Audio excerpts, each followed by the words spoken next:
This is the Silver Moon Empire. Every September 9th, all unmarried men who are 18 years old or older choose a wife. After choosing a wife, the man was granted the title of first-class baron and was promoted from a commoner to a noble. On the city wall of the city lord's mansion, more than 100 men who had just reached adulthood sat in a row, watching the women fighting hard on the stage below to be chosen as their wives. The man leaned weakly on the seat, watching the women scrambling for a spot, and couldn't help sighing in his heart. 3 days ago, he traveled into this body. This person's name was Wu Di, his surname was Huaxia, and his full name was Huaxia Wu Di. In 3 days, the man roughly understood the basic rules of this world. In this world, he can marry as many women as he wants, and the more women he marries, the richer he becomes. The body that Wu Di was in was also extremely weak. It could be said that this body had died 3 days ago. It was not until he traveled through time that it regained a glimmer of life, but this life was also extremely limited. When Wu Di looked at the women on the ring who were as strong as bulls, he felt no interest at all. The women in this world are generally of strong build, with an average height of 2 meters. Those below 2 meters are considered petite. After 5 rounds of selection, only 123 of the 500 women chosen were able to become wives. Theoretically, there was no limit to the number of wives a man could marry, but most men were reluctant to take more than one. Hey, there are 4 petite ones. Wu Di's eyes immediately lit up when he saw these 4 women. Although there were 500 women in the audience, he easily found these 4. Just as Wu Di was concentrating on sizing up these women, a system notification sound suddenly rang in his mind. Ding dong. The host is sensing the wife selection process. The multiple wives and multiple children reward system has been successfully bound. Wu Di was stunned, his eyes wide as copper bells. Do all time travelers have a golden finger? He was extremely surprised. Now that he had a system, perhaps he wouldn't have to lie down and wait for death anymore.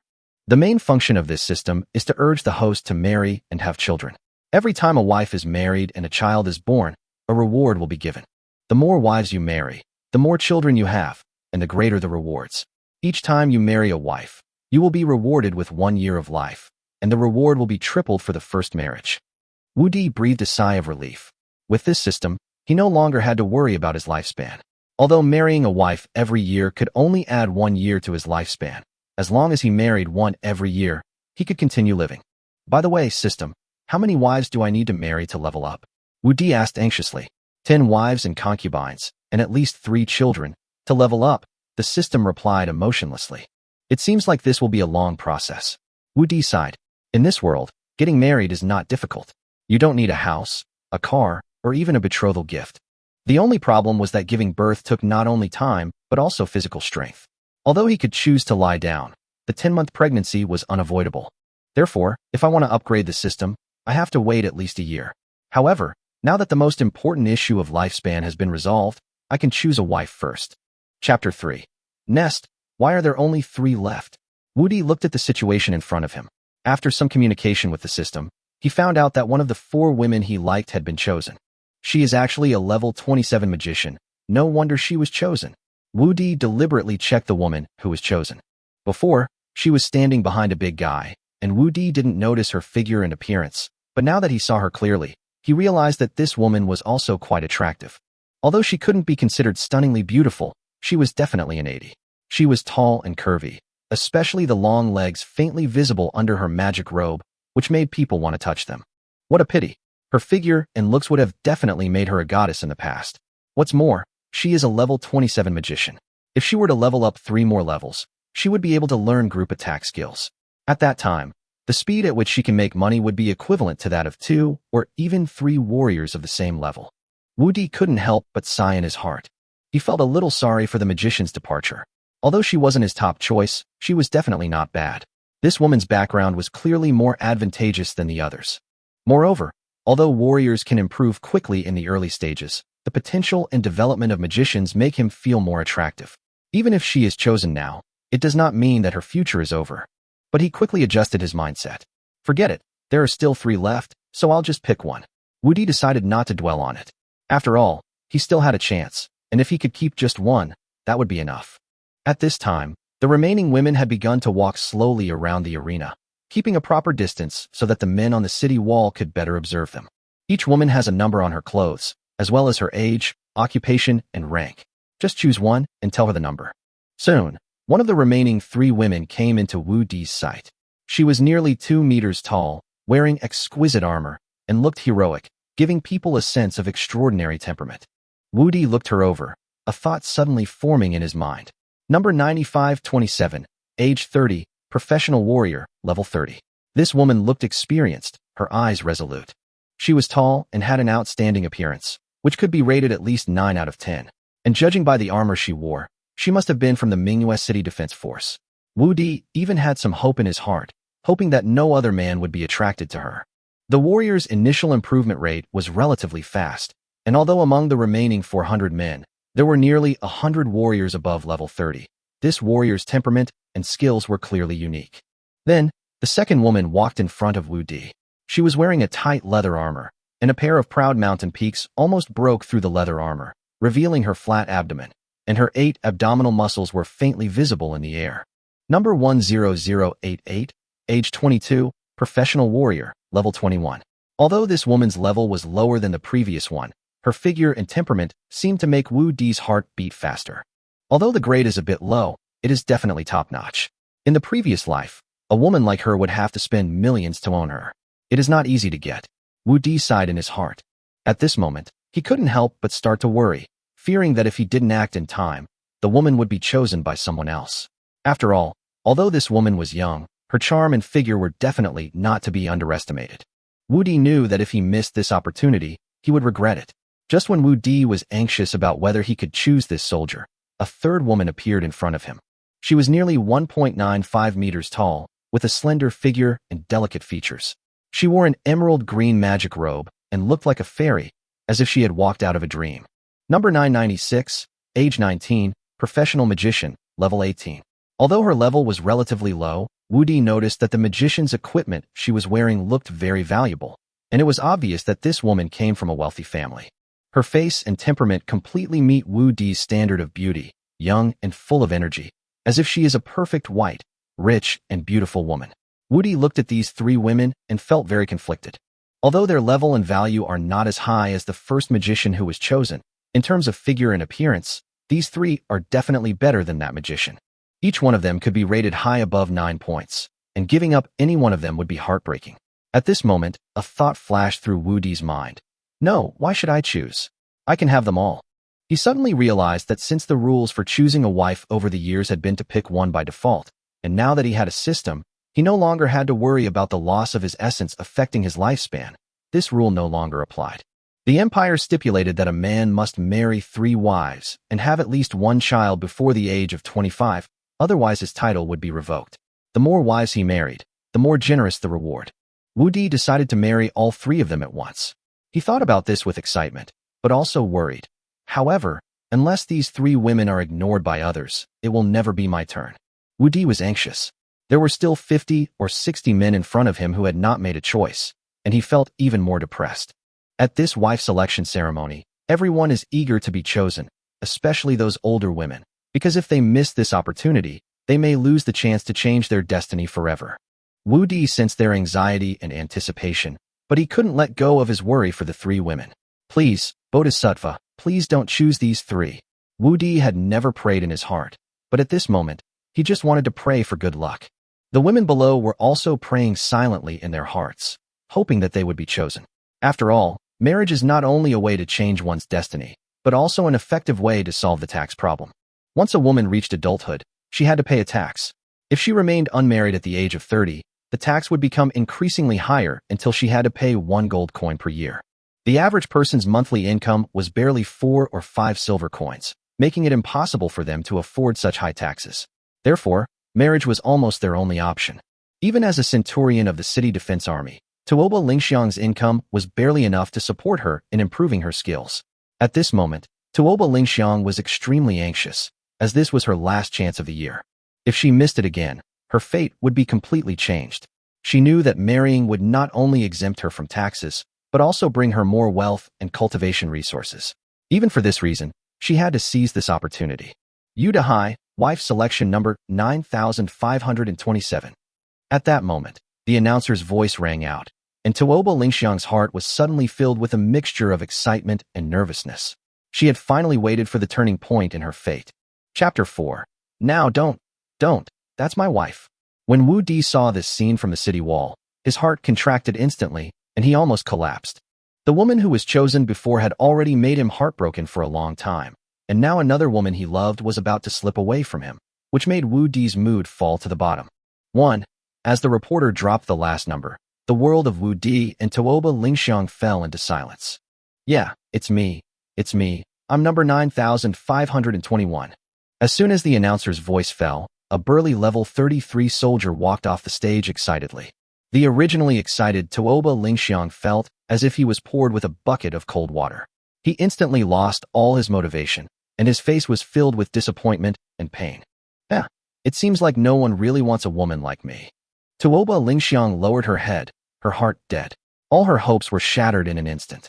She seemed to have lost her soul and was pushed away by the person behind her without any strength. Wu Di, on the other hand, was in a completely different mood. Phew, that was a close call. Thank you all for your blessings. Wu Di breathed a sigh of relief, his hands shaking uncontrollably, as if he had found a lost treasure. His excitement was evident in his words. 9527, 10088, 996. You are all mine. You must all be mine. Wu Di looked at the three women in the audience, and in his heart he already regarded them as his own possessions. However, even though he had escaped danger for the time being, he did not let his guard down. There were still 30 or 40 men in front of him, and one of them could pick up the three women he liked at any time. Thinking of this, Wu Di's mood turned from excitement to nervousness. This is really torture. Wu Di sighed in his heart, and the atmosphere became increasingly heavy. Zhuqiumingda, choose wife number 852. Zhao Wei, choose wife number 912. Taishu Lizzie, choose wife number 1023. Whenever Wu Di heard the announcer say numbers starting with 1 and 9, his heart would tremble unconsciously, and he would be extremely nervous. Fortunately, as the announcer announced the names of the women Wu Di was targeting, they had not yet been chosen. As the number of people dwindled, the atmosphere grew increasingly tense. Finally, when it came to the 10th person ahead of Wu Di, the announcer's voice once again made his heart beat faster. Donghui Yushi, wife selection 1008. Oh no, it's almost my turn, my goddess. Please don't let it be my goddess. Wu Di covered his chest. He was so nervous that he could hardly bear it. No, I have to stop him. She's my wife. Wu Di couldn't help but speak out. His anxiety made him almost speechless. Wait. As soon as the announcer shouted wait, Wu Di's heart almost stopped beating. Thank goodness. Thank goodness. It's not number 10088. Wu Di breathed a sigh of relief. It was really a false alarm. However, the feeling of tension did not disappear because of this. Wu Di decided not to sit idly by and take the initiative to take action. Although he could not choose in advance, he could prevent others from choosing his target. He knew that there were fewer and fewer people and fewer opportunities. Only by taking the initiative could he ensure that his woman would not be chosen by others. Brother, what's wrong with you? Are you feeling unwell? Just as Wu Di was about to get up, the man next to him suddenly asked with concern. Hey, it's okay. I just sat for too long and my butt hurts. Wu Di responded casually, then turned and walked forward, thinking about how to prevent others from choosing his target. Brother, have you made your choice? I have already made my choice. I am going to choose the magician number 996. Which one do you choose, brother? Hearing this, Wu Di's heart almost jumped out. He was about to go to the front to stare, but was almost beaten to the punch by the guy next to him. Brother, come on, you actually chose that level 18 magician. Are you not sick? Brother, I don't have a fever. I also know that there are many good warriors above level 30, but she is younger and a magician. Her height is also quite suitable for me. I think number 996 is very suitable for me, the young man said seriously. Wu Di's heart skipped a beat, and he cursed the man in his mind. What the hell is a good match? She's not suitable for you. She's my wife, and only for me. He thought this while trying to convince the young man to change his mind. Brother, although what you said is true, choosing a wife is not like that. Think about it. Why are magicians so rare? Isn't it because it costs money? Meditation requires magic stones, skill books require money, equipment and potions require money, and practicing skills also requires money. All of these require a lot of financial support. Wu Di began to analyze calmly. Which of these doesn't cost money? And she is only level 18 now, 12 levels away from level 30. When she reaches level 30, it will be impossible to support her training without hundreds or thousands of gold coins. Wu Di's tone gradually became heavier. And even if you reach level 30, you still have to spend a lot of money to buy a group attack skill book. and a level 30 skill book costs dozens of gold coins at the cheapest. Moreover, after learning the skills, you will also need a large number of magic potions. A bottle of primary potion costs dozens of silver coins, and a bottle of intermediate potion costs 1 gold coin. Wu Di's words were rational and tempting. The young man's eyes began to become hesitant. Brother, you're right. If you choose a warrior, at least a level 30 warrior, you can make money by marrying her, and life will be much easier. The young man nodded, finally convinced by Wu Di. Hey, brother, your words really woke me up. Fortunately, I met you today, otherwise I might really marry a magician and my life would be difficult. The young man said gratefully. Wu Di smiled slightly and breathed a sigh of relief. My name is Beichen Wenbing. Thank you for your guidance, brother. I don't know your name. What should I call you? Brother Beichen, you're being polite. Huaxiao Wu Di is being polite. Wu Di responded with a smile, feeling relieved. Brother Huaxia, what do you think of the soldier number 9527? The young man asked another question. Wu Di couldn't help but smile bitterly. Haha, Brother Beichen, although you are a few days older than me, your vision is not as good as mine. Oh, Brother Huaxia, please teach me. The young man was obviously curious. Look, she's already 30 years old, which means no one chose her in the past 10 years and no one wanted her. Moreover, she's only level 30, and she probably hasn't even practiced level 30 skills. If you marry a woman like this, she won't help you make money at all. Wu Di analyzed calmly. What's more, she wears military armor and has to be on duty all the time. Not only does she have no time to accompany you, she can't protect you either. If you marry her, not only will you not make any money, you will also have to pay for her training and hire someone to protect you. Isn't this just an extra expense? Wu Di's words further strengthened the young man's determination. Chapter 5. I'm grateful for your advice, Brother Huaxia. How about you help me choose one? Beichen Wenbing said somewhat frustratedly. He was completely at a loss. Are you really going to let me help you choose? Wu Di breathed a sigh of relief, feeling fortunate that after receiving the memories of this body, he spent 3 days understanding the situation of this world, otherwise he would have suffered heavy losses today. Excuse me, Brother Huaxia. Beichen Wenbing spoke again, full of anticipation. I think number 58 is good, Wu Di said, pointing to a burly female soldier in the audience. Oh, is there any explanation for this? Beichen Wenbing took a look and it seemed that she was no different from other women. She is 28 years old and is already a level 32 warrior. Such a woman has good talent or comes from a well-off family. Moreover, since she is already level 32, she must have mastered level 30 skills. Marrying such a woman home will not only make money, but she will also have extraordinary skills and can provide you with a strong sense of security. Wu Di continued to explain. Brother Huaxia, you have a good eye. Thanks to you today, I will listen to you and choose number 58. Beichen Wenbing said gratefully. Wu Di was secretly pleased when he heard this, but he quickly turned to the 3 women in the audience. Fortunately, they were still there. He also found that the men who had been selected earlier had almost all chosen warriors above level 30. Wu Di felt a little relieved. There was only Beichen Wenbing ahead of him, and there was only one contestant left. As long as this person didn't choose his 3 targets, then the 3 of them would be his. Sure enough, the last contestant also chose a level 32 warrior. Wu Di breathed a sigh of relief. He had successfully dealt with Beichen Wenbing and also firmly captured the 3 people he wanted to marry. Wu Di from China, you are the last one, start choosing. The voice of the announcer sounded. The remaining 300 or so women in the audience all looked at Wu Di with their eyes full of expectation, especially Tuoba Lingxiang. Although she was already suffering from the pain of being rejected repeatedly, she still placed all her hopes on Wu Di. Others who were not selected could wait for the next round, but for her, Wu Di was her only chance. Choose me, choose me. As long as you can choose me, I will agree to do anything you want me to do in this life. As long as you choose me, my life, Tuoba Lingxiang, will be yours. Tuoba Lingxiang shouted in a low voice. Although the voice was not loud, it was extremely sincere. Wu Di stood up, his eyes determined. 9527, 10088, 996. I'll marry all 3. Huh? What did you say? The announcer was a little stunned. She was a burly woman in her 30s. She heard the words clearly, but asked in disbelief.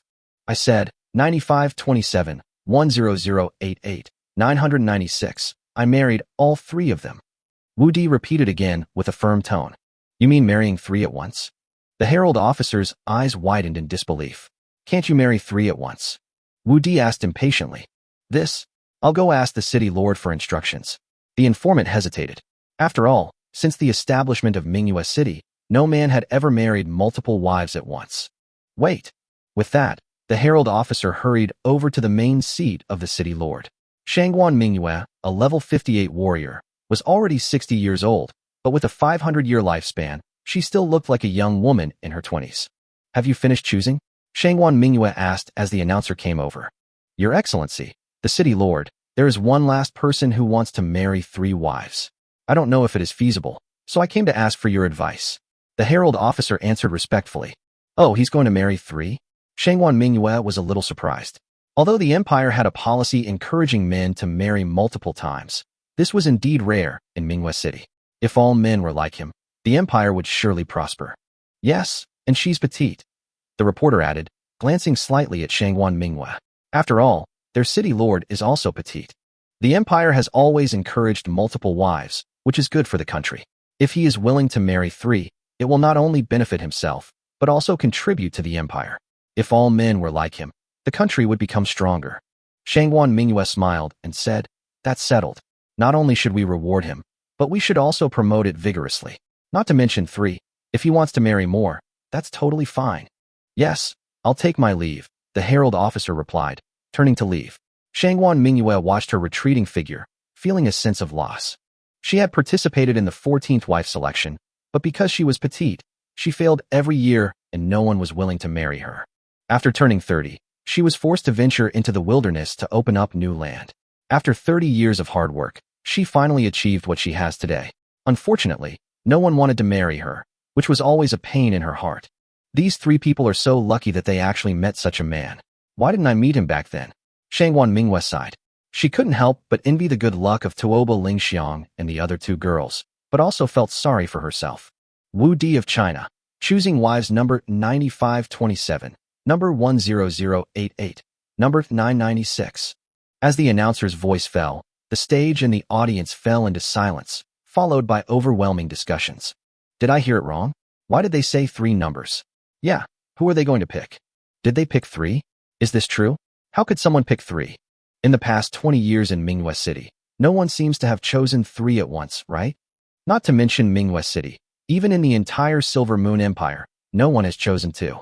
How could someone choose 3 at once? At this time, the 3 lucky women ran towards the city wall, especially Tuoba Lingxiang, who covered her mouth and cried while running. She was finally wanted, no longer the woman no one wanted to marry. She had waited 14 years, and when all hope had been shattered, this moment finally arrived. All the grievances and pain she had endured transformed into this moment of joy and happiness. No way. All 3 are weaklings, and he actually picked 3 weaklings. That's outrageous. He'd rather pick weaklings than us. Is this a slap in our face? The women who were not selected were immediately furious. Their hearts were filled with anger and confusion, and they also hated Wu Di and the 3 people he chose. On the city wall, Beichen Wenbing felt annoyed when he saw Tuoba Lingxiang and the other 2 running towards Wu Di. He knew that he had been tricked by Wu Di, and those women who originally belonged to him eventually became Wu Di's. But he was unwilling to give up. He thought, Humph, you are so half dead, and you actually married 3 people at once. I think you think your life is too long. When you die, they will all be mine. Beichen Wenbing smiled, and his mood suddenly improved a lot. He reached out and hugged the woman that Wu Di had just chosen for him. Chapter 6. Wu Di stood there, looking at his 3 newlywed wives, feeling very excited. He found that they were even more beautiful when he saw them up close than when he saw them from a distance. What are your 3 names? Wu Di asked. Although each of them had a number, since they were already his wives, he could no longer keep calling them by their numbers. Husband, my name is Tuoba Lingxiang. Thank you for choosing Lingxiang. From now on, Lingxiang's life belongs to you.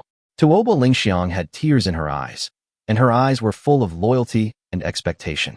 Husband, my name is Linghu Xiaoqian. Thank you for your choice. Although Xiaoqian is not as strong as sister Lingxiang, I will definitely take care of you wholeheartedly and let you give me whatever you want. Linghu Xiaoqian said softly, with gratitude and determination in her tone. Linghu Xiaoqian was really number 10088. She was petite and only a level 22 warrior. Originally, she didn't have much hope for choosing a wife. Unexpectedly, she was finally selected. This surprise came suddenly, and it made her decide to repay Wu Di wholeheartedly in the future. She was willing to give in any form. My dear husband, my name is Nangong Wani. Thank you for your favor. These are the deeds to the Baibao Pavilion in Manhwa City and Fancheng City. They are Wani's dowry. Please accept them. Nangong Wani handed Wu Di 2 deeds, her tone calm, but full of deep meaning. Wu Di looked at the 2 property deeds and asked in surprise, "Is Baibao Pavilion yours?" He knew that Nangong Wani's family was well off, but he didn't expect that Baibao Pavilion was actually owned by their family. The scope of business of Baibao Pavilion is very wide, ranging from small items like medicinal herbs and warcraft materials to large items like skill books, magic equipment, and even potions and magic scrolls. The business is very prosperous. It belongs to my husband now. In addition, my mother has prepared 1,000 gold coins as a dowry, which will be delivered to our house in the afternoon. Nangong Wani did not hold back at all. Such a dowry was definitely a big deal. Tuoba Lingxiang and Linghu Shaoqian were immediately shocked. They came from ordinary families and lived in poverty. They had never seen such a sum of money in their lives. At this moment, they not only had deep admiration for Wu Di in their hearts, but also felt a little inferior, thinking that they were not worthy of such an excellent husband. However, it was impossible for them to give up. They secretly swore in their hearts that they would repay Wu Di well in the future. Even if they might be divorced in the future, they would do their best to serve Wu Di wholeheartedly. Wu Di was in a complicated mood.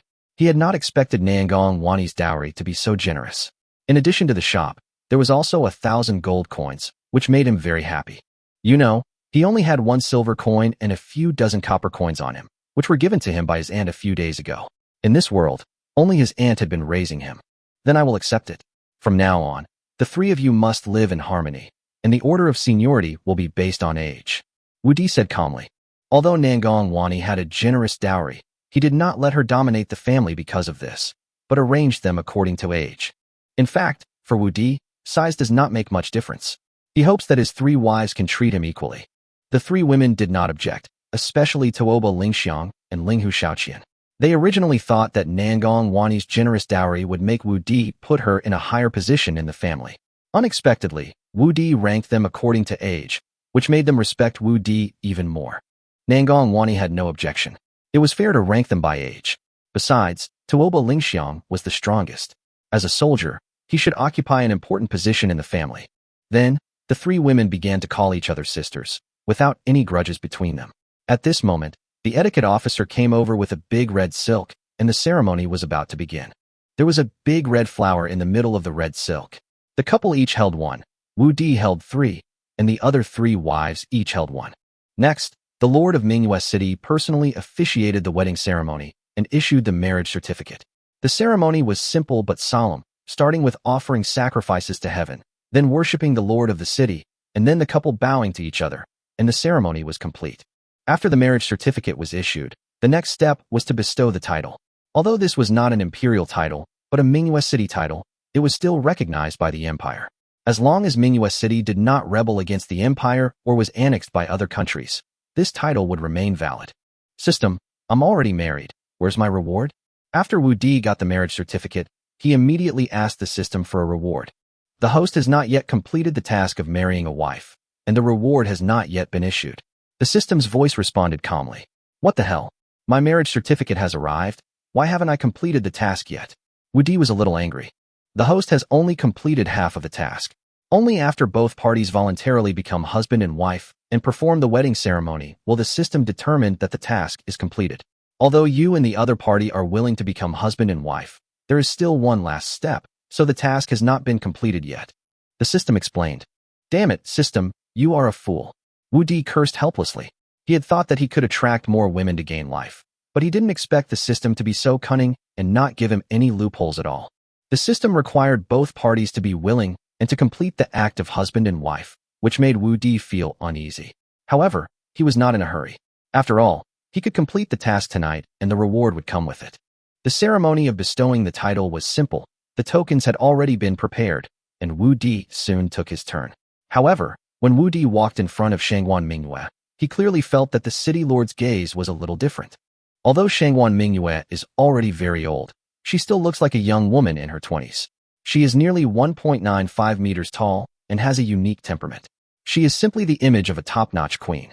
City Lord, you are so beautiful. Wu Di couldn't help but blurt out, his eyes full of amazement. Shangwan Mingyue smiled slightly when she heard this. Huaxia is invincible. Tell me what is beautiful about this city, Lord. Chapter 7. The word beautiful has not rang in Shangwan Mingyue's ears for a long time. She once tried her best to get married, but despite all her efforts, no one was willing to marry her. Even after she became the city lord and owned two cities, Mingyue City and Fanqing City, the label of a weak woman whom no one wants always followed her. The city lord is incredibly beautiful, with a captivating temperament.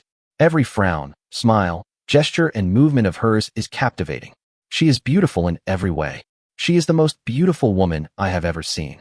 Wu Di's words were not an exaggeration. Tuoba Lingxiang's 3 wives were all very beautiful, and all of them were top-notch with a score of more than 9 points. But there was still a gap compared to Shangwan Mingyue. Shangwan Mingyue is the best of the best, the ceiling among beauties. Whether it is her figure, appearance, or temperament, she can score above 95 points. You little girl, you really know how to make people happy.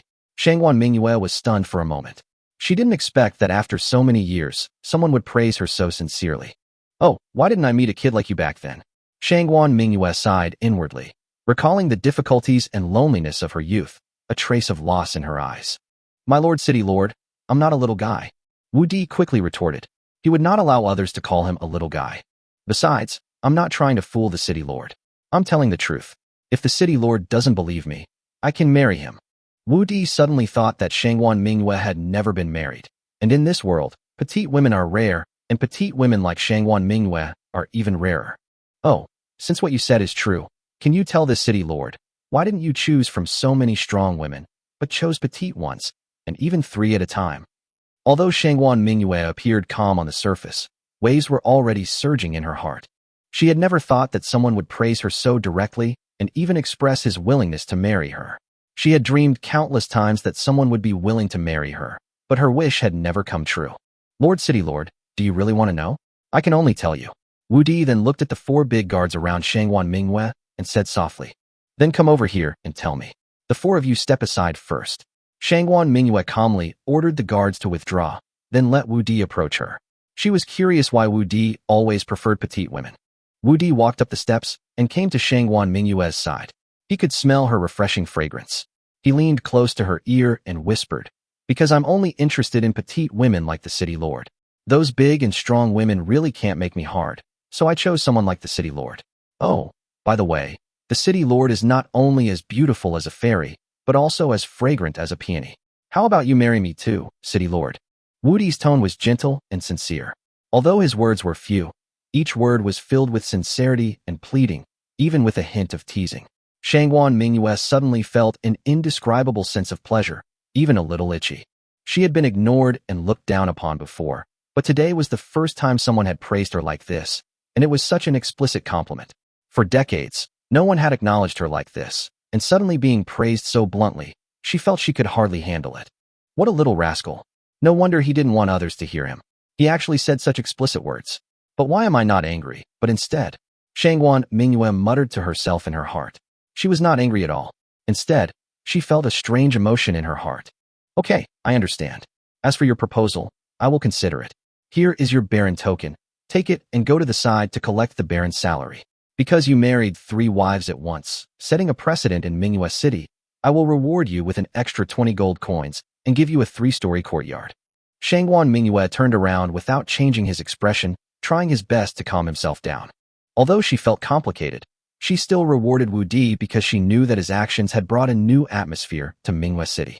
She also didn't want him to stay by her side any longer, as she might not be able to help herself. Thank you, City Lord, for your help. Wu Di breathed a sigh of relief when he saw the matter had been resolved smoothly and quickly thanked him.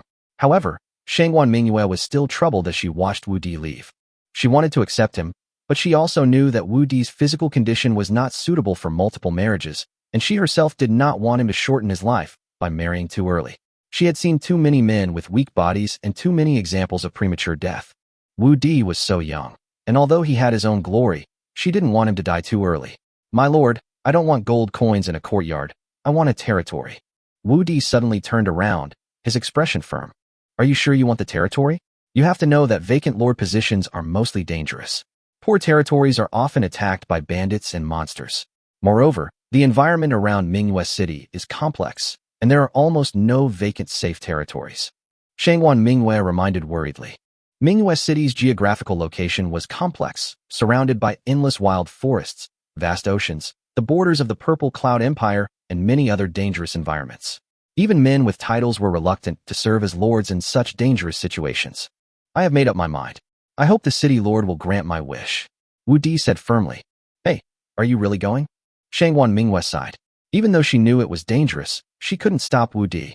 If it were anyone else, they would have given up trying to persuade him, but Wu Di made her feel different. Please help me, city lord. Wu Di remained unwavering.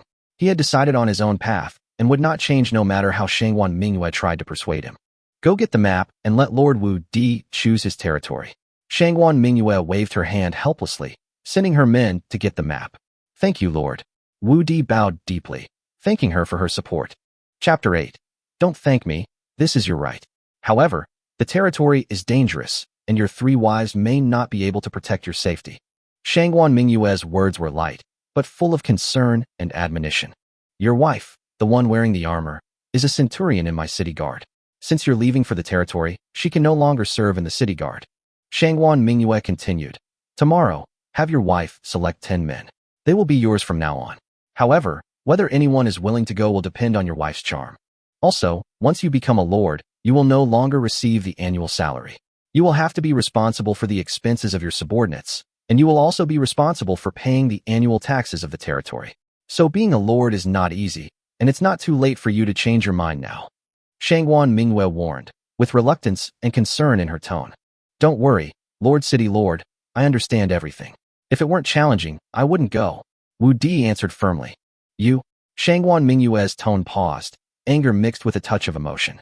She had good intentions to persuade him, but she hadn't expected Wu Di to be so persistent. Don't worry, Lord City Lord, I will take good care of the territory. In the future, I will build a city and give it to you as a betrothal gift. By then, you will own 3 cities and can be promoted to a princess. Although Wu Di's words were gentle, they revealed his firm determination. Shangwan Mingyue's heart moved slightly. Wu Di's words made her feel a little warm and surprised. Although she understood that Wu Di was trying to strengthen himself, she felt a deep affection for her from his words. In this world, strength is everything. Wu Di's desire to marry Shangwan Mingyue is a good thing, but what he cares more about is how to gain a foothold in this dangerous world. He knew that relying solely on his current identity and body was not enough to guarantee the safety of himself and his family. If he wanted to live a better life, strengthening his power was the only option. You? Shangwan Mingyue sighed softly, a complex expression in her eyes. She had originally intended to dissuade Wu Di, but she was moved by his firm determination. It turns out that he risked his life to become a lord in order to build a city for me as a betrothal gift and help me be promoted to a princess. Shangwan Mingyue was a little touched, but at the same time worried about Wu Di's decision. In this world, 9 levels comprise the system: territory, city, county, state, kingdom, and empire. The scale and development of villages, towns, territories, and cities all depended on vast financial resources, population, and military forces. Shangwan Mingyue's Mingyue City and Fanqing City had over 300 territories, but whether she could build more cities depended on her resources and strength. A small population, insufficient financial resources, and a lack of resources all limited her further expansion. City Lord, here is the map you requested. A guard handed over the map respectfully. You can choose for yourself. The circled ones are already owned by lords. You can only choose the territories without circles. Shangwan Mingyue took the map and spoke with a hint of reluctance. However, I still advise you not to choose the outlying territories. Not only are they sparsely populated, but they're also full of dangers. In my opinion, Falcon Territory is a good choice. It's only 1 territory away from Bright Moon City, and if you run into danger, it's not far back to the city. Wu Di nodded, but didn't respond immediately. Instead, he opened the map. The map only showed the jurisdiction of Mingyue City and some surrounding cities and territories. Through the map, Wu Di learned that to the south of Mingyue City is Emma City, to the southeast is Gaoshan City, to the southwest is Linhai City, to the east is Fanqing City, and to the east of Fanqing City is Bianhuang City of Ziyun Empire. Apart from a few territories, there is the turbulent sea to the west and endless wild forests to the north. After careful consideration, Wu Di finally set his sights on a territory in the north close to the savage forest, named Furong Territory. In the future, he planned to rename it Wu Di Territory. City Lord, I choose Furongling. After making up his mind, Wu Di handed the map to Shangwan Mingyue. You're crazy. Furong territory is not only poor, but also the most dangerous territory. Not only are bandits rampant, but once monsters come out of the mountains, Furong territory will be the first to bear the brunt. Shangwan Mingyue was shocked.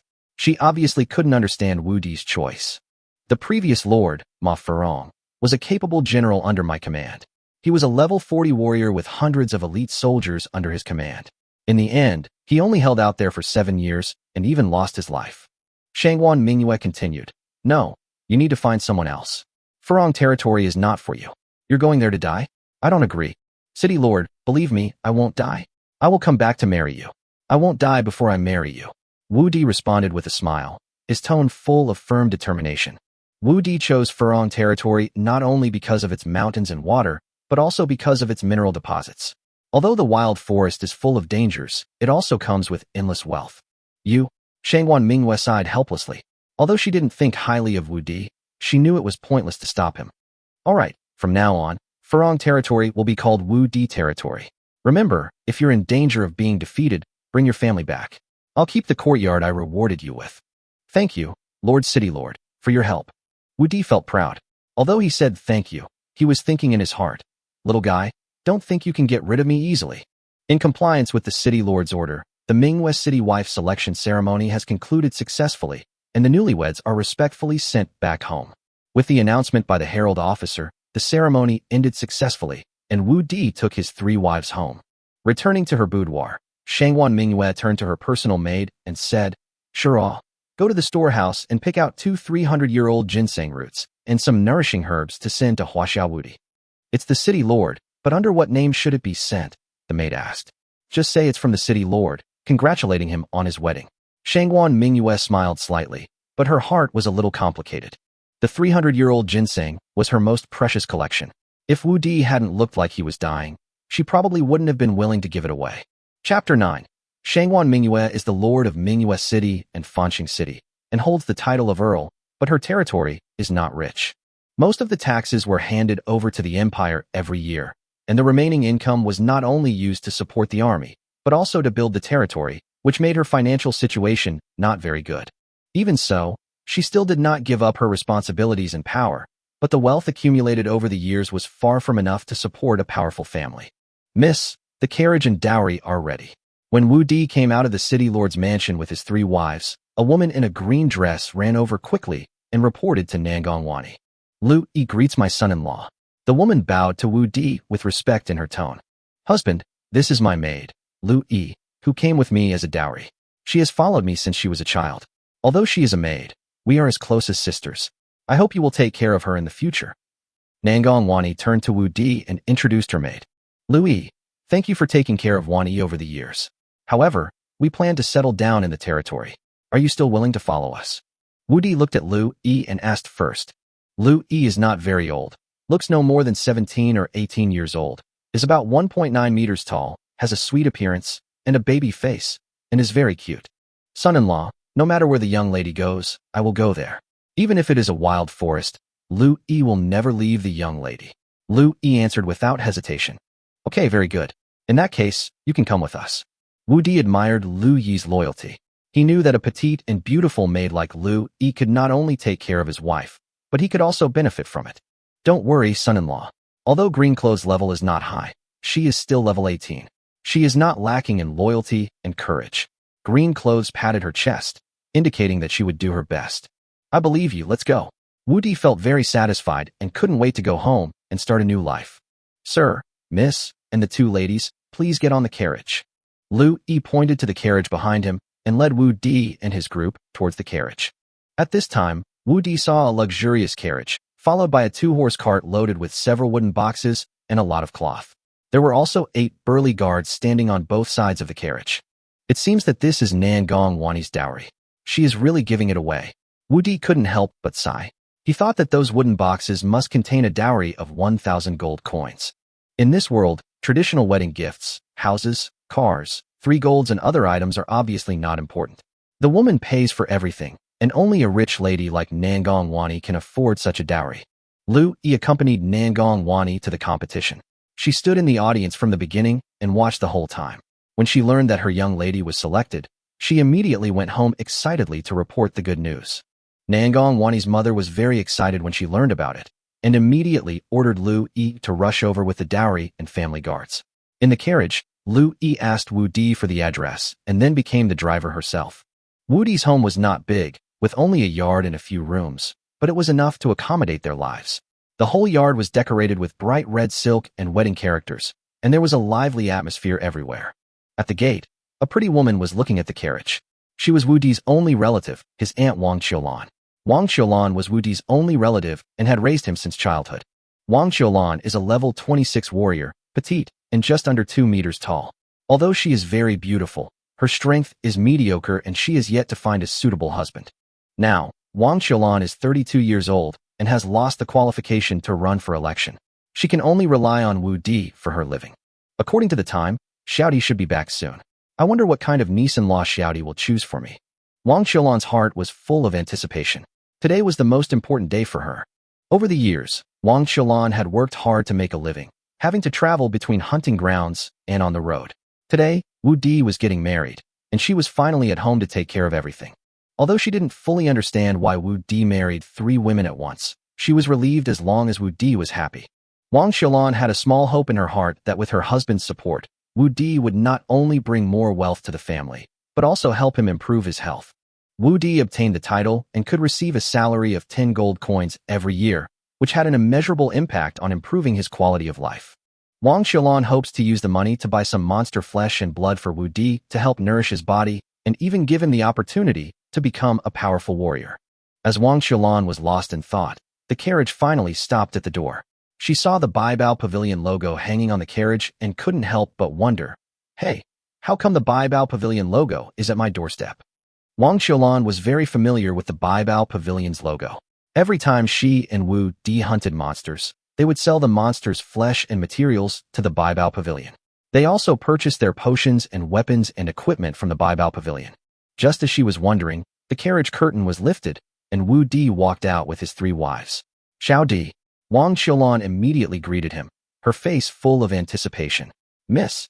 Wu Di smiled slightly when he saw his aunt. He knew that this aunt cared about him more than anyone else. Although Wang Qiulan didn't fully understand why Wu Di married 3 women at once, she was still very happy to see the wives he brought home. After all, as long as Wu Di liked them, she would support them. Who are they? Wang Qiulan helped Wu Di get out of the car and saw Wu Di holding the 3 women. She couldn't help but ask. They are the wives I chose. This is. Wu Di began to introduce the 3 wives to Wang Qiulan. Madams, please also say hello to my aunt. Wu Di smiled at the 3 wives. Hello, madams.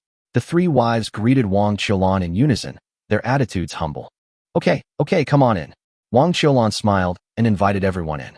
Although she had her doubts, as long as Wu Di liked it, she would support it. Thank you, auntie, for your hard work. Wu Di looked at the table full of sumptuous dishes and was deeply moved. My aunt has been working hard for him for the past 10 years, pouring in countless efforts. Besides paying taxes, Wang Qiulan has spent almost all of her savings on him. 3 days ago, her predecessor fell ill and had already spent all her savings. Perhaps today's meal was earned from her monster hunting over the past 2 days. It's not that hard.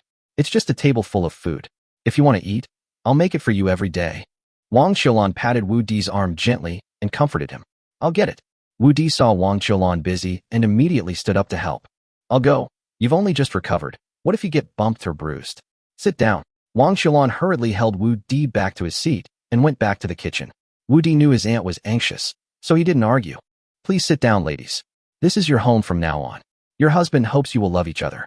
There are no other rules. Wu Di said gently to his 3 wives. After that, he looked at Lu Yi, who was standing aside, and said, Lu Yi, you should sit down and eat with us. Chapter 10. Sir, this won't do. I'm a maid and I have to serve you and your wife. Lu Yi quickly waved her hand to refuse. You and Wan Yi are as close as sisters, and you came with her as a dowry, so you're a family. I have the final say in the family. Sit down and eat together. Wu Di said with a smile. Lve, your husband has spoken. Why don't you sit down? Nangong Wani saw that Lu Yi was still hesitating and quickly reminded her. Thank you, son-in-law. Lu Yi sat down opposite Wu Di gratefully after hearing what Wu Di said, and her favor towards Wu Di increased a little bit.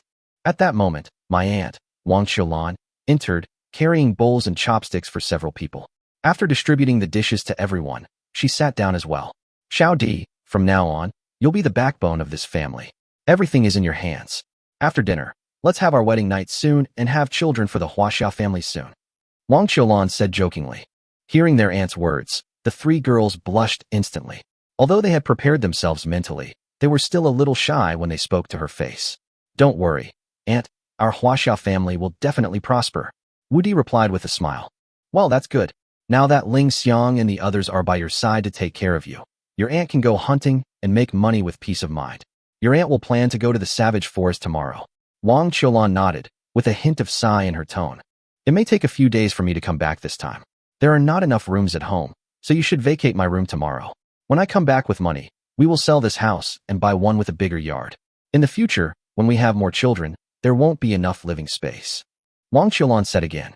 She hadn't expected Wu Di to marry 3 wives at once, and since there were only 3 rooms in the house, she had no choice but to vacate her own room. She also decided that this time she went hunting, she would make enough money to buy a bigger house when she returned. Aunt, there's no need to move houses. I've decided to go to the territory and become a lord. We'll only stay here for 1 or 2 nights at most. We'll prepare the supplies tomorrow, and we'll go to the territory together the day after tomorrow. Wu Di said. Ah, little enemy, you want to be a lord? Wang Qiulan was shocked when she heard this. She didn't care about the treasure pavilion and the gold coins, but she knew that becoming a lord was very dangerous, much more dangerous than hunting in the wild forest. But since Wu Di had made his decision, Wang Qiulan naturally had to support him. Even if it cost her her life, she would support Wu Di's decision. Okay, then I'll go tell the captain that I won't be teaming up with them, Wang Qiulan said without hesitation. She had been on the team for many years and had a deep understanding and trust with the team members, but for Wu Di, she decided to withdraw without hesitation. Just then, Yang Shirua walked into the room, holding a gift box. Excuse me, are you from the home of Baron Wu Di of Huaxia? She inquired. I am Wu Di of Huaxia. Who is this sister? Wu Di immediately stood up and asked politely. I'm Shirua, the city lord's maid. The city lord congratulates Lord Wu Di on his wedding and has ordered me to bring a gift, wishing him a happy marriage and many children. Yang Shirua smiled as she handed over the gift box. Ah, the city lord is so thoughtful. I'm truly flattered. Please take a seat, Sister Shirua, Wu Di said quickly. I won't sit down. The city lord is waiting for me to return and report. Yang Shirua responded politely. Seeing that Wu Di and his wives were still dining, she didn't intend to interrupt them. Seeing this, Lu Yi took the gift box from Yang Shirua with great tact. Thank you, Sister Shirua, for your help. Please thank the city lord for me and tell him that I, Wu Di of China, will never let him down. Wu Di said gently. I'll definitely tell him. Shirua, goodbye, Yang Shirua said with a smile. Sister Shirua, take care. I'll see you off. Wu Di hurriedly followed her out. Lord Wu Di, there's no need to see me off. Be careful when you get to the territory. Farewell. Yang Shirua said this and left without looking back. Xiao Di, why did the city lord send someone to give me a gift? Wang Qiulan asked in confusion. Because I married 3 wives at once. The city lord must be impressed by me. Wu Di replied with a smile, secretly pleased with himself. Of course, he wouldn't tell his aunt how he had seduced Shangwan Minghua. My lord city lord, you can't escape from my grasp, hee. Wu Di was secretly pleased with himself, thinking that his plan would be realized step by step. After dinner, Wang Qiulan and Lu Yi began to clean up the dishes, while Wu Di brought his 3 wives to the master bedroom. Lingxiang, let your husband help you take off your armor, Wu Di said to Tuoba Lingxiang with a smile. Husband, how can I ask you to help me? You rest first, we can do it ourselves. Tuoba Lingxiang quickly dodged Wu Di's hand, fearing that others would misunderstand. Yes, my husband, you shouldn't serve us. We should serve you, Ling Hu Shaoqian also said. Sisters, you 2 take off your armor first. I will help my husband undress, Nangong Wani said, and began to help Wu Di undress. What a wonderful world. Wu Di couldn't help but sigh. What are you talking about, my husband? Nangong Wani replied as she helped Wu Di undress. I'm saying, it's wonderful to marry you, Wu Di said with a smile. My husband, that's not true. It's our blessing that we were chosen by you. Nangong Wani chuckled. Yes, husband, for a weak woman like us, if it weren't for you, I'm afraid I would never be able to get married in this life. Ling Hu Shaoqian also said. My husband, Ling Xiang, is already 30 years old this year. I thought that no one wanted me in this life, but I didn't expect that my husband would choose me in the end. Ling Xiang doesn't know how many lifetimes it took to accumulate this blessing. If anyone wants to hurt my husband in the future, they must step over my dead body. Tuoba Lingxiang couldn't help but well up in tears when she spoke of this. Okay, they're blind if they don't want you. Actually, there are still people who want you, but your husband used some tricks, otherwise you would have become someone else's wife. Wu Di comforted her. Husband, you just know how to make us happy. The three women said in unison, clearly not believing what Wu Di said. I'm not lying to you. Beichen Wenbing wanted to choose you guys. I was so anxious at the time, and it took a lot of effort to dissuade him from doing so. Wu Di recalled with a smile. In the end, I helped him choose a big guy. I think that big guy could crush him on the bed, haha. Wu Di found it hilarious just thinking about it. He almost didn't win the three beauties. Haha, my husband, you're so mean. But we don't believe anyone else would want us. The three women smiled and shook their heads, clearly skeptical of Wu Di's words. Hey, believe it or not, you're all my husbands now. Come and let me love you. Wu Di laughed and rushed over. Ah, husband, don't. The three women screamed and dodged repeatedly. Hee, you can't escape from the palm of your husband's hand. Wu Di laughed triumphantly and pounced on the three wives. Chapter 11. Wu Di's eyes widened. He couldn't believe what he saw. He thought to himself, it really is true that real people don't show their true colors. Especially Tuoba Lingxiang. Her 2-meter height, coupled with her pair of long, white legs, is simply charming and full of temptation. The only minor flaws were the knife and arrow wounds on her back and shoulders, but these did not diminish her beauty or majesty in the slightest. Linghu Xiaoqian, though slightly smaller than Tuoba Lingxiang, stood at 1.96 meters tall and had an impeccable figure, practically a demonic one. As for Nangong Wani, the youngest and a magician, she might appear fragile on the surface, but her proportions are impeccable, practically exquisite. Alas, I'm forced to do this just to stay alive. Wu Di sighed. At this moment, the system's voice rang out. Congratulations to the host for exceeding the target of finding a wife. Critical hit reward, 3 years of lifespan x3. First marriage reward, class awakening x3. Awaken class, warrior, HP plus 500. Awaken class, magician, magic points plus 500. Please select a magic attribute. Awaken class, summoner, mental power plus 500. Marriage rewards have been distributed. Please select a magic attribute within 1 hour. If you do not select one, the system will randomly select one. Wu Di was overwhelmed with excitement when he heard the system's notification. Oh my god, it's here. The reward has tripled. The system had previously stated that every wife he married would grant him a year of life, and this triple reward meant Wu Di had gained 9 years of life. The generous reward invigorated him even more. Well, I've even awakened a class. Warrior, magician, and summoner. 3 classes at once. This is really going to be a big deal. Wu Di's heart surged with pride.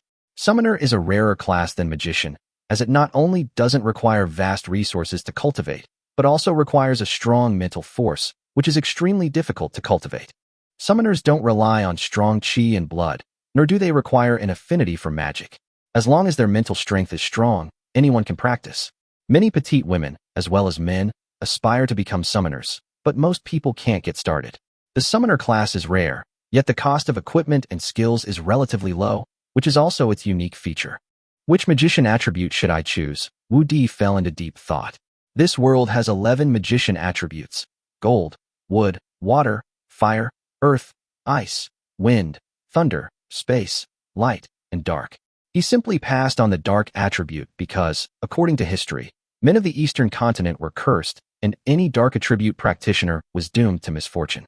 The light attribute, on the other hand, was primarily for healing and support, and while powerful, it lacked offensive power. The 5 elements are more common, involving both attack and defense, while the ice element excels at attack and support, with a built-in slowing effect. The wind element is primarily used for support, with high agility but weaker attack and defense. The thunder element focuses on attack, with a built-in paralysis effect, but fewer defensive skills.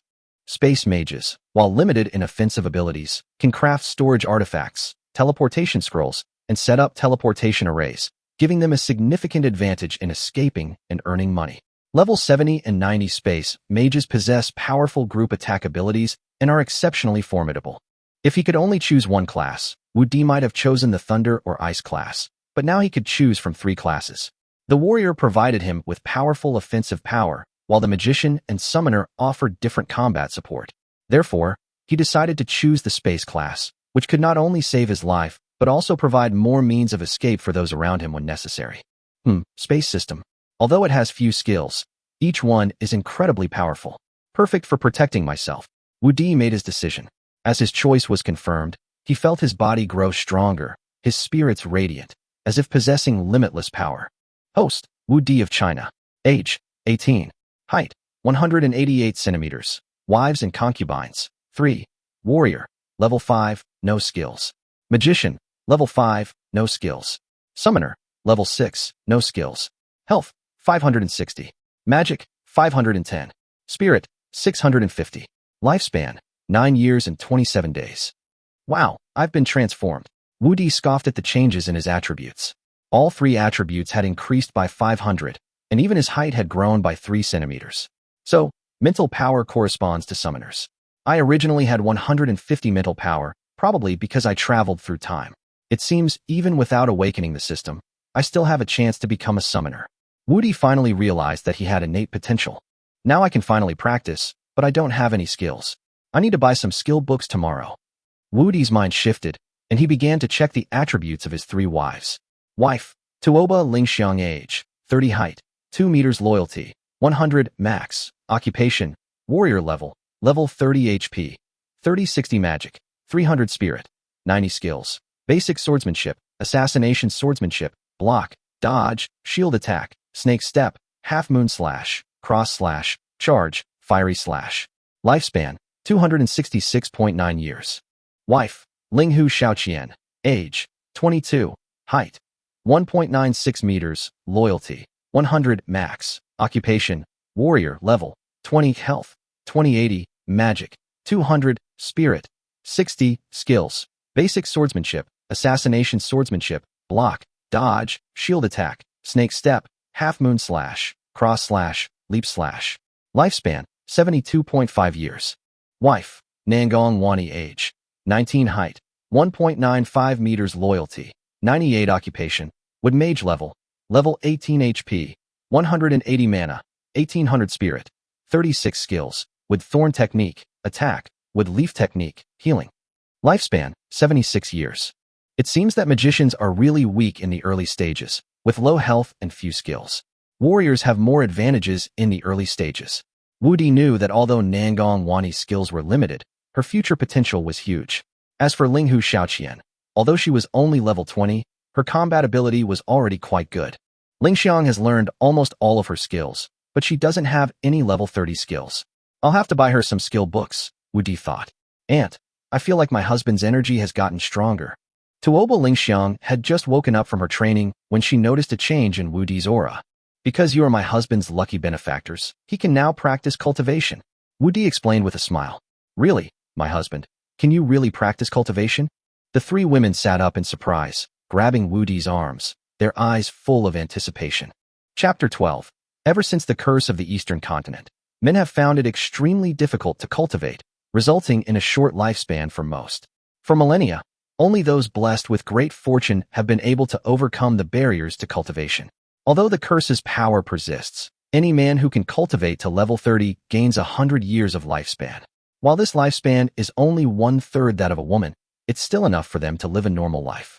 If Wu Di could cultivate to level 30, their husbands would live longer, at least for 100 years. Of course it's true, and it reached level 5 directly. This is all thanks to you, Wu Di excitedly told them. Ah, that's wonderful. The 3 women had already sensed the changes in Wu Di's body. Although they didn't understand why he had suddenly been able to cultivate after being intimate with them, they were all delighted. And my husband, Linghu Xiaoqian continued. Since they could help Wu Di cultivate, they naturally gave him their full support. I absolutely must. This time, I'm going to get my revenge. Wu Di was brimming with confidence. He felt his energy and spirit were much stronger than before, and his strength had definitely increased. Meanwhile, Wang Qiulan discovered that the gift from the city lord's mansion was a tonic of medicinal herbs. She immediately grabbed an old hen and stewed it, preparing to give it to Wu Di that evening. Louis, I'll take the tub over first. Once the water boils, you can bring it back. After Wang Qiulan finished everything, she figured Wu Di should have finished his training and prepared to give him a bath and some chicken soup to nourish him. When Wang Qiulan arrived at Wu Di's door with the tub and a change of clothes, she suddenly stopped what she was doing. Hasn't he finished training yet? How could Xiaodi's frail body have cultivated for so long? Although Wang Qiulan had never eaten pork, she had seen pigs run. She felt a little apprehensive. It should be soon. I'll wait a moment. Wang Xiaolan put down the barrel and said softly, preparing to wait for a while. However, she soon realized this was a wrong decision. When she tried to leave, she found herself completely immobilized, her body frozen in place, unable to move an inch. Only when LVE came over with the bath water did Wang Xiaolan regain her mobility. She suppressed her heartbeat and met LVE as she approached. Louis, take the water back first. Your brother-in-law and his family probably won't need it for now. It's not good if the water gets cold, Wang Xiaolan said quickly, then hurried into the kitchen. Fortunately, it was late, and Louis didn't notice anything unusual. Louis, upon hearing Wang Xiaolan's words, seemed lost in thought and took the bucket back. After completing his training, Wu Di lay in bed, feeling the changes in his body. He could clearly feel that his training speed had increased nearly threefold compared to before. While he hadn't yet reached the peak of his previous life, he was now barely strong enough. Ding! Host has practiced 3 times. Qi and blood increased by 10, magic increased by 10, and spirit increased by 10. Please continue to work hard. The system prompt sounded again. Sure enough, I can actually practice, and it's even easier than for others. The system is indeed a system. Wu Di sighed inwardly. He could already feel his strength increasing. His qi, blood, magic, and mental strength had all been strengthened. Although Wu Di's current lifespan was still relatively short, he believed that once he reached level 30, he would be able to achieve 100 years of lifespan. Even if the curse remained, his lifespan would be sufficiently long. Host, any time under 5 minutes doesn't count. The system's voice sounded again, somewhat provocatively. You idiot. Wu Di couldn't help but roll his eyes. It turned out that practicing for less than 5 minutes didn't give any experience bonus. But he was no longer a novice and had long since grown accustomed to these minor hiccups. Husband, you've suddenly become so powerful. Is it because you can practice now? Tuoba Lingxiang finally recovered and asked in confusion. Although Tuoba Lingxiang was also practicing for the first time, she possessed the strongest strength and could recover with just a short rest. Of the 3 women, Tuoba Lingxiang's combat prowess was undoubtedly the strongest. Well, don't worry, my husband will only become more powerful in the future. Wu Di replied gently. Husband, you're already quite impressive. Look, Tuoba Lingxiang gave Wu Di a high five, then playfully pointed at his 2 wives and joked. Wu Di smiled as he took in the scene before him, a surge of pride rising within him. While he had been far more powerful in his previous life, his opponents were also far more formidable. Now, this sense of accomplishment was particularly precious to him. No wonder so many people like greenhorns. Wu Di couldn't help but laugh at himself. He'd had several girlfriends in his previous life, but never found happiness like this. In this life, he'd made up for his past regrets. Lingxiang, when you leave the barracks tomorrow, do you have to turn in your armor and weapons? Wu Di suddenly realized that since Tuoba Lingxiang was leaving the barracks, her equipment should be turned in. Well, my husband, my armor and weapons are all standard equipment and must be turned in upon leaving. Tuoba Lingxiang nodded and explained. As a soldier, all items with military markings will be confiscated. That's the rule. Wu Diling's soldiers are different from the Manhwa City Army, so she can't take her original equipment with her. Then turn them in. We'll give you new ones tomorrow. You'll go to the barracks to resign and select your guards. Wani and I will go to the treasure pavilion to do some shopping. Wu Di planned. Okay. Tuoba Lingxiang had no objections. From the moment Wu Di chose her, she vowed to support him unconditionally and never contradict any of his orders. Husband, what about me? Linghu Xiaoqian, now much recovered, asked. Tomorrow, your mission is to go with my aunt to buy food. Buy as much as you can. Wu Di explained. He didn't know much about the specifics of the territory, but food was a top priority, and this issue had to be resolved quickly. Yes, my husband. Linghu Xiaoqian replied happily. Although she wasn't as strong as Tuoba Lingxiang, she had always wanted to repay Wu Di's kindness. She didn't consider herself the worst of the 3 women, but she always felt she was somewhat inferior to the other 2. No matter what, she would fully support Wu Di and help him achieve their shared goals. Chapter 13 Aunt's Kindness. Xiao Di, the hot water is ready. Do you want to take a bath? At this moment, Wang Xiaolan, who had returned, heard the voices talking in the room and asked hurriedly. Auntie, wait a moment, I'll open the door. I just happen to be sweating a lot, and in my previous life I would have just taken a shower. Now it's great to have such a caring auntie. Husband, let me go. Tuoba Lingxiang quickly stood up. As Wu Di's women, how could they let Wu Di go to work? No need, I'll go. Wu Di quickly refused. Wu Di quickly put on his pants and coat and rushed out of the bedroom. He came to the main room and opened the door. Wu Di's room was a suite with a living room in the middle, a master bedroom on the left, and a side room on the right. Aunt, thank you for your hard work. Let them do this kind of thing in the future. Wu Di felt a little embarrassed to let Wang Qiulan serve him and decided to find a few maids after he arrived at the territory. What's the matter?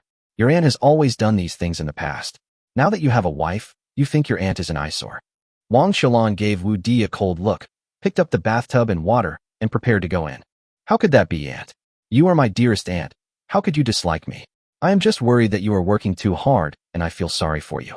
After saying this, Wu Di prepared to help his aunt carry the bucket of water. You still have some conscience. Your aunt has loved you all these years. But don't move.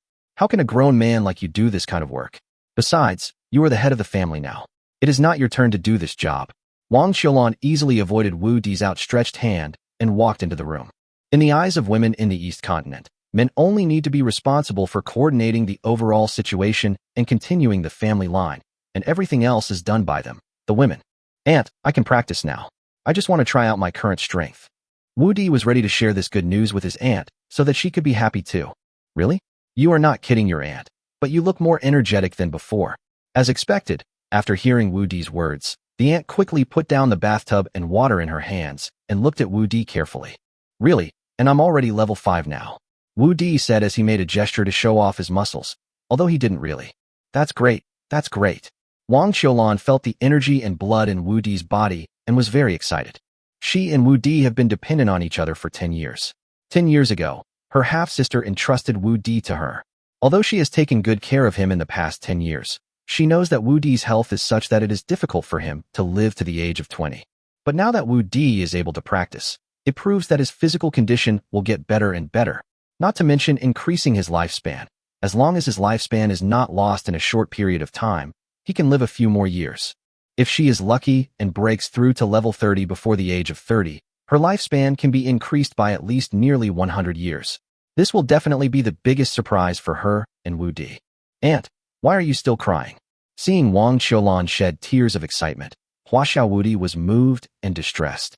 Auntie is so happy. Annie is so happy. Now you can practice.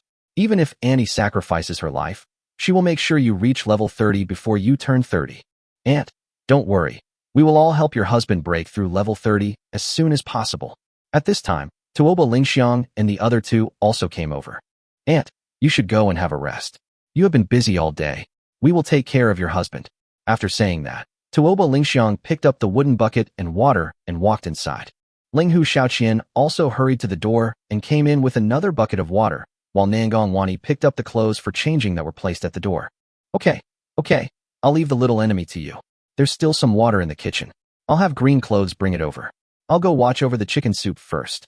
Seeing that the three women had finished their work, Wang Qiulan did not stay any longer and went straight to the kitchen. Husband, let us help you bathe. Having lived 2 lives, Wu Di has finally experienced what it means to live like an emperor. The next morning, when Wu Di opened his eyes, the system's wonderful prompt voice sounded in his mind. Ding, the host has practiced 3 times, Qi and blood increased by 10, magic increased by 10, and spirit increased by 10. In order to survive, the host, please keep up the good work. Wu Di felt that if he continued to practice like this, he would probably be able to reach level 6 tomorrow. Now his blood value had reached 580. Compared with the attributes of the 3 women, as long as it reached 600, he would become a level 6 warrior. However, Wu Di's 3 professional warrior levels can only be ranked 2nd, while the first is the summoner. Now his mental power has reached 670 points, which is already level 6. As long as it increases by another 30 points, it will be level 7. The magic value is the lowest, only 520 points. However, Wu Di's 3 professions now have levels, but no skills, so he must learn a few skills today. Wani, you're awake. Only then did Wu Di realize that Nangong Wani's eyes, full of affection, were looking at him without blinking. Husband, are you awake? Do you want to sleep a little longer? Nangong Wani supported her head with one hand and looked at Wu Di and said. She had woken up a long time ago, but in order to let Wu Di sleep a little longer, she didn't dare to move. We can't sleep anymore. We only have 1 day to prepare. Tomorrow we have to leave for the territory. Then let's change our husband's clothes. Seeing Wu Di was about to get up, Nangong Wani hurriedly got up to serve him. Where are Lingxiang and the others?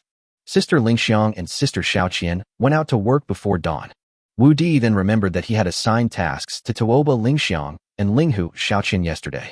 Xiaodi, although you can practice now, you still need to take care of your health and don't overwork yourself. I'll bring you some chicken soup. Seeing Wu Di come out, Wang Qiulan, who had been guarding the door for a while, couldn't help but remind him that she had brought chicken soup here last night, but it was a wasted trip. It was not until late at night that Wang Qiulan brought the chicken soup back to the kitchen. Now the chicken soup had been stewed into chicken juice. However, she supported Wu Di's wishes, but she was a little worried that Wu Di's body could not bear it. After Wang Qiulan left, the waitress Lu Yi came forward with a basin of water and said, "Sir, I will help you wash up." After breakfast, Wu Di and his companions went their separate ways. Tuoba Lingxiang went to the military camp, while my aunt and Linghu Xiaoqian went to buy food. He and Nangong Wani got on a carriage and headed straight for Baibao Pavilion.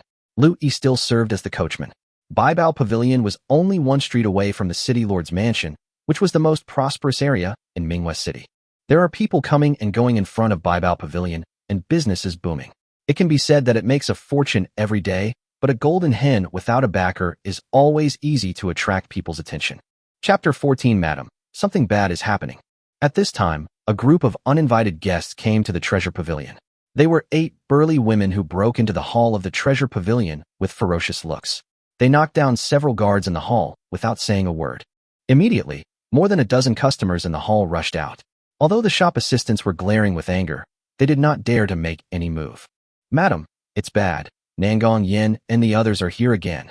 Shangguan Qing'er ran up to the 3rd floor in a panic and said to Murong Lingshan, who was checking the accounts, "Are they the 2 here again this time?"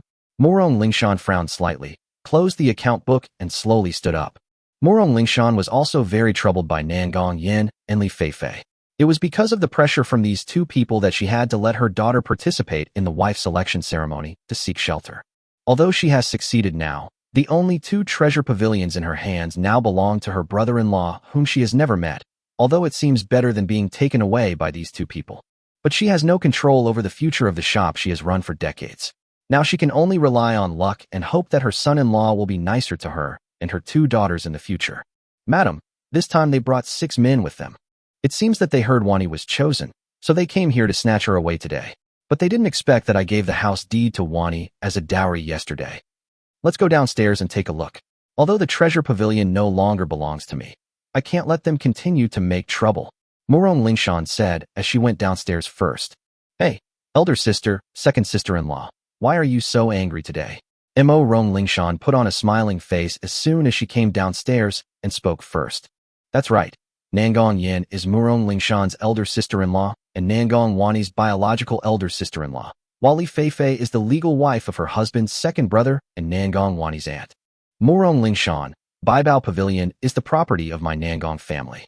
I advise you to hand over the land deeds and real estate of Baibao Pavilion immediately, otherwise don't blame me for not remembering our friendship." Nangong Yin didn't waste any words and went straight to the point.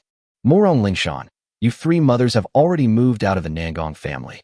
Baibao Pavilion is the property of my Nangong family. You must hand it over today." Li Feifei also spoke. "Have you 2 sisters really lost all your dignity? Not to mention that I built Baibao Pavilion single-handedly. You were already married when I married into the Nangong family, and you are no longer a member of the Nangong family. Even so, every time you asked to borrow money, I knew you wouldn't pay it back, but I never refused. Over the years, you have borrowed no less than 500 gold coins from me in the name of borrowing money. Even though I left the Nangong family, I didn't ask you to return it because of our past friendship. But now you're relying on your strength to covet my Baibao Pavilion. You're really my good sister. And my second sister-in-law, after my second brother left, for the past 10 years, I have been the one supporting you and your daughter, including the old lady. And your sister, I have spent no less than 100 gold coins on you every year. Now that the old lady has passed away, I have given you the 3-story courtyard of the Nangong family. I also opened a blacksmith shop for your daughter and gave you 300 gold coins. You're still not satisfied, and now you're still thinking about my Baibao Pavilion. Have you given your conscience to the dogs?" Murong Lingshan became more and more angry. All these years, she has raised a bunch of ungrateful people. Mo Rong Lingshan, Baibao Pavilion is my 3rd brother's property. What's wrong with me taking some money? Now that my 3rd brother is gone and you've left the Nangong family, what's wrong with me taking the shop back?" Nangong Yin acted as if it was a matter of course. Murong Lingshan's words did not wake her up at all. "Murong Lingshan, the treasure pavilion is originally the property of my Nangong family. If you hand over the treasure pavilion now, we can give you 100 gold coins for the sake of our past friendship. If you still refuse to change your ways, don't blame us for being rude." Li Feifei threatened, drawing the long sword from her waist. Li Feifei was not planning to drag it on for long. Although Baibao Pavilion also had guards, the people they brought today were all warriors above level 35, which was more than enough to deal with the guards of Baibao Pavilion. She herself is a level 43 warrior, and in this small space, she has a chance of winning against Murong Lingshan, a level 39 magician, not to mention that Nangong Yin has already reached level 48. They must take control of the treasure pavilion today, otherwise, when her new son-in-law backs her up, they can only wait for him to die before they can get the treasure pavilion. Then go ahead. Even if you kill me today, you will never get the treasure pavilion. Murong Lingshan said calmly to the two of them. Murong Lingshan, don't think we won't dare to kill you just because we're in the city. Even the city lord has to show respect to the person behind us. Oh, who dares to brazenly say that he wants to kill people in my shop? Don't you take me and the city lord seriously? Wu Di heard someone bragging as soon as he arrived at the door, and spoke without waiting for the other person to finish. Nangong Wani told him about the situation of Baibao Pavilion on the way. Although he was not sure who these people were, he roughly understood their identities. Greetings, Baron. Although the clerk at Baibao Pavilion had never seen Wu Di, he knew that the Baron's clothes on Wu Di could only be worn by a Baron, which was also a symbol of nobility, so he hurriedly saluted. No need to be polite. Mom, are you okay? Nangong Wani ran to Murong Lingshan and asked with concern. She was a little scared. If she and Wu Di hadn't come here today, her mother would have suffered. When Murong Lingshan saw Wu Di coming with her daughter, she knew Wu Di's identity at a glance. Mom, it's okay. This must be the Baron Wu Di of China, right? I, Murong Lingshan, greet the Baron. Even if he is her son-in-law, he is a Baron, which means he is a noble, so she has to greet him politely. She used to be a Baroness, but after her husband died, the Baron title was automatically reclaimed. She was no longer a Baroness, but just an ordinary widowed woman. Mother-in-law, there's no need to be so polite. I'm sorry that I'm late and scared you. When she saw Murong Lingshan, if Nangong Wani hadn't called her mother, she would have thought she was Nangong Wani's sister.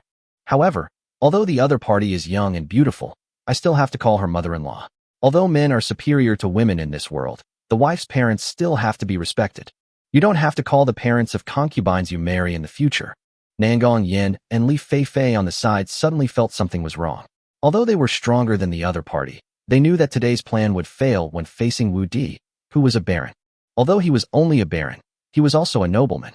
The empire attached great importance to the title of nobility. Killing a nobleman was like treason. The person would be wanted nationwide, and his 3 generations would be punished. Insulting the title is like insulting the country, which is also punishable by death. So from the moment Wu Di appeared, they had no chance. Chapter 15, The Intimidation of the Nobles. It seems you have something against this baron. You didn't even greet me when you saw me, and you even dared to injure my guards. It seems you are tired of living. Wu Di looked at Nangong Yin and Li Feifei, speaking with murderous intent. Please forgive me, Baron. We were so shocked by your heroic presence that we forgot to salute you. As for injuring your guards, I simply don't understand. Facing Wu Di's questioning, Nangong Yin also understood that a wise man would not suffer a loss in front of him, so he quickly apologized. As for Wu Di's claim that he had injured his guards, he really didn't understand. Humph, Wani had already given Baibao Pavilion to me as a dowry, and now Baibao Pavilion has become my property. You brought people to cause trouble in my treasure pavilion, not only driving away my guests, but also injuring my guards. You are so bold. Wu Di looked at the 2 giants in front of him without a trace of fear in his heart. Of course, this was because they were in the city, only 1 street away from the city lord's mansion. If they were outside the city, Wu Di would not be stupid enough to reason with others. What? They gave you this treasure pavilion. How is this possible? Li Feifei said in disbelief. They had put in so much effort and tried every possible means, but it was all in vain, and now they just gave it away. Please forgive me, Baron. We didn't know that the treasure pavilion was already your property. Otherwise, even if we had 10,000 guts, we would not dare to offend you, Baron. Here are 100 gold coins, which will be used to compensate the treasure pavilion for its losses. I hope the Baron will forgive our unintentional mistake. Nangong Yin hinted while asking Wu Di for forgiveness and tugging at Li Feifei. Lord Baron, please forgive us. We were just joking with my sister-in-law, but we didn't realize she had already given the shop to you. I am willing to pay you 100 gold coins as an apology. I hope you will forgive me. Although Li Feifei was extremely unwilling, she had to cough up blood and give out 100 gold coins as compensation. Otherwise, the mere fact of offending the Baron would be more than they could bear. Since you are Wani's aunt and aunt, I will not bother with you this time.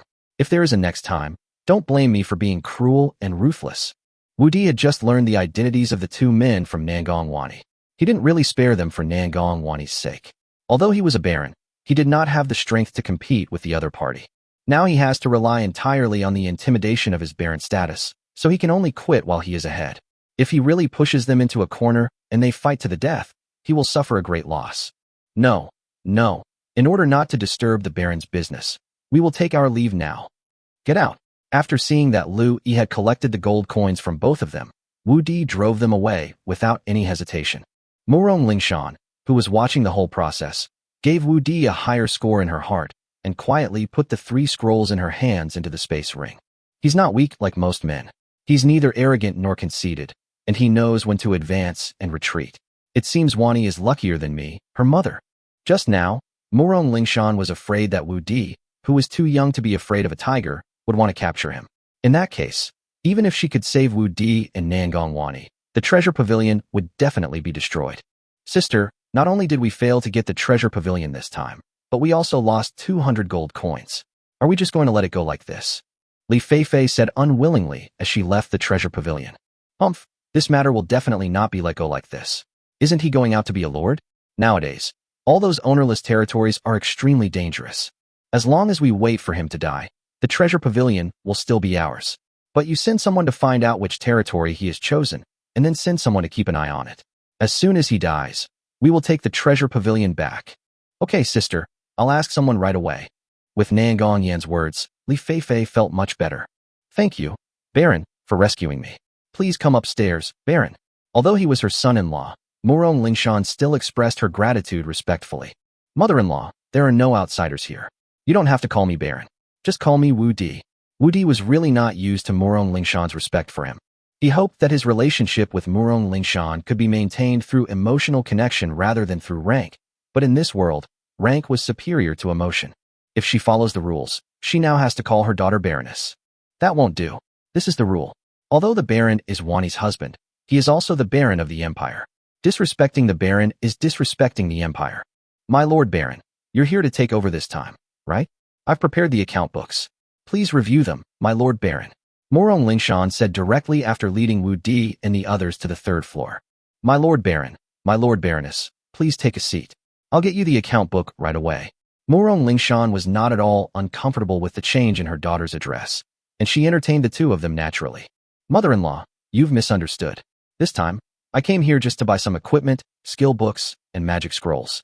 As for the treasure pavilion, it still belongs to you. I can't accept this son-in-law. Although Bai Bao Pavilion was making a fortune, he could not be greedy and really take Bai Bao Pavilion into his hands. Yesterday, he learned that Murong Lingshan had been forced to let Nangong Wani run for election and use Bai Bao Pavilion as a dowry. Now she not only got Nangong Wani, but also got a dowry of 1,000 gold coins. If she took control of Bai Bao Pavilion, she would be truly greedy, not to mention that the other party was not an outsider. Husband, this. Nangong Wani didn't expect that Wu Di would give up the treasure pavilion that made a fortune every day. Wu Di didn't tell her about this when he came. My Lord Baron, this treasure pavilion is Wani's dowry. How can we return it? Murong Lingshan was also a little confused when she looked at the house deeds and land deeds on the table. She originally wanted to avoid the treasure pavilion being snatched away by outsiders, which would waste her years of hard work, so she resorted to this desperate measure to use the treasure pavilion as a dowry. However, she never thought that the other party might not want it and would return it. I'm sure my mother-in-law knows that I've chosen a territory, and tomorrow I'll be taking Wani and the others there. I don't have the time or energy to deal with things in the city. Besides, my son-in-law is not cut out for business. Rather than letting Bai Bao Pavilion fall into decline in my hands, it is better to return it to my mother-in-law. After all, Bai Bao Pavilion is the result of my mother-in-law's years of hard work. Of course, to the outside world, Bai Bao Pavilion is still my son-in-law's property, which can also reduce some unnecessary troubles for my mother-in-law. This won't do. The treasure pavilion has already been given to the Baron. How can we take it back? Wu Di's words were sincere and not false. Although Murong Lingshan was reluctant to give up the treasure pavilion, since it had been given away, there was no reason to take it back. Well, let this treasure pavilion be considered as a meeting gift from my son-in-law to my mother-in-law. Thank you for raising such a virtuous wife for me. As Wu Di spoke, he did not forget to hold the hand of Nangong Wani, who was overflowing with happiness at the moment. Chapter 16 Teleportation Scroll and Storage Bag. Since the Baron has said so, the treasure pavilion will continue to be managed by me. However, every year, I will provide the Baron's territory with at least 1,000 gold coins worth of equipment and supplies. If the Baron agrees with my suggestion, I will accept your gift. Morong Lingshan thought for a moment and gave Wu Di this choice. Wu Di also learned that the annual net income of the two treasure pavilions in Manhwa City and Confronting City was only between 1,000 and 1,500 gold coins. In addition, the development of his territory requires a large amount of equipment and supplies, and he really cannot refuse this condition. It is good this way. He can develop rapidly, and the treasure pavilion can return to Morong Lingshan's hands again. I agree to this, but I have one condition. From now on, my dear mother-in-law, you can no longer call me Baron in private. You can call me Wu Di or son-in-law. Then let's listen to my son-in-law. Morong Lingshan didn't expect that Wu Di loved her daughter so much and considered her in every way. Her good impression of Wu Di had reached its peak. Wani is so lucky. Not only was she chosen by the uncle-in-law on the first try, but he also cares so much about her. More importantly, he seems to have a special liking for petite women. She is truly one in a million. By the way, my son-in-law likes petite girls. He is so nice to me, could it be? Suddenly Morong Lingshan remembered that she was also petite, and couldn't help but secretly look at Wu Di. However, when he found that Wu Di was looking at his daughter lovingly, he felt relieved, but also a little disappointed. It seems I'm overthinking it. Afterwards, Wu Di made a list of the things he needed to purchase and handed it to Morong Lingshan, who then directly asked Shangguan Qinger to prepare the goods. At the same time, he took out 3 scrolls from the space ring and handed them to Wu Di. Son-in-law, here are 3 primary teleportation scrolls. The territory is extremely dangerous. If you encounter danger, open the scrolls immediately. They can allow you to teleport randomly to a place within a radius of 100 miles. However, the location of teleportation is not fixed, and it is difficult to predict whether it will be a safe location after use. Do not use it lightly unless it is absolutely necessary. Wu Di also knew about the teleportation scroll. Although it was a primary teleportation scroll and the distance was not very far, it could save lives at critical moments. It's worth an extra life, and even though it's a primary one, it can only be made by a level 50 space magician, so this thing has always been in short supply. They usually only appear at auctions, and the starting price is more than 100 gold coins. The estimated value of these 3 teleportation scrolls will not be less than 1,000 gold coins. Wu Di really couldn't refuse such a life-saving thing. Although he was also a space magician, he still had a long way to go before he could make a teleportation scroll. Thank you very much, mother-in-law. Wu Di took it and put it in his arms. Son-in-law, if you want to call me mother-in-law, I'll let you do that, but can you please remove the word adult? I can't be called an adult in front of you, son-in-law. Okay, from now on I'll call you mother-in-law, and you don't have to call yourself a commoner. We're a family from now on, so don't be bound by these rules. Okay, I'll listen to you from now on. After coming out of the treasure pavilion, Wu Di took Nangong Wani and Louis back home. Except for the skill book and a set of leather armor, the other goods would not be delivered until the afternoon. This time, Wu Di bought 50 sets of ordinary iron armor, suitable for warriors below level 30. These were prepared for guarding his territory in the future. There are also 10 sets of leather armor above level 30. These are made of Warcraft leather armor above level 40. They are not only light, but also have better defense than ordinary iron armor. The armor he was wearing was a level 50 Warcraft armor made of unicorn rhinoceros leather. It was not only light and comfortable to wear, but also had excellent defense. It was difficult to be damaged by ordinary swords and knives. Warcraft below level 30 basically could not break his defense. Of course, its defense against blunt force injuries and strong impact is much weaker, but in short, this leather armor is the best one in the treasure pavilion, and it is sold for 300 gold coins. The value of this leather armor alone exceeds the total value of the other 60 pieces of armor. In addition to armor, weapons, shields, bows and arrows were also purchased for hundreds of sets. There were also 5 sets of magician robes, magic wands, as well as blood and chi potions and magic potions, with a total value of 1,000 gold coins. He bought all of the money that Morong Lingshan had promised him for a year at once. Wu Di also bought dozens of skill books this time. There are 2 types of skill books in this world. One is the original version that can be used repeatedly and will never fade. One is the magic rubbing version. Because it uses a limited time potion to copy, the words on it can only last for half a year from the moment the skill book is opened. After half a year, it becomes a wordless book and loses its effectiveness. The skill books sold on the market are all the latter, and the price of an original skill book, even the lowest grade one, costs hundreds of gold coins, and basically no one will sell it. All the items in Wu Di's hands were rubbings without exception. The warrior had more than 20 skill books below level 40, and the magician only bought space skills below level 40, as well as with skill books above level 20 and below level 40, which were prepared for Nangong Wani, and his summoner skills were also bought below level 40. Skill books above level 40 are very expensive, even if they are rubbing versions. He doesn't need them now, so there's no need to stockpile them. It won't be too late to buy them when he reaches a higher level. When he returned home, Tuoba Lingxiang and his aunt were not back yet, so Wu Di had to arrange for Lu Yi to cook while he began to learn the skills of the three professions. Space-related skill books are very rare. There is only one skill that can be learned within level 10, and that is to open up space. Moreover, after learning this skill, you can only use it after reaching level 10 and learning space creation. Then you can make storage bags.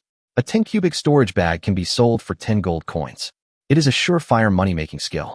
A baron's annual salary is only 10 gold coins, and storage bags are very popular, so there is no problem selling them. Treasure Pavilion doesn't have any now, but Nangong Wani has one. Wu Di has not learned the skill of space opening up yet. He wants to wait until he reaches level 10 to learn it together with space production. Now he should learn warrior skills and summoner skills first. There are many skill books for level 10 inner warriors, most of which are basic. Wu Di only chose one book, basic swordsmanship, one book, basic gunsmanship, assassination, shield blocking for use with a shield, and a jumping skill. These skills are easy to learn, but mastering them requires constant practice. It only took Wu Di 3 hours to master these 5 skills. Now Wu Di is considered a real warrior. After dinner, Wu Di was about to start practicing summoner skills. At this time, Tuoba Lingxiang came back with 6 women. Chapter 17, Recruiting the First Batch of Guards. These 6 women were all petite. The tallest was 2 meters tall, and the shortest was 1.85 meters. Wu Di looked at those pairs of beautiful legs and found that none of them was shorter than 1.1 meters. What's more important is that their looks are all above 85 points. To describe it in one word, they are beautiful, tall, upright, and round. Wow, Lingxiang still understands me.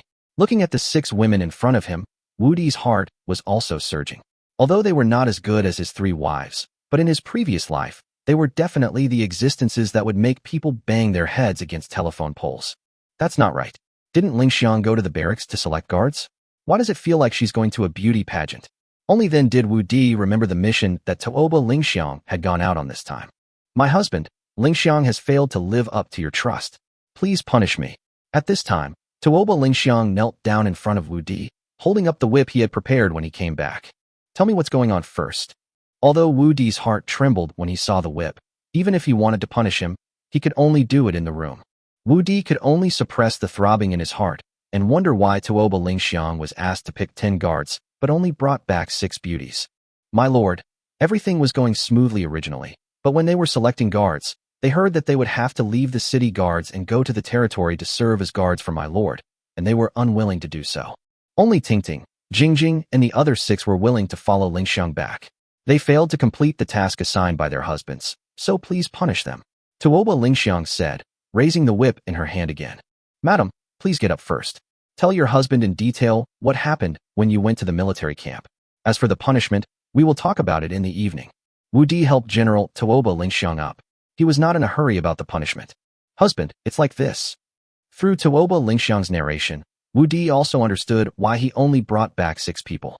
It was really not Tuoba Lingxiang's fault. Although Tuoba Lingxiang is a centurion and has the strength to intimidate those under her, because of her figure, the big guys under her still look down on her from the bottom of their hearts. Now that Tuoba Lingxiang has lost her official status and is no longer their captain, these people naturally don't want to follow her anymore, not to mention giving up their status as city guards and going to a dangerous territory to serve as guards.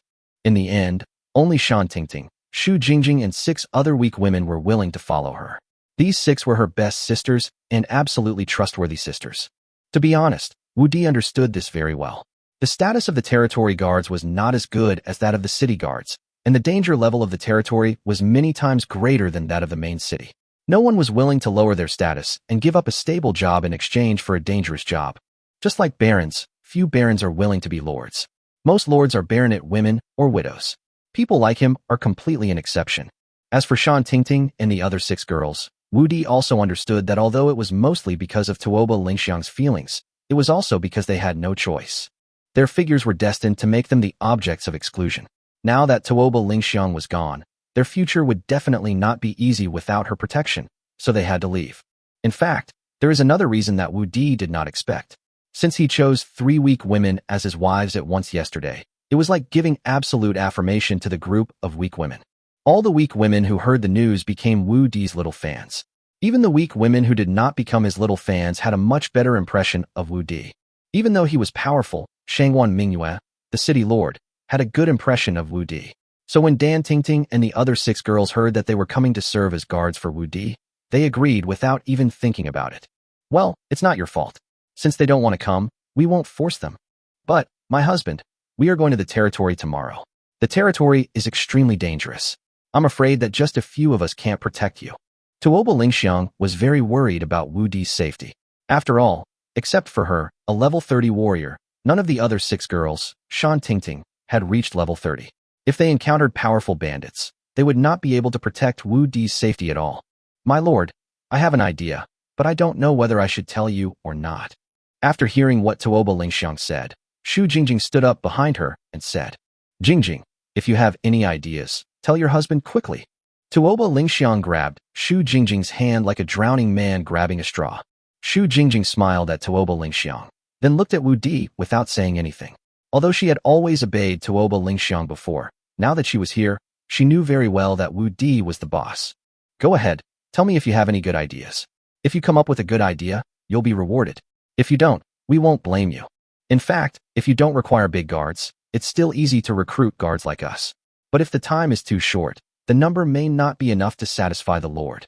Seeing Wu Di nodded, Shu Jingjing said frankly, Yes, didn't we have many sisters in the city guards before, but they were squeezed out by those big guys? If we find them back, they will definitely be willing to serve their husbands. Tuoba Lingxiang was also worried and confused. When Shu Jingjing reminded her, she immediately thought of the sisters who had been squeezed out of the military camp before. As long as they found these people, the issue of the guards could be solved. That's fine. As long as you are loyal, I have no restrictions on your body size. For Wu Di, petite and weak women are more pleasing to the eye. Although they are not as strong as the big guys of the same level, he prefers petite ones. My lord, I know the whereabouts of several sisters. I can go and call them over. Shan Tingting also stood up and said, Lord, we also know the whereabouts of some sisters. My lord, I also know. 6 people stood up one after another and said that they could find the person. Okay, we still have time this afternoon.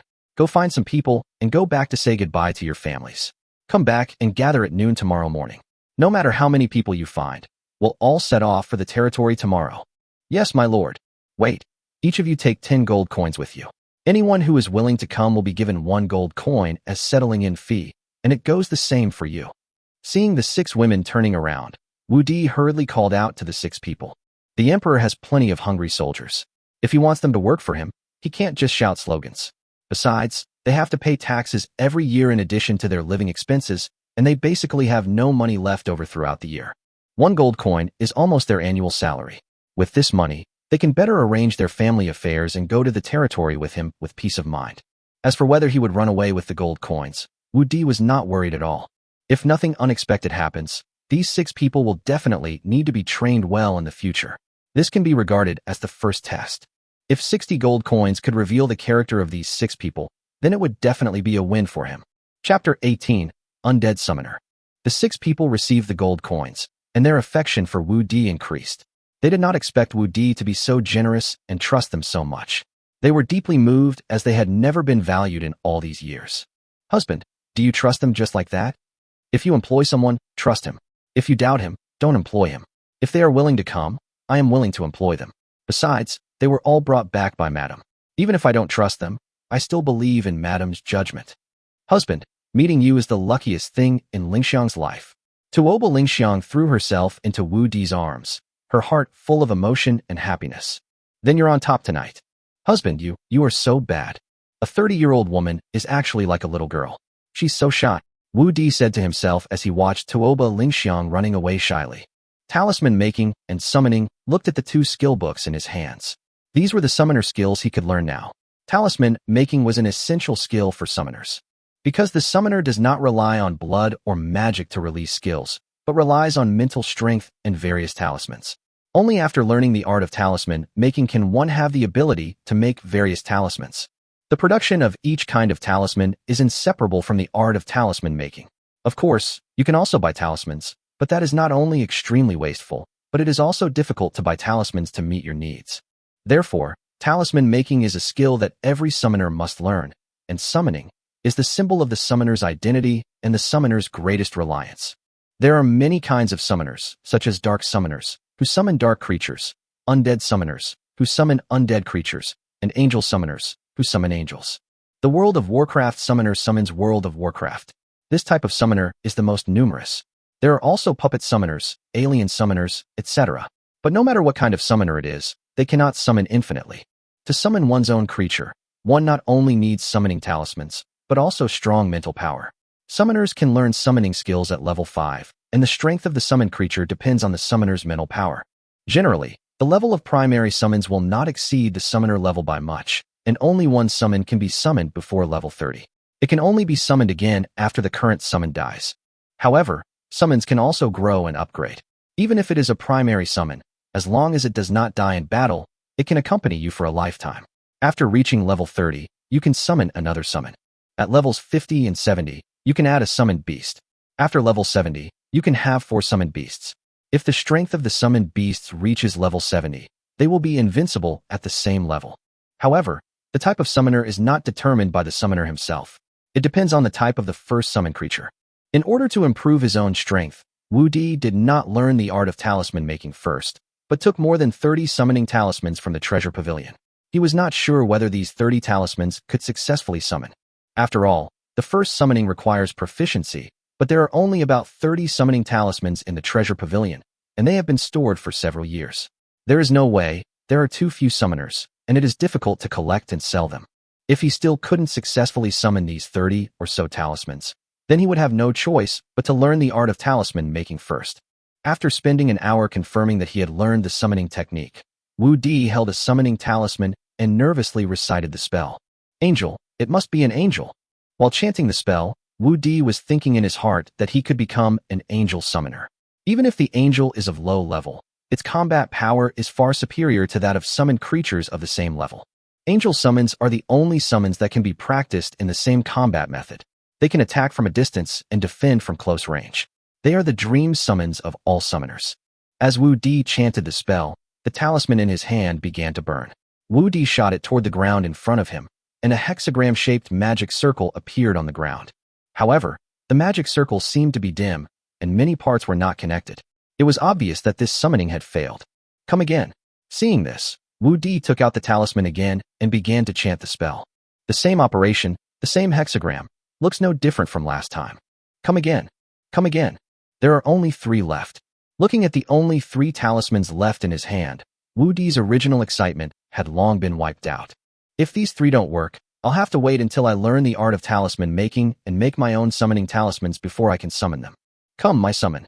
As Wu Di summoned again, the hexagram in front of him shone brightly, and each symbol was clearly visible, flashing and rotating continuously. Come out quickly. Come out quickly. No matter who you are, as long as you come out. Now Wu Di is no longer obsessed with the angel summons, because angel summons are extremely difficult to appear. It has only appeared twice in the past thousands of years in the East continent. Now, as long as it is not a dark summoned creature, it will be fine in his mind. After all, dark summoned creatures are not only ugly, but also smelly. He doesn't want such a thing to accompany him for the rest of his life. No way, I failed again. Looking at the talisman burning out, the magic circle disappearing, and the empty ground, Wu Di also knew that he had failed again. These are the last 2 times, I don't believe it. The magic circle was formed again, and this time a huge shadow appeared in the center of the magic circle. This was a phenomenon that had never happened before. Seeing this, Wu Di also became excited. Judging from the outline of the shadow, it is probably a monster. Even if a monster of this size is not high level, you can tell it is a combat type just by looking at its size. But before this figure appeared, the talisman burned out, the light of the magic circle dissipated, and the ground returned to calm again. Fuck, it was almost there, just that little bit. Wu Di was so angry that he jumped up and down, but luckily he was the only one in the yard. This is the last one. No wonder summoners are so rare. I'm already level 7, and I haven't been able to summon one after more than 30 attempts. Wu Di was about to collapse. Come on, this is the last time. If it really doesn't work, forget it. Since it was the last time, Wu Di didn't care. At worst, he could just wait until he made the talisman and then summon it. After the magic circle was lit up this time, 2 human-shaped skeletons quickly appeared in the center of the magic circle. At the same time, 2 more connections inexplicably appeared in Wu Di's mind. Damn, what the hell, it's actually a skeleton. Looking at the 2 skeletons in front of him, Wu Di was suddenly stunned.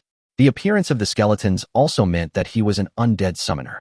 What Wu Di worries about most is becoming a dark summoner, and becoming an undead summoner is the second thing he doesn't want to become. Although undead creatures are not as ugly and smelly as dark creatures, they are either skeletons or ghosts. Although they don't smell bad, they are not very beautiful either. What's more, all I have to face all day are either skeletons or ghosts. It's good enough that I'm not afraid. Do you still want me to like it? Chapter 19, 2 Skeleton Guards. No way. Why do I like these 2 skeletons more and more the more I look at them? Am I gay? Thinking of this, Wu Di couldn't help but break out in a cold sweat. The 2 skeleton guards were also less than 2 meters tall. Wu Di didn't expect that he liked petite women, and even the skeletons he summoned were petite.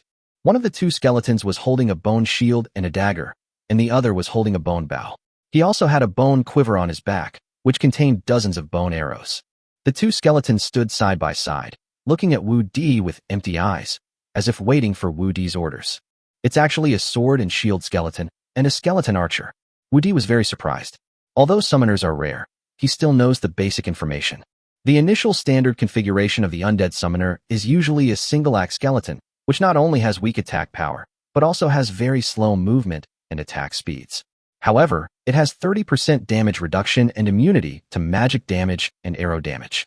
Although the movement speed and attack speed of the sword and shield skeletons are unknown, they look more advanced than the single-axe skeletons. As for the skeleton archers, Wu Di had never heard of any undead summoner summoning one. Archers with long-range attacks were obviously rarer than offensive swordsmen and shieldmen. It seems that although I'm just a necromancer, I'm a special existence. I've only just started, and I already have both long-range attack and close-range defense. Wu Di has already accepted his identity as an undead summoner, and he likes the 2 skeleton guards in front of him more and more. That's not right. Can't summoners only summon 1 creature before reaching level 30? Why do I have 2? Only then did Wu Di remember this rule that had not been broken for thousands of years. System, can you come out and explain? Aside from marrying and having children, this system is not responsible for anything else. Okay, Wu Di had no way out of this inhumane system. Could it be that because I'm a time traveler, my soul has merged with the soul of this body? This question is destined to have no answer, and Wu Di is not going to delve into it. After all, this is a good thing for him. Husband, what is this? Nangong Wani walked over and asked Wu Di, who was studying the skeleton. This is the skeleton guard summoned by my husband. Ah, my husband, aren't you a warrior? How come you became a summoner? Nangong Wani asked in confusion. Before, Wu Di said that he could practice cultivation, and they all clearly felt that Wu Di's energy and blood had improved, so they all thought that Wu Di was a warrior, and Wu Di never explained it to the 3 women. Of course this is thanks to you 3. Because of the 3 of us? Well, I am not only a warrior now, but also a magician and summoner. Wu Di did not intend to hide it from the 3 women. The loyalty of the 3 women was full, so there was no need to hide it. And it's impossible to hide it. After all, we live together every day, and it will be discovered sooner or later. It's better to say it directly.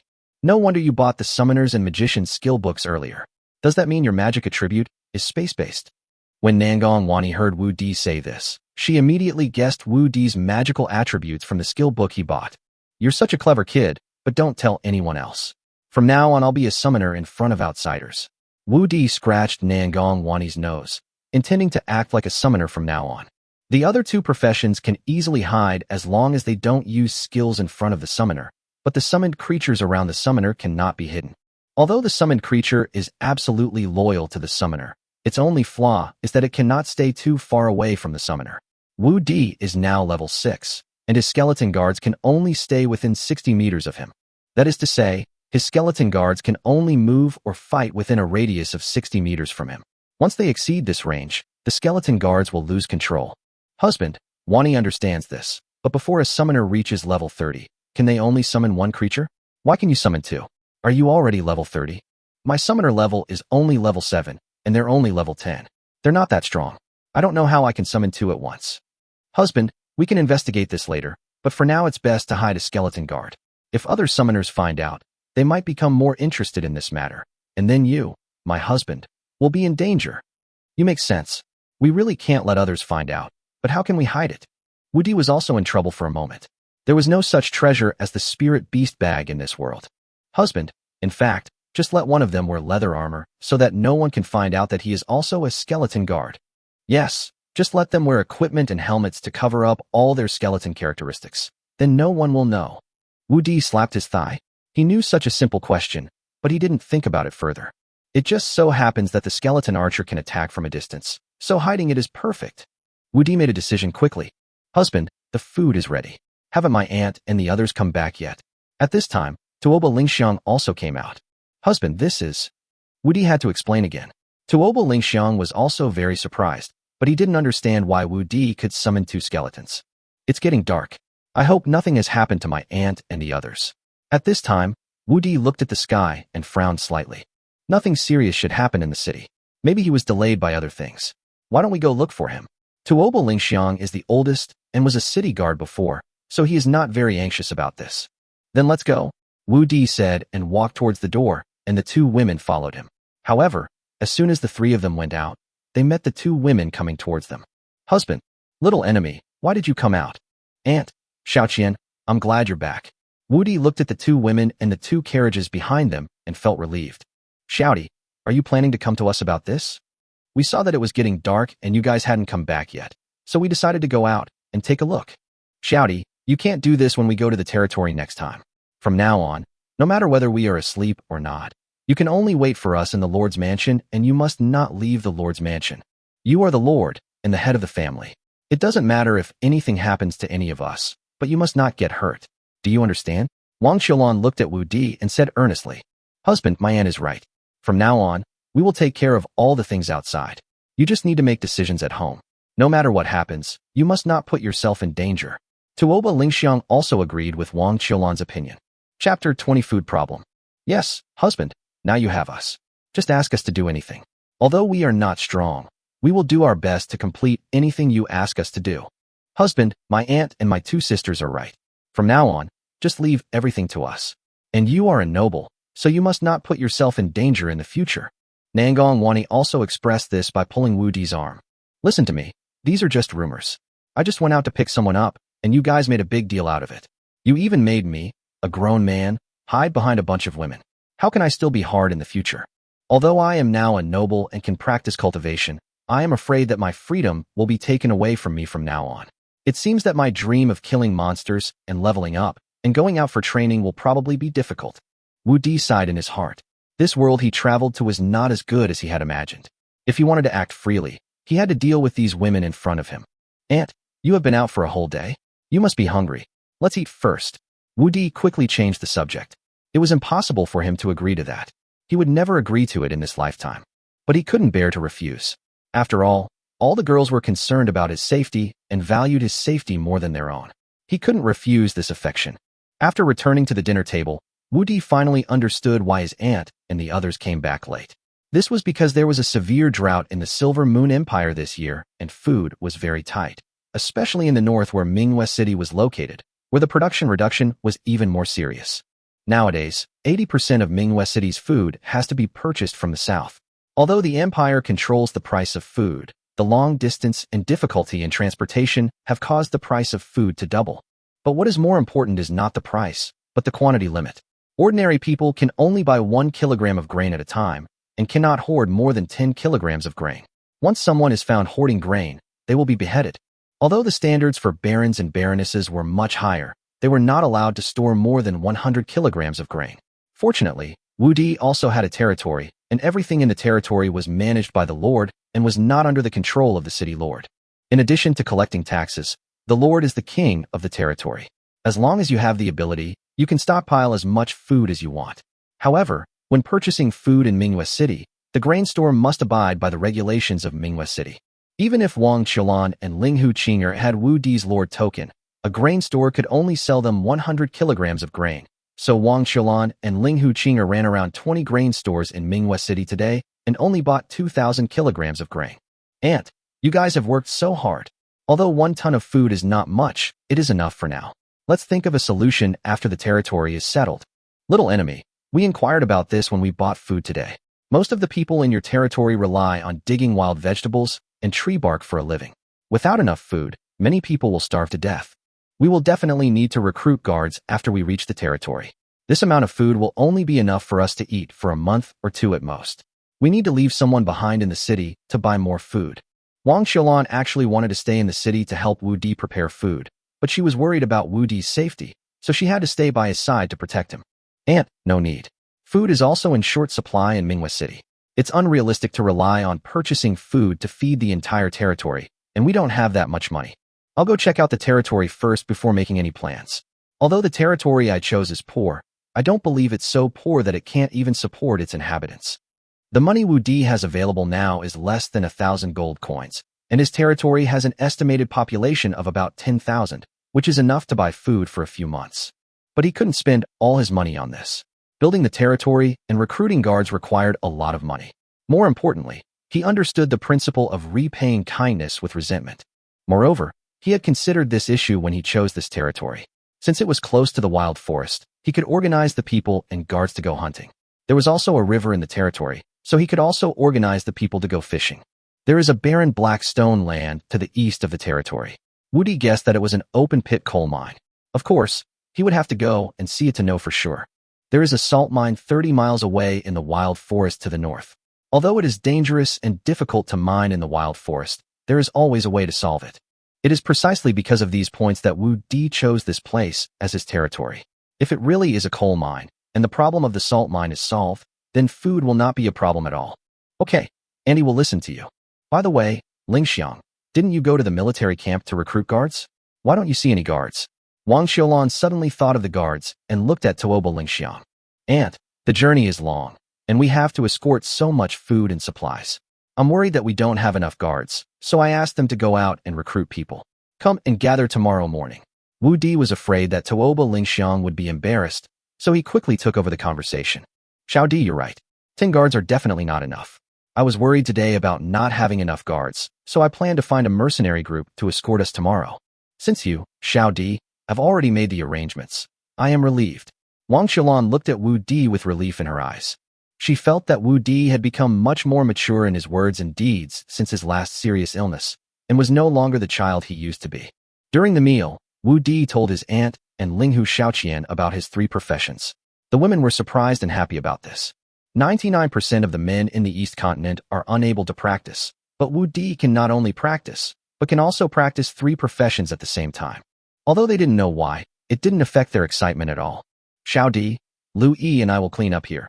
You guys go and have a rest first. After dinner, Wang Xiaolan took the initiative to take on the finishing work. There is basically no nightlife here at night. After dinner, all you do is sleep.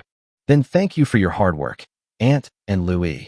Wu Di did not refuse, but thought to himself that when he got the territory, he must find a few more maids and servants to rescue his aunt and Lu Yi. Little brother, I'm not tired, but you have to travel tomorrow. Take it easy tonight, and don't work too hard. Wu Di stumbled when he turned around, but fortunately he was caught by Tuoba Ling Xiang and Linghu Xiaoqian with their quick eyes and hands. Husband, are you okay? Nangong Wani, who was leading the way, heard the voice and hurriedly turned back to ask. It's okay, I tripped over the threshold. This kid is so careless. Oh, I wonder when I can play games with the young lady and the uncle. Looking at the 4 people's backs slowly disappearing, Lu Yi's heart was filled with extreme desire and yearning. As a maid who came with the dowry, she was qualified to play games with her brother-in-law. She just had to wait for the opportunity. After returning to the room, Nangong Wani took out a night pearl from the storage bag and placed it on the lamp. It immediately lit up the entire room like a 40-watt LED lamp. Chapter 21: The Rooster That Disturbs My Dreams. She is indeed a rich lady. She even has such a good thing. Night shining pearls are not rare in the Silver Moon Empire, but they are not affordable for ordinary people. One of the size and brightness of Nangong Wani's would cost at least dozens of gold coins. Wani, I didn't expect you to have such a good treasure. Xiaoqian and I have to borrow it from you. Tuoba Lingxiang said enviously. Yeah, my sister and I are both broke, and we never thought we'd be able to use something this good. Sisters, Please stop talking like that. These are the only vulgar things I can offer you. You two sisters are very powerful. The responsibility of protecting my husband in the future will fall on you two sisters. My younger sister is weak and a wood element who is not good at fighting. My husband and I will have to rely on you two sisters in the future. All right, the three of you should stop being so hypocritical. We are all family. You all contribute a lot to your husband. Each of you is indispensable. Now that we have the lamp, we don't have to rest in a hurry. You should practice all the skills that you haven't practiced in these skill books. Wu Di pointed at the skill books on the desk and said to Tuoba Lingxiang and the other girl. Linghu Xiaoqing is now level 26 and can practice all skill books below level 30. Before, because she couldn't afford to buy skill books, there were still several skills that she hadn't practiced, so she naturally had to make up for it now. Tuoba Lingxiang also had several skills below level 30 that he had not practiced, and he had not practiced any of the skills at level 30. Wild Impact and Storm Assault could now be practiced. Wani, take out the talisman paper and other items I left with you. It's just right for me to practice the art of talisman making. Wu Di was not going to be idle either, so he started to learn the art of talisman making. Now that his level is low, the skeleton guards are his only means of fighting the enemy. He has no summoning talismans left. If his two skeleton guards are killed, there will be no fun. Okay, husband. Nangong Wani breathed a sigh of relief and quickly took out all the things Wu Di wanted. When Wu Di asked her two sisters to practice skills, she was worried about facing the attack from her husband alone. The trauma from last night was still painful. Although her Kanahajutsu is a healing skill, it can only treat external injuries. This is an internal injury and cannot be treated. She is also a magician, and her body recovery ability is not as strong as her two sisters. She would never dare to face Wu Di alone. However, Nangong Wani's relief did not last long. Wu Di was very talented in making talismans. After failing more than a dozen times, he successfully made the summoning talisman. After making 20 summoning talismans in a row, Wu Di called it a day. With the experience of successful summoning, he knew that as long as he was not interrupted during the subsequent summoning, there would be basically no possibility of failure.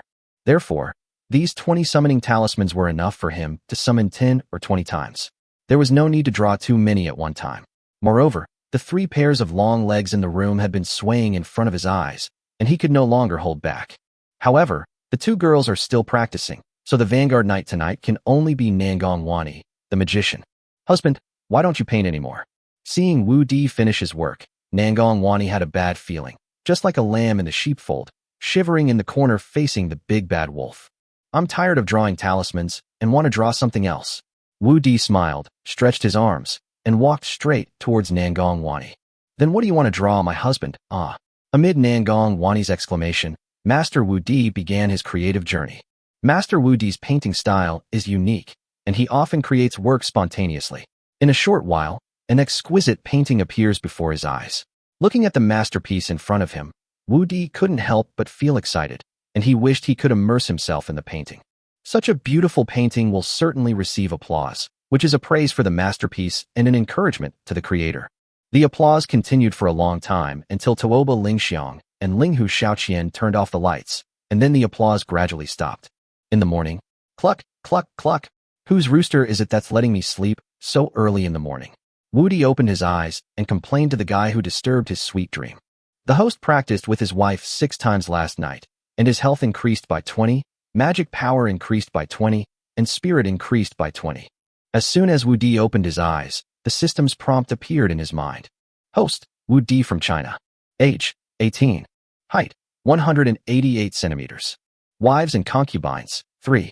Warrior, level 6. Basic swordsmanship, basic gunsmanship, assassination swordsmanship, shield block, jump. Magician, level 5, no skills. Summoner, level 6, talisman making, summoning. Chi and blood, 600. Mana, 550. Spirit, 690. Lifespan, 9 years and 25 days. It finally looks like what it is, but this upgrade is very draining on my kidneys. It seems I will need to make up for it more in the future. Wu Di calculated that if he continued like this, it would take more than 116 times to upgrade everything to level 10. According to the current calculation, it will take at least 20 days to reach level 10. Although it seems very slow, it is much faster than the normal people's cultivation. Tuoba Lingxiang's cultivation speed is also considered above average, and it took him 16 years to reach level 30. It took his aunt 18 years to reach level 26. Although a large part of the reason for his aunt's failure was that she was dragged down by his predecessor, it seemed that his cultivation speed was much faster. Husband, did we disturb you? Tuoba Lingxiang asked when she saw Wu Di waking up. It has nothing to do with you. Get up. When we get to the territory, we won't raise roosters near the Lord's mansion. Wu Di didn't want to bother with a rooster. He wouldn't sleep here anyway. Well, then let's help our husband change his clothes. At this time, in Wu Di's front yard, Shan Tingting and others, with dozens of newly recruited guards, were lined up in an orderly manner, waiting for Wu Di to appear. There were 66 people in total. All of them were weak women, over 1.8 meters tall and under 2 meters tall. The lowest level was level 20, and they were all female warriors who were forced to retire. Each of these people is murderous and is definitely the elite among the warriors, but they are gathered here by Shan Tingting and the other 6 girls and become Wu Di's personal guards. Greetings, Lord. As soon as Wu Di appeared, the neat and loud voice almost shook out the earwax that had not been cleaned for 2 months. Why are there so many people? Looking at the crowd that filled the entire yard, Wu Di was also deeply surprised. He gave 60 gold coins to 6 people yesterday. He originally thought that it would be good if he could recruit 20 or 30 people. This number of people completely exceeded his expectations.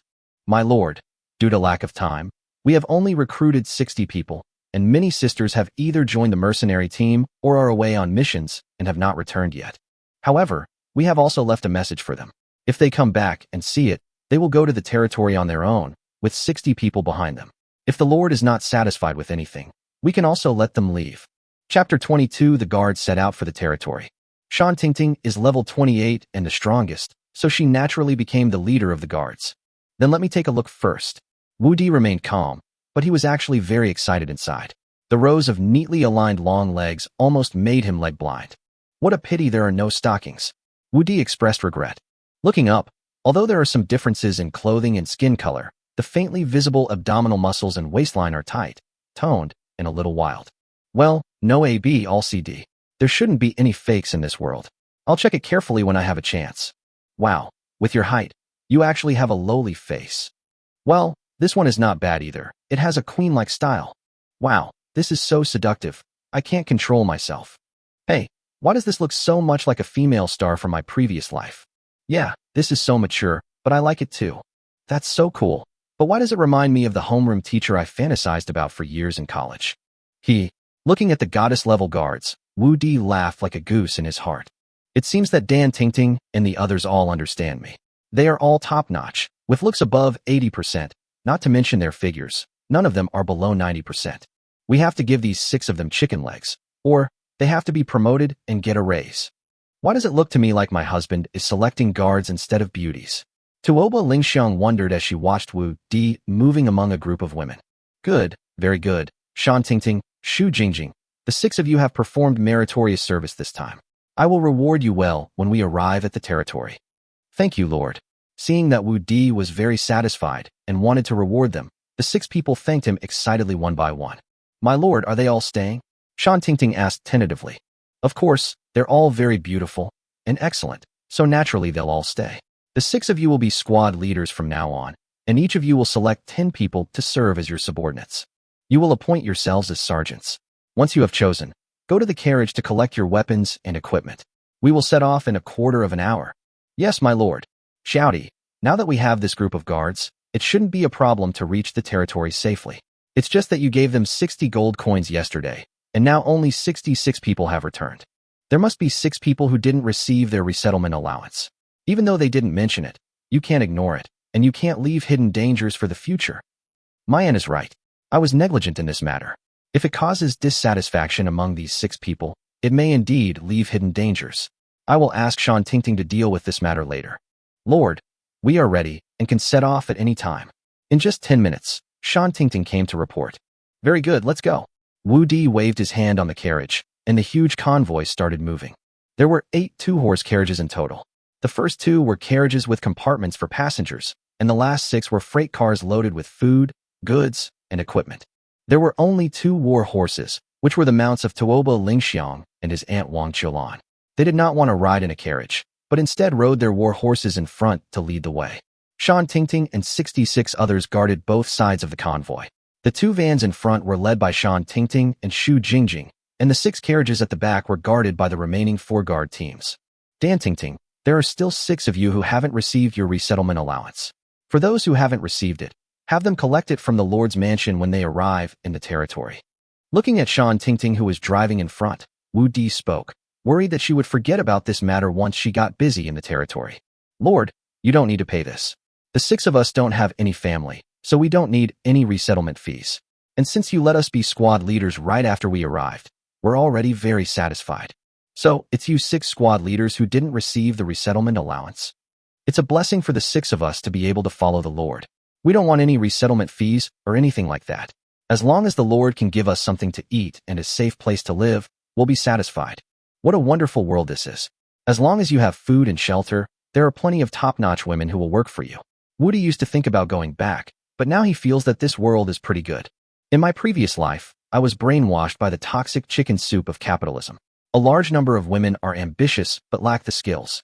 They earn little and spend a lot. It is natural for them to work like a slave for me. If you ask me for something, it means you don't love me. If you don't have a car, a house, or savings, don't bother me. Marrying a wife requires the hard work of several generations and may even lead to serious injury. To get her back, you still have to look up to your mood, and you have to pamper her for decades to come. If you are not satisfied with her, we will meet at the Civil Affairs Bureau. The people who harmed them became their biological parents, and the men who worked hard for them and loved them with blood and sweat became the targets of criticism and contempt. Women all love to dream. Some people create one beautiful dream after another, making many women who are clearly awake unwilling to wake up because reality is too cruel compared to dreams. It's great. What a beautiful world. You deserve to come. Looking at Shan Tingting, who was driving for him, his 2 wives snuggling beside him, and the women guarding on both sides, Wu Di fell deeply in love with this world. Although it is dangerous, your destiny is in your own hands. Dan Tingting, don't worry, as long as I, Wu Di, have something to eat, I will never let you go hungry. Of course, I will not give you less than what you deserve. When we get to the territory, your rewards will be given to you along with the resettlement allowance. By the way, during your rest time, you can also study the skill books in the carriage. Once a skill book is opened, it can only exist for half a year. The more people learn it, the more money he makes. Since it can improve the combat effectiveness of his guards, he naturally won't hide it. The more people learn it, the more money he makes. Yes, Lord. Seeing Wu Di's insistence, Shan Tingting didn't say anything more.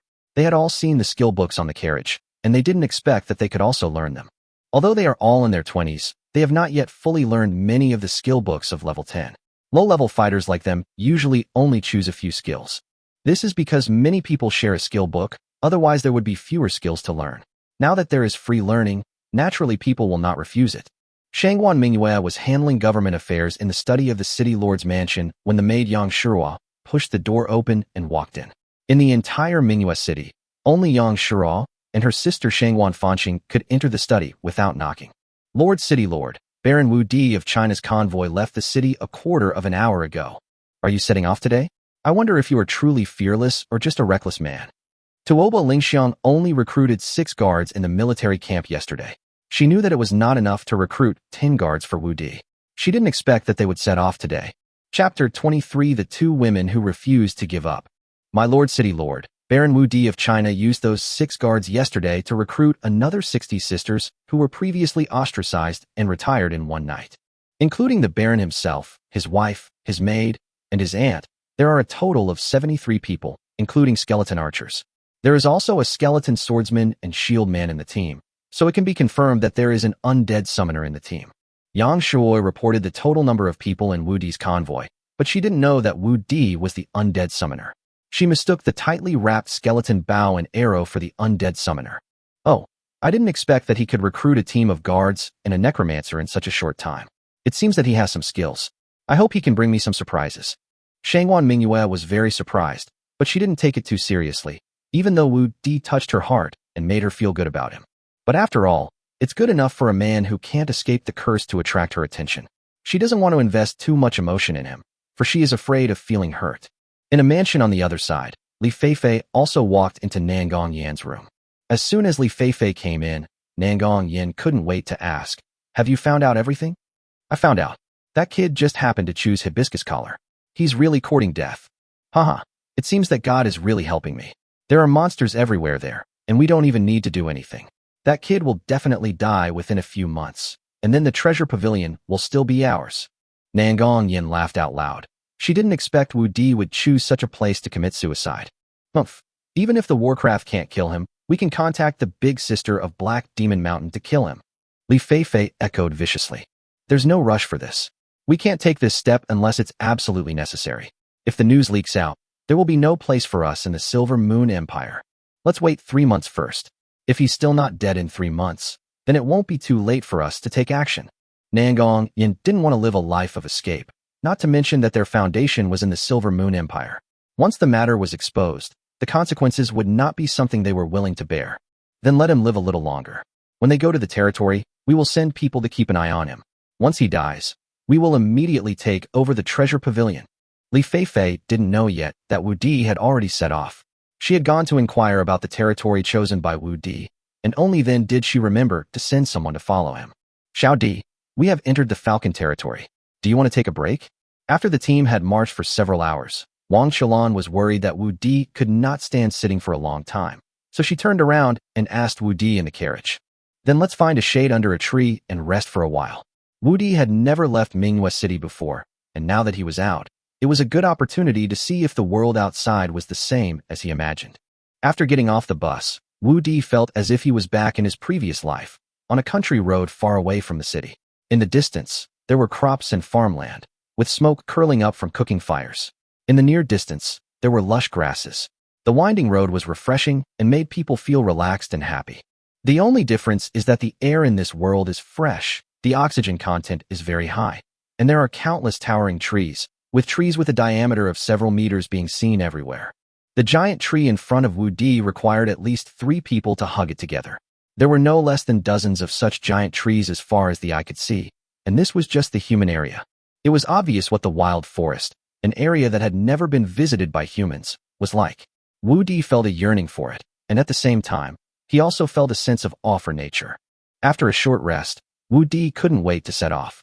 The journey was quite peaceful. Apart from encountering some pedestrians and caravans, he did not encounter any danger. Little enemy, Xiying Town is just ahead. How about we stay in Xiying Town tonight? Wang Xiaolan has been accompanying the mercenary group on missions for many years and is very familiar with the area around Manhwa City. If they continued walking at this speed, they would pass through the town and sleep in the wilderness today. Although they had slept in the wilderness before, for Wu Di's safety, she suggested spending the night in the town. No, Aunt, it's still early. We need to get to the territory as soon as possible. We should go directly through Xiying Town and don't stop. Wu Di also knew that sleeping in the wild was dangerous, but if he was not willing to take such a risk, he would not have chosen to be a lord. Danger often comes with opportunity. What's more, this is still within the Falcon territory. Not only is the Falcon territory managed by a lord, it is also adjacent to the territory of Manhwa City. The risk factor is not high, and there is no need to delay the journey for half a day. Okay then. Wang Xiaolan had no choice but to follow Wu Di's arrangements and lead the team forward. Xiying Town has a total population of more than 2,000 people. It has only one main street and 2 side streets. The streets are bustling with people and lined with shops, and it looks very prosperous. Seeing the huge convoy, the pedestrians on the street knew that a noble was coming, so they stepped aside and did not dare to block the road, watching the convoy pass by. So that's it. Looking at the buildings, which were mostly made of mud and wood, Wu Di felt a little disappointed. Although the town looks prosperous, the buildings are messy, disorganized, and have no aesthetic appeal. It is a world of difference compared to Manhwa City. The streets are full of women and old ladies. There are basically no men to be seen, and even few boys. Wu Di guessed that this should be a common phenomenon. After all, when a man grows up, gets married, and obtains a title, who would want to live in a small town? An annual salary of 10 gold coins is enough to provide him with food and clothing. 99% of the men in the East Continent live in cities. This is the general trend and also a form of protection for men. The boys in the small town probably lost their source of income and spent all the family property after their fathers died, so they were taken care of by their mothers to make a living in the town. When they grow up and get married, they will return to the city again. The team did not stop until they were 20 miles out of the town and it was getting dark. Then Wu Di ordered them to set up camp. After lighting a bonfire and having a simple meal of dry food and dried meat, 6 trucks surrounded the 2 vans in the center, with 6 tents surrounding the outside, and 2 teams of guards took turns to keep watch. Wu Di and his 3 wives shared a carriage. The carriage had a space of 2.4 meters x 3.6 meters. Although it was not as big as a room, it was barely enough for 4 people to lie down. Husband, what are you doing? Yes, husband, we are in the wild, and there are people all around. Let's not do it tonight. Husband, please bear with me for a few days. Once we reach the territory, you can do whatever you want. Seeing that Wu Di started to touch them regardless of the occasion, the 3 women were shocked and embarrassed and made a suggestion. Hee, what's the big deal? Don't you think this atmosphere and this place are very exciting? As a time traveler, Wu Di doesn't care about this. We are all adults and sensible people. What's more, if he wants to improve his strength, he cannot waste any opportunity. When he was on the road, Shan Tingting was also in the carriage, and there were 10 guards on both sides. In order to maintain the image of the Lord, he had to endure it. Chapter 24 Persuasion from Aunt. But now, besides his own skeleton, there were only the carriages of his aunt and green-clad, and a circle of trucks around them. The guards' tents were about 10 to 20 meters away from them. As for my aunt and Lu Yi, they had overheard them before, so it didn't matter if they heard it a few more times now. In the end, the 3 women only resisted symbolically. They didn't dare to really refuse Wu Di, let alone inside the carriage. Even if Wu Di was outside the carriage, they could only obey. The carriage moved without wind, making a creaky sound. This little enemy is really something, just like a fox. My brother-in-law was not like this before. Every time he saw my sister, he wanted to hide as far away as possible. This little enemy is like he doesn't care about his life at all. Is this matter more important than life? How can he be so enthusiastic? No, I must have a good talk with him tomorrow. Aunt Wang Xiaolan leaned against the carriage and muttered to herself. Their carriages were only 2 meters apart, and the sound insulation was almost non-existent. The more Wang Xiaolan listened, the more uncomfortable she felt. Not only was she worried about Wu Di's health, but she was also worried about her own body. This made her feel a little embarrassed, but fortunately it was dark inside the carriage and Lu Yi was curled up on the other side, so she couldn't see her condition, so she felt a little relieved. Lu Yi, who was curled up on the side, was already blushing, and she clamped her legs together and clenched her teeth, fearing that Wang Xiaolan would discover her condition. The torturous sound gradually dissipated until late at night, but the two still couldn't fall asleep for a long time. In the early morning, when the first ray of sunlight shone through the gaps in the woods onto the carriage, Wu Di stretched out feeling refreshed. His condition was getting better day by day. Haha, it's still the familiar recipe, the familiar taste. Wu Di smiled when he heard the system prompt. Last night, as usual, the 3 dimensions increased by 20 points each. With 620 HP, 570 mana, and 710 spirit, the summoner has reached level 7. After jumping out of the carriage, Shan Tingting and other guards had already packed up, 6 trucks were lined up neatly, and several guards were feeding the horses. My lord, did you sleep well last night? Shan Tingting came over and greeted. Behind him was a team of guards carrying basins of water and steaming food. I know that the lord has gone out without his maids, so I made the decision on my own. Please punish me if I have overstepped my bounds. Thank you for your kindness. Thank you for your help. Wu Di patted Shan Tingting's arm and said with a smile. Without waiting for Shan Tingting to speak, several guards behind her began to help Wu Di wash and clean up. Although Wu Di was a little uncomfortable, he had to get used to it, so he let them serve him. Are the 3 ladies still not awake? Seeing that Wu Di had no aristocratic airs and was very approachable, Shan Tingting mustered up the courage to ask. He's awake now, he should be coming out soon. Wu Di took the roasted rabbit leg handed to him by Shan Tingting and looked back at his RV. The 3 women helped him change his clothes first, and then they helped him change his clothes, so they had to be 1 step behind him. By the way, how come there is roasted rabbit?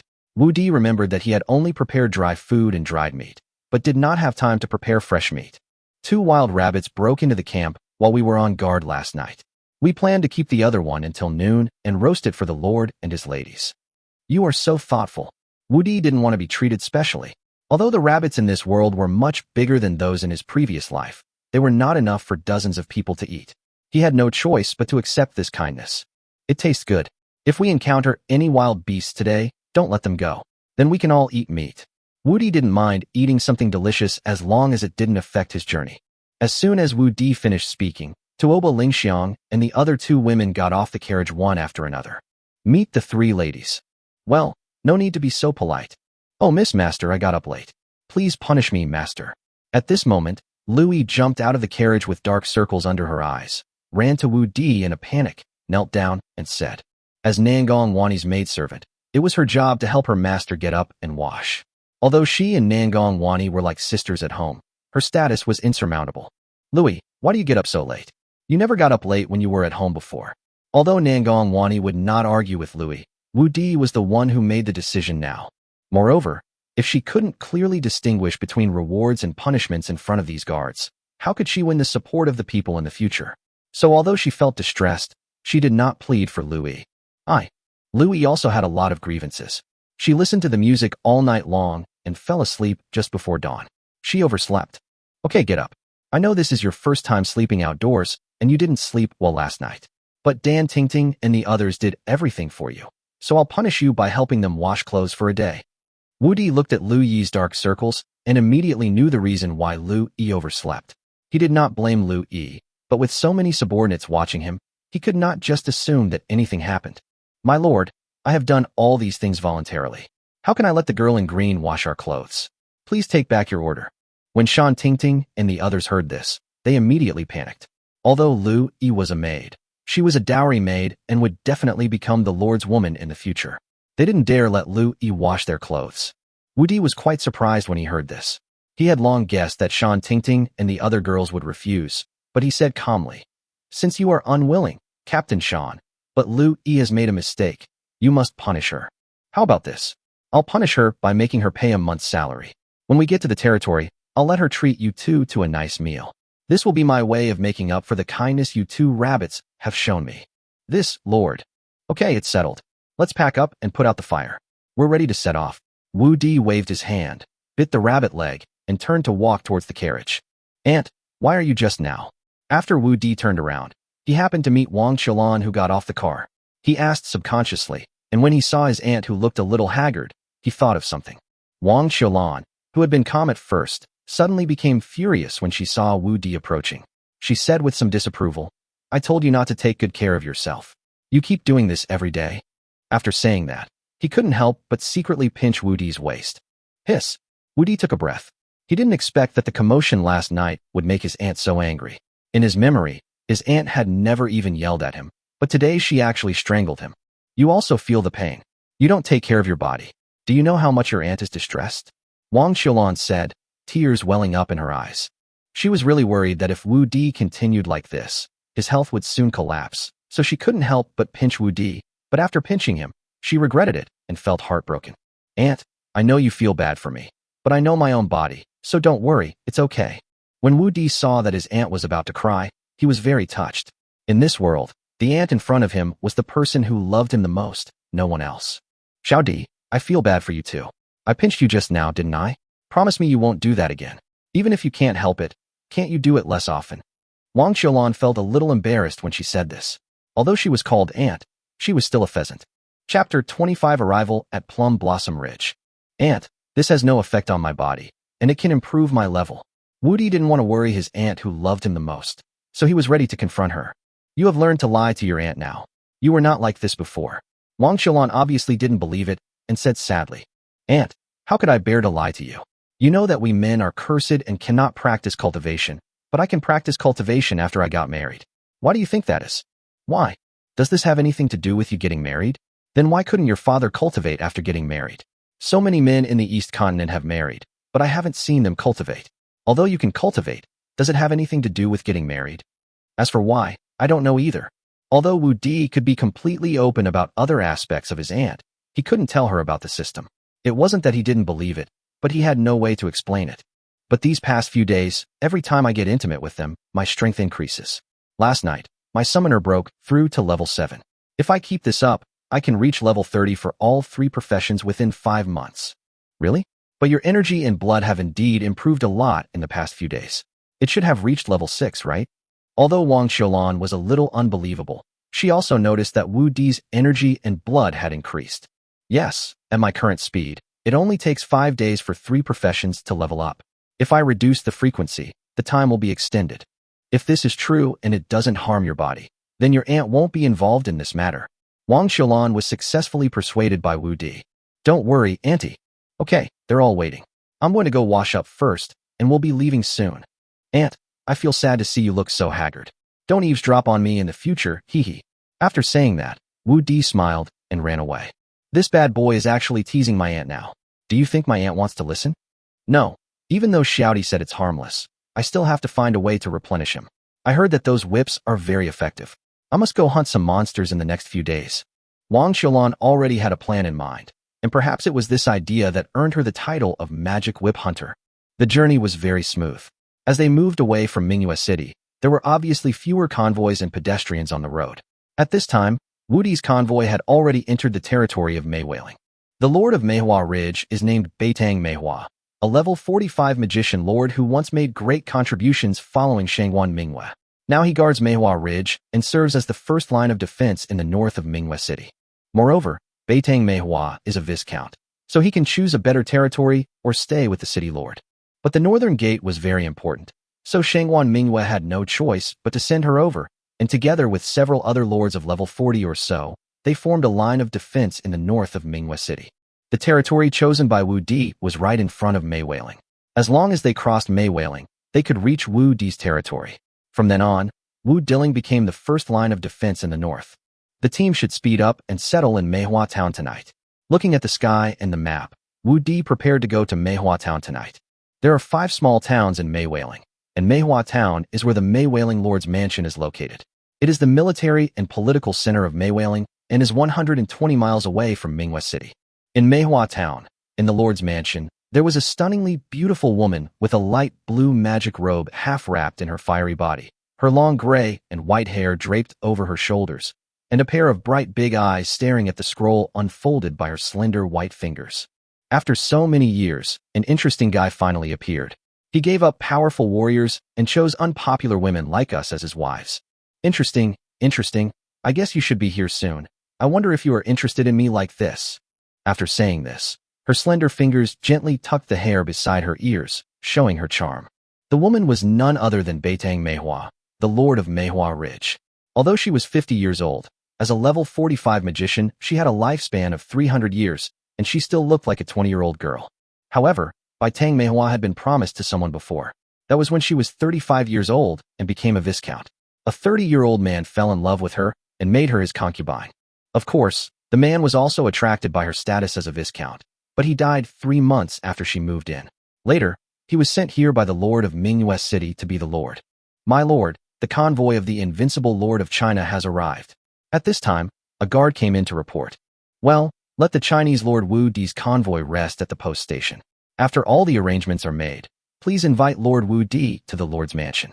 I will welcome him. Although they were both lords, her rank and status were higher than Wu Di's, so she did not go to greet him, but waited in the Lord's mansion. I really miss the taste of a man. Whether I can say goodbye to you in the future depends on tonight. After saying this, he glanced at the 5 slender jade fingers on his left hand, then stood up and went down to make arrangements. Sure enough, it's different when the territory is the main town. Wu Di exclaimed when he arrived in Manhwa Town. We passed through 4 towns along the way during these 2 days, but they were all similar to the first Xing town, or even worse, but Manhwa Town finally looked like a town. The San Timber City wall is more than 10 meters high and 4 or 5 meters wide. Not only is there an arrow tower 20 meters above the ground every 20 or 30 meters, but there is also a heavy crossbow covered with tarpaulin every 100 meters. It can not only block ground monsters, but also shoot flying monsters. There are people standing guard and patrolling on the arrow towers and city walls, making it look like a strong military town. Although the buildings on the streets of the city are all rammed earth buildings, they are of neat specifications and look very comfortable. The streets are bustling with people and cars coming and going. It can be seen from the residents' clothing that the happiness index is much higher than that of the previous towns, and there are guards patrolling the streets from time to time. In the center of the town stands a 20-meter-high stone castle, several meters higher than the surrounding buildings, making it particularly conspicuous. This is the Lord's mansion. Wu Di looked at the castle in the distance, then turned to Wang Qiulan and said, Aunt, let's find an inn to stay in first. I'll go visit the master of Plum Blossom Ridge later. Now that he has come to Maywailing, he has to find out some information. After all, Maywailing borders his territory, so he should be very familiar with his territory. Moreover, they will be neighbors in the future, and they will inevitably have contact in the future. What's more, the other party is a viscount, so he should visit him for both moral and logical reasons. Is it the convoy of the invincible Lord of China? Just as Wang Qiulan was about to go find an inn, a team of guards came over and asked, This is the invincible Lord of China. My aunt turned sideways and gestured. Greetings to the invincible Lord of China. Several people hurriedly saluted Wu Di. Excuse me, who are you? Chapter 26. The Mischievous Beitang Plum Blossom. We are the personal guards of Lord Viscount Manhwa of Beitang. When the Viscount learned that our Lord was passing through Manhwa town, he specifically asked me to come here and take our Lord to the post station to rest. Oh, that really troubles you, Lord Viscount. Lord, please come this way. My lord, are you satisfied with this place? After leading Wu Di and others to the post station, the female guard said to Wu Di, Very good, thank you. The post station is right next to the Lord's mansion, and it is a 3-story attic with a good environment. Wu Di and his people are very satisfied, and they don't have to spend any money. As long as the Lord is satisfied, it's good. Our Lord Viscount said that the Lord has traveled a long way, and we have prepared a banquet at home to welcome the Lord. I hope the Lord will do us the honor.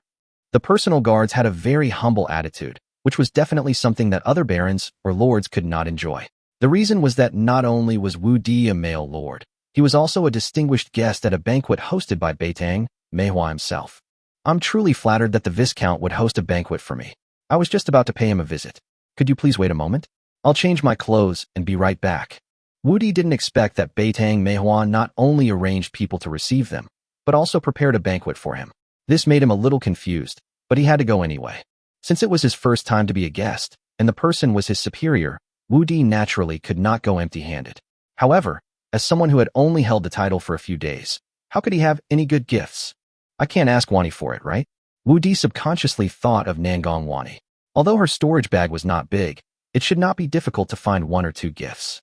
But even though he eats free food, his body can't handle it if he keeps eating it. Oh right, didn't the city lord send me some tonic last time? Just give me some ginseng.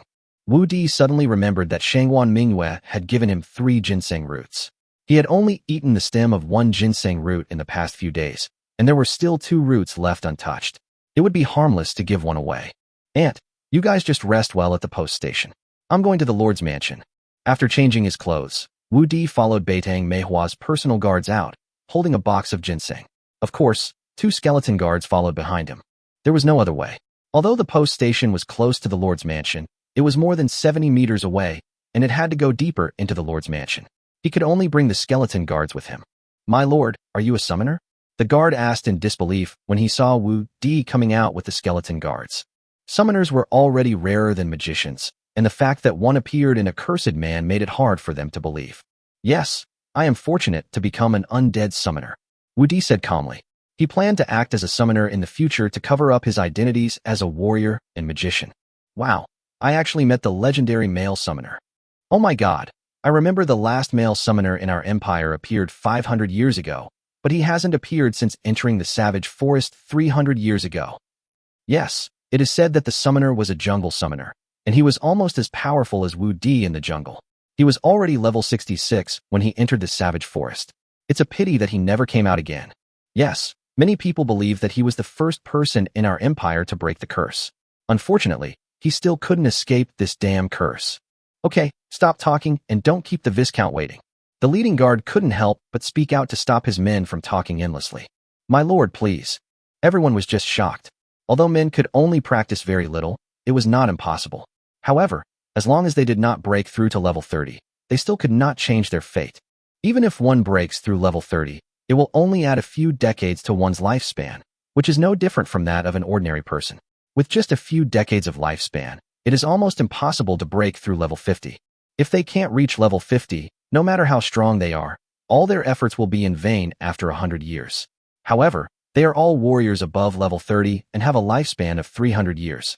With their talents, as long as they don't die on the battlefield, it is a foregone conclusion that they will break through level 50 in the remaining lifespan. Naturally, they will not be stopped by Wu Di's summoner identity. After entering the castle, Wu Di discovered that this castle was also a 3-story Chinese style, but the tower was higher. There was a huge courtyard in the center of the castle, similar to the big villa in his previous life. The only difference is that the outer wall of the castle is only 10 meters high. While observing, Wu Di followed the captain of the guards into the castle on the bluestone floor. Lord Wu Di, the Viscount is inside. You can go in by yourself. The captain of the guards took Wu Di to the door of a room on the 2nd floor of the castle and made a gesture of invitation. You guys wait for me here too, Wu Di said to the skeleton archer, and took the gift box from his hand. In fact, All you need to control the skeleton guards is mental power. I said this to the captain of the guards next to him. After all, the skeleton archer is a fully armed guard of his. As for danger, Wu Di was not worried. They were all nobles and had no grudges against each other. Moreover, even if there was danger, the 2 level 10 skeleton guards were just decorations. After pushing open the door, this was not the restaurant Wu Di had imagined, but rather the living room of a presidential suite. The dining table in the living room was filled with various delicacies, and there was a double candlestick in the center of the table. However, Wu Di did not look at these closely, and as soon as he entered the door, he was attracted by the beautiful woman in palace dress in front of him. Pretty, mature, charming, generous, so charming. A lot of words popped up in Wu Di's mind. The figure and appearance of the woman in front of him were not inferior to his 3 wives. Moreover, that kind of mature charm is something that the 3 women do not possess. Compared with him, the 3 women are much more immature, and he looks like he has just finished a bath.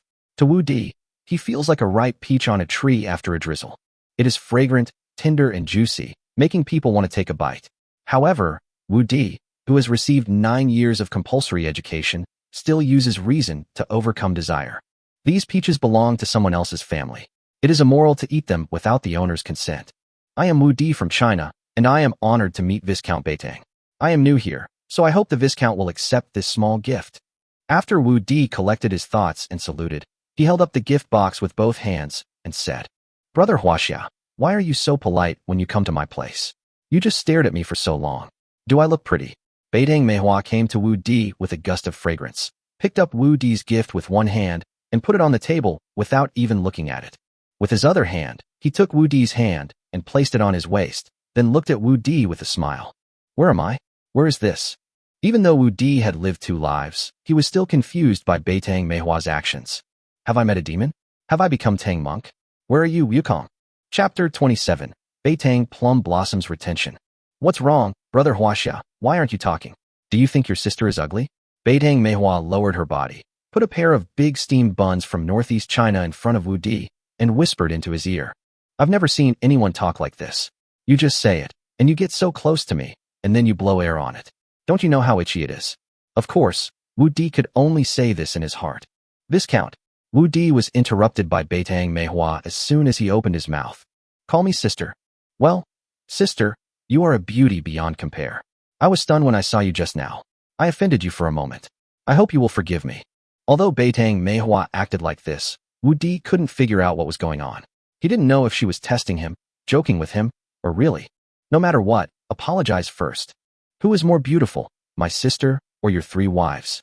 Beitang Manhwa raised Wu Di's chin with her slender jade fingers and kissed his red lips. She looked at Wu Di with a teasing look. They are both elegant and refined, and the elder sister is as beautiful as a flower.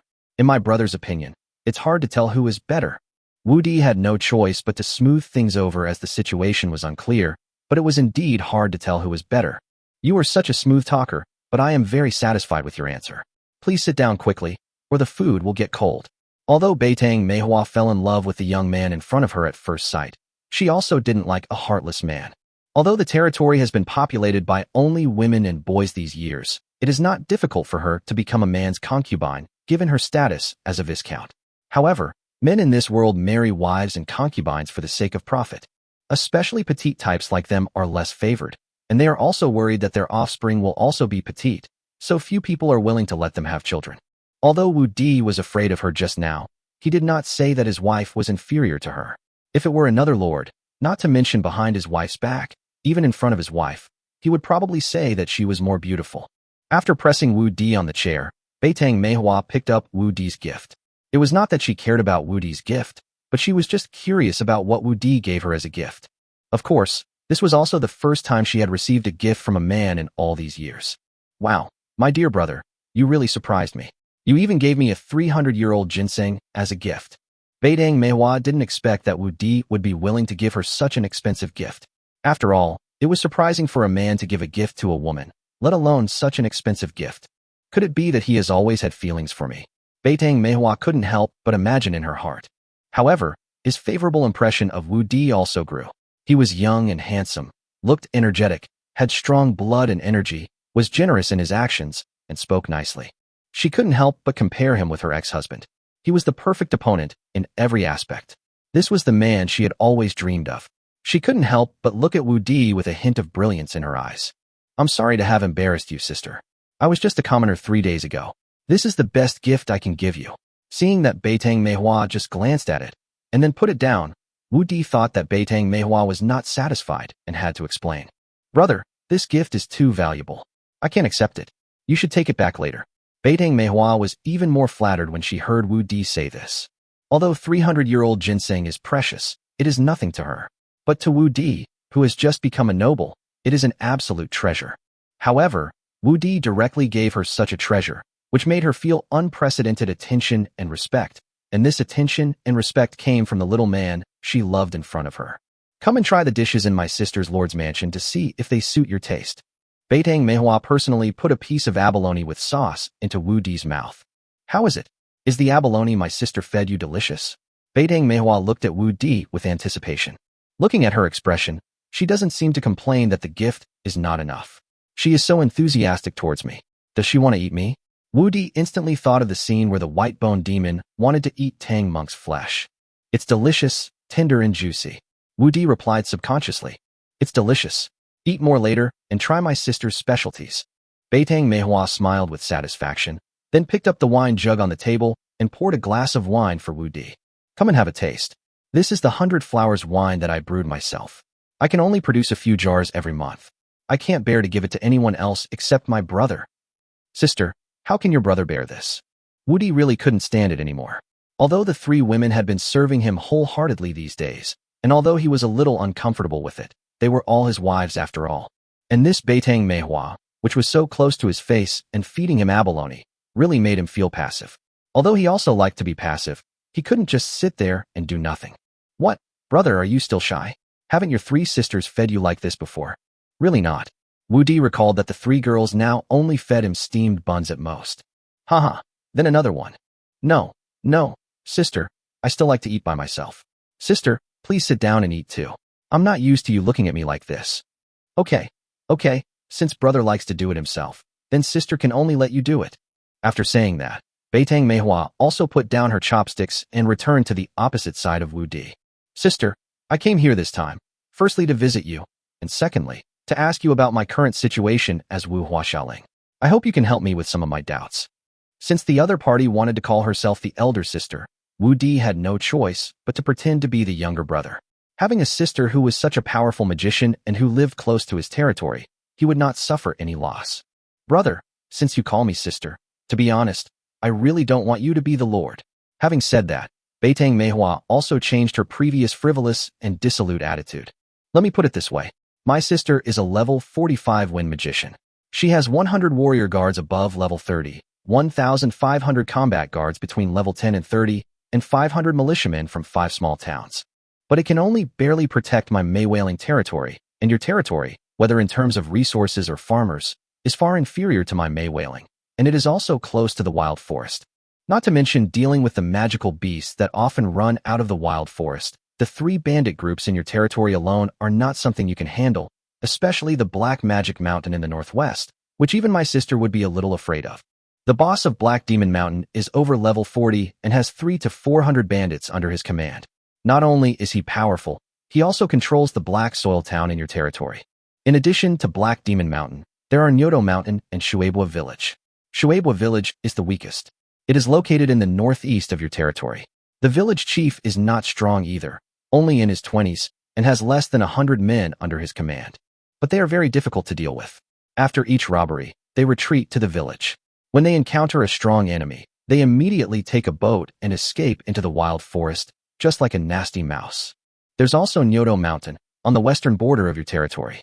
There are over 200 of them, and their leader is a level 35 warrior. They frequently raid your town and the 9 Peaks territory to your west, and are a very dangerous presence. So, the danger level in your territory is more than 10 times higher than here. I advise you to either return to the city and ask the city lord to resign, or stay here with me. After Beitang Meihua finished speaking, she looked at Wu Di's slightly frowned brows, waiting for Wu Di's decision. Chapter 28 Men should just stay home and lay down. Sister, I naturally know the dangers of the territory. Since I decided to choose this territory, I will naturally not give up just because I heard about the dangers. I can only appreciate your kindness.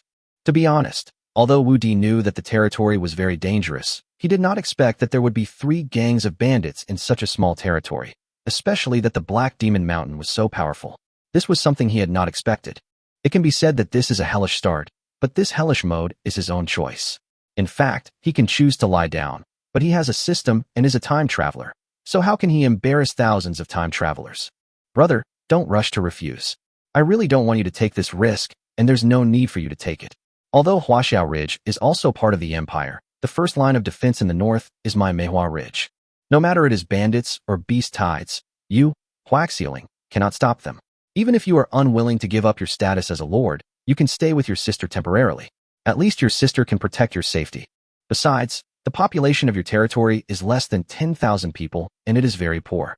The tax revenue that can be collected each year is less than 100 gold. There is really no need to take the risk to go to the territory in person. And if you want to develop your territory, you can also send people to manage it.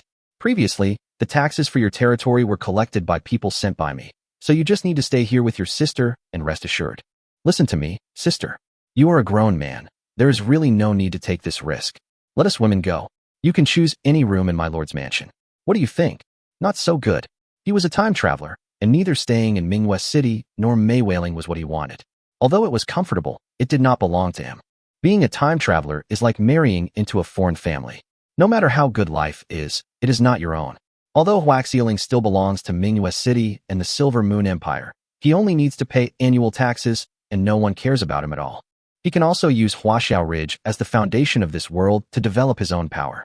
In this chaotic world where force is respected and all races fight for hegemony, lying down may feel good for a while, but it puts his fate in the hands of others. Although the beginning was difficult, he could control his own destiny, so no one could stop him from developing his own power. Even if it cost him his life, at least he had tried his best. Beitang Meihua was also furious. She had said this, but the other party still didn't appreciate it and insisted on going to die. She really didn't know what to say. Sister, don't be angry. I know you are doing this for my own good, but I have my reasons for going. What's your reason? You're a man, but you don't stay home and reproduce. Instead, you insist on running to a dangerous territory to become a lord. If there's anything you really want to do, your sister can help you. Sister, can I ask you why you were so nice to me even though we just met by chance? Wu Di was really at a loss for words. The other person's words made him lose all his temper. Isn't this simple? You are a man and I am a woman. Isn't it our women's responsibility to protect men? Beitang Meihua felt a little nervous when Wu Di asked this. It's not that I'm shy, but I'm worried that if I tell my true feelings, I'll be rejected by Wu Di. Besides, these things are what we women should do. Why are you, a man, meddling in this? Is that really the case? After saying this, Wu Di stared at the beauty in front of him and had some guesses in his mind. Although his role had not been completely changed, he could still guess roughly. My sister has taken a fancy to you and wants to be your woman. Is that not okay? Beitang Meihua felt embarrassed when being stared at by Wu Di, so she made up her mind. So that's what it is. Sister, you should have told me earlier. But even if you become my woman, you can't stop me from becoming the lord. Only after getting the answer in his heart did Wu Di feel completely relieved. Beitang Meihua was originally too passionate, and I thought she was going to lick his kidneys, but it turned out that she was just craving his body. That was easy to deal with. Brother, do you agree? How can a brother have the heart to refuse a beautiful woman like my sister who takes the initiative to rely on me? But my sister was promised to someone more than 10 years ago. Don't you mind, brother? Beitang Meihua was very nervous at this time. She didn't want to tell Wu Di about this, but she was worried that Wu Di would find out later and divorce her again. After thinking it over again and again, he decided to say it out loud. Even if Wu Di minded, at least he could win his favor. As long as sister is obedient in the future, these will not be a problem. This is nothing. I had 4 girlfriends in my previous life. All of them were third and fourth-hand ones. What's a second-hand one? Really? Brother, are you telling the truth? You are not just trying to make your sister happy. At this moment, Beitang Meihua was more nervous than encountering a level 70 monster. Hey, my dear sister, since words can't make you believe it, then I can only express it with action language. Looking at the beauty in front of him, Wu Di felt that all the delicious food in front of him no longer smelled good. He wiped his mouth and walked to Beitang Meihua's side. In Beitang Meihua's expectant eyes, he carried her like a princess and carried her into the inner room with pink ripples. It reminded Wu Di of the concert he attended in his previous life. Applause broke out. Screams rang out. The atmosphere was very warm, with applause and screams coming one after another. When the performance ended, the floor was left in a mess. Do you believe it? I believe it, a little bit. It seems that it is not enough. Come again. Now, do you believe it? In the early morning, Wu Di collapsed on the bed, tired and hungry. He found that he was careless, but he still refused to admit defeat. Actually, I believed it when my brother picked me up. Beitang Manhwa, who was also tired and sweating all over, covered her mouth and chuckled, just like a fox who had successfully stolen a chicken. Sure enough, I'm still too naive. Brother, you are the most powerful, strongest, and toughest man I have ever seen. From now on, you will be my man. Beitang Manhwa said with great satisfaction as she leaned against Wu Di's strong chest. However, last night's experience made Wu Di feel what a woman is, a real woman. What is a competition? It's a competition when both parties are equally matched. It's not like when he was with the three women, where he completely crushed them with his strength. Beitang Manhwa was good at both defense and counterattack, and her power even surpassed his, making it difficult for him to cope. Congratulations to the host for completing the Marry +1 mission. You will be rewarded with an extra year of lifespan. You have sparred with your wife 7 times, and have been rewarded with +20 HP, +30 magic, and +20 spirit. Please keep up the good work, host, and reach new heights. System, you're talking without any pain in your back. My back hurts even when I'm lying down. It's impossible to reach a new high. Chapter 29, Plum Blossom Fragrance. As the rewards arrived, Wu Di felt that he had regained some energy and strength, and now his magician level has reached level 6. Host, Wu Di from China. Age, 18. Height, 189 centimeters. Wives and concubines, 3. Warrior, level 6. Basic swordsmanship, basic gunsmanship, assassination swordsmanship, shield block, jump. Magician, level 6, no skills. Summoner, level 7, talisman making, summoning. Chi and blood, 640. Mana, 600. Spirit, 730. Lifespan, 10 years and 23 days. That's right. It turns out that only by working hard can I get better and better. Not only has my strength increased, but my height has also increased by 1 centimeter, and my lifespan has increased by another year. Not bad. Looking at his panel, Wu Di felt very satisfied. It really is true that hard work pays off. No. System, can I increase my lifespan just by changing someone else without going through all the formalities of marriage rites? Wu Di thought that when he married 3 women before, he didn't get any rewards. The rewards were only received after he slept with all 3 women. Now the rewards were also received after he slept with Beitang Manhwa. Host, as long as the host is truly willing to marry the other party, and the other party is truly willing to marry you, and both parties are willing to complete the couple's mission, you will receive the reward. If either party is unwilling, the mission cannot be completed. Okay, I understand. It doesn't matter whether there is a ceremony or not, and whether there are witnesses or not. As long as both parties are willing to get married and the last step is completed, the mission is completed. Wife, Beitang Manhwa. Age, 50. Height, 1.99 meters. Loyalty, 100. Occupation, Wind Mage. Level, 45. Chi and blood, 450. Mana, 4,500. Spirit, 135. Skills, Wind Blade, Attack, Wind Light, Support, Wind Shield, Defense, Wind Sweep, Group Attack, Wind Demon Wolf, Attack. This is what a magician is. After seeing Beitang Manhwa's skills, Wu Di sighed in his heart that this is a real magician. A magician can only unleash his true power after reaching level 30. The level 30 group attack skill not only has a wide attack range, but also has strong lethality. Even though the Wind Magician is more inclined towards support and control, his killing skills are still very powerful. Although he is only level 45, it is estimated that more than a dozen level 30 Tuoba Lingxiangs are no match for Beitang Manhwa. If it weren't for the magic limit, any warrior below level 50 would be defeated. However, Wu Di did not expect Beitang Manhwa's 100 points of loyalty. Are women easily convinced at this time? Will they be convinced as soon as they sleep with him? Outside the city lord's mansion in the early morning, Beitang Manhwa held Wu Di's arm reluctantly. If she hadn't been an obedient woman, she would have locked Wu Di up in the lord's mansion. Brother, if you insist on going to the territory, I will let you do it. But why do you still refuse to let my personal guards follow you?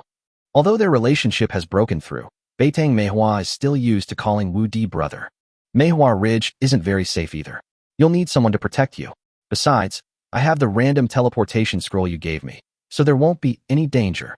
Although Beitang Manhwa's personal guards were much stronger than his own guards, It was inconvenient to use them since they were not his own people. Moreover, they were all big guys, so he was not used to them. Besides, her guards are all small and petite. If she brings in a team of big guys, it might cause unnecessary trouble, just like the relationship between her in-laws and her direct descendants. Okay, then you take this falcon with you. If you encounter any problems that you can't solve, send me a message. If you encounter any danger, you must return. It doesn't matter if we lose our territory, as long as you are here, we will take it back in the future. Seeing Wu Di's firm attitude, Beitang Manhwa had no choice but to let his men bring over the falcon that had been sending messages. Wu Di did not refuse. After letting the skeleton guard take it, he walked out of the city lord's mansion under Beitang Manhwa's reluctant gaze.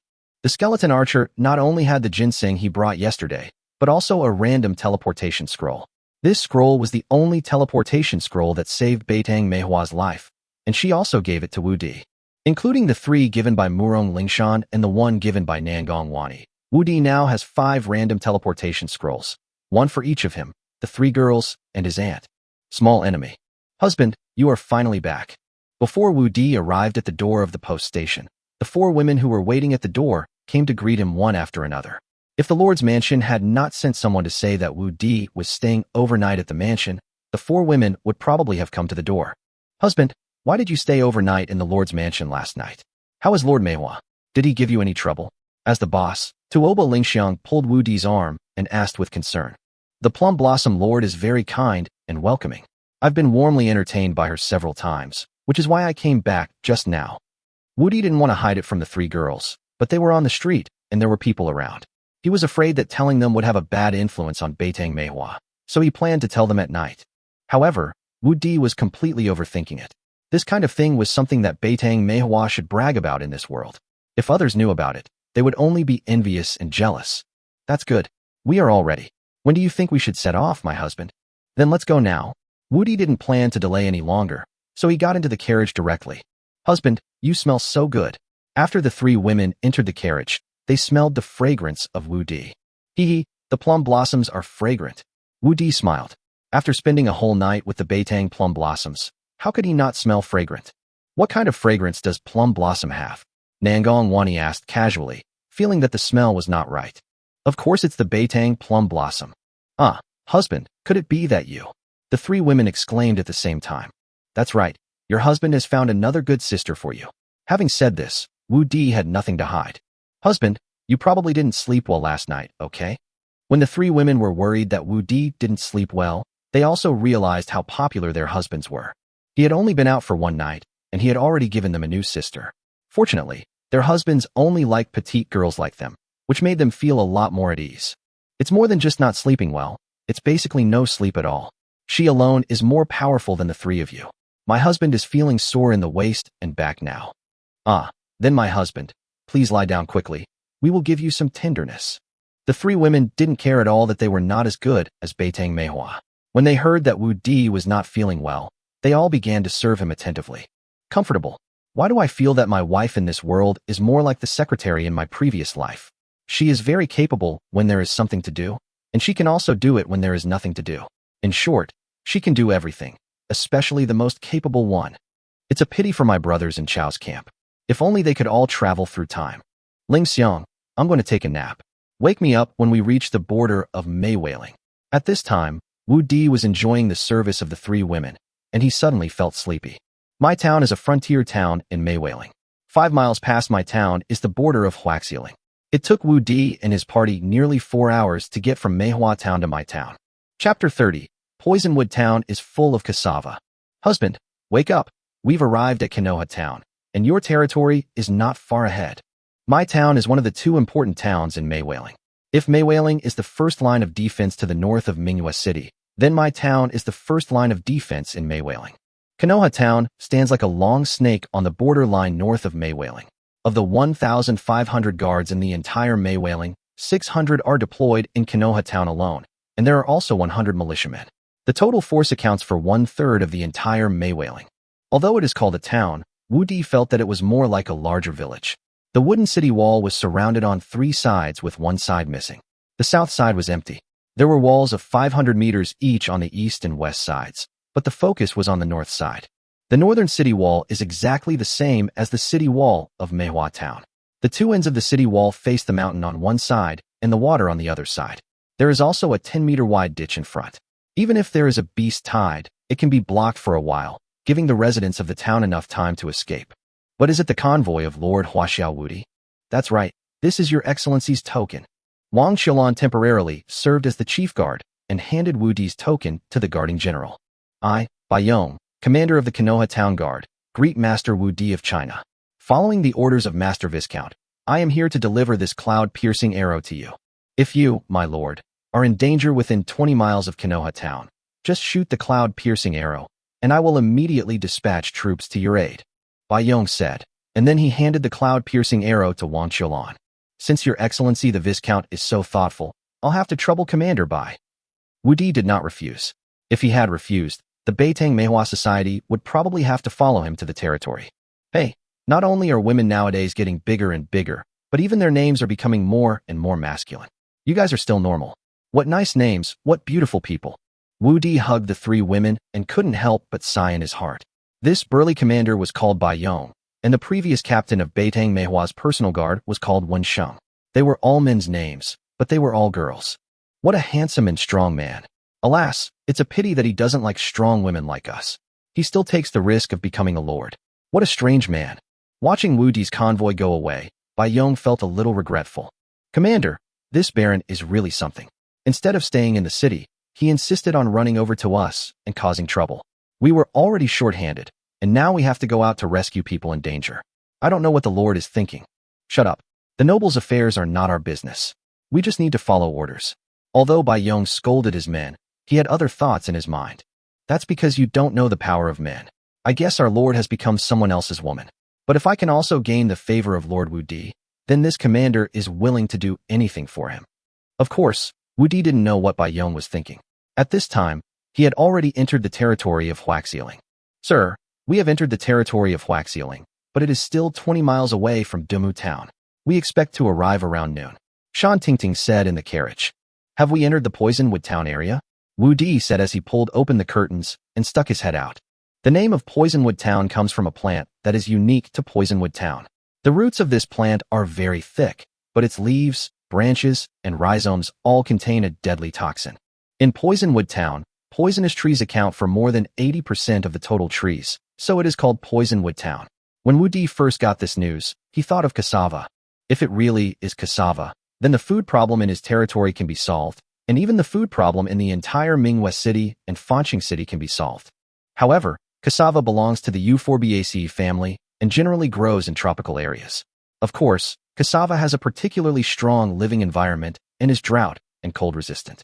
It can grow even in poor land and is a very adaptable plant. This is really cassava. Seeing that the two sides of the road were full of 2 or 3 meter high branches, both in shape and color, they were extremely similar to the cassava in his previous life. Wudi hurriedly ran off the carriage. Husband, sir, what are you doing? Seeing Wudi running out, Shan Tingting hurriedly stopped the carriage road. Hurry, get someone to dig out this tree root. Wudi had already jumped off the carriage and came to a cassava tree on the side of the road. He tried to pull it out himself, but failed. You too, dig out this poisonous root. Shan Tingting said to the two guards. Sir, although this poisonous root is white, tender and juicy, it is very poisonous. You can just look at it, but don't touch it. Shan Tingting didn't know why Wudi was interested in this poisonous root, but she couldn't disobey Wudi's orders. Shouty, why are you asking them to dig up the poisonous roots? They are the cancer of the entire Poisonwood town. They can never be completely chopped down or dug out. They are useless except for being used as firewood. Annie, it would be great if we couldn't cut it all down or dig it all up.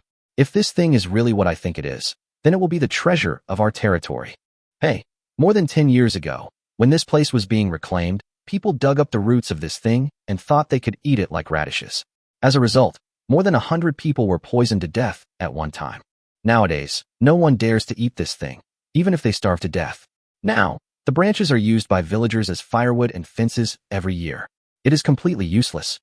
Aunt, are you familiar with this place? Wudi did not continue to ask about the poisonous tree.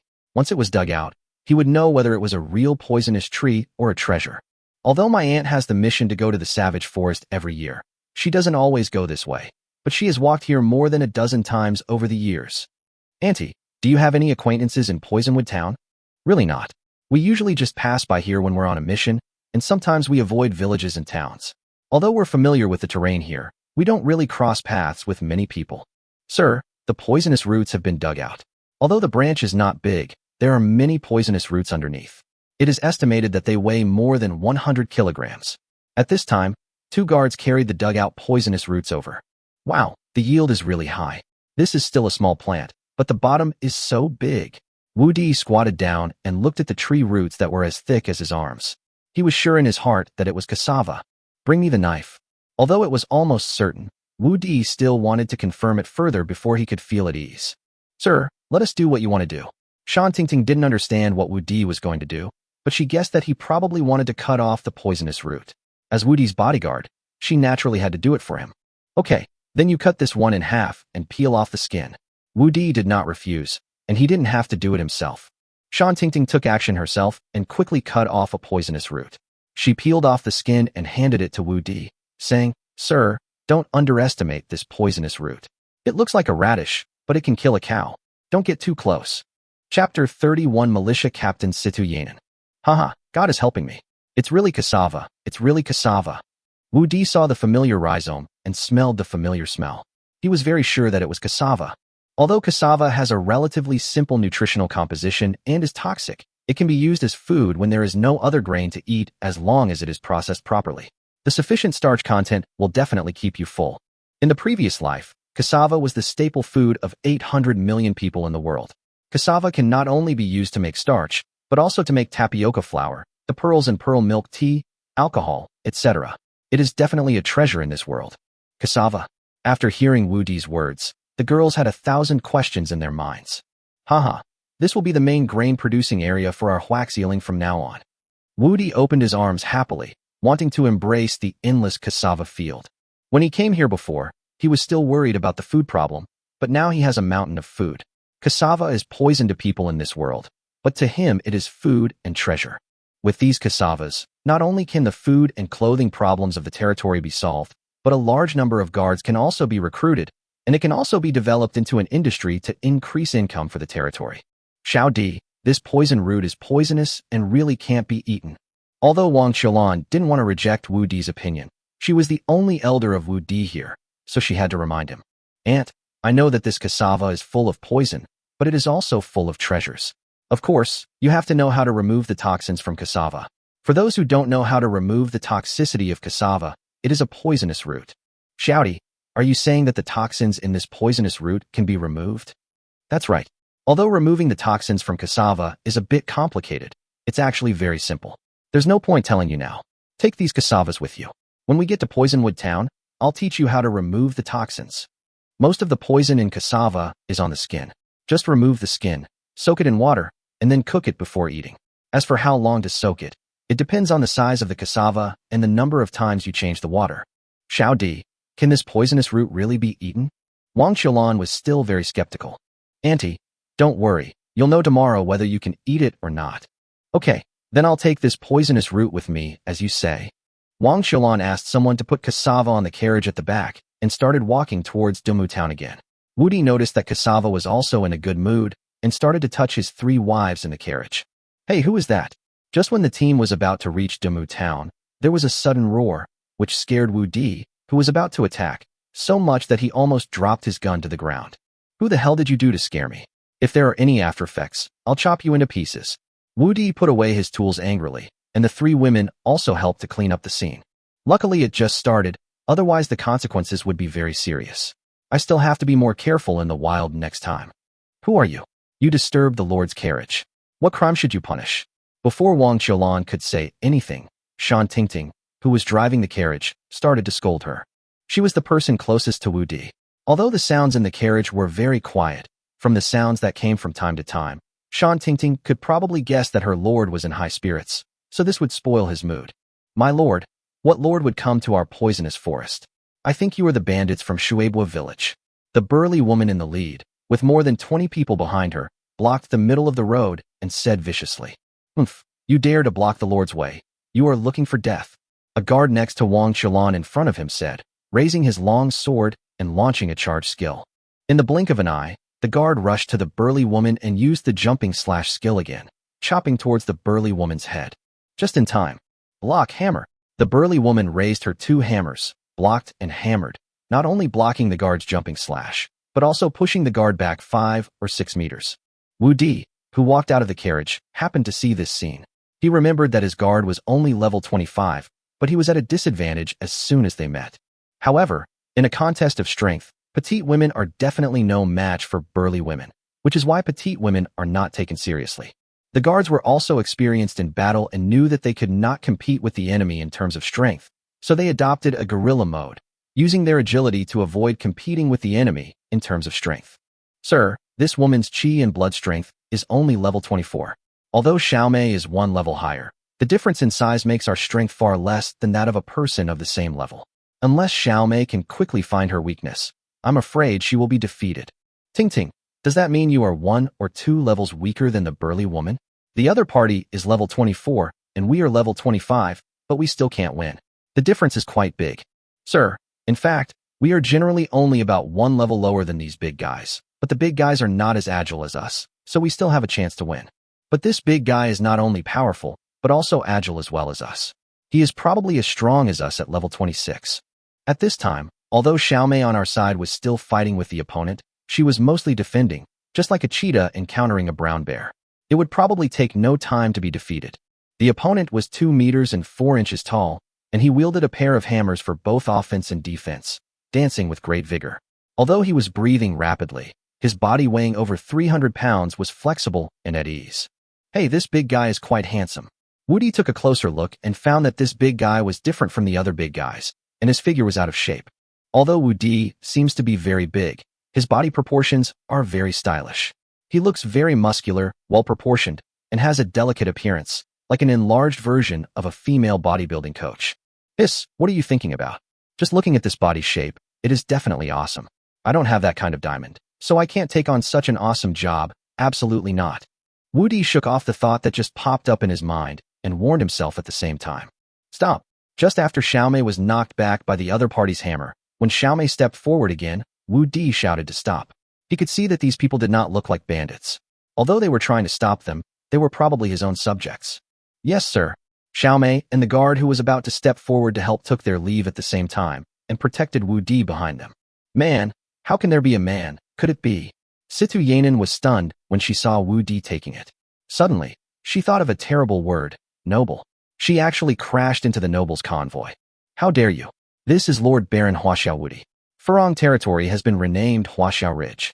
Lord Huaxiao Wudi is the Lord of Huaxiao Ridge. Why don't you pay your respects to the Lord? This, Dumu Town, militia captain, civilian Situ Yanin greets the Lord. Situ Yanin hurriedly knelt on one knee to pay homage. Greetings, Lord. Seeing Situ Yanin paying homage, the militiamen behind him also knelt down. Chapter 32. Are you going to open up new land? My lord, I have offended you. Please punish me. They didn't even know you were there, and they didn't attack me. I acted on my own. Please forgive them. Although it was the first time that Situ Yanin met an aristocrat, she knew the consequences of offending an aristocrat. She could not bear to see her sisters being punished, so she wanted to take the blame herself. Everyone, stand up. Ignorance is not a crime. You are all militiamen from Poisonwood Town, and you are also my subordinates. I will forgive you this time. Thank you, Lord. Your name is Situ Yanin, right? Yes, my lord. Let your people lead the way to Poisonwood Town. Come here. I have something to ask you. After saying that, Wu Di returned to the carriage. Sir, do you want to know the current situation in Poisonwood Town? Situ Yanin walked to the carriage and asked. That's right. Tell me about the current situation in Poisonwood Town. Okay, sir, we in Poisonwood Town. Situ Yanin, although she didn't understand that someone would come to their place to be the lord, and that he was a man, she still told Wu Di all the information he wanted to know. Wu Di learned from Situ Yanin that the population of Dumu Town was only more than 3,000 people, and there were no other villages under it. The entire Huaxieling was in this situation now, with only towns but no villages. No matter it is bandits, monsters, or the cruel living environment, the village cannot resist the invasion of foreign enemies, and they can only gather in the town to keep each other warm. There are only 2 roads in Poisonwood Town now. One is the road leading to Plum Blossom Ridge, which is the road they are on now, and the other is the road leading to the Savage Forest and Xiao Town. There were only 60 militiamen, divided into 2 groups guarding the road leading to the town. This road was relatively safe, so there were only 20 people guarding it, while the other intersection was guarded by 40 people. The town has managed to reclaim 5,000 to 6,000 acres of farmland in recent years, but because the farmland is barren and the yield is not high, people can only barely make ends meet in a good year. In a famine year like this year, it is estimated that a large number of people will starve to death in a month or two. In order to store food for the winter, many townspeople have now ventured into the savage forest to hunt monsters. In the entire Poisonwood town, only their 60 militiamen have reached level 20. The other villagers were only at level a few or level 10. When these people entered the savage forest, even at the edge of the savage forest, there were a large number of level 20 monsters, and even level 30 monsters appeared. Most of these people could not return. Captain Situ, have many people in this town gone to the savage forest? Wu Di felt heartbroken. These were all his subjects. His subjects were already scarce, and every loss meant one less. How could he not feel pain? The first batch of 100 people just left, and the second batch will leave tomorrow. Can the first group of people be brought back? Wu Di felt heartbroken. 100 people, 1/30th of the entire town. Sir, we are only a day's journey from here to the savage forest. They have been walking for 2 days and have already entered the savage forest. We can't catch up with them at all, and even if we did, it would be useless. Lacking food, they can only survive for another month at best. Although the wild forest is dangerous, there is hope for survival, which is their only hope. Bullshit, who said there's no food? Poisonwood Town is full of food, more than you can eat in several lifetimes. Wu Di was also angry, but he quickly calmed down. After all, other people didn't know that cassava was edible. If he was not a time traveler and had not received the 9 years of compulsory education, he would not know that cassava was edible. Sir, you're not talking about this poisonous tree root, are you? We'd rather starve to death than eat this. Death by poisoning is much more painful than starvation. Humph, I hope you still have this idea after tomorrow. Wu Di was too lazy to explain. The poison of cassava was already deeply rooted in their hearts. No matter how much he said, it would not be as good as practicing the truth to convince people. Sir, the Poisonwood town is ahead. Situ Yanan pointed to the small town ahead. Wow, we're finally here. The view is so great. I had been traveling in a cassava jungle, with cassava branches on both sides. It was not only depressing, but it almost made me blind. Thousands of acres of farmland around it protect Dumu town in the center. The farmland is dry and many villagers are searching for food drop during the harvest in the dry farmland. The town had no walls, only a fence made of cassava branches, and its defenses were nothing compared to those of the towns in Maywailing. Seeing Wu Di's convoy coming in, all the busy villagers stopped their work and surrounded the convoy, with confusion and more curiosity in their eyes. The town has only one long street, with a road in the middle and houses on both sides. Behind the houses are farmlands. When Wu Di and others' convoy arrived in the town, both sides of the street were already crowded with people. Captain Situ, what is this? Asked a woman who was familiar with Situ Yanan. Everyone, please make way. Inside the car is our territory's new lord, Baron Wu Di of Huaxia. Please don't block the lord's way. Oh my god, did I hear it right? It's actually the lord. Do we have a lord too? Yes, and a baron. Is the city lord sending us a man to be the lord? Man, is it really okay to be a lord? Don't talk nonsense. The mayor is here. The mayor of Poisonwood Town, Zhongli Chuanxiu, greets Lord Wu Di of China. I didn't know you were coming and failed to greet you in person. I hope you can forgive me. A white-haired old woman, leaning on a cane, hurried over with a group of her subordinates to pay her respects. Mayor Zhongli, there's no need to be so polite. I'll have to trouble you to help me manage Dumu Town in the future.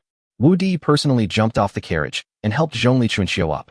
Not to mention the courtesy and humility. Just looking at the other person's age, he was at least over 200 years old. Seeing the other person made Wu Di think of his kind grandmother in his previous life. Thanks for your kindness, Lord. I will definitely assist you in managing Poisonwood Town for the rest of my life. Zhongli Chuanxiu quickly expressed her opinion. Although she was the mayor, she was not a noble. Wu Di is the lord and has the right to decide all affairs in the territory. It can be said that Huaxieling is Wu Di's back garden, and replacing her as the mayor is just a matter of a word. Wu Di has stated that she will still be the mayor in the future, which also confirms her status. Naturally, she has to express her obedience to Wu Di, and she will be Wu Di's subordinate in the future. Okay, then I'll assign you a task now. Organize the villagers to dig up the poisonous roots and bring them to town. Sir, are you going to reclaim some wasteland? There's a food shortage in this town now. We can't even get enough to eat. I'm afraid there's not enough labor. Situ Chuanxiu said with some embarrassment. In fact, she has always advocated for land reclamation. It is her credit that Dugan Town now has so much farmland. But now she can't even get enough to eat. So how can she have the energy to reclaim land? Chapter 33, Cassava Town. Personally test the poison. You don't need to worry about other problems. I will solve the food problem. You just need to have someone transport all the poisonous roots back. Wu-Di still said the same thing.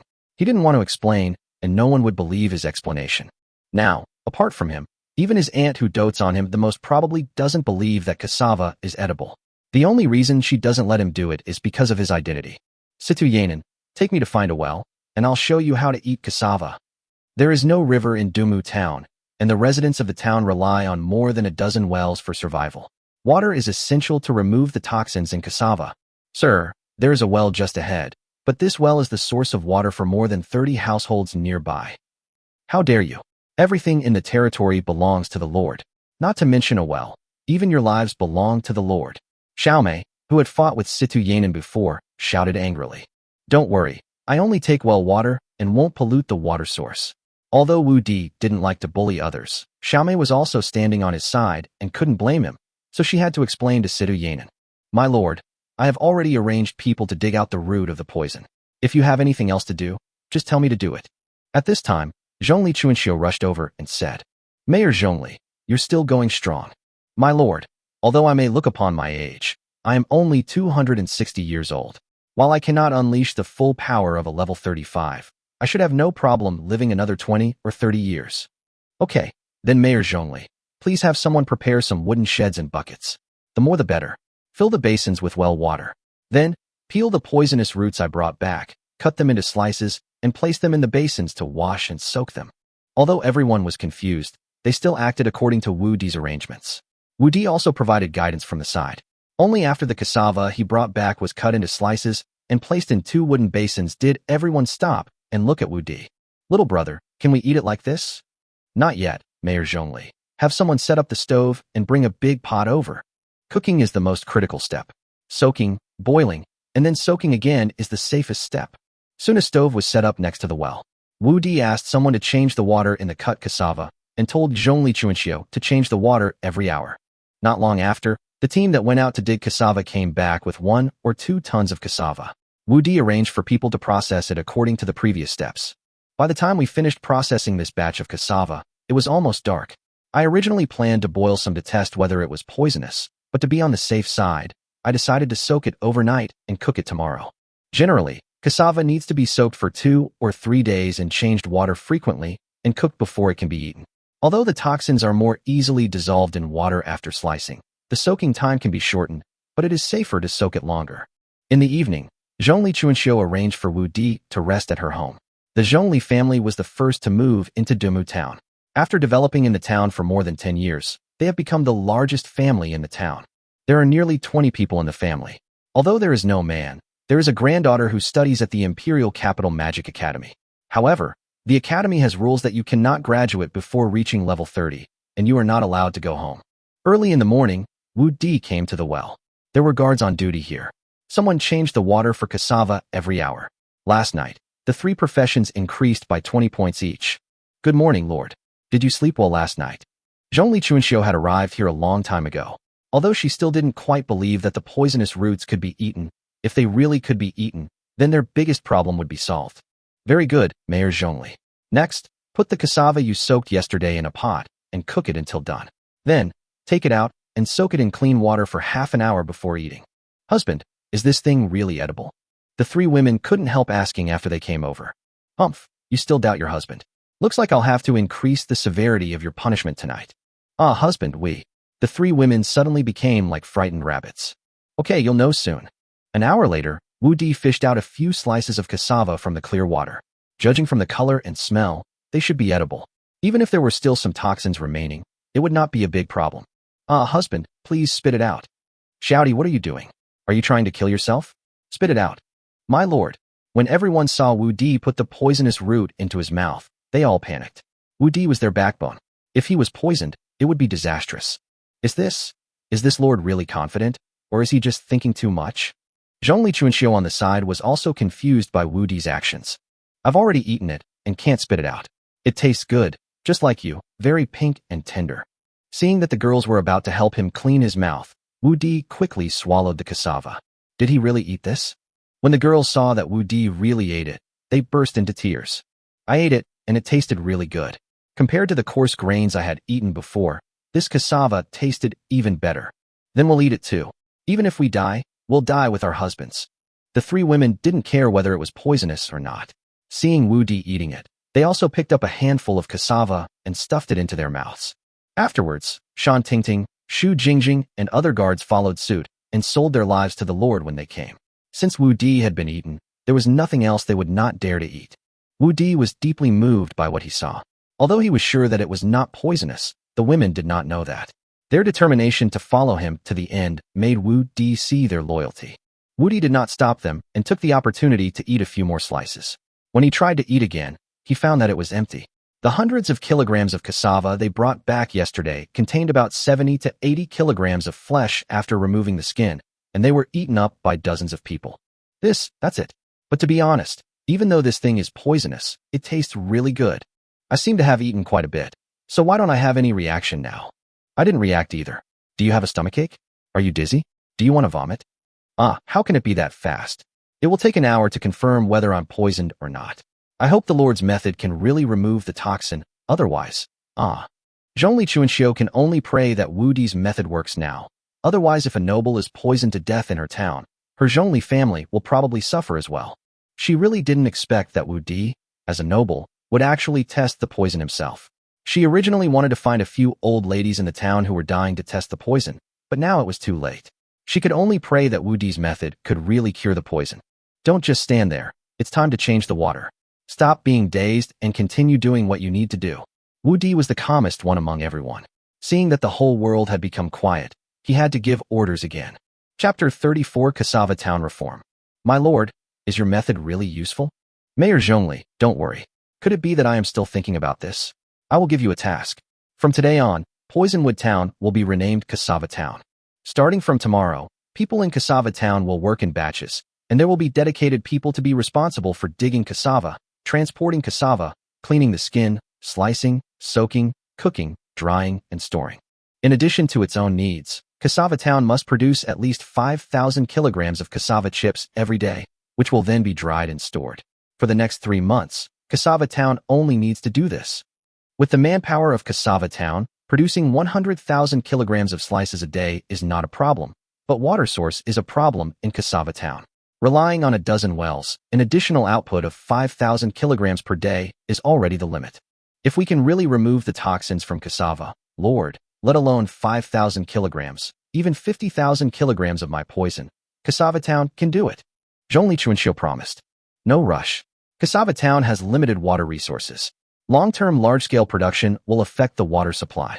After a while, we can transport the cassava from the fields to Xiaohe Town and use the river water to treat the toxins. It will be faster and more convenient. Wu Di already had a plan in mind. There were more than 100,000 acres of cassava in Cassava Town, and the efficiency would be too slow if only the 3,000 people in Cassava Town used well water to process it. Not only does he want to turn the existing cassava into treasure, he also wants to continue planting it in the future and turn Cassava Town into his granary. Xiaohe Town is connected to Cassava Town and has no fixed industries, which makes it a perfect opportunity for division of labor and cooperation. This cassava is the industry of our Cassava Town. It is not appropriate to take it to Xiaohe Town for processing. Zhongli Chuanxiu was a little reluctant. It turns out that this cassava cannot be eaten, it is waste. If this waste can really be turned into a treasure, how can she be willing to share it with Xiaohe Town? Mayor Zhongli, you are too narrow-minded. Not to mention whether your Cassava Town can process all the cassava, the daily output of your dozen or so wells is limited. Moreover, over time, the poisonous water that has been used to soak cassava will seep into the ground, and then the wells will be useless. Not to mention processing the cassava, even your daily water supply will be gone.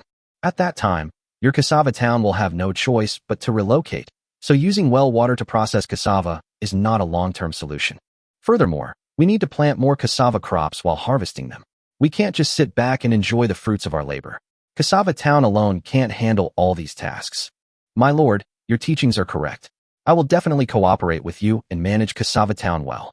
Soon it was noon, and Wu Di asked someone to cook a pot of soaked cassava again. Although some people were still worried, many townspeople were willing to try it. Until the evening, Wu Di and his group, who were the first to eat cassava, did not feel any discomfort at all.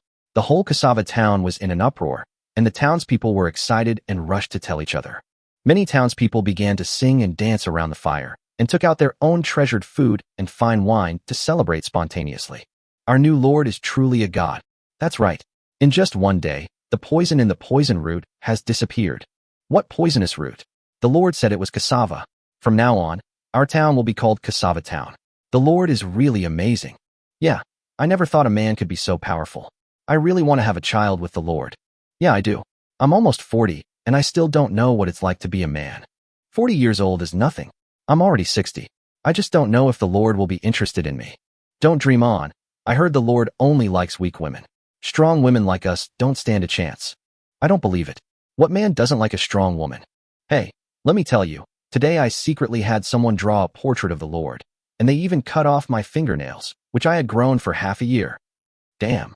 I'm going to go wash my hands and cut my nails too. Wu Di was unaware of the gossip among the women in the town. At this time, he had already been invited to Zhongli Chuanxiu's home. Unlike last night, the meal tonight was particularly sumptuous. Zhongli Chuanxiu even took out the fine wine that she had collected for 20 years and called several of her juniors to accompany her. Mayor Zhongli, today's meal is much more sumptuous than last night's.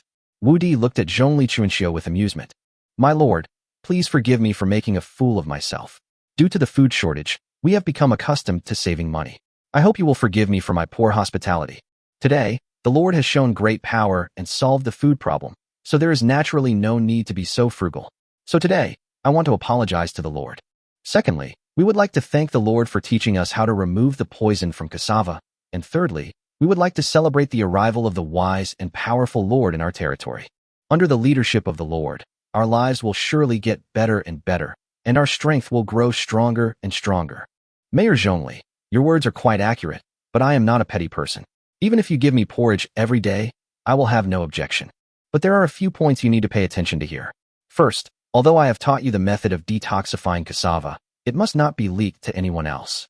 The work of dealing with cassava toxins in the future must be done separately, and trustworthy people must be used. In the future, when we go to Xiaohe Town to remove toxins, we will also need the assistance of people from Cassava Town and Xiaohe Town. Also, the finished cassava must be strictly checked to check for toxin residues. Cassava that has not been completely detoxified cannot be stored. Second, the harvests from the previously reclaimed farmland were too poor, so cassava will be planted on them from now on. In addition to the vegetable gardens in Cassava Town, all other farmland and land will be planted with cassava. As for the planting methods, I will teach you tomorrow. Third, both entrances and exits of the town must be guarded by gates, and outsiders must be prohibited from entering. At the same time, the number of militiamen must be increased to 300. I will soon select 100 men to serve as guards for the territory. Fourth, ensure the quality and quantity of the finished cassava products produced every day. Are there any problems with these 4 points? My lord, to be honest, this would have been impossible in the past, but now that we've solved the food problem, these aren't issues anymore. I promise you, my lord, I won't let you down. Very good. As long as Mayor Zhongli can achieve these points, I guarantee that within 3 years, the Zhongli family will become a famous noble. On behalf of the Zhongli family, I would like to thank you for your cultivation. Zhongli Chuanxiu was also a little excited. If someone else said this, she might not believe it. It is extremely difficult for a woman to be promoted to the nobility, let alone within 3 years. Some families may find it difficult to do so even in several generations. But she saw hope in Wu Di. Although it was only a glimmer, it was still hope. Children, let us raise our glasses together and toast to our Lord. Chapter 35. Accepting Defeat. Lord, we offer a toast to you. My Lord, you are so strong. My Lord, your chest is so strong. My Lord, wow, it's so big. Wow, where are you touching? Are you toasting me? The 4 women from the Sidhu family became more and more excessive, and Wu Di had no choice but to start dodging mode. My lord, I am old and cannot hold my liquor well, so I will take my leave now. Seeing his junior launching an offensive, Sidhu Chuanxiu quickly stood up and said goodbye. Come, my lord, let's drink. Come, my lord, have a grape. Come. Half an hour later, Wu Di ran to his room in a somewhat embarrassed manner and finally breathed a sigh of relief. My goodness, are you toasting me with wine? You're tempting me with your body. Fortunately, I'm a gentleman and I'm married. I absolutely can't mess around outside anymore. At this moment, Wu Di had completely forgotten that he had stayed overnight at the Lord's mansion of Maywailing. A petite and good-looking man would not be able to drink much, so in front of such a burly woman, he would naturally be a gentleman. As soon as Wu Di entered the door, his three wives came up to him and helped him undress and take a bath. The three of them divided the work and worked together and were very busy. Hey, who says that domestic flowers are not as fragrant as wild flowers? My domestic flower wine is more fragrant than wild flowers. You are jealous and envious. Big sister, you lose. Tonight you have to use your mouth to help me, and second sister share the pressure. That's right. Big sister, you can't deny your debt. Oh, it seems that you have come up with new tricks in private. Wu Di had just laid down in the bathtub. When he heard what Nangong Wani and Linghu Xiaoqian said, he couldn't help but look at Tuoba Lingxiang. Husband, my two sisters bullied me, and you didn't do anything. Tuoba Lingxiang did not answer the two women's questions, but instead started to act coquettishly towards Wu Di. Hiss, Lingxiang, you can actually act like a spoiled child. Wu Di felt strangely enjoyed. Tuoba Lingxiang has always been the eldest sister and has been maintaining the image of the eldest sister in the past few days, but today she can actually act like a spoiled child. Husband, we didn't bully the eldest sister. My third sister and I made a bet with the eldest sister. We said that husband would definitely come back to accompany us tonight. The eldest sister also made a bet with us, saying that husband would definitely go to find sisters for us tonight like he did the night before. The bet was that whoever lost would help share my husband's firepower tonight. Since you came back, I naturally lost. So we didn't bully you. Well, Xiaoqian is right. If you lose, you should accept the consequences. As the eldest sister, you should lead by example and set a good example for your younger sisters. Husband, I heard that Mayor Zhongli found 4 petite and exquisite tribesmen to accompany you. Don't you think you like them? 4 petite and exquisite tribesmen, Lingxiang, who told you that?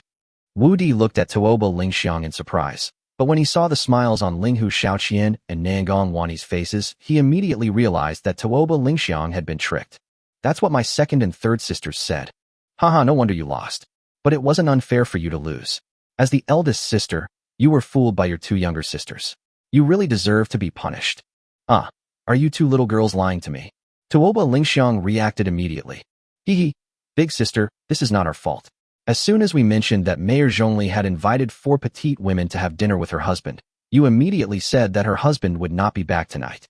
We said that my husband would definitely come back, and then you made a bet with us. So you really can't blame me and my second sister. Okay, thanks to my elder sister for trusting you 2 so much. I didn't expect that you 2 had dug a trap for me from the very beginning. Tuoba Lingxiang also understood. Although she jumped into the trap by herself, the trap was dug by the 2 of them in advance. Okay, I understand what happened, but if you lose, you lose. Let your husband come in. After hearing the whole story, Wu Di looked very fair and pulled Tuoba Lingxiang directly into the bathtub. You have sparred with your wife 7 times and have been rewarded with plus 20 HP, plus 20 magic, and plus 30 spirit. Please keep up the good work and reach new heights. It's another beautiful day, but this time it has an extra effect on the spirit, and I can't find the pattern.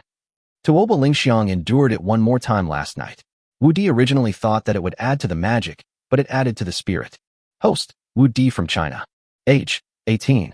Height, 189 centimeters. Wives and concubines, 4. Warrior, level 6. Basic swordsmanship, basic gunsmanship, assassination swordsmanship, shield block, jump.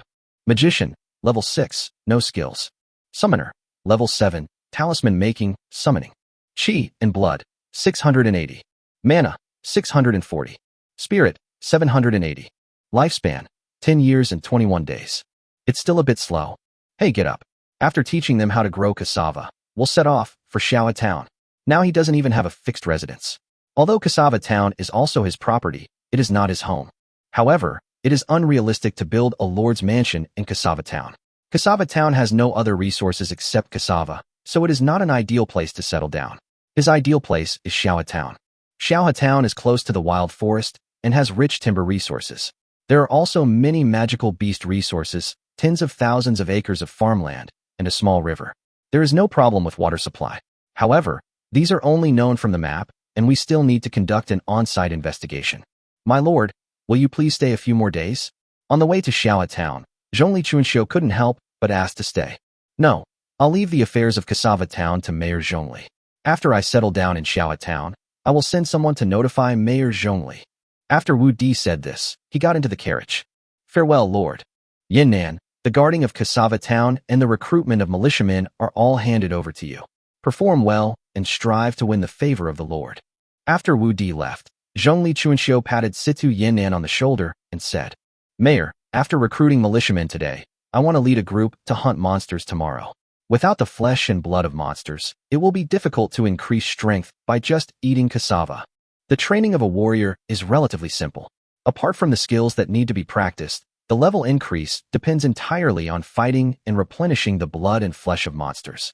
The higher the level of the monster, the more blood and flesh you eat, the faster your strength will increase. Okay, now that the food problem has been solved, we can do everything we couldn't do before. You can arrange these things yourself and let Xiongwei assist you." "Grandma, he is just a baron. Men don't live long. Is it necessary for us to support him with all our strength?" After returning to the Zhongli family, a younger generation following Zhongli Chuanxiu couldn't help but say, "Xiaojun, no matter how long he can live, he is still our lord. Moreover, he has only been here for 2 days and has solved our food problem. He has saved at least hundreds of lives in our town. There is also sufficient food, which has liberated our entire town. The benefits it brings us are not only in terms of food. In addition, the Lord is very young. As long as he does not die young, he will have no problem living for more than 10 years. So no matter what, we must fully support him. Only when he is well, we will be better.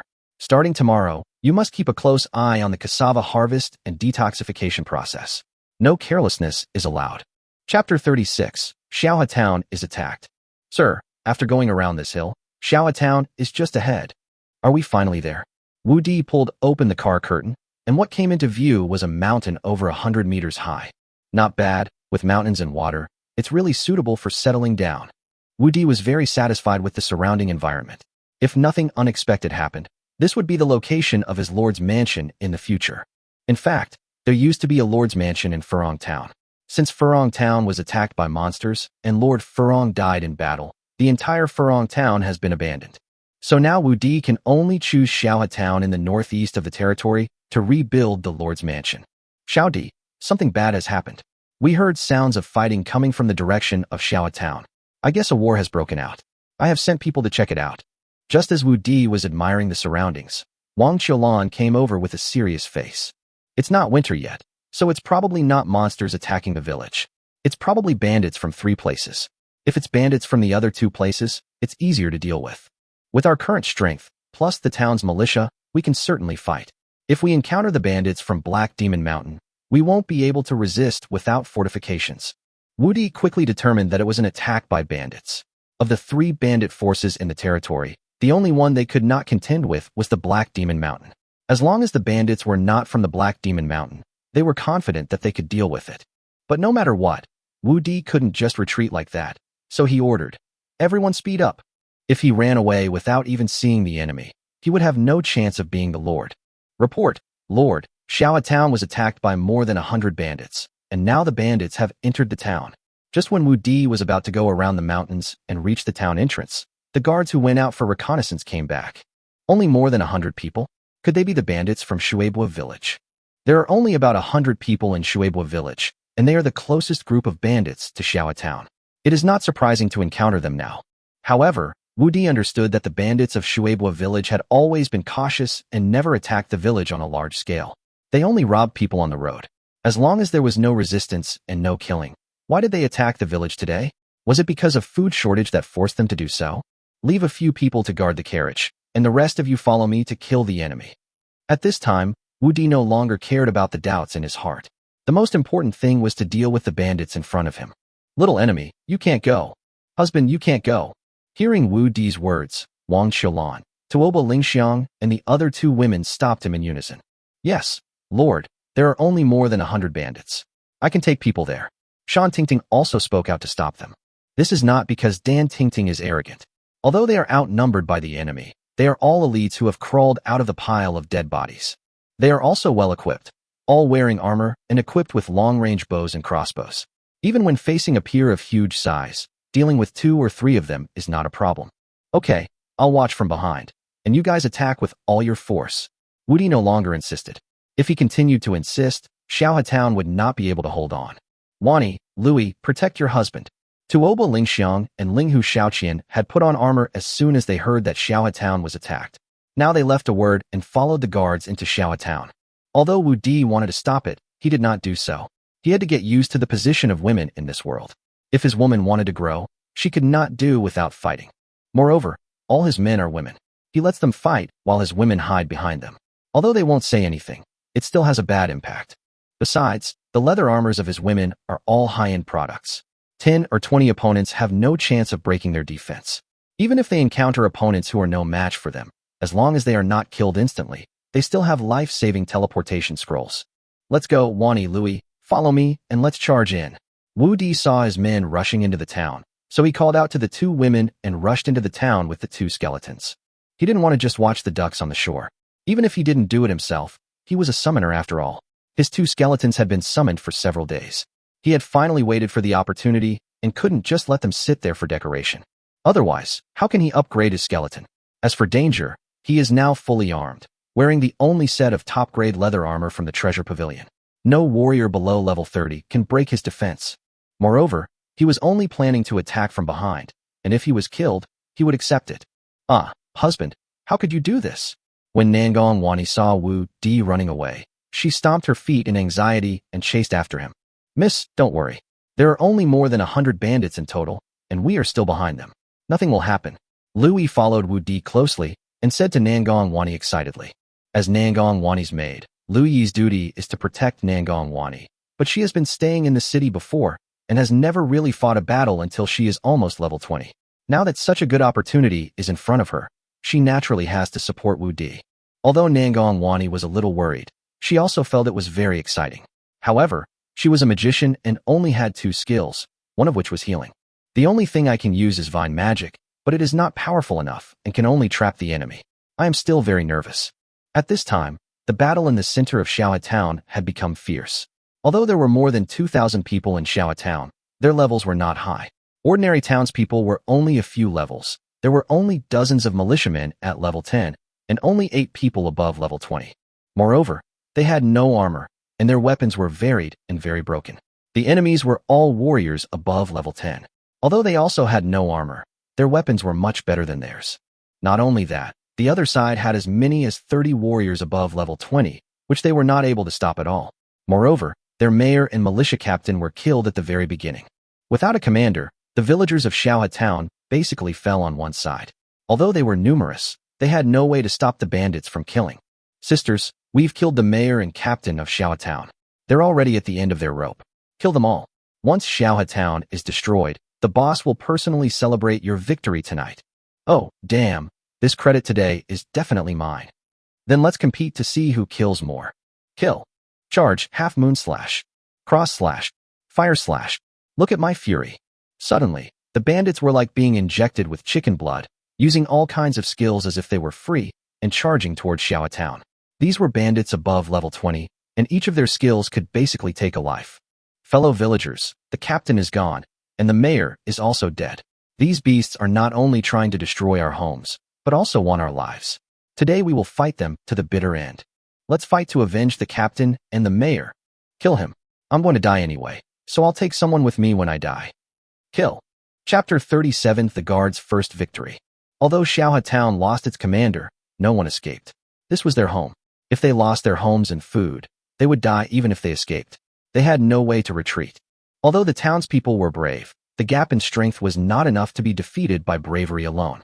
Although the bandits' momentum was greatly suppressed, people still fell under their knives. The townspeople behind watched their relatives, friends, and neighbors fall one after another.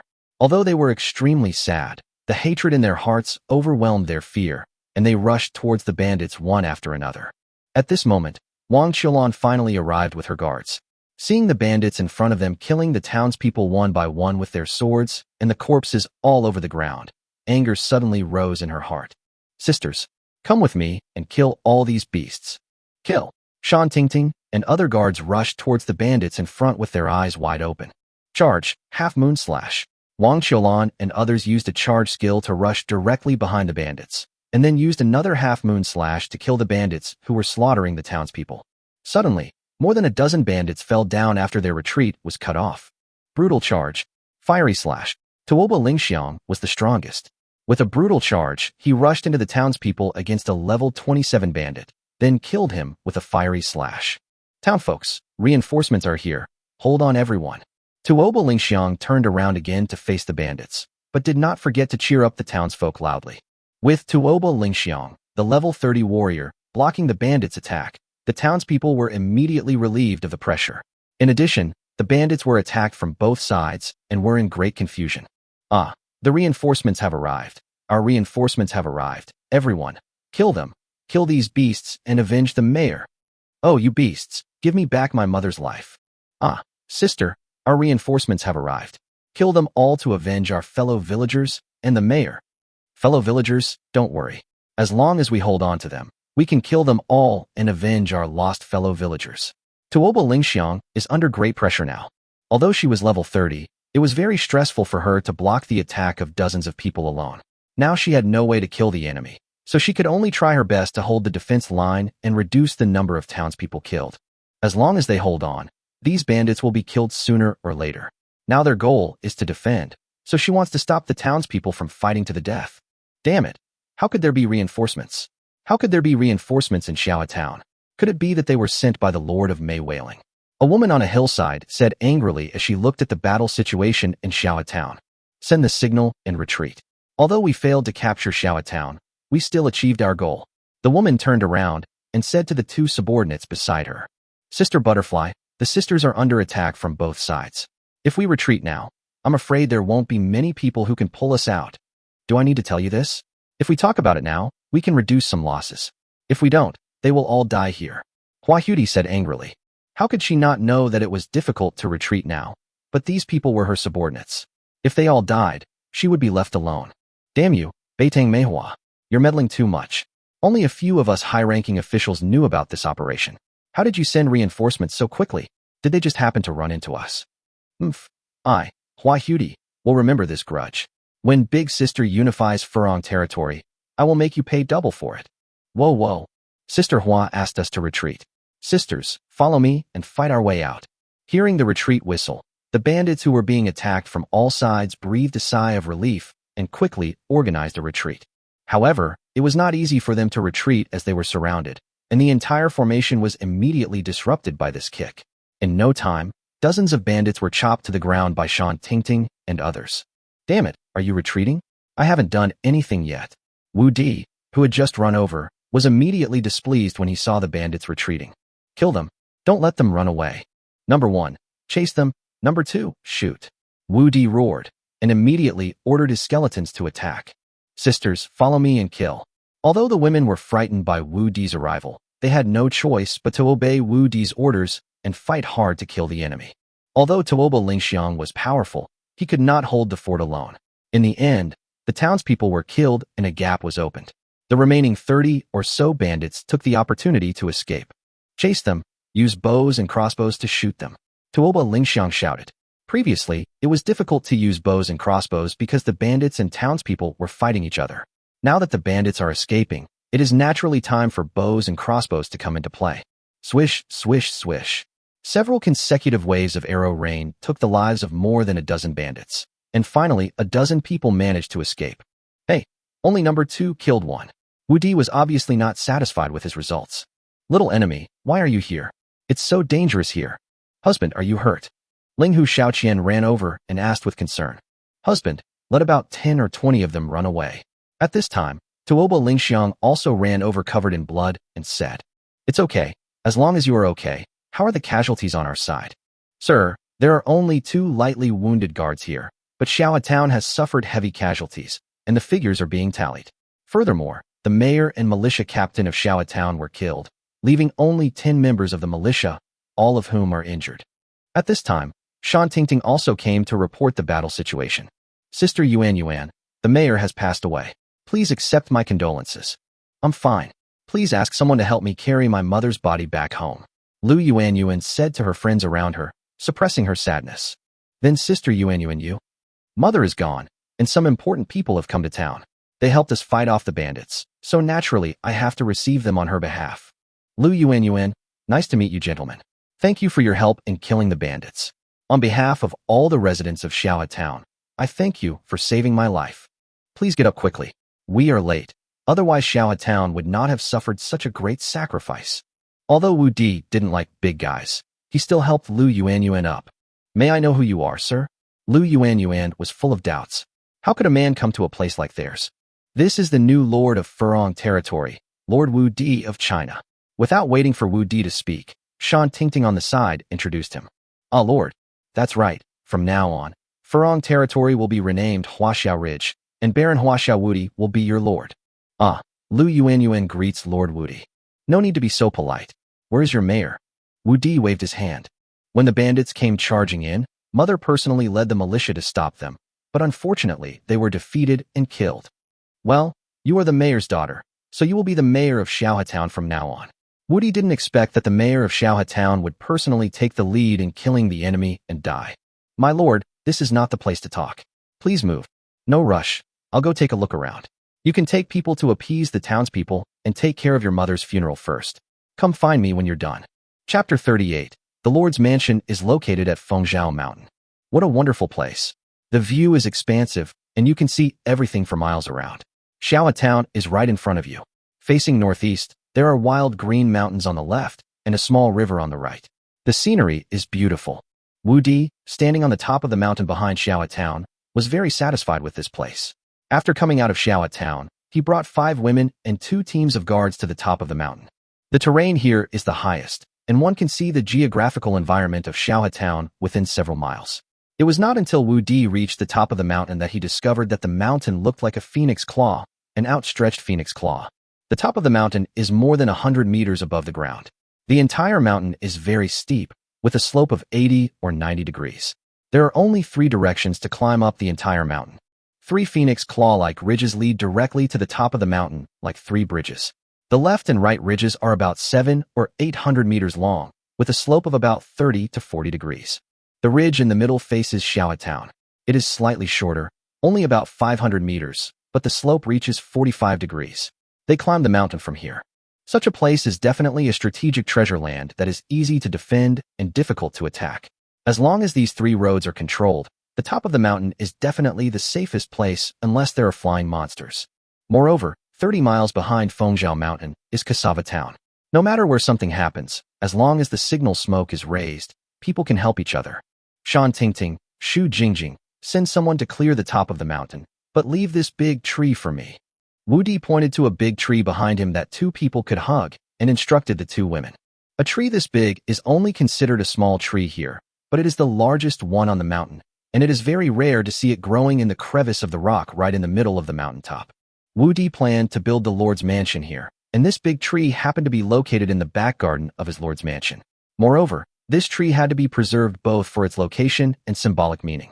Little enemy, this location is indeed good, but there is a fatal flaw, and that is the water problem. Once we are surrounded and lose our water source, then, there is no such thing as perfect in this world. Water source is indeed a problem, but it is not unsolvable. Wu Di certainly thought of this problem, but compared with this easy to defend and difficult to attack terrain, the water source problem is easy to solve. How to solve it? The top of this mountain is so big that, in addition to building the Lord's Mansion, we can easily dig out 2 huge reservoirs that can provide food and drink for 10,000 people for 2 months. As long as the water in this reservoir is filled, even if all the townspeople in Wu Di territory are trapped here, they can hold out for 2 months. And as long as it rains during these 2 months, they can hold out even longer. What's more, our biggest enemy is the monster tide, so it is unrealistic to be besieged for a long time, unless the Purple Cloud Empire and our Silver Moon Empire go to war.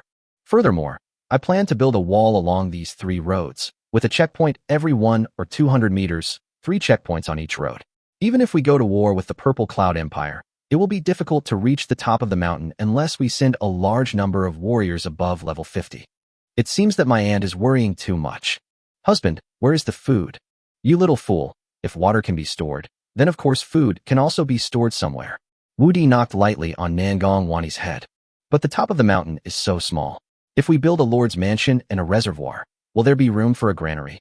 Although these words came from Nangong Wani, the other women also looked at Wu Di. There's no room on the top of the mountain, but there's plenty of room at the foot of the mountain. Wu Di smiled and pointed to the ground below. There's Xiaohe Town at the bottom of the mountain, but green-clothed man on the side also interrupted. I'm not talking about Xiaohe Town, but the place right under our feet. Under our feet. The 5 women were suddenly confused. Whether it's building the Lord's mansion, the wall, or the checkpoints, a large amount of stone is needed. Transporting it from the foot of the mountain is time-consuming and labor-intensive. We can directly obtain the materials from this mountain. This not only saves manpower and time for transportation, but also hollows out the center of the mountain, which not only saves time and effort, but also frees up more space for us to store food and strategic materials. If you hollow out the mountain, won't it collapse? Of course I can't take out all of it. You don't have to worry about these. I will arrange it when the time comes. Although civil engineering was not his major in his previous life, but there are some dabbles. Although we cannot make the most of the mountain, we can still carve out some storage space and living space. Husband, it's getting late and the wind is strong here. Let's go downstairs. Tuoba Lingxiang said after glancing at the sky. Why go down? Xiao Town just experienced a war. Let's not go down and disturb them. Let them bring the tent up. We will camp on the top of the mountain today. The smell of blood was too strong in Xiao Town, and the townspeople were in a heavy mood. Although Lu Yuanyuan would arrange for reception, he didn't want to go down and trouble others. Besides, the scenery here is charming. It would be nice to have a barbecue and camp here with my aunt and other women. Although the wind is a bit strong, it is a fragrant breeze. The night sky was full of stars, the bonfire was bright. The food beside the bonfire was sizzling with golden oil. Wu Di was surrounded by beauties, the breeze blew. The aroma of the food was filled with the fragrance of women, intoxicating Wu Di both physically and mentally. Food, sex, and nature are all part of human nature. This is a great place to cultivate your sentiments and relax. Smells so good. Husband, I'm hungry. Don't worry, you can eat it soon. Wu Di picked up the barbecue ingredients he prepared and sprinkled them on it. Although many ingredients were missing, it added a lot of freshness and fragrance compared to food with only salt. It's a pity that I couldn't find any chili peppers. Wu Di felt a little regretful. Barbecue without chili peppers is like drinking Coke without ice. However, after sprinkling the barbecue ingredients on it, the taste was elevated to a higher level. For the taste buds of this body, it was also the ultimate delicacy. Not only did Wu Di enjoy the meal, but even the women enjoyed it so much that their mouths were drooling. In the reflection of the firelight, the shiny and juicy red lips of the women made Wu Di unable to resist the urge to take a bite. Wow, that's my aunt. Why do I feel this way? Why am I becoming more and more of a scumbag? No, I have to forget it. I've been drunk and drunk. Wu Di shook his head and quickly looked away. Sir, the new mayor of Xiao Town, Lu Yuanyuan, wants to see you. At this moment, Shan Tingting, who was on duty, came over and reported. Why is she here? Let her come over. Xiao Town had just encountered bandits, and Lu Yuanyuan lost her mother. Wu Di didn't want to disturb Lu Yuanyuan, but he didn't expect the other party to come over. I greet you, my lord. I have neglected my duty by allowing you to sleep in the wilderness and eat wild food. I have already vacated the town and prepared a small banquet to welcome you. I have come to invite you down the mountain. Looking at Wu Di eating barbecue, Lu Yuanyuan said with some guilt in her heart. Chapter 39 The Strength of Black Demon Mountain. Mayor Lu, there's no need for a banquet or anything like that. I've already finished my meal.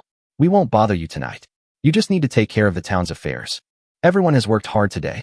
Although dozens of bandits escaped today, tomorrow I will lead my men to destroy Shueibua village and avenge the old mayor and the townspeople. Sir, it's windy here at night, and it's easy to catch a cold. Moreover, this place is very close to the savage forest, and flying monsters occasionally appear. Sir, please come down the mountain with me. It's okay. I'm used to sleeping outdoors all the way here. Besides, this place will be used as my lord's mansion in the future. I have nothing to fear from a few flying monsters. You should go down and take care of things first. The war has just ended, and the village still needs you to take charge of the situation. In fact, the townspeople have become accustomed to such scenes over the years. Although the losses this time are greater than ever before, after tonight the townspeople will be back to normal. As for the guards and carriages that you left in the town, I have already arranged them for you. Don't worry, sir. I will take my leave now. Well, go ahead. By the way, send me 2 guides to Shueibua village tomorrow. Wu Di said and waved his hand. He originally planned to destroy the weakest Shueibua village first. Shueibua village suffered heavy losses today because he was not familiar with the terrain and did not pursue them. However, he must completely eliminate this scourge tomorrow. Sir, there is something I want to say, but I don't know whether I should or not. Lu Yuanyuan was about to go down the mountain, but after hearing Wu Di's words, she stopped and hesitated. Just tell me what's going on. Sir, today's bandits are probably not from Shueibua village. Oh, why do you say that? Wu Di looked at Lu Yuan in confusion. There are only 3 bandit forces in his territory, and Shueibwa village is the closest one. They are comparable in terms of numbers and strength. How come they are not the big bandits from Shueibwa village? Could it be that a new bandit force has emerged in the territory?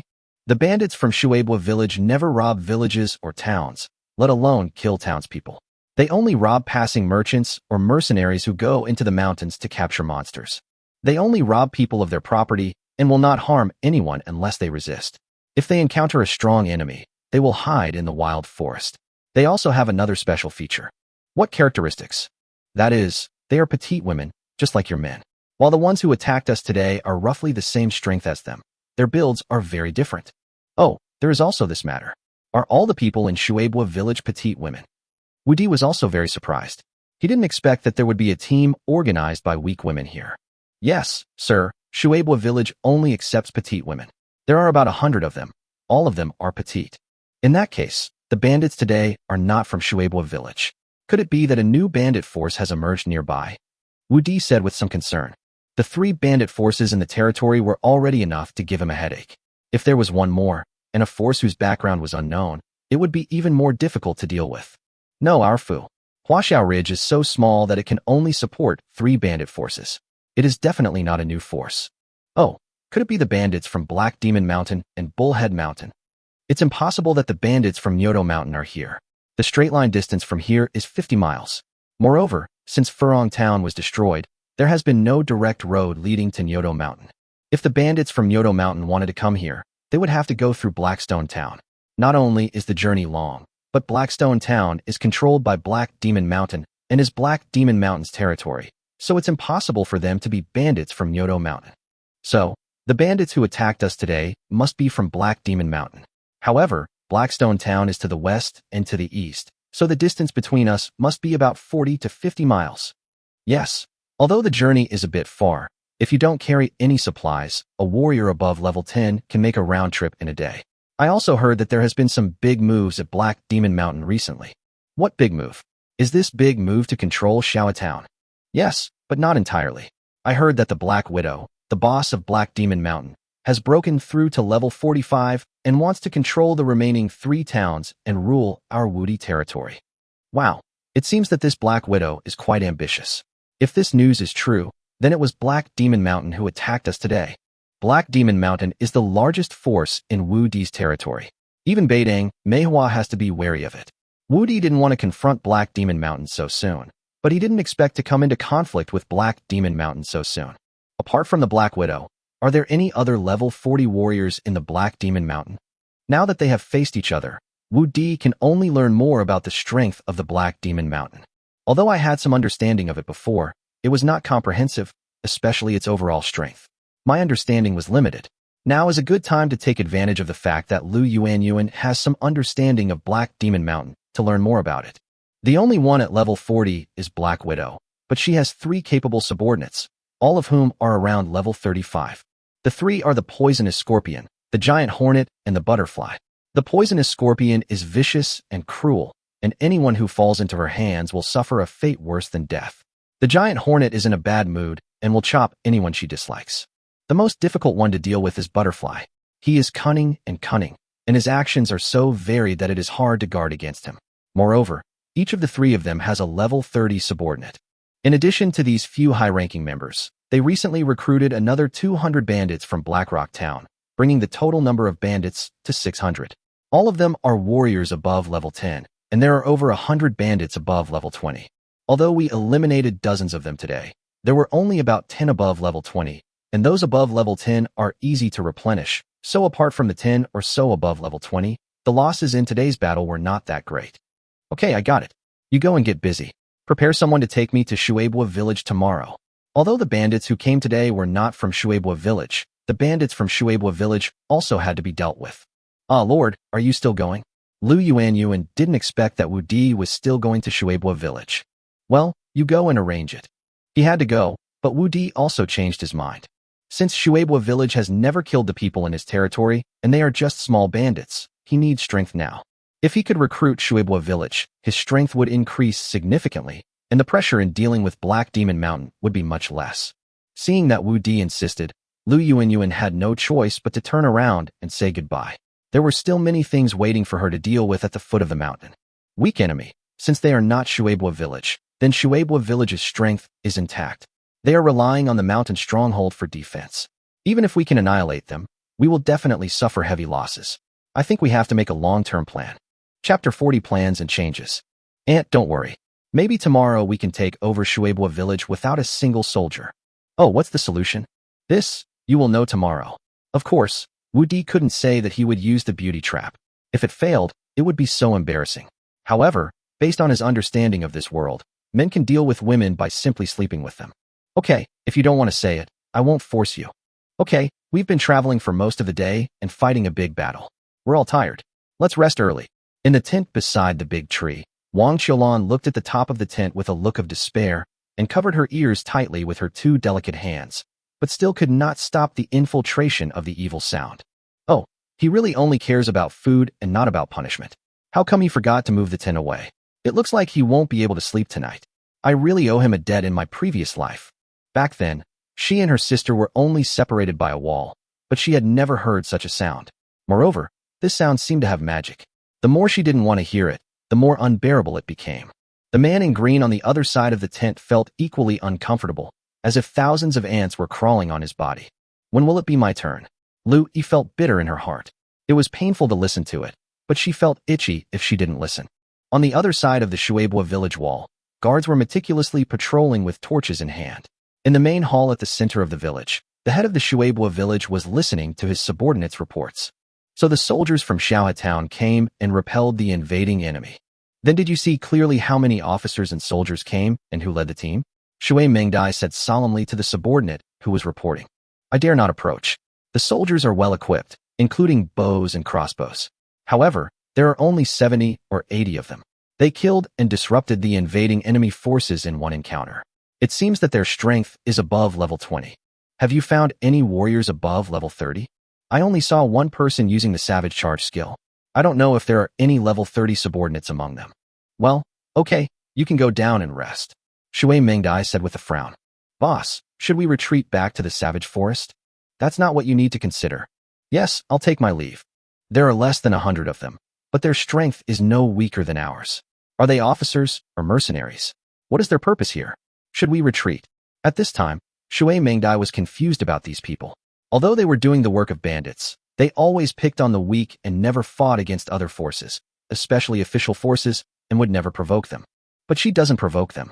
They are disguised as bandits and don't provoke them, but they want to wipe her out. Let's wait and see. If they are really official, they wouldn't send just this few people to wipe us out. If they are not official, they probably won't come to provoke us. In the end, Shui Mengdai decided to wait and see. After all, it was too early to retreat into the wild forest. Once they retreated, the other party would come in and destroy the village, making it very troublesome to rebuild it.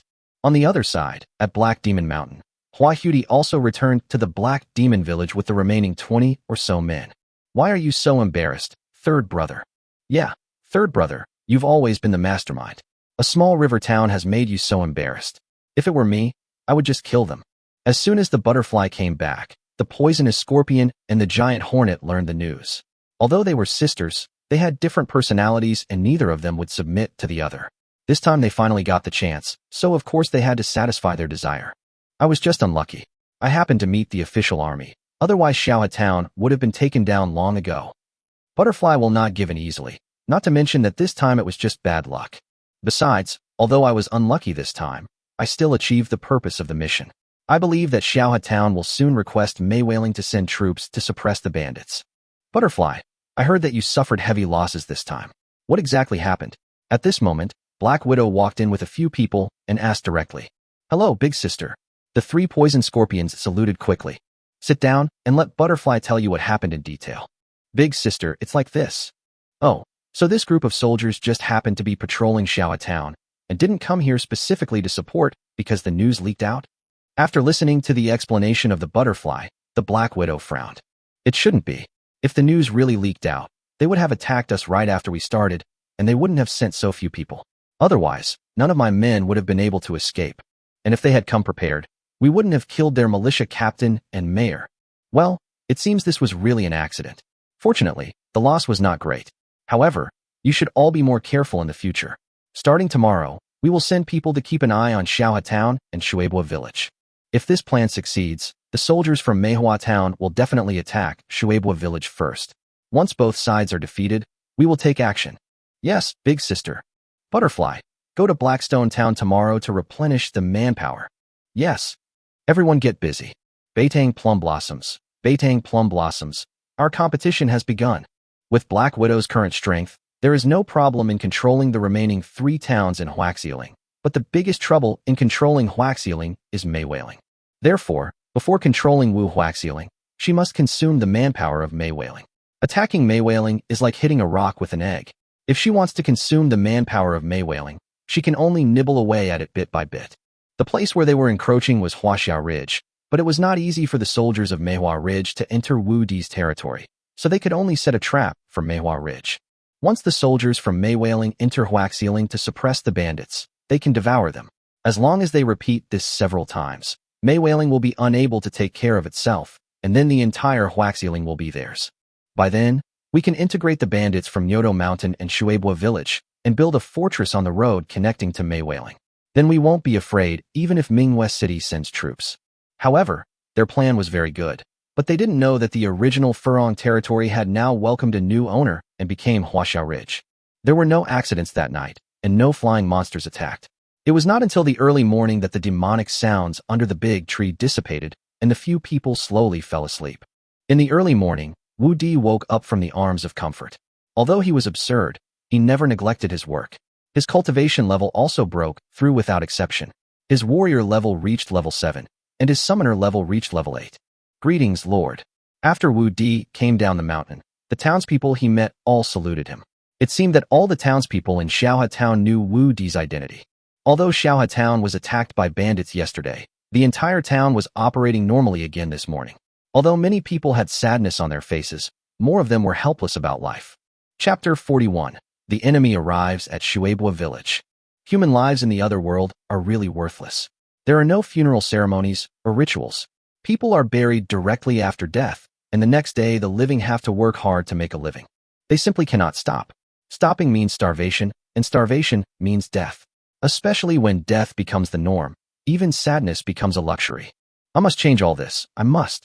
My lord, you didn't encounter any danger last night, did you? As soon as Wu Di walked into the town, Lu Yuan came with his men. Everything is fine. I just want you to find 1 or 2 people to lead the way. Why did you bring so many people? Wu Di looked at the dozens of people brought by Lu Yuan. My lord, I have gathered the remaining militia and recruited 50 more militiamen above level 10, a total of 60 people. Together we will assist you in attacking Shueibua Village. Who said I was going to attack Shueibua Village? You just need to find someone to lead us there. As for the affairs of Shueibua Village, you don't have to worry about it.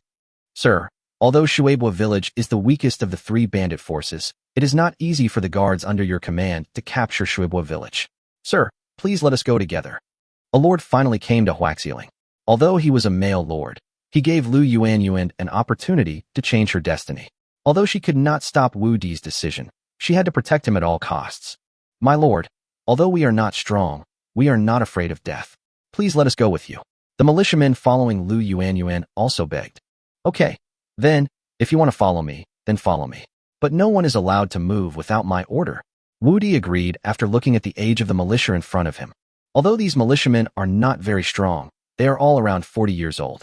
There is no way to increase their lifespan before reaching level 30, so their lifespan is similar to that of ordinary people. Being in his 40s and still only at level 10, his life is basically ruined. It seems that Lu Yuan chose not only militia this time, but also a suicide squad, which is actually cannon fodder. 2 hours later, a group of more than 100 people, led by Lu Yuan, followed the river to Shueibua Village. Wu Di did not attack directly, but stopped 300 meters in front of the gate of Shueibua Village. The spies of Shueibua Village had already discovered Wu Di and his group. Now the atmosphere in the entire Shueibua Village was extremely tense. Some people were preparing for defense, while others were preparing for retreat. If they were defeated, they would immediately retreat into the wild forest by boat. Chief, the people coming are well equipped and should be soldiers. What should we do? Said a bandit leader. These officers and soldiers are really going too far. We just robbed some mercenaries and foreign merchants and never offended them. The attack on Xiaohe Town this time was not our fault. but they are targeting us. Do they really think we are made of clay? That's right. We kept giving in, but they kept getting more aggressive. They couldn't find the culprit, so they started targeting us. It's really unreasonable. We won't retreat. We won't retreat. We will fight them even if we die. All the leaders were immediately furious and unwilling to give up the stronghold. They threatened to teach the officers and soldiers a lesson. All right, stop arguing. I didn't let you die in vain when you followed me. However, there aren't many soldiers this time, so we can hold them off for a while with the help of the stronghold. As usual, the stronger sisters will hold off the soldiers first, while the others pack up their belongings.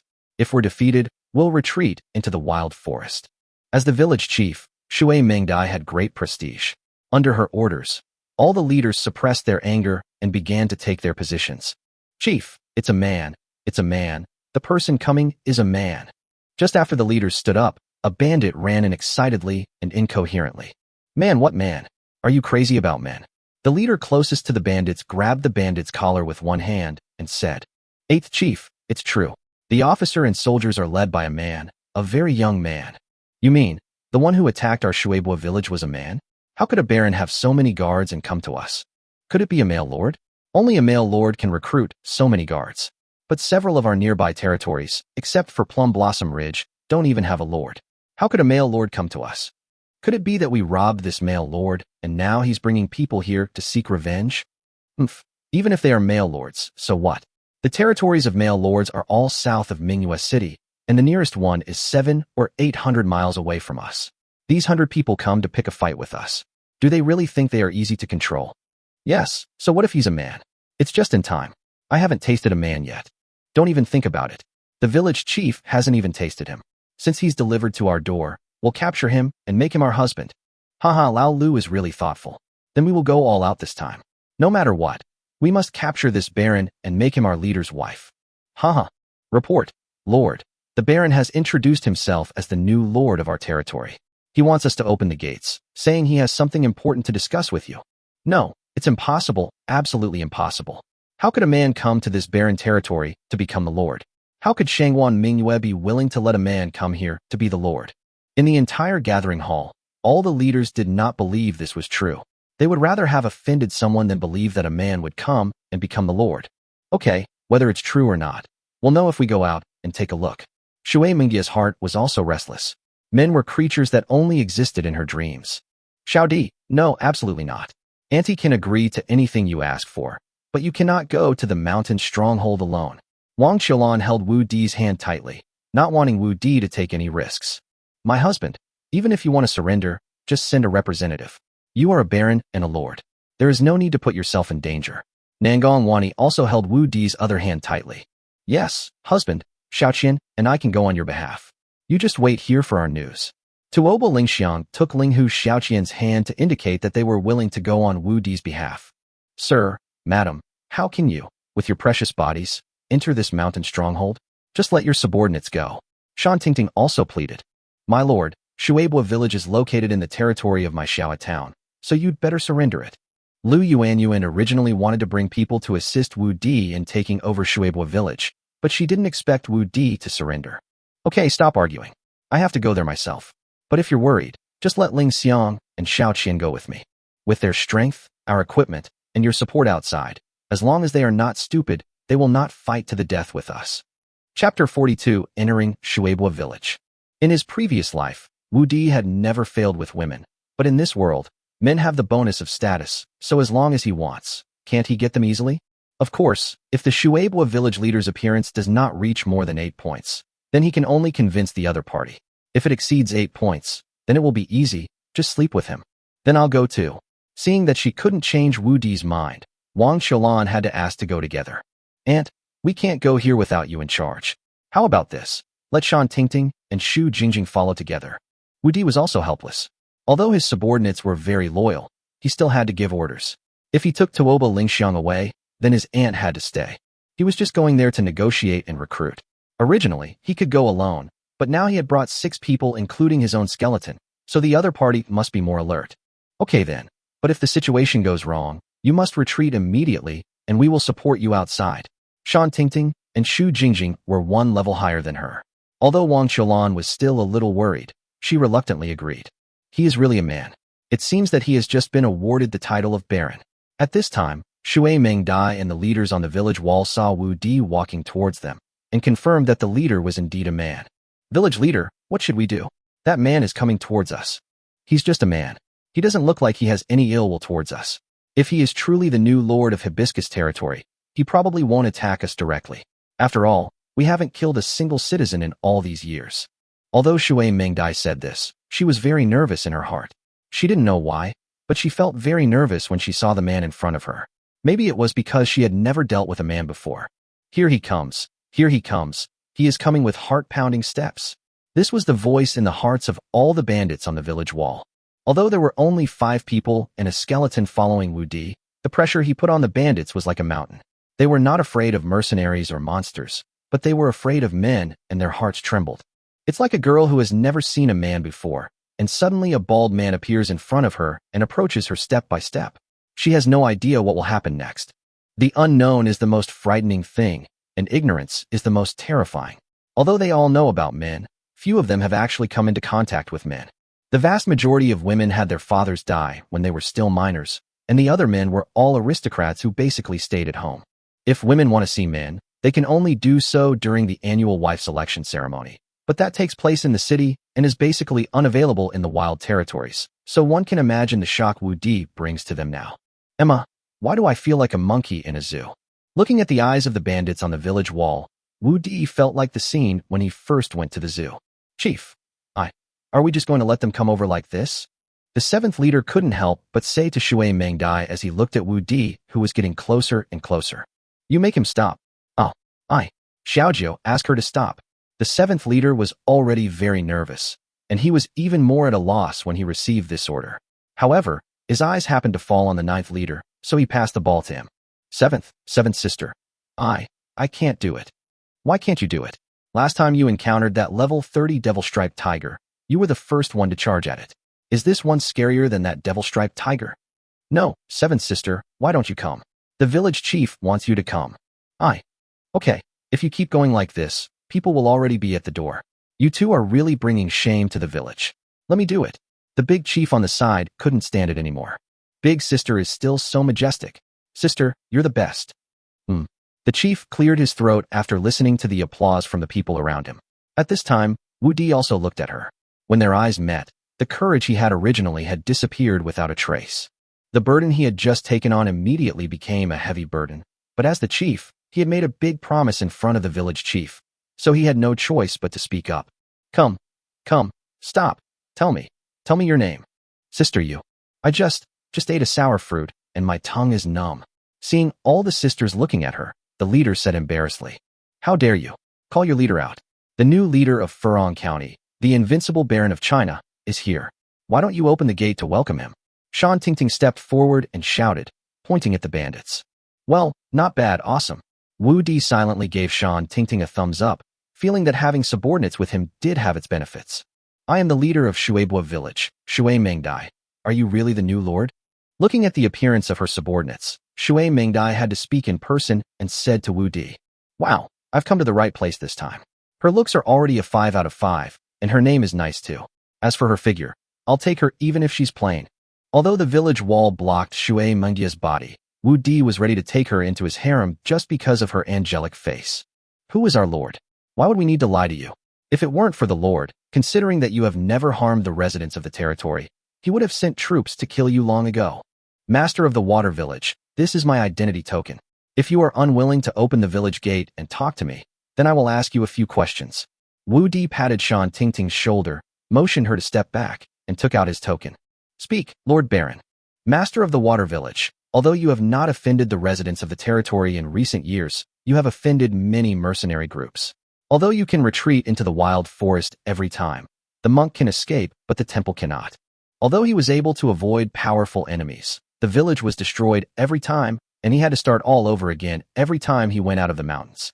Didn't the owner of the water village feel frustrated? There are more than 100 sisters in Shueibua village. All of them are very young. Are they really prepared to live like this for the rest of their lives, staying in the village forever and not wanting to live in the city? One last question. How much have you improved in strength after all these years of hiding here and there? How much food is left in the village now? Can many of you sisters survive this winter? Open the gate and welcome the Baron into the village. Wu Di's words hit Shui Mengdia's heart directly. Every question was just to the point, and these problems were exactly what gave her the most headaches. Little guy, I have received compulsory education. You women who only know how to fight and kill are easy to control, right? Wu Di smiled knowingly. After he learned about Shueibua Village's style of doing things, he knew it wouldn't be difficult to persuade Shueibua Village, otherwise they would not joke about their own lives. Let's go into the village. Chapter 43 Village Leader Shui Mengdai. Welcome, Baron. Before Wu Di entered the village gate, Shui Mengdai and his leaders jumped off the village wall. Although they were a little hasty, their attitude was not at all artificial.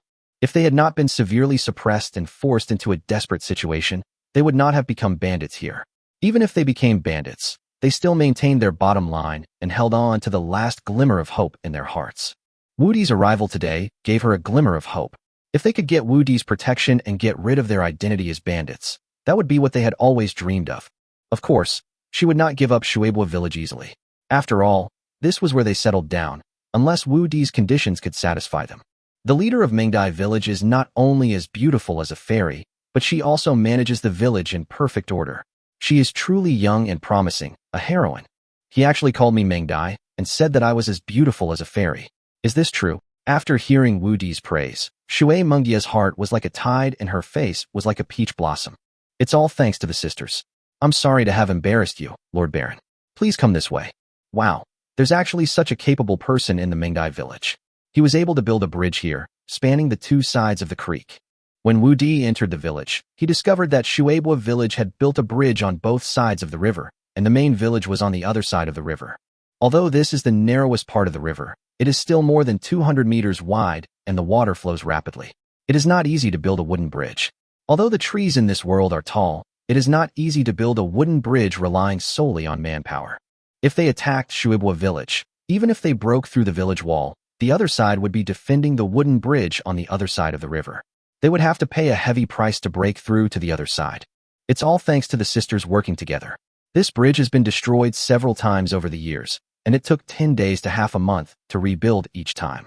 I hope it won't be destroyed again in the future. Indeed, this bridge can connect the two banks.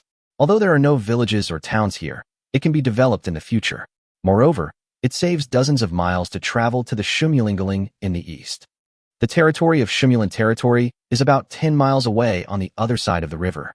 With this bridge, it will be much more convenient to develop his own territory or communicate with Shumulin Territory in the future. Naturally, Wu Di will keep this bridge. Sir, this is the core building of our stronghold, the Gathering Hall. Over the years, we have been forced to gather together only for survival, but we have never touched the people of our territory. Shui Mengdai introduced the Ji Hall and was worried that Wu Di would get angry, so she did not forget to explain it. Don't worry, Master Mengdai. I already knew everything before I came here. Otherwise, I wouldn't have entered your village like this. Don't worry, sir. Even if the negotiation fails, Mengdai promises not to harm you in the slightest. Is this the Ji Hall? The so-called Ji Hall is actually a hall building about 6 or 7 meters high, with a pillar on each side and 7 or 8 chairs on each side. There is a large wooden wall in the middle with a big word E written on it. Below the word E is a wooden armchair, and there is no tiger skin or animal skin on it. There is a door on each side of the wooden wall, leading to the back. As for what Wu Di is behind, he cannot see it. The style of the entire Ji Hall is not much different from the Ji Hall seen on TV in the previous life, and it is even more simple. However, the bandits here are all delicate beauties, unlike the ferocious and vicious uncles who picked their toes on TV in the previous life. You have nothing to do here, so just go away. At the door of the Gathering Hall, Shui Mengdai turned around and said to the leader behind her, Yes, village chief. You just wait for me here. Seeing this, Wu Di said to the women behind him, and at the same time, he also stopped his skeleton at the door. Yes, sir. Although the women were still worried, Tuoba Lingxiang still pretended to be Wu Di's subordinate. There is no door in the Ji Hall. As long as she is in the Ji Hall, even if Wu Di is in danger, she can quickly reach Wu Di with a charged skill. Naturally, she cannot lose face in front of outsiders. Your Excellency is surrounded by so many talented people. There is even a summoner. When Shui Mengdai saw the skeleton next to Wu Di before, she thought that skeleton number 2 was the summoner, and she didn't speak until now. It's a pity that we still lack talents like the leader of Mengdai Village. Wu Di did not explain, but teased with a hint of meaning. Your Excellency is joking. Meng Dai is just a weak woman and cannot be considered a talent. Sir, please take a seat. Shui Meng Dai pointed to the main seat and made a gesture of invitation. Although she was the village chief, Wu Di was a nobleman and the lord of their place. Although they were bandits, they were forced to do so. The guest should follow the host's wishes. I'll just sit here. Although that was the main seat, how could he sit in the bandit's main seat? He pointed to the first seat on the left and sat down. Although this is also the location of bandits, there is naturally no problem for him as a guest. He also wants to do Shui Meng Dai a favor and also wants to see what Shui Meng Dai will do. Well, since the master wants to sit here, Meng Dai can only obey the master's wishes. As she said that, Shui Meng Dai sat down in the seat below Wu Di. Sir, the village is simple and we don't have anything good to offer you. I'll just offer you a bowl of coarse tea and some wine. Shui Meng Dai picked up the still warm tea on the table, poured a cup for Wu Di, and raised a glass. Your Excellency is very courageous. Aren't you afraid that Meng Dai will do something bad to you? Shui Meng Dai said with some admiration as she watched Wu Di drink up the tea. You dare not. Of course Wu Di would not say this. The leader of Meng Dai village is a heroic woman with a kind heart. Although she was forced into banditry, it was only to fight against the injustice of the world. She also has great ambitions and is an upright person. How could she do such a despicable act as poisoning? Although everyone believes that I, Wu Di, lead 3 bandit forces, but I believe that only Nyoto Mountain and Black Demon Mountain are the real bandits. As for Shueibua village, I believe that it is just a rebel army. Because I believe in the leader of Meng Dai village, I came here alone today and wanted to see the beautiful face of the leader of Meng Dai village. I never thought that the leader of Meng Dai village would harm me, so why would I worry that he would poison me? As long as I can get the understanding of adults, Meng Dai will die without regrets. Shui Mingya's heart was deeply moved at this moment.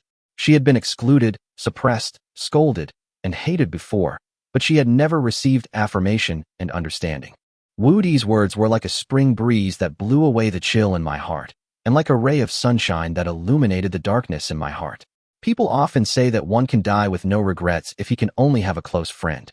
This was being understood, affirmed, and recognized, and being recognized, understood, and affirmed by a man, a nobleman. This was too devastating to her. However, Meng Dai has over 100 sisters under her command who have followed her for many years. Meng Dai cannot abandon them for her own selfish reasons. Chapter 44, Shui Mingya's request. Your Excellency's coming here this time is definitely not just to meet Meng Dai. If Your Excellency wants Meng Dai to disband the village, then Meng Dai really can't do it. The sisters are all homeless. If they are dismissed, then Meng Dai and others will have nowhere to go and will no longer be able to gain a foothold in this world. This is tantamount to taking their lives. Of course, based on the Baron's understanding of Meng Dai, although Meng Dai cannot disband the sisters of Shueibua village, she can take the sisters away from the Baron's territory. But I hope you can give us some time. After all, it's not easy to find a suitable place again. Meng Dai promises to move out of your territory within 3 months. Shui Mingya's face was full of pleading when she finished speaking. She didn't want her sisters to ruin their future like this. Although being a bandit had no future, at least they had a place to live. But she didn't want to confront Wu Di. Not to mention that she had an inexplicable liking for Wu Di at this time. Wu Di's identity alone was not someone they could fight against. After all, a baron is related to the prosperity and continuation of the empire and is very important to the empire. Killing a baroness will at most result in a nationwide wanted list, but killing a baron will leave the 3 major empires of the entire East continent with nowhere to stay, unless they flee to an island country on the edge. Do you still want to leave the woman Wu Di, like? Wu Di's purpose of coming here was to recruit them. Not to mention that he needed the strength of more than 100 people in Shueibua village. Shui Mingya's beauty alone would definitely not let her escape. Meng Dai, let me tell you the truth. I came to Shueibua village not to drive you away, but to recruit you. As long as you follow me, all the questions I raised at the door before will be easily solved. As long as you agree, you will be the invincible people of China, and you will transform from bandits to guards of nobles. Wu Di said, looking at Shui Meng Dai and waiting for the answer. This? Why? Isn't it better to follow me than to find another territory and continue being a bandit, or do you simply look down on me? Seeing Shui Meng Dai hesitate, Wu Di continued. No, sir. It's just that your suggestion is really hard for Meng Dai to believe. We are all weak women who have been excluded, eliminated, and looked down upon by others. As long as you recruit, many strong and powerful women will come to you. Aren't you trying to make Meng Dai happy by saying this? Meng Dai, have you seen the men I brought with me? Apart from their appearance, are there any of them who are tall and strong? As the saying goes, seeing is believing, and seeing with your own eyes is worse than hearing. To tell you the truth, my guards are all petite types like you. Although the petite types like you are weaker than the burly types, it's not absolute. And I personally prefer the small type like you. Although the guardians of the territory will recruit burly people in the future, the personal guards of this lord will always be small types like you. Now, except for the militia in town, my guards who follow me are all small and compact like you. If you don't believe me, you can go outside and take a look. This. Why? Are you afraid that I won't keep my promise and that after I recruit strong guards in the future, you won't be valued and will be ostracized again? I have a better idea, but I wonder if you are willing to do it, Mingdai. What method? Although this was not the reason for her hesitation, when she heard that Wu Di had a better method, she naturally wanted to listen to it. That means I will take you as my concubine. Once you become my woman, the people under you will naturally become more powerful. Even if you are not valued in the future, no one will dare to bully or exclude you. What do you think? Shui Mingdai was so surprised that her mouth almost cracked. She didn't expect Wu Di to make such a request. It's not that this request is difficult to accept. For her, it is definitely a great thing that will bring good fortune to her ancestors, and it is definitely the best guarantee for the more than 100 people under her. It's just that this is too sudden and too unbelievable. Why, you don't believe it? Yes, it's a little unbelievable. Ling Xiong, Xiaoqian, you two come in. Wu Di didn't want to waste time talking. He liked to teach by example. There is no need to waste time talking about things that have benchmarks. We should let actions and examples speak for themselves. Husband, although the two were outside the door, they were not far away. They could hear the conversation between Wu Di and Shui Mingdai clearly and understood why Wu Di called them. They no longer called them sir, but directly called them husband. They are both my wives, and there are two other weak women like you. Wani, you don't know, but even if you have never seen the master of Maywailing, Beitang Manhwa, you definitely know that she is also my woman. So you don't have to worry that I'm joking with you. My hobbies are different from other men's. I only like petite girls like you. Now that I have said this, you have seen my two wives.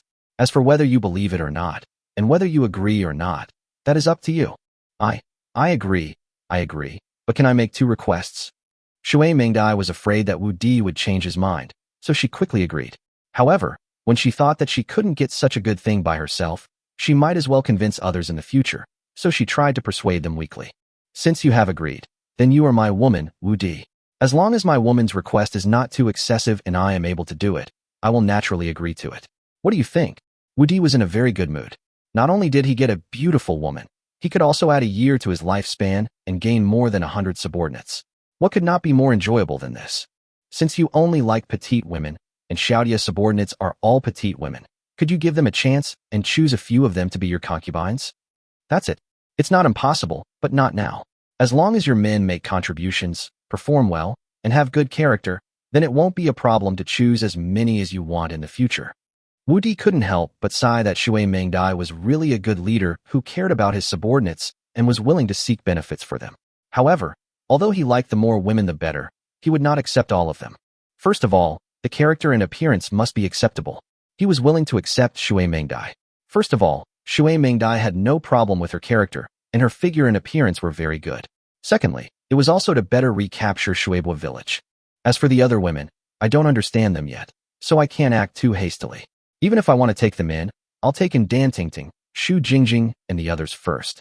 Then, Mingdai would like to thank you on their behalf first. However, you still have to promise me one thing. As long as you promise this, everyone in Shueibua village, including Mingdai, will go through fire and water for you. You said the same thing. I will naturally agree to anything I can agree to. That is, Your Excellency has to. Shui Mingdai was extremely nervous, fearing that Wu Di would not agree to this request. If Wu Di did not agree, then everything before would be in vain. That's my lord, and you have to marry me. A voice sounded from the back hall. Chapter 45 Big Profit, Buy One Get One Free. That's my lord, you have to marry me. At this time, a light and ethereal voice was heard from the back hall of the Ji Hall, which made people feel refreshed. Then a woman with a hot figure but ethereal temperament walked out. The woman was wearing a white gauze dress with flowing straps. Her face was fair and delicate, and she looked 80% similar to Shui Mingdai, but she was 2 or 3 centimeters shorter than Shui Mingdai, about 1.93 meters tall. Chang'e. Wu Di's eyes lit up. His first impression of her was that she was like Chang'e. Elder sister. Wudi didn't expect that there was such a beauty hidden in Shueibua village.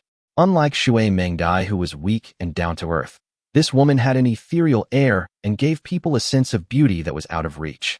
Sir, this is my elder sister, Shui Mengyao, a level 35 ice magician. We sisters have sworn an oath that we will never marry, and that we can only marry one person. So if you marry me, you must also marry my sister. A level 35 ice magician? Now it was Wu Di's turn to be shocked. He didn't expect that the small Shueibua village, which seemed to be the weakest, actually hid such a big shot. Although the level is 10 levels lower than Beitang Manhwa, if a level 35 magician here learns the group attack skill, it will definitely be a powerful weapon.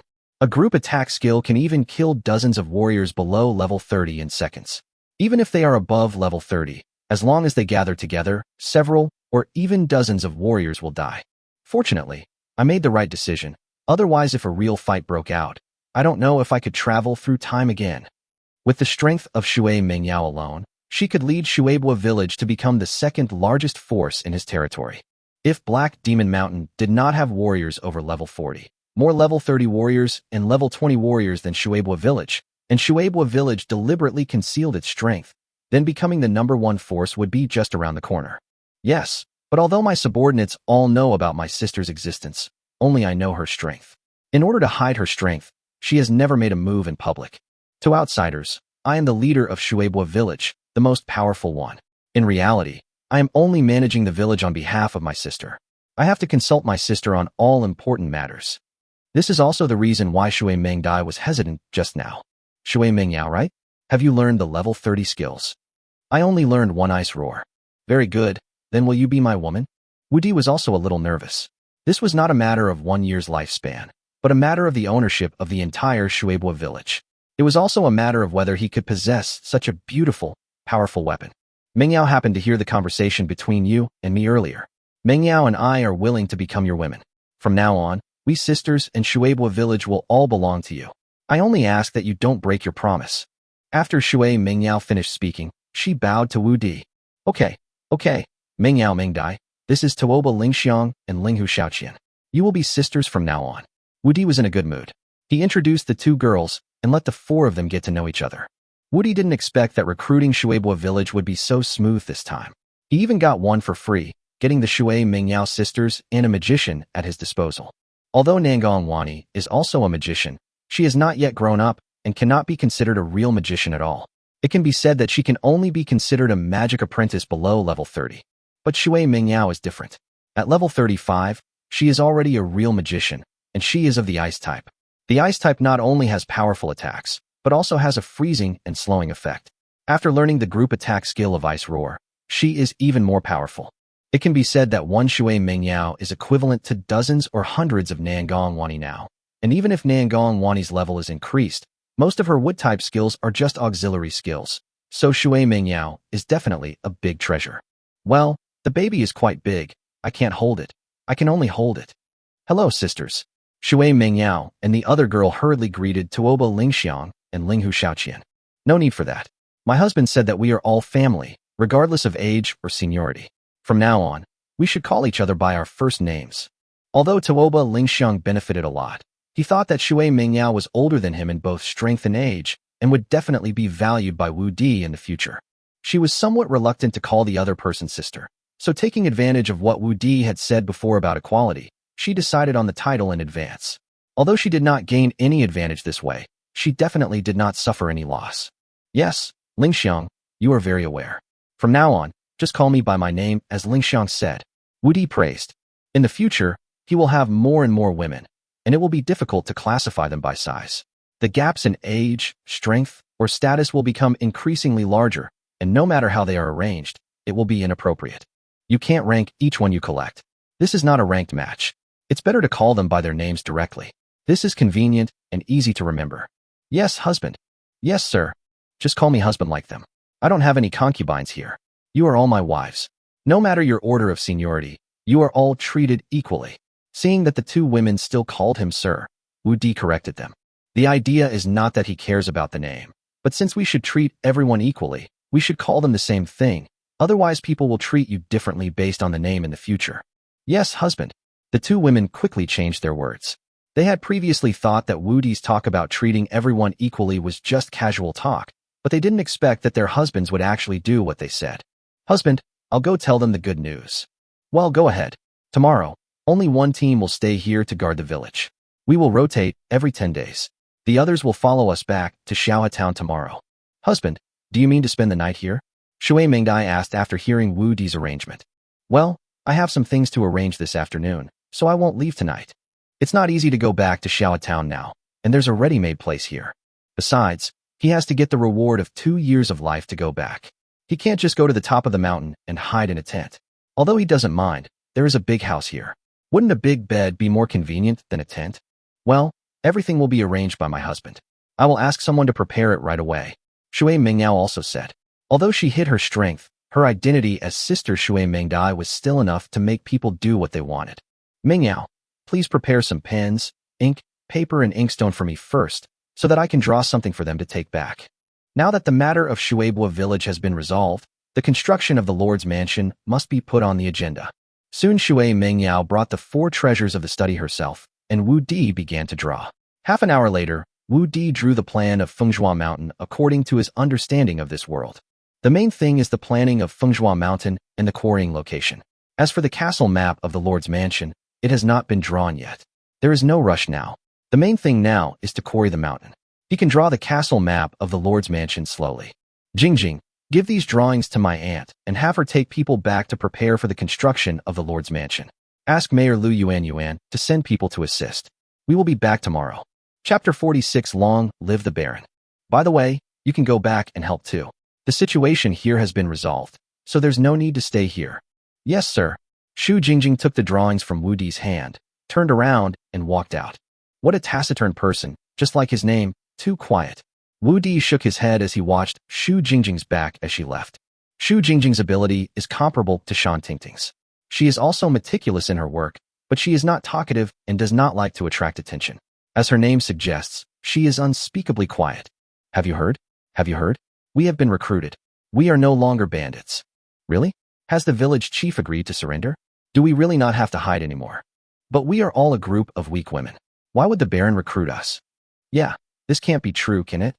Hee, I didn't believe it at first, but this Baron called Huaxiao Invincible is a weirdo. What weirdo? Immediately, several bandits around were attracted by him. This Baron doesn't like big women, but prefers weak women like us. Isn't that strange? Is there such a thing? That's right. I heard that 2 of the guards who came in with him were his wives. And that's not even the most important thing. What else do you have? Just tell me directly. It's really frustrating. Also, the Baron actually wants to marry our village chief, but the village chief has 2 conditions. With such a good thing, the village chief still puts forward conditions? If it were me, I would agree directly. Humph, if it wasn't for the fact that the village chief could only be the village chief. Do you know what conditions the village chief put forward? What conditions? One is that the village chief asked the Baron to marry her sister as well. Did the Baron agree? Of course I agree. What is the village chief's second request? The second request is a benefit that the village chief has provided us. That is, if any of us performs well in the future, we can also become the Baron's woman. We can also be the Baron's women. Does the Baron agree? Hurry up and tell me. The Baron agreed. Oh yeah. Long live the Baron. Long live the village chief. At this time, the whole village had received this good news. The whole village was cheering and boiling, and more than 100 women were running around celebrating. Since the enemy has completely conquered Shueibua village, let's go back. Aunt Wang Xiaolan also received Wu Di's signal. After hearing the cheers coming from the village, she felt relieved. The Lord is truly a godlike man. He actually took over Shueibua village without any bloodshed. Lu Yuan took a deep look in the direction of Shueibua village and called on his militia to follow Wang Qiulan back. Husband, the conditions in the village are limited. Apart from a few vegetables, we can only get animal meat and fish. I hope you can forgive me. Shui Mingdai, who was sitting on Wu Di's right, picked up a piece of fish with chopsticks and said to Wu Di, Mingdai, Mingyao, your husbands, besides being nice to women, are not picky about food. There's famine everywhere these days, and the dead are everywhere. It's already great that we can still have a combination of meat and vegetables. My husband taught me that the village has been frugal over the years. Today, being able to follow my husband is a happy day for us sisters and for the village as well. It's all thanks to my husband today. Otherwise, we sisters would have to eat this food for 10 days or half a month. Shui Mingyao explained quickly. Mingyao, you don't have to explain. I don't blame you, but we are all family from now on. There is no need for you to be so polite and distant. Yes, husband. Let's eat. We have to get down to business after eating.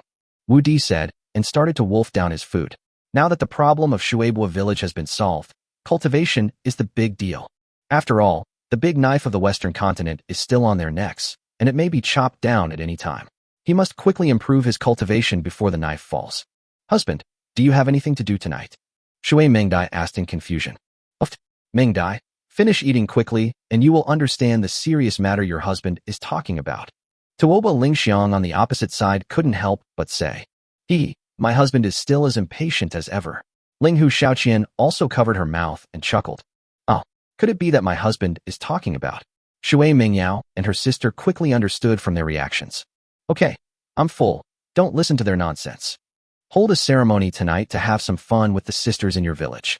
Firstly, it will give you an explanation, and secondly, it will also reassure the more than 100 sisters in your village. Okay, I'll listen to my husband and everything. There is still some wine stored in the village.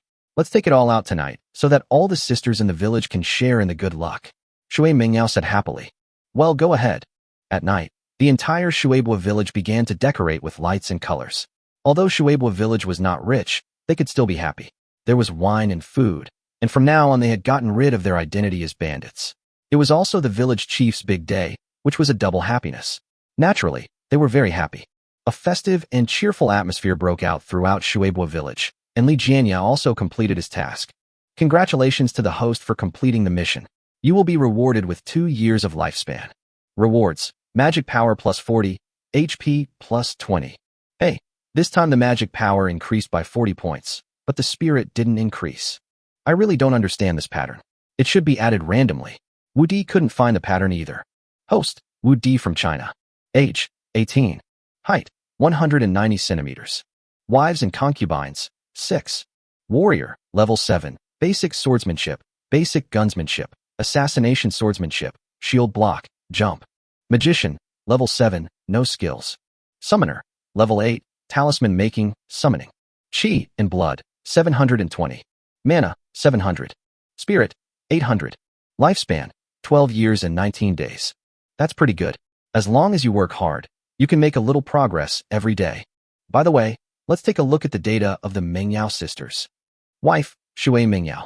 Age: 46. Height: 1.93 meters. Loyalty: 100. Occupation: Ice Mage. Level: 35. Chi and blood: 350. Mana: 3,580. Spirit: 105. Skills: Ice Blade, attack. Freeze, support. Ice Shield, defense. Ice Roar, group attack. Not bad. Although it only has 4 skills, it has both offensive and defensive capabilities, and it also has auxiliary group attacks, so it has almost no shortcomings. And you can level up by increasing your magic power by 20 points. Although you are 46 years old, you taste as fresh as if you were 16. Chapter 47 News about the Magic Stone Mine. Wife: Shui Mengdai. Age: 40. Height: 1.95 meters. Loyalty: 100. Occupation: Warrior. Level: 29. Chi and blood: 2990. Mana: 299. Spirit: 87. Skills: Basic swordsmanship, assassination swordsmanship, block, dodge, shield attack, flash, half-moon slash, cross slash, charge, and fire slash. The skills are similar, but without the snake step, there's an additional flash skill, and the level is almost at level 30. Not bad. Whether it is a warrior or a magician, level 30 is a watershed. After breaking through level 30 and learning level 30 skills, not only will the strength soar, but the lifespan will also increase by 200 years. In fact, both sisters have good talent in cultivation, but due to the lack of cultivation materials, their cultivation has basically stagnated in recent years. In fact, many women are trapped by resources. Now that the food problem has been solved, it seems we need to prepare some training supplies for them. It is actually quite easy for a warrior to practice. As long as there are enough medicinal herbs and monster meat that can nourish the chi and blood, the warrior can quickly improve his cultivation. In order to increase the level of a magician, he needs to meditate and absorb magic stones to practice. Meditation alone is very slow, but if he can absorb magic stones, the effect will be very fast. However, The magic stones in the East continent have been basically consumed in recent years. Now they are becoming less and less as they are used. It is basically difficult to find them on the market. The value of one magic stone is more than 100 gold. But the problem is that you may not be able to buy it even if you have money.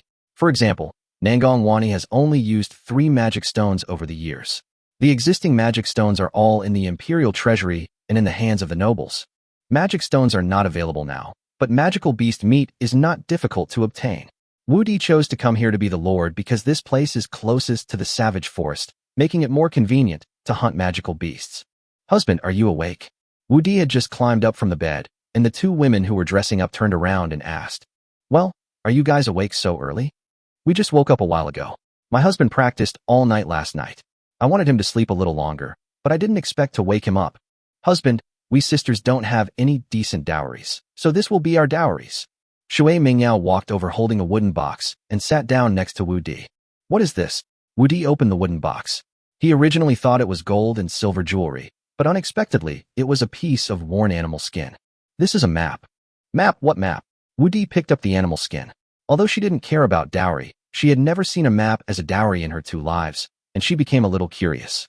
"Magic stone vein map," Shui Mengdai said in a low voice. "Magic stone? What? Magic stone vein map?" Wu Di suddenly widened his eyes and looked at Shui Mingyao. "Well, only my sister and I know this map. The Warcraft mines in the East continent have been completely mined out. How could there still be some? This map must be fake." Wu Di didn't believe that he could get the Warcraft mine map so easily. And even if it was a real map, the mineral vein must have been hollowed out. "My husband is right. The magic stone veins in the East continent have indeed been drained, but there are still some in the savage forest." "You mean the mineral vein on this map is located in the savage forest? This can't be a trap, right? After all, the magic stone vein is so valuable. How could such a map be easily leaked?" "It was our grandmother who discovered the location of this mineral vein, and she drew this map herself. The map is absolutely real." "Did your grandmother discover it? Then why didn't your grandmother dig it herself and record the location on the map?" Although the 2 women said this, Wu Di still didn't quite believe it. After all, the value of a magic stone vein is immeasurable, and once the news leaks out, it will definitely cause a world war.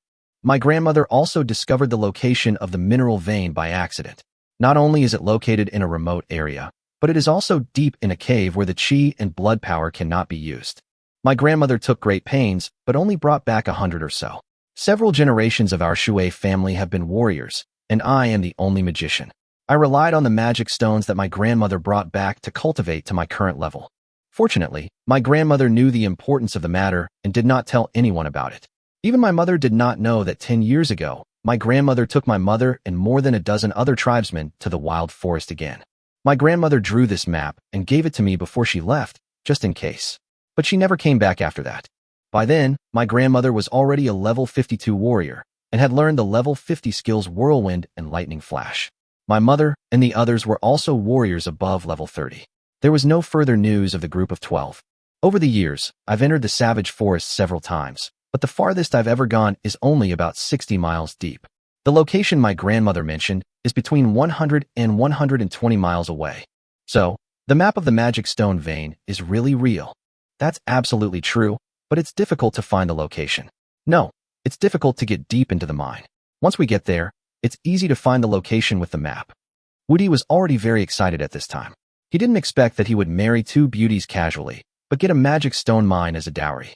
Although he didn't get it, he had the check in his hand. Although it is not easy to get the money and there is a risk of being discovered by others, fortunately the place is hidden and the power of qi and blood is suppressed, which makes it much safer. However, the longer the night, the more dreams you may have. You should go and explore if you get the chance. Only when you get it can it be considered real wealth. Well, my husband will accept this map. When I become stronger, you can take me to explore the way. My husband, you absolutely cannot take any risks. Once Mingyao reaches level 40, she will definitely be able to help you find the mineral vein. Okay, don't worry. I didn't say to go now. Let's wait for 2 months until your husband's level breaks through 20th level. Then we can talk about this matter. After level 20, he can learn many skills as a warrior and many talisman skills as a summoner, including healing skills, magic talismans, etc. Especially in terms of magic, he can learn space teleportation, so he can move forward and backward freely.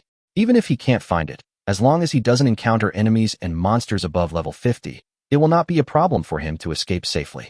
Ah, level 20. We'll go at level 20? No, husband, can you practice?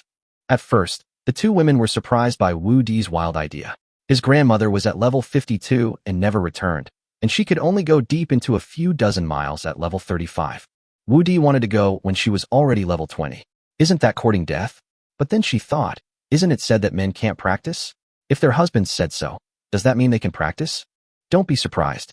Not only can your husband practice cultivation, he can also practice 3 systems at the same time.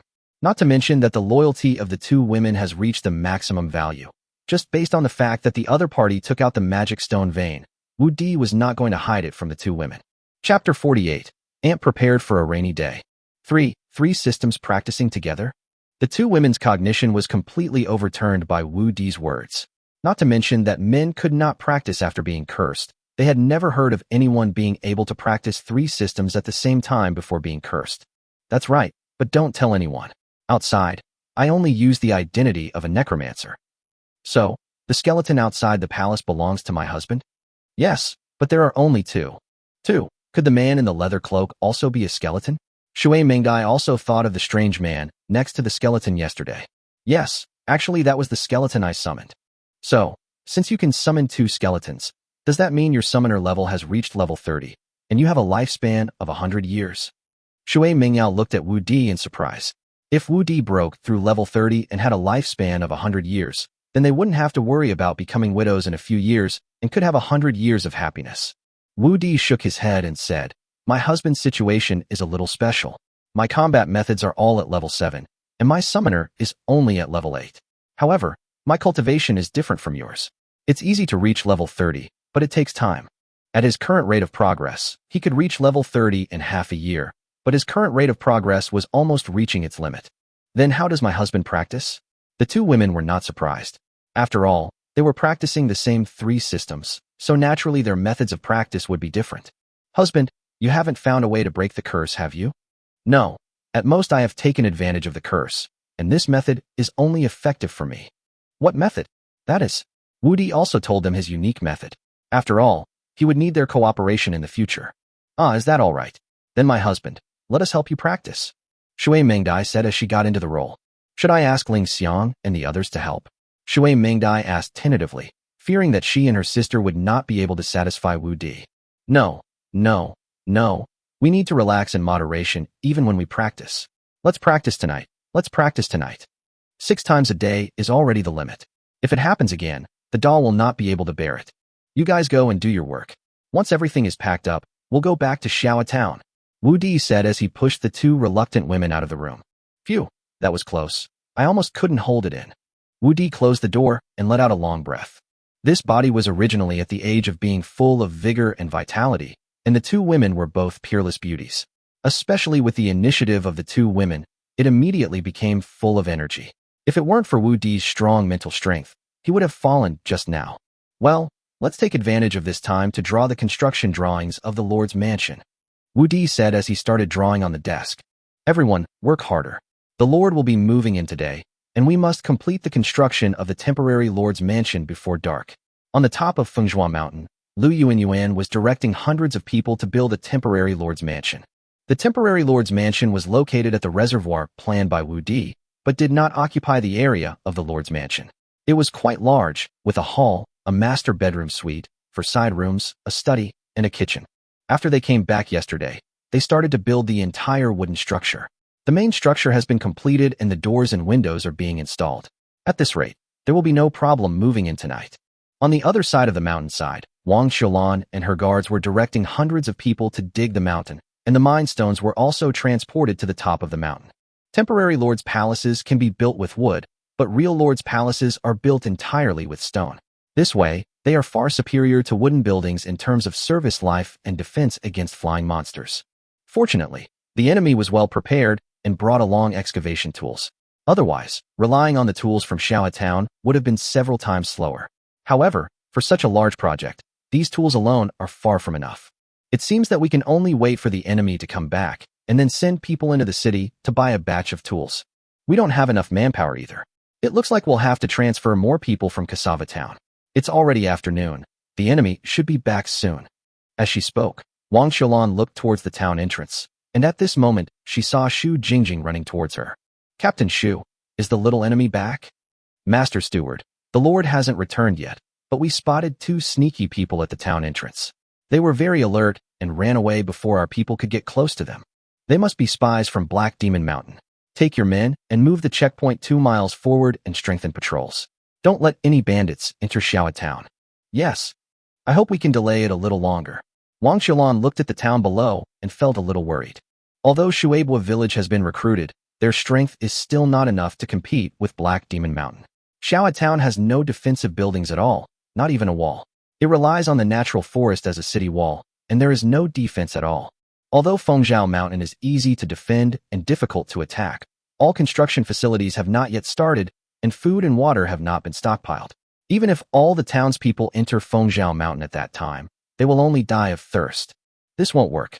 We need to send someone to transport some of the food from the town. One of the 2 ponds is occupied by the temporary lord's mansion, so we need to dig the other one. At this moment, Wang Xiaolan felt more and more anxious. Xiao Town could be lost, and the town could be rebuilt as long as the people were saved, but Fengzhou Mountain was their foothold and must not be lost. Mayor Liu, we just found a bandit spy at the town entrance. How long can the food in the town last? Wang Xiaolan found Lu Yuan and asked. To be honest, although Xiao Town has thousands of acres of fertile farmland and abundant water resources, pests are quite serious here. The grain we harvested this year is only enough for us to eat for more than 2 months.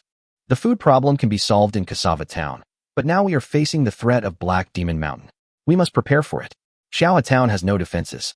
We don't have enough manpower to build the Lord's Mansion now, and we don't have time to construct fortifications. Once the bandits attack, we will be in a passive position. Now I think we should transfer all the food in the town to Fengzhou Mountain. When the bandits attack, we can also rely on Fengzhou Mountain to hold our ground. But in addition to moving the food up the mountain, we also need to store at least a month's worth of water. I'm also planning to have people dig another reservoir. We must be prepared to hold our ground before the bandits attack. All right, we'll all follow the steward's orders. I'll have people gather the food and prepare the barrels. Starting tomorrow, except for the townspeople who are digging rocks and building, everyone else will start transporting food and water up the mountain. Lu Yuan expressed her strong support for Wang Xiaolan's arrangement. First, Wang Xiaolan was Wu Di's aunt, and second, she also approved of Wang Xiaolan's plan. Chapter 49 Giant Ferris Wheel. Lord, the Lord is back. The sentry who was following Xu Jingjing's order to move the checkpoint forward happened to meet Wu Di and others who had returned, and shouted in surprise. What are you doing? Your Excellency, we spotted a bandit spy today. Captain Xu has ordered us to move the checkpoint forward 2 miles. Very good, be careful. If you spot a large group of bandits, retreat immediately. Yes, my lord. Go. Husband, why don't I leave 2 people to go with them? Shui Mingdai looked at a guard with 2 militiamen as a checkpoint and said with some concern. No need. The outpost is just a warning. If we really encounter an attack from the Daga Mountain bandits, leaving 20 more people will only increase casualties. The 3 of them just need to prevent the spies from coming in and give an early warning. There are 2 roads in and out of Xiao Town. One leads to Cassava Town and Maywailing, and the other is this one. This road has a fork. The right side leads to Shueibua village, and going straight leads to the Savage Forest. The left side leads to the Black Demon Mountain. 2 miles ahead is a 3-way intersection, so it is suitable to set up a checkpoint there. This time, Shueibua village left a team of 12 people behind to guard the village, and there were exactly 100 people who came back, not counting the Shui Mingyao sisters. Although the strength had increased by 1 or 2 times, it was still not enough to face the Black Demon Mountain. It's a pity that magic potions are too rare and expensive. Otherwise, if there were enough magic potions to replenish Shui Mengya's magic power, it would be much easier to deal with Black Magic Mountain. A first-level magic potion on the market costs 1 gold coin per bottle and can only restore 100 magic points, while releasing an Ice Roar skill requires 150 magic points. Therefore, few magicians are willing to use magic potions to replenish their magic power. Although magicians will prepare 1 or 2 bottles, they will not use them unless their lives are at stake. Moreover, magic potions have a cooling CD. The first level is 10 minutes. For Shui Mingyao, not only does she need 36 bottles of first-level potions to replenish her magic power, it also takes 36 minutes. Of course, higher-level potions can be used, but higher-level potions are more valuable and more difficult to obtain, so it is not realistic to rely on potions to resist Black Mountain now. Is this Xiao Town? Although Shui Mingyao and the other girl knew Xiao Town very well, they had never been here. Well, do you see that mountain? That will be our home from now on, Wu Di said, pointing to the top of Fengzhua Mountain in the distance. Phoenix Claw Mountain? We know about this. The third and fourth brothers told us that it's easy to defend, but difficult to attack. If it weren't so close to Xiao Town, we would have chosen this place to build our stronghold. Phoenix Claw Mountain is indeed a great place. Let me take you up there to have a look. After returning this time, Wu Di decided to solve the water source problem on Fengzhou Mountain first. Along the way, the people who were transporting materials and supplies to the mountain saluted and gave way when they saw Wu Di and others. Fortunately, although the road up the mountain was not yet flat, it was wide enough, and it was no problem for two carriages to drive side by side. The speed is great. The house was built on the top of the mountain so quickly. After Wu Di arrived at the top of the mountain, he found that the temporary lord's mansion was almost completed. He was very satisfied with Lu Yuanyuan's work. Xiaodi, you're back. This is the temporary lord's mansion built for you. How is it? Seeing Wu Di coming back, the aunt quickly put down the work in her hands and rushed over. Auntie, thank you for your hard work.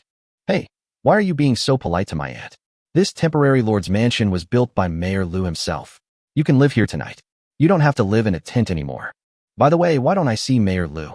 Has Mayor Lu gone to prepare food and water? Prepare food and water? It's like this.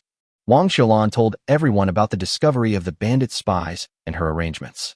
Well, aunt, I really can save a lot of trouble with you. Wu Di was also very satisfied with Wang Xiaolan's arrangement. Come on, I'm your aunt and the chief steward you appointed. Naturally, I'll take care of these things. Well, auntie, we are short of manpower. We will go to Cassava Town tomorrow to transfer 1,000 people to help. We don't need so many people to make cassava now. And we don't need people carrying water anymore. The mountain roads here are difficult to navigate, and carrying water is very time-consuming and labor-intensive. I have a very quick, time-saving, and labor-saving method, but it will take a few days to prepare. Oh, if you have an idea, that's even better. I'm planning to arrange for 100 people to fetch water from the mountain every day. Well, wait for me to draw a blueprint. Once the blueprint is finished, I can arrange for people to make it. By the way, aunt, here are the architectural blueprints of the Lord's mansion. Take a look at them. If you don't understand anything, come and ask me. As he spoke, Wu Di handed the blueprint of the Lord's mansion to Wang Xiaolan. Half an hour later, Wu Di completed the blueprint of the water wheel on a stone nearby. There is a small river 40 or 50 meters southeast of Fengzhou Mountain. The water flow is relatively turbulent, which is enough to drive a giant water wheel. Although it is difficult to send water directly to the top of the mountain, it is no problem to send it to the sea halfway up the mountain. Then dig a reservoir halfway up the mountain as a transfer station. Then use a pulley ropeway to send the water to the top of the mountain. Only one person is needed. Wu Di's plan for the hillside to be used as a residence for his personal guards and a refuge for the townspeople in the future also requires a large amount of water. However, even if the water is to be transported to the middle of the mountain, the diameter of the water wheel needs to be 80 meters, which is definitely the largest in the world and comparable to a giant Ferris wheel. My lord, are you looking for me? Lu Yuanyuan, who was summoned, ran over and said, Do you think we can find someone in town to make this thing? Wu Di handed the blueprint to Lu Yuanyuan. Sir, this thing is not difficult to make. The only question is how big it should be and where to put it after it's done. This is called a water wheel. It can send water from the river to the sky. Then we can set up a water tank to bring the water from the river to the mountain. This will save us the trouble of carrying water manually. Then Wu Di told Lu Yuanyuan all the principles of the water wheel and the details that should be paid attention to during its production. After hearing what Wu Di said, Lu Yuanyuan was so shocked that she was speechless. She didn't expect that the most difficult task of water storage could be solved by the Lord just by drawing a map. Sir, can this water wheel also bring water from the river to the farmland? Lu Yuanyuan suddenly asked with an idea. That's right. When I have time, I can make some small water wheels to irrigate the farmland. As long as I dig a canal, I won't have to carry water for irrigation anymore. Sir, you are truly our lucky star. With this water wheel, we can save at least several months of water fetching time every year. In the past, they had to carry water to irrigate the farmland for 4 or 5 months every year, and in the hot summer, they simply couldn't carry enough water. Now with the water truck, they can save all this time. Well, let's arrange for someone to build this giant Ferris wheel first. Sir, isn't this called a water wheel? Why is it called a Ferris wheel? Once you make this water wheel, you will know why it is called a Ferris wheel. Wu Di did not explain. At this time, he was still a little worried about whether Lu Yuanyuan and the others could make such a huge Ferris wheel. Chapter 50. Heartbroken Wang Qiulan. Sir, the militia captain of Cassava Town, Situ Yanan, wants to see you. Wu Di had just had some free time when Shan Tingting came to report. Let her come over. After a while, Situ Yanan followed Shan Tingting in. Greetings, Lord. Captain Situ, is there anything you need from me? Lord, 40 people have arrived from Manhwa City, saying they want to seek refuge with you. I am bringing them here. Oh, are you from Manhwa City? Wu Di asked with some confusion. Sir, it should be those sisters you asked us to recruit before. They were not at home at the time, and we left messages for them. They should be the ones who came looking for us. After listening to Situ Yanan's report, Shan Tingting immediately guessed the identities of these people. Oh, then you go and take a look. If it really is them, then you will make the arrangements. Wu Di didn't expect that someone would come to surrender in just a few days. This is a good start. However, there is still a problem. That is, there is a serious shortage of weapons and equipment. The previously prepared equipment has been distributed to Shan Tingting and others. Now that more than 100 people have been added, the previously prepared equipment is simply not enough. The weapons were fine. Almost everyone had one.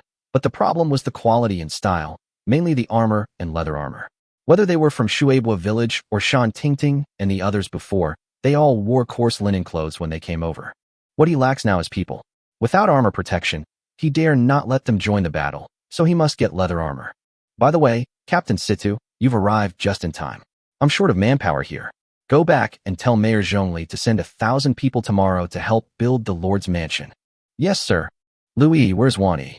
Wu Di turned around, but did not find Nangong Wani. He only saw Louis busy in the kitchen that had been built. Sir, the young lady is meditating on the western cliff. No wonder I haven't seen her for so long since I came back. Sir, are you looking for a young lady? I'll go get her right away. No need, just go ahead and do your thing. I can go there by myself. Well, this place is really nice, quiet, with a wide view and beautiful scenery. When Wu Di came to the place that Lu Yi said, he saw Nangong Wani who was meditating at a glance. Husband, when did you come back? Wu Di's words pulled Nangong Wani out of her meditation, and she looked at Wu Di in surprise. You've been back for a while. Did you miss your husband last night? Wu Di held Nangong Wani in his arms and explored her for a while. Oh, my husband, you're doing bad things as soon as you come back. It would be so embarrassing if someone saw it. Nangong Wani said coquettishly. You haven't told your husband yet. Have you missed him?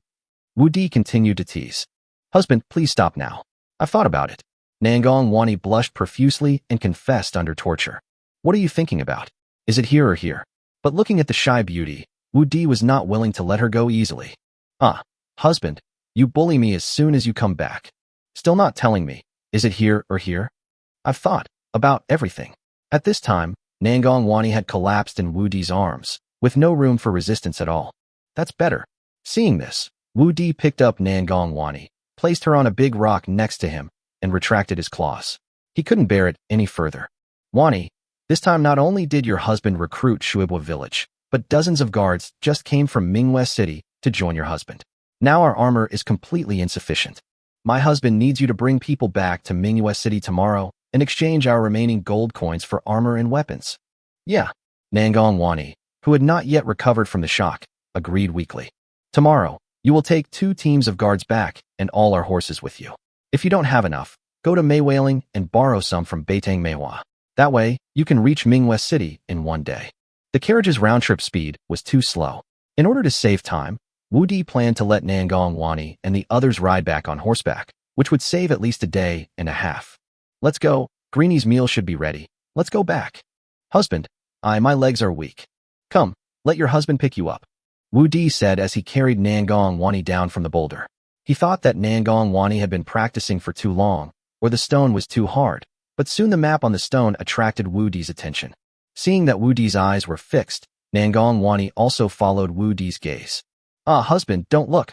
Nangong Wani immediately covered Huaxiao Wu Di's eyes and buried her head in Wu Di's arms in shame, wishing she could split the stone in half and stuff herself in it. It seems that my Wani did not lie. Wu Di laughed, and at the same time, an idiom came to his mind. Wow, husband, you are still laughing at me. Nangong Wani was almost embarrassed to the point of bleeding. Fortunately, my sisters were not here, otherwise I would have felt even more embarrassed. Okay, enough talking. Let's go home. Once you've had enough to eat and drink, I'll come and help you get rid of this love flower poison. Well, I can finally live in my own house. Although it is temporary, it is mine. After dinner, The new house had been cleaned thoroughly. Wu Di was very satisfied with this temporary lord's mansion, especially his own suite, which has a 60 square meter living room, a 40 square meter master bedroom, and a 20 square meter side bedroom. The big bed in the master bedroom is especially special, as it is a solid wooden bed that is 3 meters long and 4 meters wide. It is not only big, but also sturdy, and more importantly, it fits tightly. Wu Di tried it on purpose and found that there was no sound at all. It was covered with a thick quilt, which was sturdy and soft. Such a good environment naturally needs to be tested. Alas, this little enemy doesn't know how to balance work and rest. Aunt Wang Xiaolan closed the door anxiously and shook her head. Since Xiaodi was able to practice, he has hardly stopped. Even the demon donkey in the savage forest is not as capable as him. I have to find a way to nourish him.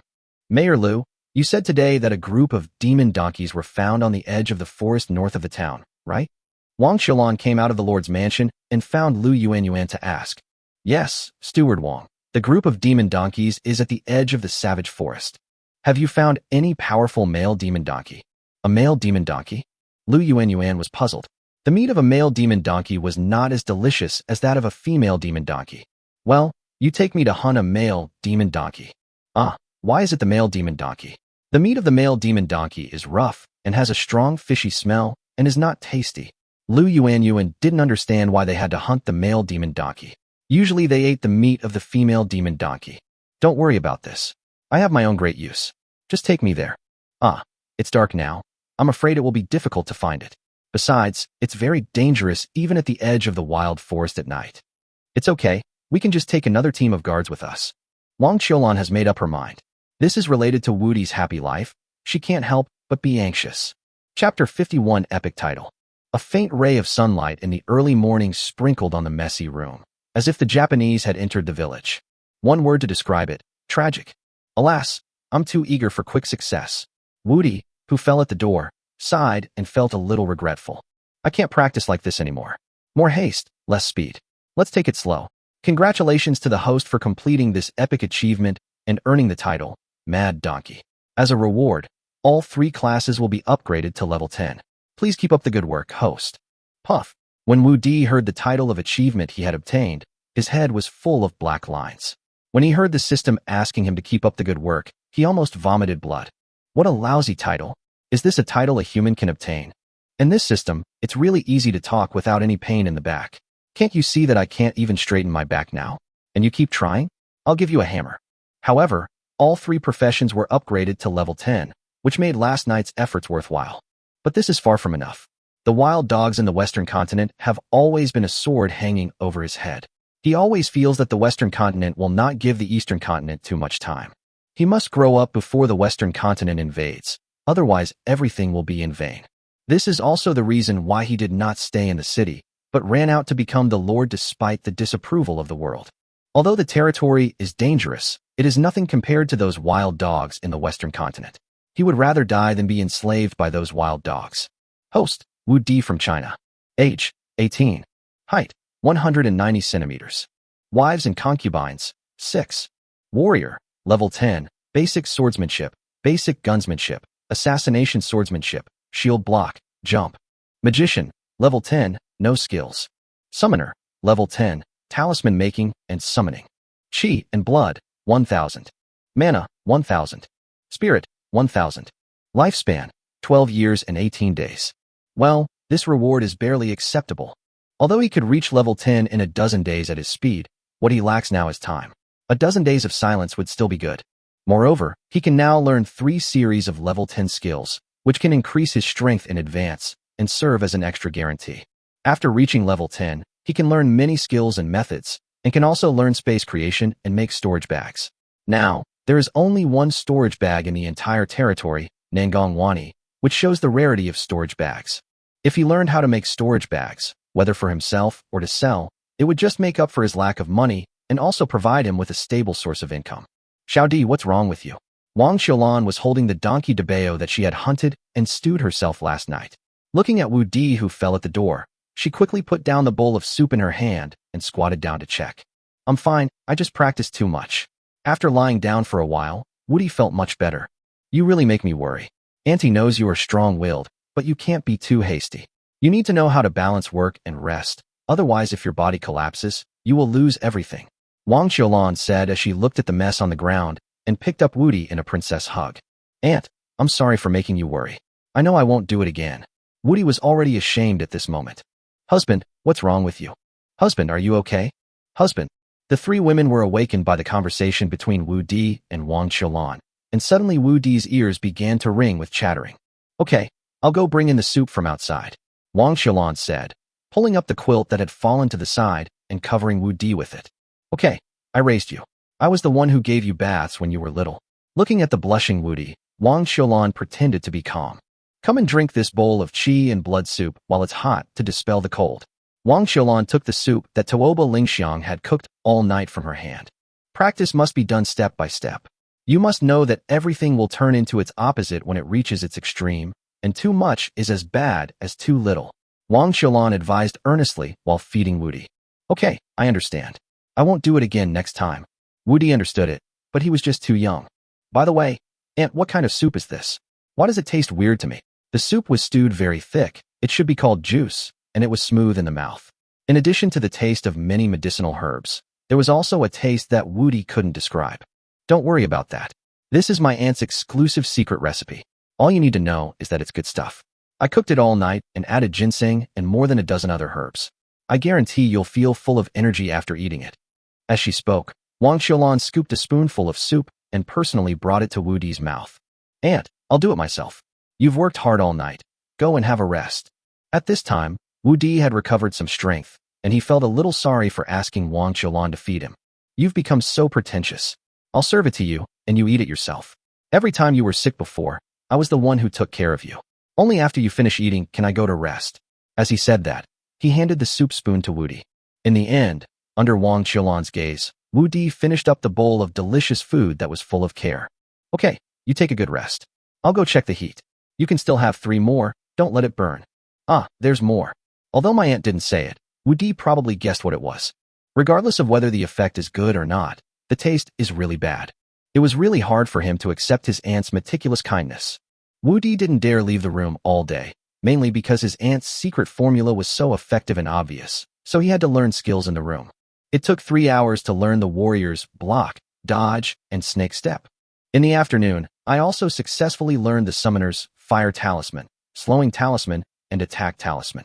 I have already learned most of the space magic skills, space development, and space production. However, to develop combat effectiveness and fully utilize these skills, more practice is needed. Warrior skills are easy to learn and can be practiced in a room or on an open space. However, the summoner needs to cooperate with talismans. He needs to make the talismans first before he can cast them. Fire talisman is an attack skill, while slowing talisman and attack talisman are disposable consumable weapons. The fire talisman is like an archer's bow, while the slowdown talisman and attack talisman are arrows. Learning the fire talisman is equivalent to owning a bow, but arrows need to be made by yourself. Of course you can buy it, but it's not available. Only summoners can make talismans, and usually they don't have enough for their own use. So how could they sell them? They occasionally appear on the market, but they are stolen goods after being killed and robbed. Chapter 52 Materials for Making Storage Bags. Wu Di had already prepared the materials for making talismans. He had bought a lot of them at the treasure pavilion. It only took some time to make the talismans. Although there are 2 skills in the magic space system, they have only one function, which is to create space to make storage bags, storage rings, bracelets, belts, etc. of a dimensional space capable of storing objects after the space is created on the carrier. The 2 skills complement each other and are indispensable. This is why Wu Di did not learn space development before and directly waited until level 10 to learn it together with space production. Although one can make any storage accessories after learning these 2 skills, Wu Di can only make the simplest storage bag with his current ability.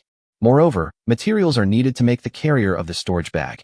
The better the materials, the better the storage magic weapon will be. Even if you want to make the worst storage bag, you need Warcraft materials of level 10 or above. These materials are also divided into good and bad.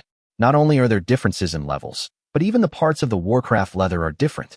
For example, the leather from the female demon donkey's buttocks is suitable for making storage bags, while the leather from the male demon donkey's lower abdomen is most suitable.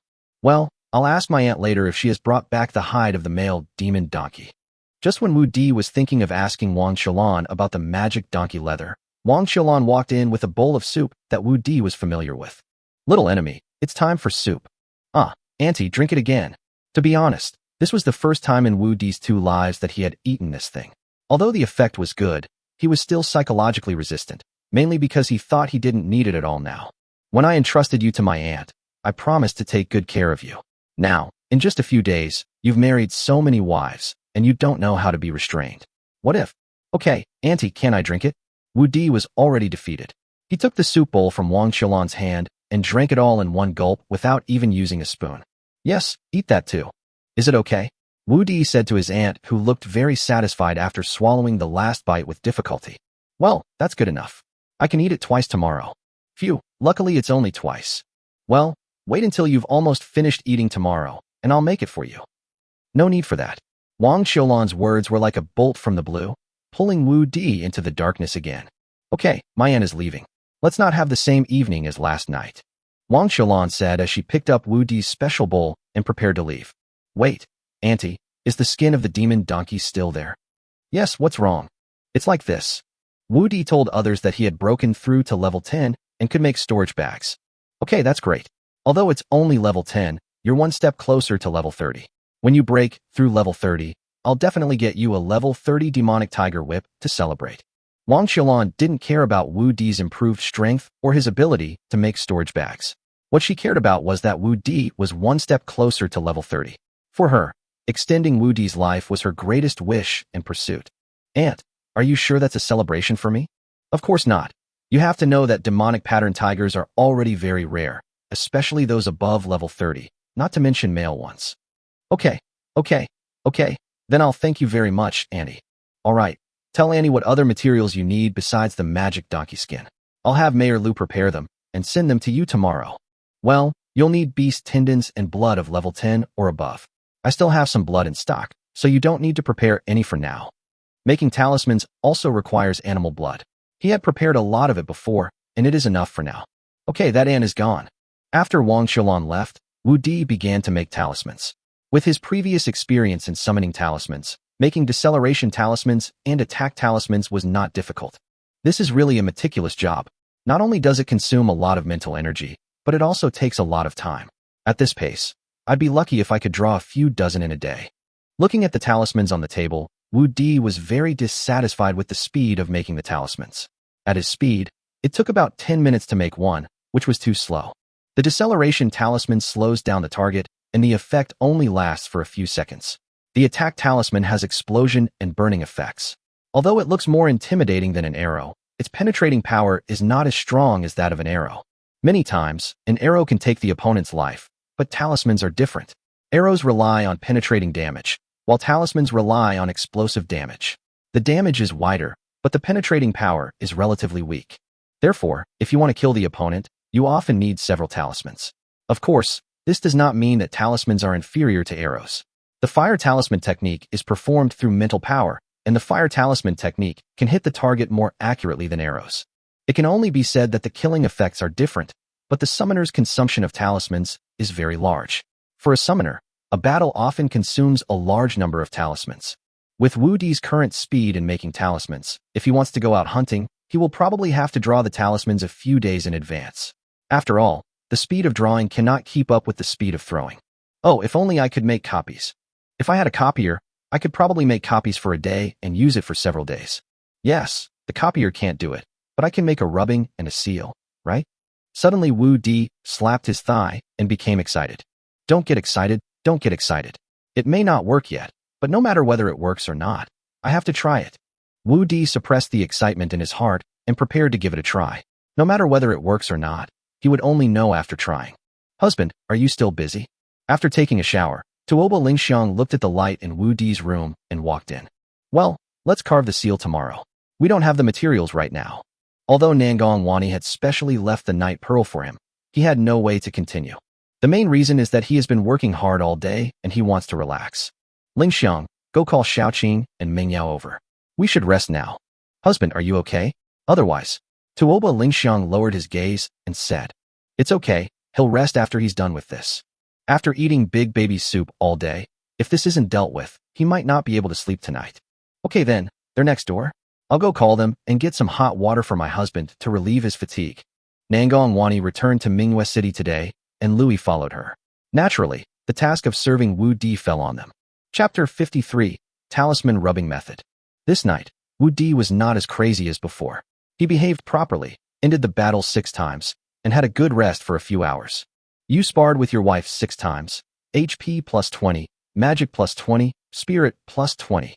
Huh, it seems that the 3 systems will develop in parallel in the future. Wu Di didn't expect that he was still looking for the system's reward rules, but after completing an epic achievement, he directly leveled the 3 systems. The early bird catches the worm. Work hard, young man. Wu Di got out of bed and began to prepare to make a seal. If this idea could really be realized, he would be a pioneer in the world of talismans. However, mental power is required when painting. Previously, it was conducted by the talisman pen, but now for rubbing, a seal made of the same material as the talisman pen must be used. Talisman pens are generally made of Warcraft bones and Warcraft hair, so his seal can only be made of Warcraft bones. Although he does not have Warcraft bones, this thing is not difficult to find. The demon donkey that his aunt hunted for him yesterday had bones from several places suitable for making seals. I hope the devil donkey bones are still there. Xiao Di, it's time to drink the soup. Wang Xiaolan came to the door with the big baby soup as if on time. Auntie, you're here just in time. Are the bones of the demon donkey still there? Come on, Xiao Di, drink the soup first. Aunt, thank goodness you are my aunt. If someone else gave me the soup, I really wouldn't dare to drink it. Wu Di looked at his aunt's eagerness for him to drink the soup and recalled the scene in the TV series in his previous life where Jinlian fed medicine to Dalong. What nonsense are you talking about? By the way, what do you want the devil donkey bones for? I'm doing an experiment. I don't know if it will work yet. Is the bone still there? If you didn't tell me, I would probably have thrown it away later, but it's still in the kitchen now. Warcraft bones are actually still useful. They can be made into bone knives, bone arrows, and even talisman pens. The bones of some magical beasts can be used to make potions and healing medicines. The rarer and higher level the bones, the more valuable they are. However, the magic bones of this magic donkey are not worth much and are not very useful. They are usually thrown away after being eaten. Aunt, give me all those big bones later. A standard talisman is the size of a mobile phone in the previous life. To make a seal, a large piece of demon bone must be used, and it must be smoothed before being carved. Therefore, there are not many parts of a demon donkey's bones that are suitable for making seals. I'll bring it to you after you finish eating. Wang Xiaolan didn't care what Wu Di was going to do, as long as he drank up this big treasure soup. Burp. In order to get the magic bone as soon as possible, Wu Di finished his aunt's loving breakfast as quickly as possible. Wang Xiaolan did not disappoint Wu Di. She quickly brought all the qualified demon bones, more than a dozen pieces of various sizes, enough for him to use. But although it seemed like a simple thing, Wu Di spent a whole day and wasted more than a dozen magic bones before he was able to carve out the attack talisman seal. It's time to verify the results. Wu Di dipped the seal in the animal's blood, then adjusted the position and placed it on the blank talisman. After removing the seal, an attack talisman appeared before his eyes. Sure enough, without using mental power, it's not a talisman, but just a similar painting. Wu Di knew at a glance that it was unsuccessful. Although it looks no different from an attacking talisman on the surface, it lacks the talisman's aura or momentum. Wu Di used the fire talisman technique again, and although he hit the target with his mental power, it did not explode or burn. When such a talisman is shot out, it is like a rag flying into someone's face. Apart from insulting the person, it has no killing power at all. Then let's try to use mental power to print it. At this time, Wu Di was also a little nervous. After a day's hard work, it all depends on whether he can succeed. It will happen, it will happen, it must happen. Although Wu Di prayed in his heart, the output of mental power in his hands was meticulous. Looking at the copied talisman, Wu Di was a little unsure. It seemed that there was some attacking power on it, but something didn't feel right. You'll know if you try it. He walked to the window, opened it, and threw a stone out of the window. Puff! Flames exploded and thick smoke billowed. The talisman did not burn instantly, but a piece of stone was blackened. Is this a smoke bomb? Well, even though it failed, it also proves that my idea is correct. It is possible to mass-produce talismans through rubbing. Let's try again. It's probably because I'm not outputting enough mental power. Before, I was outputting the same mental power as when I was drawing a talisman, but when I was rubbing it, it took shape all at once. I should increase my mental power output. Having said that, Wu Di returned to the production table again and began to adjust his mental strength to try again. Puff. It's still not enough, but it's obviously much better than last time. Come again. Puff. Puff. Bang. It's done. It's done. I'm such a genius. After repeated adjustments for more than 10 times, Wu Di finally mastered the technique of rubbing. Not only must the mental power be applied comprehensively and evenly to the lines of the talisman at the moment of rubbing, but the size of the mental power must also be controlled. It is like mixing gunpowder, which not only must be stirred evenly, but the amount must also be controlled to achieve the best effect. Okay, it's time to rest today. Let's work on the deceleration talisman and seal tomorrow. Although I only did this one thing today, I still gained a lot and achieved a lot. Xiao Di, it's time to drink soup. Wang Qiulan walked in with a charming figure, holding a big baby soup. Aunt, I don't want to drink soup anymore. I want to eat meat. Wu Di was originally a little averse to this big treasure soup. Now he has to drink it twice a day and only has lunch left. This makes him very sad. This is so good, with both soup and meat. Come on, drink it quickly. Ling Xiang and the others are waiting for you. No, Auntie, do you call it meat? Wu Di said with disgust as he looked at the cylindrical object in the soup bowl. Isn't it just meat? There's no bones at all. In the end, Wu Di could not resist Wang Qiulan's constant nagging and had to give in.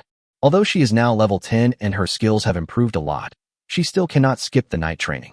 However, Linghu Xiaoqian is absent tonight due to her menstrual period, and Nangong Wani has not returned yet, so there are just 3 women left to share the damage. On the second day, after Wu Di ate the big treasure that his aunt had just hunted, he began to continue carving the seal. With the experience of yesterday, he only wasted 3 pieces of animal bones today to carve out the slowing down talisman and the summoning talisman. Moreover, he made 100 summoning talismans, 300 deceleration talismans, and 500 attack talismans in the whole morning. Not only were the talisman materials used up, but even his mental strength was almost gone. Let's go out for a walk before making the storage bag. Wu Di hadn't left the room for almost 3 days and decided to go out and see the speed of building the water wheel and the castle. Chapter 54, Successfully Making a Storage Bag. Lord. Well, good. Keep up the good work. Wu Di gave the same reply whenever he met people working along the way. Little brother, you're here. Aunt, the progress is good. Looking at the castle that has begun to take shape, it looks like it will be completed in half a month at most. Yesterday, 1,000 people from Cassava Town came to help. The manpower problem has been solved. Now we just have to wait for the castle to be built so that we can build infrastructure and defenses. I hope there's still time. In fact, after the temporary Lord's Mansion was built, Wu Di proposed to build the defense facilities of Fenghua Mountain first and then build the castle, but was unanimously opposed. It is said that the Lord's castle is the most important thing. If they encounter attacks from bandits and monsters, they can block them by blocking the 3 passages. But without a stone Lord's Mansion, if Wu Di encounters a flying monster, the temporary Lord's Mansion will not be able to stop it at all, and his life will be threatened. But after the Lord's Mansion castle is built, there is no need to worry about this problem. It would have been fine if other people objected, but because of Wang Qiulan's objection, Wu Di had no choice but to compromise. There should still be time. As long as the water wheel is completed and the pool is filled with water, even if the bandits from Black Demon Mountain attack, we can rely on the terrain to defend for a while. Yesterday, the food for Xiao Town was transported to a cave dug out halfway up the mountain. Now, apart from the water problem, he is not too worried about anything else. Even if the Black Demon Mountain launches a massive attack, he can rely on the terrain to hold his ground, and then use the communication falcon left by Beitang Manhwa to ask them to send troops for support. This morning, Mayor Lu sent me news that the Ferris wheel is essentially finished. Installation and construction will be completed in 3 days at most. Wu Di stood on the top of the mountain and looked over. He saw 200 or 300 people busy at the riverside below the mountain. The outline of the giant Ferris wheel had been completed. This progress was faster than Wu Di had expected. Aunt, is there any movement over at Black Demon Mountain? Nothing unusual was found at the outpost, and Ling Xiang has personally led a team to investigate the surrounding area over the past 2 days. So far, no spies from Black Demon Mountain have been spotted. Last time we disrupted Black Demon Mountain's plan, they shouldn't give up so easily.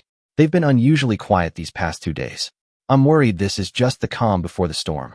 In the gathering hall of Black Demon Mountain, Black Widow was sitting in the main seat, listening to the reports from her subordinates. Below her were 3 other chiefs, and dozens of chiefs had gathered. Those who understood the situation knew that there would be a big move recently. It's been so many days, and we still haven't figured out the situation in Xiao Town. What are you doing? The Poison Widow in the main seat was furious. Big sister, the checkpoints in Xiao Town are too strong, and there is only one road leading to Xiao Town. It is impossible for us to enter Xiaohe town to gather information without alerting them. In the past few days, we only know that those officers and soldiers went to Shueibua village 2 days ago, but we don't know what happened after that. Hua Yudi has always been in charge of intelligence matters. Originally, she had several capable assistants to gather information, but they all died in the last war. Now the newly trained people are of no use at all. Is there no valuable information at all? Black Widow looked at Butterfly with some disappointment. My people spotted from afar the Jijiao mountain behind Xiaohe town. The shadows were swaying, as if there was some major construction going on. In my opinion, it would be better to charge directly into Xiaohe town, control the townspeople, and then kill the reinforcements sent by Mei Wailing. The giant hornet was impatient and had become impatient after waiting for a few days. Winter is just a month away, and a beast tide could appear at any time. We don't have much time left. I'll give you 3 more days. After those 3 days, proceed as planned. Black Widow still recognized Butterfly's ability and was prepared to give her 3 more days. My lord, I was just looking for you. Situ Yanan saw Wu Di as soon as she went up the mountain. Yanan, why are you here? Sir, I have brought the first batch of cassava with me, my soldiers. Please inspect it. Oh, was the first batch of cassava air-dried? It takes time to remove toxins from cassava, but after removing the toxins, it takes even more time to air-dry. If it is not completely dried, it will easily become moldy. Yes, a total of 5,000 kilograms. As long as it doesn't rain, we can transport 5,000 kilograms every day. Good, very good. The color and taste are right. Put it into storage. After checking it, Wu Di said there was no problem. Yannan, come here. After entering the warehouse, Wu Di called Situ Yannan again. Sir, do you have any other instructions for me? See that? Wu Di stood on the top of the mountain and pointed at the river beach 2 miles away. See, there's a riverbank over there. Well, that will be where cassava is made in Cassava Town. There is a river beach and a foreshore there. The water flows fast, but not in a hurry. It is the best place to remove toxins from cassava. There is also a piece of flat land with higher terrain nearby. If a factory is built there, it will not be flooded even if the water rises. There are lush trees nearby, so both the wood for building the factory and the firewood for cooking cassava can be obtained locally. Go back and tell Mayor Zhongli to allocate manpower to start building the factory. Yes, sir, but we already dispatched 1,000 men yesterday, so we don't have many left now. Have Mayor Zhongli send the peeled cassava directly to the riverbank to remove the poison. This will save the labor of constantly changing the water. The factory will have to be built sooner or later. The sooner it's completed, the sooner you can relax. Okay, I'll go back and tell the mayor. After seeing Situ Yanan off, Wu Di returned to the study and began to make a storage bag. First, he needed to cut it, then carve the spatial patterns, and then sew it. Finally, he opened up the space and stabilized the space before it was considered completed. This operation requires not only magical power, but also mental power, but Wu Di's mental power is dozens of times higher than that of a magician of the same level. If the mental strength of a 10th level space magician can only support 1 a day, Wu Di can do more than 30. This is his advantage. It seems that even with my extraordinary talent, the size of the space I have opened up is only 10 cubic meters. Hold on. As long as this space is restrained and stabilized, this storage bag will be done. Wu Di used magic to support the size of the space, while using his mental power combined with the space runes he had carved before to stabilize the space. Puff! The space exploded, and the storage bag that was about to take shape disappeared. You're still not proficient enough. Try again. Haha, it's done. After 2 more storage bags disappeared, the 4th one finally succeeded. Making a storage bag requires 100 points of magic power and 30 points of mental power. A level 10 magician only has 30 points of mental power. Including natural recovery, a level 10 space magician can only make 2 storage bags a day at most, and he has to ensure 100% success. My mental strength can keep up, but my magic power can only produce 10. Even with natural recovery, I can only produce 20 a day, which is 10 times that of an ordinary space magician. Well, let's not think too much about it. While the feeling of success is still there, let's make the remaining ingredients first. Chapter 55 6 Girls Return, Additional Update. It's really tiring. I guess I need to find a secretary so she can do the cutting and sewing. But my success rate is 100%. Am I a genius? Looking at the 12 storage bags on the desk, Wu Di felt a surge of sense of accomplishment. However, Wu Di also knew that his 100% success might be inseparable from his talent, but more probably it was his mental strength. You have to know that a level 30 magician only has 900 points of mental power, while he has more than 1,000. With strong mental power, Not only will he not make mistakes in details, but his control and output will also far exceed those with weak mental power. There is a reason why a storage bag can be sold for more than 100 gold coins and still be in short supply. First of all, space magicians are rare and difficult to make. Ordinary magicians of level 10 or so have weak mental strength, so their success rate is naturally low. It would be good if I could make a few in a month. Although the storage bag does not recognize its owner, it can be damaged in battle. The storage bag he is making now, although blessed with the power of space, is made of the most common materials. If an attack force above level 20 hits the storage bag will be destroyed. However, during the battle, neither you nor the enemy will deliberately destroy the other's storage bag. After all, after killing the other, the storage bag belongs to you. But there are still cases where the storage bag is destroyed. Well, now I'm out of talisman materials and storage bag materials. Looks like I have to go hunting for materials tomorrow and upgrade my skeleton at the same time. The level of the summoned beast can be 5 levels higher than that of the master. Previously, the skeletons he summoned were at level 10, but they have been useless these days. Just now, number 2 shot and killed a bandit, and it was time to put them to use. In the evening, Nangong Wani, who had been away for 3 days and 2 nights, finally came back. This time she purchased more than 240 sets of armor. Including the previous ones, Wu Di could arm 300 people. Wani, thank you for your hard work, Wu Di said with genuine love while stroking Nangong Wani's hair. If it weren't for Nangong Wani's dowry, it would have been impossible for him to develop so quickly. Although all his money is now spent, after arming 300 soldiers, he will be able to fight against the bandits in Black Demon Mountain if he encounters one. Although the other side has more people, our own people are well equipped, and there is absolutely no problem fighting 1 against 2. The only thing we are worried about now is the high-level combat power of Black Demon Mountain and whether there are any hidden masters in Black Demon Mountain. Husband, we have spent all our money. Nangong Wani, a rich and beautiful woman, also felt a little sorry for the money. Haha, money is only money when it is spent. We can earn more after it is spent. Wu Di touched Nangong Wani's head and comforted her. Well, I believe in my husband. Look what this is. Wu Di took out a storage bag he had made himself and asked. This, husband, can you refine a storage bag? Wu Di's secret left the system, and several women and his aunt knew it. When she saw the storage bag, Nangong Wani immediately thought that Wu Di could refine it. Hee, my husband is already level 10. Although Nangong Wani was a great contributor when Wu Di obtained the title, she set out early in the morning and did not know that Wu Di had already reached level 10. Oh, husband, you are amazing. Don't you know whether your husband is great or not? Wu Di said with a wicked smile. Husband, you bully me as soon as I come back. Nangong Wani blushed immediately when she thought of the last incident because of Xiao Shida. I made 12 storage bags this time, but since you already have one, I won't give it to you for now. I'll give it to you when I can make a better storage magic weapon in the future. Wu Di already has candidates for the 12 storage bags. Although he is short of money now, it is not the time to exchange money. He must arm his men. There was herself and her aunt, Ling Xiang, Xiao Qian, Meng Yao, Meng Dai, and the 6 captains of the guards who followed her at the beginning. Shan Tingting, Xu Jingjing, Li Hongmei, Lu Chunyan, Zhang Haiyan, and Zheng Lili. After that, he would only keep a small portion of the refined products to reward meritorious officials and sell the rest for money. Otherwise, he would not be able to pay the monthly salaries of his subordinates. Well, everything is up to my husband. Then go and call my aunt, Shan Tingting, and the others over. Wu Di pulled his arm away from Nangong Wani's soft waist. Wu Di didn't have to wait long. The 6 women, including his aunt and Wu Di's wife, all came to the hall of the temporary lord's mansion.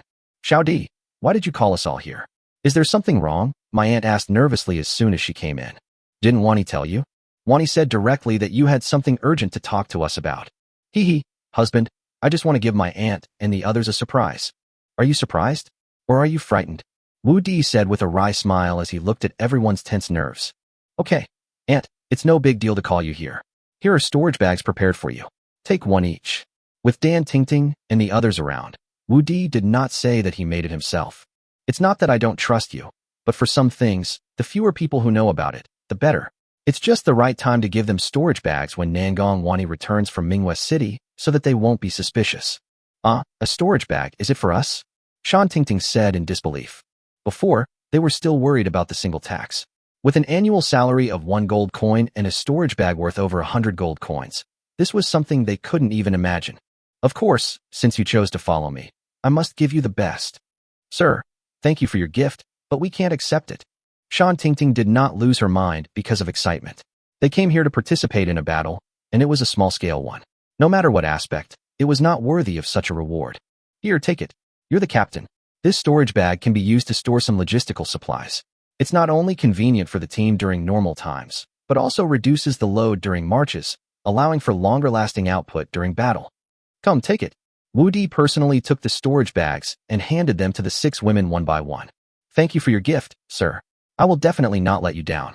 I will always respect you and will go through fire and water for you. I am willing to go through fire and water for you, sir. The 6 women knelt down and swore in unison.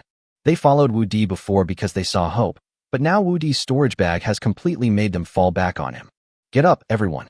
I have a task for you later, Wu Di said, motioning the 6 women to stand up, and then looked at his woman and aunt. Then I won't be polite to you. Seeing this, Wang Xiaolan took the lead in picking up a storage bag. Unlike the 6 girls, she knew Wu Di's secret and naturally knew that this storage bag was made by Wu Di himself. But she was a little surprised that Wu Di could successfully make so many storage bags in one day. Seeing this, the 4 girls of Shui Mengdai also received the storage bags one after another and looked at Wu Di with eyes full of love. Women are all the same. There's nothing a bag can't handle, especially since this is a limited edition bag. Chapter 56: The Mysterious Skeleton Guard. Aunt, this time we're going to the savage forest. I'll leave the house to you. Xiao Di, let your aunt go with you. Although Wu Di had already made arrangements last night, Wang Xiaolan was still a little worried. Aunt, don't worry. We're just at the edge of the savage forest this time. With Ling Xiang, Meng Yao and the others here, there's no danger. This time Wu Di went into the mountains for 2 reasons. One was to hunt magical beasts and train his men, and the other was to explore the way to the magic stone veins in advance. This time she brought Tuoba Ling Xiang, Linghu Xiaoqian, the Shui Mingyao sisters, and Shan Tingting's 20-man guard team. Shan Tingting's guards are all above level 20, experienced warriors, plus the level 30 sword warrior Tuoba Ling Xiang and the level 35 ice magician Shui Mingyao. Even if they encounter a level 40 monster, they can easily deal with it. And even if they encounter an unmatched existence, they can use random teleportation scrolls to escape. It's dangerous, but not fatal. Aunt, you can rest assured that we will never let your husband get hurt. Although Tuoba Ling Xiang didn't want Wu Di to take risks, since Wu Di was going, the only thing they could do was to protect Wu Di with all their might. Okay, go early and come back early. Seeing that Wu Di didn't let her go and she couldn't leave, Wang Xiaolan didn't want to force him, so she had to rely on the women for Wu Di's safety. First stop, let's go to the salt mine. At the edge of the wild forest, Wu Di confirmed the target. This salt mine was originally the only mineral resource in Furong territory, but it was located on the outskirts of the savage forest and was often attacked by monsters.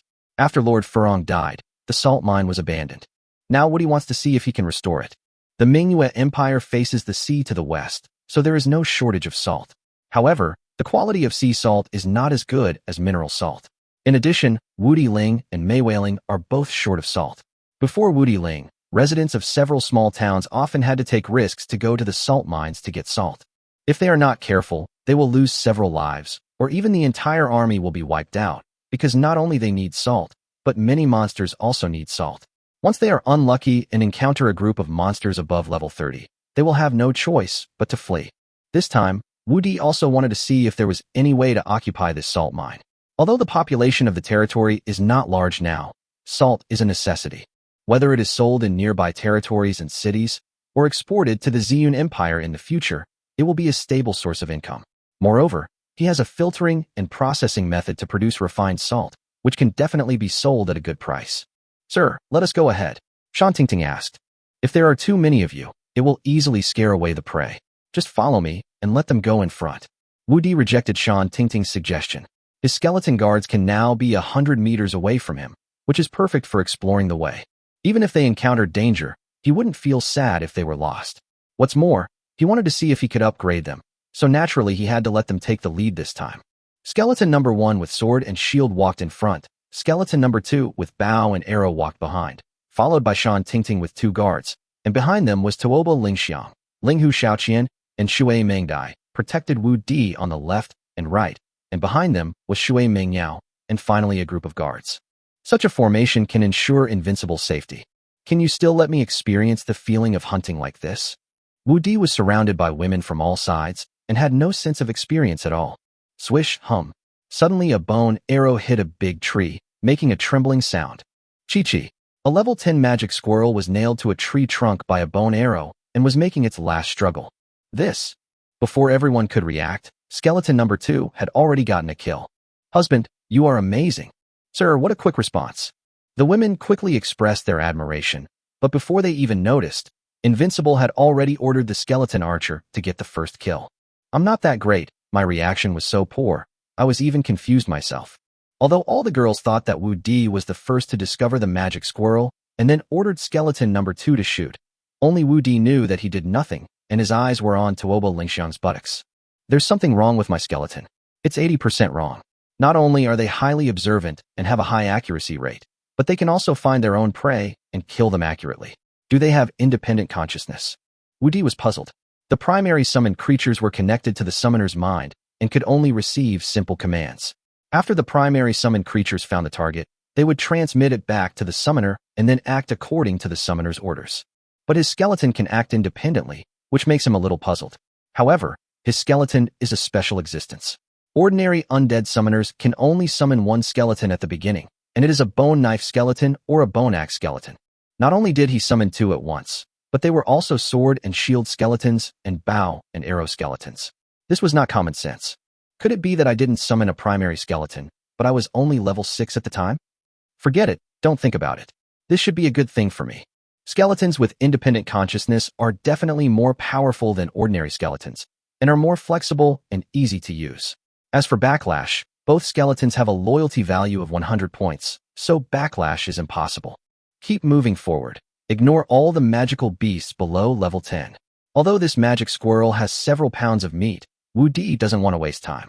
The value of magical beasts below level 10 is too low, and they are no different from ordinary wild beasts. Swish.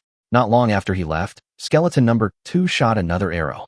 This is a colorful python. Shan Tingting looked at a 5-meter-long colorful python struggling desperately on a branch 50 meters ahead, and a bone arrow had penetrated halfway into the center of its eyebrows, nailing it firmly to the branch.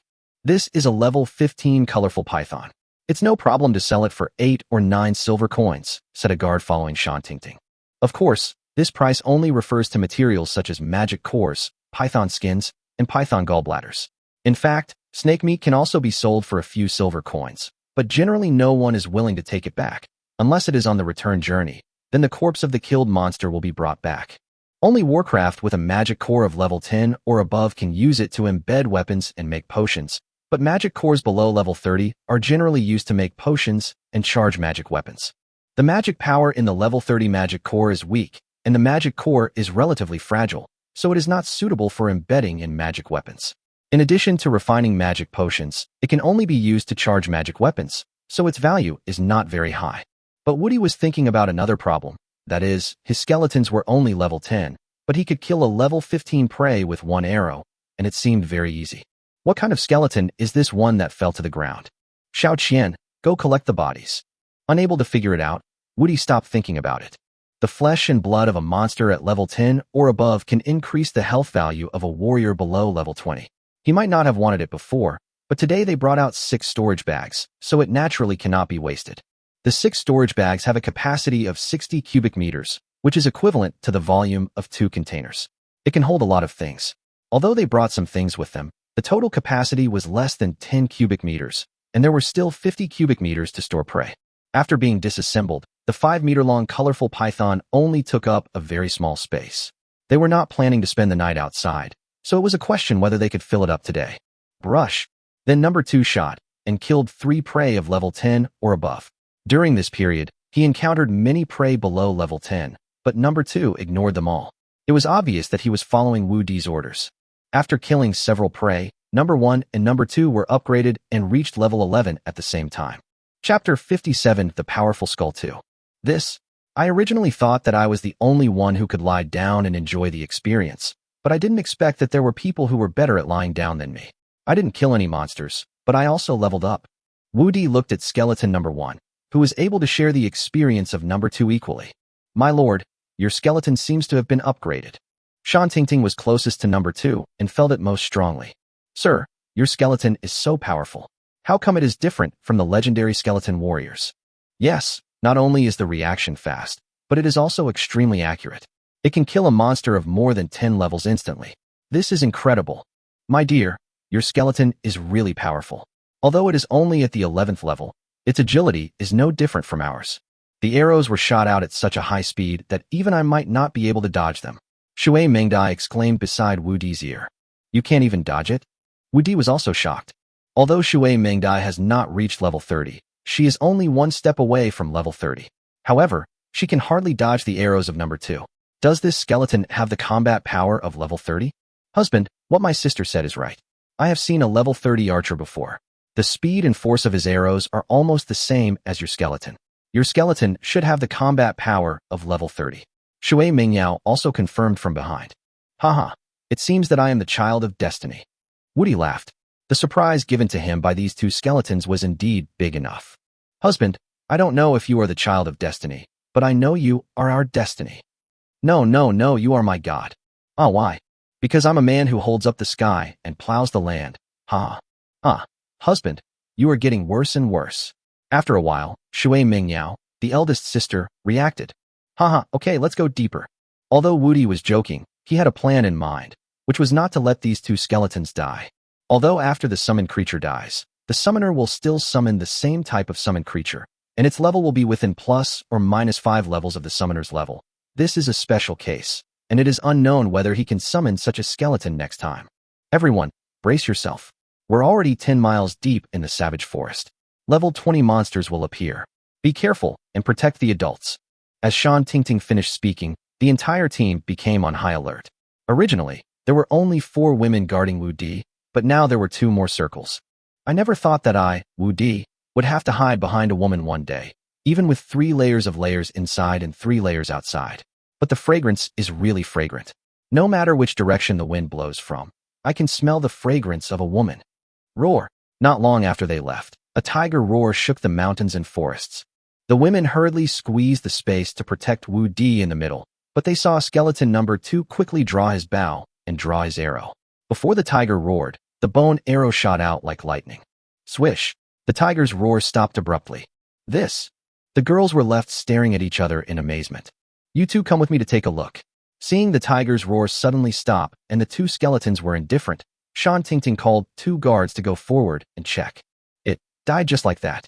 A more than 4-meter-long magic-patterned tiger collapsed on the ground, with a bone arrow hitting its forehead and most of it embedded in it. At this time, the demonic tiger seemed to be only exhaling but not inhaling, and its muscles were still twitching, causing the muscles on the faces of Shan Tingting and the other 2 girls to twitch as well. They had thought that this time they finally had the chance to show their strength in front of Woody, but they didn't expect that skeleton number 2 would get there first. After entering the mountains for so long, they had been doing the work of collecting corpses and decomposing materials. So we're here to do odd jobs? If that's all they need to do, then a few townspeople will be enough. There's no need for them at all. Oh my god, this seems to be a level 26 demonic pattern tiger, and it was killed instantly. Shan Tingting was about to become autistic. Even for her, it would not be possible to defeat the level 26 demonic tiger in a short time. However, she was killed instantly by a single arrow from a skeleton. It turned out that she was not even as good as a skeleton beside the Lord. Aren't men said to be weak? Why is our Lord so powerful? Hee, you don't know. Our Lord's greatest strength isn't this. What is that? Shut up. You two really think the Lord doesn't exist? Hurry and drag this magic tiger over here. Shan Tingting shouted to stop her subordinates from talking. It's not that she was afraid that Wu Di would get angry after hearing what she heard. As the captain of Wu Di's personal guard, she knew Wu Di best. If the 2 women continued talking, she was afraid that she would not be able to bear it. Captain, this is a tigress, and she seems to be in estrus. What, tigress, or in heat? Oh no, get out of the way. Shan Tingting suddenly thought of something and said in horror. Roar! A huge figure pounced toward Shan Tingting with an angry roar. Berserk block. Dan Tingting didn't have time to think about it. She used a rage skill and immediately used the blocking skill. Bang! Shan Tingting only felt a huge force coming. Although she blocked this violent attack, she was also knocked back several meters. A 29-level magic tiger. It turns out the tigress's roar just now was calling it. Shan Tingting breathed a sigh of relief when she saw that this magic tiger was no more than 30 levels high. Come on, it's a good opportunity for the Lord to see my strength. Brush. A bone arrow whizzed past her ear, and Dan Tingting suddenly had a bad feeling in her heart. UI. Looking at the fallen demonic tiger, Shan Tingting felt a sense of frustration, as if she had no words to express her suffering, but had no place to use her strength. Tingting, are you okay? At this time, Tuoba Lingxiang and other women also protected Wu Di and left. I'm fine. It's just that the Lord's skeleton is too powerful, Shan Tingting said with a wry smile. It's good that you're okay.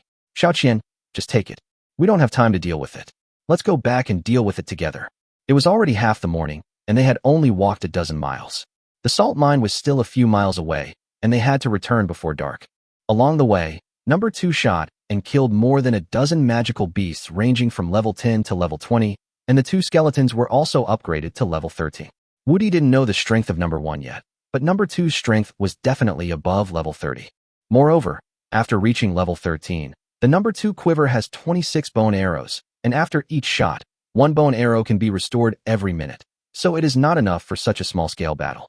Sir, the salt mine is in front of us, but there should be many monsters nearby.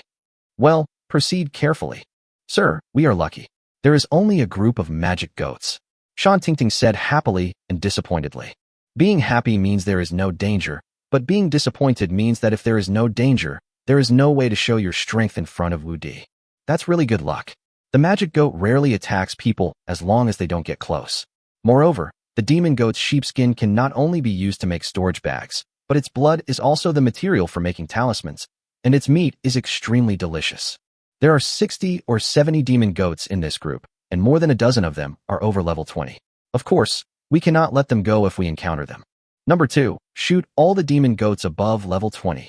The reason why they only kill those above level 20 is because the value of those below level 20 is too low. Although bringing them back can create some value, if they are all hunted down, these demon goats will not be able to survive. We cannot do such a thing of draining the pond to catch fish.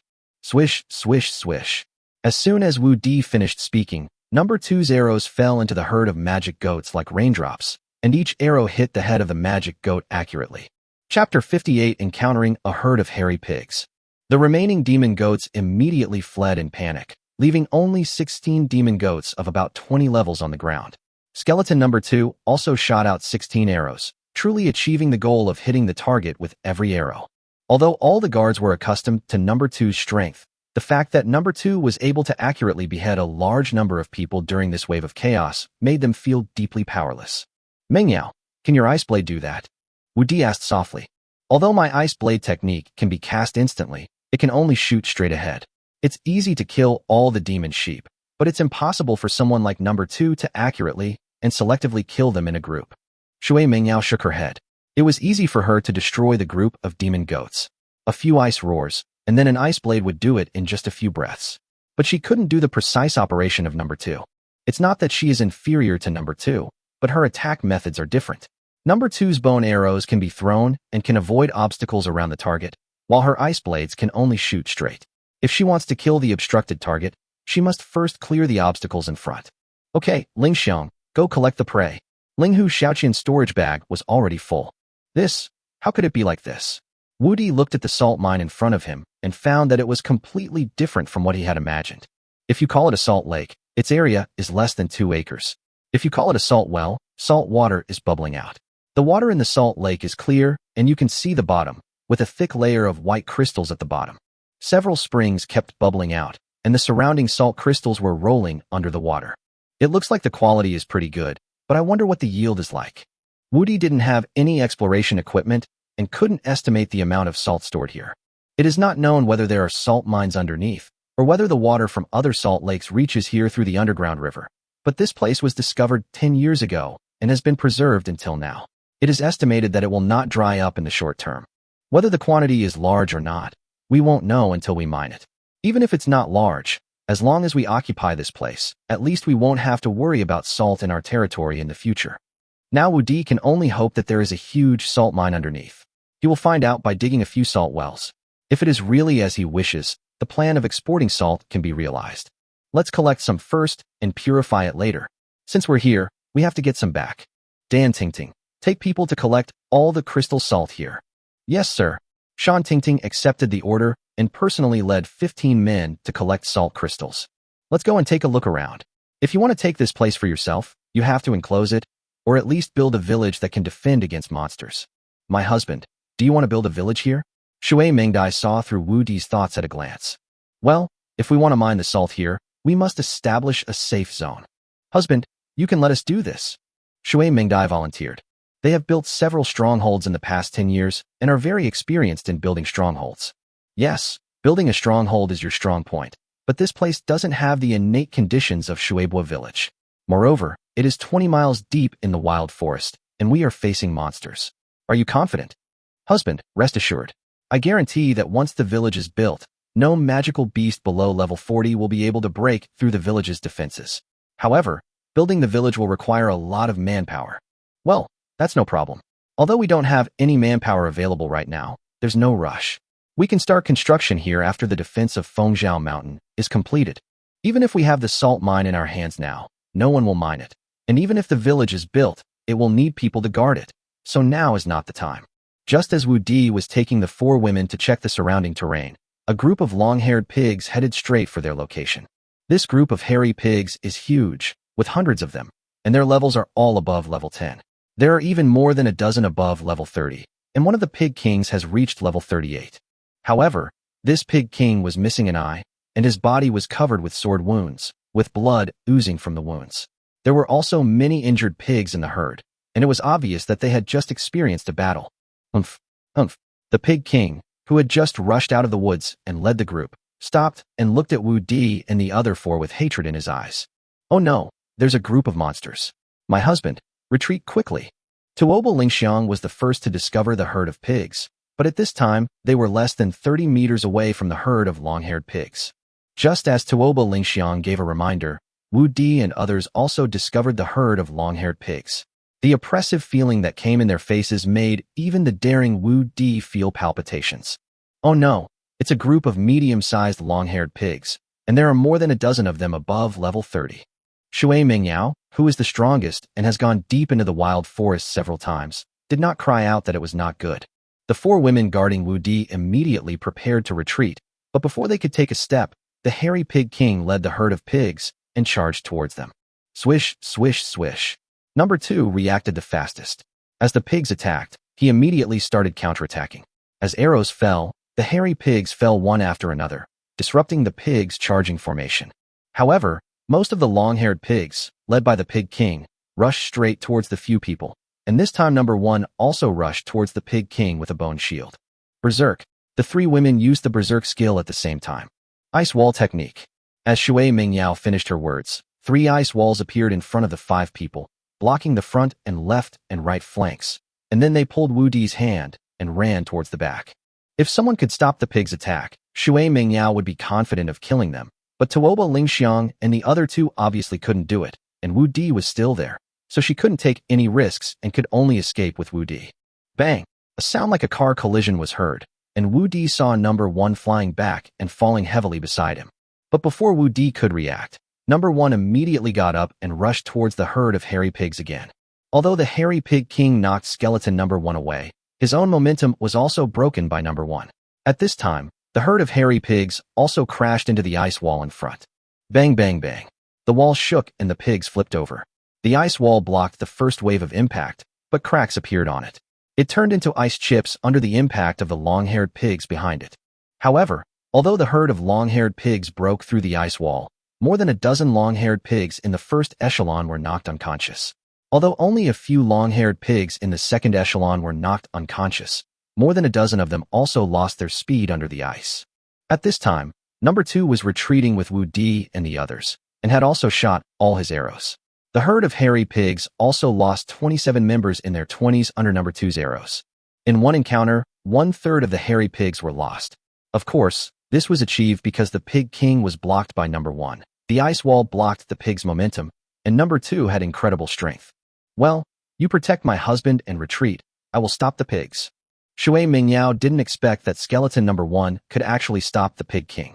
Now there are only 2/3 of the pigs left, and she is confident that she can destroy this group of hairy pigs. Chapter 59, Killing the Hairy Pigs. Ice wall. 3 more ice walls appeared to block the pigs that were charging forward. Great goddess of ice and snow, please listen. The roar of ice. Although Shui Mingyao's skills below level 30 can be cast instantly, skills at level 30 still require chanting spells. As the Ice Roar skill erupted among the pigs behind the ice wall, all the hairy pigs within a 10-meter radius of the skill were strangled, and the pigs within a 30-meter radius were frozen and slowed down.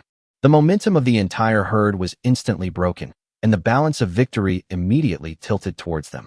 Wu Di could feel the icy chill even though he was dozens of meters away, and he couldn't help but shiver. It was also the first time he saw Shui Mingyao take action, and it was much more shocking than he had imagined. I'm still too weak. Wu Di originally thought that after all three elements reached level 10, he could wander around the outskirts of the wilderness. Unexpectedly, he encountered a group of level 30 beasts. If it weren't for Shui Mingyao, he would have wasted several teleportation scrolls this time. This time when they went into the mountains, my aunt and Nangong Wani handed the teleportation scrolls in their hands to the Shui Mingyao sisters, but Shan Tingting and the other 16 people did not have them. If they could not successfully stop the charge of this group of hairy pigs, even if they could escape with the teleportation scroll, Dan Tingting and the other 16 people would have died here. Fortunately, they stopped them. Husband, you are wrong. You are the most powerful one here, Shui Mingdai said as she protected Wu Di as he retreated. As for me, are you kidding? I still need you to protect me. Husband, you are wrong. You are a summoner, so of course you can't go into battle yourself. If it weren't for your skeleton blocking the Pig King, my sister wouldn't have had the chance to use her group skills. This time, it's all thanks to you, my husband. Otherwise, my sister's ice wall wouldn't be able to stop the Pig King's attack. And Road 2 has already killed nearly 30 hairy pigs above level 20, which is no less than what my sister has killed. Although number 2 had shot all his bone arrows, he recovered 2 and killed 2 more. However, number 1 not only successfully intercepted the hairy Pig King, but also fought back and forth with the Pig King. Although the Pig King could not be killed instantly with one blow, each blow left a deep wound on his body, and most of the Pig King's attacks were blocked by his bone shield. Even if the attack lands on it, it will not cause much damage to it. If this continues, it won't take long before the Pig King will be exhausted to death. Ice Blade Technique. The slowed-down herd of long-haired pigs became living targets. Shui Mingyao continuously released ice blades to harvest the pigs' heads. Sir, are you okay? At this time, Shan Tingting, who heard the noise, ran over with the guards. It's okay, you guys go help too. Although Shui Mingyao is strong, that is based on the fact that she has sufficient magic power. Checking through the panel, she can see that more than half of her magic power has been consumed. She has to go back later, so she must save some magic power. Sisters, follow me and kill. Shan Tingting howled loudly, releasing the frustration in her heart. Now it was finally their turn to take the field. At this moment, number 1 finally killed the Pig King, but he did not withdraw from the battle. Instead, he rushed into the group of pigs that had lost their command and killed each one with his knife. None of those below level 30 could withstand a single blow from number 1, and those above level 30 only needed 2 or 3 blows, and by then, number 1 had already killed many. By the time Shan Tingting led her men to join the battlefield, only a dozen or so pigs were left in the entire herd. This one is mine, don't fight with me. Why should it be yours? I'm going to kill you. More than a dozen guards started to fight for the monster. It was so frustrating. Number 1, come here and let me see. Hearing Wu Di's call, number 1 no longer competed with the guards for the monster and ran over happily. TSK, I underestimated you. This bone is probably harder than stone. Wu Di touched the bones of skeleton number 1 and found that there were only some battle scratches on it. Not to mention being broken, there wasn't even a crack. Wu Di's big hand wandered over number 1's body. Although it was all made of bones, it felt like jade. No, why are you shaking? Are you ticklish? Wu Di asked in confusion when he felt number 1's slight trembling. Husband, your skeleton should have been a female in her lifetime. Shui Mingyao walked over, took a look and said, Can you see this? Wu Di withdrew his hand. He was afraid of being misunderstood and even letting the skeleton go. Husband, look at this skull. It's obviously smaller. And this pelvis is wide and short, with a larger upper opening. These are completely female characteristics. Okay, that's true. Number 2 seems to be the same. They should all be female. Wu Di had never looked closely before. Sir, the remaining long-haired pigs have been dealt with, but these corpses can't be accommodated. What should we do? Shan Tingting came over and asked. Throw away all the prey that were over 10 levels high. Remove the viscera from the long-haired pigs that are over 30 levels high, and only take the remaining 20-level prey for ingredients, but don't discard the meat. There were not enough storage bags this time, so Wu Di had to reluctantly give up and only took away the valuable items. As for the salt, he would have to wait until next time. With the level 30 monster meat, people like Shan Tingting and the others can quickly break through to level 30. Although the flesh and blood above level 20 also has a lot of value, there is no way to stop it. It was not until nightfall that Wu Di and his men returned to Xiao Town. His aunt and Nangong Wani, who had been worried all day, were already waiting at the intersection. Xiaodi, you are finally back. If you don't come back, I will lead people into the mountains to look for you. I made my aunt worry. Husband, you are not in danger, are you? Fortunately, nothing serious happened. So, you're in danger? Wang Qiulan asked with concern. Aunt, let's go back and talk. We're really tired after staying in the mountains for a whole day. Wu Di was summarizing the lessons learned this time along the way. If it weren't for his powerful skeleton, he would have suffered heavy losses this time. It's not the quantity of soldiers that matters, but the quality. If Shan Tingting and the others were all around level 30 this time, and if they were brought along at that time, they would have been able to stop the charge of the hairy pigs. In fact, this counterattack against the long-haired pigs was mainly due to number 1, number 2, and Shui Mengyao. In short, he had too few high-level forces in his hands. This time, Wu Di plans to promote a group of level 30 men, especially his own woman and aunt. His aunt is only level 26, not even as good as Shan Tingting, and Linghu Shaoqian and Nangong Wani are even worse. However, without magic stones, magicians have no way to improve quickly for the time being. Although there are more than a dozen long-haired pigs above level 30 brought back this time, it will take time to absorb them and turn them into combat power. That night, Wu Di called his women and confidants over and asked them to eat meat with big mouthfuls, and they were not allowed to leave until they were full. The effect was immediate. Shui Mengdai, who was on the verge of a breakthrough, reached level 30 after eating it, and the others also gained a lot of energy and blood. It is estimated that in the next few days, they will all break through levels one after another. Chapter 60. The news leaked.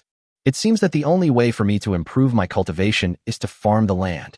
Wu Di also took a bite of hairy pork and clearly felt the huge power of qi and blood, but he was unable to absorb it and use it for himself. So he didn't waste any more. After the girls had eaten their fill, they went back to refine and absorb the food. It would be a good thing for an average person to absorb 10% to 20% of the energy and blood contained in the flesh and blood of a monster. Those who can absorb 30% are gifted. Digestion and absorption alone have little effect. So after eating the monster meat, you need to exercise and strengthen your body, or hone your combat skills to better absorb the energy and blood in it. Wu Di had nothing to do. The materials from today's hunting were still being processed, so it was impossible for him to refine a storage bag. He had no choice but to take a nice bath with the help of Nangong Wani and Shui Mengyao. In the darkness of the night, several figures quietly approached the outpost. Sister Hua, there are only 3 sentries. We will go over and take care of them right away. No, you all stay here. I'll go alone. Without waiting for his men to react, Butterfly quietly approached the simple outpost in the night. It's great to be with the Baron. Not only can we have enough to eat every day, but we've also been given leather armor. Now I dare to fight against level 20 enemies. Yes, I didn't expect that the Baron not only didn't mind our petite figures, but was also so considerate of us. The boss really chose the right person. Yes, I heard that the Baron will lead us to hunt monsters soon, and we will have monster meat to eat every day. That would be great if it were true. If I had monster meat to eat every day, I could reach level 20 in 3 months at most. It must be true. The Baron has never broken his promise. Let's just wait and see. Our good days are coming. Hee, it would be great if the Baron could take a liking to me. I heard he's quite good in that area. What do you mean you heard? Everyone knows it, okay? Now the entire guard is working hard, hoping to gain the Baron's favor by performing meritorious deeds. Oh, if only we could capture 2 spies from Black Mountain tonight. We could claim credit for our achievement. Come on, if spies really come, we might not be their opponents. As long as we fire a warning arrow in advance to notify the patrol, we'll be considered a hero. Baron, the boss? Could it be that a Baron has come to Xiao Town, and the boss of Shueibua village has been subdued? After listening to the conversation between the 2 sentinels, Hua Huti couldn't help but guess in her heart. It seems that we have to catch them and torture them. You too, be alert. Don't just chat. If spies from Black Mountain come, don't lose your life before you even win the Baron's favor. Just when Huadai was about to take action, a voice coming from the bottom floor of the outpost made Huadai give up. Although the 2 sentries on the top floor of the outpost were only level 10 or so, it was not difficult to capture them, but there were people down there, which made it difficult. Once she alarmed the other party and let them shoot a flare, she would be exposed. Yes, Captain. Captain, is there a team? Luckily, we didn't take action just now. It seems there's nothing we can do. But tonight is not a complete failure. Seeing that she had no chance to take action, Hua Huti received another piece of great news. She could analyze the current situation of Xiao Town from this news, so she could go back and report. There was no need to take any risks. You sparred with your wife 6 times, gaining plus 20 HP, plus 20 magic, and plus 20 spirit. Well, it's the familiar recipe and the familiar taste. Wu Di climbed up, supporting her elastic breasts. Husband, you're awake. Okay, I'll go pee. After saying that, Wu Di opened his arms, and the girls who had just woken up began to help Wu Di dress. In the past few days, Wu Di has become accustomed to a life of having everything provided for him. He can't do these things on his own, so he has no choice but to adapt to the local customs. Little brother, it's time to drink soup. Wu Di had just emptied his body when Wang Qiulan walked in punctually with the big baby soup. What is this today? After a few days of actual combat experience, Wu Di also knew the benefits of this thing. Although it tasted a bit bad, the effect was very good. These past few nights I felt noticeably more energetic than before. Since I can't change it, I can only learn to accept it. The big treasure from the demonic tiger that you brought back yesterday is even better than the demonic donkeys. That's fine. After drinking the big baby soup, the materials obtained yesterday were also delivered, and Wu Di also started to make storage bags. If there were enough storage bags yesterday, so many materials and flesh and blood would not have been wasted. The women also began to eat the meat with big mouthfuls, and then refine the power of qi and blood. Yesterday, they obtained a total of 16 long-haired pigs above level 30. Wu Di kept 10 for his women and several captains to eat. The remaining 6 were distributed to the guards above level 20. As long as the flesh and blood were consumed, the strength of his subordinates would be greatly improved, and Black Demon Mountain would no longer be a threat. In the gathering hall of Black Demon Mountain, Butterfly was reporting to Black Widow the information she had gathered last night. You mean, the team that attacked you last time were guards brought by this Baron, and now they have conquered Shuibwa village? Black Widow stared at Butterfly in a daze. If this was true, then her plan would be completely disrupted. Yes, although I haven't seen this Baron myself, this news came from the Sentinels, so it must be correct. Baron, why would a Baron come to this remote place and build so many buildings here? Does he want to live here permanently? The Black Widow didn't want the Lord to go up at all. After all, men's lifespan is short. Who would be so stupid as to run outside to be a lord instead of enjoying life in the city? Although there are barons who are lords, they all come from big families and would never come to such a place to be a lord. The wife selection ceremony just ended this year. There won't be a baron who is bored and wants to come here to be the lord, right? Although the poison scorpion said this, he didn't believe it in his heart. If you ask me, we should have taken Xiao Town directly from the beginning. Now we are in trouble. The giant hornet has always disliked these twists and turns. In her opinion, nothing can withstand a single blow with an axe. Big sister, I think this is a good thing for us. Butterfly looked at the giant wasp with contempt and said to Black Widow, "Oh, what's the best way?" First, they only had a few dozen guards. Even if we include Shuibwa village, the number of guards is less than 200. Even if they all have armor, they are far from being our match. Secondly, the reason we can't compete with the officers and soldiers is not because we are weak, but because we lack armor. Now this armor is readily available. With this batch of armor, our elite troops can directly compete with the officers and soldiers. Chapter 61, Dividing the Baron. It's indeed an opportunity. Our previous plan was to attract the officers and soldiers from Plum Blossom Ridge and then nibble away at them to obtain their equipment. If we get this batch of equipment this time, we will be more confident in eroding Plum Blossom Ridge in the future. Black Widow's eyes lit up when she heard what Butterfly said. They can't deal with Maywailing with their current strength, but they can deal with the Baron from Xiao Town. Humph. Even if he is a Baron or a Lord, he is a Lord who is not valued, or a Lord who made some mistakes and was demoted to us. Now that you've arrived at my territory, the Poison Widow, I don't care whether you're a Baron or a Lord. If you hinder my plans, you'll be dead. Although killing the Baron is unacceptable in the entire East Continent, as bandits, they don't care about it. Big sister, there is actually an even greater benefit. Butterfly smiled playfully. Are there any benefits? Big sister, if we can control that Baron, wouldn't that be like us commanding the Emperor and the other princes? If he is really the lord of the territory, then as long as we control him, the entire territory will be ours legitimately, and his guards can also expand our strength. There is another more important point, that is, Big sister, after so many years, don't you want to taste a man again? If Big sister, you could give birth to a boy, then more than 10 years later, Butterfly stopped talking at this point, because Black Widow's eyes were glowing green. That's right, the taste of a man is truly delicious. I haven't tasted it in decades. You really make me nostalgic when you say that. Haha. Big sister, let's go and get the Baron back now. The giant hornet was no longer sleepy when he heard this, and immediately became energetic and laughed. Butterfly has done a great job this time. Don't worry, Black Widow, won't eat alone. Once we control the Baron, we'll take turns. As for whether the baby is a boy or a girl, that depends on everyone's luck. Black Widow certainly knows the importance of men. If she doesn't share it, it won't be long before her Black Demon Mountain is in chaos. Haha, Big Sister is so powerful, then we won't be polite to her.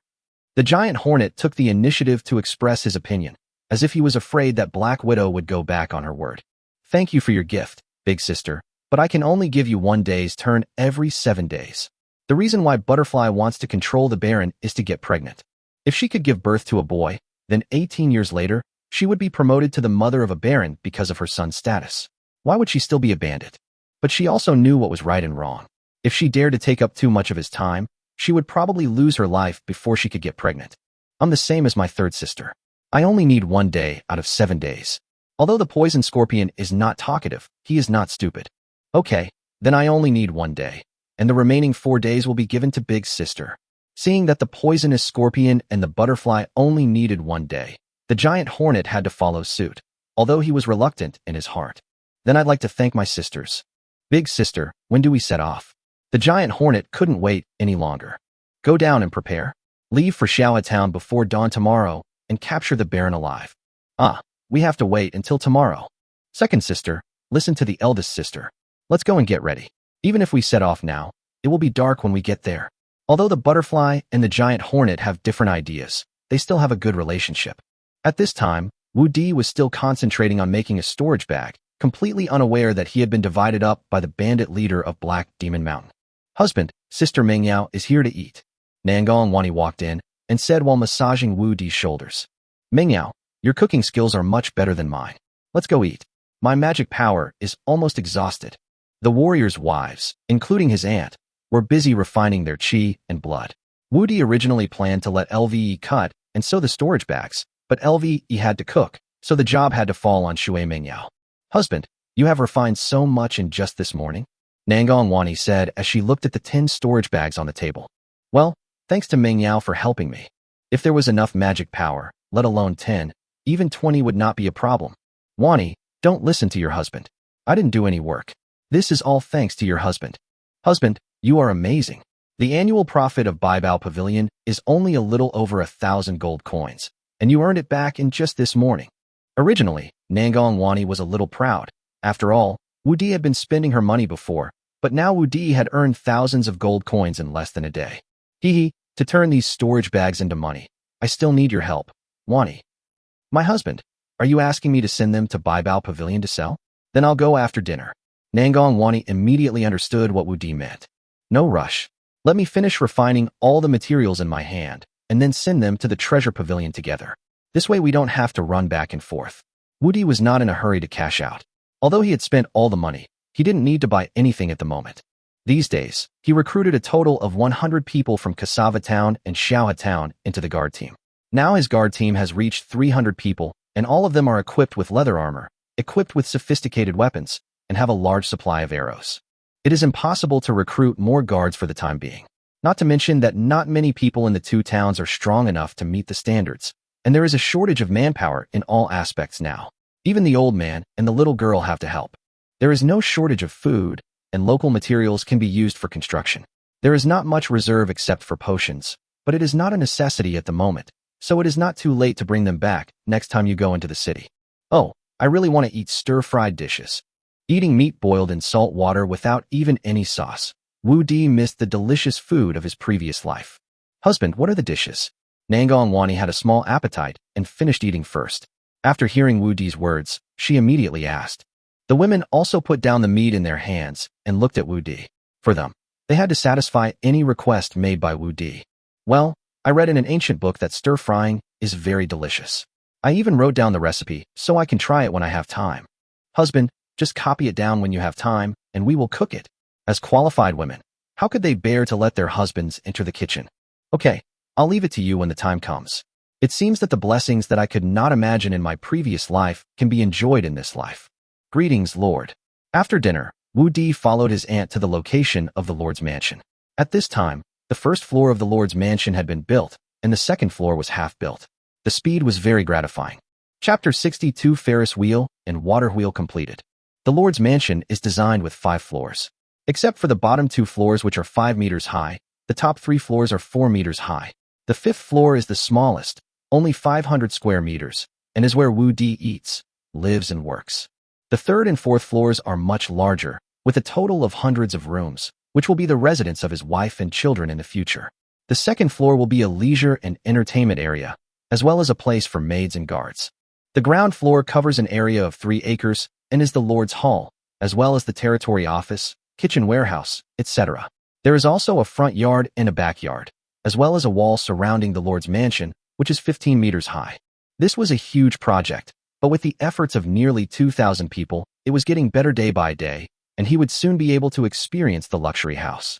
A 2,000 cubic meter water pool has also been completed, which can store 2,000 tons of water. As long as the water is filled, the biggest problem they face will be solved. The Ferris wheel's water wheel has also reached the final stage of assembly, and the water trough is also being erected, slanting from the top of the water wheel to the mountainside, like a sky bridge built in the air. A transfer pool of over 100 cubic meters has also been dug on the mountainside. After the water truck brings the water to the transfer pool, the water can be transferred to the reservoir on the top of the mountain using a pulley ropeway. However, manual labor is required here. In order to save manpower, Wu Di specially designed 2 sets of hand-cranked and foot-operated variable gears at the pulleys at both ends. If nothing unexpected happens, the water should be available tomorrow morning. After checking that there were no problems, Wu Di pulled Shui Mengyao into the room again. In the afternoon, Wu Di made 10 more storage bags. He still had a lot of materials, but his magic power had been used to the limit. He had been using it only a little bit to recover today, and now his body had been drained. Through the work over the past few days, Wu Di also discovered that his magic power and mental power recovered faster, especially when there were women around him. His magic power and mental power recovered twice as fast. We'll reach level 11 tonight, and we can make 2 more tomorrow. After Wu Di finished work, Wang Xiaolan appeared on time with the big baby soup. Aunt, you want to absorb the energy and blood, so just leave these things to Lu Yi. Absorbing qi and blood power is not as important as your business. Besides, my aunt has just broken through to level 27. It won't be too late to get familiar with it before absorbing it. Early in the morning, Wu Di woke up from a burst of cheers. Without caring about the cheers outside, he opened his panel to check. Host, Wu Di from China. Age, 18. Height, 190 centimeters. Wives and concubines, 6. Warrior, level 11. Basic swordsmanship, basic gunsmanship, assassination swordsmanship, shield block, jump, dodge, block, snake step. Magician, level 11. Space development and space production. Summoner, level 11. Talisman making, summoning, fire talisman, slowing talisman, attack talisman. Chi and blood, 1100. Mana, 1100. Spirit, 1100. Lifespan, 12 years and 13 days. My husband is ready. Just as Wu Di was checking the panel, several women had already put on Wu Di's clothes. Well, I'll go take a look first. The water wheel should be completed. Wu Di went out first without waiting for the women to put on their clothes. After Wu Di went out, Shan Tingting, who was waiting at the door, immediately led people to follow him.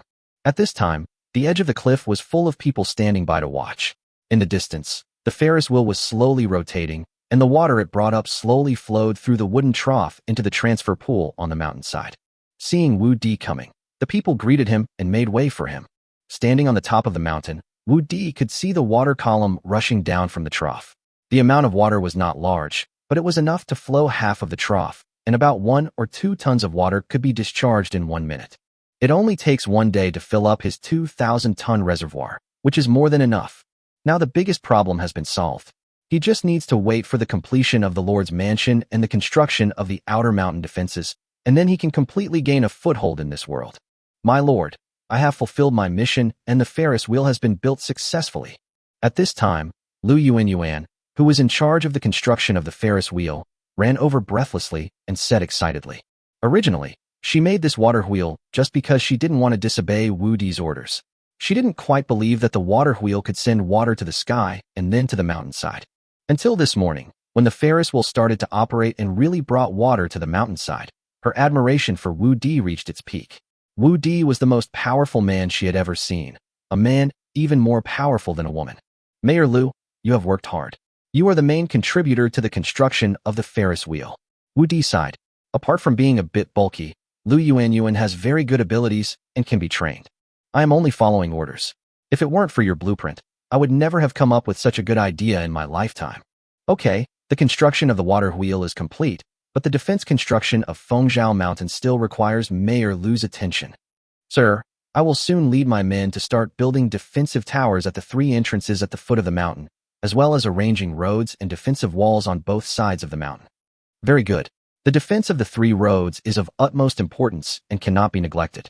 As long as the defenses of the 3 roads are completed, we can rest assured. Sir, please rest assured. I will personally oversee the defense construction. Well, the people have worked hard these days. We must make sure they have enough to eat.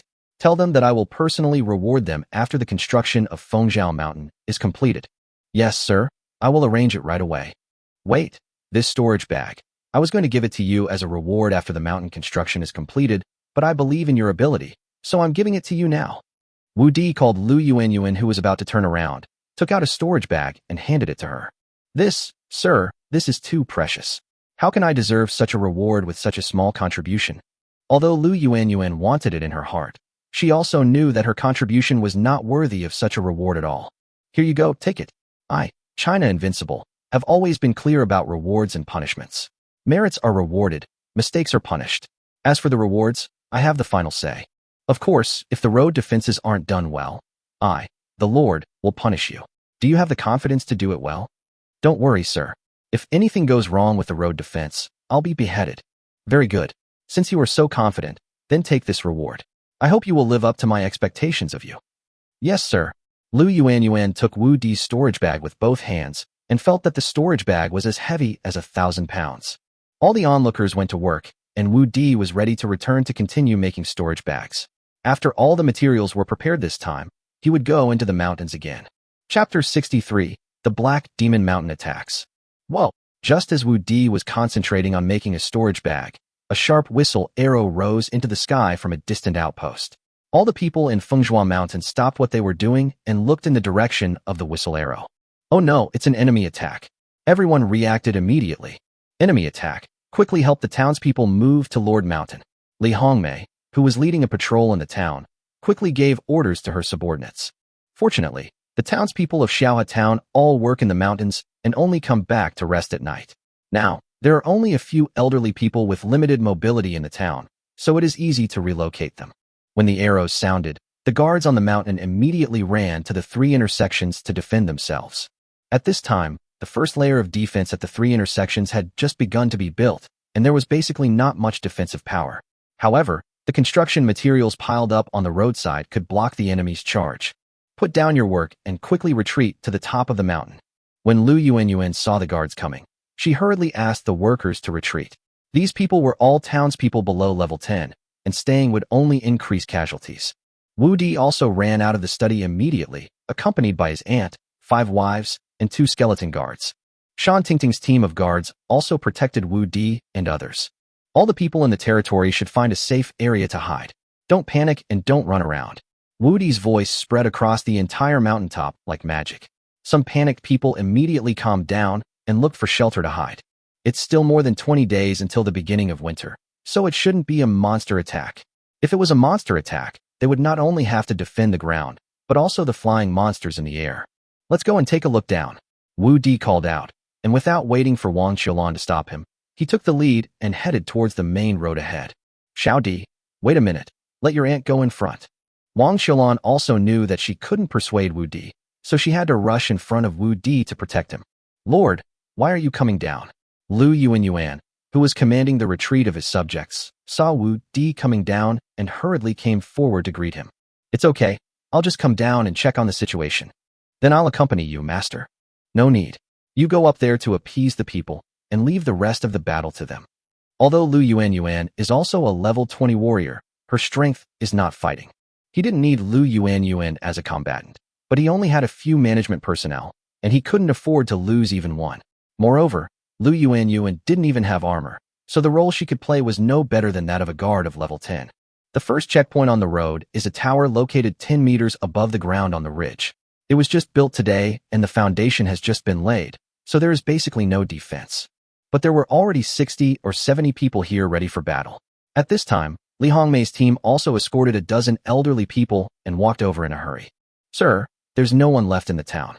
They've all retreated to the mountains. Very good. Have the people at the outpost withdrawn? Not yet, but I guess they should. My lord, they are back. Well, very good. Let's defend on the spot and ask them if there are bandits coming. Wu Di also saw the 3 people running back in a hurry. Wu Di had an order from the beginning that if he encountered an attack by a large number of bandits and monsters, he should immediately shoot flares and then abandon the outpost and retreat.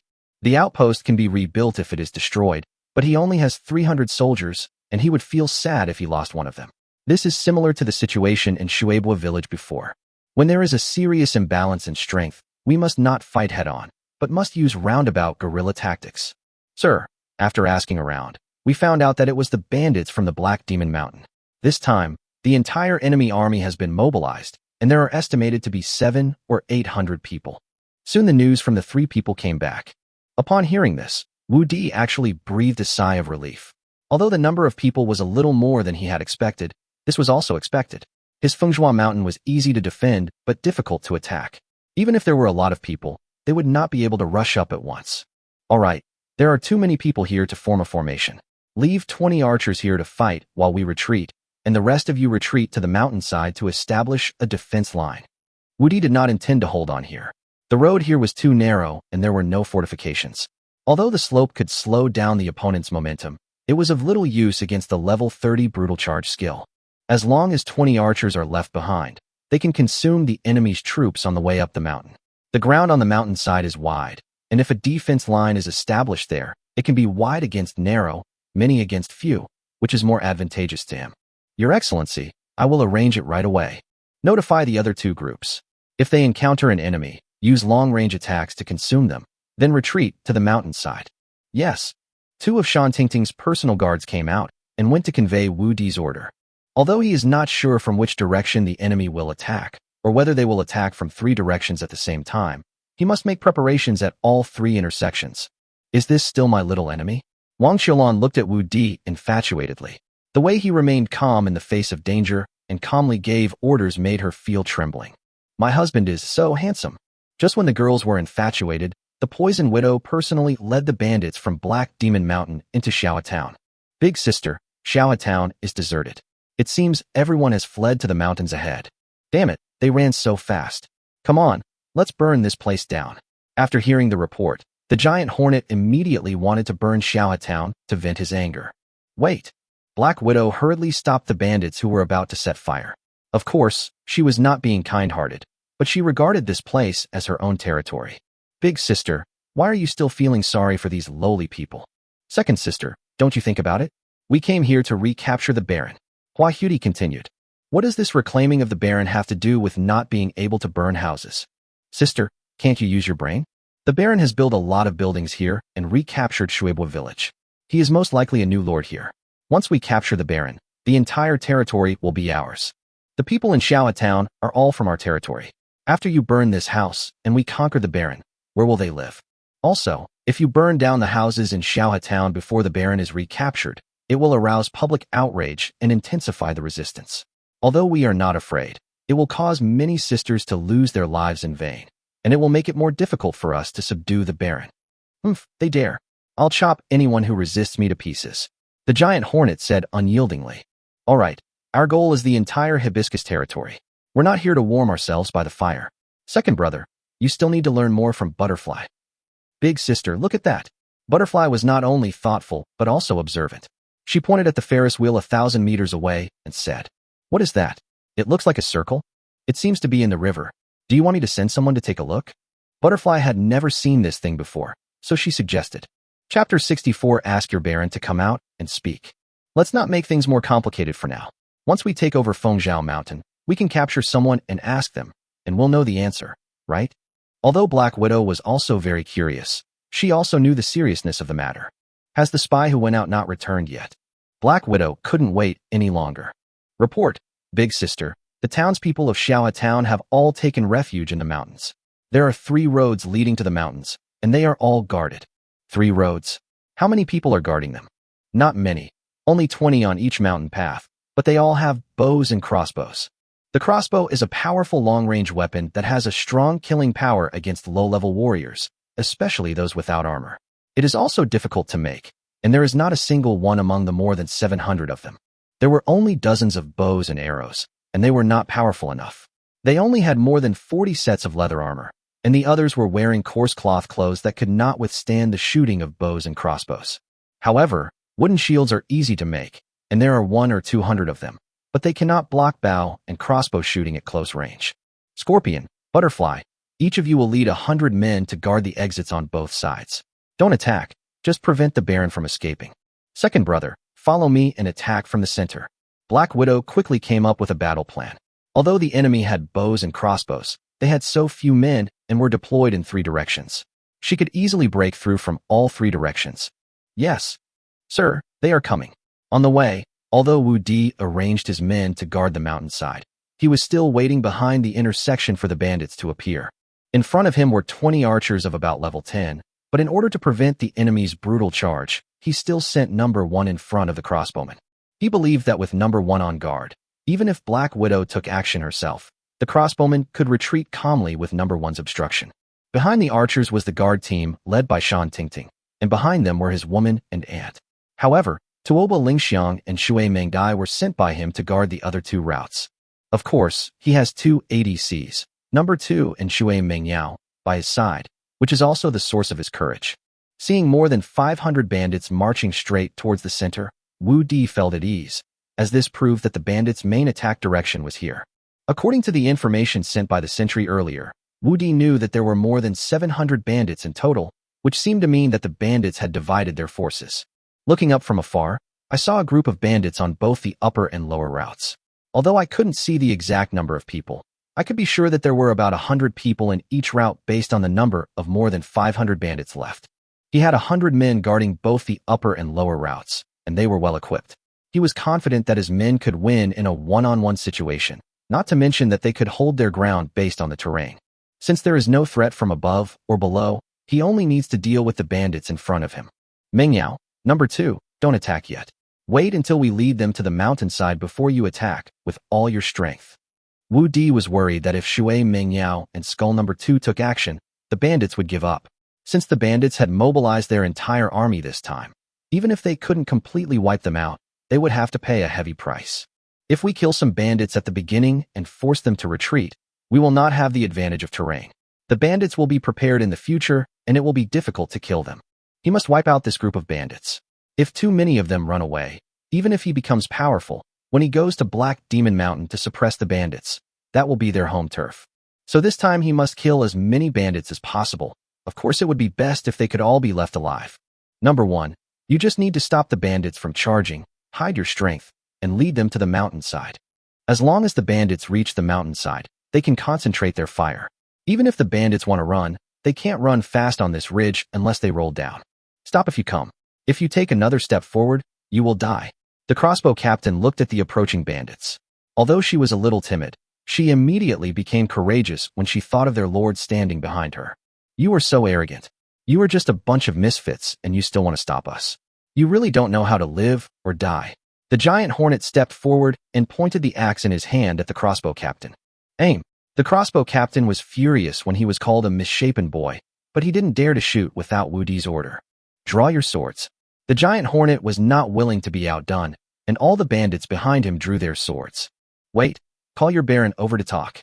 The poison widow saw that the situation was tense and took a step forward. If she could force the barons here to surrender without a fight, then they would all be left to themselves, and there would be no need for internal conflicts.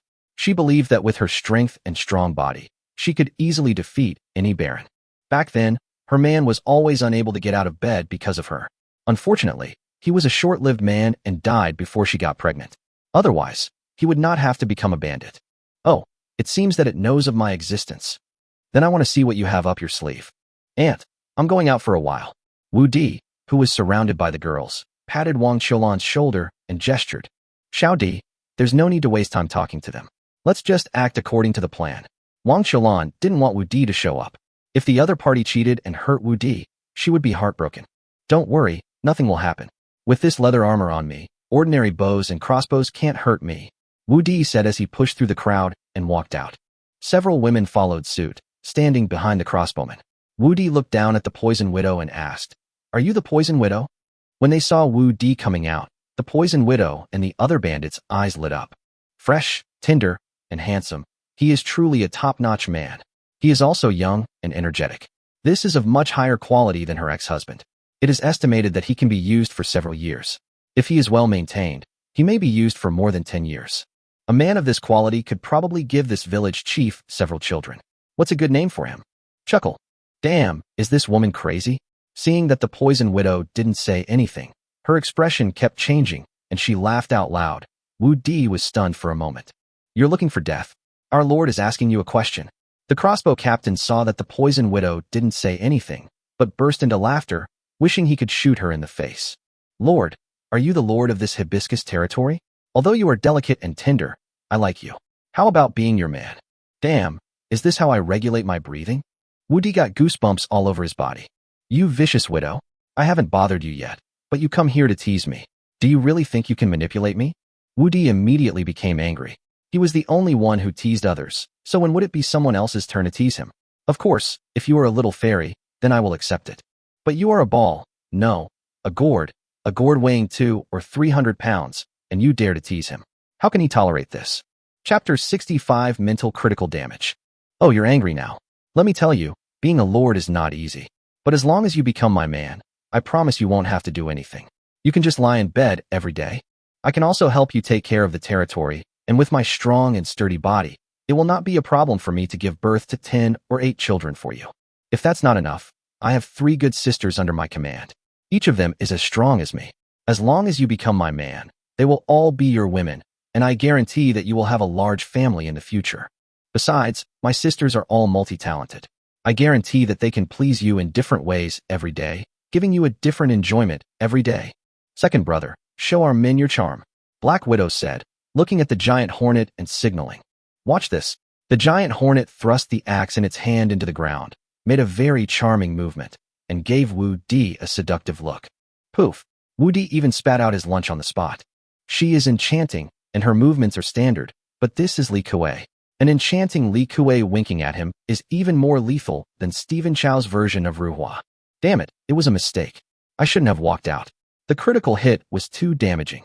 Wu Di could see the psychological trauma and estimated that he would be haunted by nightmares in the next few days. Get out, you bastard. You actually come here to pollute my eyes. Shoot them to death. After Wu Di roared, he walked towards the mountainside with a few women without looking back. If he didn't leave, he would probably vomit gastric juice, which had seriously affected his appetite. Oh, I was careless. I forgot that leather armor can't block the damage. Xiao Di, are you okay? Wang Qiulan didn't understand why Wu Di vomited. Did he eat something unclean at noon? Husband, what's wrong with you? Shui Mingyao and the other girls asked in panic. It's okay, just let me take it easy. Sir, are you injured? Captain Li Hongmei and others in charge of the defense of the mountainside saw several women supporting Wu Di walking over and hurried forward to ask for concern. It's okay, I'm just mentally hurt. Wu Di shook his head, but the damn scene couldn't be shaken off. This is because his mental strength has reached 1,100 points, otherwise he would have died on the spot. Mental damage. Could it be that the other party also has a high-level summoner? Everyone was shocked when they heard this. They all knew that Wu Di was a summoner. His mental strength is the highest among all of them, but he was still injured like this. How strong is the opponent's summoner? Don't worry, they don't have a summoner. Although Wu Di felt uncomfortable, he still spoke to stabilize the morale of the troops. If there is no summoner, then who hurt the adult? The girls were even more confused. That ugly woman, the one with the axe. Wu Di felt that if he didn't kill that ugly woman today, he would probably suffer from this psychological trauma for the rest of his life. Damn ugly woman. I'm going to cut you into pieces. When Wang Qiulan found out who the culprit was, she immediately drew out her sword and was about to fight the giant hornet. Aunt, when they come back, there is no need for us to fight them head-on. We can't interrupt our plan. Wu Di hurriedly grabbed his aunt. The impact on the plan is small, But if they continue to run away in anger like this, they will not be at an advantage. If anything happens to his aunt, he will cry to death. Sisters, those ugly women down the mountain actually dared to hurt the Lord. When they come up, kill them all. Seeing that Wu Di had stopped Wang Xiaolan, Shan Tingting also knew that the overall situation was more important, so she had to mobilize her men to avenge Wu Di. Kill them, kill them. The guards were all filled with righteous indignation and secretly swore in their hearts that they would cut the bandits who hurt their lord into pieces. Run, I'll see where you run. You can't escape from the palm of my hand. The poison widow saw Wu Di fleeing in panic and licked her black lips. Sisters, charge. If anyone captures the Baron alive, I, the village chief, will give him to you to enjoy for 30 days. Kill, capture the Baron alive, capture the Baron alive. When they heard that they could enjoy the benefits for 30 days if they captured the Baron alive, they immediately rushed up like crazy and risked their lives. Don't squeeze me, the Baron is mine. Looking at the bandits coming like a tide, the crossbow captain also followed the plan and retreated and shot at the same time. 20 crossbowmen were divided into 2 groups, retreating and shooting at the same time. The bandits in the front kept falling down and rolling down the ridge. Although the bandits kept falling as they advanced, in order to get the Baron, they were all fearless and rushed forward with red eyes. How can life be more important than a man? Number 1 also retreated with the crossbowmen after receiving the order and would only attack and kill the bandits when they were about to rush in front of the crossbowmen. Wu Di's plan went smoothly. The crossbow team successfully led the bandits to the mountainside without any harm. It is better to say that it was Wu Di's seduction rather than the crossbow team's seduction and the assist of Black Widow's words, which made the bandits who had not tasted a man for decades completely lose their minds. Even though people kept rolling down the ridge after being shot by arrows, the bandits were not afraid at all. Instead, they thought they would be the next lucky ones. Only after he was shot by an arrow did he come to his senses, but it was too late by then. Nearly 100 people were shot to death by the crossbow team along the way. Bring the barricades over and block the road. After the archery team and number 1 came back, Shan Tingting immediately ordered people to put up the makeshift barricades to block the road. Hold on with swords and shields, and shoot the crossbowmen. Swish, swish, swish. 40 arrows shot into the rushing bandits in the blink of an eye, and they fell down immediately. Wu Di had only 80 bows and crossbows in total, 40 of which were deployed on the other 2 routes, and only 40 on the central route. However, as long as they could stop the bandits' charge, they could wear them down. Oh no, big sister, we seem to have fallen into a trap. This damn place is so narrow. Our people can't move at all. Although the giant hornet was reckless, it was not stupid. Seeing that the way forward was blocked, it immediately understood the other party's intention. Damn it, send the archers up and shoot a path for me. Black Widow knew she had been tricked, but now she was in a dilemma. She had lost so many men. If she couldn't take this place, all her efforts would be in vain. But as long as she could capture the Baron alive, all the losses could be compensated. What's more, their number is 4 or 5 times greater. As long as they break through this barrier, victory will still belong to her. Move aside, let us in. The entire road was packed with bandits, and on both sides were dozens of meters deep and almost vertical slopes. Even rolling down would be a life-threatening situation, and the archers behind could only squeeze in little by little. Chapter 66, The Death of the Giant Wasp, Additional Update. Sir, they have archers. Please step back and watch the battle. When Shan Tingting saw the archers appearing in the center of the bandits, she hurriedly protected Wu Di and said, "It doesn't matter. There are only a few dozen archers. Number 2, shoot all the archers there." How many archers can the bandits have? Number 2 has already reached level 15 and has 30 bone arrows. How many will be left after a wave of bursts of fire? And after a wave of bursts of shooting, he will probably be able to upgrade again. After the upgrade, his bone arrows will be fully replenished, and number 2 can take on dozens of archers. The archer who had just squeezed in from behind was taken away by a bone arrow falling from the sky before he could draw his bow. How is this possible? The poison widow said in horror. There were hundreds of people blocking the way ahead. It would be normal if 1 or 2 arrows were shot over, but more than 10 arrows were shot in a row, and every one of them hit the archers who had just squeezed over. Do these arrows have eyes? Damn it, how could this happen? The giant hornet looked at the fallen archer without daring to make a gesture. And this was not what frightened them the most. The most frightening thing was that the archers who were still pushing forward from the back were also named one by one. How can we fight when close combat is blocked and long-range attacks are sniped? Second brother, take them and carve a path for me. Black Widow frowned slightly. Now the only way out was to break through by force. You guys follow me. The giant hornet was level 35 and called the only 6 level 30 guards around Black Widow and squeezed forward. Let's use the brutal charge at the same time to push away the barricades in front of us. All of you follow us. Once we push aside the barricades, charge in from both sides. When the giant hornet greeted the 6 personal guards, he did not forget to instruct his own men. Kill them, charge them violently. After a wave of arrow rain ended, the giant hornet immediately rushed forward with a group of bandits. The 7 of them quickly pushed up the barricades blocking the road and launched the brutal charge skill at the same time. Suddenly, the 10-meter-long chevaux de frise and the guards behind it were pushed back 3 meters. 2 roads more than 3 meters wide were opened on both sides of the chevaux de frise. The bandits behind them immediately seized the opportunity and rushed forward. Half-moon slash, jumping slash. The giant hornet slashed a half-moon, forcing the guards behind the barricades away, and then used a jumping slash to split the barricades into 2 parts, and immediately opened a path in the middle. Number 1. Give it your all. Hold the middle for me, Meng Yaobing roared. Wu Di had relieved a lot at this time, but when he saw the giant hornet rushing towards him, his stomach still couldn't help but churn. However, he still endured the discomfort in his stomach, not only commanding personally, but also releasing deceleration talismans from time to time to assist his side. Number 1 had already met the giant hornet and 2 level 30 bandits, and forcibly blocked the road that had just been opened. Shui Mingyao was already preparing her ice roar skill when the giant hornet pushed open the barricades, and the openings on both sides were blocked by Shan Tingting, Li Hongmei, and others. The archers also continued to assist and provide support. The 100 or so guards in the middle all rushed forward, using various skills one after another. The battle had entered a white-hot and tense state. Damn skeleton. How can there be such a powerful skeleton? The giant hornet was furious. She originally thought that she could kill the skeleton in front of her with just one axe, but she didn't expect that the skeleton was stronger than her. Not only did he block her attack, but even the 3 of them combined could only barely fend it off. This made her feel both aggrieved and terrified. When did a baron become so powerful? Roar of ice. As Shui Mingyao completed her spell, a huge ice flower with countless spinning ice blades spread out on the ridge 30 meters away from the battlefield in front, and the surrounding temperatures suddenly dropped sharply. The ice roar exploded exactly 10 meters in front of the Black Widow, and the bandits within a 10-meter radius were strangled to death. Protect your body with chi and blood. With the level 40 skill of protecting your body with chi and blood, and being at the edge of the killing range of ice roar, Black Widow did not suffer much damage, but only consumed some chi and blood. Damn, there is actually a level 30 magician.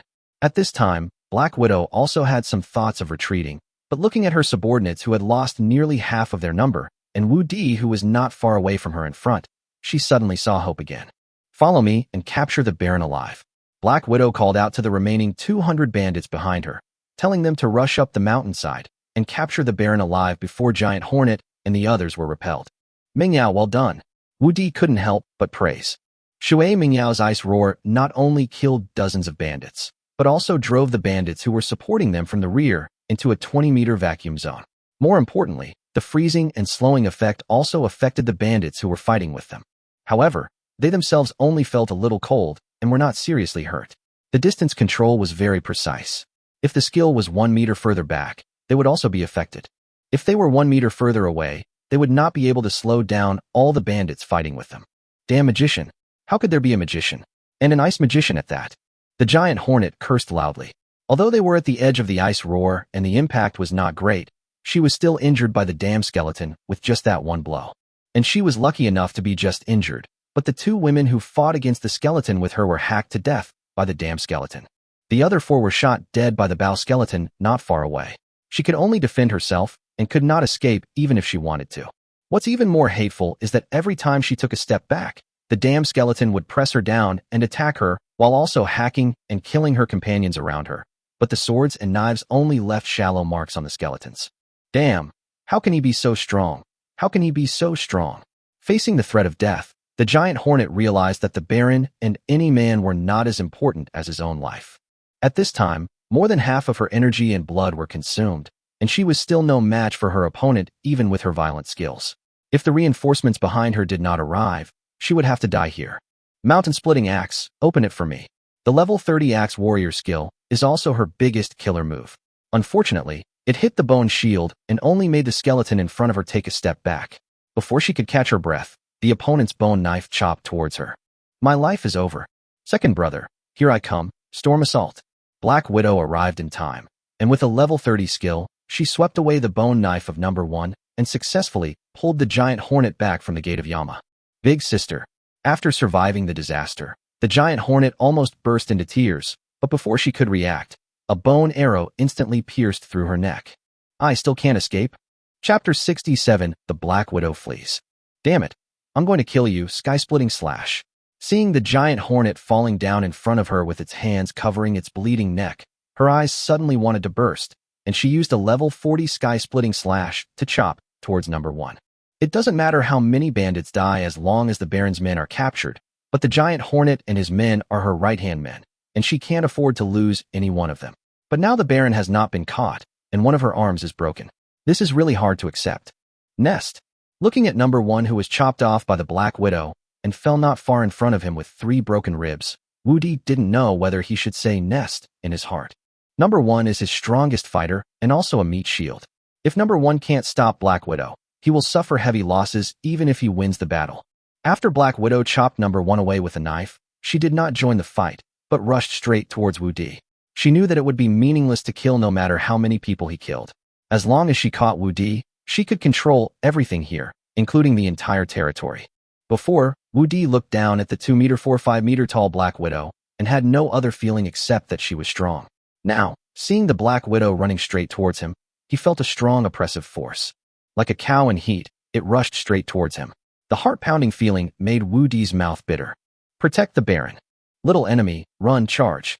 Wang Xiaolan had been forced to join the battle long before. Seeing Black Widow rushing towards Woody, she wanted to block the knife for her, but the distance was a bit far, and a charge skill could not reach her in time. Ice wall. Fortunately, Shui Mingyao had been by Woody's side. She set up 3 layers of ice wall in front of Woody and immediately pulled Woody back. Storm assault. Break it for me. Seeing the ice wall blocking the way, Black Widow directly launched the level 30 skill Storm Assault, which directly shattered the 3 ice walls. Shui Mingyao's 3 ice walls only blocked Black Widow for 2 seconds. Fortunately, just as Black Widow continued to use her charge skill to approach Woody, skeleton number 2 directly crashed into Black Widow and interrupted her skill. At this time, number 1, who had fallen to the ground with 3 broken ribs, also got up and continued to fight with Black Widow with a bone shield and bone knife. Damn, why isn't this guy dead yet? Black Widow was furious. Even if a warrior of level 35 had 3 ribs broken by her, even if he didn't die, he would be seriously injured and lose his combat effectiveness. But this skeleton was like a normal skeleton, and its combat effectiveness did not decrease at all. You continue to kill the enemy, Mingyao, and I will stop her. When Wu Di saw that number 1 was fine, he immediately became more confident and quickly called the people who came to help. None of these people are level 30, and no one can withstand a blow from Black Widow. Coming here will only increase casualties. Number 2. After you recover your arrows, shoot this cow to death. Wu Di hid behind number 2 and said to number 2 while throwing fire talismans at Black Widow. Although number 2 is level 16, he has run out of arrows. However, his strong bones, although a little leaky, can block the sword for him, and his attack talismans have little effect on the level 42 Black Widow. But Zhang Zhang's application on Black Widow's face was so harassing and insulting that Black Widow had to stretch out her arms to cover it, which relieved a lot of pressure on number 1. Damn man, he's actually a summoner, and he shoots me in the face every time. Ice Blade Technique. Shui Mingyao also continuously released Ice Blade Technique attacks, making Black Widow overwhelmed. Unlike Wu Di's Fire Talisman Technique, Shui Mingyao's Ice Blade Technique has extremely strong attack power. Even if she wears armor, she will still be injured if she is shot. Bastard, I'm going to get you no matter what. Black Widow looked at Wu Di who was so close to her, but couldn't get close to her. She was about to lose her mind. Brutal charge.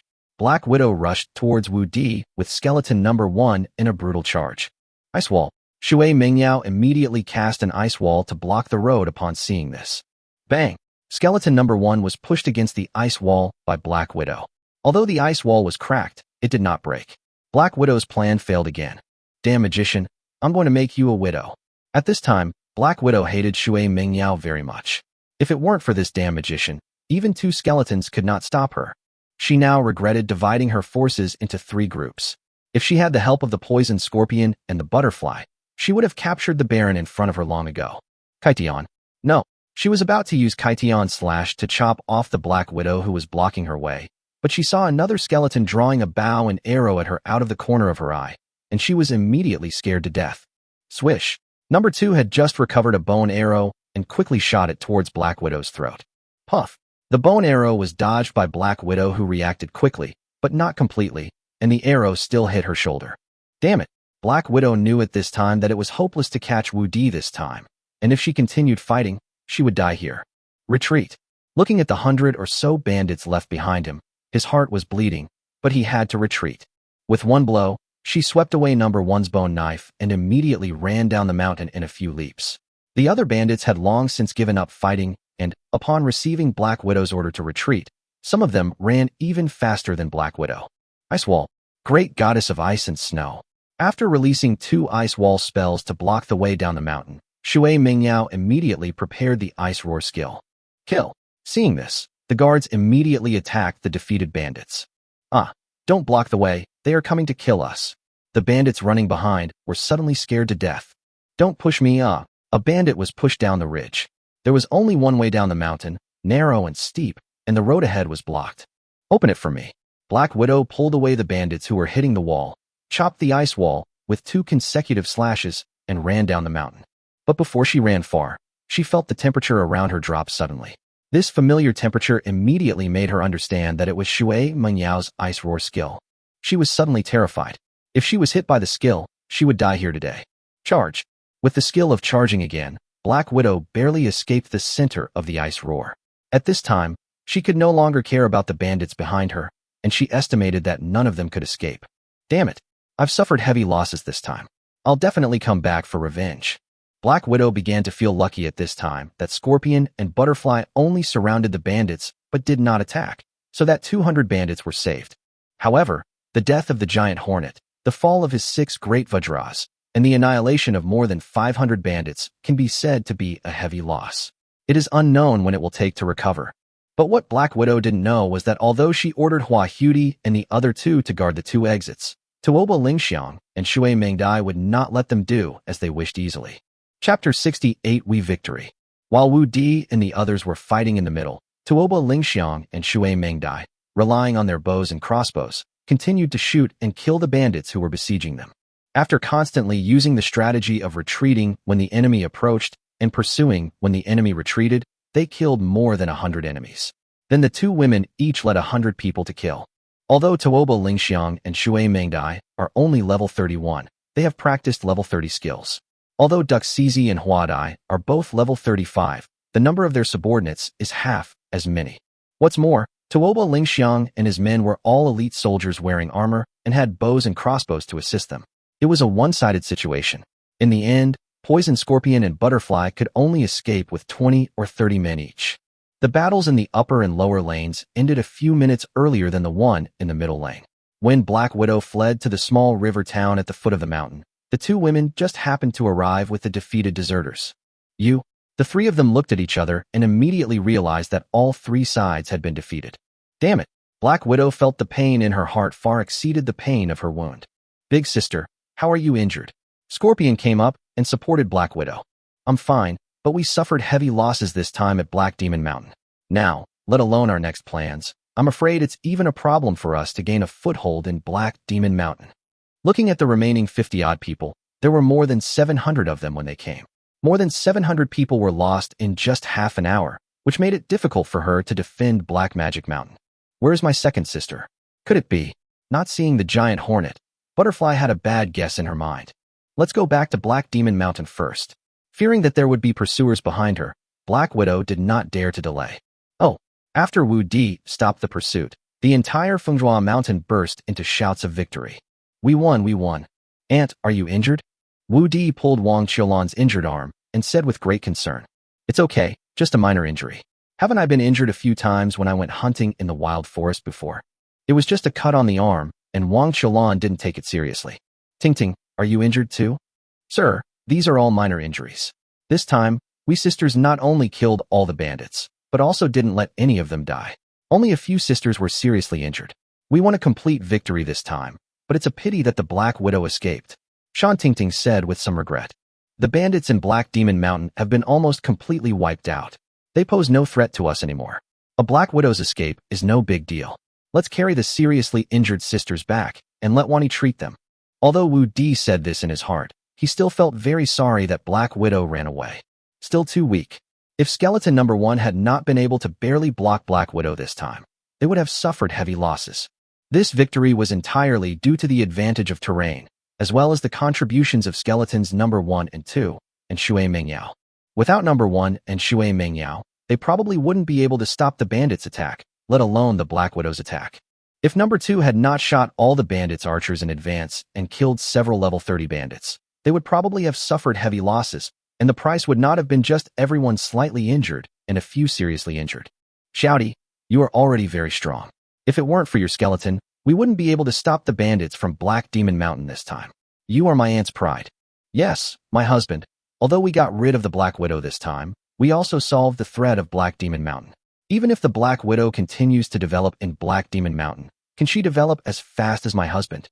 That's right. As long as I reach level 15, then number 1 and number 2 will be able to reach level 20. By then, number 2 will probably be able to kill Black Widow with one arrow. After hearing what his aunt and Shui Mengyao said, the remaining haze in Wu Di's heart was immediately swept away. By the way, how is the battle going with Lingxiang and Mengdai? Send someone to check it out. Husband, we have already defeated the bandits, but only a few dozen of them escaped, including the poisonous scorpions and butterflies. Just as Wu Di was about to send someone to check the battle situation, Tuoba Lingxiang and Shui Mengyao came over.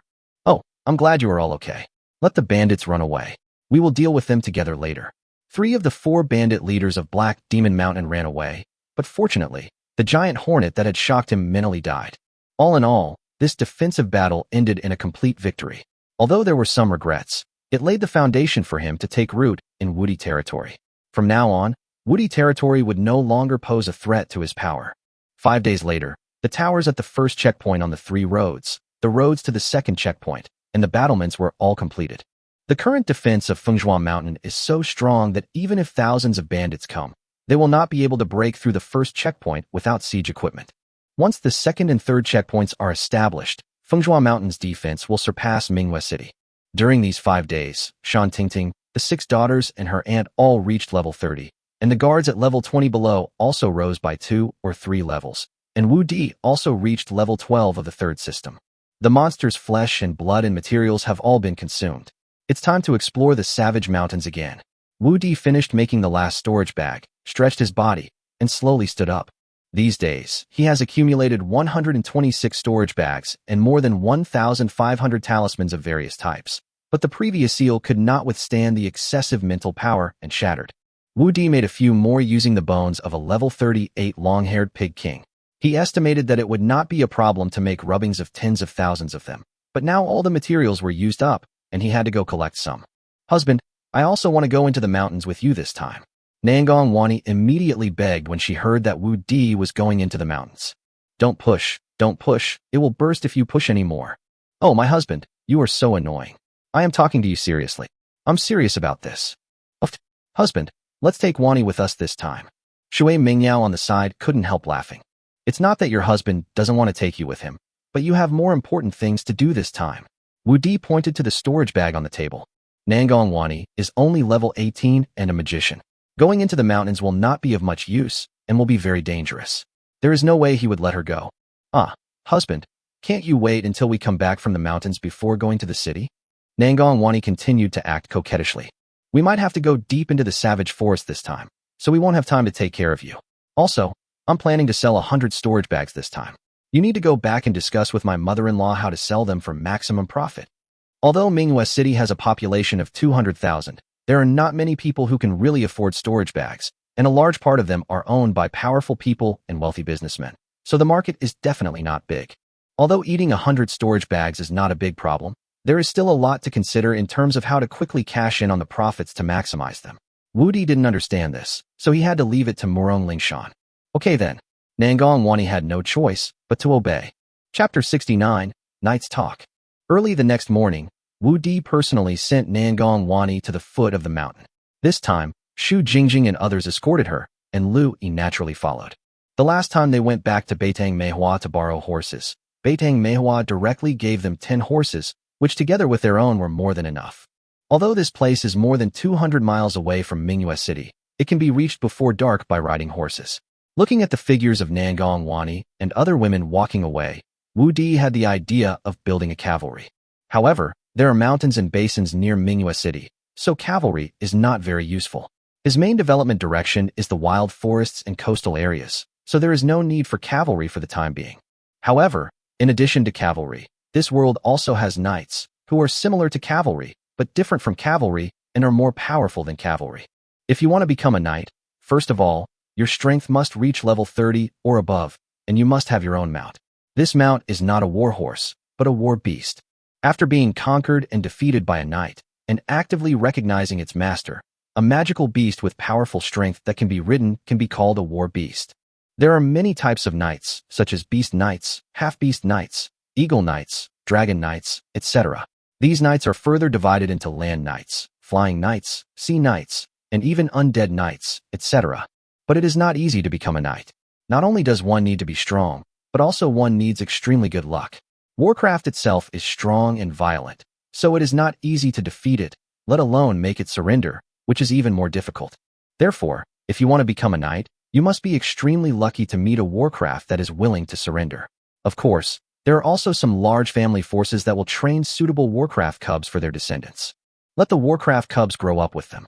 Although this kind of war beast is loyal, its strength is not as strong as the wild war beast. It is said that Shangwan Mingyue has only 10 knights under his command, each of whom is a very powerful lord, guarding the safety of Manhwa City and Fancheng City. If I want to become a knight, it seems I still have a long way to go. Let's go too. Wu Di did not bring any guards this time. Although the city wall was completed, he left Shan Tingting and the others behind to be on the safe side. With 5 level 30 soldiers and more than 200 elite soldiers left behind, the safety of Fengjua Mountain was assured. This time he only brought his aunt, Shui Mingyao, and 4 other wives, a group of 6 people and 2 skeletons. Although there were fewer people, their strength was no weaker than last time. Xiao Di, come with me this time. I know the location of a group of demon deer. There are dozens of them above level 30. Especially since the Stag King has reached level 40, that big treasure will definitely satisfy you. As soon as Wu Di and his companions entered the mountains, Wang Xiaolan took the initiative to lead the way. This time, she had to prepare at least a month's supply of big treasures for Wu Di. No, a big baby is a big baby. What do you mean a big baby can satisfy me? The little darling can. Phew, I don't need that thing at all. Wu Di was speechless after hearing this. Anyone else would have turned against him regardless of their status, but the other person was his aunt. How could he turn against her? Auntie, I'll just listen to you. You've been active in the savage forest most of these years, so none of us are as familiar with this outskirts as you are. That's right. Although my previous mercenary team was not strong, we had basically set foot in the 30 miles outside the wilderness.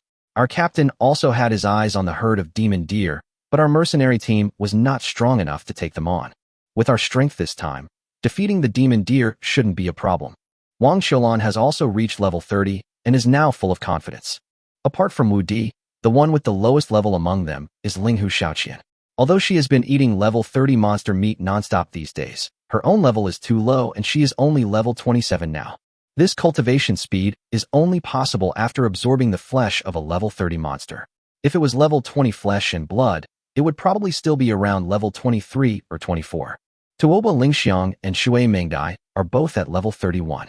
Eating the meat of monsters below level 30 will not increase their qi and blood strength at all. Only eating the meat of monsters above level 30 can increase their qi and blood strength.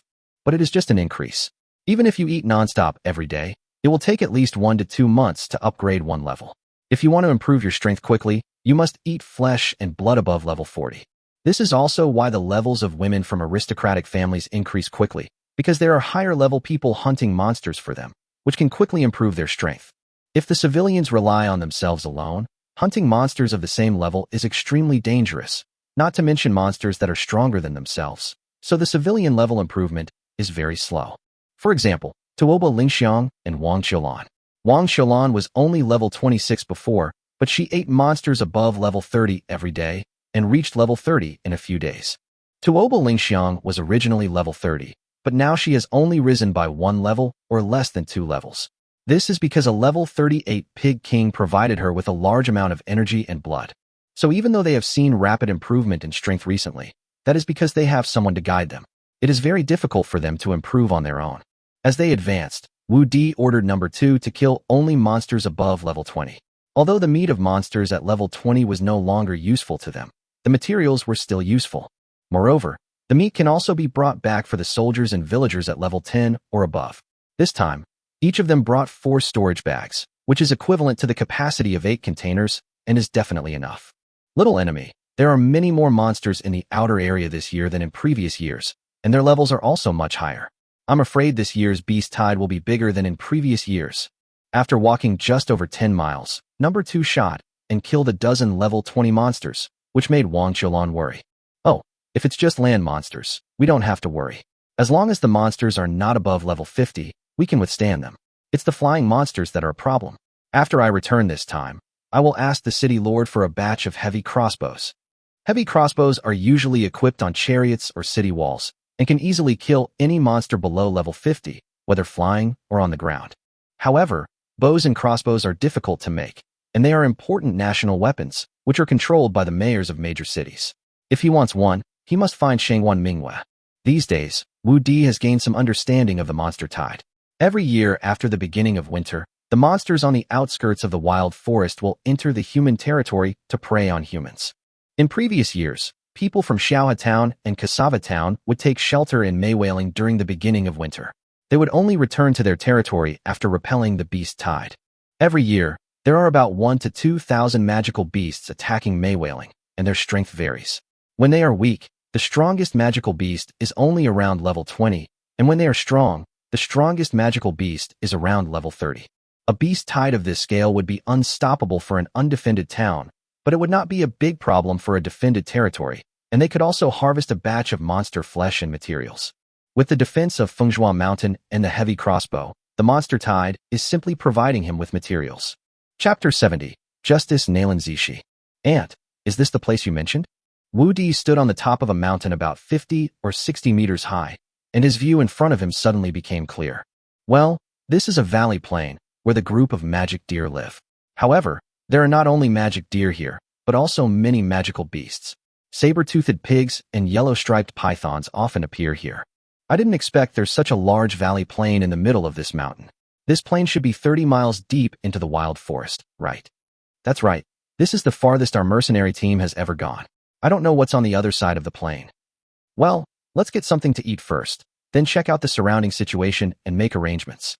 After wandering through the forest for a whole morning, everyone was hungry. Wu Di calmly took out a wok in the oil, salt, sauce and vinegar he had collected recently. This time I have to fill up my storage bags before going back. I will probably stay in the wild forest for 2 or 3 days, so there is no rush to hunt. The scenery here is beautiful, the view is broad, and there are 5 beauties accompanying you. Let's have a picnic to cultivate our sentiments. Number 1, Number 2, you guys take care of the alert. Ling Xiang, Meng Dai, help me gather some firewood. Auntie, help me process the meat while I build 2 stoves. Wu Di had a clear division of labor. For the next few days, this would be their residence. They built 2 stoves with stones, one for cooking and the other for frying vegetables. Husband, what about us? Shui Mengyao and Linghu Xiaoqian, who were not assigned any work, looked at Wu Di, hoping to get some work to do. You 2 should go and set up the tent. Since they were going to camp here, they had to set up the tent sooner or later, and the 2 women happened to be free. A pot of cassava rice, a stir-fried beef, marinated with soy sauce and cassava starch, and a few freshly picked bird eggs. There was plenty of ginger and chili peppers, but only garlic and coriander were missing. However, it was already very valuable. The ginger was found by the river, and the chili peppers were found in a ravine next to Xiaohe Town. They were not very spicy, but it was good to be able to find them. After drying them, he kept the seeds and planted them again next year. He ground the dry bark into powder, which weighed only about 1 or 2 ounces, but was very precious. The aroma of the stir-fried magic beef spread for miles, and not only did the women next to him salivate at the smell, even Wu Di felt his appetite greatly stimulated. What smells so good? A tall girl in a gorgeous magic robe in the forest said as she smelled the fragrance in the air. It smells like meat, the chief guard behind him said uncertainly. What kind of meat can smell so good? The leading girl asked doubtfully. They had been wandering in the wild forest for more than 10 days, and their mouths were almost bland from eating tasteless barbecue every day. The smell made her feel as if every cell in her body was breathing, and it was accompanied by an endless feeling of hunger. This subordinate doesn't know either? Let's go and take a look. Ninth Princess. This place is far away from the Empire and is already on the edge of the Silver Moon Empire. We'd better be careful. Commander Lee, you're only a level 50 warrior, and you're backed by the Empire's elite warriors. When did you become so timid? Your Highness, I am only concerned about your safety. If you encounter any danger, I cannot bear the consequences. I shouldn't have brought you out here. What kind of danger could there be in this wilderness? And don't call me Princess out there. Call me Miss Nine. Yes, Miss Nine. Let's go. Oh no, someone is coming. Wu Di, who had just put out the fire and was about to invite the girls to dinner, felt from the mental connection with number 2 that a large group of people were approaching quickly. Could it be a mercenary team? Wang Xiaolan didn't care too much. The mercenary teams operating on the periphery were not strong, generally around level 20. They would not easily take action unless there was a conflict of interest, and even if they did, they could easily deal with it with their strength. Unlikely. Judging from the information passed on by number 2, the other side has more than 20 people, and they are all very powerful. What should we do? Why don't we retreat from this side? It's too late, Wu Di said, and immediately withdrew number 1 and number 2. The 5 women also occupied the terrain and were ready to fight, protecting Wu Di behind them. This is someone from the Ziyun Empire. Tuoba Lingxiang recognized the other party's identity from his armor at a glance. Why are there people from the Ziyun Empire here? Could they be scouts from the Ziyun Empire? Tuoba Lingxiang was shocked. If they were really scouts from the Ziyun Empire, they would probably be silenced. Although the East Continent is now an ally against the West Continent, there are still frequent minor frictions between empires. Friends from the Silver Moon Empire, don't worry. Our 2 countries have long formed an alliance. I was simply attracted by this inexplicable fragrance and came here to investigate. I have no ill intentions. When Nalan Zishi saw the women who were on high alert, she quickly began to explain. Are you from the Ziyun Empire? Although Tuoba Lingxiang guessed the other party's identity, he still couldn't help asking. That's right, Nalan Zishi of the Ziyun Empire. Please forgive me for disturbing you. Wow, another top-notch magician, and a half-blood at that. Judging from his appearance, his identity should not be ordinary. Through the gaps between the women, Wu Di could see Nalan Zishi clearly. Now that a beautiful woman has come and she doesn't seem to have any ill intentions, I naturally can't continue to hide behind her. The main reason was that he didn't want to hide at all. He was just trapped by several women and he hadn't reacted yet. Miss Nalan, are you attracted here by the aroma of this stir-fried beef? Hey, men, why are there men here? Are you bandits who kidnapped the men of the Silver Moon Empire? Seeing Wu Di behind the women, Nalan Zishi was immediately surprised. Capture them and rescue this man. After seeing Wu Di, Nalan Zishi's face, which was as bright as a cloud just now, suddenly became overcast with thunder. She hated women who bullied men the most. The men of the East Continent were treasures and the foundation of the empire. No matter which country they were from, the men were protected by all countries. Now that we have encountered a man being held hostage, we naturally cannot stand idly by and must rescue him. Hurry, let him go. Since he is not hurt, I can leave your body intact. Seeing that her men surrounded the women, Nalan Zishi pointed at them and said, No, this.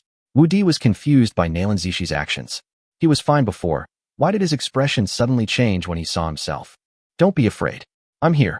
I guarantee they won't dare to hurt you at all. Nalan Zishi comforted Wu Di while giving him a reassuring look.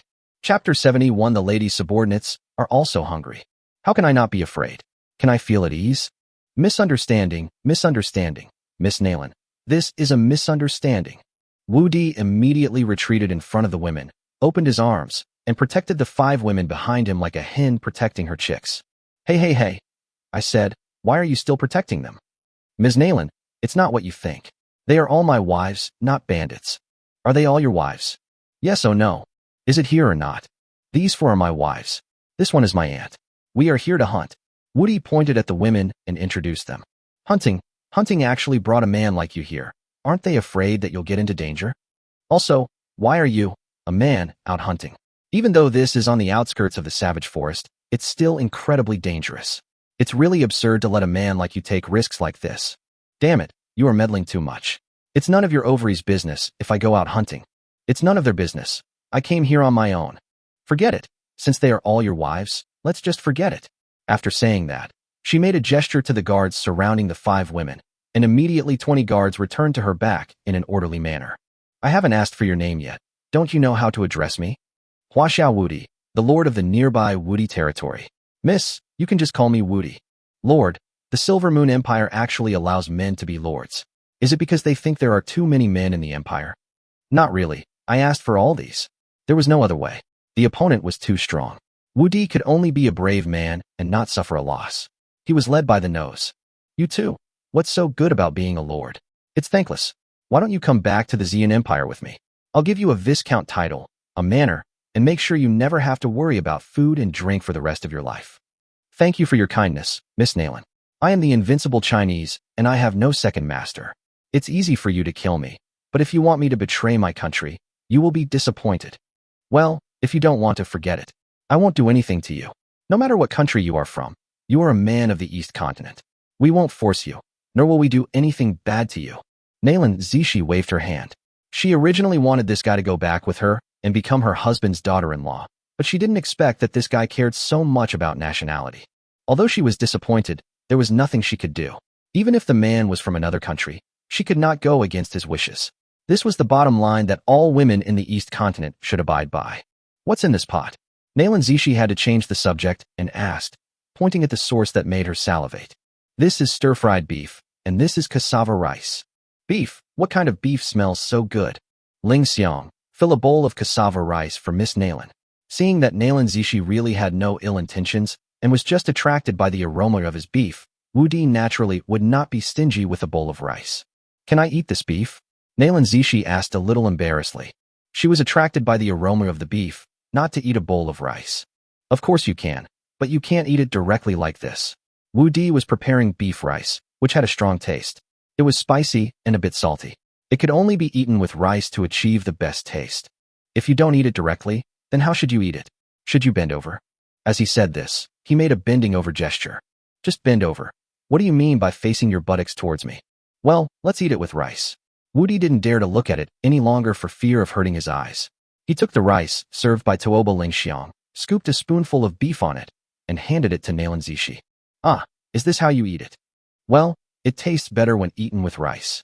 Wu Di said as he picked up the chopsticks to demonstrate. Ah, then I'll try. Miss Nine, I'm hungry too. Can you let me eat first? Li Xiaomei saw Nayland Zishi preparing to eat and hurriedly stopped her. Commander Li, you think too much. Nayland Zishi didn't think there would be anything wrong with Wu Di's food. After all, the other party didn't know their identities, and the food was originally for them to eat. So how could it be poisoned? Commander Li, right? Then you eat first. I'll serve another bowl for Miss Nayland. However, I didn't know you would be coming this time, so I didn't prepare much. I won't be able to take care of the sisters behind you. Wu Di naturally knew what Commander Li meant. Nayland Zishi's status was obviously not low, so it was normal for his subordinates to be worried, and he didn't mind. As for the food, he had even prepared dinner. Although it was not enough for everyone, it was enough for 2 more people. Thank you very much, Lord Wu Di. As long as there is a portion for me and my young lady, it will be fine. They brought their own food. Thank you for troubling, Lord Wu Di. Seeing Wu Di being so considerate, Li Xiaomei said very politely. Sorry for the trouble. Nayland Zishi handed the food in her hand to Li Xiaomei and said apologetically to Wu Di. It would have been fine if he had just taken advantage of the meal, but now he brought his subordinates with him. Even as a princess, she felt a little embarrassed and prepared to give Wu Di some compensation later. After Wu Di served Nayland Zishi a bowl of food, he called his woman to eat. The women also let down their guard and started eating. They had felt hungry just by smelling the food. If Nayland Zishi and the others had not suddenly appeared, they would have probably finished eating. This flavor is full of salty flavor, and the beef is very tender. There's also a flavor that can actually mobilize my qi and blood.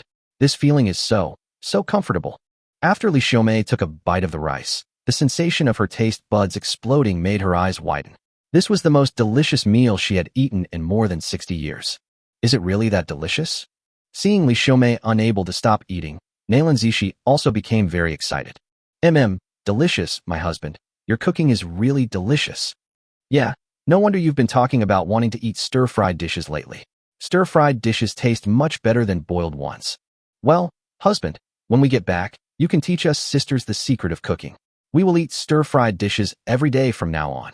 After eating it, the girls all became loyal fans of stir-fried dishes and decided not to eat boiled food anymore. What's this smell? It's so delicious. Seeing that everyone had started eating, Nayland Zishi no longer cared about her image and squatted on the ground with Wu Di and others, starting to eat with big mouthfuls. This beef rice bowl tastes much better than the imperial banquet in the palace. This food is so delicious that you can only taste it rarely on earth. Li Xiaomei, who finished eating first, praised it sincerely. However, looking at the food in the pot, I felt a little unsatisfied, but I didn't know how to speak again. Chapter 72, I listened to you. Lord Wu Di, what is this smell that makes the qi and blood flow? And that powdery thing in the rice is also very delicious. I wonder what it is. That smell you mentioned that makes your qi and blood agitated is called chili pepper, which is spicy. And the powdery stuff in the rice is called cassava, which is also a grain and a specialty of my territory. Wu Di finished a bowl of rice and served himself another bowl while talking. Chili peppers and cassava? I wonder if Lord Wu Di can buy some chili peppers and cassava for us.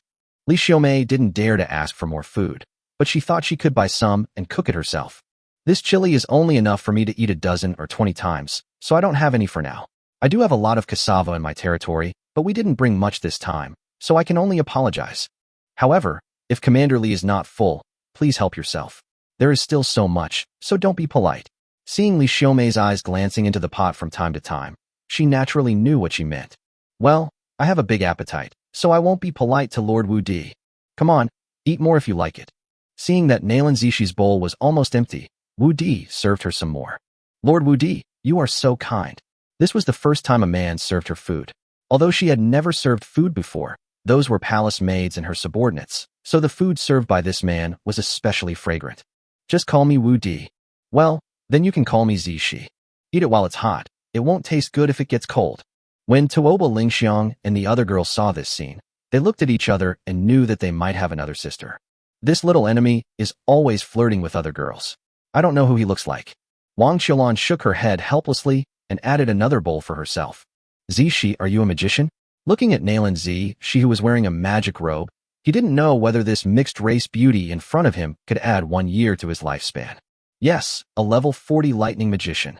A level 40 thunder magician, how old are you? Wu Di was also shocked by the level 40 magician. If they had used a group attack skill just now, they would probably have been killed in seconds. Fortunately, he had no ill will towards them. This world is still too dangerous. We need to be more careful in the future. Originally, Wu Di thought that no matter how dangerous the outskirts of the wilderness were, with their lineup, they should be safe as long as they were careful. However, he did not expect to encounter Nalan Zishi and her group. Hee, I'm 28 years old this year. By the way, let me introduce them to you.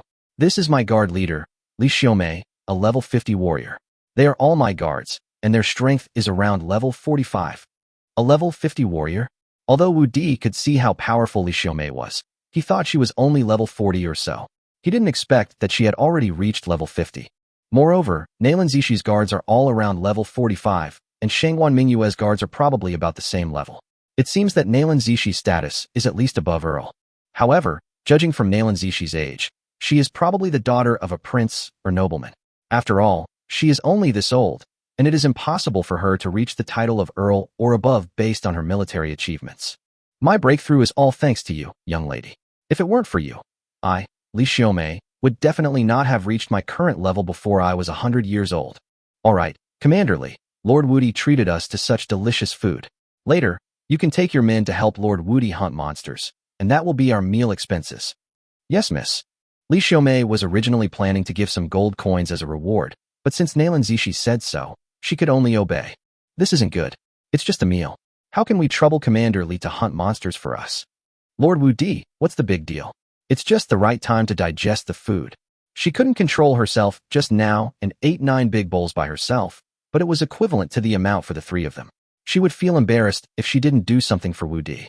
Then I'll trouble Commander Li and everyone else. I'll also pay for your dinner later.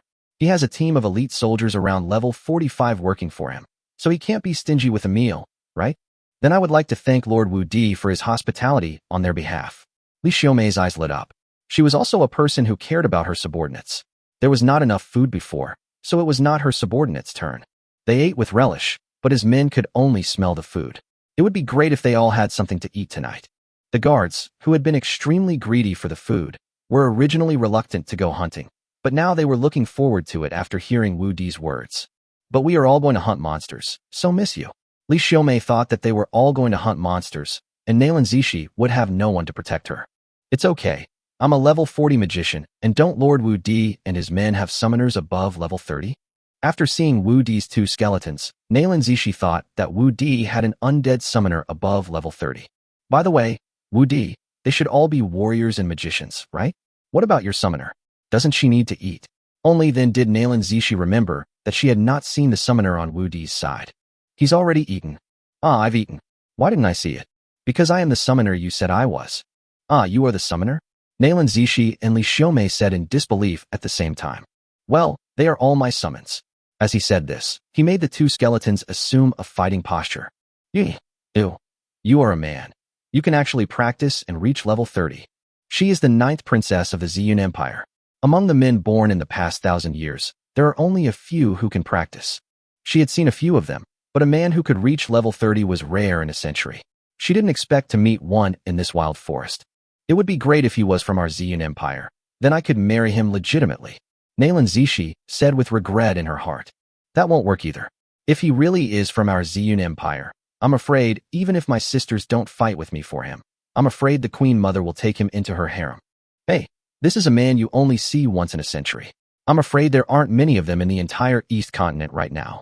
How can I make him my man? That's about right. Wu Di could only make the best of it.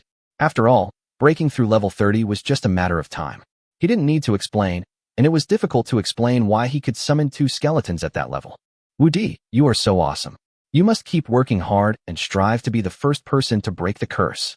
At this time, Nailan Zishi's eyes were already shining, just like Wu Di's little fangirl. You don't know how great I am. Then let's go with Commander Li and the others. It's still early, so we can come back and cook later. This way, Commander Li won't have to worry about your safety. Well, okay, then I'll listen to you. Nailan Zishi only had Wu Di in her eyes at this time. Chapter 73 Free Labor. Zishi, are all the women in your Ziyun Empire so tall and strong? Wu Di and others walked behind with Nailan Zishi, looking at the 20 guards led by Li Xiaomei in front. Although these guards were also tall, they had well-proportioned figures. Most women in the Silver Moon Empire had rather broad figures, especially their thighs, which were as big as those of elephants. The group of guards in front gave Wu Di the feeling of a group of muscular cheetahs. Like Situ Yanan, they were strong yet beautiful. Actually, it's not always like that. The people from our 2 empires have no difference in appearance or build, but they are all carefully selected by me, strong yet agile. The Silver Moon Empire can also find many women like them, especially in your southern region, where there are 3 or 4 women out of 10 with figures like theirs. Oh, have you been to the south of our empire? If Nailan Zishi hadn't said it, he would have thought that 90% of the people in the entire Silver Moon Empire were of this elephant-like shape. Well, when I was 20 years old, I went to your imperial capital once. Actually, both of our empires are inhabited by yellow people. Only the Jihad Empire to the northeast is inhabited by white people. The women there have skin as white as milk, physiques as strong as horses, and great endurance, so we often call them ocean horses. Actually, you can see that I'm mixed race. My father is from the Jihad Empire, so I can be considered half foreign. Nailan Zishi didn't mind her mixed race identity at all, and instead started making a joke about it. Oh, so your father is from the Holy War Empire. Why are you from the Purple Cloud Empire? Because my father married into my family, but he passed away when I was 5 years old. Sorry to remind you of sad things. It's okay. This is the fate of men in the East Continent, so I hope you can break the curse and put an end to the short lifespan men have endured for thousands of years. I can't guarantee it, but I will try my best. In fact, Wu Di was not great, but whether for the continuation of the empire or for his future descendants, he had to break the curse. In fact, there is another reason, that is, due to the influence of the previous life, the group of hyenas in the Western continent are very disgusting. I didn't have the opportunity to compete with them in the previous life, so naturally I have to regret it in this life. Husband, Commander Li and the others encountered a monster. Shui Mingyao reminded Wu Di as he and Nailan Zishi were talking. Wu Di looked up and saw that Li Xiaomei and others had formed a semi-encirclement of a group of demon bulls. The herd was not large, with only about 50 bulls, including a few calves. This is a small herd of cattle. The strongest ones seem to be only a few in their 30s. Recently, Wu Di has learned how to identify magical beasts below level 40 and can tell the level of the herd at a glance. Commander Li, only those above level 30 are needed. Wu Di was afraid that Li Xiaomei would kill the entire herd of cattle, so he shouted at the top of his voice. Wu Di, don't worry. Commander Li knows that if they weren't hunting monsters for you, They wouldn't attack monsters below level 40. It seems I was worrying for nothing. While Wu Di and the others were talking, Nalan Zishi's guards only sent out a few people and dealt with several demon bulls above level 30 in the herd. Moreover, several guards emptied the demon bull's stomach with a few strokes of their swords and sorted the cowhide, beef, horns, and other materials into different categories. Lord Wu Di, you should have brought a storage bag. Li Xiaomei walked over and said, I've got it. Ling Xiang, go collect the prey. Tuoba Ling Xiang quickly took out a storage bag and ran to a pile of prey to collect them. The 7 demon bulls just filled up one storage bag. Commander Li, go on. After seeing Tuoba Ling Xiang put away the magic bull, Nalan Zishi said to Li Xiaomei, the plain of this valley is not big, but it covers dozens of square kilometers. The land here is fertile, the grass is lush, and there is a small lake. There are not only permanent magical beasts, but also migrating magical beasts. As long as one has the strength, it is not difficult to hunt enough prey. What Li Xiaomei and others don't know is that a small lord actually brought more than 20 storage bags. 2 hours later, they had hunted more than 100 magical beasts above level 30, including many level 40. Just when Li Xiaomei thought it was over, Wu Di said that their storage bags were only half full. Only then did Li Xiaomei and the 20 guards realize that this meal was not going to be easy for them. Wu Di, how come you have so many storage bags? Nalan Zishi asked in surprise. Although she had a storage bracelet of 100 cubic meters, it was given to her by the Queen Mother when she broke through level 30, and only Li Xiaomei and the 2 captains had storage bags. Even with her status, she couldn't get enough storage bags to distribute to her subordinates, but Wu Di, a lord, could come up with more than 20 storage bags. How could she not be surprised? There happens to be a space magician in my territory, but his level is not high, and he can only make storage bags now. Of course, Wu Di couldn't say that he made it himself. Although he intended to make Nalan Zishi his woman, it was not the right time yet. He would not tell her other secrets before he saw her loyalty value. Ah, you actually have a space magician. Then can you sell me a batch of storage bags? If she could get enough storage bags, she would be able to recruit a group of talents to work for her. These are all I have for now. If you really want them, you can come to my territory later, and I can leave some for you.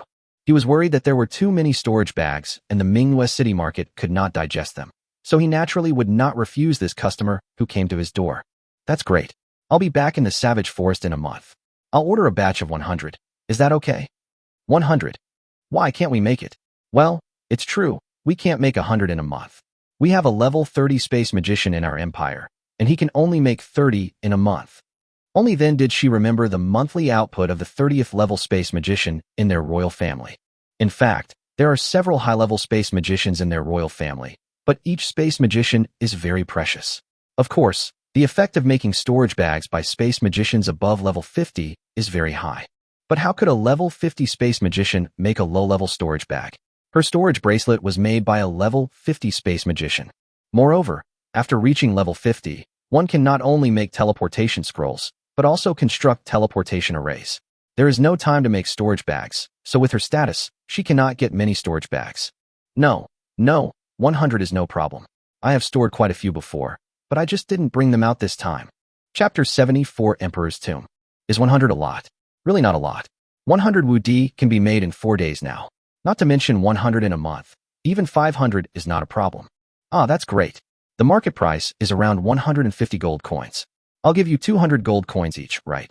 Although the maximum value of a storage bag would not exceed 150 gold coins, that was under normal circumstances, and generally there was a shortage of gold coins. She was not at a disadvantage by selling a storage bag for 200 gold coins. Of course, no problem. He would sell them for 100 each, let alone 200. That's great. I want as many storage bags as you have. This is a deposit of 10,000 gold coins. I will go to your territory to pick up the goods in a month. As he said that, he took out 10,000 gold coins and gave them to Wu Di as a deposit. Although the patterns on the gold coins of the Purple Cloud Empire and the Silver Moon Empire are different, their values are the same, and they are interchangeable. Wu Di did not act pretentiously and directly put them into his storage bag. Zishi, aren't you afraid that I will steal your gold coins? 10,000 gold coins are worth 100 million copper coins. The annual salary of a viscount is only 100,000, which is equivalent to the annual salary of 1,000 barons. Don't be afraid. I believe you. Nalan Zishi answered without thinking. It's just 10,000 gold coins. If you're willing, I'll be yours. This is Wu Di territory. My lord's mansion is in Xiao Town. You can come here to find me in a month. Wu Di also took out the map of the Manhwa Empire and pointed the location of Wu Di territory to Nalan Zishi. Since Nalan Zishi trusts him so much, he is not a person without vision, and he will not be stupid enough to offend Nalan Zishi for 10,000 gold coins. Right here, it's quite close. However, you're at the edge of the wilderness, and you'll be the first to be hit by the beast tide after the beginning of winter. Nalan Zishi knew the territory of the Silver Moon Empire very well. She knew at a glance the location of Wu Diling and the threat he was about to face, and said with some concern, "The beast tide shouldn't be a problem. I'm confident I can hold it off." "That's good. This beast tide should still be around for some time. We've hunted so much monster meat this time. We should be able to train a group of level 30 warriors before the beast tide. Yes, this is also the purpose of my hunting this time. By the way, Zishi, you don't look like you're out hunting. This place is quite far from the border of our empire. How did you get here?" Wu Di has always wanted to ask this question, but he felt that he was not familiar enough with it, and it was not easy to ask directly. "Wu Di, please don't misunderstand. Our two countries are on good terms, sharing what we have and what we don't have. We both understand each other's strengths, so there's no need to send scouts to gather intelligence. To tell you the truth, this time we got the news of an ancient tomb, an emperor's tomb from 3,000 years ago. I brought them here to find the location of the ancient tomb. However, we have been searching outside the savage forest for nearly 20 days, but there is no news. We estimate that he is within 50 miles of the savage forest. We are not well prepared this time, and the beast tide is coming soon. So I plan to go back first and wait for a month after the beast tide ends before entering the inner area to search." The Emperor's Tomb? How could the Emperor's Tomb appear in the wild forest? Wu Di didn't expect that there would be an Emperor's Tomb in this wild forest. Because the savage forest is sparsely populated and monsters won't be interested in tombs, it's safer to build it there. So that's how it is. This makes sense. Although the tombs of emperors are generally built in imperial mausoleums, once a dynasty changes, the imperial mausoleums of the previous dynasty will definitely be looted. But it is different if it is built in this wild forest. Not to mention that the wild forest is rarely visited by people. It is also a problem to find the tomb after it is built. And even if it is found, it will have to face huge monsters. The safety factor is indeed higher than building it in the Imperial Mausoleum. "Are you interested in searching with us?" Nalan Zishi invited Wu Di. "As for me, aren't you afraid that I will hold you back?" Wu Di didn't expect that Nalan Zishi not only told him the news, but also invited him to explore together. But with his strength, wouldn't it be courting death to explore the Emperor's tomb? How could that be? You're a level 30 undead summoner. Although your level is a bit low, we don't need you to fight. You just need to assist us and help us heal the wounded. Would this princess be afraid of you holding her back? I wouldn't be afraid even if you cling to me. She invited Wu Di for other reasons. She just wanted to spend more time with Wu Di. Wu Di was confused. To be honest, he had no idea what a tomb looked like in his 2 lifetimes. Nalan Zishi's invitation really aroused his curiosity. But he hadn't even reached level 30, and he couldn't learn the poison-making and poison talisman techniques at level 30. Moreover, he was only level 12 now, and it would take him 40 days to reach level 20. He can only learn healing skills and magic talismans after 40 days, which is totally too late. Unless he works hard every day for this month, I guess he won't be able to bear it even with the support of the big baby. Don't worry, even if we find the tomb, it will be a guard tomb that protects the Emperor's tomb. There won't be much danger inside. Nalan Zishi thought Wu Di was worried about danger, so she spoke again. Guarding the tomb? It was the first time Wu Di heard of it. Well, we got the news that in addition to the central imperial tomb, there are 12 tombs of the Emperor's personal guards and 36 outermost guard tombs. What we are looking for are the outermost tombs. Only by finding all the outer tombs can we find other tombs step by step according to the clues. However, with our strength, we can only explore the outer guard tombs. After all, even in the outer guard tombs, the undead creatures inside are at least level 50. With the strength of level 50, are there any good things in such a tomb? To be honest, Wu Di was a little excited when he first heard about the Emperor's tomb, but this guard tomb is only level 50. How many good things can there be in it? Don't underestimate this guard tomb. It's an ancient tomb. At that time, cultivation resources were abundant. Although it's only level 50, there are definitely many treasures inside. Our current skill books all come from ancient tombs, as well as various treasures and magic weapons, most of which are products of ancient tombs, and there are also magic stones. There are fewer and fewer magicians on the continent nowadays. In fact, the biggest reason is the lack of magic stones. The magic stone reserves of an empire are probably not as many as those of an ancient tomb. Although it's called a guardian tomb, There's definitely a lot of magic stones in a guardian tomb. If we can clear a guardian tomb, your wife and I can quickly break through to level 50. How about it? Are you interested in cooperation? Nalan Zishi looked at Wu Di expectantly again. How do you know the news about this ancient tomb? And with your status, are you also short of magic stones?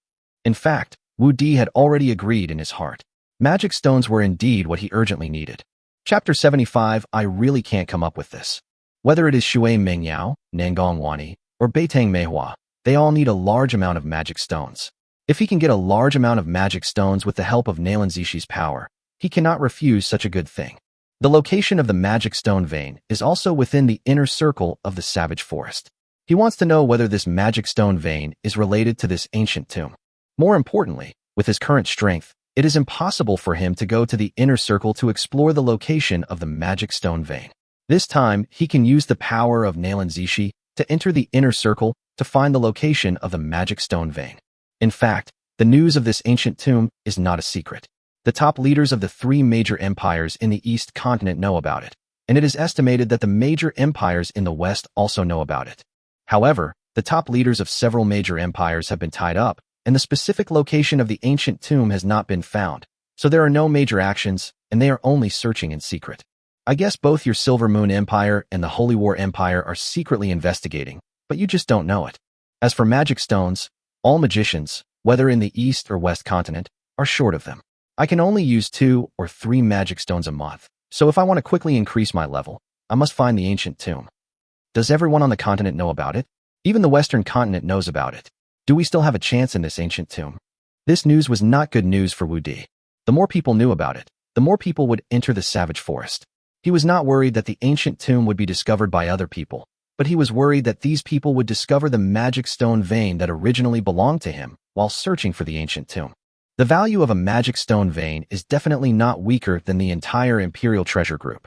If it is a large magic beast vein, its value can definitely exceed that of an Imperial treasure. Of course, this is what he thinks. After all, he doesn't know what is in the Imperial Treasury and how many treasures there are. But even if there are many treasures in the Imperial Treasury, they cannot belong to him alone. As long as this magic stone vein is found, it will belong to him alone. So to him, the magic stone vein is more important than the Imperial treasure. Now he could only pray that the magic stone vein was not near the tomb and was hidden enough not to be discovered by outsiders. Don't worry about this. The Western continent is too far away from the tomb. They can't possibly cross the entire savage forest to come here. They won't intervene until the true Emperor's treasure is revealed. Otherwise, they will lose more than they gain.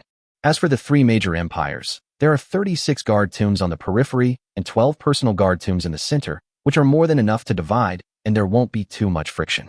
The Central Imperial Treasury is not something we can worry about. The top leaders of the 3 empires are also discussing this tomb. As for the outcome, we will have to find the specific location of the tomb before we can make a decision. If it's divided up among the 3 great empires, will there still be a share for us? Based on my understanding of the 3 empires, the top leaders of the 3 empires will not occupy the outer tombs, but will leave them for the people of the 3 empires to train. The empire needs to develop, and it is impossible for them to take all the benefits. Of course, this is based on the premise that someone can discover the location of the tomb, and if we are the first to discover the tomb, then at least we can have the treasures of the tomb all to ourselves. Okay, come find me in a month. Wu Di now has no choice. Whether it is for the treasures in the tomb or the location of the magic stone vein, he must get involved. Moreover, through Nalan Zishi's words, it was not difficult for Wu Di to see how lively this wild forest would be once the tomb was revealed. By then, it is estimated that all major forces and mercenaries will gather in the savage forest, which he cannot stop. However, his territory is on the edge of the savage forest, so he can take advantage of this event and make some money. It seems that we have to make arrangements for hotels and restaurants in advance. Wu Di also had another plan in mind. He could search for tombs, explore for ores, and make money all at the same time, but all of these had to wait until the beast tide was over, and most importantly, his level had to be raised to 20 within a month. Thinking of this, Wu Di couldn't help but look at his women. He would need their help in the next month. Then it's settled. Seeing Wu Di agreed, Nalan Zishi's mood also improved. Little enemy, we've got some great treasures, and there are several of them. Together with the ones from the demon bulls, there are more than a dozen in total, enough for you to eat for a month. After Li Xiaomei and others hunted down the herd of demon deer and counted the spoils, they happily ran over to report the good news to Wu Di. Well, originally Wu Di was still against this thing, but he had to work hard this month, so he had to rely on the power of this big treasure. What big treasure? Is it delicious?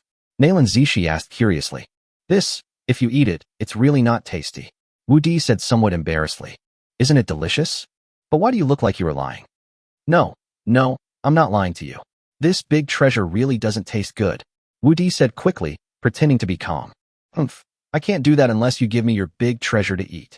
Nalan Zishi obviously didn't believe it and thought that Wu Di was reluctant to give it to her. Wu Di was immediately shocked by the fierce words and subconsciously glanced at the big baby. What? We are partners going into the ancient tomb together. You won't give me any food? Hurry up and take it out. I really can't take this out. I think you just can't bear to give it to her. When Nalan Zishi saw Wu Di refusing, she felt that the big treasure Wu Di mentioned was even more delicious than the beef rice she had eaten at noon. Otherwise, why would he be reluctant to give it to her? That's really not the case. If you really want to eat it, don't regret it. Wu Di was also annoyed. If he didn't let Nalan Zishi see what a big treasure was, he would not be able to live in peace. No regrets, no regrets. Take it out quickly and let me see your big treasure. Nalan Zishi suddenly became excited. Look, this is the big treasure, eat it. Although he also wanted to take out his big treasure, he was a civilized man and could only find a cow treasure in the storage bag. What is this? Is this the big treasure you mentioned? Although it looked familiar, Nalan Zishi still didn't recognize it. This is the big baby you want, isn't it big enough? Big, but is this a baby? Isn't it just that thing? Do you call it a big treasure? Nalan Zishi said a little disappointedly. Well, that's a big baby for a man. Why aren't women big treasures? What is this big treasure used for? Nalan Zishi pinched it tentatively, trying to figure out the matter. How do you want me to explain this? I saw that you knew a lot just now, so how come you don't recognize this thing?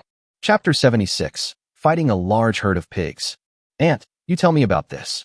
Wu Di had no choice but to find Wang Qiulan, the culprit. Zishi, this thing is actually a great treasure for men, but it is also a great treasure for women who have men. Wang Qiulan was very detailed, vivid. She even quoted from classics to help Nalan Zishi make up for the new knowledge. She is definitely a qualified aunt. Just as Wang Qiulan was cramming new knowledge for Nalan Zishi, Ping Yuan's camera saw a cloud of dust filling the sky and rapidly sweeping towards them. Oh no, it's a large group of steel-toothed pigs. Quickly form a formation to protect the young lady. Li Xiaomei was the strongest and could spot the group of monsters in the dust at a glance. The 20 guards immediately used Li Xiaomei as the arrow tip, forming 2 arrow blades with an angle of about 15 degrees, protecting Nalan Zishi and others. Oh no, there's a level 50 pig king. How could a level 50 monster appear? You guys protect the young lady while I go kill this pig king. Although Li Xiaomei was surprised, she was not too shocked. After all, this place was close to the inner area of the wild forest, and it was not surprising to encounter anything. She quickly instructed her subordinates and rushed towards the oncoming pigs with a long sword in hand. There was no way. She didn't dare let the pig king get close to Nalan Zishi. A level 50 monster not only has physical attacks, but can also comprehend magical skills. Once the pig king gets close, Nalan Zishi and the others will most likely be killed instantly by the pig king's skills, so she must stop the pig king from attacking Nalan Zishi and the others. Number 2. Shoot the pigs as soon as they come into range. Mengyao, prepare magic to slow down the pigs. In fact, Wu Di didn't know how to deal with such a large herd of beasts.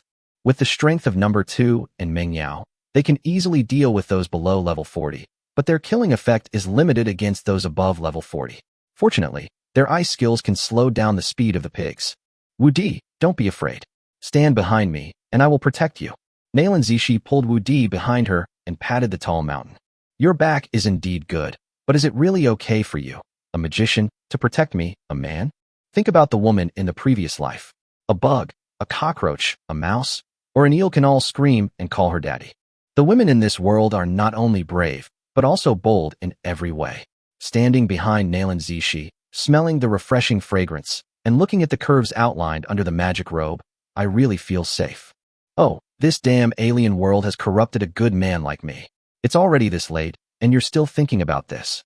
After Nalan Zishi pulled Wu Di behind him, he began to chant magic. Oh, the thunder god who destroys heaven and earth.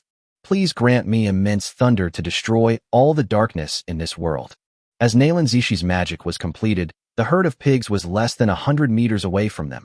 and number 2's arrows had already shot down several level 30 steel-toothed pigs. Shui Mingyao's ice roar has also been completed. She only needs to wait for the pigs to enter the best and most suitable distance so that she can release the skill directly. Thunder Beam Destroy. As Nalan Zishi released her level 40 skill, a thunder beam shot straight into the herd of pigs, splitting it into two. A charred zone 2 meters wide and 100 meters long appeared in the middle of the pig herd. No matter whether it was a level 30 or level 40 steel-tooth pig, they all turned into charred steel-tooth pigs and fell to the ground, emitting a burnt smell. Wow, are they going to kill the New Year pig? Wu Di, who stuck his head out from behind Nalan Zishi, looked at this scene and recalled the scene of killing the New Year pig at home when he was a child. As long as you scrape off the burnt skin, you can reveal the golden pig skin. The bacon pickled in this way is very fragrant. But Nalan Zishi's skills are not limited to this. The pigs on both sides of the thunder beam were also affected by the lightning. Although they did not die, they were all paralyzed by the lightning. Under the inertia of their own momentum, they hit the ground and rolled over, and then began to twitch.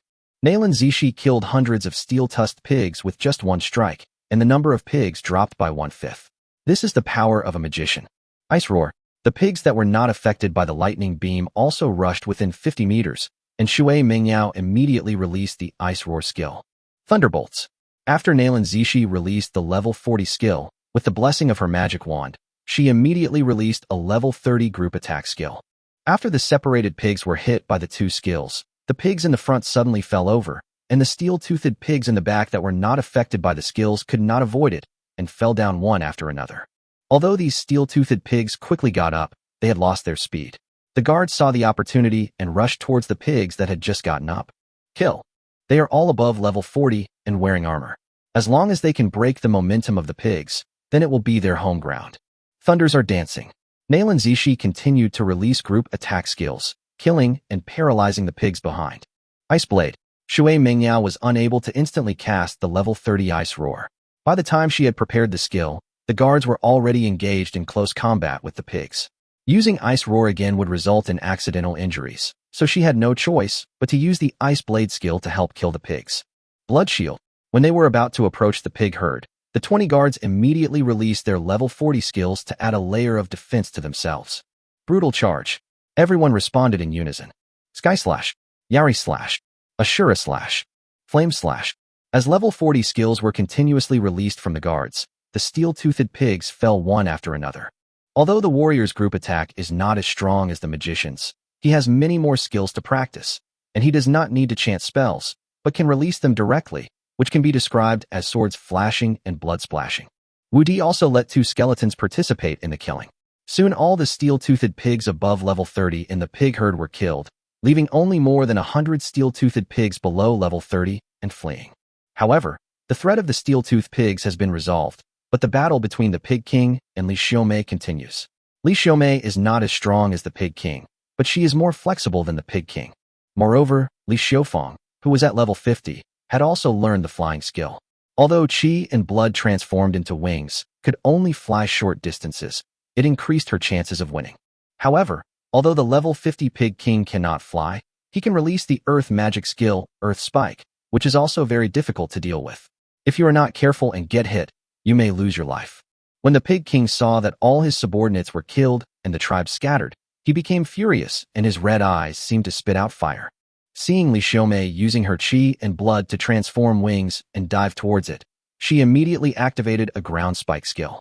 In an instant, 3 rock-like ground spikes shot up into the sky and shot directly at the diving Li Xiaomei.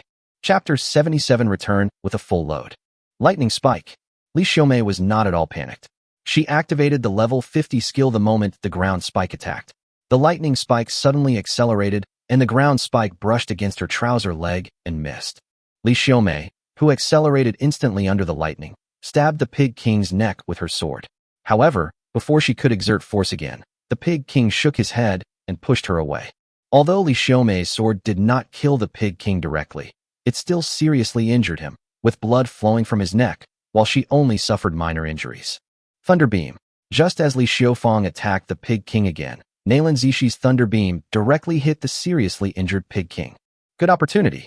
Although Nalan Zishi's attack did not kill the Pig King, it did burn a large part of the Pig King's chest and paralyzed his body with lightning. Li Xiaomei did not dare to stop at all. She charged forward and then jumped and slashed the Pig King's neck. Although she did not split the Pig King's head in half, she killed the Pig King completely. Huh. Everyone breathed a sigh of relief. Although the battle seemed simple, that was because the Pig King was blocked. Nalan Zishi divided the pigs and used her group attack skills with Shui Mingyao to stop the pigs' momentum. Otherwise, they would have been the ones to be killed. What do you think? I'm awesome, right? I said I would protect you, and I will definitely protect you. Nalan Zishi turned and looked at Wu Di, indicating that she was a good woman who kept her word.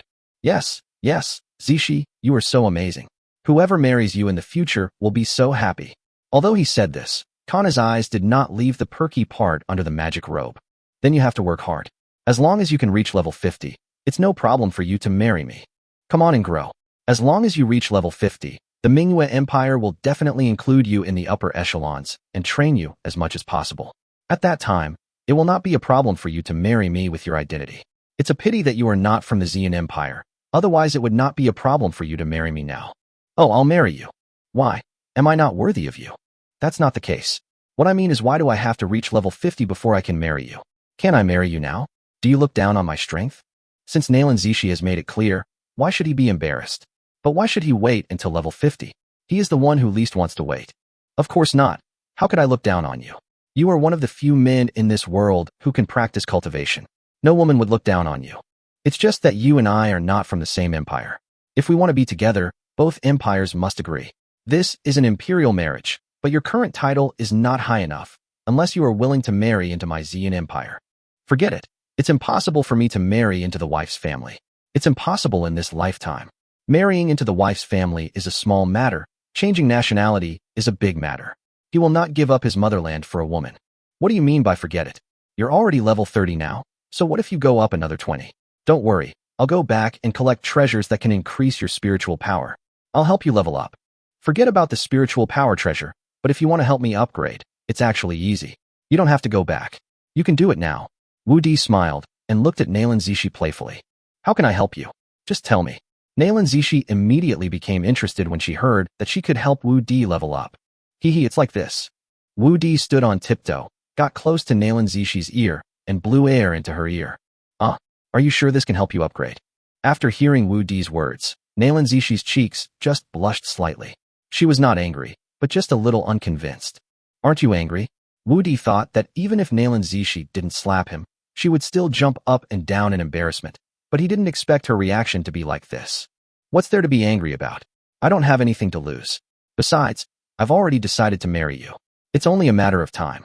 But will this really help you level up? Well, it seems that I am not used to this world. The women in this world are really arrogant. As long as a man opens his mouth, few can refuse. At the beginning, he expressed his willingness to marry Shangwan Minghua. Although she did not agree, she did not refuse either. She also asked him to recruit guards in the barracks and gave him 300-year-old ginseng to nourish his body. It seems that I must try the city lord's mansion again next time I return to Minghua City. Although Wu Di was in the territory, he was still thinking about Shangwan Minghua, who had a hot figure and a queen-like temperament. Of course it's true. Otherwise, why do you think my aunt gave me so many big treasures? I can't get what's far away for the time being, but I can't let go of what's in front of me. It would be a sin to let go. Then come to my tent tonight, and I'll help you level up. Okay, it's settled then. You are not allowed to regret it later. Wu Di appeared calm on the surface, but he was already very happy in his heart. Although he had to reach level 50 before he could marry Nalan Zishi, his system only required the consent of both parties and no formalities were required, so he had no chance of survival this year. Don't worry, I promise I won't regret it.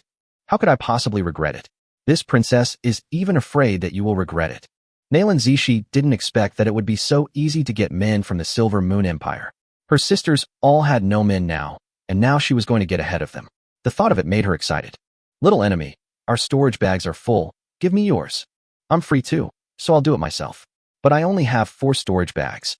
Now that Nalan Zishi's matter has been resolved, he naturally has to get involved in the harvesting. After Wang Xiaolan and others filled their storage bags, there were still many level 40 steel-toothed pigs and the level 50 pig king left. After Wu Di collected only dozens of level 40 steel-toothed pigs, there was only 1 or 2 cubic meters of space left in his storage bag. Zishi, you can collect the remaining steel-toothed pigs and pig kings. This time he picked up dozens of level 40 and more than 100 level 30 and above magical beasts for free. These magical beasts are enough for him to train dozens of level 30 and a dozen level 40 warriors. He must leave some for Nalan Zishi and the others. Well, that's fine. They also need meat. Nalan Zishi collected most of it with her storage bracelet, and the rest was stored for Li Xiaomei and the two captains. This hunt filled up the storage space of both sides. When returning, Wu Di passed by the place where he had hunted the magic bull before and stopped. Xiao Di, what's the matter? Wang Qiulan asked in confusion.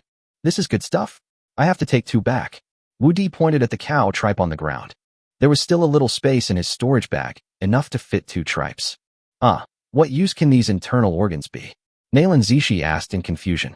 Chapter 78 Enemies Meet on a Narrow Road. Hey, don't underestimate this. It's a great ingredient for beef awful hot pot. It's delicious and chewy, much better than beef. Is this thing edible? Several women said in unison, with a hint of disgust in their expressions. You don't understand this. This place has tripe, this place has honeycomb tripe, and this place has bean curd tripe. The taste of each place is different, but they all have one thing in common. They are delicious. Wu Di pointed out each part to the girls. At this time, he already missed the taste of beef awful hot pot very much. Can this really be eaten? But this thing is so dirty, how can I eat it? Nalan Zishi did not doubt whether the tripe could be eaten, but could the tripe really be delicious if it was so dirty? Don't be fooled by its dirty appearance. Once it's cleaned and you've tasted it once, I guarantee you'll love it. Come on, make way for me and let me get all the grass out. When we get back and clean it up, we can have beef awful hot pot. Wu Di said as he took out his sword and prepared to start cleaning. Husband, let us do it. Little enemy, let me do it. Wu Di's sword was suddenly grasped by 5 hands, and the 5 women looked at him with their eyes wide open. Okay, then you guys come on. 2 will be enough. There won't be room for more. Wu Di had no choice but to put down the sword in his hand. Oh, in this damn world, women are rushing to do everything. Is it really okay for me, a grown man, to do nothing? Wu Di, I really don't know how to do this. How about I ask them to help? Nalan Zishi looked at the 5 women busying themselves and felt a little guilty. After all, she was now half a woman to Wu Di, but she had really never done this kind of work before. No, there are only 2 of them. They can finish it in no time. Just help me with my practice tonight. Wu Di smiled and winked at Nalan Zishi. But I have no experience in this. Can you teach me when the time comes? Nalan Zishi said coquettishly. She felt so embarrassed that there were still many things she didn't know. Damn it, another one who knows nothing. Oh, it seems I have to be a teacher again. This class of students is not easy to lead. Wu Di felt powerless. The previous students haven't even finished their apprenticeship yet, and now another one has come. It's really a headache. Wu Di decided to wait until the construction of the Lord's mansion was completed, and then to bring Beitang Manhwa over to be his coach so that he could relax a little. Wu Di, why are you silent? Don't you want to teach me? I can pay the tuition. Seeing that Wu Di didn't speak, Nalan Zishi thought that Wu Di was unwilling to take her. How could that be? I'm definitely willing to teach you and make sure you get your driver's license. As for tuition, there's no need. With our relationship, do we really need to pay for it? Wu Di, you are so nice, but what is a driver's license? Nalan Zishi happily took Wu Di's arm, feeling that she had met the right person in this life. Xiaodi, it's done. Do you think this is okay? Okay, that's enough. Let's go back and cook. After Wu Di put the beef tripe processed by the women into the remaining space in the storage bag, he led everyone quickly towards the top of the mountain. Because there were so many people, Wu Di took out all the rice and cassava chips in his storage bag. After cooking them, each person could get about 4 pounds of cassava rice. Then he chopped up another 60 or 70 kilograms of beef, reluctantly took out the remaining chili peppers, put half of them away, and decided to mobilize the people to find chili peppers after returning. Just as Wu Di was cooking, more than 100 people appeared in the forest not far from them. If Wu Di was here, he would find that this group of people were the bandits led by the Black Widow. Most of the bandits were only at level 10 or so. Many of them were carrying prey and moving through the forest with difficulty. Black Widow had searched all over Blackrock Town before she could barely gather her team of 100 people. Damn man, if I ever catch you, I will beat you up 1,000 times, otherwise I will never be able to get rid of the hatred in my heart. Black Widow had never suffered such a big loss in her life. 10 years of hard work of the entire village was burned to ashes. The arrow wounds on his body have not yet fully healed, and the only 2 level 30 subordinates left are Poison Scorpion and Butterfly. There were less than 20 people above level 20, and the rest were at level 10 or so. It took all the villagers above level 10 in the entire Blackstone town to gather a few dozen people. Now there are only 103 people in the entire village, including her. If their strength is not improved before the beast tide comes, then let alone revenge in the future, they may not even be able to survive this beast tide. So even though her injuries have not yet healed, she has to lead people to hunt monsters in person to improve the strength of her men, and all this is thanks to that damn man. Big sister, I remember there is a hill not far ahead. Let's go there to rest tonight. Butterfly suggested as she watched the sky getting darker. Let's go there. I'll let them eat as much as they want. I have to improve their strength as quickly as possible. Don't worry, big sister. Opportunities like this don't come often. They can't wait any longer. Let's go, get them to speed up. We need to get them all to level 20 before the beast tide arrives. Their leaders must also reach level 30. Yes, speed up the ones behind, and settle down on the hill ahead tonight. Hey, what smells so good? The butterfly asked in confusion after taking a few steps. I smelled it too. It seems to be coming from the hill ahead. The poisonous scorpion also spoke. It seems that the hill ahead has been occupied by mercenaries. Black Widow said, looking in the direction of the hill. Then should we change places? Asked Butterfly tentatively. Why change places? We are bandits. Why should we try to be humble with others?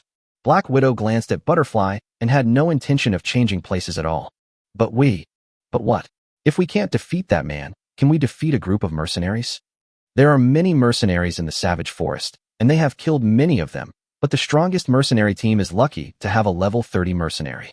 Although their strength has been greatly reduced, it is still a piece of cake for them to deal with a mercenary team. I'm worried that if I run into that man again. Butterfly, I think you are scared by that man. How dare he come to this wild forest? Even if he does, do we still need to be afraid of him? Last time we were defeated due to the terrain. If it weren't for that damn place that limited our strength, we would have taken him down long ago. If we meet him here, it will be a perfect opportunity for us to take revenge. Butterfly, big sister is right. We will avenge ourselves at Fengzhua Mountain sooner or later. Let's go, it's getting late. The poison scorpion also spoke. Yes, I thought too much. After hearing what the two girls said, Butterfly also thought that she was worrying too much. How could it be such a coincidence that she met the man who made them lose all their weapons? Chapter 79, The Destruction of Black Demon Mountain. Miss, there are more than 100 people approaching us at the foot of the mountain. Do you want your subordinates to drive them away? Li Xiaomei received a report from her subordinates and hurriedly reported to Nailan Zishi, who was standing aside and concentrating on watching Wu Di cook. Oh, why are there so many people here? Normally, a mercenary group wouldn't have so many people. How strong are they? Nailan Zishi couldn't help but ask after thinking for a while. They're not very strong, all in their teens and 20s, but there are 2 level 35 and 142. It looks like they've taken a fancy to our land. Hey, how could there be such a team? They are over level 40, and yet they have so many players in their teens. Nailan Zishi was even more confused. Then shall we go and drive them away? Go ahead, we occupy this place. Let them go somewhere else. Nailan Zishi waved her hand. As long as they didn't disturb them, it didn't matter what team they were from, it was none of her business. Wait. Wu Di and Wang Qiulan looked at each other, had some guesses in their minds, and hurriedly called Li Xiaomei. If it was really what he thought, he could use Li Xiaomei and others to help him solve the problem, so as to avoid mobilizing a large number of troops. Why? Lord Wu Di wants to keep them for dinner, but there are not just 1 or 2 of them, but over 100 of them. The food is not enough. Li Xiaomei looked at Wu Di in confusion. The 2 big pots of food were barely enough to fill them up. If another 100 people came to eat, there probably wouldn't be enough for 1 bowl per person. Commander Li, you misunderstood. The food Wu Di, cook is not for everyone. I just listened to your description and felt that they might be my mortal enemies. My mortal enemy. Wu Di, you are a baron and a lord. Which woman dares to go against you? Nailan Zishi said angrily. A few days ago, the strongest bandit group in my territory attacked my lord's mansion. Although I killed hundreds of them, 3 of their leaders still escaped. I was originally thinking of waiting until the monster wave was over before taking people to deal with them, but after hearing Commander Li's report, I think it's very likely them, so I'm going to take a look first. Okay, let's see. If they are really the bandits you mentioned, Wu Di, then we will get rid of them this time to save you from taking risks again. Nailan Zishi was ready to take action. If they were really Wu Di's enemies, then they were her enemies. Mingyao, go and see if it's them. If it's them, kill them. Wu Di said to Shui Mingyao behind him. He now had to collect the juice from the beef and couldn't leave it all. Besides, with Li Xiaomei and the others around, there was no need for him to do anything. Come on, I'll go with you. Nailan Zishi also turned around and followed. As Black Widow and her group reached the foot of the mountain, a level 26 bandit immediately stood up and shouted to the guards on the top of the mountain. Hey, mercenaries on the mountain, our big sister has set her sights on this hill. If you know what's good for you, get out of here now, or we won't bury you if you die. So crazy. I want to see if you can still be this crazy later. Nalan Zishi, who had just walked to the opening, listened to the bandits' arrogant words and couldn't help but feel angry. When had anyone dared to talk to her like this in her life? Zishi, it's really them. The three people in front are Black Widow, Poison Scorpion, and Butterfly. They are the bandit leaders on Black Demon Mountain. Shui Mingyao saw the three women at a glance, and she was excited and quickly prepared magic. Sister Mingyao, wait a moment. I'll send a team of guards to cut off their retreat. This time we must catch them all in one fell swoop. Nalan Zishi hurriedly stopped her. They must not let any bandit escape this time. Otherwise Wu Di would have to take action. Commanderly, I understand. Li Xiaomei immediately nodded and made arrangements. Team 1, go around from the side and cut off their retreat. If you want our lives, that depends on your ability. If you have the guts, come and take them. After making all the arrangements, Nalan Zishi said to the bandits at the foot of the mountain unyieldingly. It seems we have to take action. Well, it's a good opportunity to let them see how powerful we are. Black Widow drew the long knife from her waist. The last disastrous defeat had caused her bandits to lose confidence, especially the newly recruited ones who were still unaware of her strength. This was a good opportunity to win them back. Everyone above level 20, follow me. This time, I will show you what it means to kill everyone. Now she could not afford to lose any of her subordinates, so she had to leave behind all the subordinates who were at level 10 or above. Wait, you two will be on my left and right. Don't leave any mercenaries on the hill alive. After arranging her men, Black Widow said to the Scorpion and Butterfly beside her. Yes, big sister. Kill them. Black Widow shouted and rushed towards the top of the mountain with a long knife. She didn't take the mercenary team seriously at all. What Black Widow didn't know was that the people on the hilltop were not a mercenary group at all, but the elite of the Ziyun Empire, and any one of them was stronger than her. Sister Mingyao, let me do it. Nalan Zishi looked at the Black Widow and more than 20 people coming towards them in a straight line, interrupting Shui Mingyao's magic spell again. She can deal with all these formations with just one beam of lightning, and Shui Mingyao doesn't need to waste any magic power. Oh, God of Thunder, who destroys heaven and earth, please grant me 1,000-foot thunder to destroy all the darkness in this world. Thunder beam. Damn it, run away. Black Widow, sensing something was wrong, looked up and saw a beam of light shooting towards them. She quickly cast a blood and energy shield on herself and warned the bandits behind her. However, before she could utter the word go, she was annihilated by the beam of light. Done. Nalan Zishi clapped his hands when he saw all the bandits who rushed up falling down with their bodies charred. Black Widow doesn't seem to be dead yet, Shui Mingyao said as she looked at the still twitching Black Widow. Well, she was 2 levels higher than me, so it's normal that she didn't die. But she was hit by my lightning beam, so even if she didn't die, she at least lost half her life. How could this happen? How could there be a level 40 Thunder Magician? The seriously injured Black Widow, although unable to move, was still thinking. She didn't understand why a level 40 magician would come here, and she met him. It's over, it's completely over. Although she is not dead yet, Black Widow's heart is dead. All the strong men under her are dead. Even if she can survive, she will only be on the run. Besides, she is in such a seriously injured state now. Will the other party let her go? No, it's over so soon. Wu Di, who had just finished cooking, walked over and said, looking at the charred bandits on the hillside. Well, it's not that easy, but the bandit leader isn't dead yet. Do you want to go and take a look? Oh, let's go and take a look. Wu Di also clapped his hands and walked towards the seriously injured Black Widow. Chapter 80, Letter of Submission. Hey, Black Widow, we are so lucky to meet in a place like this. But why are you lying on the ground? Get up quickly, or you will catch a cold. Having solved a major hidden danger, Wu Di was in a good mood and even had a naughty expression on his face. It's actually you. How could it be you? Why is it really you? Seeing Wu Di, Black Widow was surprised and angry, and she didn't expect that what Hua Huti said was really right. You bastard, it's all your fault, it's all your fault. If it weren't for you, how could I have ended up in this situation? It's all your fault. If looks could kill, Wu Di would have been killed thousands of times by Black Widow. No, it's not me, it's all you. This is all retribution for your countless evil deeds. If you hadn't attacked Xiao Town, if you hadn't planned to take over my territory, if you hadn't been causing trouble for the territory for so many years, if you hadn't wanted to get involved in the territory, would you have ended up like this today? What happened to you today is entirely your own fault. You can't blame anyone else.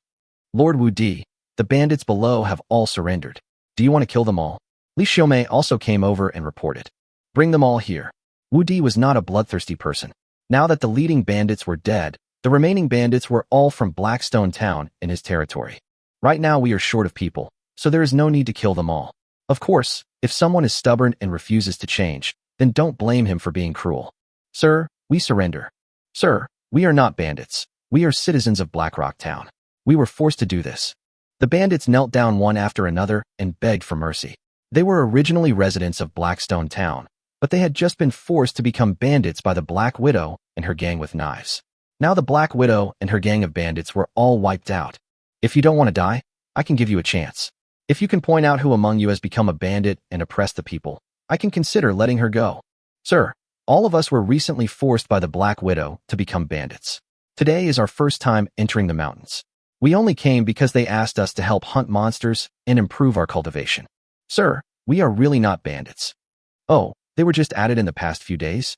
In fact, Wu Di still believed it in his heart. After all, after the last war, only dozens of bandits escaped. Sir, we were forced to join the Black Widow and her group when they attacked Xiao Town last time, but we didn't harm a single town resident.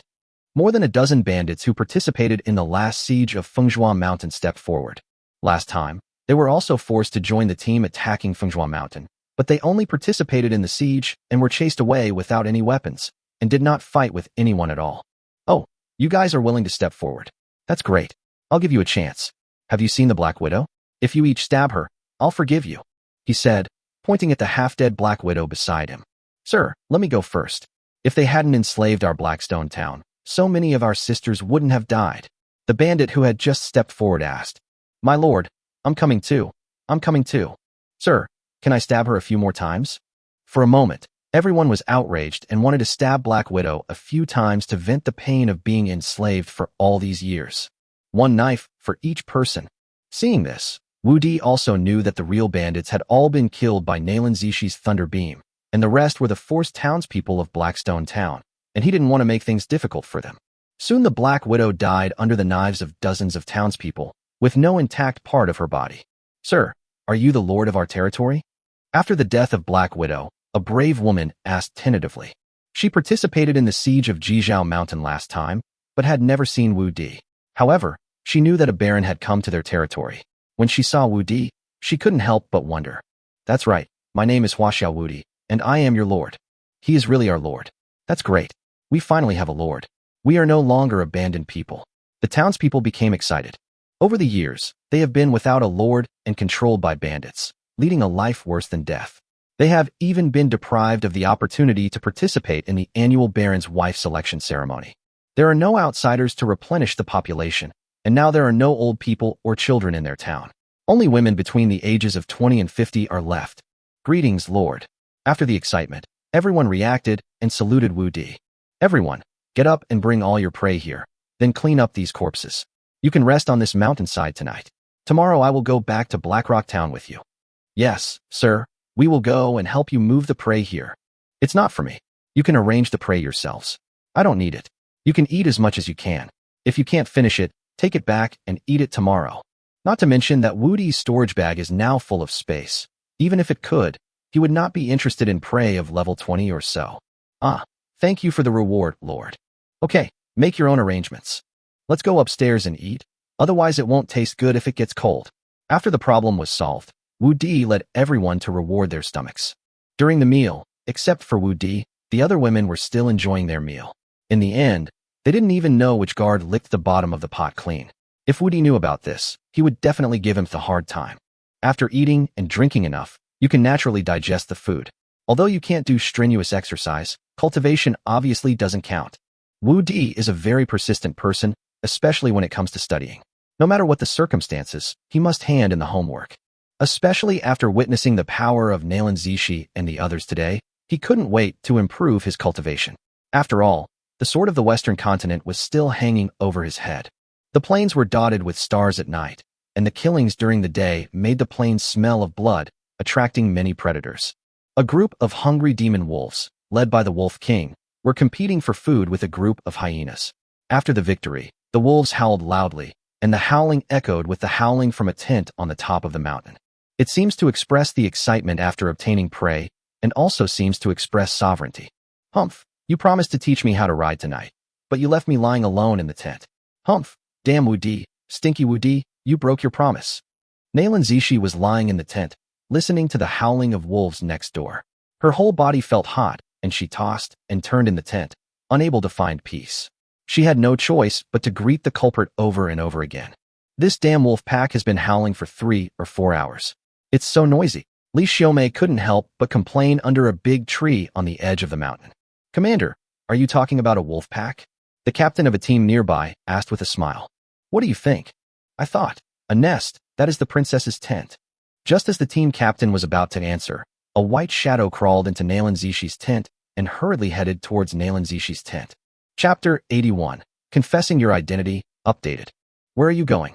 Li Xiaomei grabbed the captain of a team who had just taken 2 steps. No, she went into the princess's tent, said the team leader, pointing at Nalan Zishi's tent. Don't I have eyes? What if you go? Do you want to get involved? How could Li Xiaomei not see it? She had noticed the clues during the day. This matter was not her business, and she didn't dare to intervene. This subordinate actually wants to I'm thinking about you, don't think about it. Li Xiaomei interrupted the captain's fantasy with a burst of her brain. Damn it, it made me feel it. Li Xiaomei said, squeezing her legs together. Commander, you just told me not to think about it, but you yourself. Li Xiaomei slapped the man's helmet and said, what are you thinking? I just ate too much tonight. I'll go take care of it. With that, he disappeared into the darkness. Humph, the governor is allowed to set fires, but the people are not allowed to light lamps. A team leader muttered while looking at the darkness. What are you talking about? Li Xiaomei came back and scared the team leader. Commander, why are you back again? Give me your toilet paper, Li Xiaomei said, stretching out her hand. Commander, don't you have one yourself? Not enough. Here. The team leader had no choice but to hand his toilet paper to Li Xiaomei reluctantly. Oh, with the commander's attitude, I guess those below. The captain of a team shook her head and muttered to herself, but unexpectedly a big foot suddenly stretched out from the darkness, kicked her, and made her stagger, interrupting her words. The team leader had no choice but to take a look in the darkness, dust himself off, and reluctantly move to another place. The Warcraft, having eaten and drunk their fill late at night, gradually calmed down, looking for the most comfortable position and stretching their tired bodies. In the early morning, the singing of birds woke Wu Di from his sleep. There was still a hint of blood and hormone residue in the tent. Wu Di, are you awake? Nalan Zishi woke up slowly and looked at Wu Di, who sat up. She also sat up, not caring at all about the delicate body exposed to the air. Are you still calling me Wu Di? You didn't call me that last night. Humph, last night was last night. Before you officially married me, that's what I called you. That's up to you. But can you tell me your identity now? How can I marry you if you don't even tell me your identity? I am the 9th princess of the Xian Empire, so it's not that I disdain your strength, but my status means I can only marry, and you haven't yet entered the upper echelons of the empire. However, as long as you reach level 50, the Silver Moon Empire will at least grant you the title of Marquis. Only then will our union be considered a marriage between 2 nations. Okay, I originally thought you were a daughter of some noble family, but I didn't expect you to be the 9th princess of the Xian Empire. Didn't your royal family arrange a marriage for you? No, not to mention me. Even my sisters are unengaged. Men are rare, and those who match our status are even rarer, so there is no one to marry. Don't the princes and nobles have any of these? Yes, but very few. There are more daughters from royal and noble families, and the relationships between them are very complicated, so it is difficult to find a suitable marriage partner. Is that so? Then wouldn't it be possible to marry into other imperial families? Actually, the entire East Continent is the same. Your Silver Moon Empire is even worse. Your empress doesn't even have a man, and she has 7 or 8 sisters who are also single. Our empire's empress has no man? Wu Di really didn't expect that the empress who had been on the throne for more than 300 years still had no man. How did she get through all these years?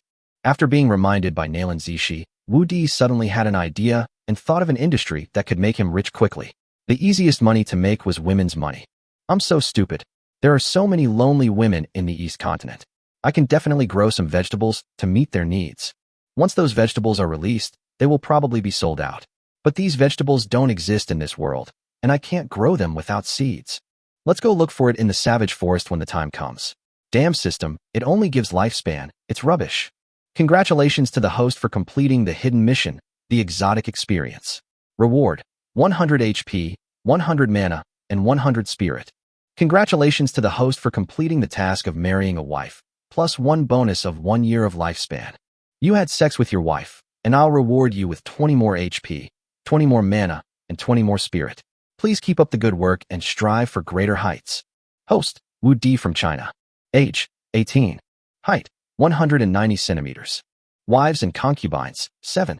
Warrior, level 13, basic swordsmanship, basic gunsmanship, assassination swordsmanship, shield block, jump, dodge, block, snake step. Magician, level 13, space development and space production. Summoner, level 13, talisman making, summoning, fire talisman, slowing talisman, attack talisman. Chi and blood, 1320. Mana, 1320. Spirit, 1320. Lifespan, 13 years and 5 days. Okay, I completed the hidden mission with caution, but the only reward besides lifespan is cultivation. To be honest, Wu Di really looked down on the reward for cultivation. If he worked hard for 5 days, he could upgrade all 3 systems by 1 level. But time is tight now, so it would be nice if he could save a few days. With some effort, by the time Nailan Zishi comes next time, it will not be a problem for him to reach level 20. Wife, Nailan Zishi. Age, 28. Height, 2 meters. Loyalty, 100. Occupation, Thunder Mage. Level, 40. Chi and blood, 400. Magic, 4080. Spirit, 120. Skills, Lightning Magic, Thunder Flash Magic, Thunder Net Magic, Thunder Dance, and Thunder Column. Sure enough, women in this world are really easy to capture. Their loyalty is right up to the maximum. After looking at Nailan Zishi's panel, Wu Di was not at all surprised at Nailan Zishi's loyalty. Among his 7 women, only Nangong Wani had only 98 points at the beginning. The other women were all full, and Nangong Wani also reached the full value on the second night. Wu Di, what are you thinking about? Seeing that Wu Di didn't speak, Nailan Zishi shook Wu Di's arm and called out. It's okay. I just remembered that you're going back to the Ziyun Empire today, and I'm a little reluctant to leave you. I don't want to leave you either, but I've been away for too long this time, and I have to go back to prepare for our entry into the inner reaches of the savage forest in a month. Nailan Zishi had just learned how to ride and was reluctant to leave, but he had to go back to prepare. Well, I have to go back and prepare. Although the beast tide shouldn't be a big problem for me, I still need to make some extra preparations just to be on the safe side. Well, I believe you can do it. I'll come back to find you. Then he gave Wu Di a passionate kiss goodbye. Chapter 82, Blackrock Town Coal Mine. Xiao Di, Zi Shi and the others have left. Let's go too. After Wu Di watched Nailan Zishi looking back every 3 steps, Wang Qiulan also reminded him. Well, let's go too. My lord, after reaching the mountainside, the townspeople of Blackstone Town who had escaped the disaster earlier saluted Wu Di one after another. Are you all ready? Wu Di said to the townspeople. Sir, we are all ready. Okay, let's set off for Blackstone Town. You lead the way. Now that the bandits in Black Demon Mountain have been dealt with, Wu Di is ready to go to Blackstone Town first. After the problem in Blackstone Town is resolved, of the 4 towns in his territory, only Qianyo Town at the foot of Nyodo Mountain will remain unintegrated. Under the guidance of the townspeople, it still took them half a day to reach the edge of Blackrock Town. Is this a wheat field? Wu Di asked as he looked at the harvested farmland. Yes, Lord. Our town is surrounded by black rocks and black soil, making it impossible to grow crops. Only the marginal areas can grow wheat, and we rely on these farmlands for survival. Oh, what's your name? Hearing this, Wu Di felt that his previous guess was becoming more and more correct, and he couldn't help but ask the name of the bravest woman among the townspeople. Why is she the bravest? It is because when other townspeople looked at him, they lowered their heads secretly, but she looked at him openly. Even when meeting Wu Di's eyes, she was not timid at all. Your Excellency, my name is Chun Shuachin. Shuachin, who's in charge of Blackstone Town now? Sir, ever since Blackrock Town was taken over by bandits, the mayor and the militia were killed. We have been enslaved, and every day the bandits from Black Magic Mountain assign us tasks. Now that the bandits are dead, we have no one to lead the charge. Fortunately, an adult has arrived. Is that so? Let's go, first to your town, and then to Black Magic Mountain. Sir, look, this is black soil. The area surrounding our town is full of this black soil. When it rains, there's black mud and black water everywhere. I don't know why the town was built here in the first place. Not long after walking, Chen Shuachin pointed to the black soil in front and introduced it to Wu Di. I do know the purpose of building this town. This is the northwest border of the territory. Building this town here is just to stabilize the border and ensure the territory's area. However, although these black soils cannot be used to grow crops, they are no less valuable than crops. Wu Di squatted down and kept pinching the black soil to check it. Ah, sir, do you think this black soil is edible? Chen Shuichin also squatted down and looked at Wu Di in disbelief. I didn't say this thing is edible, but it can burn. Wu Di has confirmed that this black soil is coal, and this Blackstone town is indeed an open-pit coal mine. No, this thing won't light up, and there's wood everywhere in our territory. Even if it could burn, it wouldn't be of any use. You don't understand this. It won't ignite if you burn it like this, and its value is far higher than wood. But you won't understand even if I tell you. But you just need to know that this black soil can quickly make our territory rich. Of course, the role of coal is not just as simple as burning. It can completely trigger an industrial revolution. With coal, we can do many things. For example, in forging, most of the weapons in the East Continent are forged from charcoal, and the quality is average. The forging of high-quality magic weapons requires the assistance of a fire magician or a high-level fire magic circle.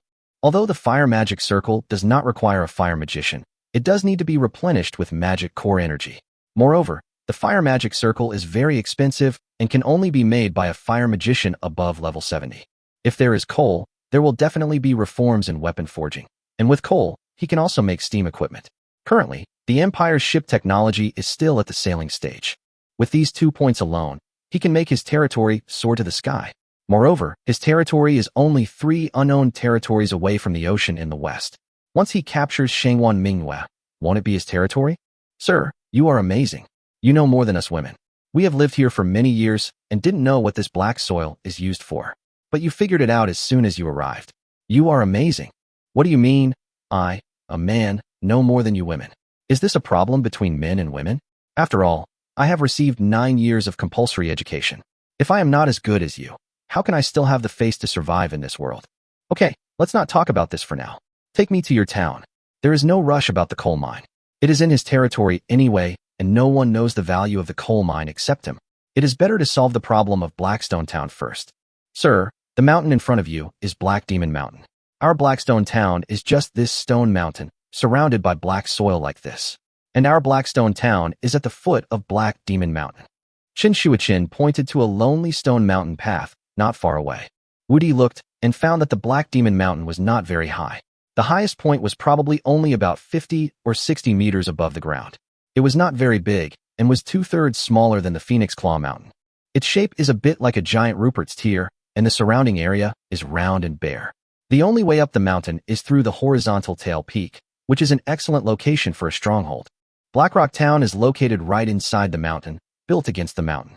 There are thousands of households, large and small, and it is surrounded by a layer of wooden fences. It looks safe, but it is estimated that monsters of level 10 or more can break through this layer of defense. At this time, teams of townspeople came from the distant jungle, like migrating ants, carrying huge logs to Black Magic Mountain. What are they doing? Wu Di looked at the long line from a distance and asked Chen Shuichin, "Isn't the beast tide coming soon?" Black Widow ordered them to reinforce the stronghold. "Why don't you see the bandit overseer?" "Sir, the last time the Black Demon Mountain bandits went out in full force, they temporarily captured us to make up the numbers. Later, less than 50 people came back. This time, they went into the mountains and captured people in the town to gather 100 people. Now there are no bandits here, and of course no overseers. Without an overseer, are the townspeople so self-aware? My lord, you don't know that we have been accustomed to being enslaved by the Black Demon Mountain over the years and dare not disobey their orders. Moreover, this time, the reinforcement of the mountain stronghold will also allow us to survive better, so there is naturally no need for supervision." Seeing that Wu Di didn't understand, Chen Shuichin continued to explain, "Although we have been enslaved by bandits, every year during the Beast Tide, Black Demon Mountain will let us into the mountain stronghold. One is to avoid the Beast Tide, and the other is to assist the bandits in fighting the Beast Tide. Otherwise, with the defense of our town, we will not be able to withstand the attack of the Beast Tide. If Black Demon Mountain hadn't been enslaving us, we wouldn't mind having another force in our town. At least when the Beast Tide came, we wouldn't have to worry too much about being eaten by the monsters." Chapter 83, Will you let me be the mayor? So that's how it is. Although you are here to reinforce the Black Demon Mountain stronghold, it's actually for your own survival. Wu Di also understood that the Black Demon Mountain and Blackstone Town have a parasitic relationship. Black Magic Mountain needs to enslave Black Rock Town, help them work, obtain food, and suck the blood of Black Rock Town, while Black Rock Town needs the help of Black Magic Mountain's strength to resist the beast tide. Shuachin, can you gather all the townspeople? If I couldn't do it before, now, just leave it to me. Chen Shuachin said confidently. Okay, let's go directly to the village. Wu Di also wanted to see Chen Shuachin's ability. Although Chen Shuachin is not strong, she is brave. Although she is a plus-sized woman, her figure is not distorted like most plus-sized women, and her facial features are also beautiful. If he is still capable, Blackstone Town is still in need of a mayor, which would be a good opportunity for Chen Shuachin to gain some experience. Mingyao, Mengdai, what do you think of the defense of this mountain stronghold? After going up the mountain, Wu Di asked the two sisters as he walked and observed all the way. Sir, the walls on both sides are built with thick logs. They can hold off a level 30 monster for a while. And because of the terrain here, monsters can only enter through the entrance. If there were no flying monsters attacking, and if we had a few more level 30 warriors, we would have no problem with this beast tide. Shui Mengdai said truthfully, looking at the village's defenses. The Black Demon Mountain stronghold was far superior to their previous Shueibwa stronghold in terms of terrain and defense. As long as they didn't encounter a once-in-a-century beast tide, and with a few level 30 warriors guarding it, they would be safe. Well, let's go up quickly. Wu Di didn't dare to stay any longer. Along the way, the townspeople of Haishi Town looked at him like a monkey. It's not these people's fault. The residents of Blackstone Town haven't seen a man for at least 10 years, and some may have seen even longer. If it weren't for the intimidation of Tuoba Lingxiang and the other women, he would have been lined up by them. As Wu Di arrived at the gathering hall of the mountain stronghold and had not yet entered, he saw a large group of townspeople rushing towards them from the foot of the mountain. What method did Chen Shuachin use to gather the villagers so quickly? Wu Di was a little shocked by Chen Shuachin's efficiency. There was a parade ground in front of the Ji Hall. Although it was not particularly flat, it could barely accommodate 2,000 people. Wu Di was not in a hurry to check the facilities behind the Ji Hall. He just waited for the townspeople to gather at the door. Although the villagers who rushed over did not directly drown him, they gathered around him, scanning him unscrupulously with their eyes, and some townspeople whispered to each other. In just a moment, the entire parade grounds were packed with townspeople, crowding and craning their necks, like a groundhog mobilization meeting. The women at the back who couldn't squeeze through even jumped up to watch. Soon Chen Shuachin squeezed in and came to Wu Di and said, Sir, I have fulfilled my mission. All the townspeople are here. Very good. Can you tell me how you managed to gather these villagers so quickly? Wu Di was also very curious about this. It's actually very simple. I just shouted a few words. There are men coming up the mountain. Everyone come and see. Wu Di suddenly felt his face burning. This was just like his past life. Everyone come and see. There's a beautiful woman running around naked. Sir, this is the fastest and most effective solution I can think of. Are you angry? How could that be? You did a great job. What we look at is the result. The process is not important. Wu Di said casually. Then please wait a minute, sir. Chen Shuachin said as she ran into the Ji Hall. Before Wu Di could figure out what she was going to do, he saw Chen Shuachin moving a chair with an armchair out of the Ji Hall. Not bad, not bad. You even knew I was tired and brought a chair out for me. You're quite perceptive. Chen Shuachin placed the chair at the highest point at the entrance of the hall. Wu Di was about to sit on it when Chen Shuachin said, Sir, please stand on it so that everyone can see you. Wu Di suddenly felt like 1,000 alpacas were running through his mind. I thought you gave me the seat, but it turns out you think I'm too short and were afraid they couldn't see me. Sir, please, I will support you and promise not to let you fall. Seeing that Wu Di did not move, Chen Shuachin thought that Wu Di was afraid of falling, so he quickly made a promise. I endure it. For the prosperity of the territory and for the prosperity of the descendants of China, I can endure it. Wu Di had no choice but to stand on the chair. As soon as he stood there, the oppressive feeling in front of him disappeared into thin air.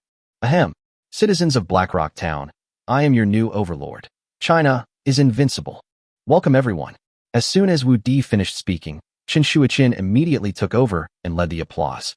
After the applause paused, Wu Di pressed his hands together and continued. I have already slain all the bandits from Black Demon Mountain. No one will dare to enslave you anymore. From today on, you are back in the arms of the Empire. You are free. Oh, we have a lord. We've finally been waiting for this day. Woo! We don't have to be oppressed anymore. Woo! We finally have the chance to participate in the Baron's wife selection ceremony. Great! Those damn vampires are finally dead. We are free now. We don't have to wait for death anymore. Wu Di gave the townspeople a few minutes to vent their emotions. They had been exploited too harshly by the bandits over the years. I hereby announce the appointment of Chun Shuichin as the mayor of Blackstone Town. All matters in Blackstone Town, including the recruitment and management of the militia, will be managed by Mayor Chun Shuichin. You must obey the orders of Mayor Chun Shuichin. Of course, if you have any objections or are treated unfairly, and Mayor Chun Shuichin cannot satisfy you, you can come to the Lord's mansion to find me. Mayor Chun Shuichin will arrange things for you next. After saying this, Wu Di jumped off the chair and looked at the stunned Chun Shuichin. Sir, did I hear you correctly? You want me to be the mayor? That's right. From now on, you are the mayor of Blackstone Town. Come on. After saying that, Wu Di patted Chun Shuichin's arm, turned around, and walked into the gathering hall. The next thing was handed over to Chun Shuichin. The purpose of his appearance was to appoint Chun Shuichin as the town mayor. It was impossible for him to handle the town affairs personally. What he wants is to be a hands-off boss, and of course it is also a further test of Chun Shuichin's ability.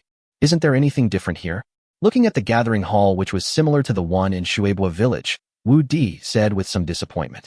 Husband, in fact, there is no difference between the gathering halls in most of the strongholds. The only difference is the people who manage the strongholds. Shui Mengdai explained on the side. Well, let's go take a look at the back. We'll stay here tonight and return to Xiaohe Town tomorrow. Chapter 84 Farewell Beitang, Plum Blossom. At night, dozens of bonfires were lit on the training grounds of the mountain stronghold.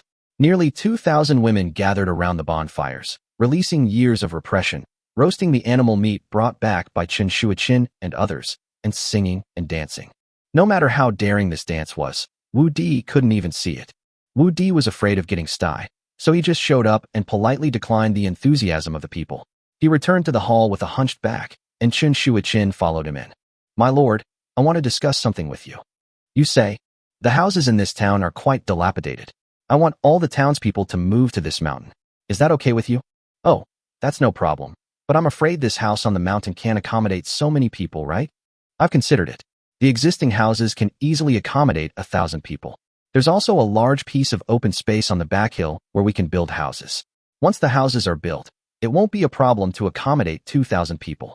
You are the mayor now, and you can make all these decisions on your own. However, I have only one request. Your town must complete the coal mining task I set every day. I don't care about other things. Of course, the coal must be cleaned of impurities and must not contain stones, wood, and other debris. Coal with many impurities and deep-seated coal must be cleaned before it can be considered qualified coal. Of course, if you have any difficulties, you can tell me. These papers contain the details of coal mining and coal processing. Please study them carefully. As he spoke, Wu Di picked up a stack of papers on the table and handed them to Chun Shuichin. On them were the development direction and coal mining matters that Wu Di had given to Haishi Jinding after he came here. Sir, we do have two problems right now. The first is food. The food in our town, plus the food stored in the village, is only enough for our town to eat for more than 2 months. We are seriously short of food. Secondly, if you want to mine coal, we also need a large number of mining tools, which these subordinates have no way to get. There's not even a level 20 warrior left in this town. If we encounter danger or a beast tide, we won't be able to withstand it. Don't worry about the food problem. The territory is not short of food now. I will send someone to deliver a batch of cassava in a while. Regarding the 2 points you mentioned, I will go to the city in person soon to purchase a batch of mining tools for you. During this period of time, you can use the tools you have and mine as much as you can. As for your strength, I will send a team of guards over tomorrow. You can have the militia follow them into the mountains. Before the beast tide arrives, hunt more prey to help you improve your strength. Even if Chun Shuichin didn't bring these up, Wu Di already had plans in mind, so these were not a problem. Besides these, do you have any other requests? Sir, I actually have a personal request. Oh, tell me about it. I want a child, Chun Shuichin said, and looked at Wu Di expectantly. That's not impossible. Ah, sir, have you agreed? That's great, sir, you are so kind. Before Wu Di could finish his words, Chun Shuichin excitedly threw herself on Wu Di. Stop, stop, stop. Wu Di struggled to escape from Chun Shuichin's arms. What's wrong, sir? Didn't you agree? Chun Shuichin asked in confusion. I mean, if you perform well and satisfy me as the mayor, I can agree to your request then, but not now. Wu Di said with some lingering fear. But sir, you clearly hit someone just now. Let's not talk about this. As long as you satisfy me, I will definitely satisfy you. Wu Di didn't dare to continue Chun Shuichin's topic, mainly because he was an honest man, especially physically. However, He has no experience in driving a large vehicle, and he doesn't dare to go on the road without a driver's license. Moreover, judging from Chun Shuichin's attitude, he probably has rich experience in autonomous driving. He was worried that he wouldn't be able to control the car, and it would be embarrassing if he overturned. Well, I won't disturb your rest. Although Chun Shuichin was a little disappointed, he still retreated obediently. Okay, although we don't dare to drive the big truck for the time being, there are still a few small cars behind, Wu Di said as he strode towards the backyard. Xiao Di, why didn't you knock on the door? Wang Xiaolan, who was about to take a shower, was in a panic when she saw Wu Di pushing the door in. Oh, I took the wrong turn. Wu Di hurriedly closed the door. Damn it, I probably won't be able to escape this time. Wu Di cursed himself in his heart, and he actually opened the wrong door in a hurry. When he came to the next room and opened the door, Shui Mingyao and the other 3 girls had already prepared everything for him. With the demise of the bandits in Black Demon Mountain tonight was like a long-awaited rain. The cheers of the townspeople resounded throughout the mountain, just covering up the harmonious and discordant sounds. Early in the morning, Wu Di said goodbye to Chun Shuichin and headed towards Xiaohe town with the 5 women and 2 skeletons. After passing by the ruins of the former Furong town, Wu Di stopped to take a look. This is the north of the territory. It was originally the border between the wild forest and the territory. Now there is no town and it is rarely visited. It has been occupied by vegetation and has become a paradise for many foreign monsters. When the population of the territory increases, this place must be rebuilt. This is the only passage connecting Xiaohe town and Haishi town, and it is also the territory of his territory. It must be taken back and held in his own hands. It took Wu Di most of the day to return to the territory. After handing over his 2 days' harvest to his subordinates, he arranged for Li Hongmei to take people to Haishi town tomorrow. Now the biggest threat to the territory has been resolved. With this batch of prey, his territory will soon have a group of warriors at level 30 or 40. The cassava processing plant by the river has also been completed. Although the construction of the Lord's mansion is still in full swing, everything is proceeding according to his plan. Now only the last town, Qinyo, has not been contacted, but the cassava town is building a road to Qinyo town, and it will be connected soon. Nangong Wani has not returned yet, and Wu Di plans to go back to Mingwe City tomorrow. However, he still has some time today, so he can go to Maywailing to spend the night and return to the city directly from Maywailing tomorrow. After coming to the territory, he was always surrounded by beauties, but what he missed most was the bone-eroding Beitang plum blossoms. After leaving his aunt to look after the house, Wu Di took Shui Mingyao and the other 3 girls, riding the few remaining horses in the territory, and headed straight for Maywailing. When Shui Mingyao and her sister heard that they were going to enter the city, they were both very excited. They had never been to the city since they became bandits, and this time they could finally fulfill their long-cherished wish. When they arrived at Manhwa town, it was already dark, but when Wu Di set out, he informed Beitang Manhwa using the communication falcon that Beitang Manhwa had left behind. Beitang Manhwa had already sent her personal guards to meet her halfway, but she herself had bathed and dressed up early. Chapter 85 Nangong Wani's Worries. You enemy, do you still remember to come find me? This was the first sentence Beitang Manhwa said when she saw Wu Di, and there was great resentment in her words. Hey, why don't your fingers smell good anymore? Please come in, sisters. Beitang Manhwa rolled her eyes at Wu Di and directly pulled Shui Mingyao and other girls towards the mansion. The 5 girls were chatting animatedly at the dinner table. Their sisterly love was so deep that Wu Di didn't even have a chance to interrupt. Only after the women had eaten and drunk their fill did Beitang Manhwa let his men take them downstairs to rest. Not bad. In just over half a month, you not only took over Shueibwa village, but also eliminated Black Demon Mountain. Brother, you really impressed me. Beitang Manhwa came to Wu Di, sat astride his legs, lifted his chin, her eyes full of admiration and teasing. She had prepared her subordinates before and wanted to wait for Nangong Wani to return so that she could personally lead people to help Wu Di solve the hidden danger of Black Demon Mountain. Unexpectedly, this little brother had no use for her at all. Don't you think your sister knows whether your brother is capable or not? Wumi asked with a hint of meaning. Do you think my sister knows? I guess. Nest you. Wu Di was about to respond, but was shocked by Beitang Manhwa's action. Is there any need to make such a fuss? There are usually no men in my sister's territory. This is the Lord's mansion, so she can wear whatever she wants, right? Beitang Manhwa didn't care at all, but instead widened the angle. Wu Di also put down his chopsticks. If he continued eating, Beitang Manhwa would probably open its mouth and bite him. I can't even refute what my sister said. Brother, are you full? Beitang Meihua looked at Wu Di with seductive eyes. Can I say I'm full? Wu Di looked at Beitang Meihua's murderous look and knew that if he wanted to have a good sleep tonight, he could only let Beitang Meihua eat her fill first. When you're full, come drink some more with your sister. Beitang Meihua can drink a lot. So much so that even Invincible can't resist it. Drink from the restaurant to the bedroom, from dusk to dawn. Fortunately, Wu Di's mental strength was very strong, and he was full of energy after only an hour's rest. After bidding farewell to Beitang Meihua, he took the 4 girls and headed directly towards Manhwa City. It's good to have a man love me. My skin has become whiter and tenderer. After watching Wu Di go away, Beitang Meihua looked at her rejuvenated skin and said with great satisfaction. On the top floor of the treasure pavilion in Manhwa City, 2 top-notch women who looked like sisters sat opposite each other, one mature and charming, the other pure and gentle. Mother, it's been 3 days already. Can't the auction be held? Nangong Wani looked at Murong Lingshan and asked. It has been 3 days since she left Wu Di, and she is now anxious to go back. If she had known that she would have to stay so long this time, she would not have come. Why are you so anxious? The news was just released yesterday, and today is only the 2nd day. The earliest people from Star City can arrive is tonight. What's more, the auction is scheduled for tomorrow afternoon, and many merchants haven't arrived yet. Are men really that good? It's only been 3 days, and you're already anxious to go back.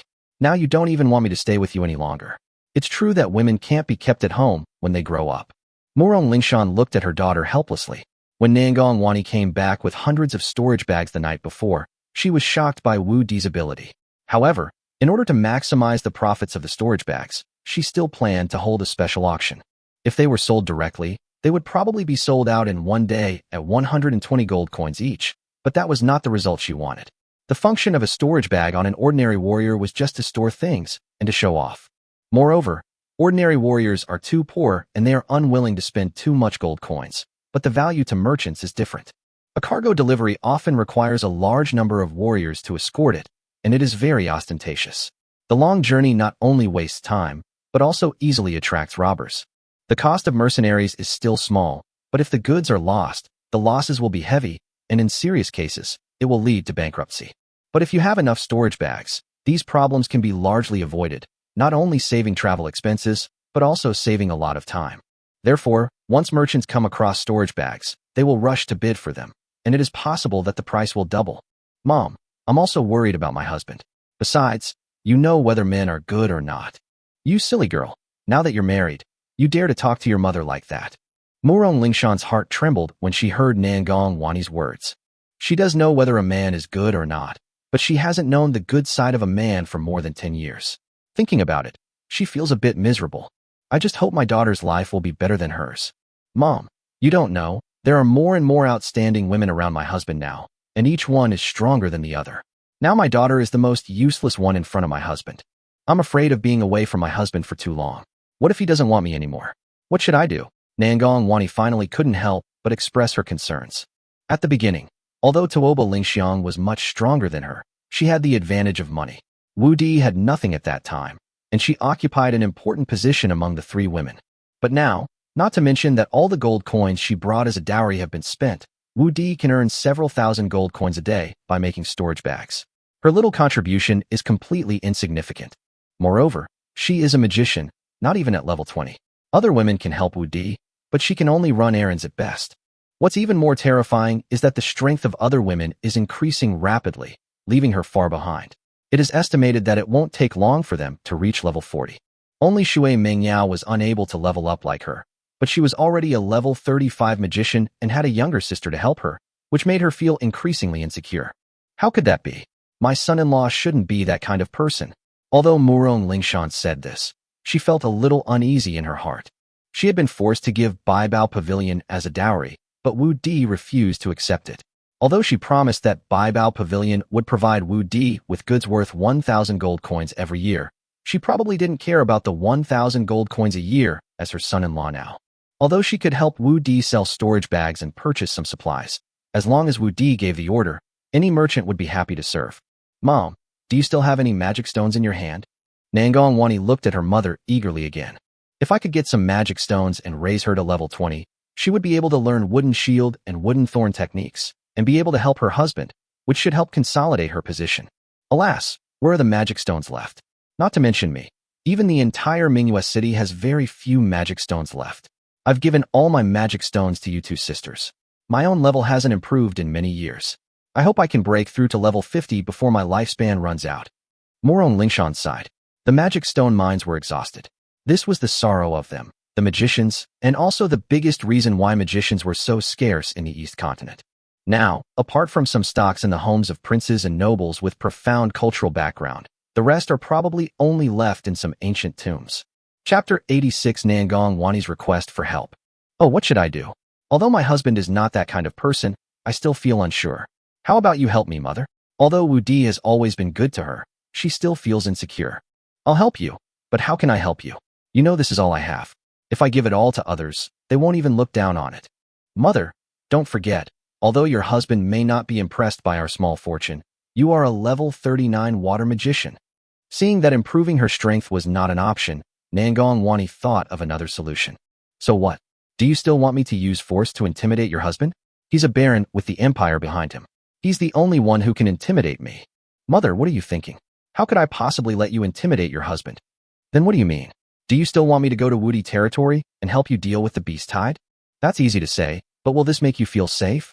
For Morong Lingshan, it's understandable to help a little, but can this really consolidate her daughter's position? Mother, I mean you can too. Nangong Wani whispered quietly in Morong Lingshan's ear. Ah, you silly girl, do you know what you are saying? Morong Lingshan stood up as if she had been electrocuted. Experienced readers often provide their own pictures. Mom, you're strong, beautiful, and petite, so please help me. You still remember that I am your mother. Morong Lingshan's chest heaved as she stared fiercely at the rebellious girl in front of her. It must be said that at this moment, her mind had been disturbed by this rebellious girl. Yes, you are my mother, not my husband's mother. Aren't there many precedents like this thousands of years ago? That won't work either. Mother, okay, let's not talk about this anymore. Your sister will be back in 2 months. Then you can go talk to her and ask her to help you. Morong Lingshan hurriedly stopped Nangong Wani from persuading her. If she continued, she would probably compromise. After all, the temptation of a man was really irresistible. If Wu Di came in person, she was not sure whether she could refuse. Fortunately, it was her daughter. Although she rejected the proposal, she could not bear to see her daughter fall out of favor, so she had to move her younger daughter out. Is my sister coming back? Nangong Wani's heart brightened when she heard that her sister, who was born just a little later than her, was coming back. Well, it is said that the girl is about to break through level 30. What do you think as her elder sister? Speaking of her youngest daughter, Morong Lingshan also felt a sense of pride in her heart. She's already level 30 so soon? Nangong Wani was also very surprised. Her sister had only been sent to the War Academy for 2 years. I told you to be a warrior, but you refused to listen and insisted on learning to be a magician for me. Otherwise, you wouldn't be worrying about the magic stone now. You're regretting it now. I don't regret it. If I had gone to the War College, the treasure pavilion would have been taken away by them long ago. I wouldn't have been able to participate in the wife selection ceremony, and I wouldn't have been able to meet my husband. Although Nangong Wani was surprised by her sister's achievements, she did not regret her original choice. Being able to become Wu Di's wife was worth everything. Morong Lingshan was also shocked when Nangong Wani said this. A blessing in disguise. If the two sisters had really gone to the War College, the situation might be very different now. I might have to join a mercenary team and go to the wild forest to hunt monsters for a living. Just as the mother and daughter were bonding upstairs, Wu Di led the girls straight to the treasure pavilion. Son-in-law, why are you here? Lu Yi, who was feeling very bored in the hall, saw the man she had been thinking about day and night. She thought she was hallucinating. After rubbing her eyes, she ran over to confirm it. It's because you guys didn't go back, and I happened to have something to go back to the city, so I came here. Why are you here alone? Where's Wani? Wu Di looked around, but did not see Nangong Wani. The young lady and the pavilion master are discussing the auction upstairs. Sister Chinger has gone to prepare for the auction. I'll take her place here. I'll go call the young lady down right away. No need. I can go up by myself. He happened to have something to say to Morong Lingshan, so there was no need to let them come down. Wu Di was quite familiar with the treasure pavilion. The 3 lower floors were shops, and the 2 upper floors were warehouses and residences. Lu Yi sent Wu Di and his companions to the junction of the 3rd and 4th floors, and then returned. Because there are not only guards guarding the entrance to the 4th floor, but there is also another door that no one can go up without permission. The guards know Wu Di, but they don't have the key, so the person in green needs to come up and open the door. Wu Di went straight to the room where he met Murong Lingshan last time. As soon as he entered, he saw the mother and daughter blushing. Son-in-law, why are you here? Murong Lingshan was sitting facing the door. She saw Wu Di as soon as he entered. She immediately thought of what Nangong Wani had said before and couldn't help feeling a little flustered. This son-in-law is not coming. Should I agree or not? If I don't agree, will I offend my brother-in-law?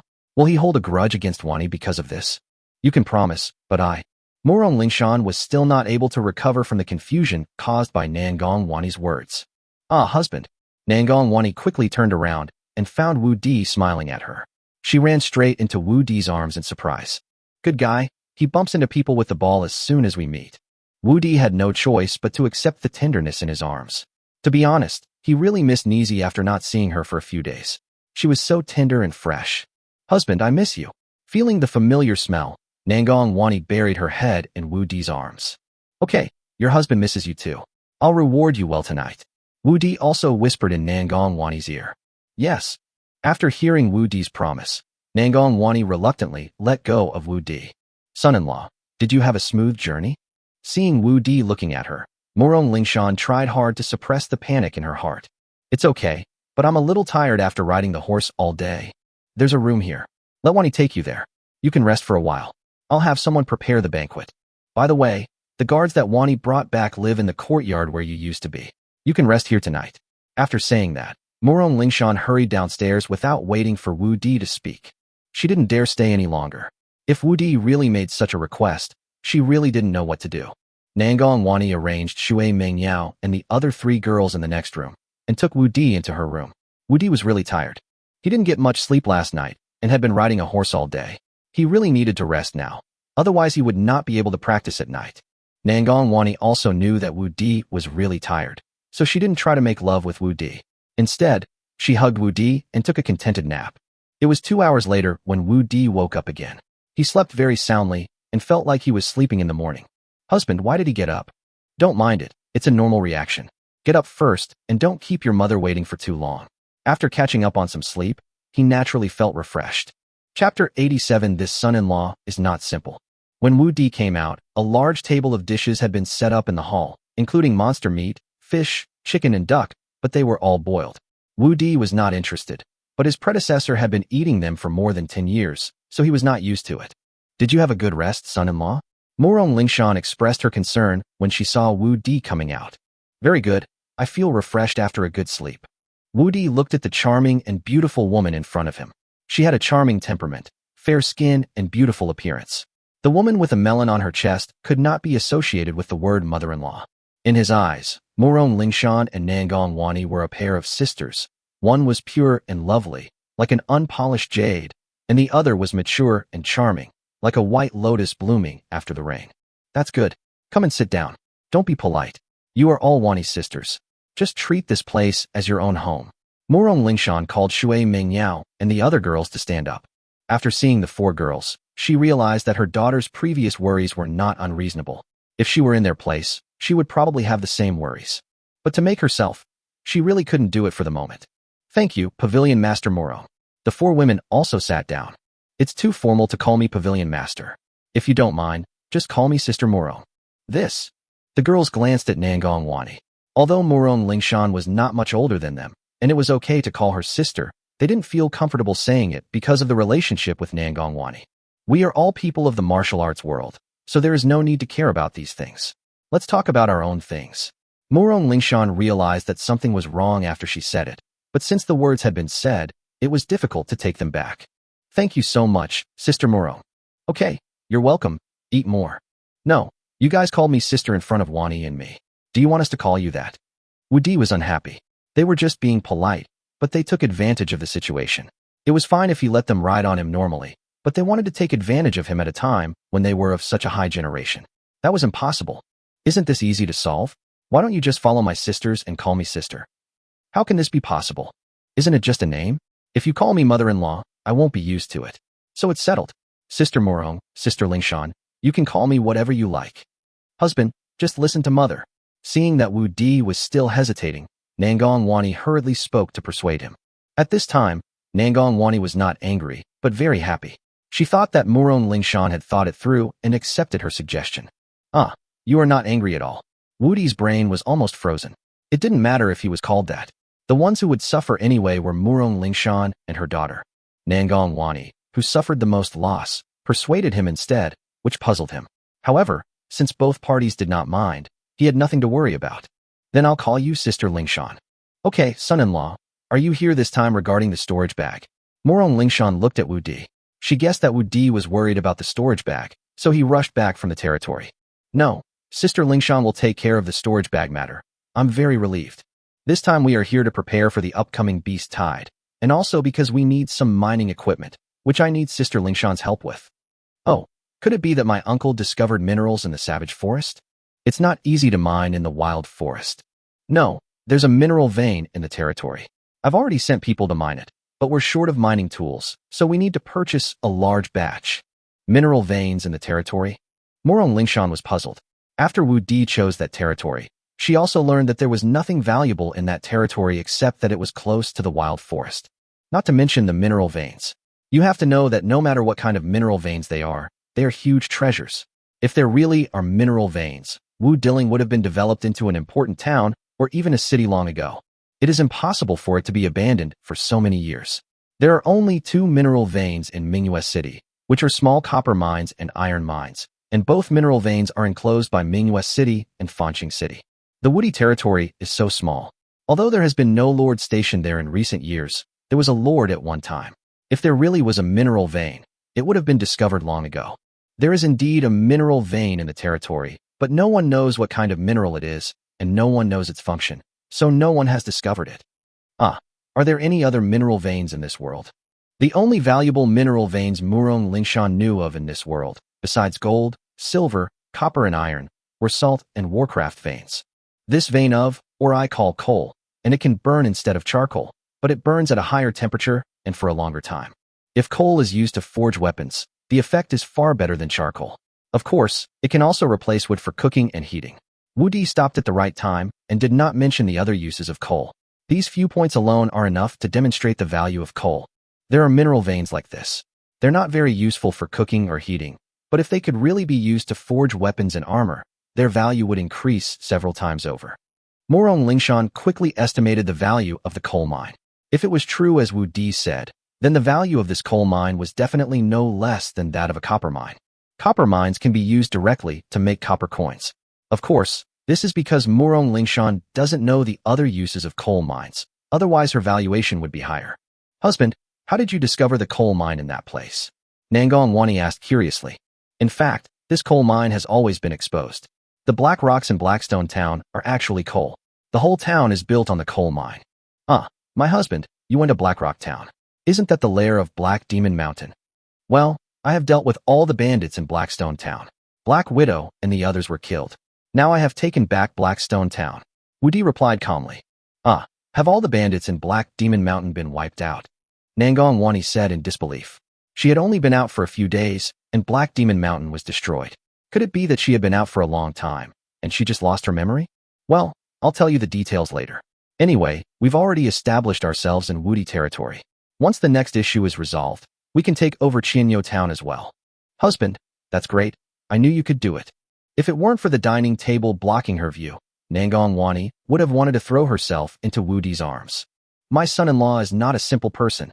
Murong Lingshan felt uneasy when she looked at Wu Di. In less than a month, they not only established a foothold in a deserted territory, but also turned poisonous tree roots into scarce food and discovered a valuable mineral vein. He also subdued the bandits in Shueibua village, and now he has eliminated the biggest threat, the bandits in Black Demon Mountain.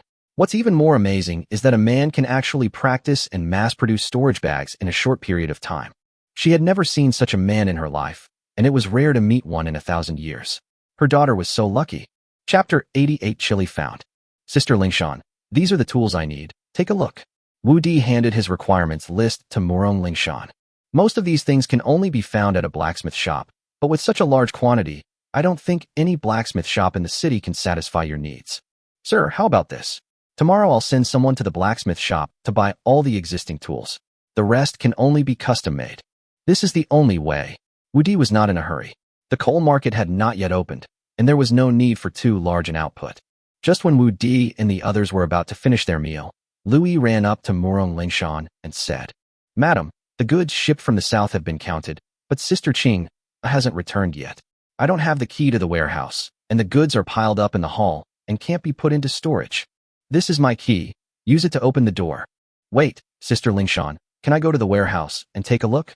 Just as Lu Yi took the key, Wu Di suddenly became curious. He had worked as a warehouse keeper for half a year in his previous life, and he also wanted to know what the warehouse of the treasure pavilion looked like. "You're joking, uncle. As long as you're willing, the entire treasure pavilion is yours. Since you want to see it, I'll go with you to have a look. Greenclothes, go get someone to move all the goods to the warehouse." "Uncle, let's go down too." After Wu Di followed Murong Lingshan to the 4th floor, Murong Lingshan personally opened the door of the warehouse on the 4th floor. What appeared in front of Wu Di were rows of neatly arranged shelves, which looked no different from the warehouse in his previous life. "This is where the weapons and armor are. This is where the rouge and spices are. This is where the medicinal materials and finished potions are. And this is where the warcraft materials are." Murong Lingshan introduced Wu Di as they walked. Wu Di smelled the fragrance emanating from Murong Lingshan and her swaying figure, and his heart was moved. He quickly shook off the unrealistic thoughts and looked at the shelves to distract himself. Wu Di has no shortage of weapons and armor for the time being, but she can prepare some rouge and spices for her women. She has many women, and she has bought things for every one of them, so it is not excessive to give some rouge and spices as a gift. Why? This fragrance is so similar to the fragrance of star anise.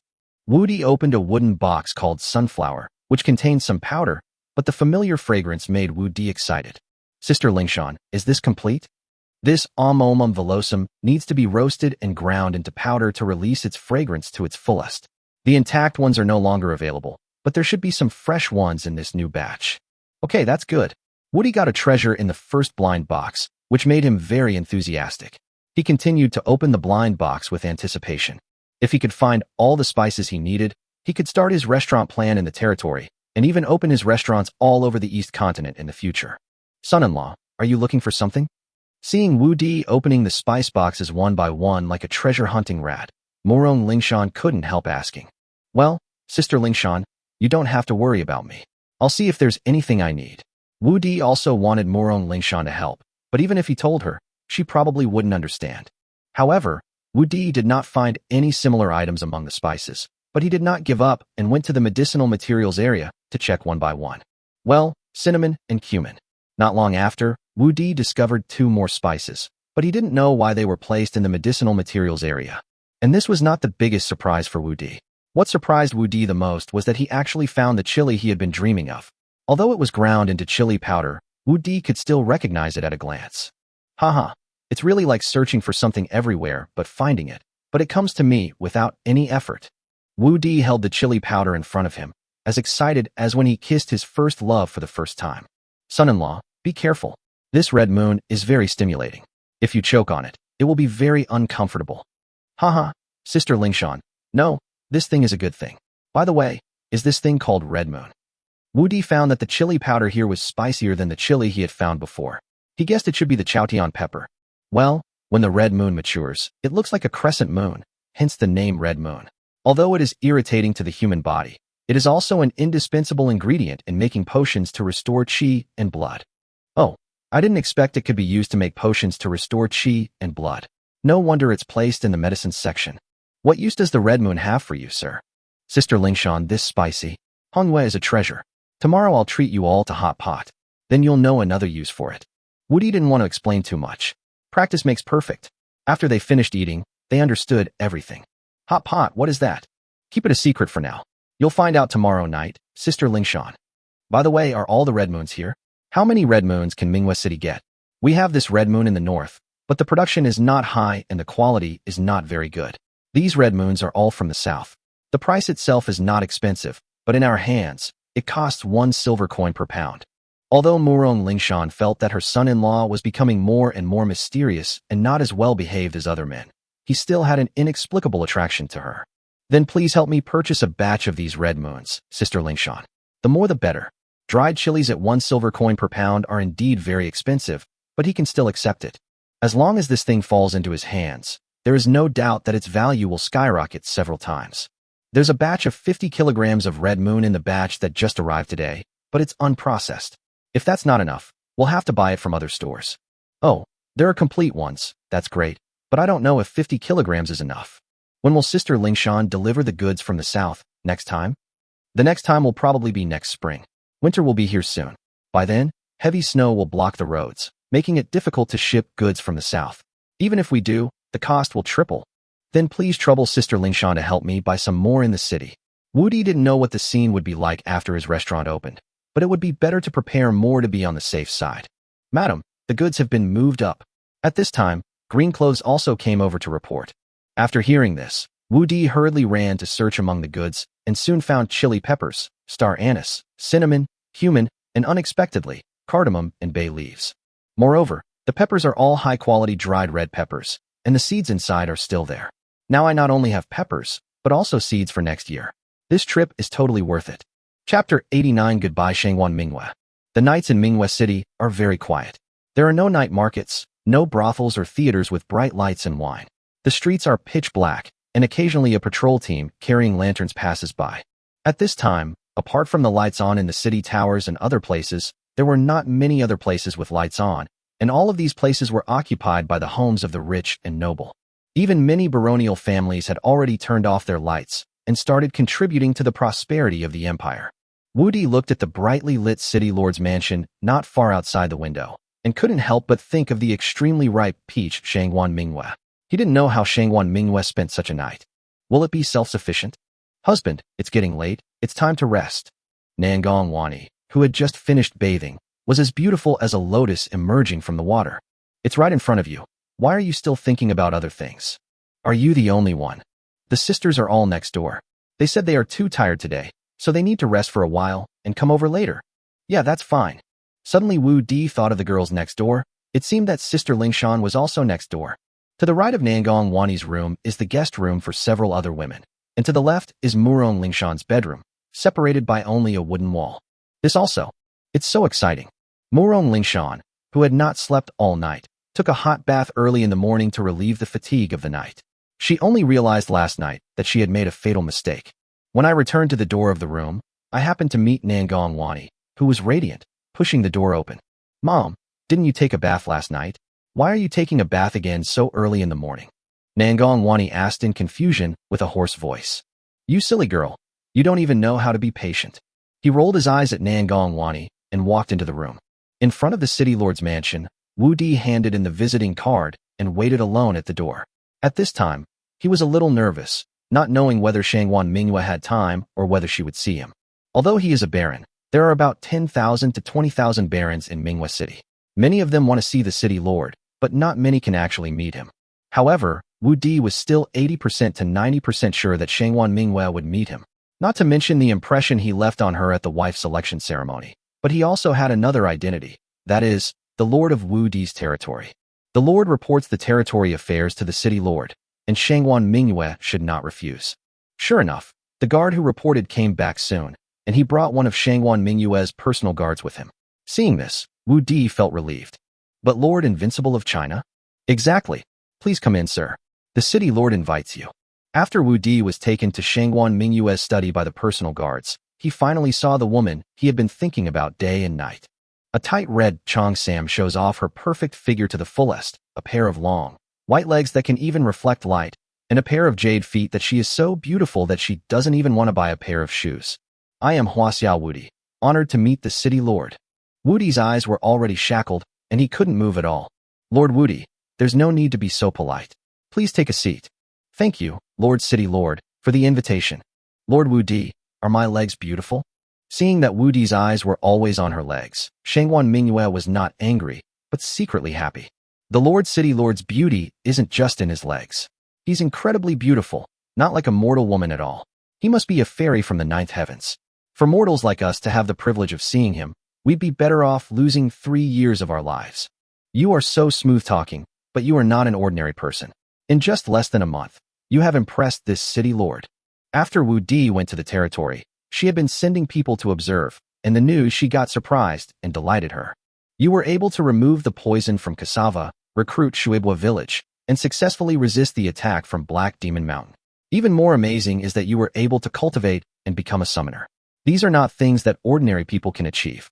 Oh, I didn't expect the city lord to pay so much attention to me. I'm really flattered. It is the city lord's duty to pay attention to every lord.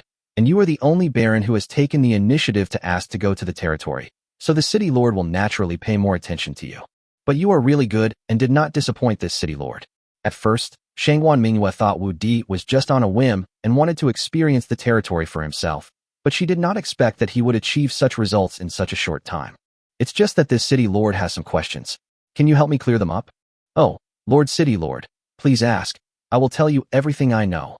How did you manage to cultivate? How did you know that cassava could remove poison? And the storage bag auctioned at the treasure pavilion today must have been sent from your territory. Did you recruit a powerful space magician? Actually, I don't know how I was able to cultivate. Maybe it's because I was born with strong mental strength. After the wife selection ceremony ended, I found that I could cultivate the next day. As for the detoxification effect of cassava, I actually saw it by chance in a book many years ago. After I found cassava when I went to the territory this time, I tried it out, and it really can detoxify. I guess I was lucky. As for the storage bag, it was indeed sent from my territory. As for how the magician was recruited, I cannot tell you, unless... Unless what? Shangwan Mingyue was very curious. Space magicians were already extremely rare, and a magician who could make storage bags would not be short of money at all. Her status is also very high. Even though she is a count, she does not have a space magician under her command. Without enough magic stones, it is impossible for a space magician to be willing to work for her. Wu Di was just a baron lord. Neither his status nor his money could impress a space magician. She didn't even have many magic stones, let alone Wu Di. So she really couldn't understand how Wu Di recruited a magician who could produce storage bags in large quantities. Unless the city lord agrees to marry me, then these secrets will naturally no longer be secrets. Don't you have several wives? But I can't forget the city lord. If I can't marry him, I will regret it for the rest of my life. Let me think about it. To be honest, Shangwan Mingyue was moved. Wu Di had touched her heart last time, but she didn't agree because she was worried that Wu Di would not live long. When he was young, he chose a wife many times, but no one was willing to choose her, so he came here to open up new territories. It took him many years of development to achieve his current achievements, from a poor man to an earl of the empire. But she always had one regret. That was that she could not contribute to increasing the population of the empire. Wu Di was the first man who was willing to marry her, and now he expressed his desire to marry her again. How could she not be moved? She wanted to agree, but for some reason, when she was about to say it, she started to think about it. Chapter 90, Why hasn't my husband come yet? Seeing Shangwan Mingyue's hesitation, Wu Di knew there was a chance, so he decided to add fuel to the fire for Shangwan Mingyue. Then I'll let the city lord experience it, and you can decide whether to agree or not. As he said that, he took a step forward to Shangwan Mingyue, held the back of Shangwan Mingyue's head, and stamped it with a warm seal. Shangwan Mingyue was stunned. She didn't expect a man to be so bold. Not only did he cover her mouth to prevent her from speaking, he also rode on her thighs. Do you think I'm a horse? Woo-woo. Shangwan Mingyue was about to push away, but the hand that was touching Wu Di's chest was powerless. So strong. Shangwan Mingyue suddenly felt as if the positive and negative poles were connected. A current passed through her and rushed straight to her head, making her feel like she was about to melt. After a while, the positive and negative separated. Wu Di did not dare to do too much at once. If Shangwan Mingyue suddenly got angry, his life might be in danger. He could only proceed step by step and break through step by step. Lord City Lord, how do you feel? Aren't you afraid that this city lord will kill you? To die beneath the peony flowers is a romantic experience. To die at the hands of the city lord must be a very happy thing. If I wasn't really afraid, I wouldn't have stopped and would have gotten on the highway directly. You said it. If you can't bear it and die, don't blame me, the city lord. As he said that, he stood up and carried Wu Di towards the room. Lord City Lord, what are you doing? Wu Di suddenly panicked. What are you doing? You've already angered this city lord, and you're still asking me what I'm doing. I'll show you what it feels like to provoke a level 59 knight. As he said that, he threw Wu Di to the ground. No, this was the scene Wu Di had always dreamed of, but for some reason he felt a trace of fear in his heart. It was like facing a volcano about to erupt, and the oppressive feeling made Wu Di's heart tremble. Wu Di wanted to escape, but since the volcano had erupted, how could he escape? In the end, he was crushed under the volcano, and his entire body was submerged in the magma from the eruption. I tried to struggle out again and again, but it was all in vain. If you can't escape, you can only accept your fate. An auction building next to the city lord's mansion was bustling with activity.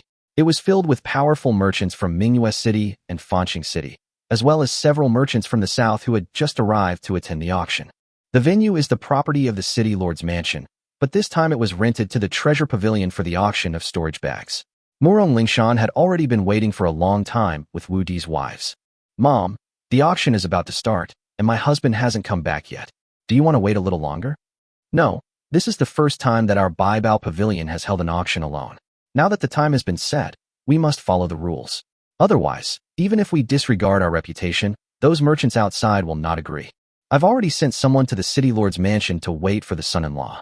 Let's start the auction first. When the son-in-law comes out of the city lord's mansion, someone will bring him here directly. Qing'er, let's start."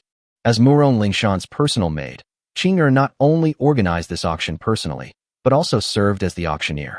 Dressed in a palace dress, she walked gracefully with lotus steps. Her S-shaped figure was full of youthfulness, yet with a capable temperament. She walked slowly towards the auction table. Unfortunately, both the women and the few men in the audience were staring at the tray behind her. It seemed that even a woman of the highest quality could not compare to the storage bag covered by red cloth in the eyes of everyone. Qing'er was not surprised by this, and this was exactly the effect she wanted. Only if the storage bag was attractive enough could she auction it for a sufficient value. Everyone, looking across the entire continent, there are only a handful of events where 100 storage bags can be auctioned at once. This time, my treasure pavilion is fortunate to have secured this opportunity for Manhwa City and Confronting City. In this auction, only storage bags will be sold. You are all wealthy businessmen, and I believe you all know the value of storage bags. This time, my Baibao pavilion paid a huge price to obtain the auction rights for this batch of storage bags. But the quantity is still limited. Whether you can return with a full load depends on your courage and strength. 100 storage bags will be auctioned in 10 groups of 10. The highest bidder will win. Let's wait and see who will be the 10 lucky winners of this auction. Next, let's start the first auction. 10 storage bags, totaling 100 cubic meters. The starting price is 1,000 gold coins, and each bid must be increased by at least 10 gold coins. Qing'er said as she lifted the red cloth on the maid's tray, revealing 10 storage bags neatly arranged on the tray. "I'll give you 1,200 gold coins. I'll give you 1,300 gold coins. I'll give you 1,500. I'll give you 1,550 gold coins." All of a sudden, the merchants below started bidding, and in a short time the price reached 1,550, which exceeded the normal market value. "You want to get a group for just 1,550? I'll give you 1,800 gold coins." A woman who looked to be in her 40s stood up and shouted, 1,800 gold coins per time? Is there a higher bid? 1,800 gold coins twice. If there is no higher bidder, then the first lucky winner will be this lady. I'll offer 1,805. Just as Qing'er was about to make the decision, another woman stood up and said, "I'll give you 1,900 gold coins. 2,000 gold coins, deal. Congratulations, madam. Please proceed to the backstage to transact." In the end, the first set of storage bags was sold for 2,000 gold coins. Although Qing'er knew that it did not reach the highest price at the auction, it was already very good that the first set could reach 2,000 gold coins. Next, we'll start the second round of auctions. The starting price is 1,000 gold coins, and each bid increment must be no less than 10 gold coins. I offer 1,500 gold coins. As soon as Qing'er finished speaking, a woman directly raised the price to 1,500. Here, Qing'er has fully mobilized the atmosphere of the auction hall, while on the other side, the contest between Wu Di and Shangwan Mingyue is still going on. This time, Wu Di completely lost the initiative and was suppressed to the point where he couldn't turn over. It can be said that he was defeated completely. What do you think? Do you regret it? Shangwan Mingyue looked at Wu Di provocatively. Regret? I regret nothing at all. Although I feel my dignity has been destroyed, my body is very happy. However, Wu Di still admired the women in this world very much. Even if their bodies were pierced, they did not frown. Instead, they had a spirit of facing death and becoming more courageous as they fought. No wonder women in this world can hold up the entire sky. They are such a group of women worthy of admiration. Wu Di sighed in his heart. If it was a woman from his previous life, wouldn't she be in excruciating pain? As long as the city lord doesn't regret it, how could I possibly regret it? I'll let you go today. You take a rest first. I'll ask someone to prepare food for you. Shangwan Mingyue softened her heart. Thinking of the previous madness, she couldn't stand it anymore. However, the previous madness also completely released the grievances and sadness that she had suppressed for decades. Chapter 91 Unexpected Reward. Lord City Lord, look here. Is there any place for me to rest? If it weren't for the bright sunshine outside the window, Wu Di would have thought that the house of the City Lord's mansion was leaking. Shangguan Mingyue's face suddenly turned as red as the sunset, covering half the sky. What does this have to do with this City Lord? It's all your fault. Yes, it's all me, it's all me. Wu Di also knew that he couldn't reason with a woman, so he naturally took all the responsibility. I'll have someone take you to take a bath. I'll go arrange food first.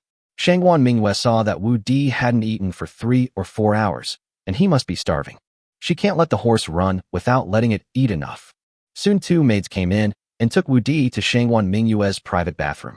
At this time, the huge bathtub, or rather the bathtub, was more appropriate. The bathtub was already filled with hot water, with a layer of unknown flower petals floating on it. Perhaps to cater to Wu Di's aesthetic taste, the people who came to serve Wu Di were all the type Wu Di liked. My lord, let me wipe your body. Yeah. Wu Di did not refuse Shangguan Mingyue's kindness and closed his eyes to enjoy it. Congratulations to the host for completing the task of marrying a wife. This time, the host's wife has reached level 50. The reward has been doubled. The reward is 2 years of lifespan. The reward is steam battleship technology, which will be directly transmitted to the host's mind. You and your wife have a happiness index of 9 points. I'll reward you with 30 points of health, 30 points of magic, and 30 points of spirit. Since your wife has reached level 50, the reward will be doubled. Nest, there's such good news. Why didn't you tell the system earlier? Wu Di didn't expect that his wife would receive such a reward after reaching level 50. If he had known this earlier, he would have taken Shangguan Mingyue earlier. And this time he was rewarded with the technology of steam battleships. Was he asked to conquer the ocean? Host, Wu Di from China. Age, 18. Height, 190 centimeters. Wives and concubines, 8. Warrior, level 14, basic swordsmanship, basic gunsmanship, assassination swordsmanship, shield block, jump, dodge, block, snake step. Magician, level 14, space development and space production. Summoner, level 14, talisman making, summoning, fire talisman, slowing talisman, attack talisman. Chi and blood, 1440. Mana, 1440. Spirit, 1440. Lifespan, 15 years and 2 days. Wife, Shangguan Mingyue. Age, 60. Height, 1.99 meters. Loyalty, 100. Occupation, warrior. Level, 59. Chi and blood, 5960. Mana, 596. Spirit, 178. Skills, basic swordsmanship, assassination swordsmanship, block, dodge, shield attack, flash, half moon slash, cross slash, charge, fire slash, wild charge, knight's guardian, blood shield, holy light shield, sky slash, whirlwind slash, lightning flash, man and rider unity. Amazing. These skills alone are dazzling. And there are 2 knight skills. My goodness, no wonder I was no match for him. It turns out I met a knight close to level 60. My defeat was well deserved. Just as Wu Di was sighing in his heart, Shangguan Mingyue also walked in. After waving away the maid, she also went into the bath. How's things going in the territory? You must have something else to ask me this time. Shangguan Mingyue asked seriously while wiping Wu Di's back. Well, everything in the territory is going according to my plan, but the Lord's mansion is almost finished. I came to the City Lord this time to ask him to sell me a batch of city defense crossbows to resist the impending beast tide. I still have 50 spare giant crossbows, but you should know the value of a giant crossbow. Even though I'm the lord of a city, I don't even have 2,000 gold coins in my treasury. I can only give you the cross, and you have to pay for the rest. Ah, so poor. Wu Di didn't expect that a city lord was poorer than him, a lord. Of course, if he couldn't make storage bags, he would also be a poor guy. Do you think being a city lord is easy? There are over 20,000 barons in the city, and it costs over 200,000 gold coins every year to support them. We also have to pay taxes to the empire and maintain the army, which costs 700,000 to 800,000 gold coins every year. This is just Bright Moon City. Including Starry City, it would cost 155 gold coins. If I didn't have 2 mines, I wouldn't be able to support it at all. Don't worry, I will help you in the future. Wu Di also felt a little sorry for Shangguan Mingyue. The city lord, who looked glamorous on the surface, had to bear tremendous pressure. Just your words are enough. I know how poor your territory is. Although you have solved the food problem, that can only support the development of your territory. Hee, don't underestimate your man. You'll know after a while. Wu Di kept it a secret and didn't tell anyone about the coal mine. preparing to give Shangwan Mingyue a surprise in the future. I don't underestimate you, but it won't be possible to help me in a short period of time. And although there is no extra money in the treasury now, as long as there is no major war, I can still maintain it. Okay, how much is a giant crossbow? I think I'll have to buy 10 or 20 more. Wu Di estimated that only about 20 planes could be installed on the walls of Fengzhua Mountain and the Lord's Mansion, but a few would also have to be installed on Black Demon Mountain, and a few would have to be kept as spares.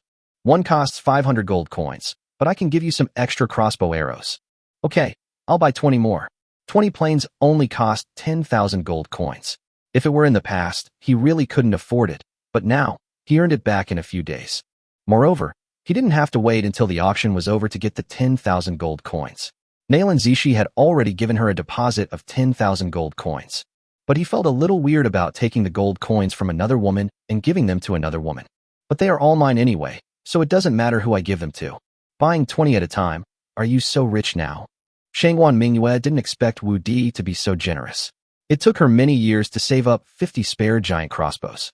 However, Shangwan Mingyue reacted quickly. Yeah, I forgot you recruited a cash cow. If I had remembered earlier, I should have let you pay for it all. By the way, you haven't told me how you recruited the space magician. Hehe, actually now you have recruited a space magician. What's the meaning? That's what it means literally. Will you tell me or not?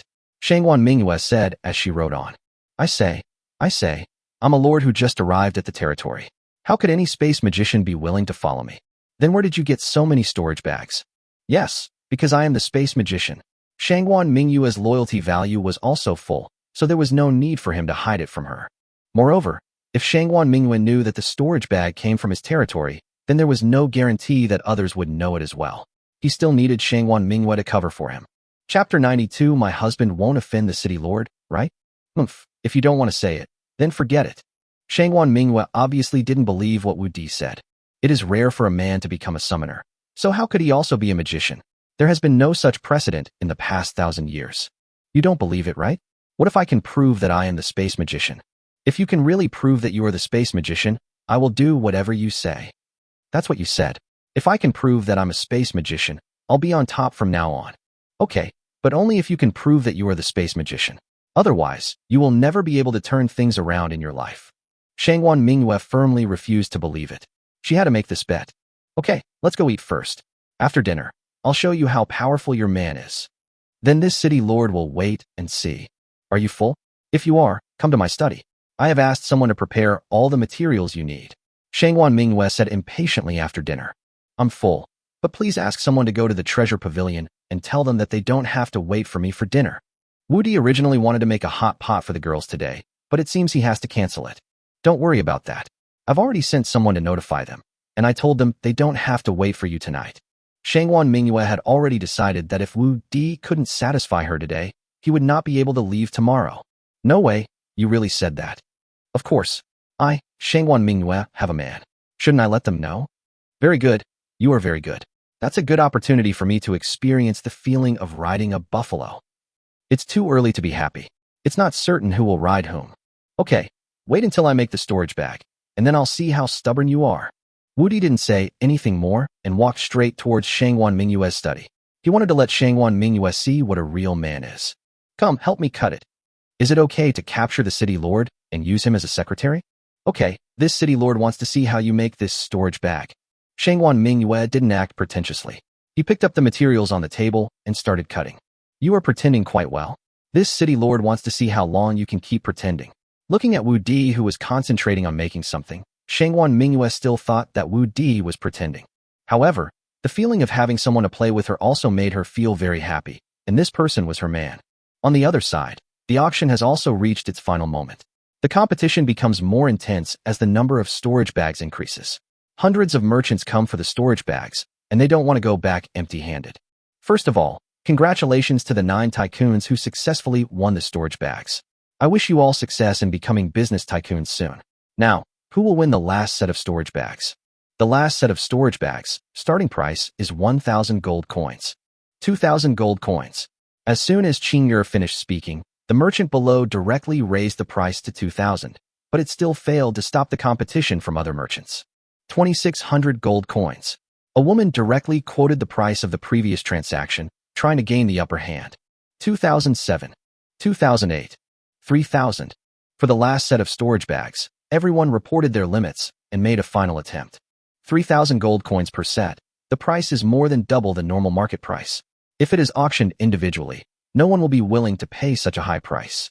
After all, only by putting them together can the supplies of a small caravan be accommodated and sufficient profits be generated. This is why Murong Lingshan wants to put them together for auction. Of course, if they were grouped in groups of 20, 30, or 50, the value would be greater, but if that were the case, few merchants in Manhwa City and Fanqing City would be able to afford a group. This will make it less competitive, and the final price will be lower than that of a group of 10. The auction is about to end. Why hasn't my husband come yet? Nangong Wani was already getting restless at this point. Don't worry, my son-in-law went to the city lord's mansion. He might have been delayed by something. He won't be in danger. He will be back after he's done with his work. Murong Lingshan looked at her daughter and had no choice but to comfort her. What's taking so long to talk about? Could it be that my husband has offended the city lord and has been locked up by him? What's he thinking about all day? He's a lord, a subordinate of the city lord. Besides, he's not the kind of person who doesn't know his limits. How could he offend the city lord for no reason? That's not necessarily true. The city lord is the same type as us, and maybe the husband can't help himself.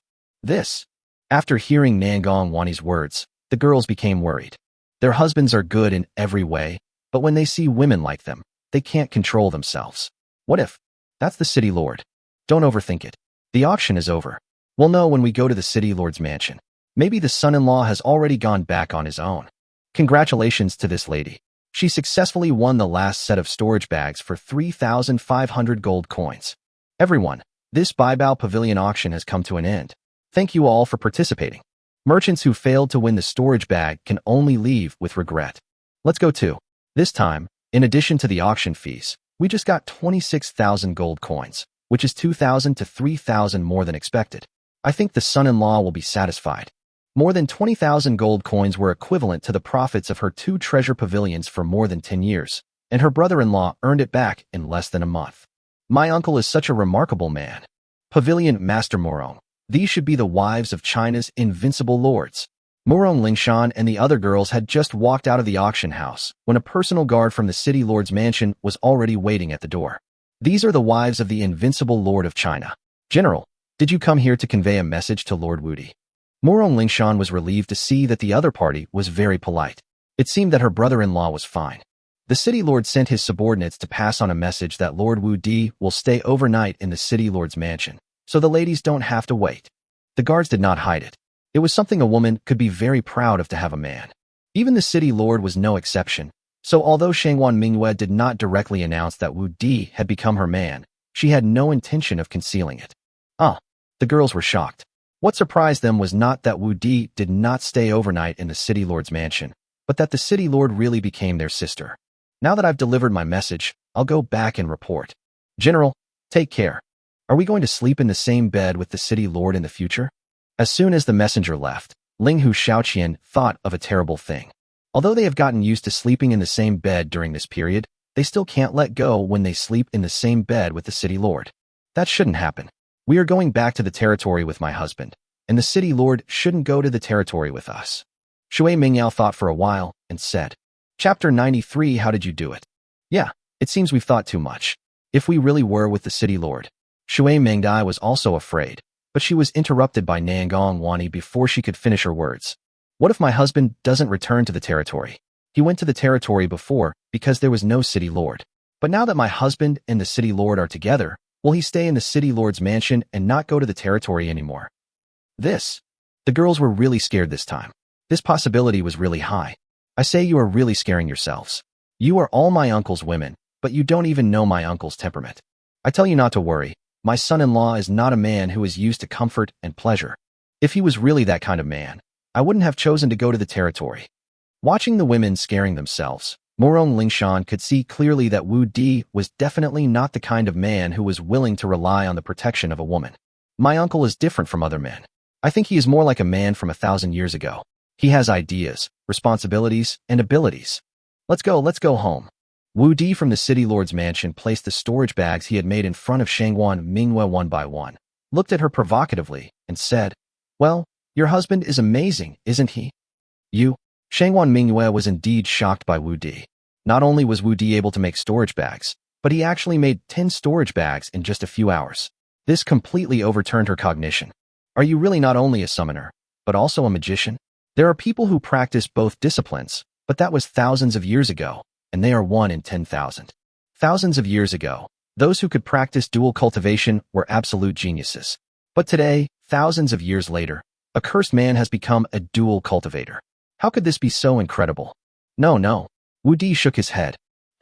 Shangguan Mingyue breathed a sigh of relief, but also felt a little disappointed. If his man could really practice dual cultivation, wouldn't that be something to be proud of? Your husband and I are fellow practitioners of the 3 branches. Are you sure you are not deceiving this city lord? It is unbelievable enough that they are practicing 2 systems at the same time, and you are practicing 3 systems at the same time. Do you think I am a little girl who has never seen the world? Wu Di did not explain any more and directly mobilized the power of qi and blood. This, a level 14 warrior. Shangguan Mingyue stood up directly from her seat. Even if Wu Di lied to her, the power of qi and blood could not be faked at all. She could truly feel that Wu Di was a 14th level warrior. In the past, she would not take warriors of level 20 or 30 seriously, let alone warriors of level 10 or above. But Wu Di was a man, and a man who had practiced the 3 systems. If this news gets out, the Empress will probably be alarmed. She might recruit him into the palace, train him to level 30, and then take him into the harem to become the Emperor's husband. After all, the Empress does not have an imperial husband now, and all the civil and military officials in the court have been urging her to get married for many years. If there is a suitable man, it is impossible for the Empress not to find an imperial husband. How is it my husband is awesome, right? How did you do it? Shangguan Mingyue wondered if Wu Di had found a way to break the curse. Now that Wu Di could practice, did that mean that all men could practice according to Wu Di's method? I know what you're thinking, but you'll be disappointed. This method is only practiced by me. No one else can do it. Why? I don't know why, but I couldn't practice cultivation originally. I was able to practice cultivation after I got married. And my cultivation method is different from yours. It's different. Why is it different? Maybe this difference is the correct way for a man to practice. Shangguan Mingyue became excited after hearing Wu Di's words, as if she had found a breakthrough. For thousands of years, men have been unable to practice cultivation. Isn't it because they cannot practice according to the previous methods? Now there is a different method, and that may very well be the correct way for men to practice. It's useless. My cultivation method is to have sex with women. Only by having sex with you can I improve my cultivation. Monster meat and magic stones are useless to me. I was only level 13 before I came here, and it was only after having sex with you that I reached level 14. So this method has no effect on other men. If it did, other men would have been able to practice it long ago. Wu Di will not tell anyone the secret of the system, but there is no problem with the method to improve his strength, because no one else can do it except him. Is that really the case? Shangguan Mingyue was disappointed. If this was what Wu Di said, then this method would only be effective for Wu Di. After all, so many men had wives and children, but still none of them could practice. Of course, you are my wife now. Would I lie to you? That won't work. This city lord will have to try it himself to find out. How do you want to try? Hey. Wu Di had just finished speaking when he was picked up by Shangguan Mingyue. Put me down quickly. You're making me lose face, don't you know? There are no outsiders here. You can't lose face. No, you just lost. We agreed that I was on top. Yes, so you are on the shoulders of this city lord now. Why do you think it is too short and want to be taller? Is that a meaning? Why don't you mean the same thing? You are a city lord, yet you are cheating. This city lord is not cheating. This city lord is just going to verify the truth of what you said.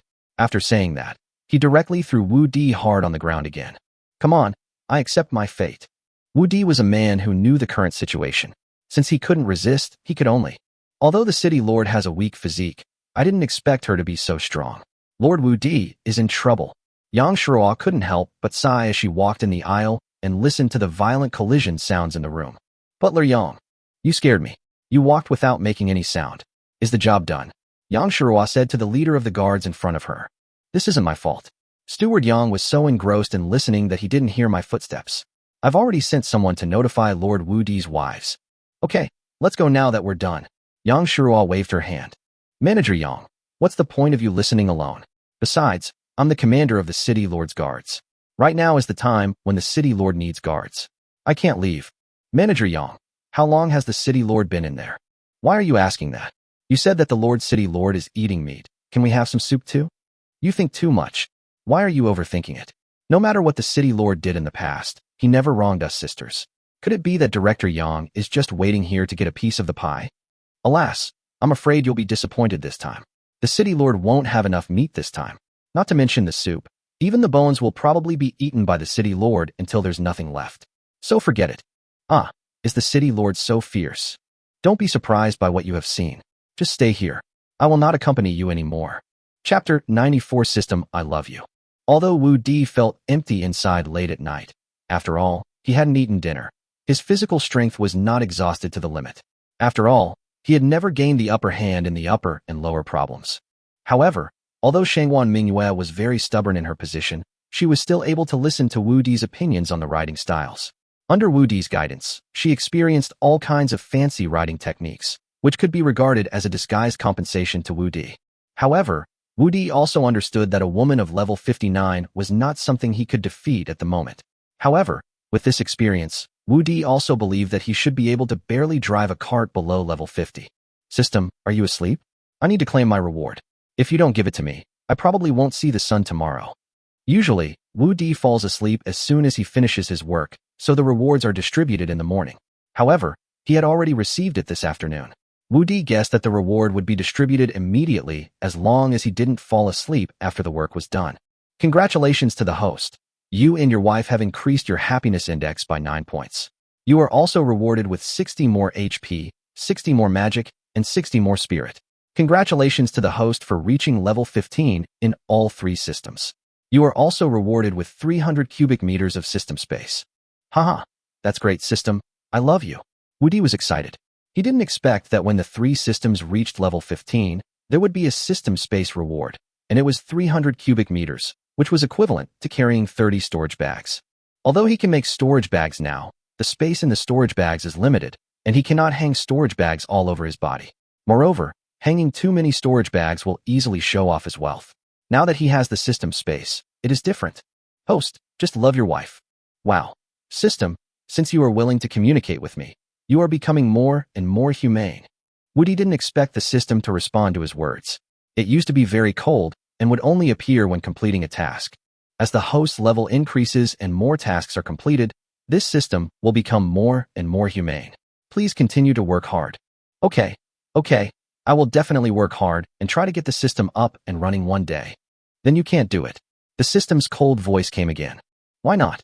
If you continue to humanize it, it is very likely that a physical entity will appear in the future. Why can't you do it?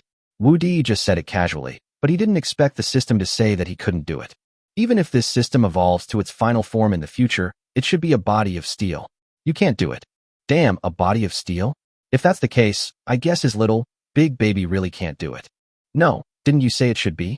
Then it is possible that it is not a body of steel. Wu Di suddenly thought of the loophole in the system's language. But the system no longer pays attention to him. This is a real upgrade. Shangwan Mingyue, who refused to dismount, clearly felt Wu Di's energy and blood increase, directly reaching level 15. She didn't expect that what Wu Di said was true. Well, when have I ever lied to you? Okay, I believe it. Although this method cannot be used by other men, it is fine as long as my man, Shangwan Mingyue, can use it. Shangwan Mingyue was not disappointed. After all, it is not so easy to find a way to break the 1,000-year curse. But it was enough that his man could find a way to crack it. How come my Lord City Lord finally admits that I am your man? It's not easy. It's not easy to get Shangwan Mingyue to change her words from morning to midnight. I already admitted that you are my man before, otherwise I would have kicked you out long ago. Well, my Lord City Lord, call me husband and let me hear it. Husband, husband, husband, is this okay? Shangwan Mingyue called out 3 times in one breath. Then is it possible? Can't. You don't keep your word. Husband, I can agree to other things, but not this one. Besides, you've worked hard all day, it's time to rest. If my husband gets hurt, I'll be in great pain, and I won't be able to explain to my sisters. Okay, let's go to sleep, but do we need to change the sheets before we go to sleep? Wu Di had never realized in his past and present life that there were women who would waste bed sheets like this. It was really an eye-opener for him. Go sleep in the next room. They're all resting at this time. Even in the city lord's mansion, except for the guards on duty, everyone else was resting at this time. Shangwan Mingyue had no choice but to take Wu Di to the next room. Stop right there, you two. Shangwan Mingyue saw 2 sneaky figures when she pushed open the door. If she hadn't recognized their identities at a glance, she would have directly chopped them with her sword. Oh, City Lord, it's so late. Why haven't you rested yet?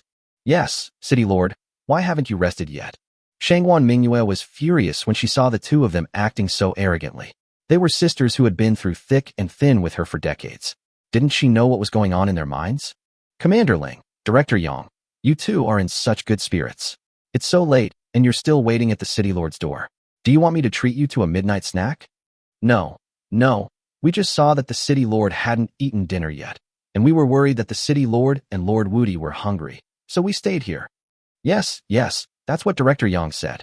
Oh, so you two left some food for us. Shangwan Mingyue looked at them meaningfully. Yes, let's go prepare food for the City Lord and Lord Wudi. No need.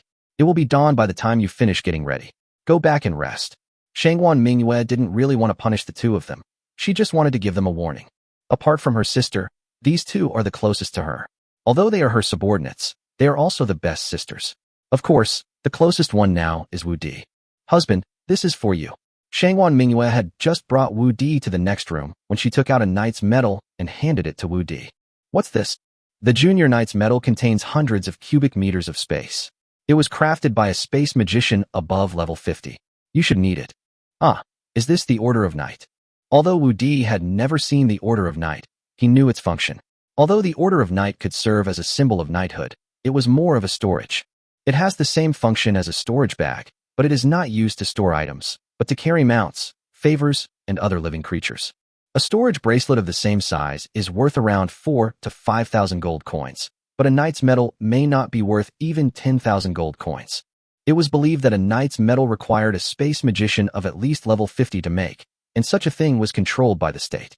Ordinary knights could not get it at all, and even if they did, they could not afford it. The Order of Chivalry is usually awarded by the Empire as a reward after a knight has made meritorious service. However, the Order of Chivalry does not recognize a master, so although it is rare, it will occasionally appear on the black market or at auctions. I happen to have two, so I'll give this one to you. Chapter 95 Meeting Beichin Wenbing again. Madam, you are truly a blessing to your husband.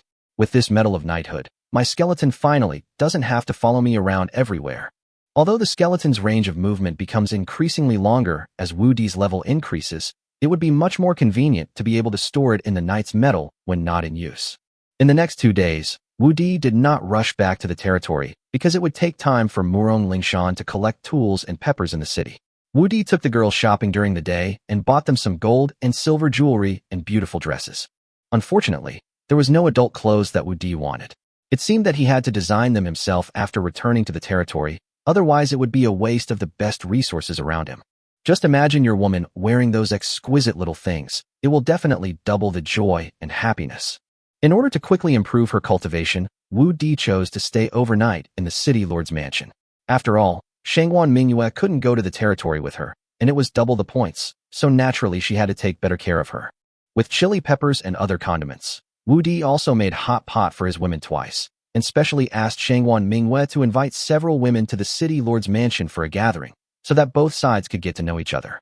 When the girls tasted the hot pot, they fell deeply in love with the spicy and hot taste of hot pot for the first time, and the novel way of eating hot pot made the girls feel very novel. The girls wanted to eat hot pot for every meal, but Wu Di was concerned that they were new to hot pot and worried that their stomachs couldn't handle it, so he only made it once every night. 2 days later, everything was ready and Wu Di was about to set off back to his territory. However, as soon as he walked out of the treasure pavilion, he met an acquaintance who almost snatched the men of Nangong Wani and Tuoba Lingxiang. Hey, isn't this Brother Beichin? Why is Brother Beichin so weak? At this time, Beichin Wenbing was carried by his wife on his back. His face was pale, with bags under his eyes and dark circles, and he looked very weak. It's you are not dead yet. Beichin Wenbing was stunned when he saw Wu Di, and then his eyes were filled with hatred. Are you looking for death? How dare you curse my husband? When the women behind Wu Di heard Beichin Wenbing cursing Wu Di, they immediately drew their swords and were ready to chop Beichin Wenbing to death. You guys step back, I want to have a chat with Brother Beichin.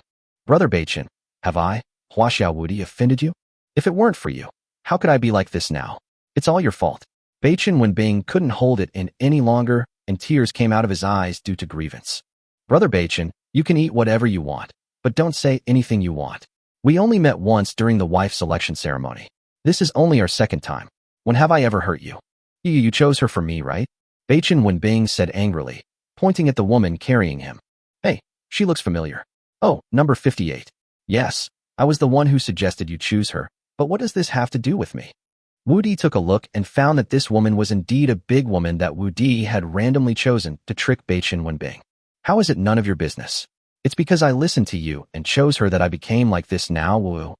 Bachin Wenbing became sadder and sadder as he spoke, and he felt so aggrieved that his nose and tears came out. Isn't she a good person?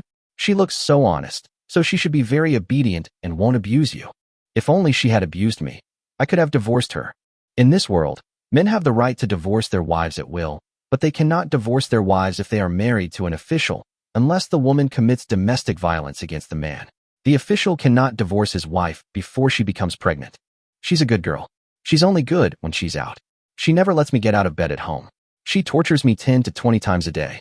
I can't beat her back, and I can't resist. If I hadn't been dying these past 2 days, she wouldn't have taken me out to see a doctor. She's so cruel, so horrible. It's all your fault. It's all your fault. Bachin Wenbing's voice became weaker and weaker, and it seemed that his body was indeed extremely weak. Brother Bachin, I did it for your own good, but I'll teach you a recipe that will make you energetic and motivated. Wu Di didn't expect that number 58 was so brutal, but he naturally would not admit it. However, the responsibility was indeed on him, so he decided to help him again. My Lord Baron, what method? The speaker was Bachin Wenbing's wife. She had not said a word before, but now she became excited when she heard that Wu Di had a recipe that could help Bachin Wenbing regain his strength. Unlike Bachin Wenbing, number 58 is still very grateful to Wu Di. If Wu Di hadn't asked Bachin Wenbing to choose her, she would definitely have been eliminated. This year is her last term. If it weren't for Wu Di, she would never have found a man in her life and would have to pay the high tax for leftover women.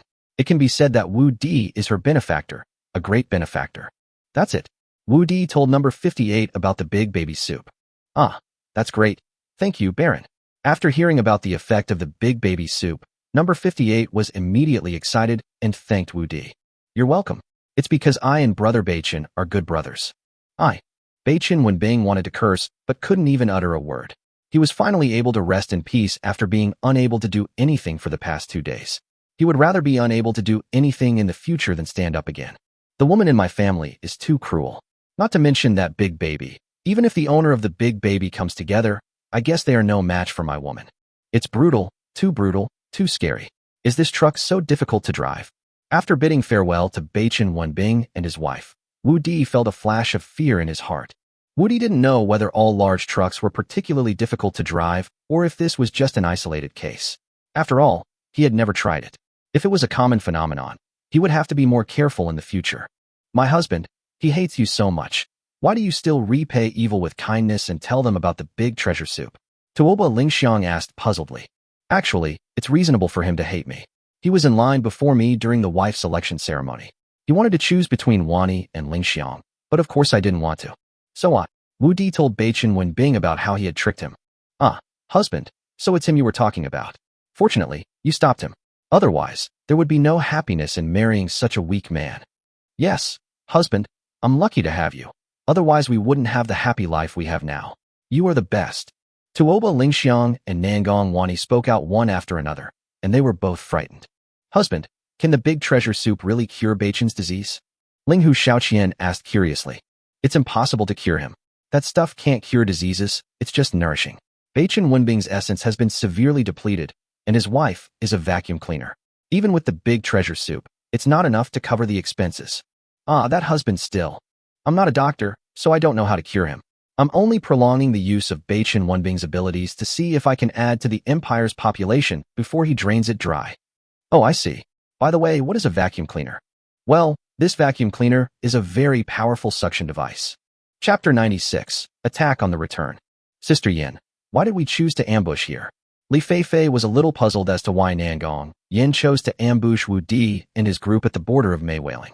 This place is far away from Manhwa City and the only way to enter Plum Blossom Ridge and reach Woody territory. There are high mountains and dense forests on both sides, and there are few people. After we kill them, we can throw them into the mountains without anyone noticing. It's the perfect place to ambush and dump their bodies. Nangong Yin and Li Feifei originally thought that the bandits from Black Demon Mountain could deal with Wu Di and others and save them from trouble. But now Wu Di appeared safely in Manhwa City, and Black Demon Mountain was destroyed. They had to take action themselves. If they let Wu Di continue to develop, it would be difficult for them to get rid of him, especially since the auction at Baibao Pavilion made the two women extremely jealous. After finding out that Wu Di would be returning to the territory in the next 2 days, the two of them ambushed here with 50 people from their mercenary group, ready to get rid of him once and for all. As long as they get rid of Wu Di, not only will they get a lot of money, but the cash cow of Baibao Pavilion will also be in their pockets. Sisters, hide for me. Follow my orders. As long as you complete this mission, each of you will be rewarded with 10 gold coins. Yes, Captain. The members of the Fian mercenary group were all excited. In the past, the reward for a mission was often dozens of silver coins, and missions that could be rewarded with 1 gold coin were very rare. They didn't expect that this time the reward would be 10 gold coins. In addition to the leader Nangong Yan, who is a level 48 warrior, the Fian mercenary group also has deputy leader Li Feifei, who is also a level 44 warrior. She has 10 subordinates in their 30s, and the remaining 40 people are all in their 20s. Such a mercenary group has become a very powerful force in the entire Manhwa City. However, Wu Di and his group who were on the way were completely unaware of this. Xu Jingjing took the lead and, with his 16 riders, protected Wu Di and his 7 men in the center. Xu Jingjing's guard team, in addition to herself who has reached level 31, also has 2 deputies at level 30, and the remaining 14 people are all warriors above level 25. There were 24 people in the group, except for Wu Di and Nangong Wani who had not reached level 20. Even Lu Yi had reached level 25 after being continuously strengthened by the flesh and blood of a level 30 monster. Wu Di gained the most from this trip to Manhwa City. Not only did his level rise to 16, he also obtained the Knight's Medal, 30 giant crossbows, 300 cubic meters of portable space, and the technology to manufacture steam battleships. There were also the chili peppers and other condiments that he had been longing for, as well as the gold coins obtained from the auction of the storage bag, and a large number of mining and construction tools. However, Wu Di felt that the biggest gain was capturing the city lord. Although he is still suppressed by the city lord and cannot stand up, Wu Di believes that one day he will be able to stand up and take charge. And with this relationship with the city lord, he can mess around with the several ownerless territories around his territory as he pleases. As long as the current issues are resolved, he can expand his territory to the seaside. He has already discussed this idea with Shangwan Minghua. Apart from reminding him to pay attention to safety, Shangwan Minghua can take care of other matters. It can be said that as long as Wu Di overcomes the beast tide, he can treat the entire Manhwa City as his own backyard. The group moved very quickly towards Maywailing, but as soon as they entered the territory of Maywailing, Wu Di felt something was wrong. His mental power was very strong. Although he didn't find the problem, he felt that the surroundings were too quiet. Stop moving forward. Husband, what's wrong? Something's wrong. It's too quiet around here.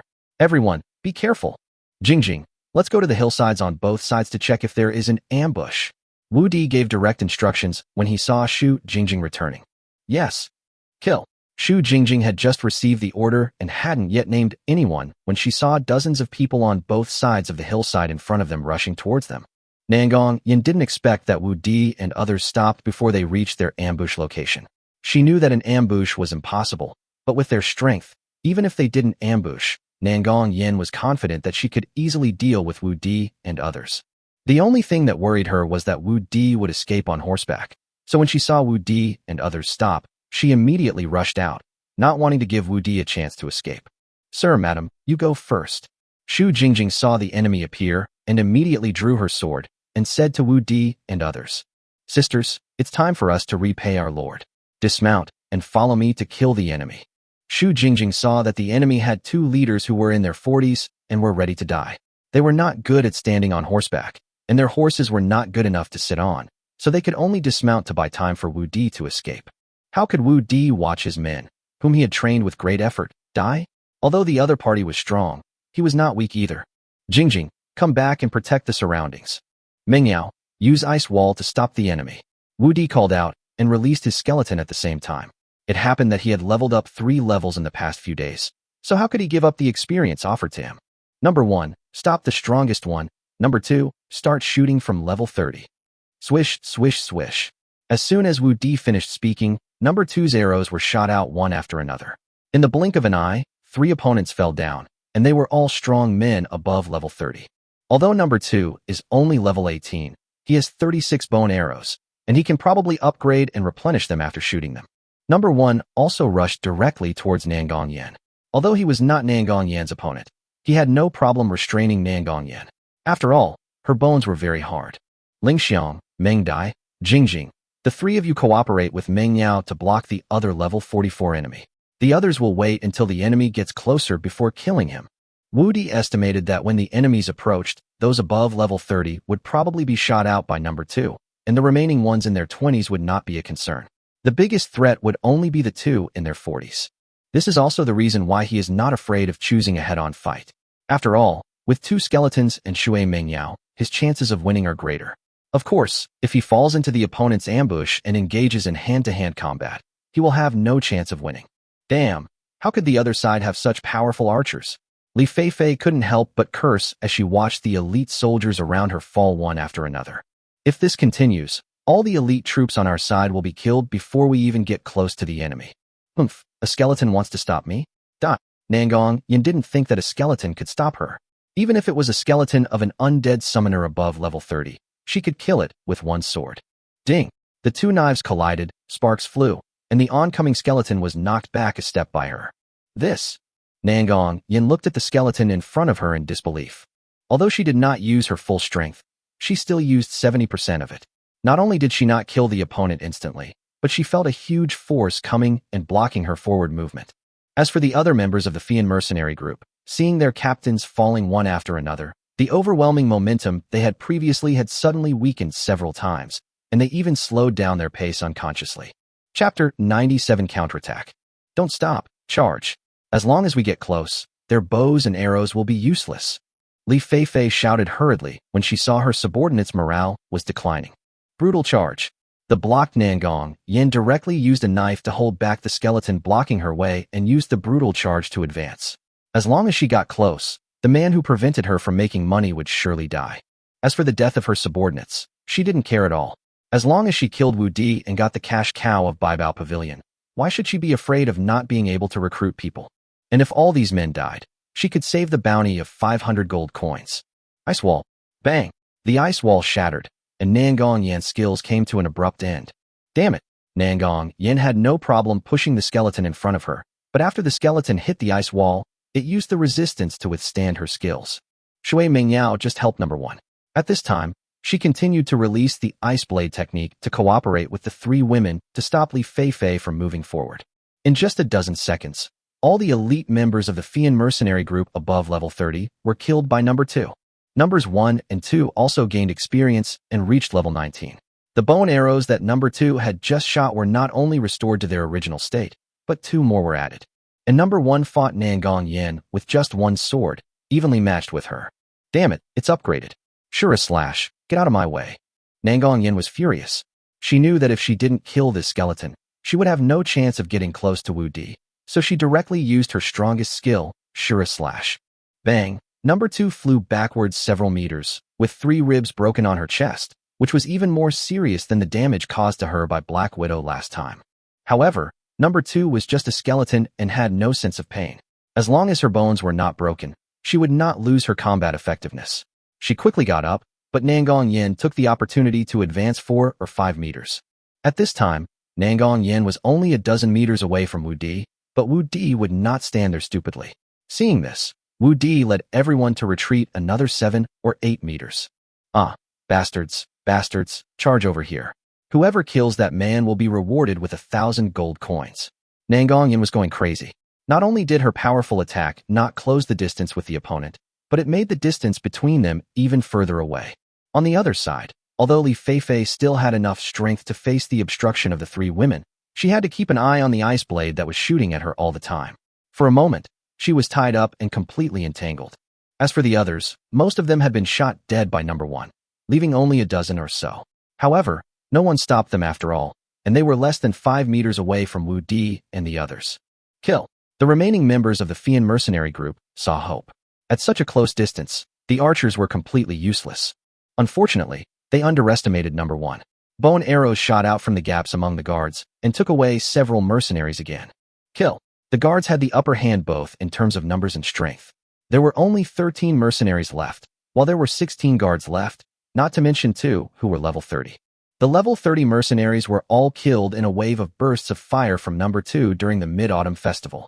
Moreover, the armor on the guards was one level higher than theirs, and the mercenaries were no match for them at all. After number 2 shot and killed so many people, he took number 1 to the next level. At level 20, the aura of number 1 and number 2 was obviously much stronger. Vine Entanglement. Nangong Wani also began to use skills to help guard.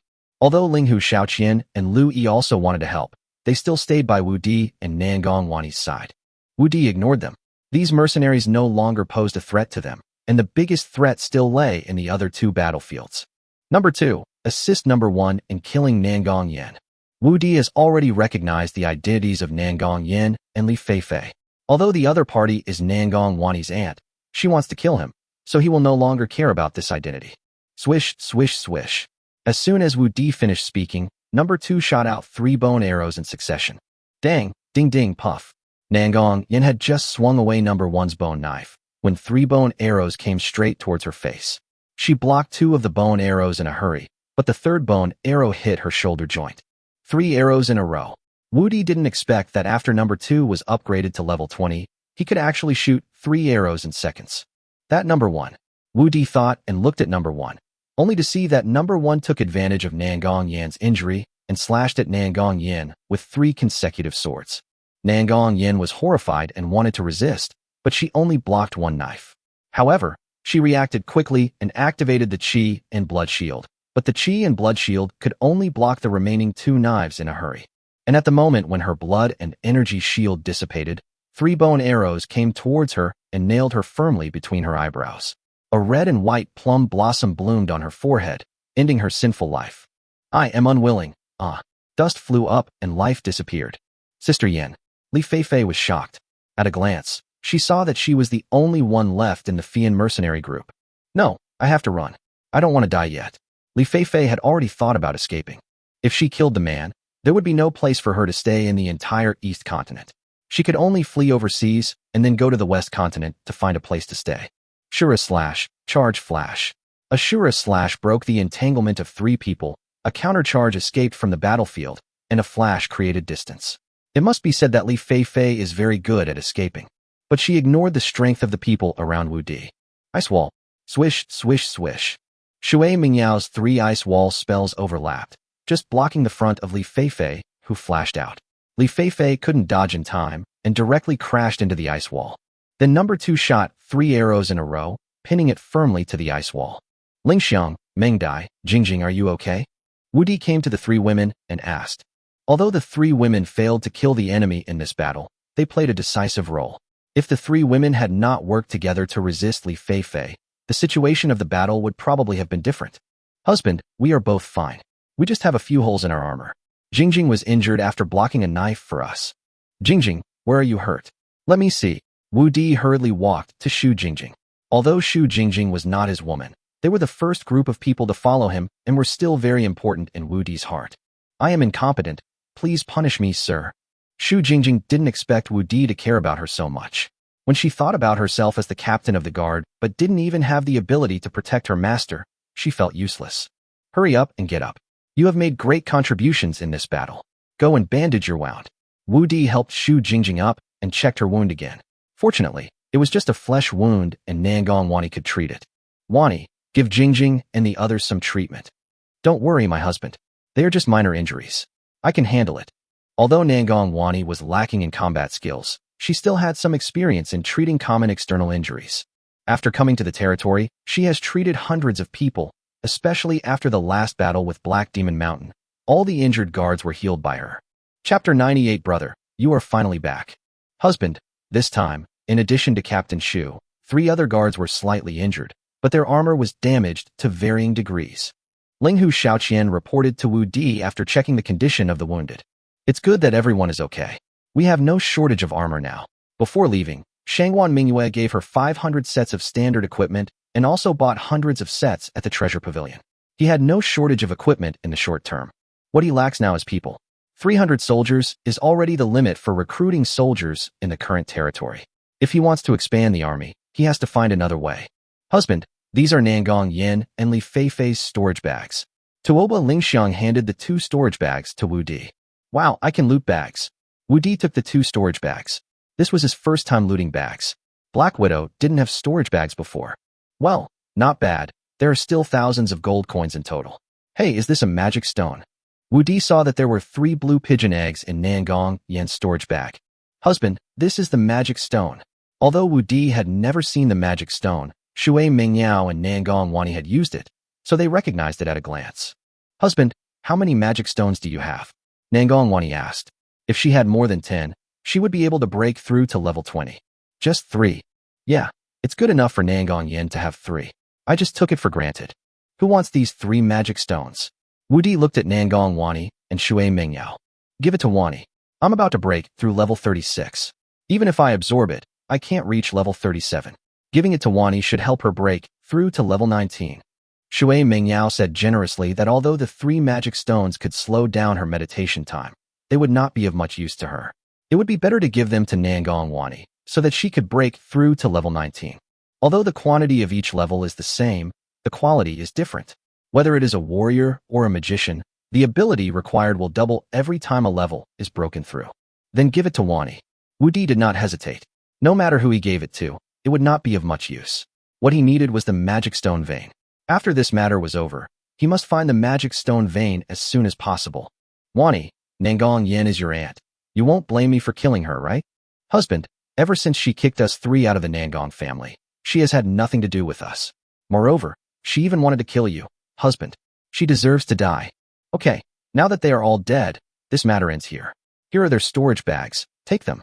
Wu Di handed the 2 people's storage bags to Nangong Wani. Wu Di didn't even look down on their worth. Husband, there is food and drink in the territory. Husband also bought us clothes and jewelry this time. It's useless for me to have this money. Wani, your husband gave it to you, so just take it. Tuoba Lingxiang and other women also persuaded. Well, these 2 storage bags were originally given to them by my mother. I didn't expect them to be returned. My husband, Jingjing, and the others have done a great job in protecting me. I will give them 10 gold coins each as a reward, okay? Of course, it's up to you to decide. It's getting late. Let's hurry up and let Manhwa send people to deal with the bodies here. This is already the territory of Mei Wailing, but if they dawdle any longer, they won't be able to reach Manhwa town before dark. Brother, you are so lucky to come back. You made me wait so long. When Beitang Meihui saw Wu Di, she came towards him like a water snake. Oh, sister, do you miss your brother so much? I've only been away for a few days. To be honest, Wu Di really likes this fairy. Not only is she open-minded and can do anything, but she can also suck at any height. But I feel like my brother has been gone for years. If he doesn't come back today, I'll have to wait for a few more days. Ah, it can't be such a coincidence. Look at my sister. She's really lucky. That's right. Ever since I met my brother, I have become a completely better person. Everything about me is fine. Beitang Meihua said while blowing air, which made Wu Di's heart itchy. Have someone prepare some food for us. We've been traveling all day and are already hungry. Don't worry, little brother. I've already asked someone to prepare it. If you're hungry, why don't you eat me first? Forget it. That would make me even hungrier. Oh, and have someone take good care of my man. Some of them are injured. Ah, he's injured. Did you encounter bandits on the road? Upon hearing that someone was injured, Beitang Meihua immediately regained the demeanor of a lord. They weren't bandits. They were a group of mercenaries who were targeting my property. However, I wiped them out. Send someone to clean up the bodies tomorrow. They're at the entrance to your territory. Asshole, you really think I'm easy to bully. You actually dared to ambush my man in my territory and collect his body. I'm going to whip his corpse. Beitang Meihua was immediately furious. She had finally found a strong man who could satisfy her. If he was killed, wouldn't that be the end of her life? All right, let my men handle these things. Death is like the extinguishing of a light, and this matter is over. Your task is to compensate me properly tonight. Humph, what a bargain for them. Although Beitang Meihua usually behaves in a wild and unrestrained manner in front of Wu Di, she is definitely not a good person, otherwise she would not have been sent by Shangwan Mingwe to be a lord and a viscount at that. Just based on this viscount title, it must have been earned through the accumulation of corpses. At night, an old ox worked hard in the fields and received praise from the landlord. As the landlord, Beitang Meihua also treated the hard-working ox very attentively. Both the cow and the landlord were extremely satisfied and fell asleep. Butler Wang, the lord is back. Where is it? Why can't I see it? Wang Xiaolan looked at Shan Tingting and said, It's still 2 miles away. The guards in the back mountain saw the lord and his men rushing back. I was afraid that you would worry, so I told you in advance. Shan Tingting said with a smile. Not only Wang Xiaolan was happy that Wu Di came back, but they were also happy. Wang Xiaolan hurriedly ran towards the back mountain, which was in the backyard of the Lord's mansion, facing the road leading into Cassava town. Standing on the top of the mountain, as long as you have good eyesight, you can easily see several kilometers away. Xiao Di and the others are back. Commander Shan, go pick them up. I have to hurry and make the big treasure soup. Otherwise it will be too late in the evening. Wang Xiaolan just took a look, and after confirming that it was Wu Di who came back, she immediately ran to the kitchen. Wu Di had been out for the past few days, and there was no big baby soup to help him, which made her worried for several days. But she was not sure when Wu Di would come back, so it was not a good idea to stew it in advance. After all, the big baby was very precious and could not be wasted. When Wu Di came back, Shan Tingting had already brought people to the foot of the mountain to greet him. My lord, you don't have to get off the horse. Shan Tingting saw Wu Di was about to get off the horse and hurriedly spoke out to stop him. Oh, is the road paved yet? Sir, the 3 roads have now been paved to the mountainside, but it will take another 2 days to complete the road from the mountainside to the Lord's mansion. Lu Yuan continued. Okay, then I will ride my horse up the mountain. Wu Di also wanted to see how the construction of roads and defensive walls was progressing in the past few days. Chapter 99, Who Stole My Aunt's Heart. Wu Di did not take the widest main road behind Xiao town, but chose the nearest road near the water wheel by the river. Along the way, the originally uneven ridge was paved neatly with long stones. The slope is about 30 degrees, about 6 meters wide, with 1.5-meter high parapets on both sides, winding all the way to the middle of the mountain. Wu Di rode on horseback and felt that the horse was a little tired. Fortunately, the stones on the road are flat but not slippery, otherwise there would be no way to go up the mountain on rainy days. Outside the parapet is a steep cliff, and the lowest point at the bottom is 7 or 8 meters above the ground. When encountering enemies and monsters, you only need to guard the entrance in front, and only a small number of people are needed to guard both sides. Especially after reaching the second level, the cliffs on both sides are 30 meters high from the ground. Apart from flying monsters, you don't have to worry about other enemies. The third checkpoint was already 50 or 60 meters above the ground. Walking on the corridor, Wu Di felt like he was walking on the Great Wall, and he felt extremely safe. The 3 consecutive checkpoints are like a natural moat. Even if the first level can be broken through, the second level will definitely not be broken through unless the enemies can fly. After passing the third checkpoint, you will reach the halfway point of the mountain. The terrain here is much flatter, and rows of stone chambers have been carved out. The upper and lower layers are in the shape of a finished product, which does not destroy the structure of the mountain and makes full use of the space of the mountain. In the future, there will be no problem for 5,000 people to live on Fengzhou Mountain. Wu Di had even made arrangements for sewage treatment. The pipes will be diverted to hundreds of septic tanks at the foot of the mountain, and it can also be used as farmland fertilizer in the future. The construction from the mountainside to Wu Di's Lord's mansion was still under construction, so Wu Di had to dismount and move forward. Along the way, the people who were working on the construction greeted Wu Di one after another, with hopeful smiles on their faces. Before Wu Di came, they worried about food every day and worried about the beast tide.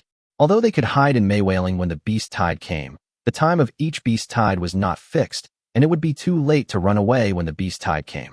Now they can eat their fill every day and occasionally get some monster meat. They don't have to worry about food and beast tides, and the happiness index of the people has greatly improved.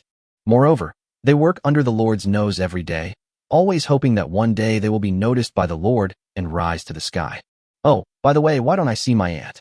While walking on the road, Wu Di suddenly remembered that he had been back for so long, but his aunt had not shown up. This was not like his aunt's style. When Manager Wang saw the Lord coming back from the top of the hill, he immediately ran to the kitchen in a hurry. Shan Tingting replied with a smile. You ran into the kitchen. Is there something in the kitchen that is more important than me? Wu Di suddenly felt like he had fallen out of favor. He always thought that he was the most important person in his aunt's heart, but he didn't expect that his position in his aunt's heart has been replaced. Aunt was not like this before. Every time she came back, I was the most important person. Wu Di felt heartbroken, thinking that his most precious aunt had changed her mind. No, I have to go and see what has stolen my aunt's heart. Wu Di rushed to the kitchen anxiously, as if he was catching a woman. Husband, go slowly, be careful of the rocks. Wu Di ignored the shouts of the women behind him and walked to the kitchen door. He listened for a while but didn't hear any sound, so he pushed the door open and walked in. Xiao Di, you're back. You must have felt unwell these past few days without your aunt by your side. But there's no point in worrying now. The big baby has just been stewed. but I guarantee you'll have it before dark. Auntie, are you hiding in the kitchen just to make big baby soup? Well, what else could I do? I saw you were out for a few days. You must be exhausted these days. When I saw you back, I immediately stewed you. It's not worn out, but it's still quite worn out. Aunt, it still has to be you. Wu Di was embarrassed, but his aunt was still his aunt, and everything was for his aunt. Humph, now you know how good your aunt is. You were disgusted when you were asked to eat it. Well, aunt, I'll go and see how the construction of the Lord's mansion is going. Wu Di hurriedly escaped from the kitchen. The outer wall of the Lord's mansion has been built to 10 meters high, and there are only 4 or 5 meters left to complete. This wall is the last line of defense of the Lord's mansion. The roof of the 5-story Lord's mansion has begun to be completed, and the doors and windows of the 2 lower floors have been completed. It is estimated that it will be completed in 2 or 3 days. Wu Di didn't look at it any further, but turned around and went back to the study. He wanted to make a storage bag. This time, through the auction in Manhwa City, Wu Di was originally worried that the market in Manhwa City would be saturated. Now it seems that he was completely overthinking it. It would be no problem for Manhwa City and Confronting City to invest 1 or 2,000 storage bags. Moreover, storage bags are a scarce commodity and are in short supply in every city. He does not have to worry about market saturation. Moreover, the 100 storage bags ordered by Nalan Zishi also need to be prepared, and more should be made while there is time during the day. Now that he is level 16, he can do 32 at most every day. It will take him 3 or 4 days to do 100. Moreover, he has to seize the last town before the beast tide. Then there is the mining of coal mines and the manufacture of coal furnaces, all of which he has to be involved in and guide, so his time is still very tight. Husband, Wani and I are here to help you. When Shui Mingyao and Nangong Wani saw Wu Di enter the study, they knew that Wu Di was going to make a storage bag, so they both rushed to help. Okay, Wu Di felt relieved to have someone to help him, and it could relieve the itch in his hands. With the help of the 2 women, Wu Di made 16 storage bags in the afternoon. In the evening, he drank the big baby soup prepared by his aunt. After dinner, Wu Di took his wives to start a night ride to digest the food. On the morning of the second day, Wu Di placed a crossbow cart on each of the 3 checkpoints on the 3 roads. There were a total of 30 crossbow carts, and 9 of them were destroyed in one go. Then he rushed to Haishi town without stopping. This time, Wu Di not only brought hundreds of sets of tools, but also brought 30,000 kilograms of dried cassava, which was the first batch of supplies. When they arrived at Blackstone Town, Li Hongmei had already led the team to the mountains to hunt monsters. Fortunately, Chen Shuichin was there. Lord, why are you here? Chen Shuichin was very happy to see Wu Di coming. Of course I'm here to deliver tools and food to you. Come on, take me to your warehouse. Sir, please follow me. After Wu Di put out all the tools and food, he installed 6 crossbow carts on Black Demon Mountain. Blackstone Town was his treasure trove, and he had to protect it well. Excellent. I knew you cared about me, even going so far as to equip me with a heavy crossbow. Sir, why don't you go to my room and let me repay you? Chen Shuichin's eyes lit up when he saw the heavy crossbow cart. What does it mean to have you in my heart? I am doing this for Blackstone Town and the coal mine. Shuichin, take me to see the coal mine you have mined. Although Wu Di was somewhat tempted, he was still a little timid when he thought of Beichen Wenbing's appearance. Chapter 100 Mobile Ballista. Sir, come with me. Although he failed again this time, Chen Shuichin had a determined heart. A subordinate who doesn't want to sleep with her boss is not a good subordinate. She is determined to be the best subordinate for her boss. Wu Di followed Chen Shuichin to the foot of the mountain. Many of the houses in Haishi town had been demolished. This was probably done to save materials when building houses on the mountain. There was a mountain of coal piled up on the empty space where the house originally stood. Wu Di took a closer look and found that the coal might have been exposed on the surface for many years and the quality was not good. However, the stones and impurities inside have been cleaned very cleanly. Although the quality is not good, it is still suitable for making honeycomb coal for heating and cooking. Very good. Let's do it the way you're doing it now. From now on, different qualities of coal will be stored separately. Yes, sir. By the way, is there a blacksmith in your town? Nowadays, there are not enough tools, and there is a lot of idle labor. If there is a blacksmith, he can come and make a coal stove. No, there used to be 2 blacksmiths in Qianyo town, but 3 years ago, in order to resist the bandits from Black Demon Mountain, Qianyo town blocked the road into the village, and now there is no way to get in. But there are more than 10 carpenters in our town. If you have a carpenter, that's fine too. I'll give you a blueprint and have him follow it. He can make as many as he can.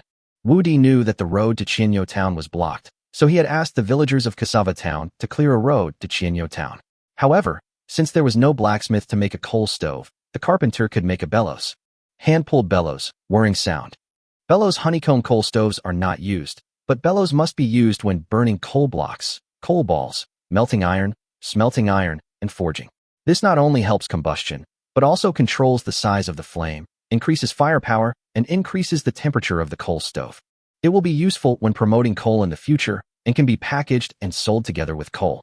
Woody did not stay in Haishi Town for too long. After drawing the bellows blueprint and handing it to Qin Shuaqin, Wu Di returned to the Lord's mansion to continue his construction plan. Not long after, Situ Yanin hurried over after hearing the summons. My lord, Situ Yanin requests an audience. Come in. Situ Yanin was called over when he came back. He wanted to ask when the road to Qianyo Town would be opened. Sir, do you have any instructions for me? When will the road to Qianyo Town be open? My lord, it will be connected by tomorrow at the latest. However, Qianyo Town has been isolated from the outside world for 3 years. I don't know what the situation is now. Situ Yanin said with some concern. No matter what the situation is, we'll just check it out tomorrow. Go down. I'll go check it out myself tomorrow. Yes, I'll take my leave. After dinner, Wu Di made arrangements. Although Qianyo Town was just a town, it had been closed for 3 years and no one knew what was going on inside. So for safety reasons, Wu Di planned to leave only 50 militiamen to guard the house, and all 300 combat soldiers would go. Fortunately, after being fed with 30 or 40 level beast meat these days, the combat soldiers' strength had increased by several levels. The weakest soldiers are already level 25, and there are more than 20 people above level 30. Tuobaling, Xiangshui Mengdai, and the other 2 have reached level 34 today, and Shan Tingting and the other 6 girls have also reached level 33. With his 2 level 21 skeletons, as long as he doesn't encounter a level 50 creature, even if he can't defeat it, he will definitely have no problem running away. Of course, this is the worst-case scenario. Maybe once he goes there, Qianyo Town will return to his arms on its own initiative. Little enemy, we had a few carriages before, but they are no longer useful. How about you install heavy crossbows on them and make them into mobile crossbow carriages? Yes, Auntie, you are so thoughtful. He still had 15 heavy crossbows left. He planned to install 3 on each side of the Lord's palace wall, for a total of 12. The remaining 3 could be used as mobile crossbow carts. Wu Di immediately took out 3 heavy crossbows and had someone modify the carriage. Tomorrow he would be the one who owned a mobile artillery position. However, speaking of artillery batteries, Wu Di thought of artillery again. This world is powerless and its technology is very backward. If he could find sulfur mines, he could try to make gunpowder. Although he didn't know the specific ratio, he would definitely succeed through repeated experiments. No, my steam battleship technology seems to include methods for making cannons and the proportions of several types of gunpowder.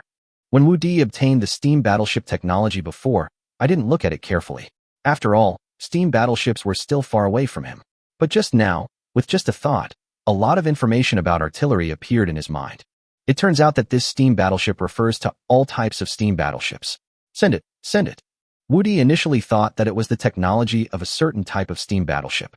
Unexpectedly, it was a complete encyclopedia of steam battleship technology. All steam battleships, including all the equipment and technology on the battleships, were packed into his mind. Not only the simple red cannons, but even the technology of smoothbore cannons was included. Haha, Western continent, I think your dark magicians are more powerful, or my Wu Di's artillery is more powerful. Let you curse us, and in the future, I, China Invincible, will bombard the Western continent. My thoughts returned to the present. It was too far away to bombard the Western continent now. For now, I should first solve the problems of the bandits in Qianyo Town and Yodo Mountain. Husband, it's been several nights since you told us the story of Nez's troubles at sea. Look, the tide is coming in. Where's your fire spear? Several goblins have been recuperating these days, but now they can't help but start making trouble and turning the world upside down.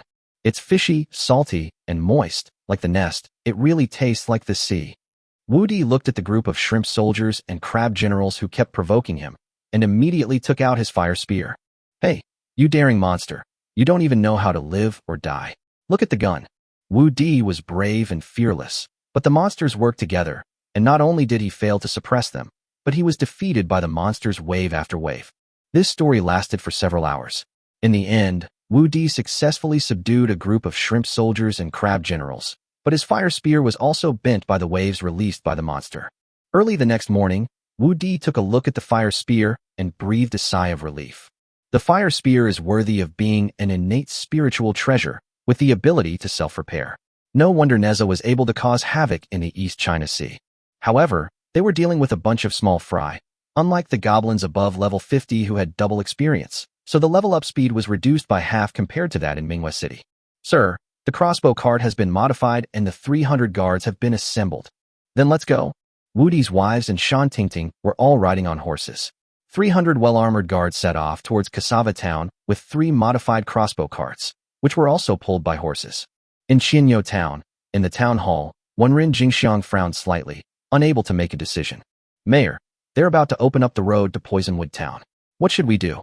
Alas, it's a blessing in disguise. If it's a disaster, we can't avoid it. Let's go see why they opened up the road.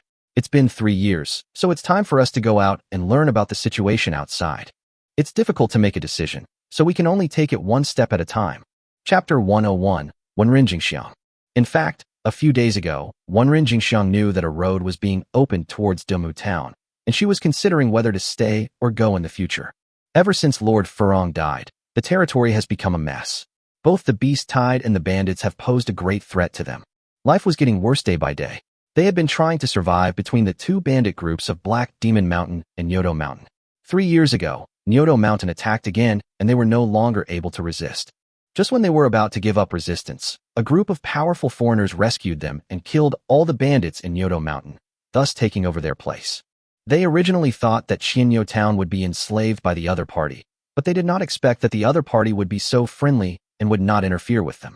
He also asked them to close the roads into the town, help them resist the Beast Tide, help them hunt monsters, and train them. Although they have lost contact with the outside world in the past 3 years, their town has 2 reservoirs and thousands of acres of fertile land, making it completely self-sufficient. After 3 years of development, they had 200 militiamen, all of whom had reached level 20 or above, with 10 above level 30, and she herself had recently broken through to level 40. However, because they cannot get in touch with the outside world, they have no skill books to learn and practice, nor do they have good equipment. However, they are not short of warcraft materials, so they have no shortage of leather armor.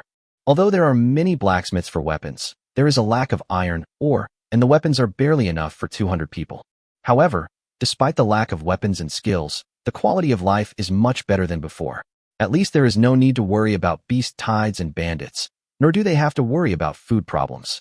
As for salt, the foreigners would send them a batch every once in a while, so they didn't need to contact the outside world. Today, Qianyo Town is like an isolated paradise with a stable life. Although there are some shortcomings, people don't want to change the status quo. When Wenrin Jingxiang learned that Demu Town was building a road, she was confused. She didn't know whether to continue living a peaceful life or to reconnect with the outside world.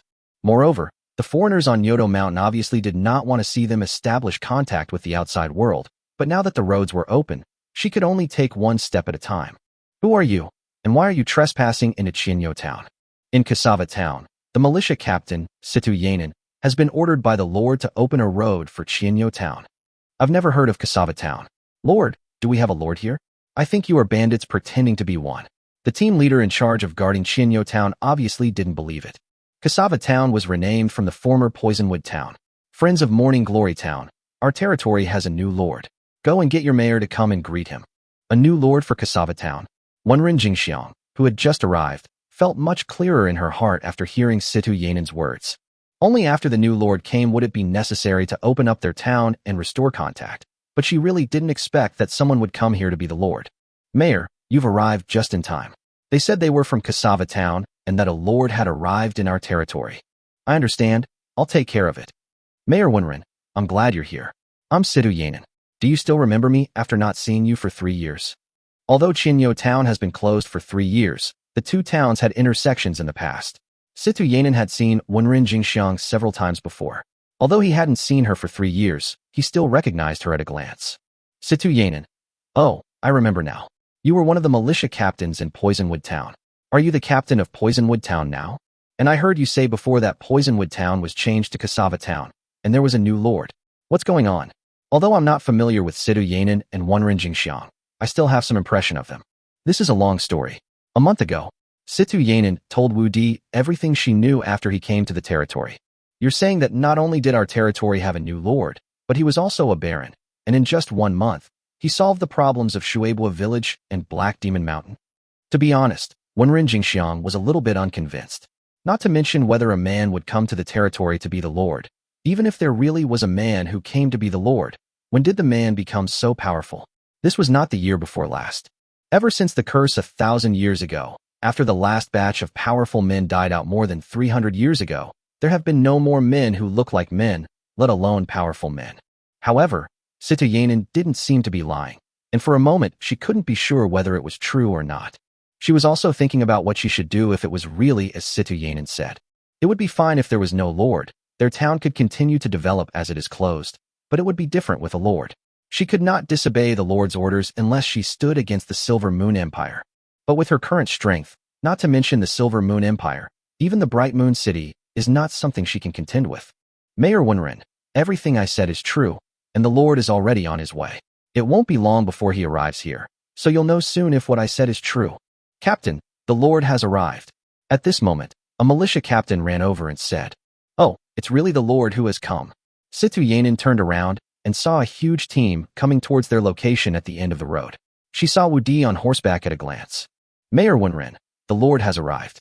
Let's quickly prepare to welcome him. Notify the militia and townspeople to come and welcome our new Lord. Remember not to talk nonsense. Wenren Jingxiang knew that now was not the time to be entangled. No matter what choice was made, the Lord had to be welcomed when he came. However, she signaled to the militia captain with her eyes, asking him to be careful not to expose the secret of Nyoto Mountain. As long as the secret of Nyoto Mountain is not exposed, she has nothing to worry about. Returning to the embrace of the empire may not be a bad thing for them. Soon the militia captain gathered hundreds of people. Although not all the people in the town were present, 200 militiamen and several hundred town representatives were there. And Wu Di happened to arrive at this time. Greetings, Lord. Welcome to Qinyo Town. This must be Mayor Wenren. She is indeed as capable as any man. Wu Di looked at Wenren Jingxiang and began to look her over. It is another exquisite and beautiful car, especially the pair of headlights covered by the red cloth, which are convex and large, and the rear disc is also very stable, and there is a pair of slender and straight beams, so the carrying capacity is absolutely amazing. Very good, as long as it's not a tank. I like it. After Shangwan Mingyue's recent training, Wu Di has become more and more interested in large vehicles. Confidence comes from strength. Give it a try if you have the chance. Chapter 102, I can't hide it anymore. Sir, please have some tea. In the town hall, Wu Di sat in the main seat, and Wenren Jingxiang served him the town's own black tea. This tea is good. Drinking black tea in winter warms the stomach. Wu Di took a sip and felt that the taste of this black tea was really good. It was bitter at first, but then sweet, with a rich tea aroma that lingered in the mouth. As long as you like it, my lord. Although Qinyo Town isn't a major tea producer, we can still produce around 100 kilograms every year. I'll have someone deliver it to the Lord's mansion tomorrow. Mayor Wenren is so thoughtful. There's no need to send it all over. I'll just take about 10 pounds with me when I leave, which is enough for me to drink. Although tea can be sold for money, the quantity is too small. Wu Di really doesn't think much of it, and is happy to keep some for himself. However, after the hotels and restaurants develop in the future, there will be no need to purchase the tea from outside. Moreover, now that Qinyo Town has been opened up, the production of tea can also be expanded. Everything is subject to the adults' arrangements. Mayor Wenren has made Qinyo Town into a paradise. His hard work and contributions are truly remarkable. If you want any reward, you can ask me for it. Along the way, Wu Di had a certain understanding of Wenren Jingxiang's abilities. First of all, the townspeople were in very good spirits, which showed that there was enough food. Although the town is isolated from the world, its defensive wall is no less strong than that of Black Demon Mountain, and it has 200 militiamen, all of whom are of high rank. Especially Wenren Jingxiang herself. She gives Wu Di the feeling that she is not much weaker than the Black Widow. The health values of many militiamen are not weaker than those of Shan Tingting and the others. You should know that after being fed with monster meat continuously these days, several women have reached level 35. This proves that there are several level 35 fighters in Qinyo Town. Previously, there were only a few fighters in the 20s in Cassava Town and Xiaoa Town. The difference is quite large in comparison. It can be said that the three towns in his territory combined are not as powerful as Qinyo Town. She must reward such a capable mayor well. Even if Wenren Jingxiang proposed to be his woman, he could agree without having to think about it like Qin Shuiqin did. Sir, can you really accept any request? Wenren Jingxiang felt that this was a good opportunity, and her eyes lit up as she looked at Wu Di. Well, As long as this lord can do it, this lord can agree to it. Wu Di looked at Wenren Jingxiang's eyes and knew that there was a chance. This is a great way to kill two birds with one stone. Not only can you experience the opportunity to drive a big truck, you can also get rewards, and you can completely control the mayor Wenren Jingxiang in your hands. You can also motivate her other subordinates to make meritorious deeds. Why not do it? Sir, then I want Nyoto Mountain. Well, you want Nyoto Mountain? Wu Di was stunned. Shouldn't you want this lord? What do you mean by wanting Nyoto Mountain? Is Nyoto Mountain more precious than me? Why don't you play by the rules? Yes, I want Nyoto Mountain. Wenren Jingxiang said affirmatively. As long as she could take Nyoto Mountain from Wu Di, she would be able to report back to them and repay them for their care over the years. No, isn't Nyoto Mountain occupied by bandits? This time I came here to re-establish contact with you and to clean up the bandits on Nyoto Mountain. And as far as I know, Nyoto Mountain should be a barren mountain, right? What do you want Nyoto Mountain for? This. I want to go to Nyoto Mountain to grow tea, and the bandits on Nyoto Mountain have been eliminated, so I want to come here to grow tea. When Wenren Jingxiang heard Wu Di say that he wanted to wipe out the bandits on Nyoto Mountain, she was so nervous that her heart was beating in her throat. If the two sides start fighting, how should she choose? Although the Lord has more people and heavy crossbows, he may not be able to win if the fight really starts. And if anything happened to the Lord, she would probably have to find a place to live in hiding. But she couldn't help Wu Di deal with her benefactor. It was really difficult to make a decision. She really didn't want to see a conflict between the two sides. The bandits on Nyoto Mountain were wiped out. When did this happen?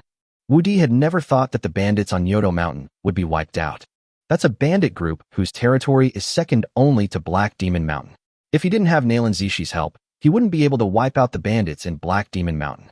Although Qianyo Town is quite powerful, can it really wipe out the bandits in Nyoto Mountain with the power of one town? If it were so easy to destroy them, the bandits in the territory wouldn't have been so rampant. It was destroyed 3 years ago. It was destroyed 3 years ago?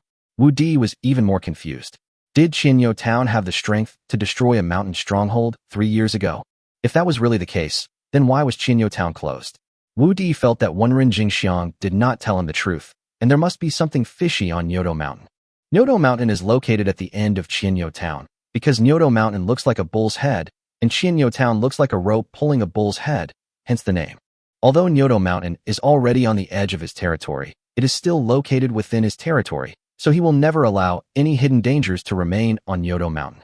Okay, after I go to Nyoto Mountain, I'll plant tea for you. Ah, Lord, actually, Nyoto Mountain is now completely desolate, and there's nothing to see. How about I take you for a walk around the town? Our town is now full of birdsong and flowers, and it's much more beautiful than Nyoto Mountain. Wenren Jingxiang was shocked. If Wu Di were to go to Nyoto Mountain, the consequences would be, Mayor Wenren, it's okay. I just want to go to the top of the mountain to get some fresh air and look down at Qianyo Town from above. Seeing that Wenren Jingxiang didn't want him to go to Nyoto Mountain, Wu Di became even more certain that there was something wrong with Nyoto Mountain. Sir, the trees on Nyoto Mountain are dense and the visibility is poor. Why don't we go to Mudong Mountain at the head of the town?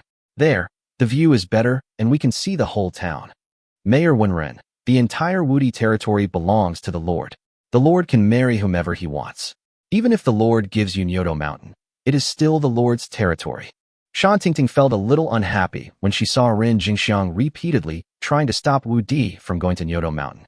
Mayor Wenren, you won't let us go to Nyoto Mountain. Could it be that the bandits there haven't been eliminated, and you've become accomplices to them? As Wang Qiulan spoke, she drew the long sword from her waist and pointed it at Wenren Jingxiang. Immediately, guards such as Shan Tingting also drew their long swords and pointed at the militia captains behind Wenren Jingxiang. The people of Qianyo Town were shocked by this sudden scene. Although their levels had increased a lot over the years, they had not practiced any skills above level 30, so their combat effectiveness was not high. Moreover, the other party was a lord. If they really drew their swords against him, they would be committing treason, and their property would be confiscated and their clan would be exterminated. Although they held their weapons in their hands, they did not dare to draw them. Your Excellency, please calm down. Your Excellency, please calm down. Actually, I don't want you to go up the mountain. I'm worried that you might be in danger. Seeing that things were out of control, Wenren Jingxiang knew that it was not good to continue hiding it. Chapter 103 Elves. Oh, dangerous. Didn't you say that Nyoto Mountain is already a wasteland and the bandits are all dead? So where is the danger? Wenren Jingxiang, do you think that just because you have reached level 40 and have 200 subordinates, you dare to deceive me and go against me? And you protected the bandits and prevented me from dealing with them. Are you colluding with them? No, no, sir, it's not what you think.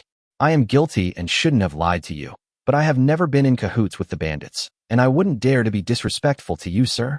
Oh, then, why don't you tell me why you tried so hard to stop me from going up to Nyoto Mountain? Judging from the look and actions of Shizuka Kanwen, it didn't look like she was going to collude with the bandits to go against him. Otherwise, she would have attracted the bandits to deal with him long ago. However, Wudi also wanted to find out what was going on. Now that the situation on Nyoto Mountain was unclear, he would not rashly send people up the mountain to investigate. Sir, although I tried to stop you from going up the mountain, I didn't lie to you.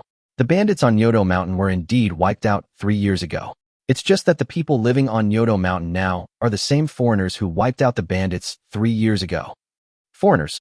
Wudi didn't expect such an answer, and foreigners appeared in his territory. Aliens are actually not humans. Wudi knows that there are many races in this world. In addition to humans, there are orcs, half-orcs, undead, dwarves, goblins, water people, elves, and so on. However, these races rarely appear on the human continent and basically do not interact with humans. But now, alien races have appeared in his territory, which surprised him.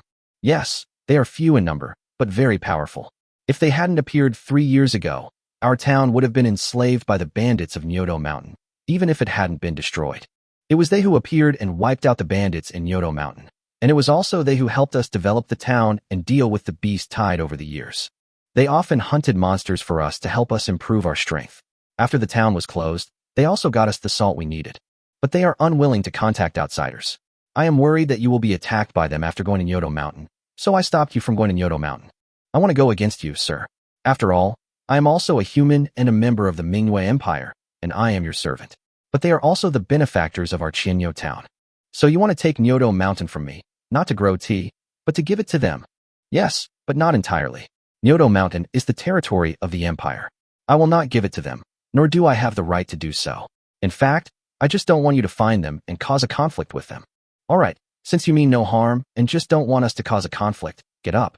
Thank you, sir. However, you concealed such an important matter, so of course you will be punished. Wudi had already decided to punish this disobedient subordinate tonight. I am willing to bear your punishment. Okay, from what you said, these aliens don't have any malicious intent. Do you know why they came here? I really don't know about this, but I know they were probably forced to come here. I don't know about the others. Then you know how many people there are and what race they are, right? This subordinate knows that there are 56 of them in total, and they are elves.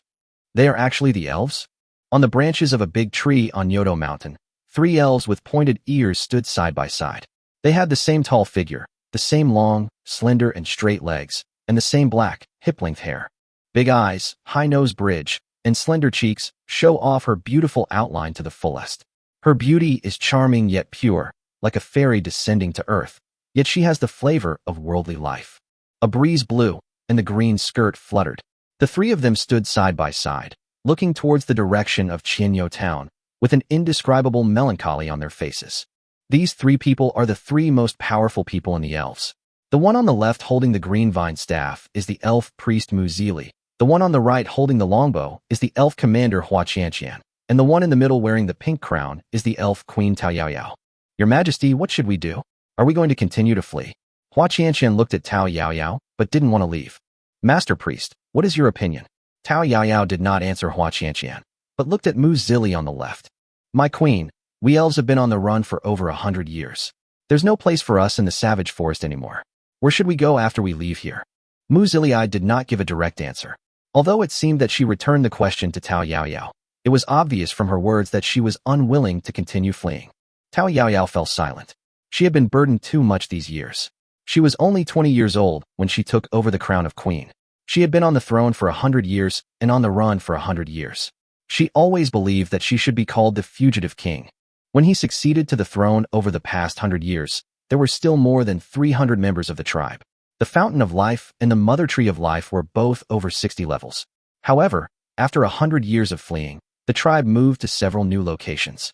But instead of growing stronger, the race was on the verge of extinction. Only dozens of people were left in the tribe. The ancient war tree was destroyed, and the level of the Fountain of Life dropped to a dozen or so and was about to dry up. The level of the Mother Tree of Life is also constantly decreasing, and it will wither soon. Once the Fountain of Life dries up and the Mother Tree of Life withers, even if they are still alive, it will be equivalent to the extinction of the elves. Although the body structure of elves is not much different from that of humans, they cannot reproduce, and all elves are female. The reproduction of the elves depends on the fountain of life and the mother tree of life. The fountain of life is like the father of the elves, and the tree of life is like the mother of the elves. For humans, the fountain of life can quickly restore blood and magic power, and can heal injuries, like a holy medicine, but for elves, it can also water the mother tree of life. The fountain of life not only allows the mother tree of life to grow rapidly, but also allows the mother tree of life to bloom and bear fruit, and the fruits that come out are elves. Therefore, the reproduction of the elves does not rely on the elves, but on the fountain of life and the mother tree of life. My queen, how about I take my people and kill that new lord? That way, we can continue to live here in this sealed village. Seeing Tao Yaoyao didn't say anything, Hua Qianqian made a suggestion. No. Tao Yaoyao and Mu Zili spoke up at the same time to stop them. Then what should we do? Should we run away again? But where can we run to? Hua Qianqian was also anxious. She certainly knew that killing the tribe leader was not a good idea, but she really didn't want to run away anymore. You're right. We really have nowhere else to go. Although we haven't had much contact with the human race, through our contact with the human race down the mountain in recent years, we can actually cooperate with them. Chapter 1:0 for the Elf Queen's Decision. Cooperation. Mu Zili looked at Tao Yaoyao thoughtfully. Cooperation? How can we cooperate? The human race is cunning and untrustworthy. If we cooperate with them, we will probably be wiped out soon. Hua Qianqian obviously didn't think this was a good idea. I agree with the queen's decision. Although the overall trust in the human race is not high, there are still people worth cooperating with, such as the people in the town below. Otherwise, we wouldn't know that a new lord had come to this place. And if we don't find a place to put the fountain of life and the mother tree of life, our elves will really be destroyed. Priest Mu Zili also said that now they can only cooperate with the human race. That's right, we have no choice. The human race has become our only hope. We can try to contact this lord. If we can cooperate with the human race. But what can we use to cooperate with humans? Hua Qianqian believed that apart from the fountain of life, they had nothing else to trade with humans, but the fountain of life was their sacred object, and it was absolutely impossible to use it for trading. Although we have nothing to trade with the human race, we can pay some water of life every month in exchange for a territory suitable for our habitat and development. Queen Tao Yaoyao seemed to have made her decision. Queen, that is the water of life. Our fountain of life is almost dry. If we give away more water of life, how can we cultivate the mother tree? Hua Qianqian was obviously unwilling to trade the limited amount of water of life she had. Qianqian, this Nyoto mountain is simply not suitable for us elves to thrive and survive. If we can't find a place to place the mother tree and the father spring, even if we don't touch the water of life, the father spring will dry up in a few years at most. If we give the fountain of life and can buy us a place to recuperate and develop, then we can place the father spring and the mother tree. As long as the father spring and the mother tree are properly placed, the father spring will continue to produce the water of life. Although sacrificing some of the water of life will affect the growth of the mother tree, it is still better than watching the father spring dry up, the mother tree wither, and the race perish. I also support Her Majesty the Queen's decision. This is our only hope. But what if the Lord disagrees and instead tries to seize our father spring and mother tree? Hua Qianqian expressed her concerns again. Then we'll perish together with him. Anyway, if we don't gamble this time, we'll be destroyed in a few years if we can't find a suitable place. Tao Yaoyao has made up her mind. She doesn't want to run away anymore. And even if she does, where can she go? They have been fleeing for hundreds of years, and there is no place for them to survive in the wild forest, otherwise they would not have fled to the human area. But now that they have fled to the human area, if they want to find a place to survive, they can only contact humans. Before, Furong territory had no lord and could not make decisions for the town. It was good enough to give them a place to live, but if they wanted to develop and restore their former glory, they could only contact the lord. But apart from the Jiufeng mountain in front, there is no place suitable for placing the father spring and the mother tree nearby. But Jiufeng mountain doesn't seem to belong to this territory, right? Tao Yaoyao was suddenly in trouble again. Although their father spring and mother tree can be moved, each movement comes at a huge cost. Not only will the level drop by 10 levels, but it will also cause damage to the origin. Given the current state of their father spring and mother tree, if they cannot recover their origins after being placed there this time, and their levels exceed 20, they will not be able to move again. So this time they must find a suitable place and cannot settle down randomly. Once they are settled down, it means that they can only take root there in the future. This is also the reason why they lived in Nyoto Mountain for 3 years, but did not release the father spring and the mother tree. In Qianyo Town at the foot of the mountain, Shan Tingting has led people to take over the defense of Qianyo Town. Wenren Jingxiang in the town police station has told Wu Di everything that happened in the past 3 years. Don't worry, since they have done a favor for Qianyo Town and haven't done any evil in the territory, I, the Lord, will naturally not do anything to them. However, since they are in my territory, they must be under my control and abide by the rules of the territory. As long as they are willing to obey my orders, they will be members of my Wu Diling. Not to mention a mountain, I can even give them a town to develop. Send someone to tell their queen to come here to see me tomorrow. As long as they are willing to obey my orders, I can set aside a place for them. Thank you, Lord. I will ask someone to do it right away. Wenren Jingxiang finally felt relieved after receiving Wu Di's affirmation. Go quickly and come back soon. Although I can let go of their affairs, you can't escape punishment. Don't worry, sir. I am willing to accept the punishment. I will be back soon. It seems that this big car has to start today. Looking at Wenren Jingxiang's departing back, Wu Di felt excited and a little timid. I will meet the elves tomorrow. I learned from Wenren Jingxiang that although the elves are small in number, each of them is a sharpshooter and of a very high level. If the negotiations fail and a conflict occurs, he may not be able to intimidate the opponent with his current strength. He must pull Wenren Jingxiang to his side to increase his strength. Even if he couldn't win her over completely, he at least had to prevent Wenren Jingxiang from backstabbing him. In this world, the fastest and most effective way for a man to win over a woman was to conquer her. Yes, just let her kneel down and sing conquer, or ride on her and let her sing conquer. In this world, once a woman is conquered by a man, she will definitely be loyal to him. So today, you must conquer Wenren Jingxiang so that tomorrow's meeting can go smoothly. Sir, I'm here to accept my punishment. Wenren Jingxiang was nervous, not knowing what kind of punishment she would face next. She also wondered why the adults punished her in her room. Was it because they were worried that her prestige would be damaged and didn't want others to see her being punished? If Wu Di knew what Wenren Jingxiang was thinking, he would definitely say, I worry about you, but I worry about myself. Okay. Come in. Ah, sir, are you taking a bath? Wenren Jingxiang pushed open the familiar door, only to find Wu Di lying in her bathtub taking a bath. While I was surprised, I suddenly thought of something. I was excited and nervous, but more importantly, I was worried that I was overthinking it. Why? Do you have any objection to borrowing your bathtub? No, it's my honor. I'm flattered. How could I have any objection? Not to mention using the bathtub, I wouldn't mind even using my bed. Of course, if you could use that would be even better. Chapter 105 Epic Hidden Mission. But sir, didn't you say you would punish your subordinates? Well, next is my punishment for you. Come over here and help me scrub my back first. Is this the punishment? Why, you don't want to? Yes, I am willing. I am willing to accept any punishment your excellency wants. If this is a punishment, then let it be more severe. Well, preferably a violent storm.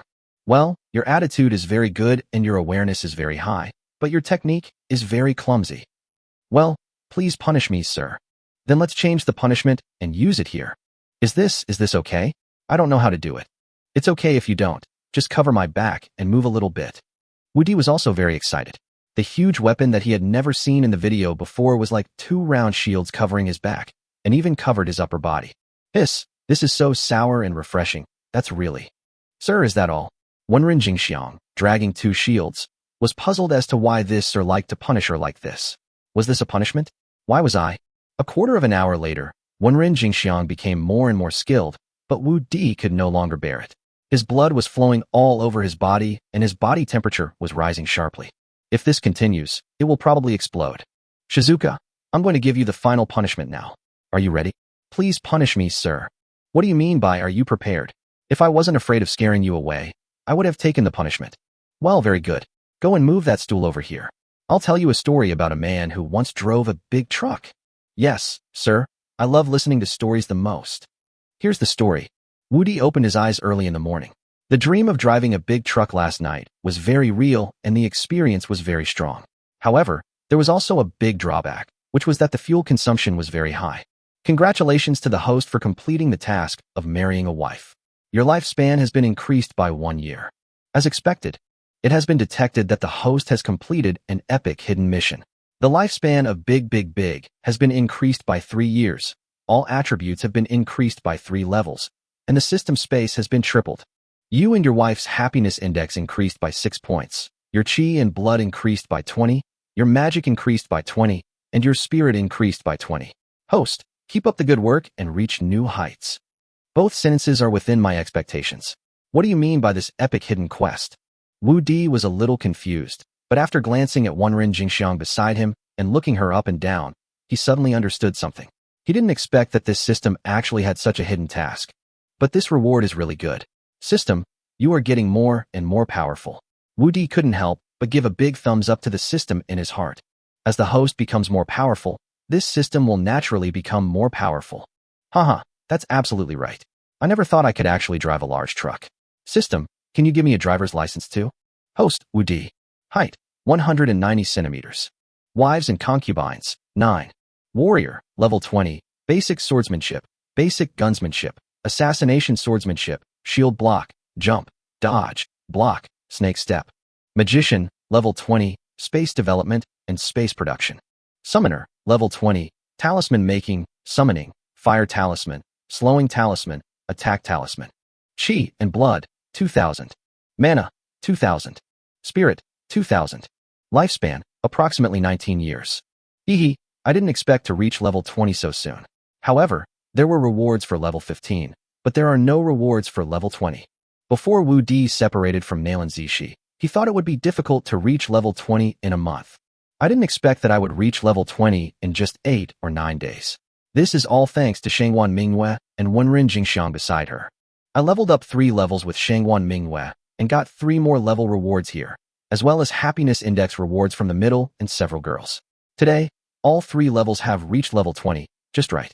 Well, I can learn new skills next, but first let's see how loyal Wenren Jingxiang is. Wife, Wenren Jingxiang.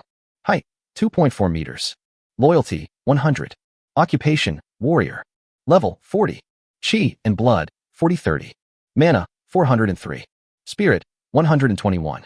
Skills, basic swordsmanship, assassination swordsmanship, block, dodge, shield attack, flash, half moon slash, cross slash, charge, and fire slash. Well, the loyalty value is full as expected. The women in this world are really loyal to men, but this skill is too sloppy. Wu Di didn't expect that Wenren Jingxiang, who was level 40, didn't even have level 30 skills. Sir, you're awake. Wenren Jingxiang had woken up a long time ago, but she didn't know whether Wu Di would tell her the story of driving the big truck again in the future. She didn't dare to move and wanted to enjoy this time that she had never enjoyed before. Well, you can call me husband from now on. Although Wu Di is a scumbag, he is definitely a scumbag to the end. He is not the kind of person who will stop being a scumbag after being a scumbag once. Moreover, this was his first time telling the story of the big truck, so naturally he had to tell it often. The most important thing was that this loyal listener was very fascinated by it last night, and it allowed him to experience a different flavor. The taste is indescribable, so I won't tell you. Wu Di lay on Wenren Jingxiang's 2 natural scented pillows, feeling as if he was lying in his mother's arms, warm, sweet, and very safe. He didn't even want to get up. Wu Di hugged Wenren Jingxiang's 2 big pillows, with half of his head buried in them. He was still not satisfied, and wished he could bury his entire head in them. Well, Jingxiang, why are you crying? Wu Di felt something was wrong. He looked back and found that Wenren Jingxiang was crying. Husband, I'm fine. I'm just happy. Husband, you don't have to worry about me. From the moment Wu Di asked her to call him husband, Wenren Jingxiang was completely wrapped in happiness. These decades of grievances and helplessness finally brought her the happy life she had always wanted. She may be just a part of this man, but this man is her everything, her life. There will be another chapter today. Chapter 106, Is This a Human Man? Although you are now level 40, you haven't learned any level 30 skills yet. Go find Ling Xiang later. She has a skill book. Go get it and learn from her. Husband, you are so kind to Jingxiang. Let Jingxiang serve you again. Wenren Jingxiang was so moved that she didn't know how to repay Wu Di. She was ready to get up. It's time to get up. The Elf Queen and the others should be here soon. Wu Di had to make an excuse. Although he had conquered the new mayor last night, he had also exhausted his. Toasting is good, but you can't drink too much. That would really make you drunk. I really vomit when I'm drunk. You have to clean up after vomiting. Xiao Di, are you up? The soup is getting cold. After Wu Di got dressed, Wang Xiulan's voice came from outside the door. I'm here, Aunt. Wu Di pushed open the door. Wang Xiulan and Lu Yi were standing on both sides, holding big baby soup and toiletries respectively. After Wu Di finished washing up, he drank the big baby soup directly. At this time, Shan Tingting came to report that the elf queen had arrived. In the town hall, Wu Di naturally sat in the main seat, accompanied by Wenrin Jingxiang, Mob Jingxiang, and several other girls. Below, there were two teams of guards led by Shan Tingting and Shu Jingjing, staring intently at the two elves below. If the two made any dangerous moves, they would pounce on them without hesitation. Wu Di is also one of the many elves here. Unlike the elves in the legends of the previous life, although they have a pair of pointed ears, they have no wings. Moreover, the two elves have the same body shape and height. The only difference is in their appearance, temperament, and clothing. The high nose bridge is like a rainbow across the Milky Way, the big blue eyes sparkle with beautiful light, and the white jade and rosy cheeks are like a blooming lotus. The slightly parted pink lips are like blooming peach blossoms, making people want to kiss them. The white jade neck is like a proud white swan, and the slender and agile jade fingers are like a pair of butterflies dancing among the flowers. The pair of jade pillars under the veil are like snow-capped mountains rising straight into the clouds, majestic, mysterious, and desirable. The pair of perfect bare feet under the jade pillars are like snow lotus blooming under the snow-capped mountains, making people want to hold them in their palms. While Wu Di was looking at them, the two women were also looking at Wu Di. Although they don't look strong enough, they are very young and energetic, especially the look in their eyes is very penetrating. Is this a human man? There's nothing magical about him looking like a stick. Tao Yaoyao had seen many human men, and occasionally humans would enter the wild forest. They had encountered humans several times when they were fleeing, but this was the first time they had seen a human man, so they couldn't help but feel curious. Queen Tao Yaoyao of the elf clan greets Lord Wu Di. Mu Zili, the elf priest, greets Lord Wu Di. Seeing that Wu Di was staring at them without saying anything, Tao Yaoyao and Mu Zili had to be the first to speak and greet him. After all, they were living under someone else's roof and needed help. What does it matter if it means the continuation of the race? If it means the continuation of the race, they are willing to sacrifice their lives. Wu Di was already excited at this moment. This elf was indeed an elf. Just looking at him made him excited. If this, wouldn't that mean? Tao Yaoyao Mu Zili, is it okay for me to call you that? Wu Di looked at the two women. He wanted to see if the elf queen was willing to give in. In the tribe, we are the queen and priestess. In front of Lord Wu Di, we are equal friends. It is natural that there is no problem for Lord Wu Di to address us like that. Oh, friends. I think you two should understand why I called you here. If you are just friends, then I can allow you to stay in my territory for a while. He had quite a few friends in his previous life, but he didn't have any in this life, nor did he need any. Besides, can there be true friends between people of the opposite sex and race? Lord Wu Di, we elves sincerely want to be your friends, and we hope you can give us a territory where we can survive. It doesn't need to be too big. A town will be enough. And I can offer the water of life, the sacred object of my tribe, in exchange. Tao Yaoyao also knew that it would not be easy for Wu Di to accept them, so she had no choice but to offer the water of life in exchange. Oh, is this the water of life? Wu Di took over a glass bottle containing potion, which was half filled with green liquid, about 500 milliliters. It is pure and transparent, and you can feel the huge breath of life inside from the outside. Wu Di also knew about the water of life, but it was the first time he saw the real thing. Although this thing was precious and could be said to be the red and blue holy medicine, it was obviously not enough to get rid of him with just a bottle of water of life. You want an entire town for just half a bottle of water of life? Is my territory so worthless? And there are only 3 kinds of people in my territory. They are my relatives, my women, and my subordinates, and they all have one thing in common. That is, they do whatever I tell them to do. So you only have 2 choices. Either become a member of my territory and obey my orders, or be my friend as you say.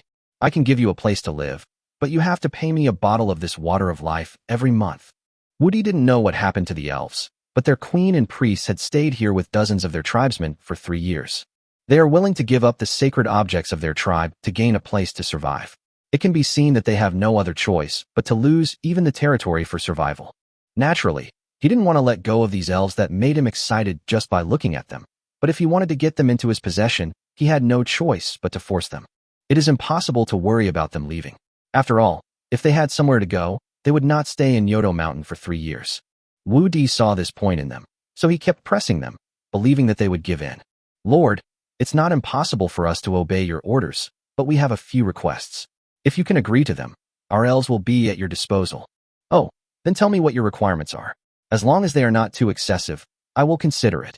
Wu Di acted calm on the surface, but he knew in his heart that this matter would probably be accomplished. But before that, we have to ask Lord Wudi a question. Is there any way Lord Wudi can take Jiufeng Mountain from the neighboring territory? Tao Yaoyao asked the question that concerned her most. If Wudi could not take Jiufeng Mountain over, then everything would be in vain, because there was no place in Wudi's territory suitable for the placement of their father spring and mother tree. Oh, do you want Jiufeng Mountain as your territory? Wudi was delighted. Although Jiufeng Mountain was not within Wudi's territory, and the entire territory was named after Jiufeng Mountain, for Wudi, the 3 territories to the west of Wudi's territory to the seaside also belonged to him. When he informed Shangwan Mingyue about developing towards the seaside, although Shangwan Mingyue was a little worried about his safety, he handed over the lord tokens of the 3 territories to Wudi. There are now 4 tokens in Wudi's system space, and the token of Jiufeng territory is one of them. If the elves want Jiufeng Mountain, it only takes a word from him. Chapter 107. The Queen agreed. If Lord Wudi can expand Jiufeng Mountain into Wudi territory, give Jiufeng Mountain to us as our territory, and promise not to take it back within 100 years and not to enslave my people, I can swear that my people will obey the Lord's orders from now on. We will also provide you with a bottle of water of life every month, but the things the Lord asks us to do cannot threaten the survival of our race. Otherwise, we would rather flee again than die. It's fine if you want Jiufeng Mountain as your territory. I won't enslave you, nor will I let you die. I can even send troops to aid you if you're in danger. But words are not enough, so I have to add one condition. In addition to handing over a bottle of water of life every month, you, Tao Yaoyao, have to be my woman. Of course I won't restrict your freedom. You can stay in your territory and continue to be your queen. Only in this way can you and I trust each other. This, Lord, we elves have never had the concept of marrying. Although we elves are generally the same as humans, we are unable to reproduce. We elves can only reproduce by relying on the father spring and the mother tree, so it is meaningless for you to marry our queen. Priest Muzili, who had been silent all this time, finally couldn't help but speak. Just because there wasn't one before doesn't mean there won't be one in the future. It was impossible for the elves to appear among humans before, but now they've reached our territory, haven't they? We humans have a saying that goes, when in Rome, do as the Romans do. Among us humans, 2 forces often rely on marriage to achieve coexistence. Although we have verbal commitments, we have not established trust between the 2 parties. So marriage is the best way to build trust. And this is the only request I have. If you agree, then we will be a family from now on, helping each other. If you don't agree, then we can only be friends. I want you, the elf queen. Do I want you to have a baby with me? There are so many people who are willing to have children with me. You are not a big deal. What I want is the relationship with your elf queen. Only by taking down your elf queen can I control the entire elf race. You guys just think about it carefully. If you don't agree, I won't lose anything. If you agree, I will make a lot of money. Okay, I agree. Tao Yaoyao made the decision without much thought. At this moment, Tao Yaoyao's whole aura changed. As the queen of the elves, she had to agree to this request for the development of her race. Although the elves had never combined with humans, as Wu Di said, when in Rome, do as the Romans do. Don't say that Wu Di doesn't trust her. In fact, she doesn't trust Wu Di very much either. It shouldn't be that she doesn't trust the human race very much. Their combination can indeed increase the trust between the 2 sides. If they could gain Wu Di's trust, it would definitely be beneficial to the elves in the future. At least they wouldn't have to worry about Wu Di going back on his word and using them as cannon fodder. Queen, you really want to. Master Priest, you don't need to persuade us anymore. This is the only way to make both parties trust each other. Tao Yaoyao directly stopped Mu Zili's persuasion, and at this time, she also regained her temperament as a queen. Lord Wu Di, I accept your proposal, but you must resolve the issue of Jiufeng Mountain as soon as possible. When you resolve the issue of Jiufeng Mountain, I will marry you. Tao Yaoyao, there's no need to wait any longer. You can marry me now. Lord Wu Di, what do you mean? Although my clan has declined, we will not allow ourselves to be bullied at will. The queen has said that she will only marry you after you resolve the matter of Jiufeng Mountain. Are you really going to fight to the death with our elves by pressing us forward now? Mu Zili stood up angrily. The reason why their queen was forced to commit herself to someone else was for the sake of the race. But now that the promised territory has not been fulfilled, if they want their queen to commit herself to someone else, she will definitely not agree. Although Tao Yaoyao didn't say anything, she was extremely disappointed. She was not disappointed with Wu Di's character and behavior, but she was disappointed that their only hope was shattered. In her opinion, everything before was just empty talk. Wu Di could not give them the land of Jiufeng Mountain at all. He just wanted them to work for him. Of course it means exactly what it says. However, I never force anyone to do anything. Take a look at this thing, and then make your decision. Wu Di threw the Lord token of Jiufeng territory to Tao Yaoyao, who looked lost. Lord's token, Lord, we all know you are the Lord and have never doubted your identity. What we want is the territory of Jiufeng Mountain, not your Wu Di Lord's token. Turn it over and take a look. Jiu Jufengling. When Tao Yaoyao saw the 3 words Jufengling, her first reaction was that she had seen it wrong, and her second reaction was that this must be fake. This? Aren't you the Lord of Wudi territory? How come you have the Lord token of Jiufeng territory? Mu Zilei on the side also asked in confusion. Not to mention Tao Yaoyao and Mu Zilei were confused. Even Wenren Jingxiang was confused. How could her husband have the token of Jiufeng territory? Is he the Lord of Jiufeng territory and not the Lord of their place? Husband, sir, how come you have the token of Jiufeng territory? Are you the Lord of Jiufeng territory? Wenren Jingxiang originally wanted to call him husband, but in front of everyone, she had to call herself a subordinate. You are right to think so, but I am also the Lord of Wu Di Ling. He then took out another token with the 3 words Wu Di Ling engraved on it. How is this possible? How can one person possess 2 Lord tokens? Nothing is impossible. You've seen the token. As long as you can satisfy me in the future, not only Jiufeng Mountain, but even the entire Jiufeng territory can become the territory of the elves. My lord, may I know why you are able to possess tokens for 2 territories? Mu Zilei asked again, but his tone was obviously much better. Tao Yaoyao also looked at Wu Di with anticipation. They had gained a certain understanding of the human race in the past few years. If the token was not obtained from formal channels, it would just be a decoration. Only after being delegated from the upper level and recorded can it truly represent the identity of the lord. This is why when many territories change their lords, the new lords will change the name of the territory and replace it with a new lord token. In this way, the token of the former lord will be useless, thus guaranteeing the rights and interests of the new lord. If Wudi's token is of illegitimate origin, then it is an invalid token. Of course, they also hope that the token is real. Don't worry. Each of my lord tokens was handed to me personally by the city lord, so you don't have to worry about whether the token is genuine. Can a lord own 2 territories at the same time? Mu Zilei was puzzled. Although they have been trying to understand the human race in recent years, they have never heard of this. Under normal circumstances, I certainly can't, but I have another identity. Shangwan Mingyue is my wife. Do you think it's strange that I own several territories? Plans can't keep up with changes. I got up early today to code, but my little daughter had a fever and contracted the influenza A virus. She was hospitalized for the entire morning. Also, who said I was positive yesterday? I don't know if I was positive or not, but today I feel weak in my limbs and keep sneezing. I'll try to write another chapter later. The influenza A virus is raging outside lately, so brothers, please take precautions. Chapter 108. The Queen wants to take me flying. What? The city lord's husband? Are you really the husband of the city lord of Mingyue City? If this is true, then Wu Di will really be able to decide the Jiufeng Mountain territory they want. But is this true? Why don't you believe it? You should know that Jiufeng territory has always been named after Jiufeng Mountain and has never had a lord. So the lord token has never been issued and has always been in the hands of the city lord. Now the token is in my hand. Isn't that proof? Wu Di didn't want to tell this story at first. After all, he was always suppressed by Shangwan Mingyue, and he felt a little embarrassed to say it. Fortunately, no one knew about this except Shangwan Mingyue and him. In order to gain the trust of Tao Yaoyao and the others, he had to say it. After all, he was very envious of the elf in front of him. Moreover, elves are an alien race. Given the nature of the system, it might be possible to complete some hidden tasks, so the elf queen must be obtained. We finally made it to another world, so I guess you don't mind if we try some of the elf's flavor. I believe it. I believe it. The queen, who had just recovered her momentum, was suppressed again by those penetrating eyes. Come on, while it's still early, I'll take you to Jiufeng Mountain. Although Wu Di was eager to taste the elf, his current strength did not allow it. At least he had to absorb all the effects of the big baby soup he drank last night. Although the truck didn't overturn last night, it had drained his savings. My lord, are you ready to ride on horseback? Tao Yaoyao couldn't help asking when she saw Wu Di getting on the horse. Of course, although this place is not far from Jiufeng Mountain, it still takes 2 hours to walk there. Riding a horse will save most of the time.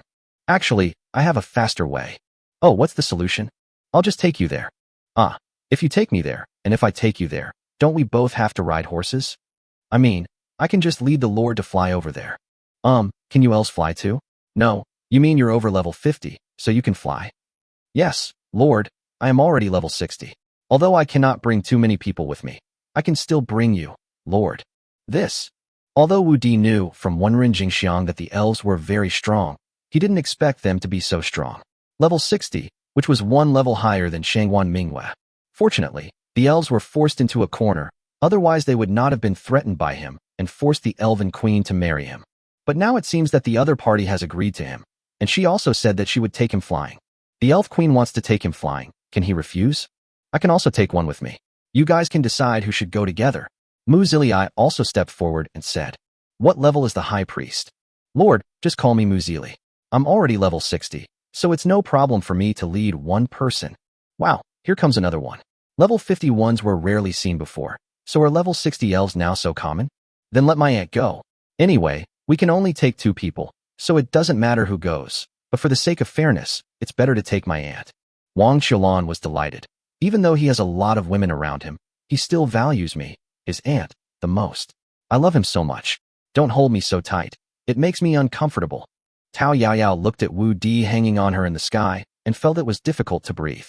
Wu Di, who was carried into the air by Tao Yaoyao, also regretted it. He hugged Tao Yaoyao's neck tightly with both hands, hooked his legs tightly around Tao Yaoyao's slender waist, and buried his head in Tao Yaoyao's chest. Damn it, I forgot that I'm afraid of heights. At this time, Wu Di wished he could tear a gap in Tao Yaoyao and then crawl in. Stop rubbing against me, it's itchy. Feeling something strange on her chest, Tao Yaoyao regretted taking Wu Di with her just to save that little time. Isn't this just asking for trouble? Hasn't it arrived yet? Didn't they say it would be soon? Even though Wu Di was entangled in the extremely seductive body at this moment, he didn't have any other thoughts and just wanted to land quickly.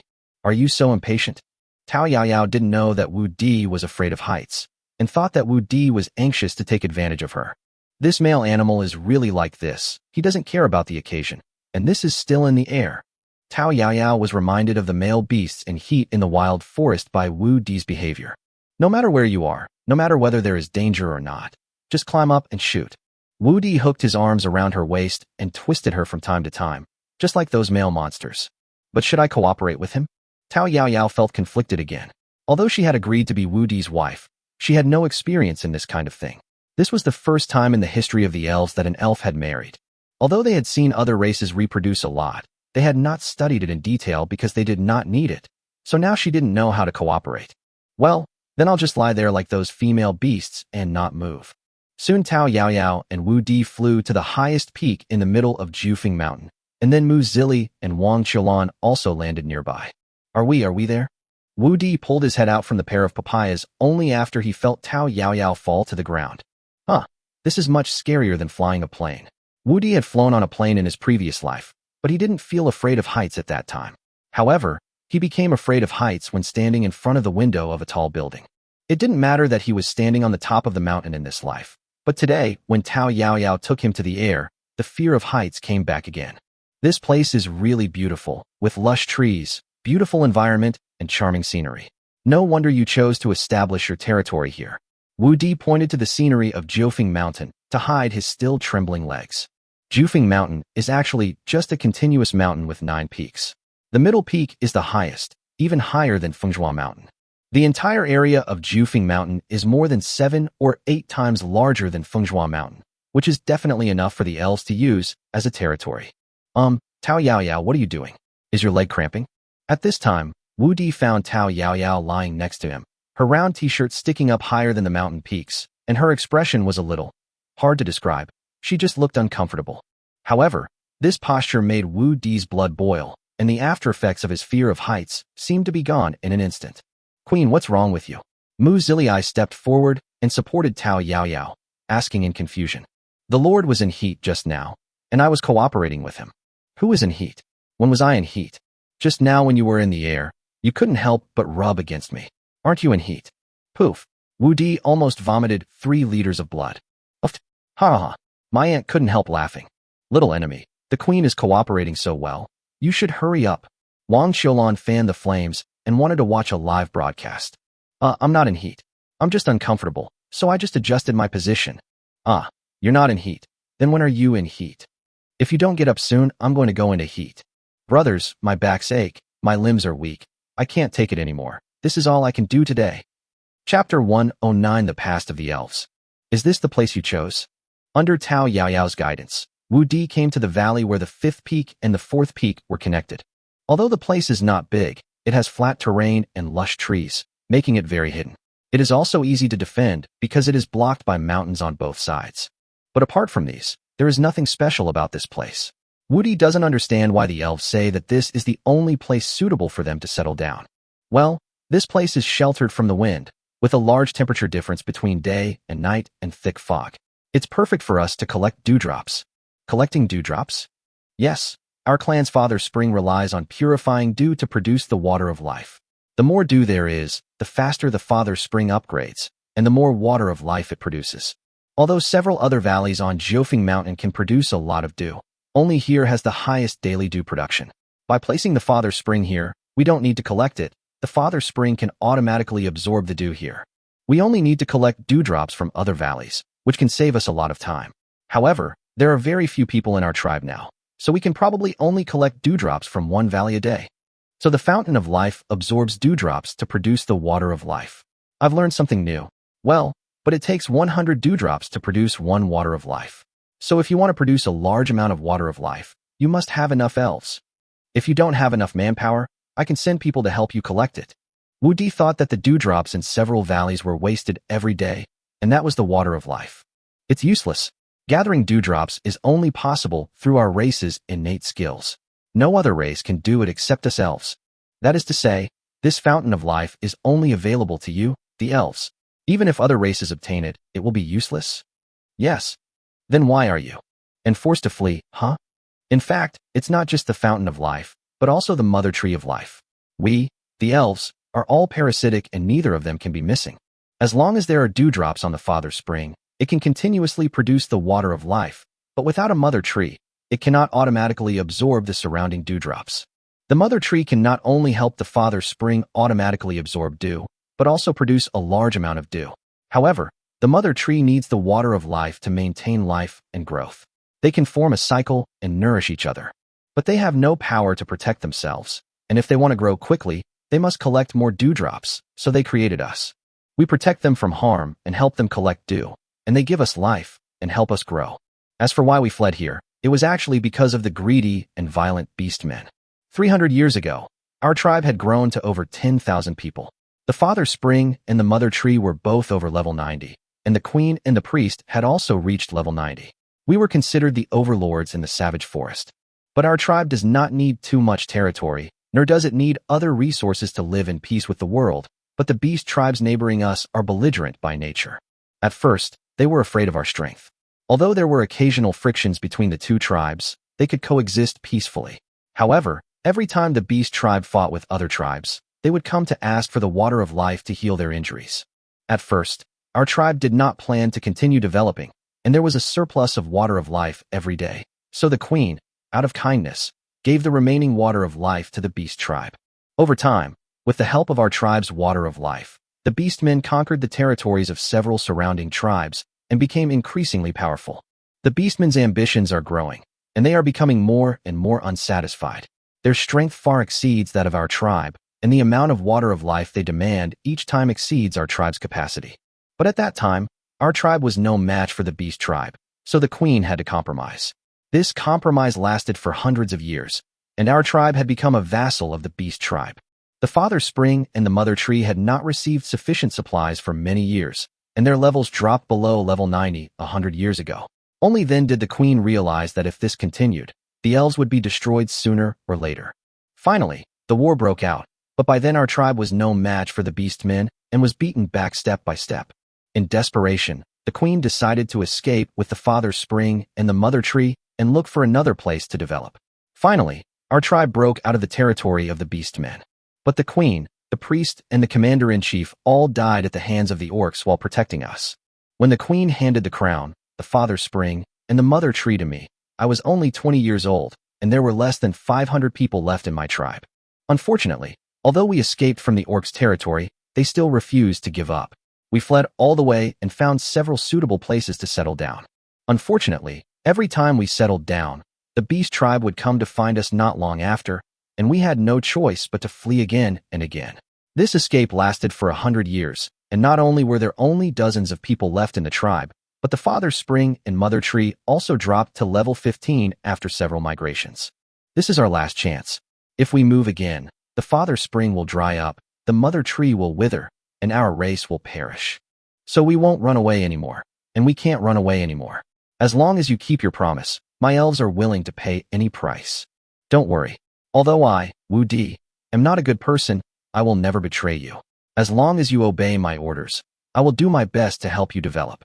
Are all the elves so innocent that they told me everything? Little enemies, they are coming. At this moment, my aunt who had been observing on the top of the mountain ran down and said, "Well, Auntie, you don't have to be nervous." Before Wu Di and Tao Yaoyao came down, they asked Mu Zili to go to Nyoto Mountain to call the tribesmen, as they were planning to move in today. Soon Mu Zili and an elf landed in front of Wu Di and the other two, followed by dozens of elves quickly coming out of the jungle. Although there were not many people, each of them carried a 2-meter longbow, like a group of beautiful butterflies flying among the flowers. They were of the same height, weapons, clothes, body shapes, and even height. The exquisite appearance, hot body, neat and consistent, delicate and smart picture gave Wu Di a great visual impact. As expected of an elf. Apart from the difference in appearance, there is no difference in appearance. More than 50 elves came to Wu Di and others and stood in front of them, saluting Tao Yaoyao in an orderly line. "Meet the queen." "Stand up." Tao Yaoyao slowly stretched out her slender jade hand and made a standing gesture, looking like a queen, not at all as humble as she was in front of Wu Di. "Chanxian, this is Lord Wudi. Lord Wudi has already granted Jiufeng Mountain to our clan as our territory. From now on, Lord Wudi will be your lord, and Lord Wudi's orders will be my orders. From now on, you must treat your lord as you would treat me. Greetings, Lord. No need to be polite. This will be your home from now on. I will not get involved in your clan's affairs. I hope you can quickly restore your former glory. We have a home. We finally have a home." The elves cheered. They had been fleeing for 100 years, and now they could finally settle down. "I'd like to thank everyone for their support and rewards. I had promised to update more chapters this month, but ended up breaking my promise after only one day. This damned H1N1 flu hit at a really bad time. There will be another chapter today, and I can only do my best to see if there can be a third chapter. I also thank everyone for their concern. With everyone's care, I think I will definitely feel better soon." Chapter 1:10 The Fountain of Life and Faith. The elves were very skilled at settling down, and in just half an hour they had cleared a large area of land in the center of the valley. However, they were not going to build a house, but to place their sacred objects, the Father Spring and the Mother Tree. "Your Majesty, let's begin." "Okay, Master Priest, let's summon the Father Spring first." Tao Yaoyao and Mu Zili walked hand in hand to one side of the open space and sat facing each other 5 meters apart. Then they chanted spells at the same time, and their hands kept changing gestures, as if they were performing some kind of ancient ritual. The remaining elves also sat around the two of them in the center, with pious expressions as if they were praying or blessing them. Soon, a green hexagram appeared between Tao Yaoyao and Mu Zili. Why does it feel a bit like the scene when I summoned skeletons? Wu Di looked at the hexagram that was gradually taking shape and recalled the scene when he summoned skeletons. It just seems that their ritual is more difficult than his summoning of skeletons. The Fountain of Life appears. As Tao Yaoyao and Mu Zili finished their words, a green light array suddenly flashed, then disappeared without a trace, and a giant object with a diameter of 5 meters and a height of 7 or 8 meters appeared between the two women. "Is this the Fountain of Life? Why does it look like a tree stump?" Wu Di looked at the Fountain of Life that appeared in front of him. It was exactly like a tree stump with roots. "I think it looks like a tree stump, and a petrified one at that." Wang Qiulan, who was standing by, had the same idea. At this time, the elves were still praying devoutly, while Tao Yaoyao and Mu Zili cut their fingers directly, and green blood dripped onto the tree stump. The two of them pressed against the tree stump and chanted the spell again. As the spell sounded, the blood was absorbed by the tree stump, and the originally dead stump began to emit green light, spreading from the palms of the two women to all sides of the stump. As time passed, the green area on the tree stump became larger and larger, and the green light became brighter and brighter, until the entire stump was lit with green light, as if the entire stump came alive. "Shouty, why do I feel like this tree stump is moving? Aunt, please remove it." Wu Di also saw the tree stump move. The roots of the stump were like a bunch of tangled legs, and the stump exuded a strong breath of life. Fountain of Life, open. At this moment, the two women finished chanting the last spell. As the two women finished their spells, the roots of the tree stump began to wriggle and slowly drilled into the ground. As the roots drilled into the soil, the stump also slowly sank into the soil. In the end, only a section of the stump about a meter high was left exposed.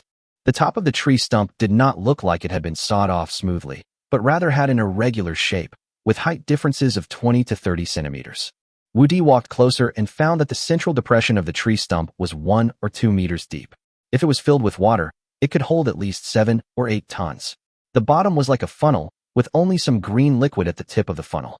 Is this the fountain of life? If Wudi hadn't seen it with his own eyes, he would never have imagined that the legendary fountain of life was actually a tree stump. Moreover, there are only about 3 or 4 liters of water of life left in the fountain of life. Yes, this is the fountain of life of the 2 sacred objects of our elves. Tao Yaoyao also stood up and said at this time, "By the way, when I saw you cut your fingers just now, was your blood also green? In fact, our blood is the water of life, but the concentration is not as high as the water of life produced by the Father's spring. The lower the level of the elf, the lower the concentration of the water of life in its blood. Conversely, the higher the level of the elf, the higher the concentration of the water of life in its body. Only elves above level 90 can have the same concentration of water of life in their bodies as the water of life in the Father's spring. I was wondering why your blood looks like the water of life. It turns out your bodies contain a lot of the water of life. Since Tao Yaoyao's body is full of the water of life, could the water sucked out from certain parts of Tao Yaoyao's body also be the water of life? Tisk, TSK, I have to try it tonight." Wudi already had an idea and became more and more excited. Elves are creatures that are pure and spotless, so they should be clean even without washing, right? However, apart from the Lord, only the beast men know this secret. "Lord, please keep it secret for us." "Don't worry, I won't say anything about this. After all, you are mine now, and it won't do me any good if you tell anyone. Not only can this matter not be told, it must be kept secret. Otherwise, if other people find out, these elves will no longer belong to him. When we get back, we will designate Jufeng Mountain as a restricted area, and no one will be allowed to set foot there. By the way, you said that after you reach level 90, the blood in your body will become rich water of life. Does that mean that as long as you reach level 90, you can produce water of life?" "No, our bodies cannot produce the water of life. We also need the water of life to improve our levels during cultivation. If we lose too much blood, even if we are undead, our level will drop, and our blood will be diluted. Of course, if we don't consider the drop in our health and level, we can still obtain a certain amount of water of life at a time." "I understand. Don't worry, I won't do anything that would drain the pond to catch fish or kill the goose that lays the golden eggs. I also hope that your race can develop rapidly and help me fight against the Western continent in the future." He clearly had a system and could have leveled up by lying down in the city, but he took the risk of going to the territory to develop, just to build up his own powerful force before the third invasion of the Western continent. Although it seems comfortable now, the 1,000-year curse and the threat from the West are like a sword hanging over his head. He doesn't want to wait until that time and rely on the Empire and the women of the East continent to decide his fate. Maybe he could become powerful quickly by lying down and developing in the city, but can the strength of one person really compete with the entire Western forces? Can one person really reverse the disadvantage, break the curse, and save the entire East continent? No matter how powerful he is, can he protect his women and children while fighting against the entire Western continent? Maybe, but more likely not. So he made a decision that many people thought was suicidal. Whether he is called stupid or looking for death, he must plan ahead, do his utmost to protect the people around him, and contribute his own strength to the Empire in the future. He is not a noble person, but he is a person with his own beliefs and persistence. Don't worry, Lord. In the future, as long as the elves are needed, they will do their utmost. Very good, Yao Yao. The next step should be the Mother Tree of Life, right? Well, once we summon the Mother Tree of Life, we elves will have truly settled down. Tao Yao Yao had no objection to Wu Di's name, but felt it was very intimate. She is also very excited now. As long as the Mother Tree is released, the elves will finally end their century-long escape. Chapter 111 Mother Tree and Newborn Elves. Soon, Tao Yao Yao and Mu Ziliai, along with the elves, summoned the Mother Tree of Life in the same way, 20 meters away from the Fountain of Life. At this time, the Mother Tree was like a giant mushroom, with a crown diameter of more than 20 meters and a trunk diameter of more than 3 meters. The roots below were even more entangled and larger than the crown above. However, the Mother Tree of Life at this time did not look vibrant. It looked like an old woman who might die at any time. Originally, Wu Di thought that the two women would cut their fingers again to activate the mother tree, but he saw all the elves tear off a strand of their hair, and the hair turned into a large, emerald green leaf after being held in their hands. Led by Tao Yao Yao and Mu Zilei, the elves held leaves, scooped up the water of life from the fountain of life, surrounded the mother tree of life, and slowly dripped it onto the roots of the mother tree of life. This time there was no green light, but the roots of the mother tree began to wriggle, and the entire mother tree moved in one direction. This mother tree can actually move by itself. It was the first time that Wang Qiulan saw a tree move by itself. Wu Di was lucky. With the previous proof of the fountain of life and his soul from his previous life, there was nothing he could not accept now. Auntie, calm down. This mother tree is a sacred object of the elves. It would be abnormal if it didn't have some special abilities. Soon the mother tree moved about 4 or 5 meters to the side and then stopped and began to take root underground. In just a few minutes, the entire root part was submerged in the soil. As the mother tree took root, the previous sense of decline quickly dissipated and it regained its vitality. The leaves were even more lush green, emitting a green fluorescence, which was extremely beautiful. Vines as thick as fingers grow rapidly on the branches, like green ribbons dancing in the wind. But soon the vines stopped growing as if they had run out of energy. However, the mother tree was now full of vitality, and the entire mother tree was shrouded in a green halo, like a god. The elves also hugged the mother tree one by one, and some jumped onto the branches of the tree with joy, like a child seeing his mother return, and threw himself into his mother's arms with joy. The mother tree seemed very happy as well, stretching out vines like a loving mother to caress her children. As the elves cheered, Tao Yao Yao and Mu Zilei slowly walked to the mother tree, holding the remaining water of life. The mother tree sensed the water of life in the hands of the two women, stretched out 2 vines to absorb all the water of life in the hands of the 2 women, and then one of the vines grew rapidly, until the vine grew to more than 2 meters long and as thick as an arm. 2 leaves grew at the top of the vine, and then a fruit quickly emerged. As time went by, the fruit slowly turned into a human shape. Is this a human-shaped fruit? Wu Di looked at the human-shaped fruit that started out as the size of a palm and continued to grow larger as time passed. In just a moment, the human-shaped fruit became the shape of a baby. Moreover, the human-shaped fruit was still growing rapidly, and soon it changed from a baby to a little girl. Then the little girl continued to develop and became a young girl. Moreover, the girl's state is still growing, and various parts of her body are beginning to become plump until she becomes an extremely seductive queen, and then the elf on the vine slowly opens its eyes. Even Wu Di, who had always been calm, was shaken by this magical scene. This is simply a masterpiece. What surprised Wu Di even more was that he did not even blink during the process of the elf's creation, and every form was recorded in his mind. He also discovered that the elves were not only beautiful on the outside, but also beautiful on the inside. Their bodies were flawless and pink, and every part of their bodies was extremely delicate, as if it was a work of art by nature, and their beauty was extreme. Especially since the elf had no hair on its body except for its hair, which made Wu Di jealous. He was really jealous. Just as Wu Di was jealous, the newborn elf also ripened and fell from the sky, standing steadily on the ground. Then the 2 leaves above the melon stem fell, and a green gauze dress turned into a long dress worn by the newborn elf. She collected the other leaf, and then the vine that was connected to her also fell off, turning into a 2-meter-long bough in her hand. At this time, the newborn elf was surrounded by other elves in the center. Except for the differences in level and appearance, it was no different from other elves.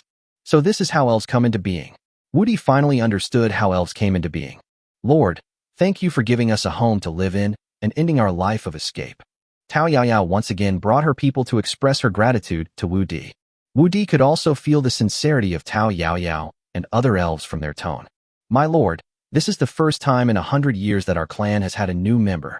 You are also the first witness. You, my lord, will name her. Tao Yao Yao pulled the newly born elf and walked in front of Wu Di and said, to be honest, each of these elves has the appearance of a top-notch goddess with a score of more than 95 points. They are very pleasing to the eyes and have a great visual impact. Wu Di even wants to move Lord Fu here. Looking at the newborn elf in front of him, the previous scenes kept flashing in Wu Di's mind. At the first moment, Wu Di came up with a good name, a very appropriate name. Then let's call her Crescent Moon. Originally, Wu Di was planning to use grass sprouts, but he found that they did not fit well, so he had to remove the grass sprouts.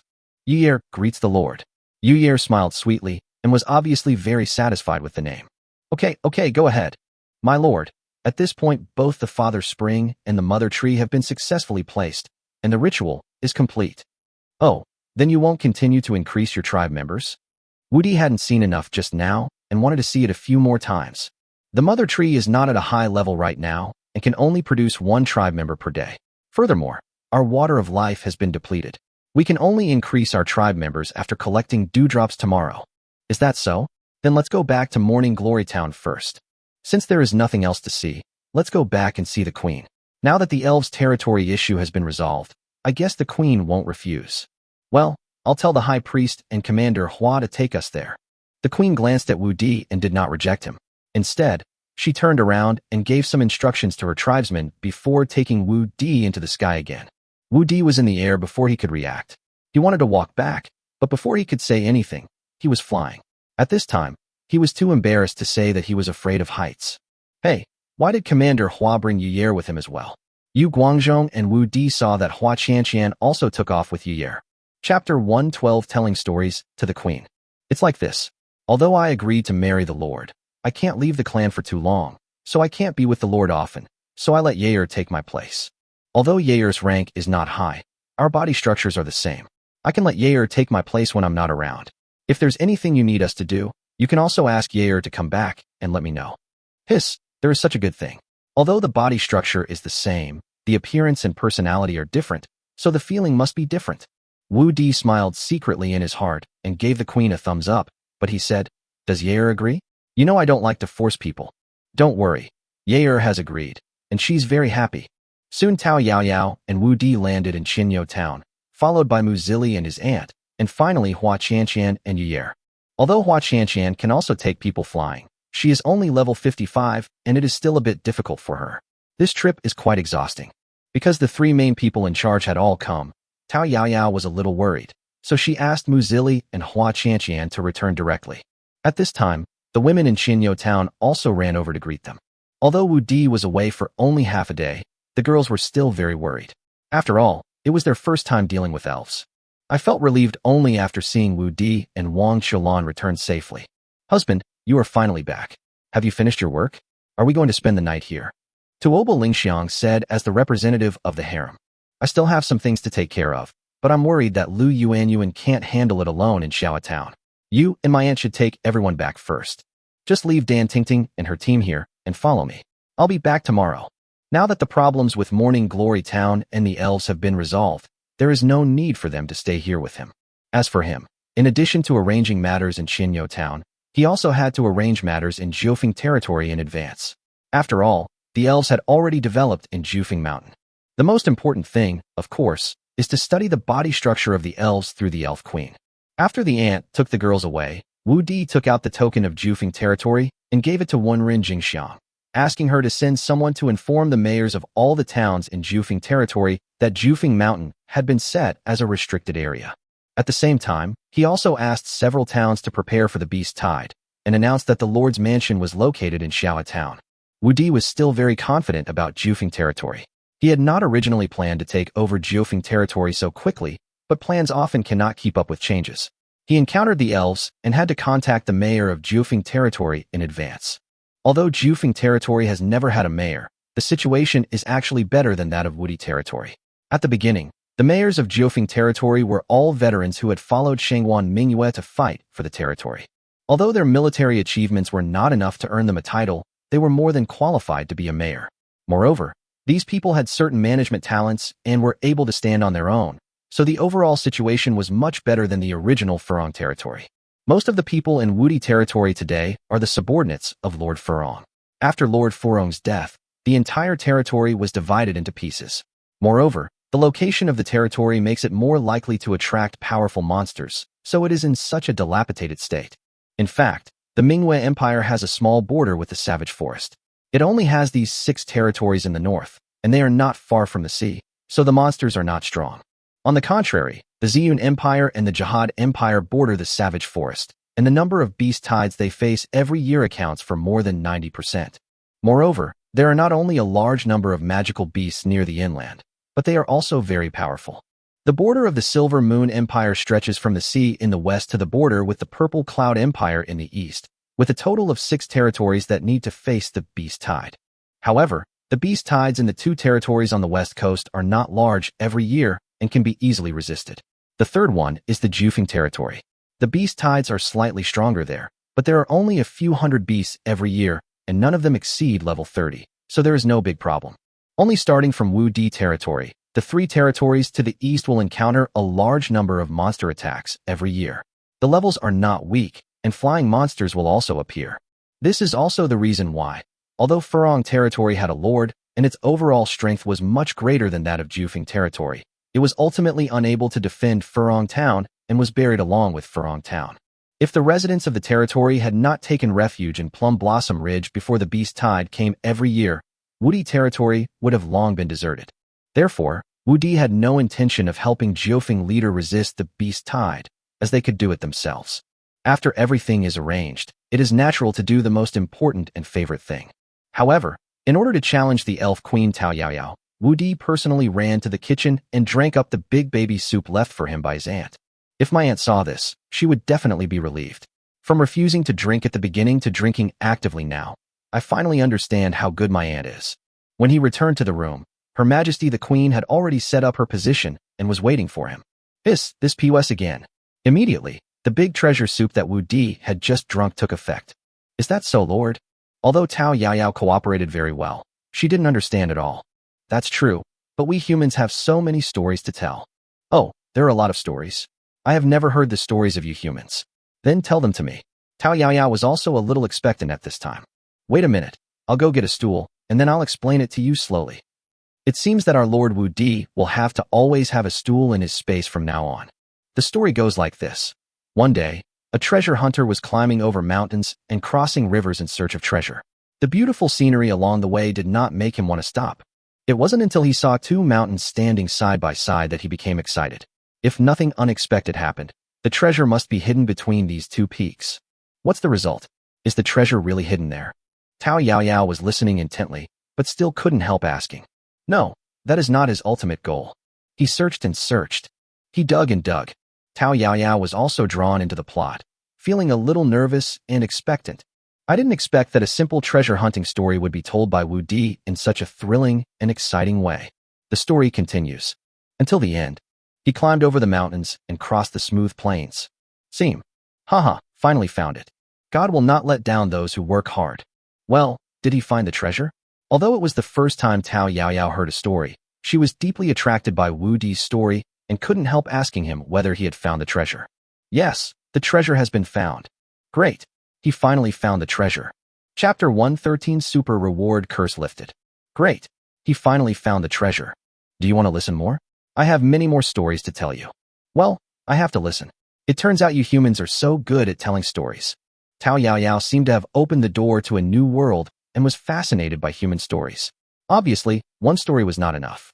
Finally, after telling Wu Di 6 stories in a row, he looked at Wu Di, who was exhausted and thirsty, and poured his innate spiritual spring into Wu Di's mouth. No way, you're coming again? Sir, drink some water of life to recover. Okay then, I'll just take a sip. Although it is not the purest water of life, it is still sweet and thirst-quenching, and can also restore body functions. This elf is not only powerful in combat, but can also heal teammates. It is definitely the best partner. However, Wu Di did not continue to tell the story. After all, he only had so much in stock. Congratulations to the host for completing the task of marrying a wife. If the host's wife's level exceeds 50, the reward will be doubled, and her lifespan will be increased by 2 years, with a level of 3 by 2. Congratulations to the host for completing the legendary hidden quest, Blessing of the Elves. Rewarded with the legendary talent, Self-Healing Immortal Body.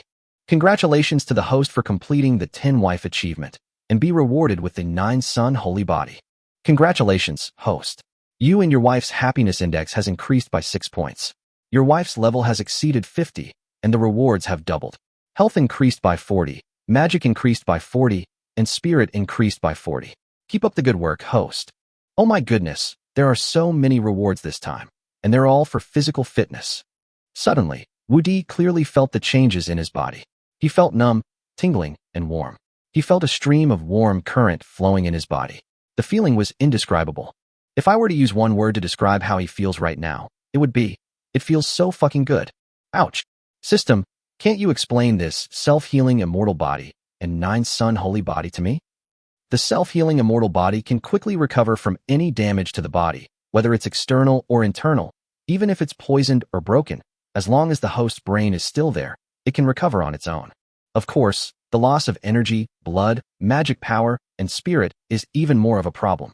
As for the nine-sun sacred body, although it is as weak as the self-healing immortal body, it can help the host fight alone and marry a wife, and still remain invincible. At the same time, it can also withstand the cold and resist the power of evil and curses. Wow, does that mean I'm now an invincible god of war? But does that mean my aunt is going to lose her job? Yes and no. Although the host has now attained the nine suns holy body, he still needs to absorb a huge amount of energy to maintain it. Once the holy body is overdrawn, it will decay. Well, that's not bad. Host, Wu Di from China. Age, 18. Height, 190 centimeters. Wives and concubines, 10. Warrior, level 22, basic swordsmanship, basic gunsmanship, assassination swordsmanship, shield block, jump, dodge, block, snake step. Magician, level 22, space development and space production. Summoner, level 22, talisman making, summoning, fire talisman, slowing talisman, attack talisman. Chi and blood, 2240. Mana, 2240. Spirit, 2240. Constitution, self-healing immortal body, 9 yang holy body. Lifespan, approximately 121 years. Hey, why did my lifespan increase so much? Did Brother Ba appear in the system? Looking at the lifespan that had suddenly increased by 100 years, Wu Di rubbed his eyes, thinking that he was seeing things. Because the host has obtained this self-healing immortal body and the 9 sun holy body, the curse has been lifted, his physical condition has improved, and his lifespan has naturally recovered. Oh, so, can I practice normally then? Wu Di didn't expect that his curse would be lifted just like that. Yes, the host is now able to practice independently. Since the host's curse has been lifted, lifespan will no longer be used as a reward for marrying a wife. Each time you marry a wife, you will receive random rewards, including but not limited to resources, technology, skills, equipment, etc. This is good. I really don't think your lifespan is that good. If I change to something else, it will give me the feeling of opening a blind box. This way, I have something to look forward to. If his lifespan had not been too short before, he would have wanted to complain about this system long ago.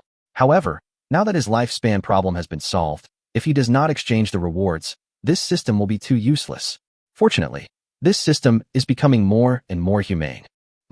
Don't be ungrateful. Rewarding your lifespan requires breaking the laws of heaven and earth, which is the most difficult. If it weren't for your short lifespan, this system wouldn't consume itself to replenish your lifespan. Hey, Tong Tong, I didn't expect you to have such a thunderous side. Tong Tong, why aren't you talking? Don't disturb this system unless it's about the mission. Goodbye.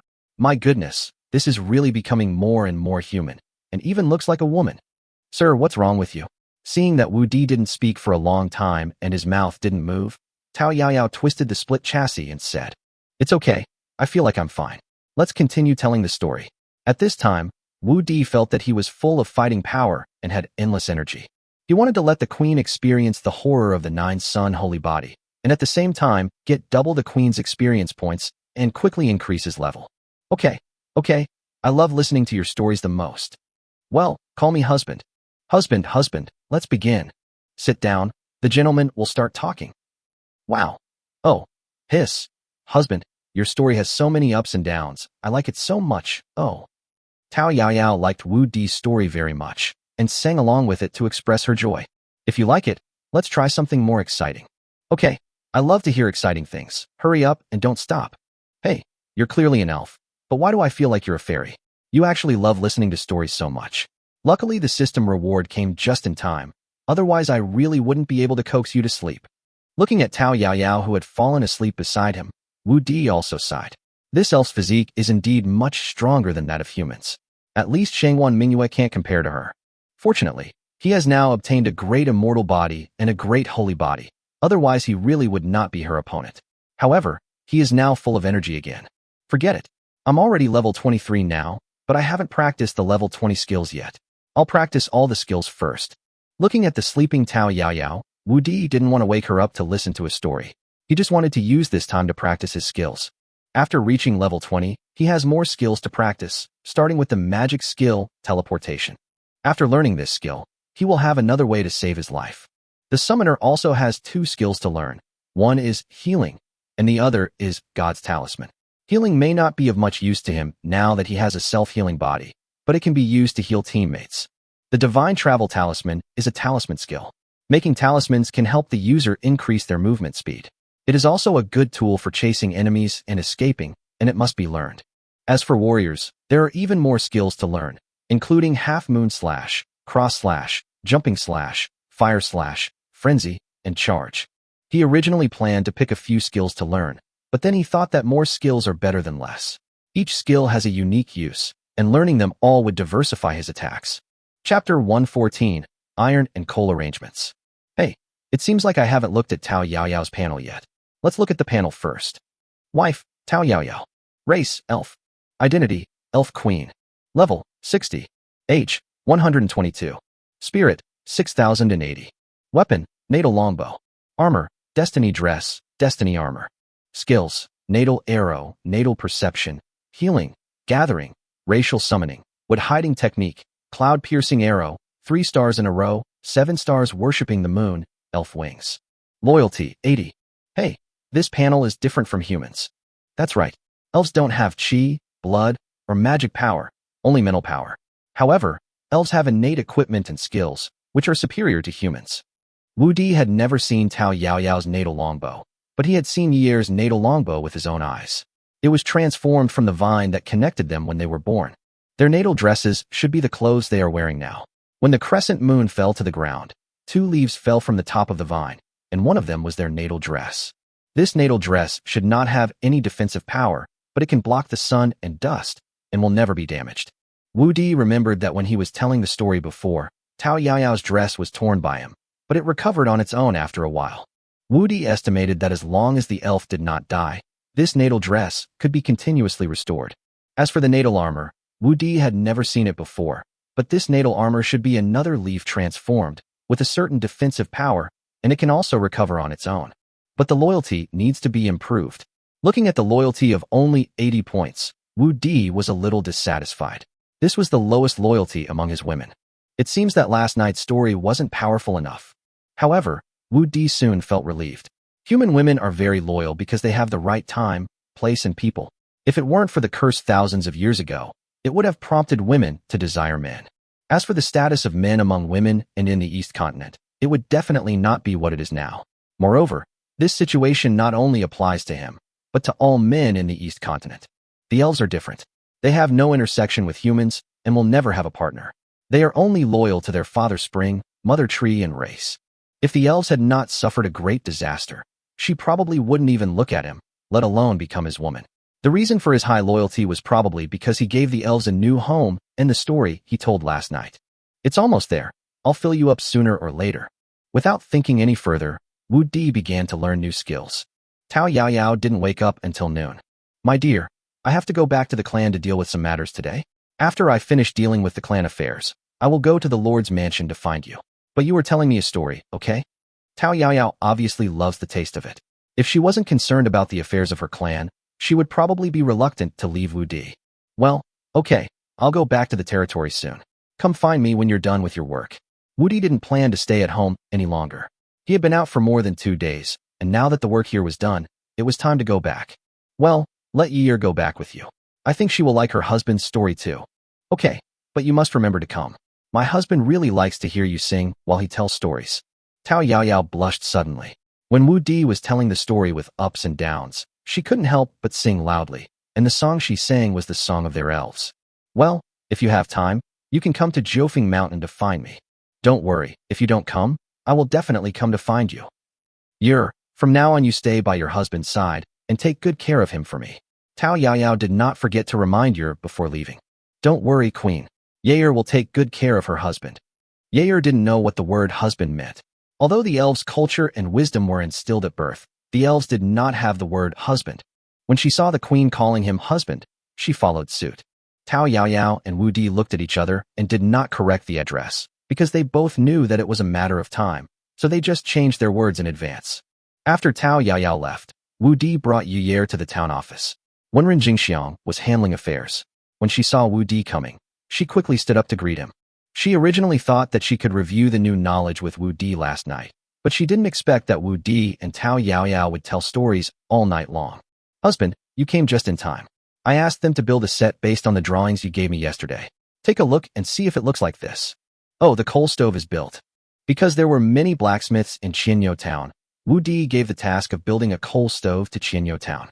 Of course, the molds for handmade honeycomb coal were also handed over to Qianyo Town for making. There are more than 3,600 people in Qianyo Town, 10,000 acres of farmland, and a tea mountain, so there is surplus manpower. In addition to handing over the coal stoves to them for production, Wu Di also plans to have Qianyo Town produce honeycomb coal in the future. There are several lush mountains around Qianyo Town, which can be used to make honeycomb coal, and in the future they can also be used to make red bricks. Very good, that's it. As long as the inner liner is made, it can be used. Just do it according to this in the future. The drawing Wu Di gave was a multifunctional coal stove with 3 pieces of honeycomb coal. It can not only be used to boil water and cook, but also has a chimney for heating. It can be used indoors and outdoors. However, today's wooden houses are generally not very sealed, so there is no need to worry about gas poisoning. But there's not much ironware in town that can be smelted. At most, we can build 100 coal furnaces. That's no problem. I estimate that a batch of iron ore will be delivered to Xiaohe Town in the next 2 days. I will have someone deliver it over then. Regarding the territory's iron shortage, Wu Di had made arrangements the last time he met Shangguan Manhwa. He ordered iron ore worth 1,000 gold coins, and the first batch will be delivered from Fanqing City in the next few days. Iron is not cheap in the Silver Moon Empire. A pound of pig iron costs about 10 copper coins. He needs 5 pounds of pig iron to make a coal stove, which is worth about 50 copper coins.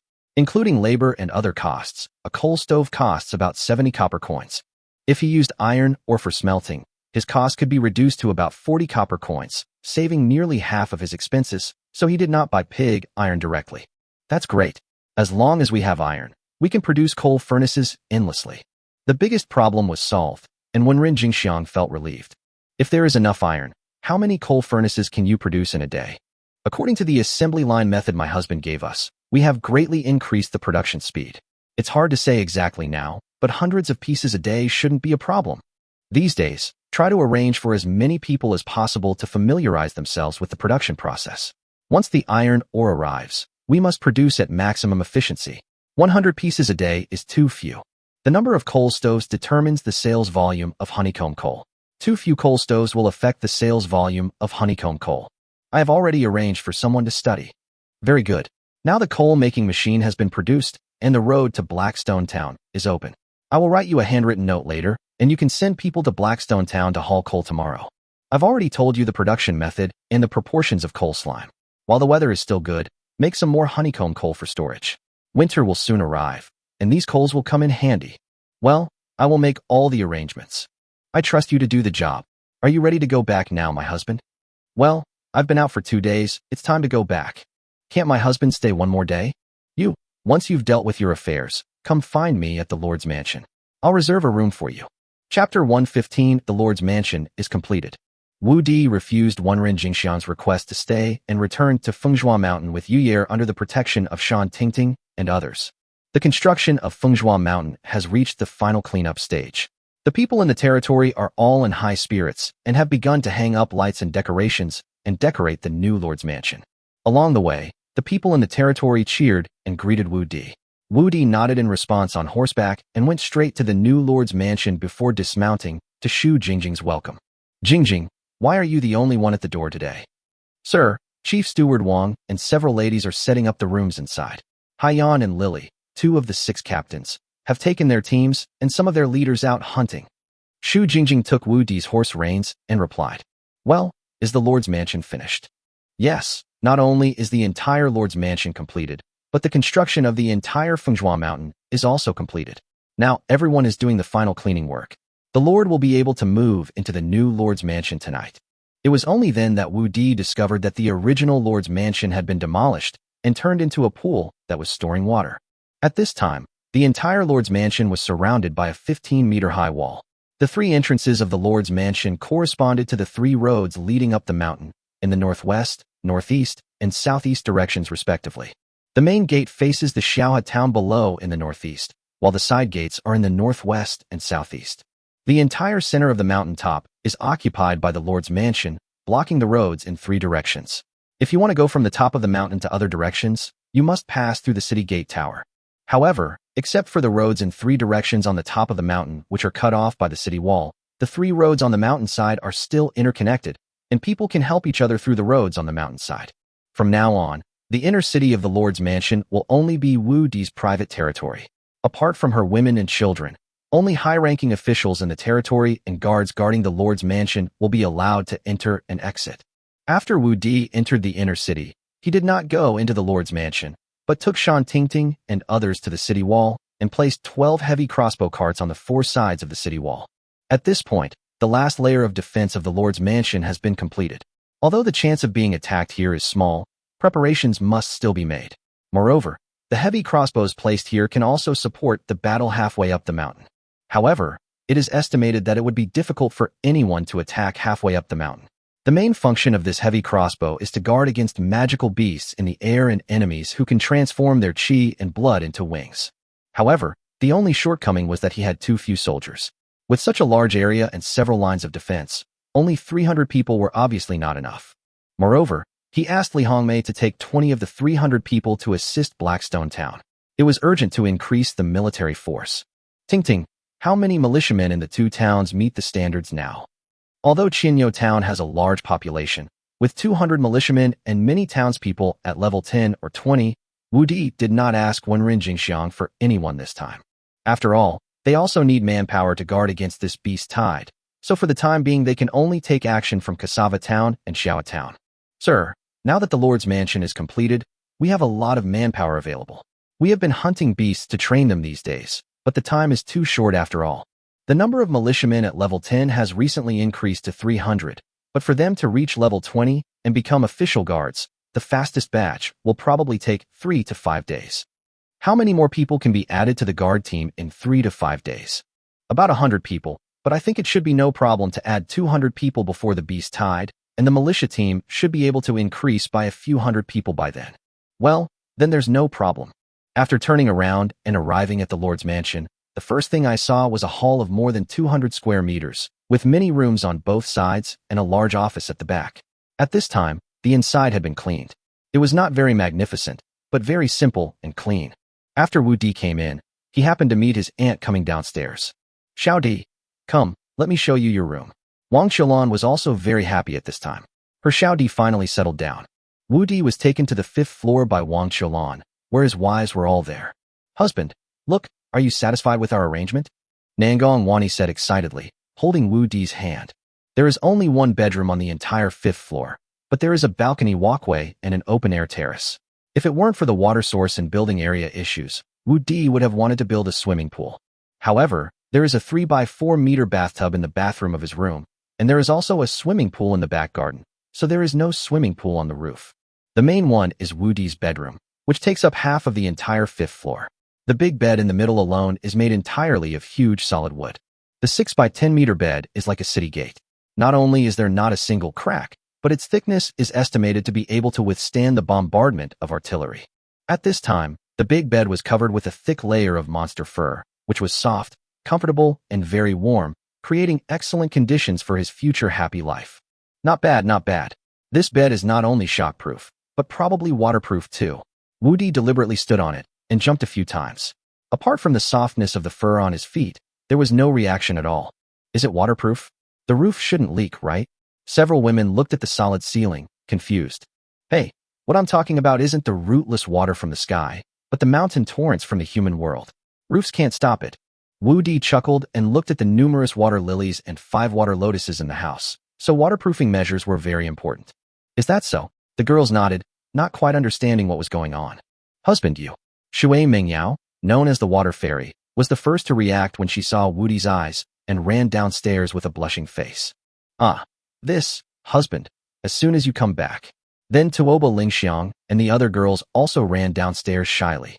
You, I'll go make debao soup for you. As the elder, Wang Qiulan couldn't stay any longer, so she had to follow him downstairs. Suddenly, the only people left on the entire 5th floor were Wu Di, the bewildered Yi'er, and Nangong Wani, who was looking at him lovingly. Nangong Wani was the #1 water fairy. She remembered that once she kissed a few times in the back mountain, and as a result, she wet the stones under her. Wani, why don't you leave? Wherever my husband is, I will be. Whatever my husband says is what it is. I will do whatever my husband wants. Although Nangong Wani was also shy, she would do anything as long as Wu Di was willing. Wu Di looked at the cute Yi and the affectionate and tender Nangong Wani, and felt a little excited. Wu Di looked at the terrace outside and whispered something in Nangong Wani's ear. Well, as long as my husband is okay with it, I am okay with it. Although she buried her head in Wu Di's chest with embarrassment, she still answered with certainty. Wu Di hugged the lovely girl in his arms and recalled what happened with Nangong Wani during this period. Although she was not strong, she always considered him like an aunt. And she is willing to do anything. Every time, no matter what he asks, she is the first to respond and try. It can be said that she always puts him first. At first, Nangong Wani was the only woman who was not very loyal, but unexpectedly, she was the one who was the most clingy, considerate, obedient, and feminine to him. Chapter 116 New Rewards. Tick, tick. What's that sound? Is this house really leaking? Wu Di looked in the direction of the sound and saw Nangong Wani's saliva dripping down her thighs and knees onto the floor. How greedy is this? She is worthy of being called the water fairy. But it was also his fault that he hadn't been fed for several days. He was probably very hungry. At this time, he was completely leaning on him, in a limp and powerless state. You are already a grown-up. Don't you know to ask me for food when you are hungry? Wu Di also felt a little distressed. He had indeed neglected them these days. He only remembered telling stories to Wenrin Jingxiang and Tao Yaoyao, and forgot that they still needed to be fed. I thought I could just bear it because my husband was too busy, but I didn't expect that after my husband came back and smelled that familiar scent, he would suddenly become like this. Well, it's okay. My husband brought you some delicious food this time. I'll get it for you right away. Husband, I want to eat too. Seeing Nangong Wani eating with relish, Yi couldn't help but say while looking at her with envy. Well, wait until Wani is full, then I'll feed you. Wu Di did not refuse since they were all his elves after all. However, they were all grown up, yet they were still so pretentious and needed him to feed them personally when they were hungry. This is outrageous, outrageous. Hey, Wani didn't follow us. Tuoba Lingxiang walked downstairs and said to the girls. In fact, they didn't want to run away, but they were a little shy to be said in public in broad daylight. Yes, it seems that Elf is also on it. Shui Mingdai continued. Hey, they wouldn't be eating alone upstairs, right? Linghu Xiaoqian suspected that Wu Di had brought some delicious food from the elves. Oh, it's all my fault. My aunt and that elf were there at the time, and I ran down because I felt embarrassed. Shui Mingyao felt a little regretful. Yeah, I didn't know I would suddenly become shy. My husband won't blame us, right? Linghu Xiaoqian said a little worriedly. This shouldn't be our fault, right? The women looked at each other, feeling unsure. What should we do? What if my husband blames us and ignores us in the future? Linghu Xiaoqian became more and more scared the more she thought about it. Well, why don't we go back and apologize to our husbands? My aunt has already gone downstairs anyway. Shui Mingyao said tentatively. Well, okay, then let's go and apologize to our husband. No matter how he punishes us, we will cooperate. Shui Mingdai decided to apologize properly. Let's go, don't keep your husband waiting for too long. Tuoba Lingxiang turned around and headed upstairs first. Why are you back again? Wu Di, who was feeding Nangong Wani, was a little surprised to see the women running in. We shouldn't have left without my husband's permission. Please punish me, husband. The 4 women knelt in a row, waiting for Wu Di's punishment. You guys asked for this. As night fell, the food in the kitchen kept getting hot and cold and hot again. Until midnight, Wang Xiaolan circled the door of the 5th floor several times, wanting to push the door open several times, but holding back. This kid is becoming more and more careless.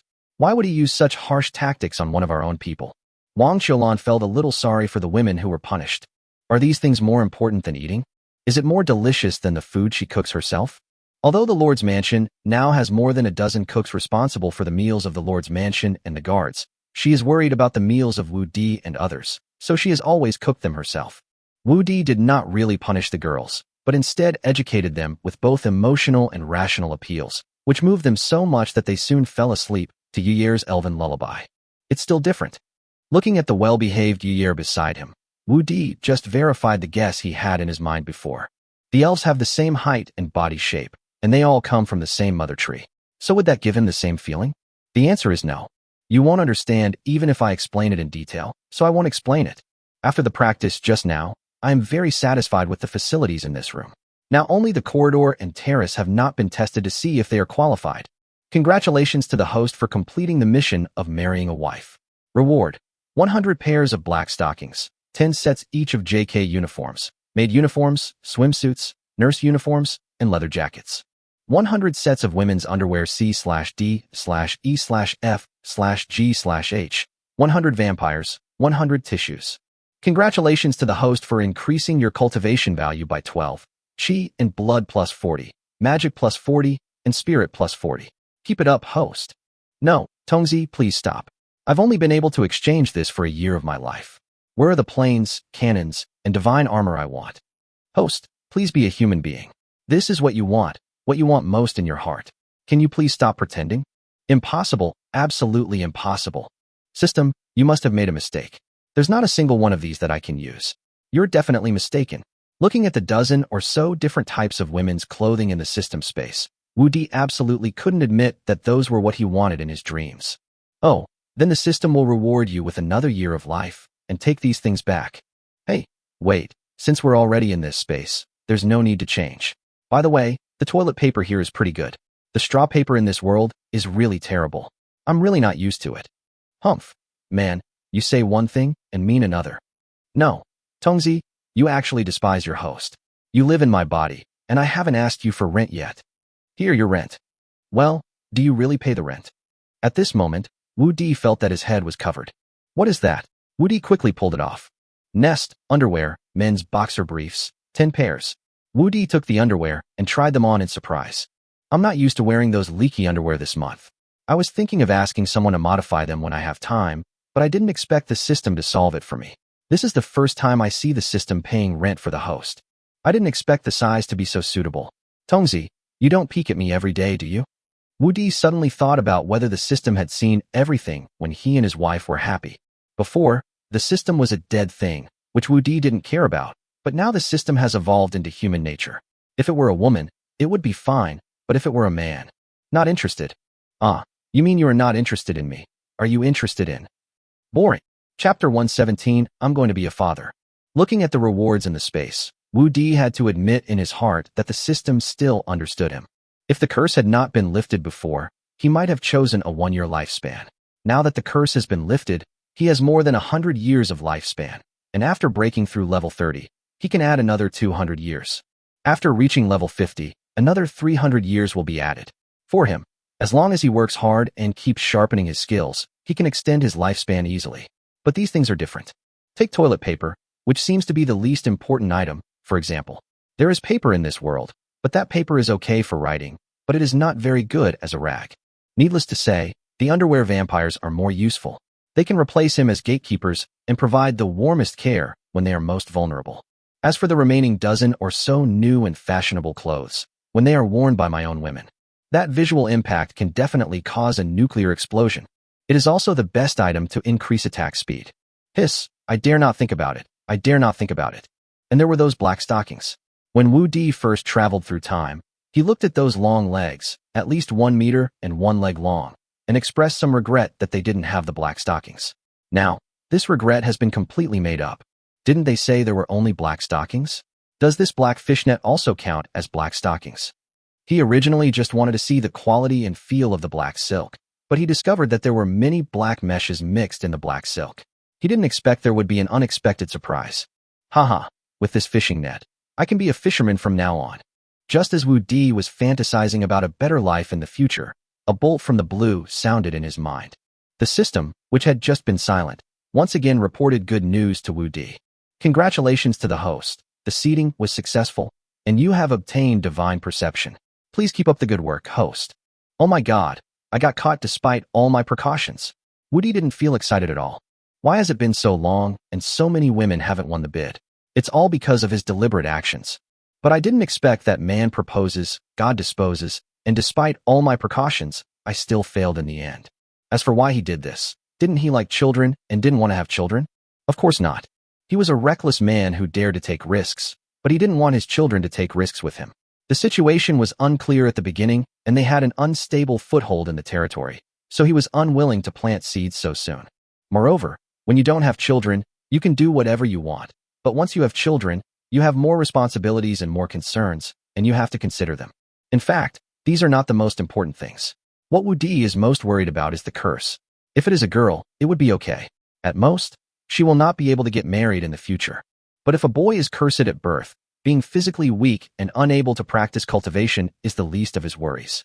Many boys will die before they reach adulthood, just like his predecessor who barely made it to adulthood. If he hadn't traveled through time, he would have turned into a cup of yellow earth. He didn't want to see such a thing happen, so he decided not to be a father until he had completely solved the curse of the East Continent. Although, perhaps he could lift the curse of the East Continent before his child came of age, the uncertainty was too great, and he did not want to take the risk. By the way, system, my curse has been lifted now. Can my child also return to normal? Host, you're overthinking it. The curse of the East Continent exists on this East Continent. As long as the curse is not completely lifted, any boy born on this East Continent will be cursed. It has nothing to do with personal genes. Even if someone from the Western Continent gives birth to a child in the Eastern Continent, the born boy will still be cursed. If the host doesn't want the child to be cursed, the only way is to become stronger and break the curse, or let your wife go to the Western Continent to give birth to the child. After listening to the system's words, he also knew that he had taken it for granted, but there was no point in saying more at this time. Since it had been planted, let it grow. If it really didn't work, he would take it to the Western Continent to grow. Who is pregnant with the system? Although I know the seeds have sprouted, I don't know which piece of land they are from. The host can check it himself. Self-check. I'm not a doctor. How would I know how to check? This is not corn. Can it be opened and checked? The host can use the newly rewarded skills to check for himself. I wish the host good luck. New bonus skills? Just now, after he heard that he had been tricked, he completely ignored the matter of reward. This divine perception. Damn, is this a god's perspective? Wu Di discovered that after using the divine mind perception skill, a god's perspective appeared. Not only could he see his own panoramic view, but he could also see the panoramic view of the entire room. And that's not all. As he poured in his mental power, his divine consciousness spread out along with the thoughts in his mind. Soon, the entire top of the mountain, and even everything halfway up the mountain, was within his perception. Even the ants on the ground, the texture on the leaves, and the pores on the guards' bodies are clearly visible. The scary thing is that it is still nighttime. See where the limit of this divine consciousness is. As Wu Di explored, the entire Fenghua Mountain and Xiaohe Town at the foot of the mountain were within the range of his spiritual consciousness. But after extending 2,002 or 300 meters from the Lord's mansion, his spiritual consciousness could no longer extend. Moreover, he could feel that the farther the distance, the greater the consumption of mental energy, and the scenery on the edge became more blurred. Oh my god, this skill is too powerful. Wu Di sighed after retracting his spiritual sense. With this skill, as long as someone enters the range of his spiritual sense, there will be no secrets at all. No, I want to check who has sprouted, but even this divine sense can't tell. Wu Di remembered the important matter when he saw the woman beside him. However, although his spiritual perception was strong, could it also detect the inside of the human body? Well, it really works. As his divine sense peaked again, Yuyor's body beside him peeled off little by little in his sight. No wonder elves can't reproduce on their own. It turns out they don't have a uterus. Wu Di didn't carefully examine Yuyor's body structure. After all, she was definitely not the person he was looking for. Shui Mingyao, no, it's only been a few days, it's safe. But Wu Di discovered that he could actually see. Shui Mingdai, danger. No, not really. Tuoba Lingxiang, safe, no. Nangong Wani, safe, no. It seems that Linghu Xiaoqian is the only one left. Really, Wu Di discovered that a master who was trying to break through the barriers was far ahead of the others. He had already passed 5 levels and defeated 6 generals, and had settled down in the egg yolk. The other brothers were still trying to break through the barriers. I didn't expect it. I didn't expect that you would come out on top. Wu Di really didn't expect that Linghu Xiaoqian was the kind of person with a lukewarm personality. Although she had been with him the longest along with Nangong Wani and Tuoba Lingxiang, she had always been in the middle between the top students and the poor students, and had the least sense of existence. Unexpectedly, she became the luckiest one. Okay, we finally have our target. Hey, it's so late, and my aunt hasn't slept yet. At this time, the invincible divine sense also discovered Wang Qiulan, who had been wandering at the door. Chapter 118, The Mystery of Wang Qiulan's Identity. What a persistent aunt. Looking at Wang Qiulan waiting outside the door with the big baby soup, Wu Di felt both moved and distressed. What I feel more is regret. Regret that I can't repay my aunt well. It would be great if you weren't my aunt. Wang Xiaolan's kindness has already made Wu Di feel burdened. He owes her too much. You said you would find a good man for your aunt to marry in the future, but would he feel at ease leaving such a good aunt to another man? But you said that he couldn't bear to let his aunt live out her life alone with him. Aunt, why aren't you sleeping yet? Wu Di opened the door. If he didn't go out to drink the bowl of soup, Wang Xiaolan would probably wait at the door all night. You're already such a grown-up, but you don't know the seriousness of the matter. How can you eat something like this? Drink this bowl of soup quickly, or it'll get cold. Although Wang Xiaolan's words seemed to be blaming her, in fact, she did not mean to blame her at all, but was full of concern. Okay, I'll drink it. I'll drink it right away. Although he now possesses the 9-yang holy body and doesn't need to drink this thing every day, this is his aunt's intention and he must drink it. Are they all asleep? Do you want to wake them up and get something to eat? I've been having the food in the kitchen kept warm. Aunt, they are all asleep. Just let them sleep. I'll go eat something. To be honest, Wu Di only had breakfast yesterday, and he was indeed hungry after the day's consumption. Okay then, I'll bring it up for you. Auntie, no need. I can go downstairs and eat by myself. It's so late. You should go and get some rest. Let me take you there. The Lord's mansion has just been built. I guess you can't even find where the kitchen is. Obviously Wang Xiaolan had forgotten that the Lord's mansion was designed by Wu Di himself. Okay then, not to mention that he designed the Lord's mansion himself. Even if he didn't, with his current divine consciousness, everything in the Lord's mansion was in his mind. By the way, Aunt, I have good news for you. What good news? Xiaoqian is pregnant. Xiaoqian is pregnant. Are you serious? Wang Xiaolan stopped and looked at Wu Di. Yeah, really. Little brother, you are not kidding my aunt, are you? Wang Xiaolan still didn't quite believe it. Before, Wu Di had been making trouble every day, but the girls didn't make any movement, which made her think that Wu Di was no longer able to do it. Aunt, when have I ever lied to you? Haha, that's great, little brother. You're awesome. Big sister would be very happy if she knew. The Huaxiao family is finally going to branch out. Shouty, you're amazing. Keep it up and try to get them all pregnant. That's not right. We've been together every day these days, and she doesn't look like she's pregnant, does she? It's true, but Xiaoqian just got pregnant, so they don't know yet. Just got pregnant? You mean you just planted the seed? Are you kidding me? Wang Xiaolan's face changed immediately. It seemed that her joy was in vain. Aunt, I really didn't lie to you. You know how special I am. I have a special skill that can detect whether someone is pregnant. Xiaoqian is really pregnant. How could I lie to you about this? And I didn't tell anyone except you, my aunt. Really? You didn't lie to me. Wang Xiaolan felt happy for some reason when she heard that Wu Di only told her. Well, it must be because my little brother is going to be a father. That's why I'm happy for him. No, I promise I didn't lie to you. Auntie is so good to me, and I lied to her. Am I still a human being? This is more like it. Come and eat it. It's still hot. Wang Xiaolan brought a large bowl of steaming animal meat and placed it in front of Wu Di. She sat opposite him and motioned Wu Di to eat it while it was hot. Auntie, I can eat by myself. You don't have to stay here with me. Go to sleep. It's okay. I'll wait for you to finish eating and then go upstairs together. Life is getting better and better now, but Wang Xiaolan feels that she has less and less time to spend alone with Wu Di. Since Wu Di got married, the two of them have never been alone like this again, which reminds Wang Xiaolan of the days when they depended on each other. So she just held her cheeks with her hands and watched Wu Di eat the meat bite by bite with interest. Damn, could it be that my aunt is having sexual thoughts? Is she imagining me as her Prince Charming? Wu Di couldn't help but guess as he watched Wang Xiaolan laughing and then acting silly. Something's wrong. Something's wrong with this aunt. Could it be that after hearing that Xiaoqian is pregnant, she also wants to get married and become a mother? Wu Di appeared calm while gnawing on the meat bone, but his heart was not at peace at all. As time went by, Wang Xiaolan couldn't help but laugh foolishly as she looked at him. Aunt. Wu Di couldn't help but waved in front of her, but found that his aunt had already wandered away in thought, so he had to speak out to summon her soul back. Well, are you full? The aunt who was called back to her senses by Wu Di looked at Wu Di and asked, Aunt, I called you for a long time, but you didn't respond. Are you thinking about men? Wu Di finally couldn't help but ask the doubts in his heart. I miss you. You're teasing your aunt right after you've eaten, right? I think your aunt is too good to you. Go to bed quickly after you've eaten. Wang Xiaolan pretended to be angry and began to clean the table, but the blush on her face betrayed her. Then I'll go to bed. Wu Di didn't intend to expose her.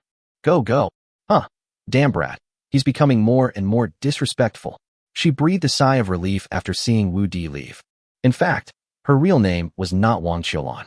She was kidnapped and thrown into a wolf den in a wild forest when she was 3 years old. Just when she was about to be torn to pieces by a pack of wolves, she met a group of mercenaries. There was no Manhwa city at that time, and the territory of Manhwa city was still the territory of the wild forest. The person who saved her was Wu Di's mother, Wang Qiushui. At that time, Wang Qiushui was still a 17-year-old girl. Wang Qiushui took her home against all odds. Her adoptive mother named her Wang Qiulan, and she became a member of the Wang family from then on. It was not until Wang Qiushui was 26 years old that she was chosen by Wu Di's father. At that time, there were only 2 of them left in the Wang family, and she followed her sister to live in the Huaxiao family. Wu Di was born when she was 14. She originally thought that when she came of age, she would marry her brother-in-law again like her sister, but she didn't expect that Wu Di's father would pass away the following year. Without the title and income, the burden of the 3 of them fell on her sister Wang Qiushui alone, and Wang Qiushui had to continue her mercenary life to support them. Unfortunately, when you walk by the river, you will get your feet wet. When Wu Di was 6 years old, Wang Qiushui was carried back with only her last breath left. She did not see Wu Di, but only told her that she must raise Wu Di to adulthood and see him get married and have children. She completed the task assigned to her by her elder sister. As for her real name, she didn't know. She only remembered that her mother and sister called her Yunxi. As for where her home was, she didn't remember either. She only knew that wherever Wu Di was, that was her home. Chapter 119, The Yun Family in the Imperial Capital. However, Wang Qiulan did not intend to tell Wu Di the secret. Anyway, no one in this world knew her true identity, so she could continue to be Wu Di's aunt. Xiao Di, as long as your aunt doesn't say it, you will always be my relative. She didn't dare to say it before, because if she said it, Wu Di would think that she had no relatives in this world. Now Wu Di is about to have a child, but she is not going to tell anyone about it. If she does, she will no longer have the status to stay with Wu Di. Over the years, she has regarded Wu Di as a relative. If she leaves Wu Di, she doesn't know what to do. In the room on the 5th floor, serious people can't imagine. After counting his wealth and making sure the amounts were correct, Wu Di fell asleep, holding his food like a mouse that had fallen into a rice jar. The capital of the Silver Moon Empire is the core of the empire's power, home to the Huangfu Emperor family, 1 empress, 7 queens, 10 dukes, and 36 marquises. It can be said that the entire Silver Moon Empire is in their hands. The Yun family is one of the 10 ducal houses. At this moment, all 38 direct descendants of the Yun family are looking at the woman sitting in the main seat. The woman was dressed in court gown, but it still couldn't hide her mature and delicate body. Sitting upright in the main seat, the aura she exuded made it clear at a glance that she was a person of high rank. This woman is none other than the current general of the Silver Moon Empire, Xiao Xiao, a 90th level knight. Although she is only a duke, her status is no less than that of the princess. He looks to be in his 20s, but he is over 300. Xiao Xiao's life can be described as legendary. She was able to compete with the Empress for men. The main reason why the current Empress is unmarried is because of her. She and the Empress are of similar age and strength. They have been like sisters since childhood. She was also the one who supported the Empress the most at the time. After the Empress ascended the throne, she was also promoted to the rank of general. Although they are king and subject, they are closer than sisters and have the same vision. It's not that they look down on weak men, but they don't want men with short lives. Based on their original strength and lifespan, a weak man would not be enough for them at one time, so it would be better not to have him. Moreover, they believe that in such a vast East continent, they would always be able to find someone they liked. In fact, their requirements are not high. As long as they can overcome some of the curse and cultivate to level 30, they can gain a lifespan of 100 years. Such people can not only accompany them for nearly 100 years, but also help them reproduce offspring. Moreover, their physical constitutions are definitely stronger than ordinary people, and the chance of premature death is lower. After searching for a while, they found nearly 1,000 men who were capable of practicing and began a training program. Unfortunately, less than 40% of these 1,000 men were able to break through to level 10 before the end of their lives, and less than 100 of them finally broke through to level 20. Unfortunately, lifespan cannot be increased before reaching level 30. Several people have reached level 29, but in the end they still could not resist the erosion of the curse and failed. However, there was a lucky man who lived to the age of 30, broke through level 30, and successfully gained a lifespan of 100 years. Although they don't have the 300-year lifespan that women can achieve, having 100 years of lifespan is enough to help them pass on their family line and accompany them for 100 years. If they are lucky and can break through to level 50 within 100 years, their lifespan will be extended by another 200 years. If they can continue to make breakthroughs, they may be able to break the curse and accompany them for the rest of their lives. The two were very surprised, but after the surprise they found that the other party was only one person, while they were two. In fact, given their relationship, there is nothing wrong with them sharing a husband. But the problem is that their identities are not recognized.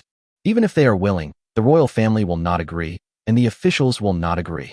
In the end, only one of the two people could get what they wanted, and the two of them gave the decision to this lucky man.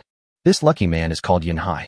Yunhai knew that after becoming the emperor's husband, he would definitely be second only to the emperor, but he would be trapped in the palace forever, and the child he and the empress had would take the empress's surname. This is not the most important thing. Xiao Xiao has always been in charge of their training. He has long had a special liking for Xiao Xiao, and in the end, there was no suspense, and he chose Xiao Xiao. From then on, the general's mansion became the Yun mansion. Yunhai was also very supportive. Within 100 years, Xiao Xiao gave birth to 12 children for her, 7 boys and 5 girls. The 2 concubines Xiao Xiao found for him also gave birth to 2 boys and 4 girls, for a total of 18 children. However, he failed to break the curse in the end, and even failed to break through to level 40 within 100 years, and finally died with regret. Although 3 of Yunhai's 9 sons were able to practice, they did not survive in the end. However, his 2 grandsons are now performing exceptionally well. The little grandson has now broken through to level 26 at the age of 20. As long as he breaks through 3 more levels, he will have a lifespan of 100 years. When Yunhai was at level 20, he was only at level 24. The great-great-grandson, on the other hand, was even more talented. At the age of 21, he was already at level 29 and only 1 step away from breaking a layer of the curse. That's right, the great-great-grandson is older than the grandson. The great-great-grandson is the grandson of the eldest son, and the grandson is the son of the 9th son. Xiao Xiao always felt that she had snatched the empress's man away, so these 2 grandsons were trained to be the emperor's husbands, and neither of them has married yet. Today, the alliance has officially finalized the allocation of the emperor's tomb. After the beast tide passes, we will enter the savage forest to search for the entrance. Except for the central emperor's tomb, which is explored jointly by the 3 empires, the inner and outer guard's tomb can be explored individually. However, those above level 60 cannot explore guard's tomb, and those above level 80 cannot explore the imperial guard's tomb. Xiao Xiao looked at her relatives below and told them all the news she had received from the palace today. Grandma, why do you have to limit the level? If there is no limit on the level, our Yun family will definitely be able to take over most of the tombs in the outer areas. The only ones who could respond before Xiao Xiao finished speaking were her 2 grandsons, Yun Shan and Yun Feng. Although my Yun family is strong, other families are not weak either. Moreover, there are also the royal families and clans of the 3 great empires. Even if there is no level restriction, it would be good for our Yun family to get 20% of the treasures. Xiao Xiao did not blame Yun Shan, but looked at him lovingly and explained for him. Moreover, the purpose of developing the outer tombs is to train you, the younger generation. If there is no level limit, then the meaning of training will be lost. Your generation is now like flowers in a greenhouse. We have protected you too well over the years. Although the Western continent is still relatively honest now, you will make a comeback one day. You've been living too comfortably these past few years, so this is a great opportunity to let you go out and gain some experience. Mom, are we all going? Yiming stood up and asked. Chapter 120, Building the Inner City. Except Yun Shan and Yun Feng, you can all go, but you will be divided into 2 echelons. Those below level 60 will be led by Yun Ming. We will set off after the beast tide is over. Those below level 80, led by Yun Ling, will wait until the outer tombs are located before searching for the inner tombs. The rest of you will wait until the central imperial treasure is revealed, and then we will follow the empress and set off together. Yes. Mother, I want to leave early. We've searched all over the south for years, but haven't found 11th sister. If she's still alive, she might be in the north. I want to leave early to see if I can find any clues about her. At this time Yun Ming spoke again. Well, then you should get ready early and set off tomorrow. Xiao Xiao also sighed. Apart from the empress, the only person she felt she owed in these years was her youngest daughter. It's been 30 years. If Yun-Shi was still alive, she would be 33 years old after the new year. She never gave up looking for her over the years, but unfortunately, when she lost Yun-Shi, she was pregnant with her youngest son. After the birth of her youngest son, her husband Yun-Hai passed away. When Yun-Shi was lost, she was still very young and had no special features, so even with her ability, she still couldn't find her. It has been a thorn in her heart all these years, and she feels heartbroken every time she thinks of it. Only she, as a mother, can understand this pain. The matter of the emperor's tomb was discussed and prepared not only by the Yun family, but also by the princes and marquises in the entire imperial capital. The resources in the East continent have been depleted for many years, and even the resources they have are not many. If they want to develop quickly and raise their children, this tomb is an opportunity, and they naturally have to seize it. On the other side, in the Lord's mansion, the entire mansion was immersed in cheers. The mansion was completed, and Linghu Xiaoqian was pregnant. It was double happiness, and the entire mansion was in a festive atmosphere. As the lucky one, Linghu Xiaoqian was still in a trance. This surprise was too big and too sudden. At this moment, my whole body was trembling with excitement, and I felt light when I walked, as if floating on the clouds. She was pregnant. She was actually pregnant, and she was pregnant before anyone else, with Wu Di's first child. If Wu Di hadn't repeatedly assured her, she really wouldn't have believed it. At this time, Linghu Xiaoqian was surrounded in the center like the moon surrounded by stars, with hands and ears resting on Linghu Xiaoqian's lower abdomen. Okay, it just happened. If you can feel it, then something strange is wrong. Wu Di looked at the women and shook his head. Husband, you can't be partial. We want one too. We want a baby too. Yes, husband, we want it too. The ladies were immediately jealous. Don't make a fuss, you will have it in the future. This was just an accident. And if they were all planted, what would he do? How can I practice and improve my level in the future? He had just obtained the 9 Suns sacred body, so could he? This must be done in line, or wait until he is too busy. The fighting capacity of the women is already insufficient, and now one has been lost in the battle, and the number cannot be reduced any further. It is estimated that it won't be long before they can no longer bear it, and then Qin Shuaqin, Lu Yi, Shan Tingting, and others will have to fill the vacancies as substitutes. Wu Di did not continue to make trouble with the girls. He now wanted to give Lu Yuan a new task. Build a city. Lord, do you mean to build the city now? Lu Yuan looked at the drawings in Wu Di's hand and was a little confused. The 4 towns under their Wu Diling have a total population of less than 11,000. Not to mention whether there are enough people to build the city, even if it is built, not to mention who will live in it. They may not even be able to gather enough guards to defend the city. Is there any meaning in building this city? That's right, but don't worry, it's just a small city. Wu Di would certainly not build a majestic city like Manhwa City, as he did not have enough financial resources now. A city like that cannot be built in several years without tens of thousands of people. He just wanted to build some houses, factories, restaurants, inns and other shops with Fengzhou Mountain as the center to attract merchants and refugees and prepare for the construction of a city in the future. It is very difficult to build a large city all at once, but it will be much easier if you build a small city first. Wu Di plans to enclose an area of 2 kilometers around Fengzhou Mountain, which will be able to accommodate tens of thousands of people. When it comes to future expansion, the small town can be used as the inner city, and the expansion can be done outwards. The reason why he was so anxious was that he knew that once the beast tide was over, the edge of the wild forest would become lively. He had to take advantage of this opportunity to make a fortune and make his territory famous. This will not be a problem in terms of construction, but even if it's just the inner city, it will probably take several thousand of us 2 or 3 months to complete. Moreover, the beast tide is coming, and without the city walls to block it, many newly built buildings will be destroyed by the monsters. Well, so you should start from the south city first. With Fengzhou Mountain stronghold blocking the way in front, there's no worry about the south. After the beast tide passes, you can build the other 3 sides. Wu Di had already thought of it a long time ago. The inner city could be built in different areas. The south city could be built first before the beast tide, and other areas could be built after the beast tide. The completed south city can also be put into use in advance, making money while building, which will bring greater profits than the entire construction. If it is built as a whole, by the time it is completed, the outer imperial collection will probably be emptied out, and he will lose a large number of customers.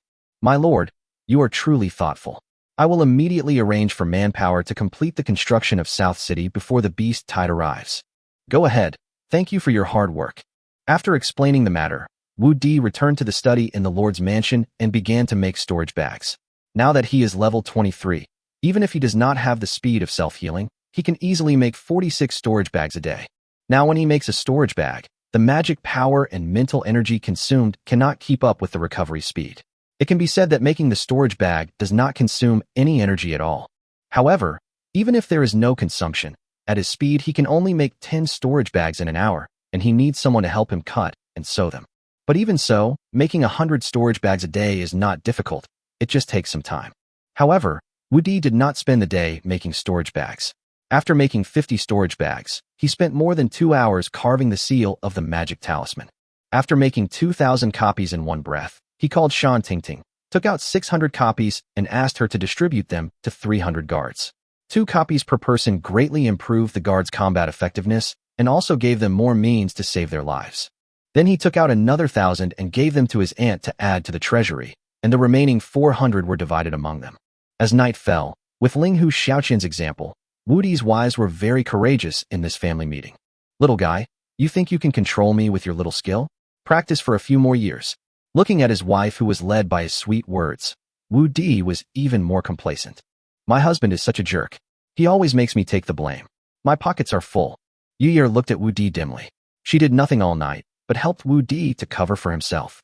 But she was the only one awake at this time. Well, thanks to you for cooperating with your husband tonight. Of course Wu Di would never forget Yu Ye who silently covered for him. After all, she covered for him. Then let's go all the way. Chapter 121 Ancient Tree of War. The first batch of iron ore arrived in Star City the next day. Wu Di had it sent directly to Qianyo Town. In addition to normal work tasks in the territory, 10 teams of demon hunters entered the savage forest every day to hunt monsters. With the help of the storage bag, all the monster meat can be brought back easily, and the strength of the entire territory is gradually increasing. As for the 30 or 40 pieces of monster meat, he still had more than half of it, enough for half a month, so he was not in a hurry to replenish it. However, it was worth mentioning that his curse had been lifted and he could practice with the monster meat. He also discovered that his mental power would increase every time he used his divine sense to explore or consumed his mental power. Now, chi, blood, and mental strength no longer need to be increased solely by increasing happiness points. However, his magic power had no magic stone to absorb, and he had no time to meditate, so he could only rely on his happiness value to increase it. As a result, his magic power was lower than his blood and spirit. But there was nothing that could be done about it.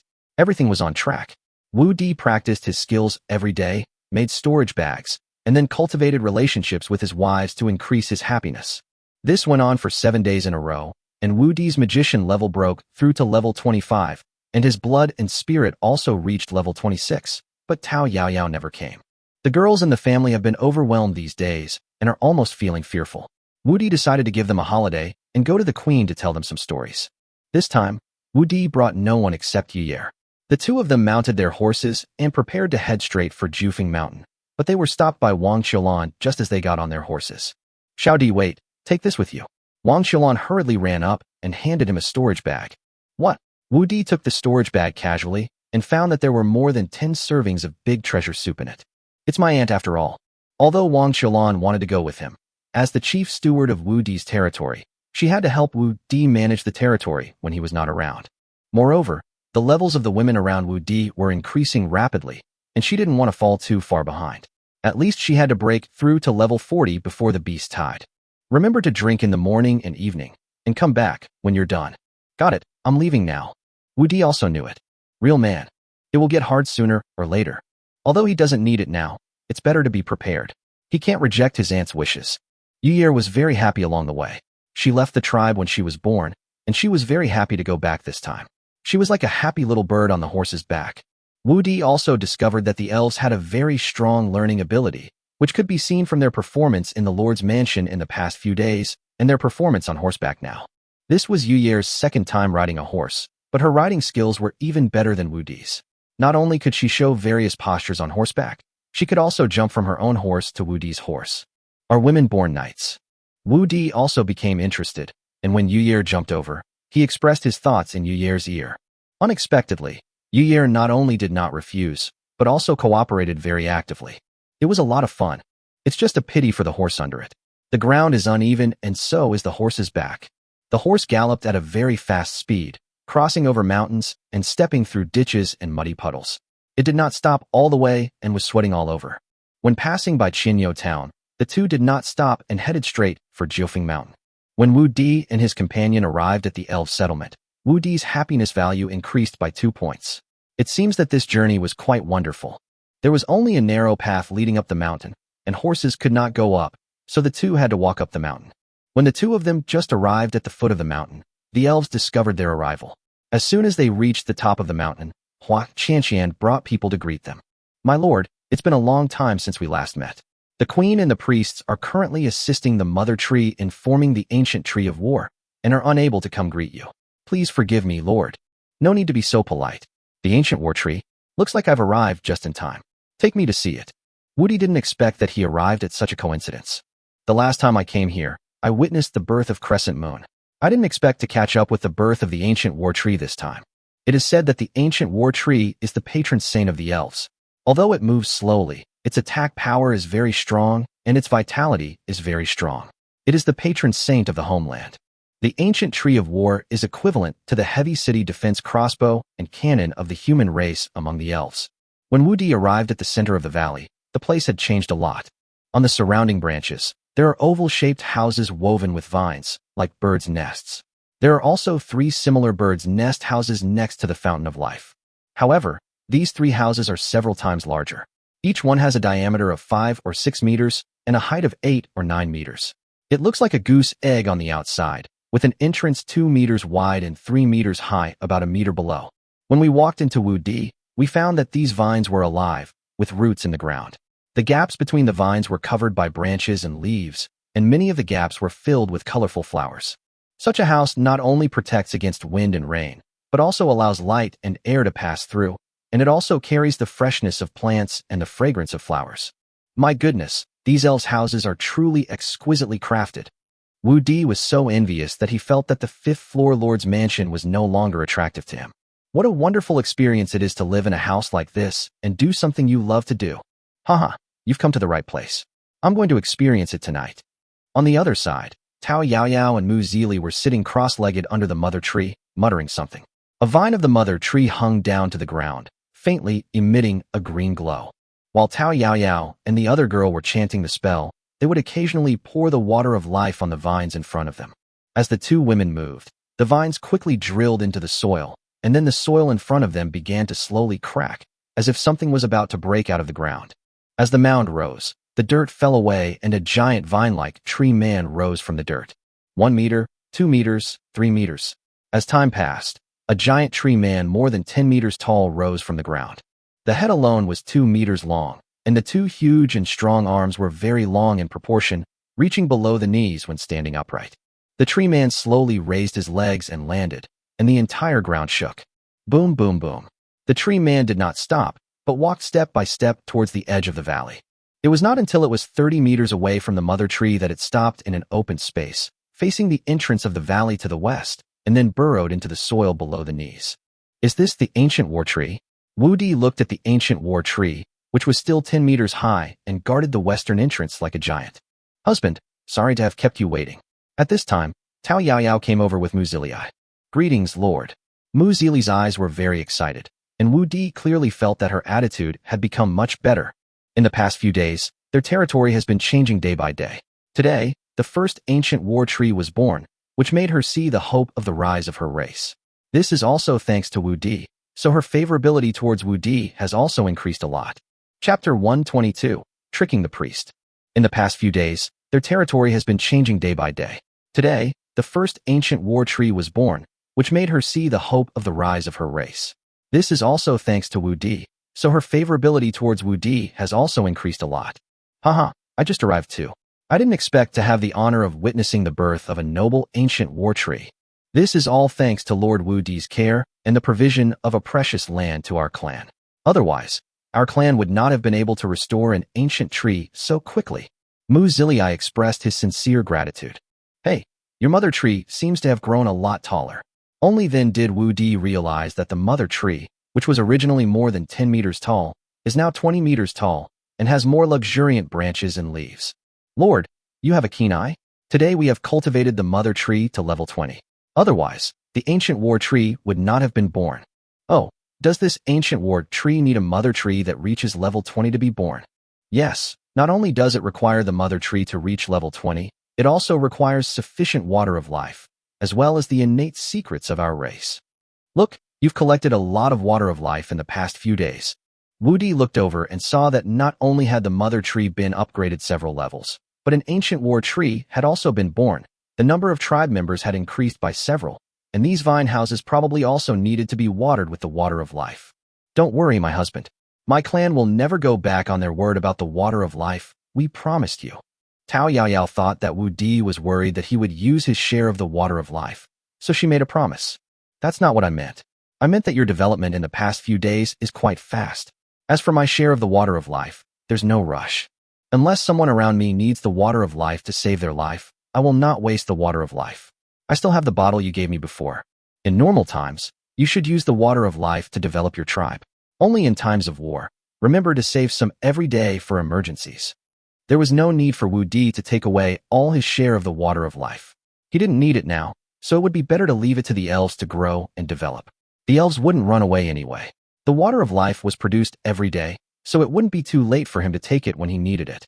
Thank you very much, sir. Please rest assured, as long as the water of life you need consumes the father spring and mother tree of our tribe, you only need to inform me one day in advance. Moreover, every member of my tribe has the talent for healing. As long as they are not seriously injured and endangered, there is no need to use the water of life for treatment.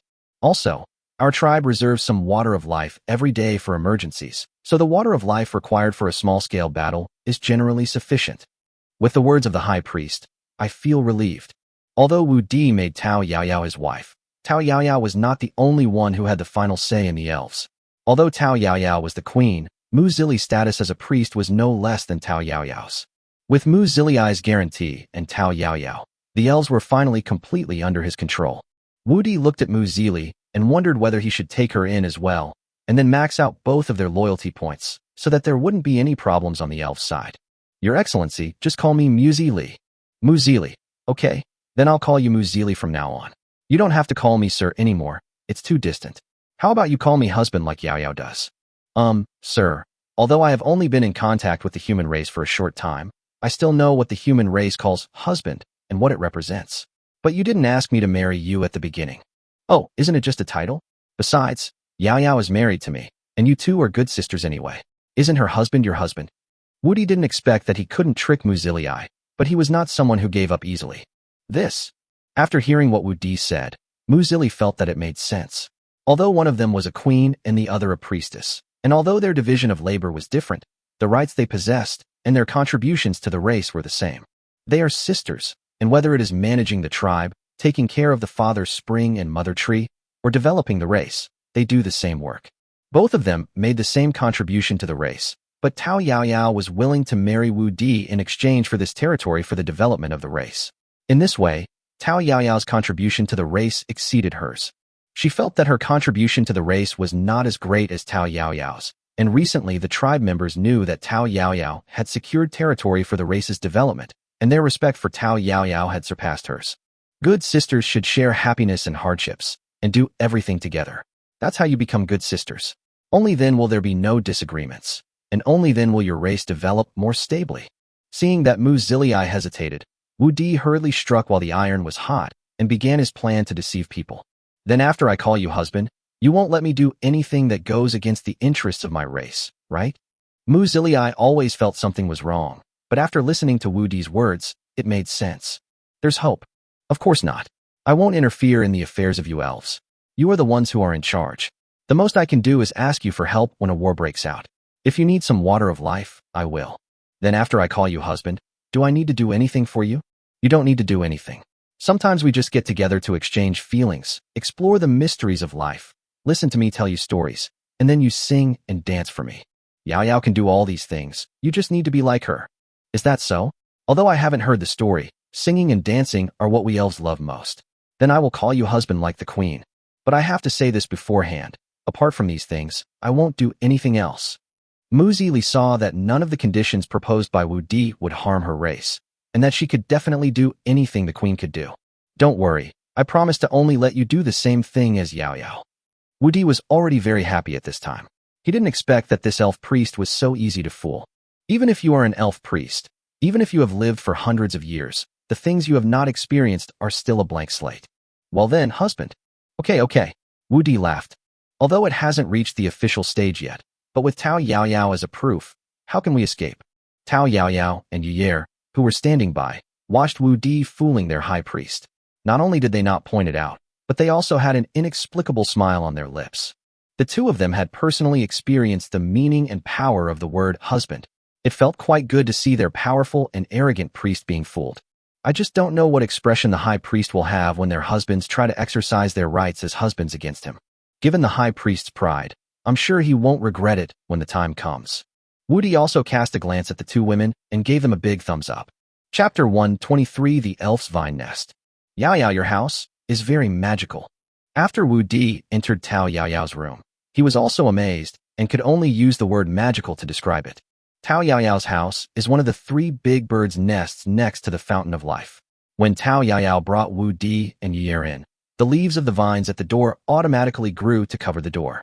There is no 3 bedrooms and 1 living room in the bird's nest. It is just a single space. The purple and pink bouquets on the top of the bird's nest fall like a waterfall. Looking up, it feels like you have come to a sea of flowers. The vines stretch out in the cracks of the vine wall below, and the sunlight shines through the cracks, like the reflection of stars in the sky, which is magnificent. On a rattan bed several meters long, there was a thick layer of cotton-like stamens like white clouds. Just one look at it made Wu Di want to pounce on it. Does my husband like it? It's beautiful. I like it very much. I believe living in such a house must be very pleasant. Even though Wu Di is a grown man, he was attracted by the beautiful environment here. If a house like this were your previous life, although not many women would be willing to marry you, there would definitely be many who would be willing to sleep with you. Actually, this is also a vine nest unique to our elves. It can communicate with our minds and can also change its structure according to our needs. As Tao Yao Yao spoke, the vines in certain parts of the vine nest began to wriggle, and the flower strips hanging from the top spread out to reveal a dome skylight, and a vine chair appeared behind each of the 3 of them. This is really amazing. Wu Di didn't hesitate and sat directly on the rattan chair, which could adjust itself according to his sitting posture, supporting Wu Di's fulcrum, giving Wu Di the most comfortable feeling. However, this vine nest needs to be watered by our own body fluids. The size of the vine nest is determined by the concentration of the water of life in our body fluids. The higher the concentration of water of life, the thicker the vines of the vine nest will be, and the larger the vine nest will be. So that's how it is. Then why not just water it with the water of life? Of course it's possible, but a vine nest watered directly with the water of life cannot recognize its owner and can be controlled by all elves. Aside from the common buildings of the tribe, where we will directly use the water of life, private buildings like the vine nest will be cultivated by us ourselves. So every elf can cultivate this vine nest? Yes, as long as there are vine nest seeds. All elves can cultivate vine nests. If you like this vine nest, when you go back, ask Yair to bring back a seed.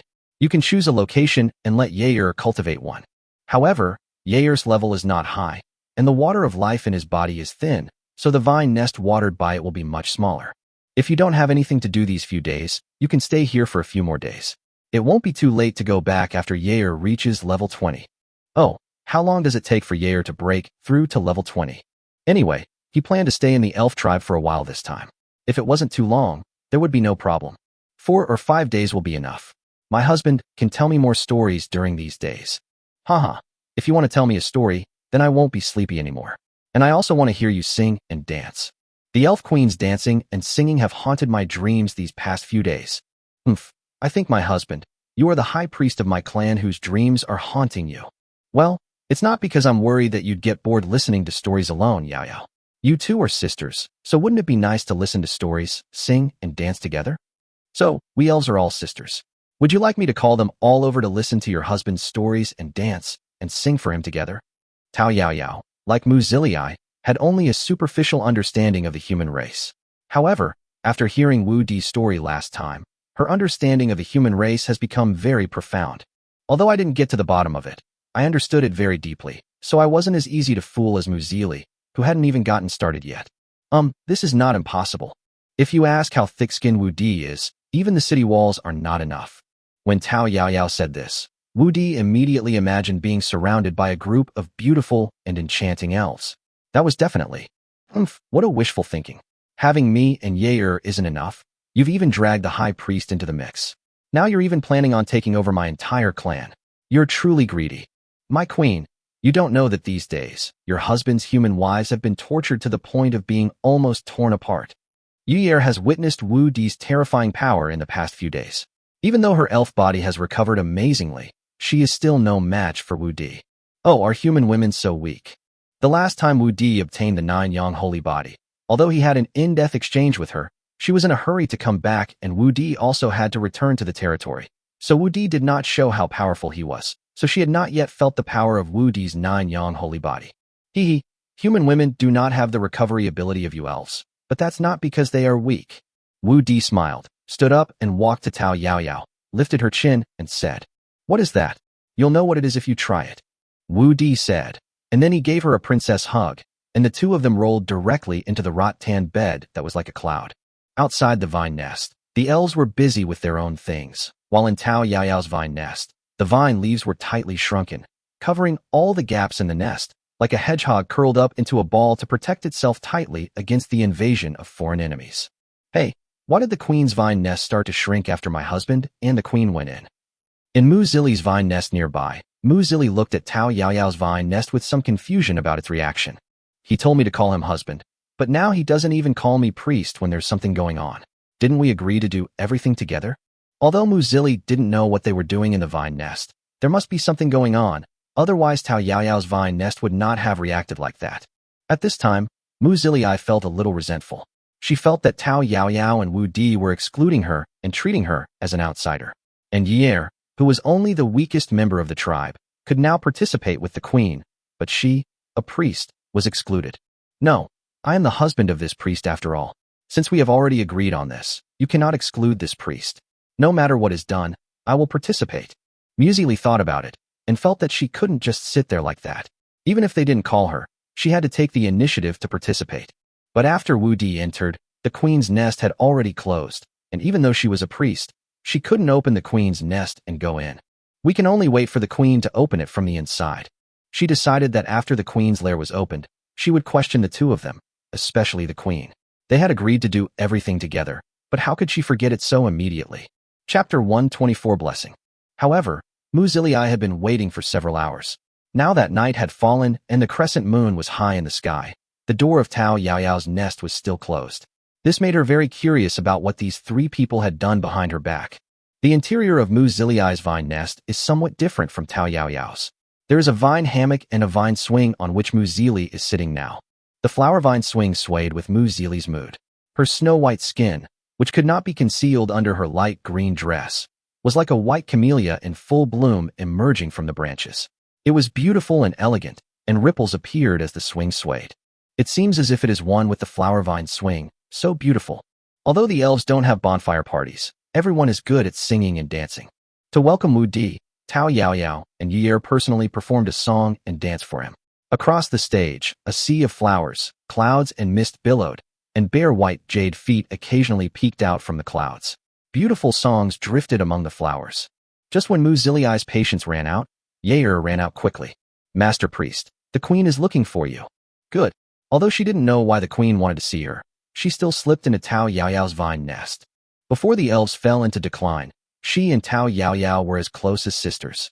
Later, after the elves fell into decline, the two of them shouldered the future of the entire elves. However, when she arrived at the edge of the peach blossom sea, before she could see the scenery in the clouds and mist clearly, she was suddenly pulled into the sea of flowers by a big hand. From the perspective of the crescent moon, it looked like Mu Zili walked to the side of the clouds, and suddenly a giant beast in the clouds opened its mouth and sucked him in. After explaining everything to Mu Zili, Tao Yaoyao floated down from the clouds, like a fairy from the ninth heaven descending to the earth. "Let's go, leave this place to the high priest. I'll take you to upgrade." Tao Yaoyao took Yer's hand and crawled out of the vine nest. The elves used the water of life from the mother tree to increase the concentration of the water of life in their bodies, thereby improving their own levels, but this is usually only done late at night. The daily output of water of life is limited. In addition to the daily needs of the mother tree, the increase in the tribe, and the water of life needed for the birth of ancient war trees, the remaining water of life will be used to upgrade the level of the tribe members. This is because their strength has now exceeded the level of the mother tree, and they can only enhance the strength of the newly born elves, otherwise the water of life will be even less sufficient. As for why it has to be done late at night, it is because dewdrops begin to gather late at night, and they can collect them again before sunrise and produce new water of life, so there is no need to worry about emergencies after the water of life is exhausted. Moreover, the mother tree at night can better transform the water of life for them, and increased the concentration of the water of life in their bodies. Because a large amount of water of life was consumed during the day to give birth to the ancient tree of war, there is not much water of life left. However, it is still barely enough to upgrade the newly born members of the tribe in the past few days. Not long after, there were 8 new elves born in the past few days, including Yer. Even if there was enough water of life before the mother tree reached level 20, only 1 elf could be born a day. Now at level 20, at most 2 elves can be born in a day, and the Ancient of War can only be born after it reaches level 20. However, if you want to give birth to a second Ancient of War, the mother tree needs to reach level 25. At this time, 8 newborn elves, including Yer, were sitting under the mother tree, waiting for Tao Yaoyao to activate the mother tree and baptize them with the water of life. As Tao Yaoyao's spell communicated with the mother tree, 9 vines grew out of the mother tree, 8 of which connected to the skulls of 8 people, and 1 extended into the Holy Grail held by Tao Yaoyao. The Holy Grail is made from the leaves of the mother tree of life, and is specifically used to hold the water of life. At this moment, the Holy Grail contains the remaining water of life. The vines in the Holy Grail acted like a straw, sucking the water of life into the mother tree. As the water of life was absorbed, the entire mother tree glowed with a light green fluorescence, and then the mother tree connected to the elves' 8 vines and sent the water of life into the elves' bodies. It also purifies the original body fluids in the elves' bodies, which can be said to be a blood transfusion for them. These 8 vines are like infusion tubes. After repeated circulation, the concentration of the water of life in the elves' bodies will become higher and higher. It can be said that the 8 elves at this time are merging with the mother tree, absorbing and infusing into a cycle. This process is called the mother tree's blessing among the elves. Although the mother tree's level was not high, the number of elves receiving the blessing was not large either, so the process did not take too long, and it only took an hour to complete the blessing. The vines slowly retracted, and the mother tree's glory slowly faded. The 8 people opened their eyes at the same time, and their strength had all increased. Thank you, mother tree, for the blessing. After completing the blessing, Yer had no vine nest here, so Tao Yaoyao took her back to her own vine nest. The 2 did not go over to disturb them. Tao Yaoyao controlled the vine nest, and created a sea of flowers and cloud bed on the other side of the sea of flowers and cloud bed. Then she took Yer and stepped onto the cloud bed. This time, the strength of blessed Yer has reached level 20. Unlike human cultivation, the elves can quickly create strong elves as long as the mother tree is of high level and there is enough water of life. Fortunately, the original level of the mother tree was very high. It only lacked the irrigation of the water of life, and its level dropped due to several relocations. As long as it absorbs enough water of life in the future, its level will be able to recover quickly. However, the water of life is related to the Father Spring. If you want a large amount of water of life, you must collect enough dew to upgrade the Father Spring. The next morning, Woody woke up early. He wanted to see how the elves collected dew. Only then did Muzilii realize that being a human was much harder than being an elf. It turned out that I was too arrogant. Fortunately, these elves have strong recovery abilities. I also deeply understand what kind of experience the word husband brings to me. It turned out that she was too naive and had unknowingly boarded Wu Di's pirate ship. It was useless to regret it now. What's more, she is the high priestess of the elves. She must keep her word and cannot bring discredit to the elves. Although last night's experience was very tiring, she seems to have this feeling of falling in love. No wonder those magical beasts in the savage forest often. Wife, Muzili. Race, elf. Height, 2.4 meters. Identity, elf high priest. Level, 60. Age, 122. Spirit, 6080. Weapon, natal staff. Armor, destiny dress, destiny robe. Skills, innate perception, healing, gathering, racial summoning, wood hiding, vine magic, wood control, elemental summoning, elven wings. Loyalty, 80. Seeing Muzili coming out, Wu Di opened Muzili's panel without waiting for the system prompt. Is this priest the magician of the elves? It's somewhat similar to the skills of a wood magician. But why is there no magic power? It's also mental power. Although he didn't quite understand, Wu Di didn't care too much. After all, the elves were basically under his control now. Chapter 125 Sacred Weapon Overlord Spear. Congratulations to the host for having a new wife. His wife's level is over 50. As a reward, you will increase your 3-level by 2, and you will also be rewarded with 2 Sacred Overlord Spears. The rewards have been distributed. The host, please keep up the good work. That's it. Wu Di was very dissatisfied when he heard the system's reward prompt. The 3 levels are increased by 2 levels each. The fixed reward for wives above level 50 has not changed, but the original 2-year life bonus has been replaced by the Holy Overlord Spear. But Wu Di had no choice but to stick with the Overlord Spear. If he wanted to become a real knight in the future, in addition to a few rigid requirements, a long weapon was indispensable. Among the long weapons, his favorite is the spear. Zhao Zilong, the White Horse Spear, is his idol. In the system space, there is a spear about 3 meters long, with silver and black fish scale carvings shining, a red tasseled spear, head more than a foot long, and the sharp blade exudes a creepy chill. What a nice gun. Wu Di was deeply attracted by the appearance of the gun, and the length of the gun was nearly a meter longer than his idol's gun. You should know that Zhao Zilong of Changshan Spear is only 2.15 meters long, but his spear is already 3 meters long. As the saying goes, an inch longer, an inch stronger. However, he probably cannot control this spear now. Hey, that's not right. Didn't they say there were 2 guns? Why is there only one in the system space? Wu Di found that he had searched the entire system space but couldn't find the other Overlord gun. System, come out. Did you keep the Overlord Spear for yourself? Although he didn't need it now, it was still a holy spear after all. He could give it to others if he didn't need it. It is estimated that even our city lord Shangwan Mingyue may not possess such a holy weapon, and she happens to be a knight. If I give her an extra spear, maybe she can make a comeback. This system can't handle this. I guess only your wife can handle it. The system's voice came slowly. You can't swallow it, but my wife can. What do you mean? Since you can't swallow it, why is the other spear missing? Wu Di was also puzzled. He didn't believe that Tao Yaoyao and the others would steal his sacred spear. This system was becoming more and more unreliable. The other one is right up your alley. You can feel it for yourself. On my body? What do you mean? Did you just put it outside? Wu Di fumbled around on the bed. Apart from Muzili, he didn't feel any other foreign objects, let alone the Overlord Spear. And nest. So the holy spear you mentioned is placed here?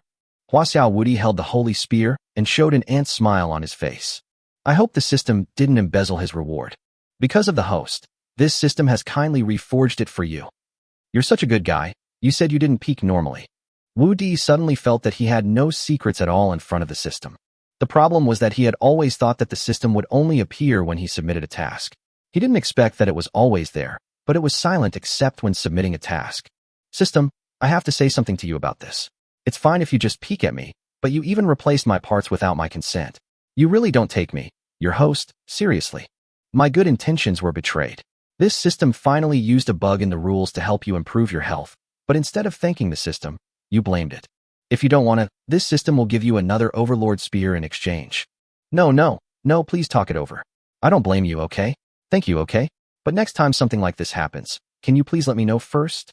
Listening to the system's aggrieved and angry voice, Wu Di panicked and felt a little guilty. It seemed that the system did this really for him, and since it had already been changed, there was no need to change it back. Humph, this system still doesn't understand you. Although the rewards of this system cannot be distributed directly according to your wishes, this system will do its best to get you close to your expectations and will not give you rewards that you dislike. Okay, I'm very satisfied with your reward. I accept it. Thank you for your hard work. Since the system said so, and even took advantage of the loopholes in the rules for him, he couldn't be ungrateful.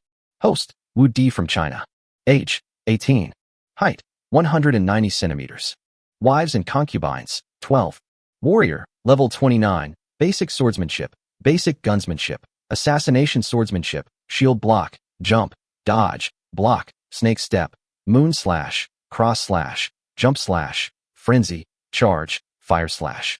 Magician, level 27, space development, space production, teleportation. Summoner, level 29, talisman making, summoning, fire talisman, slowing talisman, attack talisman, flying talisman, healing. Chi and blood, 2940. Mana, 2760. Spirit, 2940. Constitution, self-healing immortal body, 9 yang holy body. Lifespan, approximately 121 years. Wu Di was also excited when he looked at his panel. Including the happiness reward from last night, his blood and spirit were almost reaching level 30. This was something he had not expected. When he parted with Nalan Zishi, he thought that by the time they agreed, it would be difficult to break through level 20. But unexpectedly, in just 20 days, he was almost breaking through to level 30, which was 10 levels higher than expected. However, this was also thanks to Shangwan Mingyue, Tao Yaoyao, and Mu Ziliai. These 10 levels were raised entirely because of them. After the sun rose, the elves finished collecting dew. Wu Di came to the top of the mountain alone. Yu had never participated in any activities of the race since she was born, so she needed to experience more. Elves do not need to eat, nor do they eat meat. They only need to replenish some water every day and occasionally eat nectar, so Wu Di needs to be self-sufficient in the elf tribe. Fortunately, before he left, his aunt asked him to bring some self-heating Debeo soup. Although he doesn't need it now, he can't go on an empty stomach. After coming to the elves yesterday, I haven't eaten a single bite of food until now. I have to rely on my aunt's Debeo soup to fill my stomach. Although he brought some dry food with him, he was not used to eating it. Fortunately, there was still a lot of level 30 or 40 monster meat in his storage bag. However, grilling the meat would take time, and he was so hungry that he had to take out a bowl of Debeo soup as a last resort. But after seeing Debeo soup again, Wu Di subconsciously thought of Shangwan Minghua. Hee, my lord city lord, I must make you sing conquer next time we meet. Wu Di has always been brooding over the fact that Shangwan Minghua has suppressed him, and he can't wait to return to Minghua City and conquer that wild horse. Now that we have the sacred weapon Overlord Spear, no matter how powerful you, Shangwan Minghua, will have to surrender. While grilling meat, Wu Di fantasized about the beautiful scene of conquering the world. The barbecue was sizzling and Wu Di's mouth was watering, but he didn't know whether the saliva was flowing because of the barbecue in front of him or because of the picture in his mind. Chapter 126 Breakthrough Lifespan Increases. Wu Di had no plans to return to his territory in a hurry. His aunt and others took care of the household affairs, so he didn't need to worry about them at all. What's more, Tuoba Lingxiang and the others were already overwhelmed, and now that he has obtained the holy weapon, his strength has become even stronger. But the elves Tao Yaoyao and others are different. They have very strong recovery abilities and can be full of energy again after just a short rest. Moreover, new elves can be seen being born every day in the elf tribe. Now a level 20 mother tree can give birth to 2 elves a day, which can broaden his horizons. Now he was curious about everything about the elves, especially the magical vine nest where he could experience it at will. What's more important is that by being with Tao Yaoyao and the others, you don't have to worry about anything and can quickly improve your strength. During the day, the elves were busy in front of his eyes, like butterflies dancing among the flowers. At night, he looked up at the stars with Tao Yaoyao and the others in the vine nest. The days were very comfortable, yet fulfilling. These days could be said to be the most carefree days he had lived in his 2 lives. After staying in the elves' tribe for a week, the mother tree recovered to level 25. The elves gained another ancient war tree. Yier's level was also raised to 22nd level, and Tao Yaoyao also gave her a vine nest seed. Wu Di was also preparing to go home. No matter how good it was here, the cold winter was approaching and a beast tide would break out soon. Although everything was ready, he, the backbone of the team, had to go back to take charge of the situation.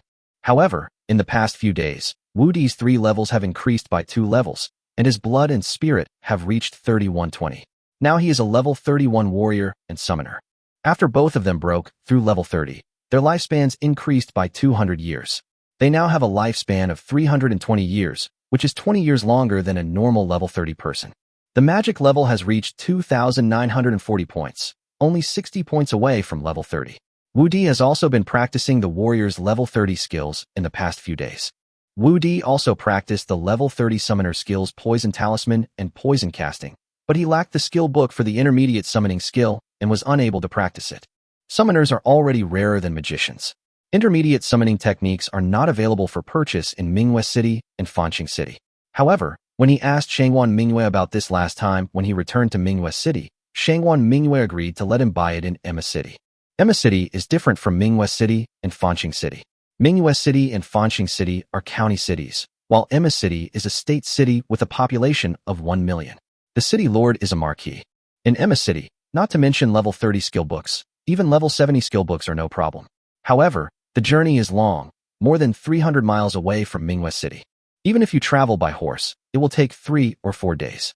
Of course, if you don't care about the cost and change horses all the way, 2 days will be enough for the round trip. Wu Di was not in a hurry at that time. After all, he was only level 15 or 16 at that time. Now more than half a month has passed, and he must have bought it back long ago. When leaving the elves, Tao Yaoyao and Mu Zili were reluctant to leave.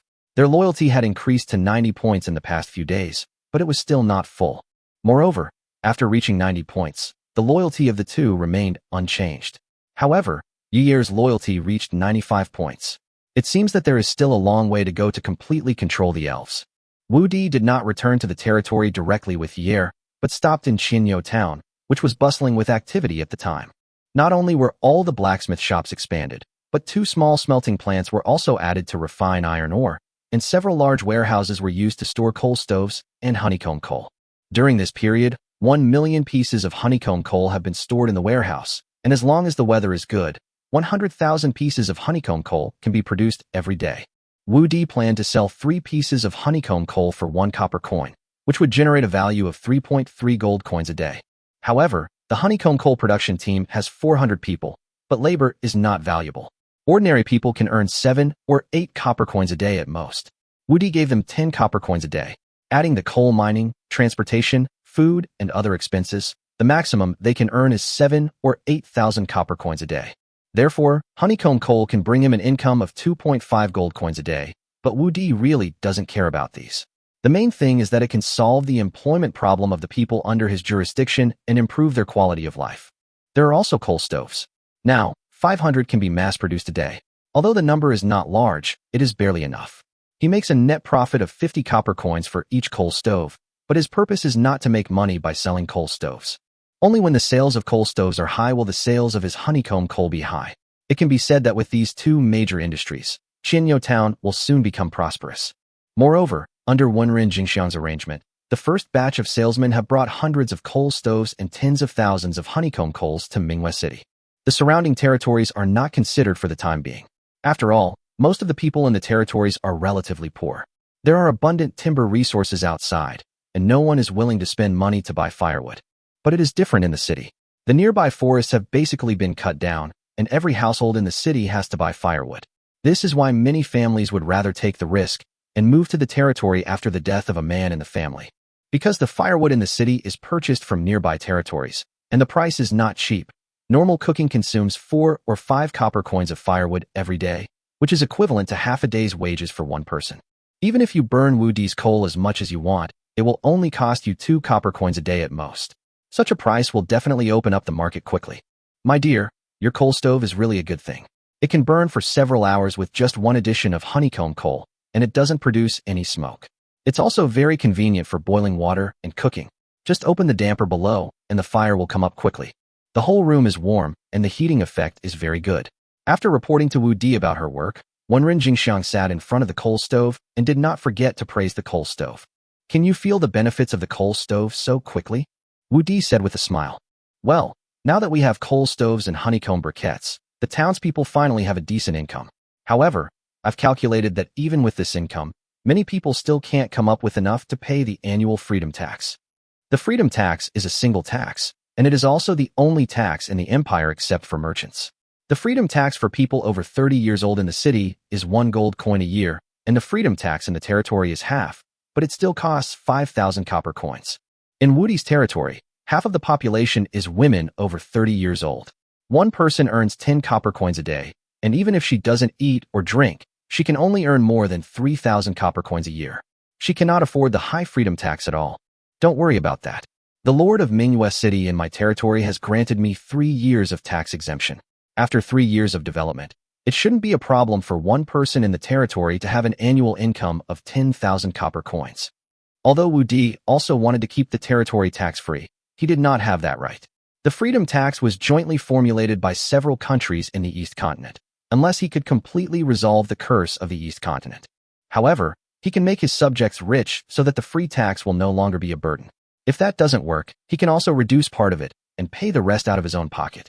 That's great. Husband, please don't leave today. After finishing the serious business, Wenren Jingxiang also began to become charming. Ever since Wu Di broke her defense last time, she hasn't had a chance to do so again.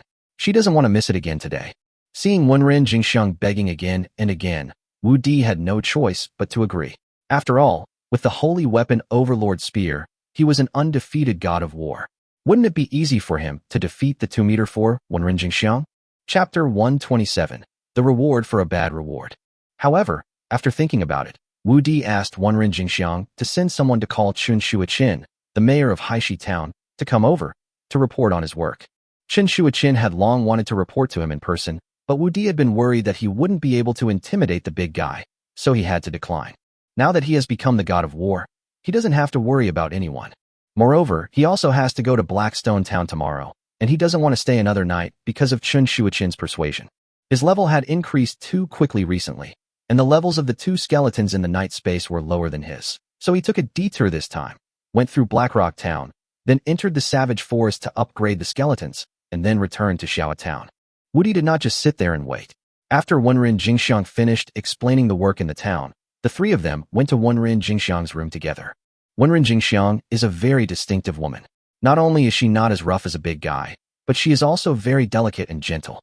The lotus steps moved lightly and the buttocks trembled, making Wu Di's heart tremble. They were extra large, extra soft, and extra gentle. Wu Di had personally identified these, and they were definitely the best quality buttocks. The big treasure on her chest has the same function. One of them can cover Wu Di's head. The big G is nothing compared to her.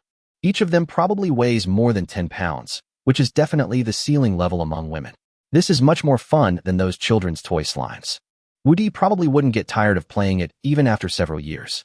Mayor Chun, the Lord is calling you to Qianyou Town. Oh, has the Lord arrived in Qianyou Town? Chen Shuichin stood up quickly after hearing the news. Yes, the Lord came to our town this morning and told you to come over right now. Okay, wait a moment, I'll be right there. Chen Shuichin didn't know what Wu Di wanted to talk to her about, but she quickly explained the work at hand.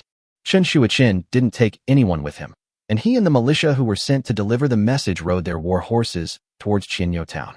Chen Shuichin was nervous, not knowing why Wu Di suddenly summoned her, and the militia didn't know either. She had no choice but to try hard to recall if she had done anything recently that made Wu Di unhappy. Recently, under her leadership, Blackrock Town has been developing prosperously. The lives of the townspeople are getting better and better, and their levels are steadily improving. The daily coal production is gradually increasing, the village defenses have been completed, and there is basically no dereliction of duty. But why did the Lord suddenly summon her? Chen Shuichin was nervous all the way, and it was already evening when she arrived at Qianyou Town. Mayor Chen, you're here. The Lord and the mayor are waiting for you in the room. Just go in. The militia captain gestured hurriedly when he saw Chen Shuichin coming. Captain Zeng, do you know why the Lord wants to see me? Chen Shuichin was nervous and couldn't help but ask Zeng Ku. Haha, it's good, very good news. Zeng Ku would like to congratulate Mayor Chen first. Although Zeng Ku did not receive Wu Di's exact order, she still knew that Wu Di and their mayor were reporting on their work inside. When Chen Shuichin was called in at this time, she knew without thinking that the Lord appreciated Chen Shuichin's work and wanted to reward her. This made her very envious. Oh, is that good? Then I'll go in first. After getting Zeng Ku's reply, Chen Shuichin felt a little relieved. Go quickly. Don't keep the Lord waiting for too long. Zeng Ku stepped aside and made a gesture of invitation to Chen Shuichin. You two stay here and guard the gate. No one can be let in. After Chen Shuichin went in, Zeng Ku handed over the task of guarding the gate to his two men. She had been standing at the door for most of the day, and now her thighs were cold. She needed to take a hot bath. What is this? After Chen Shuichin walked into the yard, she heard the voice coming from the room and felt a little confused, but she did not stop. She did not dare to keep Wu Di waiting for long. Just as she was about to knock on the door, Wu Di's voice came from inside. The door is not closed. Come in quickly. We have been waiting for you for a long time. Wu Di had been covering the entire yard with his divine consciousness, and he discovered it when Chen Shuichin came in. Now he has arrived at the right time, as Wenrin Jingxiang has just finished her work. Yes. Hearing Wu Di's voice, Chen Shuichin pushed open the door and walked in without any hesitation. When she closed the door and turned around, she was shocked by the scene before her. Where is this? Who am I? What am I doing here? What are you standing there for? Come here. Wu Di saw Chen Shuichin in a daze and called out quickly. Ah, this. Although stunned, Chen Shuichin still subconsciously walked towards Wu Di after hearing what Wu Di said. This was the scene she had dreamed of, but the dream came too suddenly and was too shocking. She was not prepared at all. Not bad. You've reached level 26 so quickly. It seems you've worked very hard. Tell me about the recent situation in Blackrock Town. Wu Di looked at Chen Shuichin with great satisfaction. Chen Shuichin was originally nervous about facing the leader, but after being guided by Wu Di, she gradually got into the role soon. Although she was a newcomer and it was her first time reporting on work, she soon got into the groove. The next morning, when Wu Di saw the system reward, his face changed. This reward was very poor and not what he wanted. They are all daily necessities for women, and of course there are also many night supplies. However, the number has reached 1,000 sets, and all major models are available. It seems that the system is specially prepared for Wenren Jingxiang and others. All in all, the reward this time is very ordinary, but his woman and female soldiers can each get 2 sets. However, Woody changed his mind and realized that although he could not use these things directly, he could still enjoy the indirect benefits, so he was no longer depressed. Moreover, with these things, Tuoba Lingxiang and the others will not be affected in their combat effectiveness during those days. However, the last reward was not enough to be distributed, so he had not yet distributed it. With this reward, it is more than enough. Well, this time I'll go back and teach them how to wear and use it myself.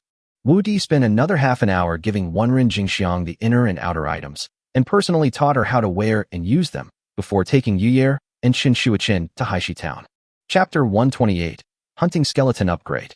Wu Di of Haishi Town just took a look around and had no intention of staying, but Li Hongmei happened to have her period today and did not participate in the hunt.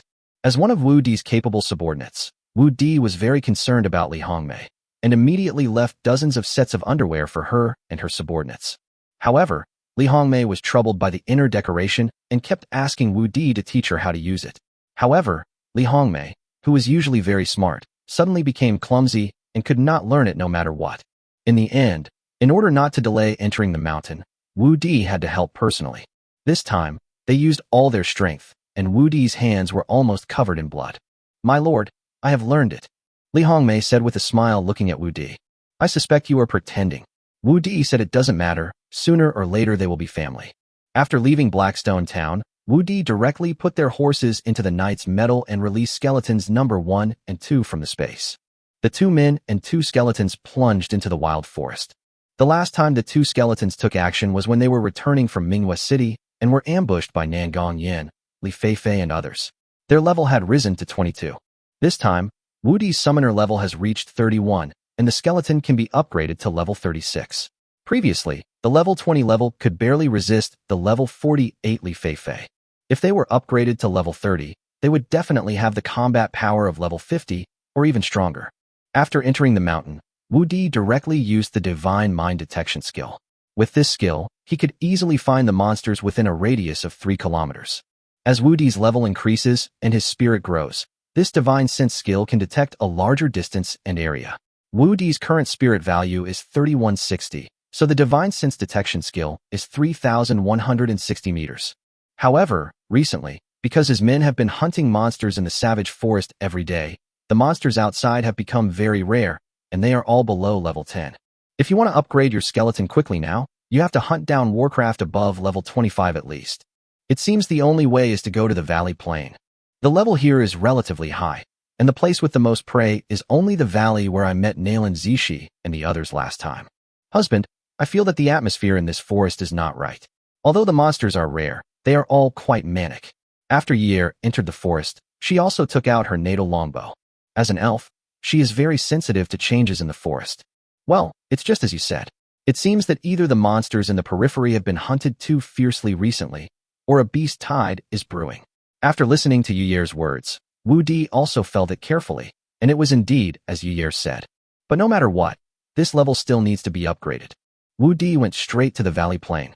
Along the way, he occasionally found a few hidden monsters, but none of them exceeded level 20. Well, they are here too. When Wu Di and his companions were about to reach the Valley Plain, dozens of figures appeared in their minds. There were 70 people in total, 20 guards, and 50 militiamen, who were Li Hongmei's subordinates and the militiamen of Haishi Town. Wu Di's storage bags are not yet popular, and a batch was only distributed recently. Only team leaders and team leaders can own them. Only 2 team leaders among the 70 people have it, so they still need to bring militia to transport the prey. At this time, 50 militiamen, led by 20 guards, were hunting a group of long-haired pigs. It was a small to medium-sized herd of pigs, with only more than 30 pigs. There are only 2 above level 30, and only a dozen above level 20. There are 6 at level 30 in the Blackrock Town team, and both team leaders have reached level 35. The rest of the guards are at level 28 or 29. The militia team is not of high level. The highest is only level 25, and most of the others are only level 10, but it is more than enough to deal with this group of hairy pigs.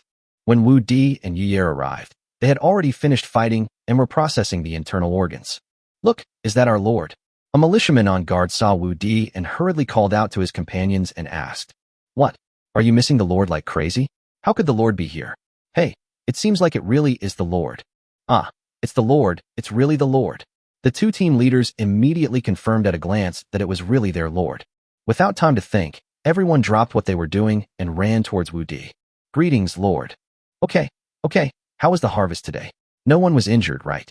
Wu Di looked at the excited female soldier in front of him with blood all over her body and asked with concern.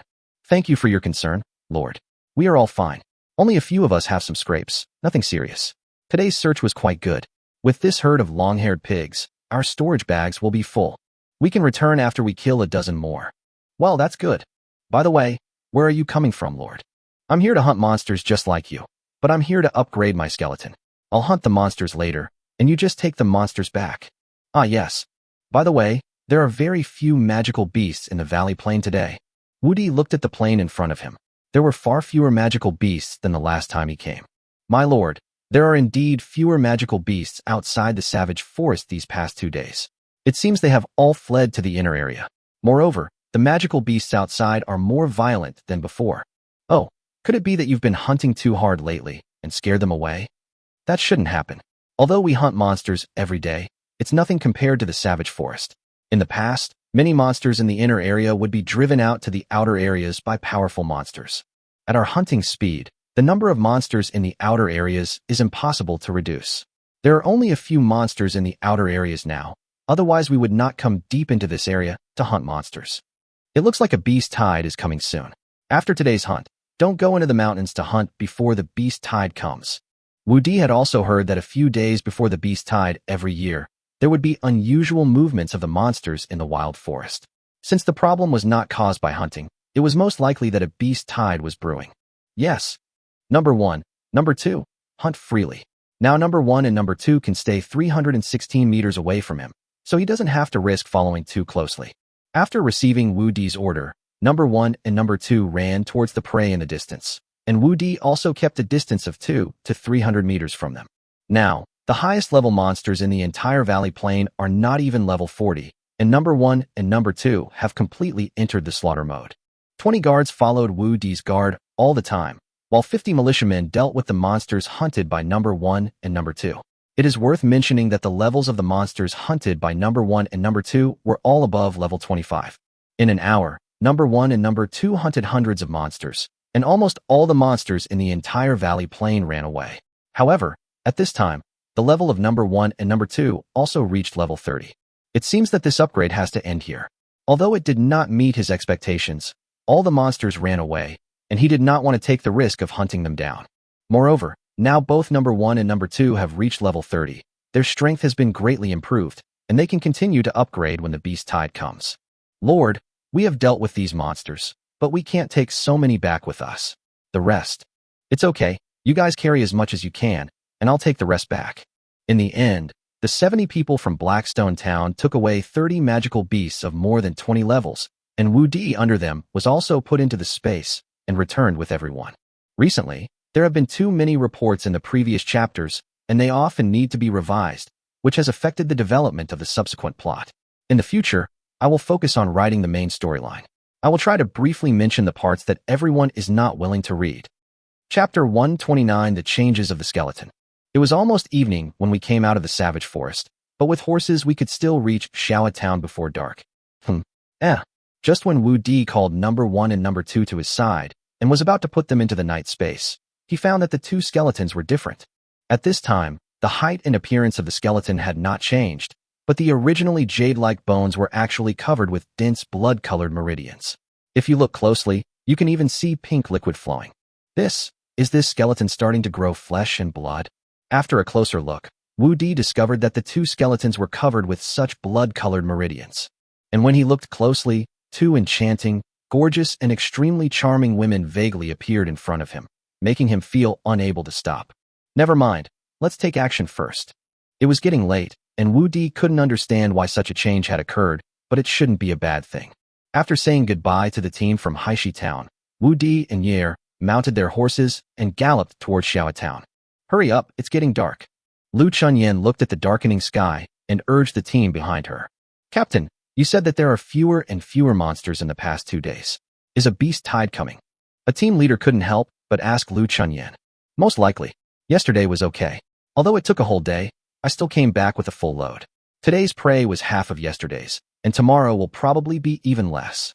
Their team has 11 storage bags, which can usually be filled with prey in half a day. At the end of the day, in addition to the storage bags, each of them can return home with a large load of prey. But today, apart from the storage bags being full, except for a dozen people carrying prey, the rest of the 100 people returned empty-handed.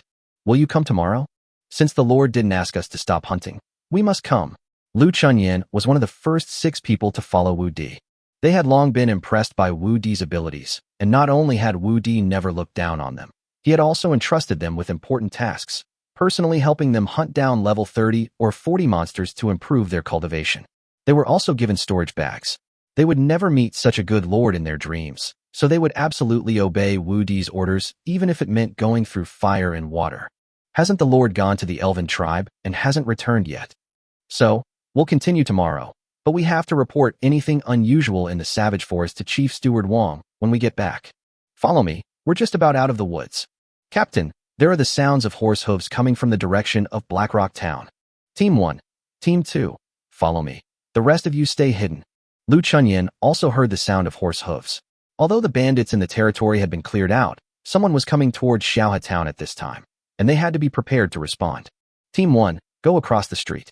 There are only 2 horses. Stop them and ask questions later. Just after the 2 teams were in ambush, the sound of horse hooves approached, and 2 figures appeared in their sight. Lord, it's our Lord. The people on both sides recognized at a glance that the person coming was their Lord, and they immediately jumped to the middle of the road excitedly and cheered.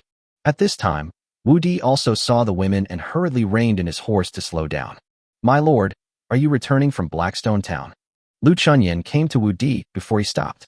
Well, have you just come back from hunting? How was your harvest? My lord, the number of magical beasts in the forest has decreased dramatically in the past 2 days.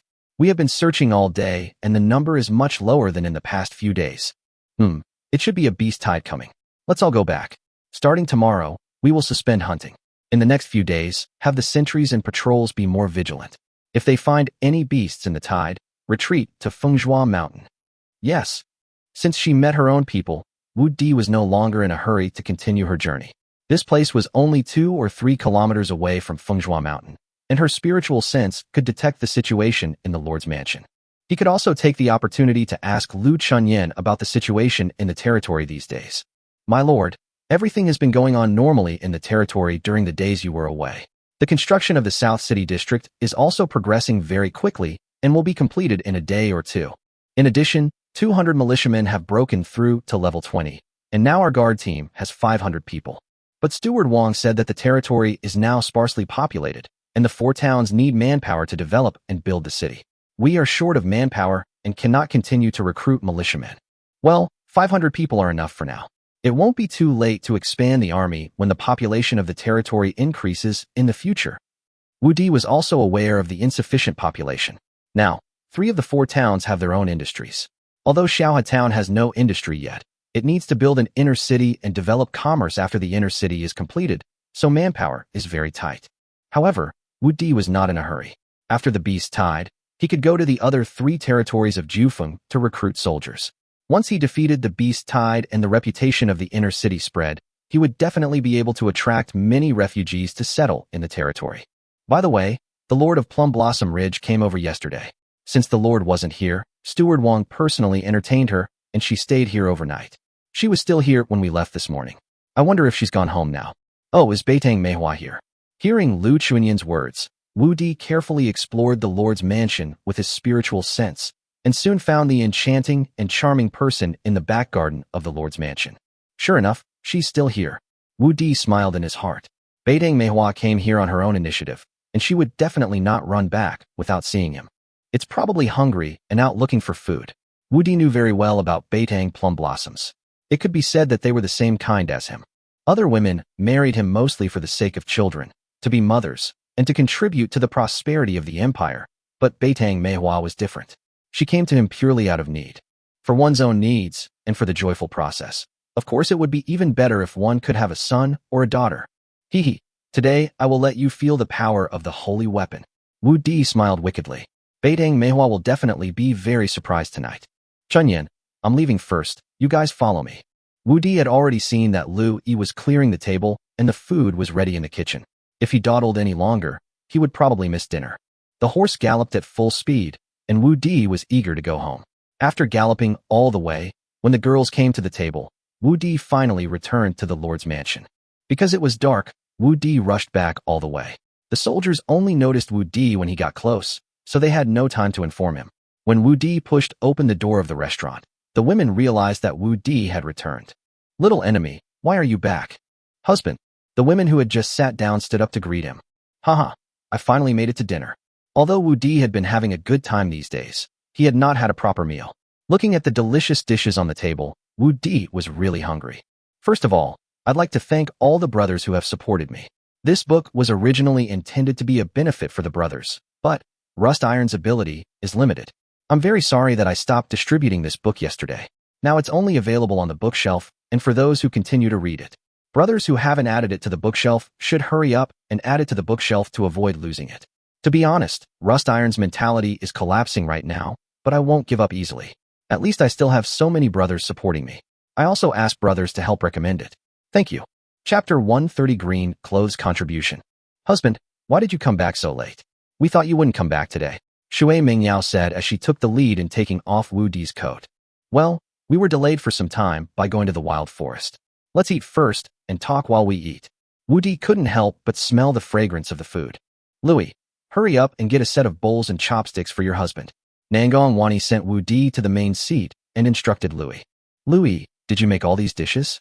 I have to try them carefully to see if your cooking skills have improved. Looking at the table full of dishes from his previous life, Wu Di felt as if he had returned to his previous life. These dishes were taught to Lu Yi by Wu Di. Although Wu Di did not receive systematic training in his previous life, he had been cooking since he was 8 years old. Cooking is also a hobby of his, and the taste of his dishes is no worse than those in fly restaurants. Over the past 10 years, he has had 100 or 200 dishes in his mind, but due to time constraints, he only taught Lu Yi more than 30 kinds. Hee, son-in-law, try it first and see if you are satisfied. Okay, let me try them all first. There were not many dishes on the table, only 16, including both meat and vegetables, but most of them were home-cooked dishes. As soon as Wu Di finished speaking, the women around him picked up food for him, and they put it directly into his mouth without him having to use his chopsticks. After one round, Wu Di was almost half full. Louis, it's very good, with great color, aroma, and taste. If the cooks in Peishun can reach this level, then our restaurant's business will definitely be booming. Son-in-law, then try this wine again. Lu Yi did not respond, but poured a glass of wine for Wu Di with a smile. Oh, has cassava wine been distilled? Looking at the wine in front of him with a strong aroma, which was no different from the white wine in his previous life, Wu Di also took a sip. It tastes sweet on the palate, spicy in the throat, leaves a lingering fragrance in the mouth, and warms the whole body. The alcohol content is about 48 degrees, which is much better than the wine in the East continent. Not bad, not bad, this is the taste. Wu Di was very satisfied. How can a restaurant be without wine? The wine available at that time could not achieve the effect Wu Di wanted. The best wine he had ever tasted was Beitang Manhwa's 100 Flowers wine.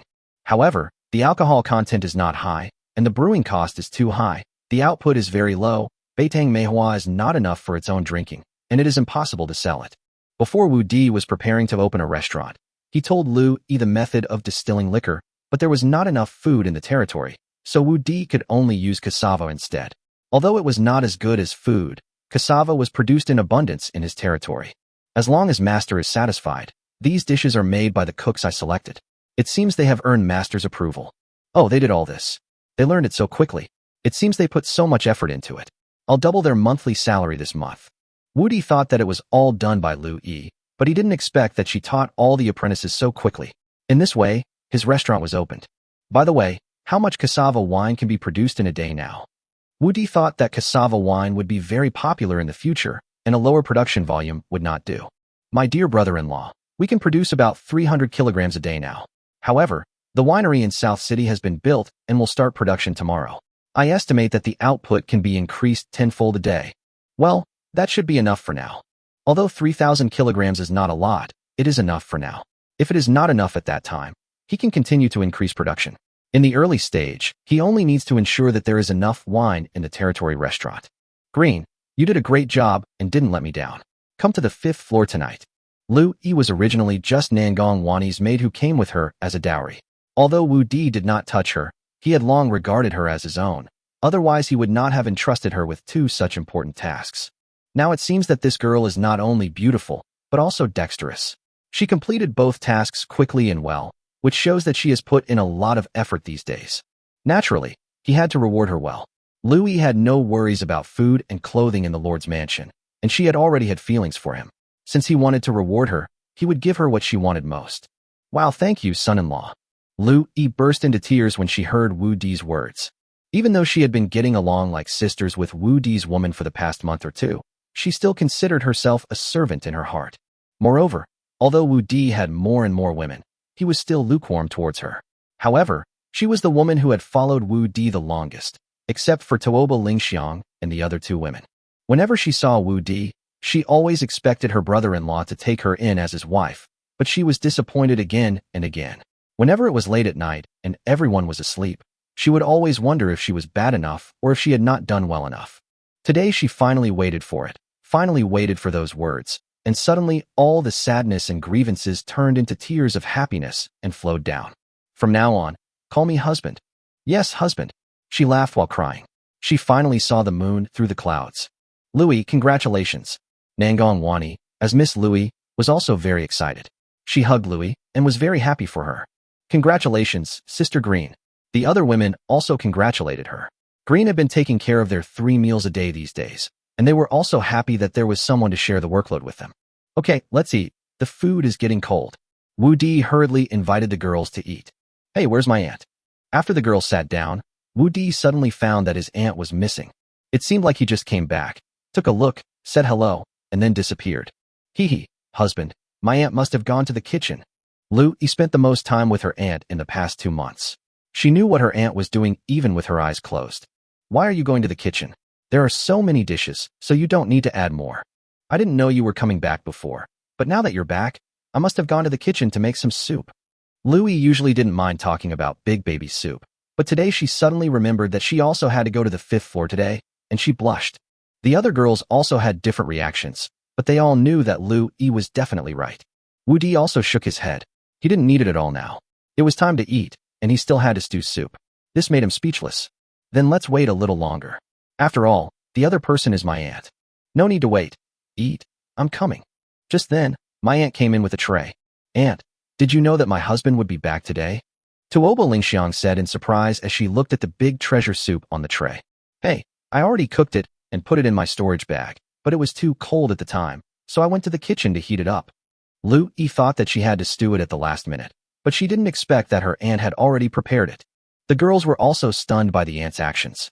It seems that they still don't know the aunt well enough. Wu Di held his forehead and thought, this must be my aunt.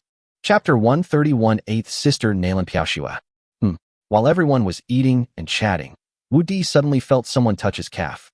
At first Wu Di thought that his woman did it unintentionally, but he didn't expect that the foot not only did not leave, but instead rose along his calf to his knee.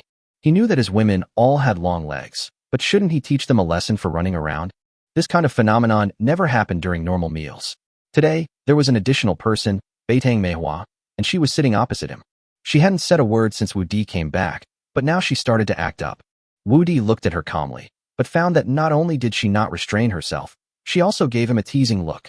It's like saying, brother, can you do it? Humph, I'll let you show off now, but wait and see how you cry and beg for mercy. Wu Di had already sentenced Beitang Manhwa to be beaten with a stick in his heart. I'm full. I'm going to go see Yair. You guys take your time eating. Wu Di drank the last mouthful of the big treasure soup, put down his bowl and chopsticks, and walked out of the restaurant. Because Yair was an elf, she didn't need to eat and had already gone to the 5th floor to wait. I'm full too. Aunt, you guys take your time eating. Seeing Wu Di leaving, Beitang Manhwa also put down her bowl and chopsticks and followed Wu Di out. In the past, the other girls would have put down their bowls and chopsticks and followed him out without hesitation, but they were all scared some time ago. Although a week has passed, they are still a little scared. Louis, you should go too. Nangong Wani gestured to Louis, who was still eating.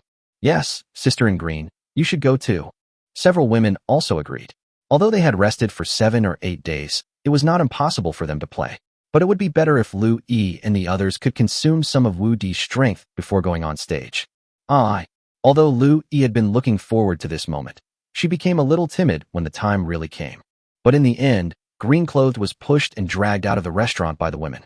After Lu Yi came out, Wu Di and Bei Tang Meihua were no longer outside, but she still headed towards the 5th floor as if possessed. Bei Tang Meihua, who was carried to the 5th floor, entangled Wu Di like a water-hungry python, looking for a place to bite him. Brother, who hurt you? Bei Tang Meihua screamed as soon as she went upstairs, as if her big baby was hurt. What do you mean I was hurt? No one hurt me. Wu Di was confused. You said no one hurt you, but you're so swollen? That's not true. If you don't believe me, just try it, and you'll know. Only then did Wu Di realize why Bei Tang Meihua exclaimed.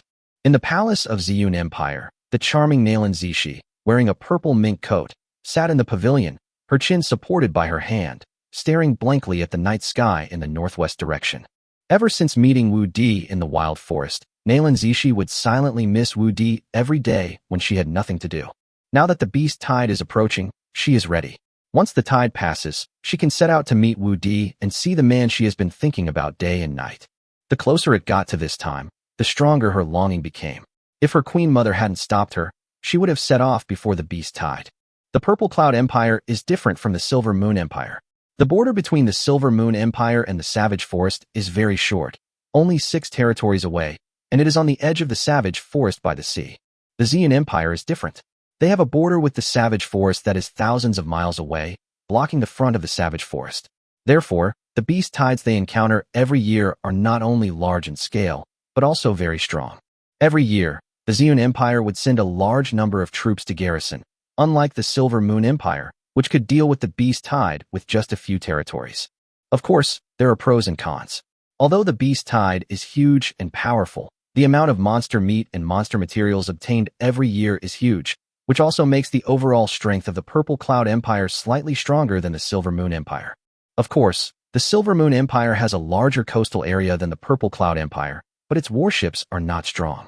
Although it can obtain a lot of wealth from the sea every year, it can only barely keep up with the development of the Purple Cloud Empire. Night Sister, why are you daydreaming here again? Just as Nalan Zishi was in a daze, a gorgeous woman who looked to be in her 20s came to the pavilion, led by a maid. Night Sister, Night Sister. Seeing that Nalan Zishi did not respond, the gorgeous woman came to Nalan Zishi and stretched out her flawless white jade hand and shook it. Eighth Sister, why are you here? Nalan Zishi, who had reacted at this time, exclaimed and sat up straight. Why? Eighth Sister can't come to you like this. I've called you several times, but you didn't respond. Is there something on your mind? The person who came was Nalan Zishi's 8th half-sister, Nalan Piaoxue, the 8th princess of the Xian Empire.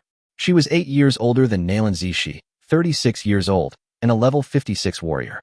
No, I'm just thinking about the tomb. Nalan Zishi was a little flustered. She couldn't reveal Wu Di's affairs now. Really? That's perfect. I just came from the Queen Mother's place. She's a little worried about you while exploring the tomb, so she asked me to go with you. What? 8th Sister, you want to go with me? Nalan Zishi stood up immediately. This time she refused the royal guards prepared for her by her mother because she didn't want people to know about Wu Di's existence. Her 8th sister wanted to go with her, not to mention that she could not take charge of the burial matter. Then she would not be able to meet up with Wu Di, otherwise her 8th sister would definitely find out about her and Wu Di. But if she didn't meet up with Wu Di, wouldn't she not be able to see Wu Di and break her promise to Wu Di? What's wrong?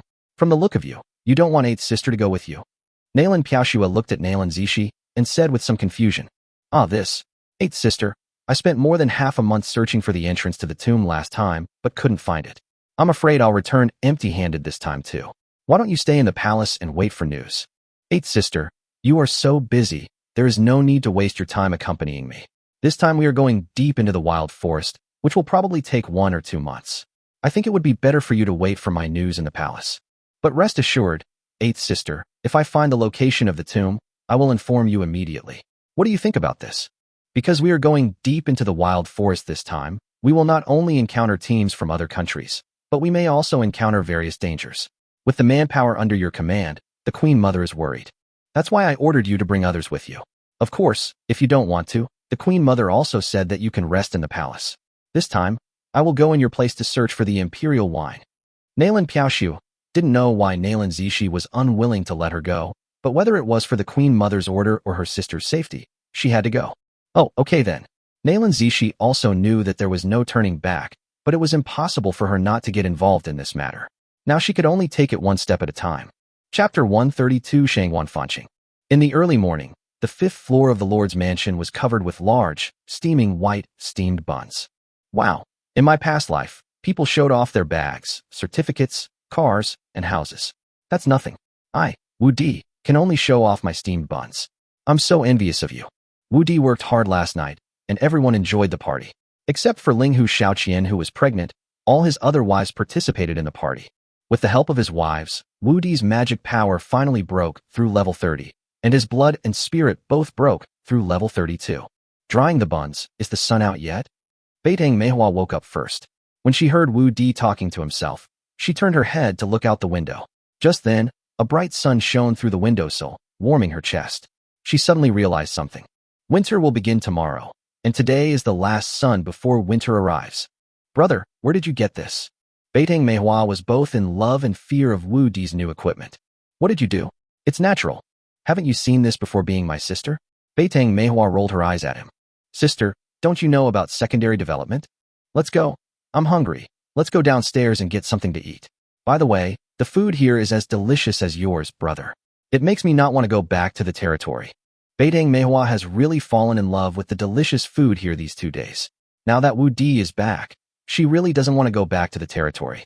Wu Di did not wake up the wives who were sunbathing, and followed Beitang Manhwa to the kitchen. Although there was no LVE arrangement today, the cook in the kitchen had already prepared breakfast. So she's here.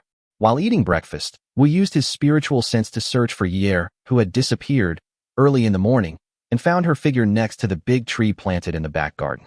On the lawn not far from the big tree, there was a vine nest of 5 or 6 square meters. Both the size of the vine nest and the thickness of the vines were much smaller than Tao Yaoyao's vine nest. However, it is enough as a secret base for him and Yi'er. If they want to have a party in it, they probably have to wait until Yi'er reaches level 50 or 60. However, with this vine nest, Yi'er finally has her own home. In fact, these days, Wu Di could still see that although Yi'er got along well with the other girls, she always seemed a little out of place. After all, the living habits of elves and humans are different. Elves don't need to eat or drink water, and they don't need to eat, drink, defecate, or urinate, but they are different. Yi'er was still very happy when she was not with Wu Di, but there were always times when Wu Di could not take care of her. Now that she had this vine nest, when Wu Di could not take care of her, she could return to the vine nest, just like returning to her mother. Near noon, Wu Di's wives came downstairs one after another. When they saw Wu Di, their legs were shaking. Last night's experience was too brutal and terrible.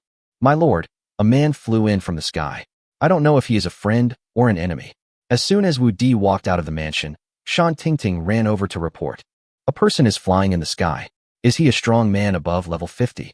When Wu Di heard that a person was flying in the sky, he didn't react at first, but then he thought that after reaching level 50, basically anyone can fly. Let's go and take a look. Wu Di didn't know who it was. He only knew a few people above level 50, but they probably wouldn't come over now. After Wu Di and his companions came out, they saw a woman in a light blue magic robe in midair, looking at the defense facilities of Fengzhua Mountain. At this time, the heavy crossbows on the city wall were aimed at the woman in the sky, and they would shoot her to death if they found any unusual movement. Well, this defense is pretty good. It looks like we won't have any problems with the beast tide this time. It's the Lord of Fanqing City. Beitang Manhwa recognized the person at a glance. Hey, Manhwa, why are you here too?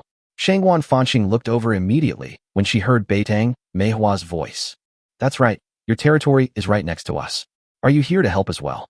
Shangwan Fanqing, Shangwan Mingyue's younger sister and the mayor of Fanqing City. Why is she here? Wu Di couldn't help but feel puzzled when he learned that the person coming was Shangwan Fanqing. However, he immediately gave the order to lift the alert. Just kidding, this was his sister-in-law, definitely one of his own. If a fight broke out, it would be a huge mess. Sister Fanqing, come down quickly, it's windy up there. Although Beitang Manhwa hadn't figured out how to explain to her former sister, she still called Shangwan Fanqing down. Shangwan Fanqing and Beitang Manhwa are both magicians. Although Beitang Manhwa's level is far inferior to Shangwan Fanqing, they are both viscounts, and they were comrades in arms who pioneered the new land with Shangwan Mingyue 20 years ago. The relationship between the two is very strong. Seeing that her good sister was there, Shangwan Fanqing slowly floated in front of everyone. Greetings to the Lord of Fanqing City. The women behind Wu Di all saluted. Don't be so formal. We are all family. Shangwan Fanqing came here with a mission for her sister, and the main purpose of her trip was to meet her amazing brother-in-law. Are you the invincible Chinese? Looking at the only man in front of her, Shangwan Fanqing immediately guessed Wu Di's identity, but still couldn't help asking. Your sister should have a portrait of me, right? Wu Di remembered that the last time he left the city lord's mansion, Shangwan Mingyue personally drew a portrait for him. Although it was not as high resolution as the photos in his previous life, it was similar to a sketch and should be recognizable. I get angry when you mention this. I finally found out that she has a man, and she told me what happened between you and her, but she refused to show me your portrait, saying that I had to come and see it in person. Of course, I also know her purpose. She wanted me to run errands for her, and because she was worried about your safety, she wanted me to come and protect you during the beast tide. Although Shangwan Fanqing looked angry, she was not angry at all. What she didn't say was that her sister also hoped that she would have a home. Seeing Shangwan Fanqing's angry look, Wu Di felt amused. Although Shangwan Fanqing and Shangwan Mingyue were twins, they had different personalities and looks, but they were equally beautiful. Shangwan Mingyue is dignified and majestic, with the temperament of a superior, similar to that of a queen. Shangwan Fanqing is a bit like a beautiful girl next door, with a restrained temperament and tends to be gentle. If the two were compared to flowers, Shangwan Mingyue would be a peony, while Shangwan Fanqing would be a water lily. Haha, welcome, welcome. Wani, please arrange a guest room for the City Lord of Stars. Louis, please prepare a richer lunch today. I want to entertain our City Lord of Stars well. Don't be so formal, just order casually. Shangwan Fanqing saw that Wu Di was very enthusiastic and said politely, It's just like what my sister said, he always touches me. Seeing her hand being held by Wu Di, Shangwan Fanqing thought of what her sister said to her, but she also generously let Wu Di hold her hand, and walked and chatted with Beitang Manhwa beside her. Chapter 133 Skill Book arrives. Everyone, go and do your work. Our Lord and Manhwa will take me around. Shangwan Fanqing was not arrogant, and because of her relationship with Shangwan Mingyue, she did not treat the women as outsiders. After the girls took their leave, the three of them headed towards the back garden. Manhwa, you haven't told me why you are here. You are not going to call my brother-in-law. Shangwan Fanqing didn't call Wu Di brother-in-law before when there were many people around, but now that there are only three of them, Shangwan Mingyue changed her words. And based on her understanding of Beitang Manhwa, she would never leave her territory unless there was something going on.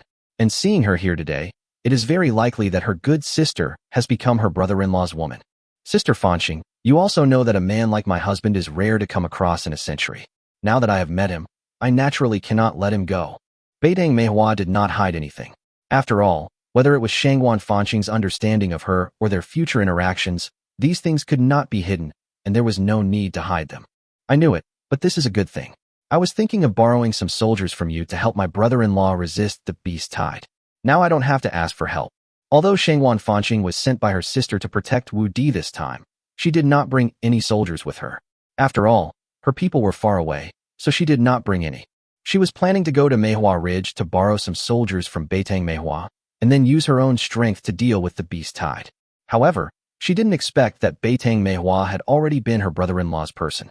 I only brought 100 personal guards with me this time, but it wasn't until I arrived that I realized that my husband's own strength alone could easily defeat this beast tide. When Beitang Manhwa was with Wu Di before, they always called each other brother and sister. This was the first time that she called Wu Di husband. Her purpose was to say that I can call him husband, but you can only call him brother-in-law. The intention to show off is very obvious. Brother-in-law, what level are you now? Is it true that my sister said you have a good chance of breaking the curse on your body? Shangwan Fanqing looked at Wu Di. What her sister said sounded magical, but she still found it a little unconvincing. I'm already level 30, and the first layer of the curse should be broken. Wu Di did not tell anyone that he had completely broken the curse. Regardless of whether others believe it or not, it will not do him any good and may even cause unnecessary trouble. But breaking through level 30 is considered breaking a layer of curse. Although it is quite surprising, there are people who have been able to break a layer of curse in recent years. Ah, so fast. Beitang Manhwa was surprised. Ah, really? Shangwan Fanqing was also shocked. How old is Wu Di? In the past, many men who were lucky enough to break through to level 30 and break the first layer of the curse were around 30 years old, and they broke through when their lifespans were about to end. But her brother-in-law succeeded at the age of 18. Wild charge. Wu Di directly used a level 30 skill. Brother-in-law, you're amazing. You're the youngest person to break the first curse in 1,000 years. This way, You have a great chance of breaking the second curse. Shangwan Fanxing had completely believed it at this time and was very excited. This way, her brother-in-law would have a lifespan of hundreds of years. Even if the second layer of the curse could not be broken, it would allow her sister to have hundreds of years of happiness. And her brother-in-law is also a husband. Since he has a lifespan of 100 years, can she join in? Husband, the second development you are counting, wouldn't it start when you break through level 30? Beitang Manhwa suddenly thought of the second development that Wu Di mentioned. Does it mean that once a man breaks through the first level of the curse, he can develop a second time? The second development almost killed her, so what would happen if the third development happened? Beitang Manhwa didn't dare to imagine it anymore. According to her husband's growth method of the second development, if there really was a third time, it would probably be too late for humans. I guess so. Since Beitang Manhwa had figured it out, he didn't need to bother explaining it. What if you, my husband, break through level 50 and develop for the third time? Beitang Manhwa was terrified. She could still be used now, but if she really had to wait until the third development, they would probably just be able to watch. No, I have to use it now while I can. I must use it more, otherwise I won't be able to use it in the future. Beitang Manhwa made a decision in her heart. She couldn't stop Wu Di from breaking the second curse, but at least she could make the best use of it before breaking the second curse. Don't worry, it won't change anymore. It's already good enough for a person to have a second growth spurt in their life. There's no such thing as a third growth spurt. Even if I break through to level 50 in the future, it won't change. Wu Di knew Beitang Manhwa's worries. As a human being, he had reached his limit. As long as he didn't want something, even the system would not force a reward on him. So he is not worried at all about the third development. That's great. Otherwise my sister would have to. Beitang Manhwa felt a little more at ease when she heard Wu Di's words. What on earth are you talking about with this second and third development? Shangwan Fanxing was confused as she listened from the side and had no idea what the two were talking about. Sister Fanxing, we are talking about. Beitang Manhwa couldn't help laughing and leaned close to Shangwan Fanxing's ear and told her all the secrets. Even though Shangwan Fanxing had decades of experience, he felt as if his heart was thundering, and he was terrified and his face turned red. Wow, my brother-in-law is so powerful. This is even more terrifying than what my sister said. It's okay for Wu Di, just say it. As long as he is not embarrassed, others will be embarrassed. Brother-in-law, these are the skill books my sister asked me to pass on to you. They include 3 series ranging from level 30 to level 70. In order to ease the embarrassment, Shangwan Fanxing took out all the skill books her sister gave her. So many. Among the more than 20 skill books in 3 series, the warriors still had the most. Brother-in-law hopes that you can use all these skill books. By then, you will definitely be the most powerful man in the East Continent in the past 1,000 years. If Wu Di could break through the 3 layers of the curse and reach level 70, it would definitely cause a sensation throughout the continent, and he would definitely be the man with the greatest hope of lifting the curse in the past 1,000 years. Of course, this is just hope. To break the curse, you must reach level 100. The 12 magicians rely on magic power before level 99, but if they want to reach level 100, they must comprehend the power of the law. Only by comprehending the power of the law can they reach level 100. Only after comprehending the power of the law, anyone can remove the power of the curse. However, not to mention the past 1,000 years, even in the next several thousand years, only the Dark King in the world has comprehended the power of the law. Over the past 1,000 years, there have been many warriors and magicians at level 99, but none of them has been able to comprehend the power of the law before their lifespan has expired, so no one has been able to break the curse of the East Continent. So even if Wu Di can break through the curse layer by layer, that is only the hope of lifting the curse. Chapter 134, Summoning the Dragon. No matter what, I will try my best to lift this curse. Although the curse on him was lifted, as long as the curse on the East Continent was not lifted, his children would be cursed in the future. Whether for the sake of the East Continent or for his descendants, he had to lift the curse. Let's go, the food is ready. Let's go eat first. I guarantee that you will want more of the food here. Wu Di had already noticed that the food in the kitchen was ready, so he took the 2 women back. Now that he had the skill book, it was time to practice his skills after dinner. He had been waiting for the intermediate summoning technique for several days. Oh, is it really that delicious? Sister Fanxing, what my husband said is not an exaggeration at all. I have been eating here for 2 or 3 days. It is truly delicious. I don't even want to go back. Now that you've said that, I'm really hungry. So, I'm going to try this delicious food you're talking about today. Wow, what kind of dish is this? Can we eat it? Shangwan Fanxing exclaimed when she arrived at the restaurant and looked at the table full of dishes that looked like works of art. You're back just in time.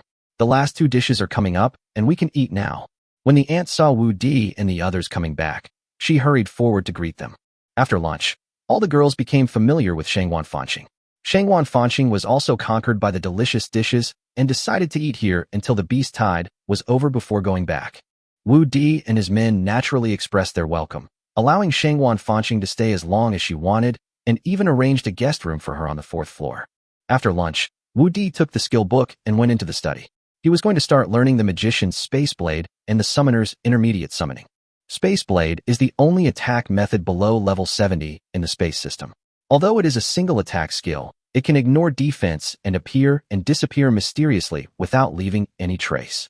Anyone below level 50, whether a warrior or a magician, would be either killed or injured if attacked by the Space Blade, and defense would be impossible. As for the intermediate summoning skills, Wu Di had no idea. Logically speaking, his warrior and magic skills were no different from those of the people in this world, and his other summoner skills were also similar, but this summoning skill was difficult for him to understand. According to the summoning skills of summoners in this world, the primary summoning skill can only summon one summoned beast, but he summoned 2 at the same time, which is equivalent to an intermediate summoning skill. Moreover, although the level of the skeleton is similar to that of the primary one, its strength is ridiculously strong and is not much inferior to the summoned creatures with intermediate summoning skills. So he always thought that something must have gone wrong during his primary summoning, but this mistake was beneficial to him. He has the ability of intermediate summoning when he is just a basic summoner. Is this a coincidence, or is it because his summoning skills are inherently stronger than other summoners? The answer can only be revealed after he has learned the intermediate summoning skills. So this time Wu Di did not learn the Space Blade first, but learned the intermediate summoning first. Although intermediate summoning and elementary summoning are both summoning skills and use the same summoning talismans, the spells are completely different. It took Wu Di an hour to memorize the intermediate spell, and at the same time, the inscription symbols of the summoning circle appeared in his mind. It's time to witness a miracle. Wu Di came to the open space in the back garden, feeling both excited and nervous. Whether this intermediate summon would be as ordinary as those of other summoners, or would shine differently because of his specialness, it would depend on the next intermediate summon. Intermediate summoning. As the spell was finished, the summoning talisman in Wu Di's hand shot out and burned, and the familiar 6-pointed summoning circle shone with white light. During different primary summonings, the magic circle failed to form several times, and the light was weak after it was formed. This time, the summoning circle was successfully formed in just one try, and it burst into a dazzling light. Here it comes. Wu Di stared at the summoning circle nervously. If a skeleton between level 30 and 37 appeared in the summoning circle, it would be a normal intermediate summon of the undead summoner. But if there are not just 1 but 2, it proves that Wu Di can not only summon across levels, but also summon twice as many creatures as summoners of the same level, but can also fight across levels. Then he can definitely be called a legendary summoner. This is actually 2 more soul links. Before the white light dissipated, Wu Di was surprised to find that there were 2 more soul links in his mind. This could completely prove that he could really perform double summoning. Haha, level 37.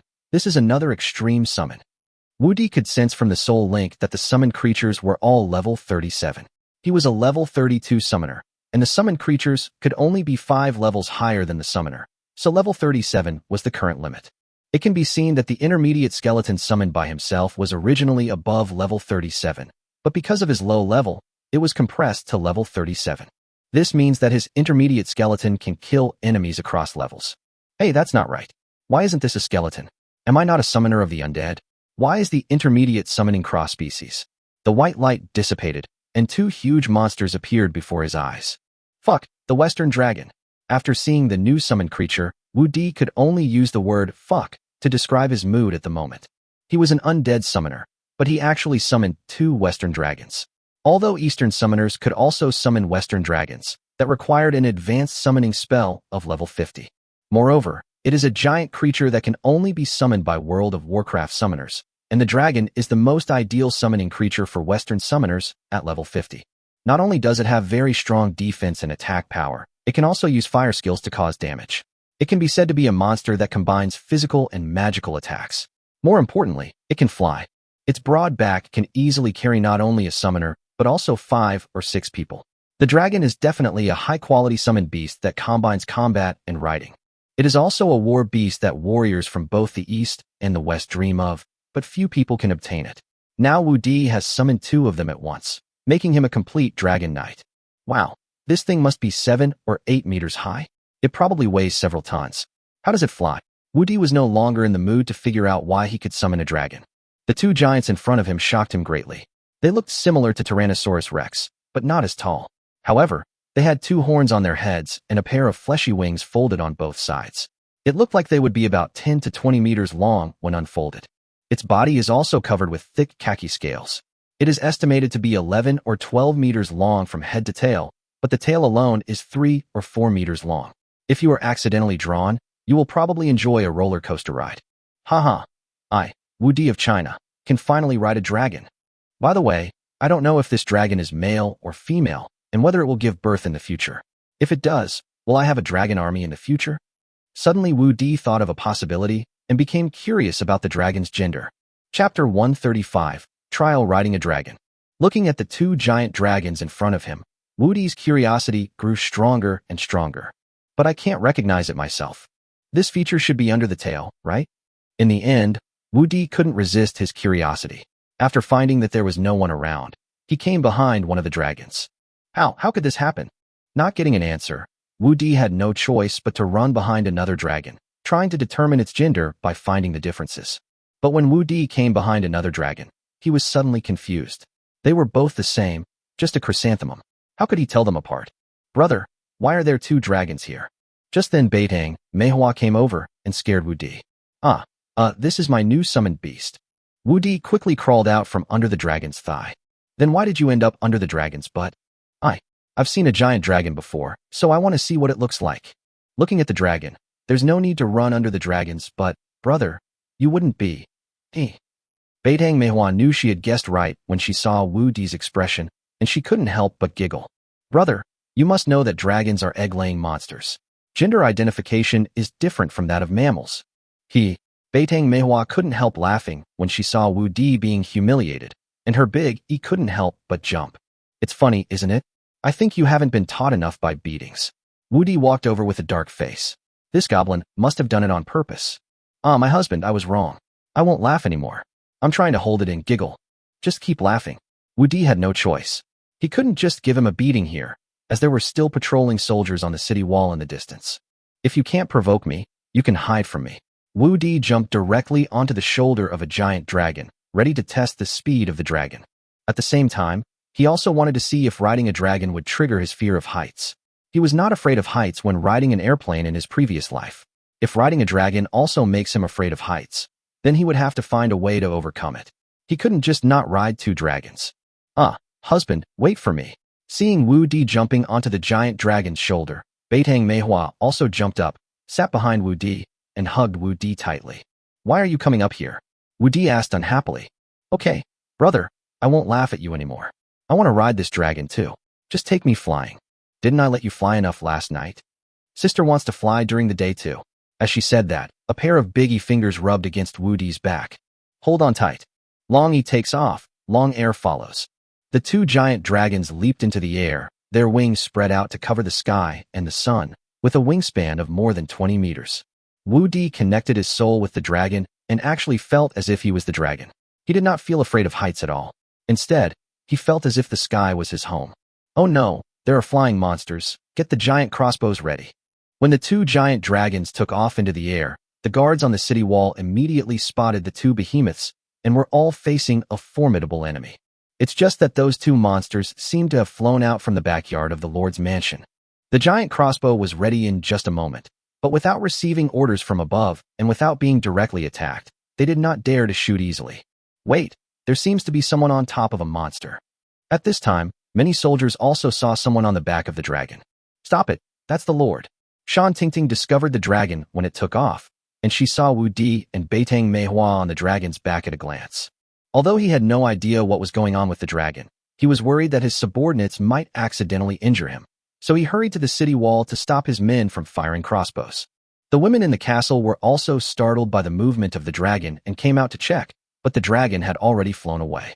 Brother, these 2 giant dragons of yours should be female dragons. Beitang Manhwa, who was sitting behind Wu Di, looked at the 2 giant dragons and said to Wu Di, Sister, do you know how to identify it? Wudi looked back at the Beitang plum blossom. Although he had some understanding of this world based on his physical memories, it was definitely far inferior to the Beitang plum blossom. It's actually pretty easy to tell male and female dragons apart.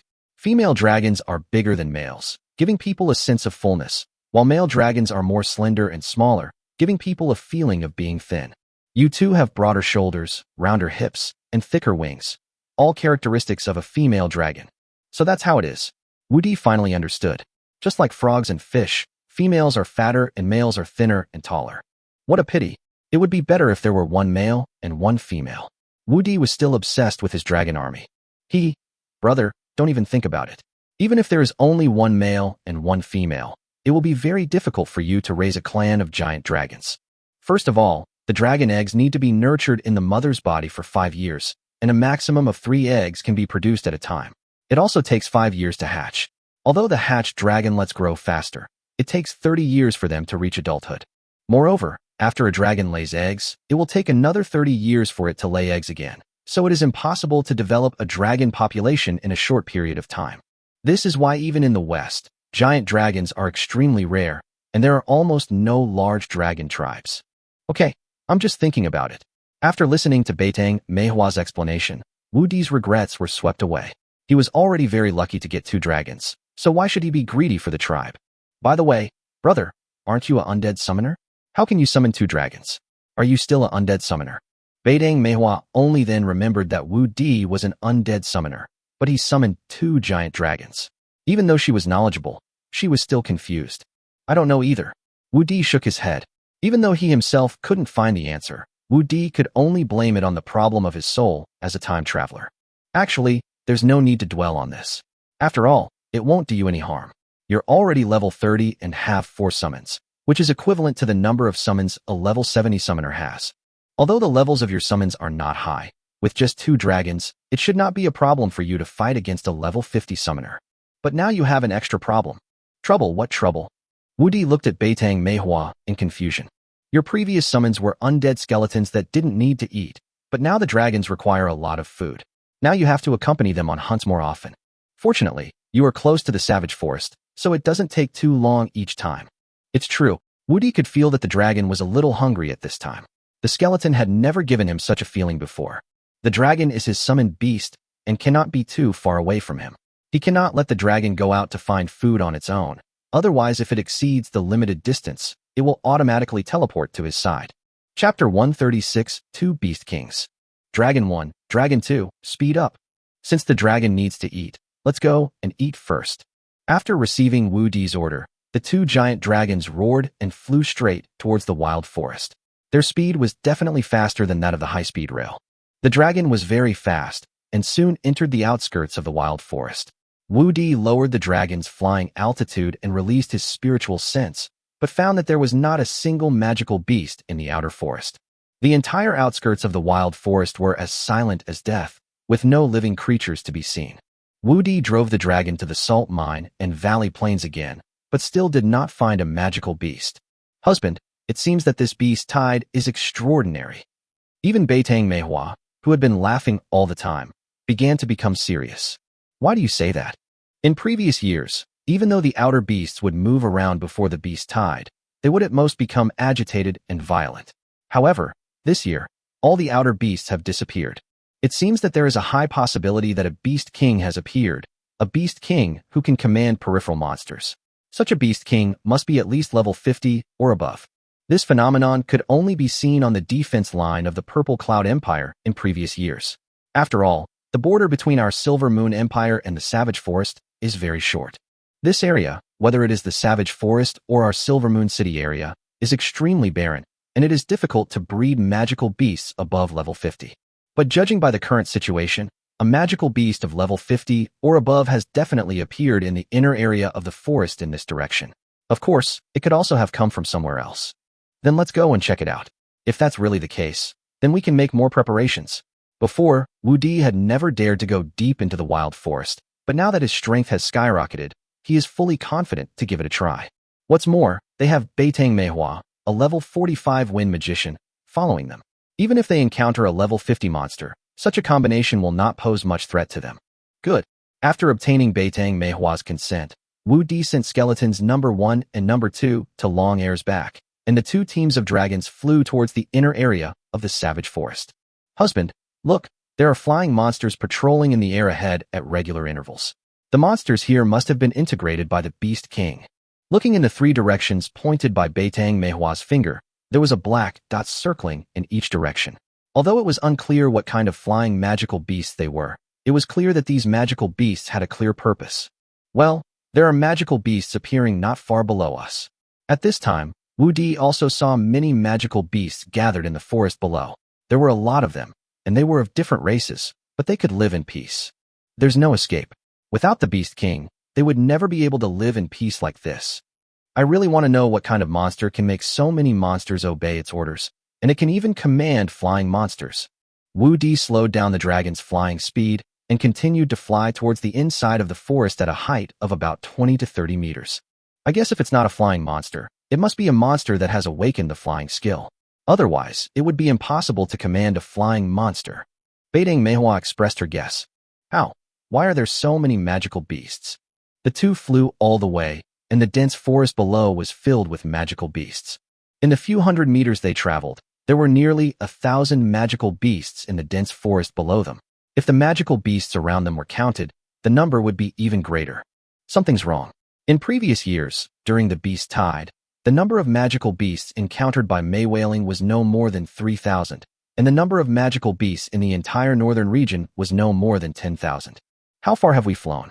There are at least thousands of magical beasts below. How many magical beasts are gathered here? Beitang Manhwa exclaimed that something was wrong.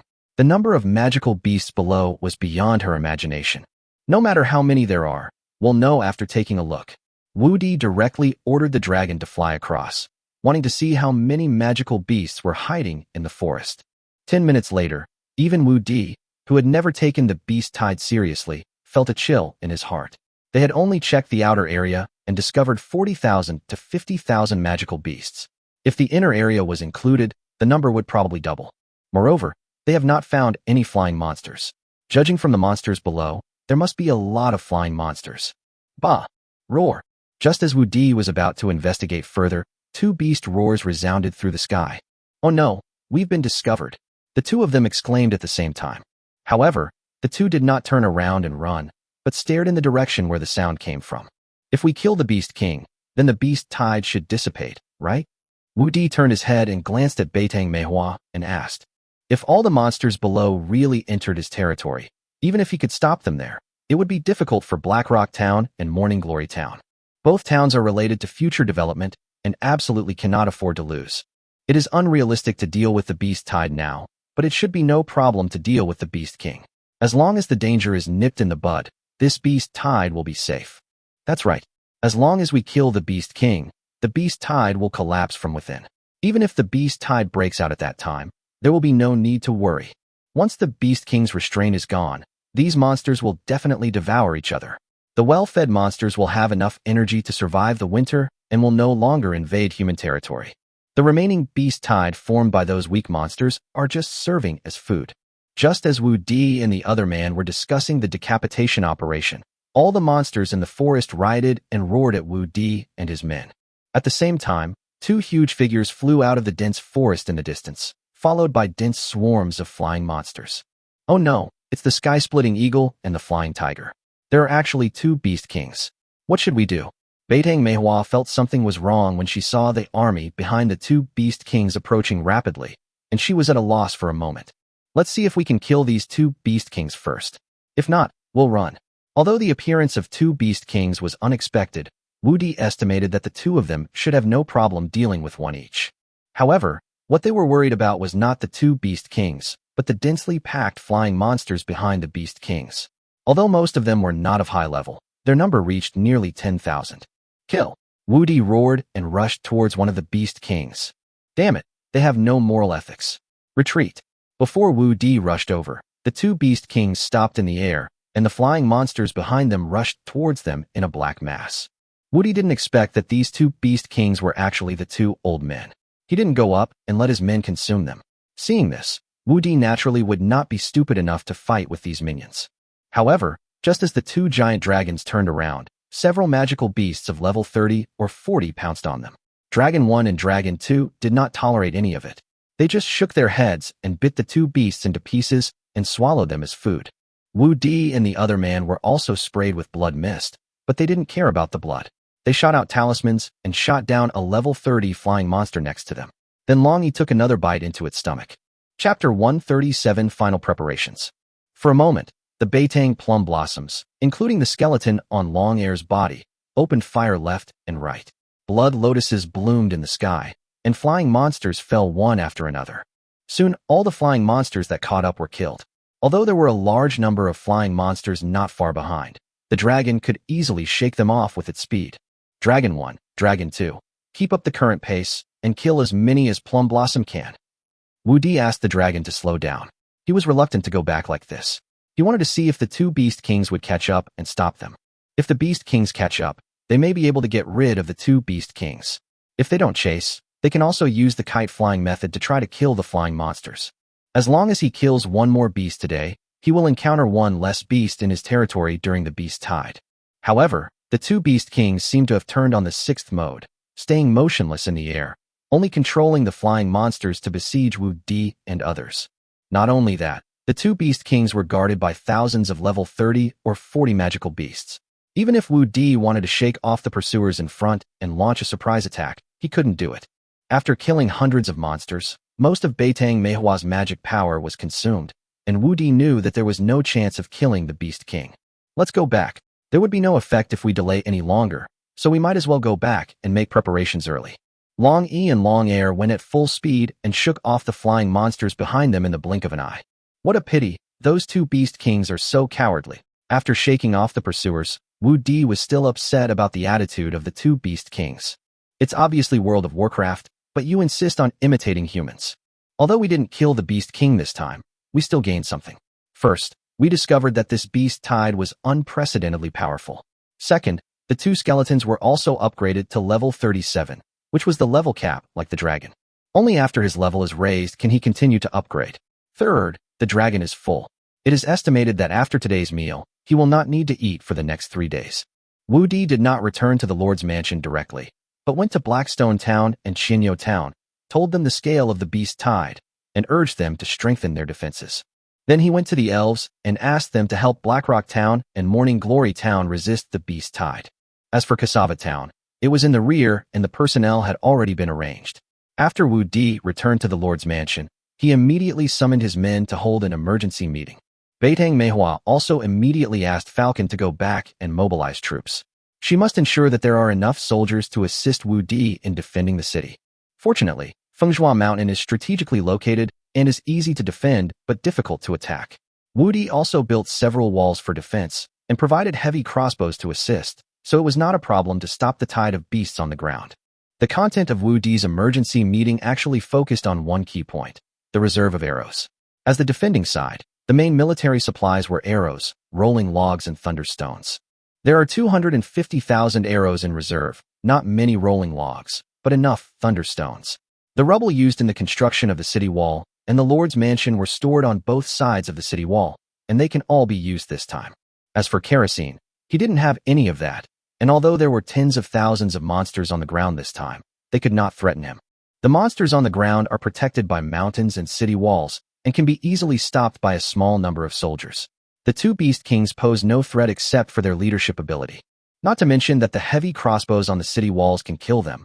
Wu Di's two giant dragons and skeletons can stop them, not to mention Shangwan Fanqing, the level 56 magician. What he was most worried about were the tens of thousands of flying monsters. He only had 600 soldiers, and only the first 300 who followed him reached level 30 or above. They were the main force against the beast tide. The remaining 300 soldiers are all archers in their 20s. These 300 people are too few to fight against tens of thousands of flying monsters. Moreover, there is no cover against the flying monsters. It is estimated that they cannot even defend against a round of attack. After all, the difference in numbers is too big. Pass the order down. Everyone, enter combat readiness. Cease all work unrelated to resisting the beast tide. Organize all residents of Xiaohe Town and Mushu Town to erect grids above the city wall corridors to block flying monster beasts. Remember to use thick wood, at least able to withstand the impact of a level 30 monster. At the same time, the gaps cannot be too large to prevent monsters from getting in. They can't be too small to affect the crossbowmen shooting below, and they must all be set up before tomorrow morning. Now the only thing Wu Di can do is to erect wooden grids above the city wall corridor to block the impact of flying monsters. With this layer of protection, at least the safety of the archers below can be guaranteed. After receiving Wu Di's order, more than 5,000 people in Xiaohe Town and Mushu Town stopped all irrelevant work and devoted themselves to building defenses for the territory. Fortunately, the forest was not far away, and many construction materials prepared for building the city could be used. The entire Fengzhou mountain was busy again. My dear, the 500 archers and 200,000 arrows I have mobilized will arrive early tomorrow morning. Beidang Manhwa withdrew 1/3 of the soldiers in her territory this time. Together with the 100 personal guards who came with her before, the number of combat personnel in Fengzhou Mountain reached 1,200. But these 600 people are the limit that Beidang Manhwa can mobilize. After all, she only has so many people in total, and the territory also needs to be guarded. If she transferred all her people here, if the beast tide attacked her territory by detour, there would be devastating loss of lives, and the territories behind her in Manhwa City might be threatened. Okay, with your support and the aerial defenses set up, the problem won't be a big deal. Now I'm not worried about us, but Blackstone Town and Morning Glory Town. In the past, the Beast Tide had no Beast King to command, and they attacked in scattered ways.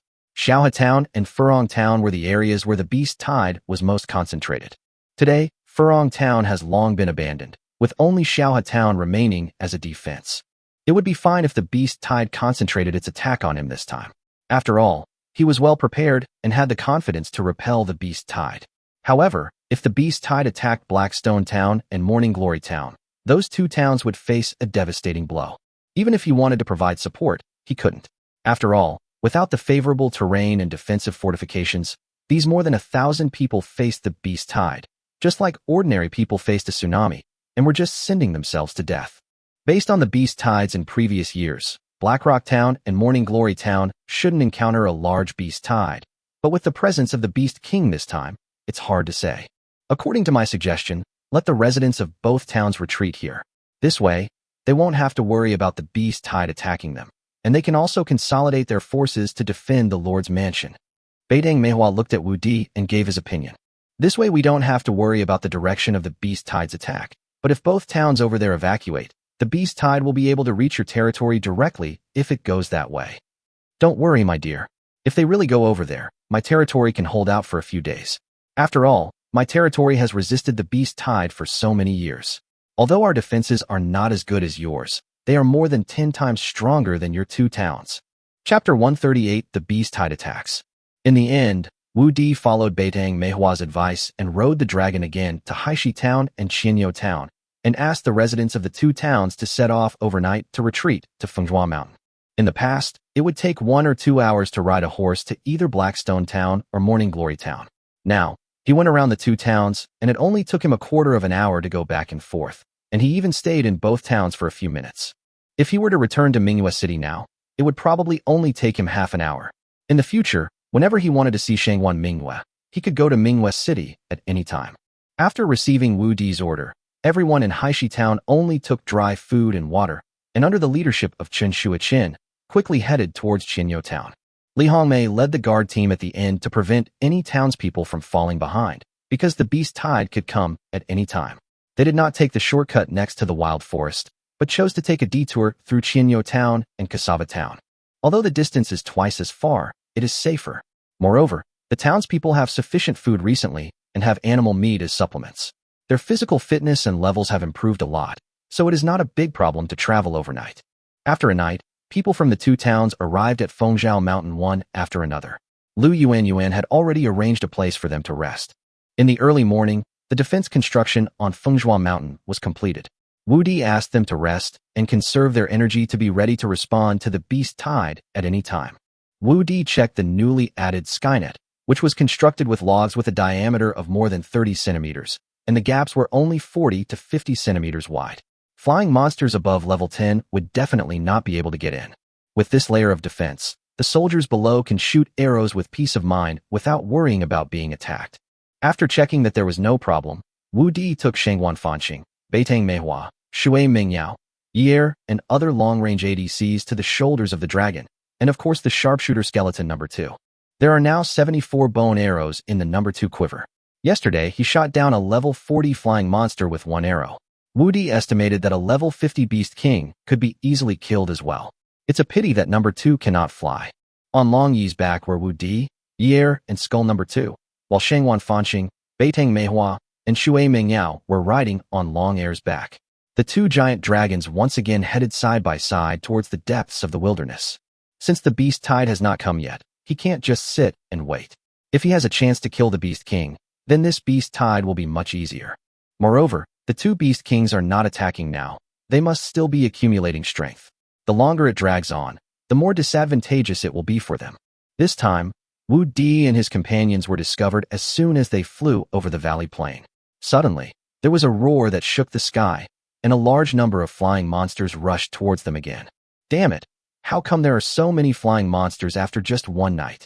Wu Di looked at the black mass of flying monsters that covered the sky and the sun, and their number had increased compared to when they left yesterday. Yesterday, it was estimated that there were nearly 10,000, and today it feels like there are more than 10,000, an increase of thousands overnight. If the number of arrows continues to grow like this, his hundreds of thousands of arrows may not be enough. After all, the accuracy of his soldiers is not as high as that of number 2. In order to avoid being surrounded by the monsters, Wu Di could only order the dragon to circle with the monsters and start kite flying mode. After just a few circles, he killed thousands of monsters, bringing the number of flying monsters to nearly 10,000 as of yesterday. However, the 2 Beast Kings did not even show up, so Wu Di had to return home again. When did this monster become so smart? After returning to the Lord's mansion, Wu Di was also very helpless. At this time, the reinforcements from Beitang Manhwa also arrived on time, bringing 200,000 arrows, which undoubtedly gave the people a greater sense of security. In the afternoon, after everyone had a good rest, Wu Di and his companions set off again. Even if they could not kill the Beast King, at least they could consume a group of flying monsters. Unfortunately, what greeted them in the afternoon was still a large number of flying monsters. After killing thousands of them again, Wu Di had no choice but to return. Bah! Roar! Just as Wu Di was about to return, 2 beast roars were heard again. Haha, you finally can't help it? Wu Di was delighted. It seemed that after killing so many of their subordinates, the 2 Beast Kings couldn't help it anymore. But when Wu Di was about to turn around and kill the Beast King, he still did not see the Beast King, but the entire forest began to shake. The monsters in the forest also rushed towards them. Oh no, the Beast Tide has begun. At this time, Wu Dina didn't know that the 2 beast roars just now were not the Beast King being fooled, but the order to launch the Beast Tide. Let's go back and defend. At the speed of the Beast Tide, it would take at most 2.5 hours to reach Xiao Town. Fanqing, you guys hurry up and recover your magic power. After returning to the Lord's mansion, the women worked hard to recover their magic power, while Wu Di personally sounded the alarm for the incoming Beast Tide. Soon, all 1,200 soldiers were on combat readiness. The well-rested residents, led by the mayors and militia captains, began delivering bundles of arrows to various combat positions. Many militiamen above level 10 will also assist the guards in defending the city. They do not need to fight against the monsters. They only need to be responsible for logistics and use rolling logs and thunderstones to block the monsters. It is worth mentioning that with the supply of a large amount of level 40 monster meat, the number of women and warriors close to Wu Di who broke through to level 40 and above reached 24. There are also more than 300 militiamen from Qianyou Town and Haishi Town. General Wu Di distributed armor and weapons to them. Now there are more than 1,500 people who can face the Beast Tide head-on. The only one at level 50 is Shangwan Fanqing, but no one at level 50 can withstand Wu Di's 2 skeletons and 2 dragons combined. Except for the elves, Wu Di has gathered all the forces he can muster. If he still cannot defeat this Beast Tide, he can only escape back to Manhwa City and live in misery. 2 hours later, a huge black cloud slowly approached the horizon, and thick smoke rose from the forest below. As the two approached, an invisible aura pressed towards Fengzhua Mountain. Then came the roar of beasts that filled the sky, sweeping over with an earth-shaking momentum. Oh my God, is this a beast tide? Am I seeing things? Tell me I am seeing things. How could there be such a huge tide of beasts? How many magical beasts are there? Can we stop so many monsters? The people in the territory were all stunned by the overwhelming number of monsters. They have lived in the territory for 10 or 20 years. Have they ever seen such a huge tide of beasts? Especially the soul-shaking feeling of oppression. If there weren't so many soldiers still there, if Wu Di wasn't still there, they would probably have run away for their lives. It's here, finally here. Standing on the terrace on the 5th floor, although Wu Di was nervous, he also breathed a sigh of relief. The beast tide did not disperse, but headed straight for his lord's mansion, which saved a lot of trouble. At least other towns would not be destroyed. All combatants, prepare. All non-combatants, enter the bunkers, the stone chambers hollowed out of the mountain. Chapter 139. If you want to play like this, I'm not afraid of you. With Wu Di's order, only more than 1,000 soldiers and 2,000 logistics support troops were left on the entire surface of Fenghua Mountain, ready for battle. At this time, the monsters on the ground also swept over like a tsunami. The bushes along the way and trees as thick as thighs fell to the ground one after another, leaving only the thick trees standing tall. Soon the vanguard of the beast tide rushed into Xiaohe town. Houses collapsed one after another like a tidal wave. The entire Xiaohe town ceased to exist, and one-horned rhinoceros appeared before everyone's eyes. Everyone on the mountain gasped. Fortunately, the people in Xiaohe town had already evacuated, and Xiaohe town was located in the inner city. It would be demolished after the beast tide, so there was no need to worry. After the one-horned rhinoceros group, as the vanguard of the demolition team, demolished Xiaohe town, they did not attack directly, but stopped as if waiting for orders. The one-horned rhinoceros is huge in size, with thick skin and flesh, making it the best forward tank. Ordinary crossbows cannot kill them unless they hit the vital parts. And there are as many as 400 or 500 of them. Fortunately, their levels are not very high, and the highest is only about level 30. However, if you want to deal with them, you have to rely on heavy crossbows. Behind the unicorn rhinoceros were various magical beasts. Although they had no formation to speak of, they were divided into groups, densely packed, and stretching as far as the eye could see. Husband, there are probably 70,000 to 80,000 monsters on the ground alone. Tuoba Lingxiang couldn't help but break out in a cold sweat as he looked at the army of monsters gathered at the foot of the mountain. The number of monsters on the ground is not enough to attack the top of the mountain, but the first and second lines of defense will definitely fail. After all, there are so many of them, and the pile of corpses alone can fill the first city gate. However, they could only break through the second level at most. The cliffs on both sides of the second level were 30 or 40 meters high. If they wanted to get up by piling up corpses, the number would not be enough. What I am worried about is the flying monsters in the sky. Once the soldiers retreat to the defense line on the mountainside, there will be no Skynet protection there, and they will be exposed to the sharp claws of the flying monsters.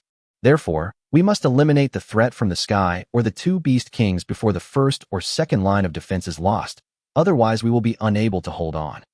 Wu Di looked at the nearly 10,000 flying monsters in the sky and expressed his concerns. If it were just the monsters on the ground, even if there were twice as many of them, they wouldn't be able to break through his third line of defense on the mountainside. But it's different with flying monsters. Once the third line of defense is broken through or affected by flying monsters, the third line of defense will be useless. Therefore, he had to deal with the flying monsters in the sky, or the two beast kings, while his troops retreated to the mountainside, but both were not easy. Ling Xiang, the rest of you will go to 3 different locations to supervise the battle. Only fire arrows when flying monsters approach. Heavy crossbows are only used against large monsters and monsters above level 40. There was no way that there were not enough arrows, so he had to use them wisely, especially the arrows for the heavy crossbow, which only amounted to 2,500 including the support from Beitang Manhwa. There are 500 large one-horned rhinos alone, and hundreds of other large monsters, so every arrow must be used with caution. Don't worry, husband. Ting Ting and the others have all been on the battlefield and know all this. That's good. Remember, don't force the first 2 lines of defense. If you can't hold them, retreat immediately. We must ensure that casualties are minimized. To be honest, although Wu Di believed in the command ability of Shan Tingting and the others, he still couldn't help but give them some advice. After all, the lives of more than 10,000 people in the territory were in their hands. Bah! Roar! Just after Tuoba Lingxiang and the others left, 2 beast roars sounded at the same time. The beast tide is attacking. After 2 roars, all the monsters on the ground and flying monsters in the sky roared. Then the beast tide split into 3 directions and attacked 3 ways at the same time. What surprised Wu Mi was that only a part of the beast tide was sent to attack, and most of the monsters did not move. No way, not only did you split into 3 groups, but you also launched a tentative attack. Are you sure you're not kidding? Or do you think that this little bit of power is enough to take over my impregnable territory? Wu Di was also amused to see the Beast King's operation. If you do this, then I won't be afraid of you. Whether it is the air or ground monsters, only 1/3 of them appeared, about 10,000 in each group. The unicorn rhinoceros was still the vanguard, but there were only dozens of them in each group. Behind the unicorn rhinoceros are various magical beasts such as long-haired pigs, saber-toothed pigs, and thousands of various magical beasts in the air providing assistance. The lineup seems impeccable, but it is a bad move. Alas, you are obviously a monster, but you insist on imitating humans. I thought you were so powerful. Wu Di felt relieved, but did not underestimate the enemy. If the Beast King had reacted and immediately sent all the monsters forward, the outcome of this battle between humans and beasts would have been questionable. The middle route was the closest and the first to encounter the enemy. The commanders of the middle route were Shan Tingting and Lu Chunyan, and the supervisor was Tuobo Lingxiang. At this time, the three of them were on the city wall of the first checkpoint. Apart from the three of them, there are only 2 teams of 20 soldiers and a heavy crossbow. They are only responsible for the front. There are auxiliary troops consisting of hundreds of soldiers and townspeople on both sides of the rear corridor. Their task is to take charge of the monsters on both wings and the monsters in the air. Put. Bang swish. The vibration of the crossbow cart and the whistling sound of the arrow leaving the barrel exploded. A one-horned rhinoceros that was running wildly 500 meters away fell to the ground, rolling over due to inertia and splashing large amounts of sand and gravel. The magical beasts behind it that were unable to avoid it were also tripped. Then, like a butterfly effect, monsters were constantly tripped, and those that did not have time to get up were trampled by the rushing monsters. However, for the huge herd of monsters, this loss was negligible. However, after the heavy crossbow killed only 3 one-horned rhinos, the one-horned rhinoceros in front had already approached within 50 meters. The heavy crossbow had lost its shooting range and had to choose the huge monsters in the middle of the beast tide. However, the archers and spearmen on the city wall also played a role at this time, and the heavy crossbows on the second city wall could also provide support. Although the city gate below is made of wood, it is actually hundreds of years old ironwood and is 80 centimeters thick. There is a row of 40-centimeter thick beams at the back, as well as dozens of thigh-thick sloping roofs, which can easily block an impact force of hundreds of tons. In order to prevent collisions, the door panels outside the gate are inlaid with 1-meter-long iron spears. If the monsters crash into them, it will undoubtedly be suicide. But now the one-horned rhinoceros in the front were fearless and rushed towards the hedgehog-like iron gate one after another. As expected, one rhino after another fell down, and the rhino behind them continued to fall. But because of the obstruction of the corpse of the rhino in front, the rhino behind just bumped into the corpse in front. Chapter 140, First Battle Victory. Soon a thick mountain of flesh piled up under the city wall. Because the road was narrow, many monsters could only attack along the mountains on both sides of the city wall. From a distance, it looked like the city gate was blocked, and the monsters rushed towards the mountain, trying to break through the mountain that was blocking the way. Smash it hard. At this time, the auxiliary soldiers in the corridor of the city wall also came in handy. They lifted the stones on both sides of the city wall and smashed them at the herd of beasts below. At the same time as the monsters on the ground were attacking, the flying monsters in the sky also dived down from midair like an osprey diving into the water. Crossbowmen shoot. Swish, swish, swish. Arrows and monsters collided in the air, feathers and blood bloomed like flowers in full bloom, and monsters fell from the sky one by one. The flying monsters that broke through the blockade of arrows were also blocked by the skynet above the tunnel. Some were even stuck in the grid and became living targets for the spearmen below. Flying monsters that have lost the ability to dive are less threatening than monsters on the ground. They are either shot to death by bows and crossbows or stabbed to death by spears. The battle situations on the left and right sides were similar. The monsters on the ground could not break through the blockade of the city wall in a short period of time, and the monsters in the sky could not break through the skynet to harm the soldiers below. In the current situation, if the monsters on the ground cannot break through the 2 layers of blockade and drive the guards to the mountainside, the monsters in the air will not be a threat to them. If this continues, it will be difficult for them to break through our second line of defense. Wu Di stood on the roof of the 5th floor, with a panoramic view of the 3-way battlefield. At this time, the Beast King had not yet ordered a second wave of attack, which was becoming increasingly advantageous for him.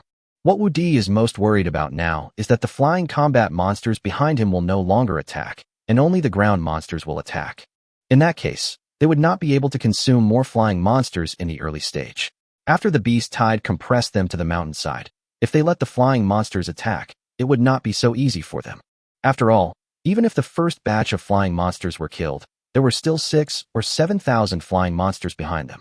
Without the cover of Skynet, they could not withstand the attack of so many flying monsters. I hope these two Beast Kings will continue to be stupid. Wu Di could only pray in his heart. Now the two Beast Kings still have not shown up, and Wu Di doesn't know where they are hiding. There are also a large number of flying monsters outside, so it is impossible to behead them. Brother-in-law, it's getting dark. I guess there won't be any flying monsters in the second wave of attack. At this moment, Shangwan Fanxing said as he looked at the gradually darkening sky. Oh, aren't monsters more active at night? That's true, but the flying monsters are mostly sky-splitting eagles and blue-winged birds. Their vision range is very short at night, and they basically lose their combat capability. I guess the previous test attack was because it was getting late, so they wanted to test our strength first, and then launch a general attack tomorrow morning. Of course, it is too early to draw this conclusion. If the ground monsters don't launch a second round of attacks later, then we can be sure that the two Beast Kings mean this. If the ground monsters attack again at night, then the two Beast Kings are really stupid. So, we're going to be under a lot of pressure tomorrow morning. Can we take this opportunity to go out and consume some of our air power and relieve some of the pressure tomorrow morning? Wu Di had another idea in his mind. Since the flying monsters would not attack a second time, they could take this opportunity to consume some of the flying monsters. Spend a little more today, and you'll have less stress tomorrow. I think it's feasible. If there's a chance to kill the Beast King, that would be even better. Even if we can only kill the Beast King of the sky-splitting eagle, then our aerial threat will be gone. After receiving responses from the women, Wu Di and a few long-range companions once again climbed onto the dragon's shoulders and charged towards the herd of aerial beasts in the distance. Cry! As the giant dragon flew out of Fengzhua Mountain, sky-splitting eagle King Jiao discovered them and sent thousands of blue-winged birds to stop them. Haha, the food delivery is here. Wu Di laughed when he saw this, ordered the dragon to slow down, and started flying kites with thousands of blue-winged birds. Half an hour later, all the pursuers behind him were killed. When Wu Di was about to attract another wave, the Beast King learned his lesson and directly let the remaining flying monsters land in the herd. All the flying monsters above the 3 roads were killed, but there were still most of the monsters on the ground, and they continued to attack desperately.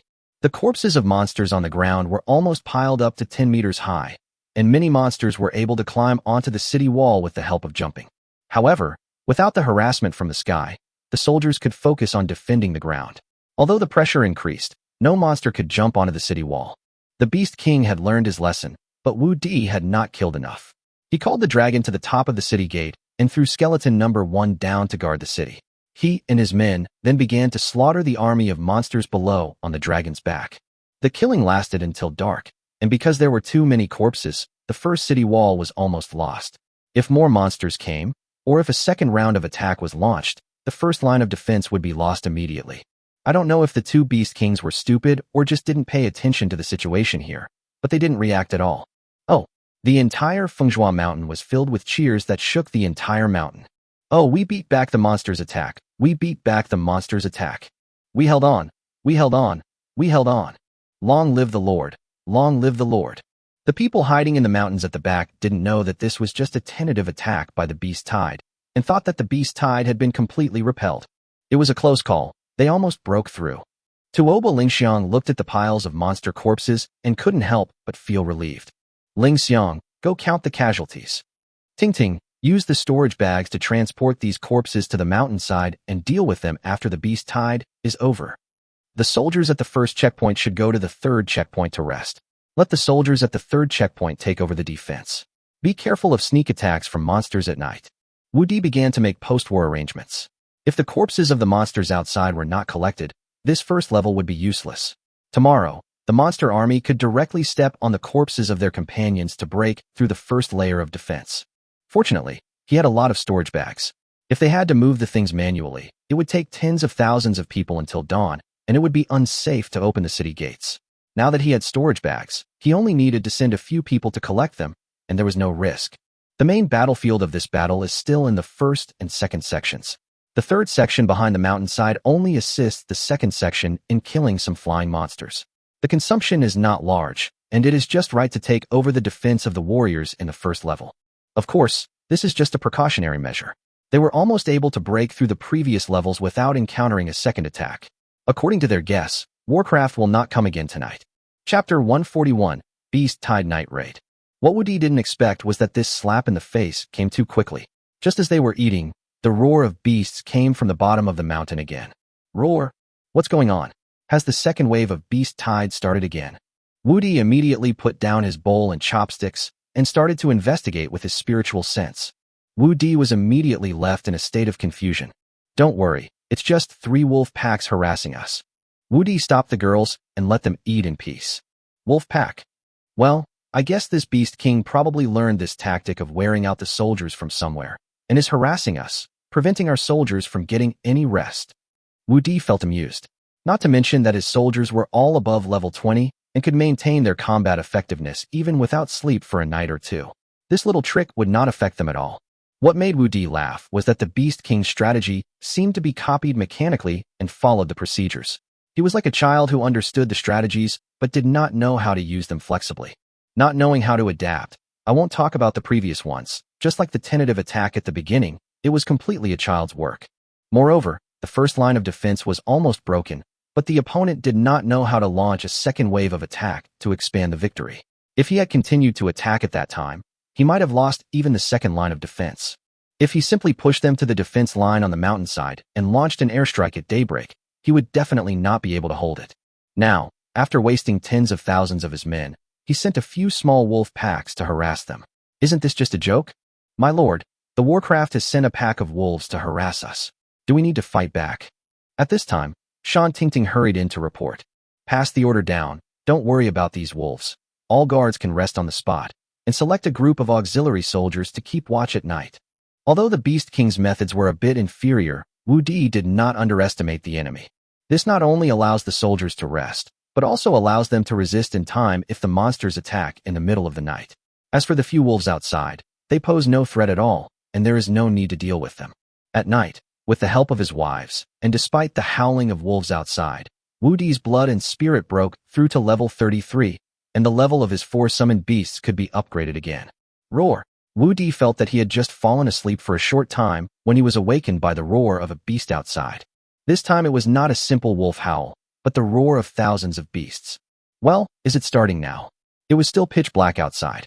Wudi estimated that it was just before dawn and there was still an hour or so before daybreak. I sent out my divine sense to check and found that the second wave of beasts had indeed begun. However, the flying monsters did not move out, but all the monsters on the ground pressed forward. And this time the monsters have learned their lesson. The middle lane is the main attack lane. The number of monsters is estimated to be over 50,000, with 10,000 on each of the left and right lanes. Moreover, the attack power is not strong. It seems to be a feint attack to delay the defenders here. The Beast King still did not appear and was not within Wudi's detection range, but the flying monsters still living on the edge of the forest did not move at all. Haha, you've learned your lesson this time. The war has begun, and Wudi has no choice but to get up. He had to eliminate more than half of the flying monsters, or 2 Beast Kings, before dawn. With the monsters offensive this time, the guards in the middle would definitely be compressed to the defense line on the mountainside by dawn. When the flying monsters launch an attack, he will definitely not be able to defend the middle lane, so he must resolve this hidden danger before dawn. Now that all the ground monsters have been dispatched, leaving only the blind flying monsters, this is the best opportunity to ambush the Beast King. The dragon took off again. Most flying monsters had weak night vision, but the dragon was not one of them. It was still a daytime combination, but this time the dragon did not fly directly towards the flying monster. Instead, it made a big circle and came behind the flying monster. Sure enough, the figures of 2 Beast Kings were found 500 meters behind the flying monster. However, the flying tiger Beast King also discovered them. Roar! It's too late now. Fanxing, I'll leave the sky-splitting tiger to you. The flying tiger was only level 54 and was no match for the level 56 Shangwan Fanxing, not to mention the assistance of Long Air, Beidang Manhwa, and Shui Mengyao.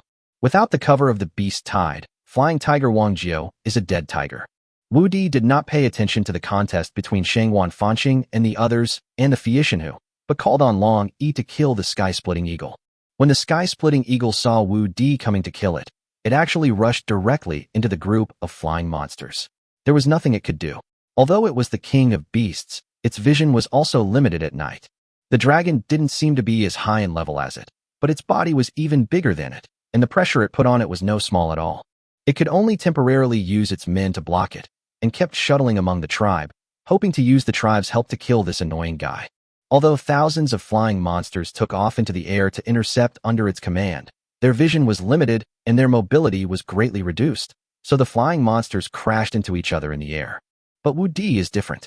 Although his vision is also limited, he has the ability to detect with his divine sense. No movement within a radius of 3 kilometers can escape his detection, let alone the monster in front of him. Skeleton number 2 and the dragon under him were also not affected by the darkness. Crescent Moon, as an elf, could not distinguish between day and night, just like a normal person bullying a group of blind people. Like a tiger among a flock of sheep, the monsters were shot and killed before they even saw them. Of course, Wu Di only killed the monsters that blocked his way, and his target was still the sky-splitting Eagle King. At this time, the sky-splitting Eagle King could only rely on the movements of his tribe to determine the location of Wu Di and the others, and then take shelter. Although Wu Di had been locking onto the sky-splitting Eagle King, the other party was dodging around the herd of beasts, and both his attack and vision were blocked by the flying monsters in the sky. After circling like this for half an hour, Wu Di killed no less than 2,000 monsters in the group, but still failed to catch up with the sky-splitting Eagle King. Just when Wu Di was getting upset, Confronting came quickly to help after killing Fei Tianhu. Haha, let's see how you can escape now. Wu Di laughed loudly to release the frustration in his heart. He was about to be caught up every time, but was blocked by other monsters. That feeling was really frustrating. Of course, the main reason was that Wu Di did not dare to stay too far away from Confronting and others. Once the distance exceeded, Long Air would be teleported to his side. This limitation is a sorrow for the summoner, but it is also for the summoned beast to better protect the summoner. After all, the summoner is just an ordinary person without the summoned beast. Now that there were no restrictions, Wu Di directly ordered Long E to speed up and rush out of the beast group, and in the blink of an eye he was behind the sky-splitting Eagle King. Space Blade. Wu Di directly used the level 30 space skill to shoot at the wings of the sky-splitting Eagle King. Suddenly, the left wing of the sky-splitting eagle was hit, feathers fluttered, and blood and flesh splattered, but the sky-splitting eagle's wings were not completely cut off. After all, Wu Di's level was more than 20 levels lower than that of the sky-splitting eagle. This is all thanks to the space skill with extremely high defense penetrating power. If it were any other magic skill, with a gap of more than 20 levels, it would probably not have any effect at all. Cry. The sky-splitting eagle felt the pain and immediately became angry. Golden light surged on his body, and golden wings shot towards Wu Di like sharp blades. Chapter 142. The Beast King dies, and the Beast Tide retreats. Oh no. Wu Di just realized that he had no defensive skills. He could use teleportation to dodge, but Yu Ye couldn't escape. Just when Wu Di felt something was wrong, the giant dragon under him roared, and suddenly a ball of fire shot out of her mouth. Wu Di felt flames gushing out in front of his eyes, and a heat wave hit him, and the golden feathers flying in front of him melted away one after another. Well done, Longy. Number 2, shoot it. Shoot it to death. In fact, Wu Di didn't need to give any orders. Number 2 and Yer had already shot arrows at the sky-splitting eagle. Puff. Bite. One arrow hit the flesh, and the other bounced off. Although Yer was accurate, her level was too low and the arrows were too weak. It was like shooting at an iron plate when hitting the sky-splitting Eagle King, and not a single hair was shot off. However, the arrow shot by number 2 hit the sky-splitting eagle directly on its back, severely injuring it. Bah! Just as Wu Di was about to finish him off, Confronting caught up and had already prepared her level 40 skills. The water python is going to swallow the sky. In an instant, a 10-meter-long giant python flew towards the seriously injured sky-splitting eagle like a truck. Bang! Hey! Bang! Finally, the sky-splitting Eagle King fell with his last unwillingness and landed heavily in the forest below. At this moment, a hint of light appeared in the sky. It's dawn, it's over. The two Beast Kings were not strong, and basically did not confront them head-on. They were always trying to avoid them. They did not look like the wild monsters in the wild forest at all, giving Wu Di the feeling that they were tamed. But no matter what, this beast tide has been resolved. Now that the two Beast Kings have been eliminated and nearly half of the flying monsters have been killed, it is estimated that after daybreak, most of these monsters will not attack again. However, to be on the safe side, Wu Di led everyone to charge into the group of flying monsters again. At this time, they clearly felt that the resistance was half weakened, and many monsters began to flee. Less than 30% of the monsters came to attack and kill them. More than 10 minutes later, the sky was bright. Except for the flying monsters killed by Wu Di and others, The remaining 3,000 or 4,000 monsters disappeared without a trace. When Wu Di and others were preparing to return to the city, a large number of magical beasts rushed over from the direction of Xiao Town, roughly estimated to be no less than 20,000. It looks like the beast tide is over. Let's go back. When Wu Di and others returned to the Lord's mansion, the entire Fenghua mountain erupted in cheers that resounded through the sky. This time, the beast tide was passed without any danger. When Wu Di reached the mountainside, the second line of defense in the middle was indeed broken. If they had not killed the Beast King, the flying monsters would have attacked in groups at dawn, and Fenghua Mountain would have been lost. Has the number of casualties come out? Wu Di spoke first when he saw Shan Tingting coming over. 12 people died, 34 were seriously injured, and 126 were slightly injured. Among the dead, 4 were newly promoted soldiers, 5 were auxiliary soldiers, and 3 were support soldiers from Maywailing. Most of the seriously injured are auxiliary soldiers. Only a few are soldiers. After listening to Shan Tingting's report, Wu Di turned to Wang Qilan beside him and said, "Aunt, each person who died will receive a pension of 50 gold coins, and each person who is seriously injured will receive 20 gold coins in compensation, with lifetime tax exemption. The soldiers and civilians under me will be rewarded with 1 to 10 gold coins according to their merits, and everyone will get a share." "Okay, I'll do it right away. Mayors, please organize the manpower to dismantle all the monsters and bring back the monster carcasses on the edge of town for disposal. All the monster flesh and blood below level 30 will be divided equally among the 4 of you, and all those above level 30 will be handed over to the treasury. Of course, all monster materials and magic cores must also be handed over to the treasury. The beast tide has been dealt with, and now it's time to reap the rewards. Although there are not 100,000 monsters killed this time, 60 to 70,000 will not be able to escape. There are an estimated 40,000 to 50,000 of those below level 30, and more than 10,000 of those above level 30. The value of the materials and magic cores on the monsters alone is estimated to be over 100,000 gold coins.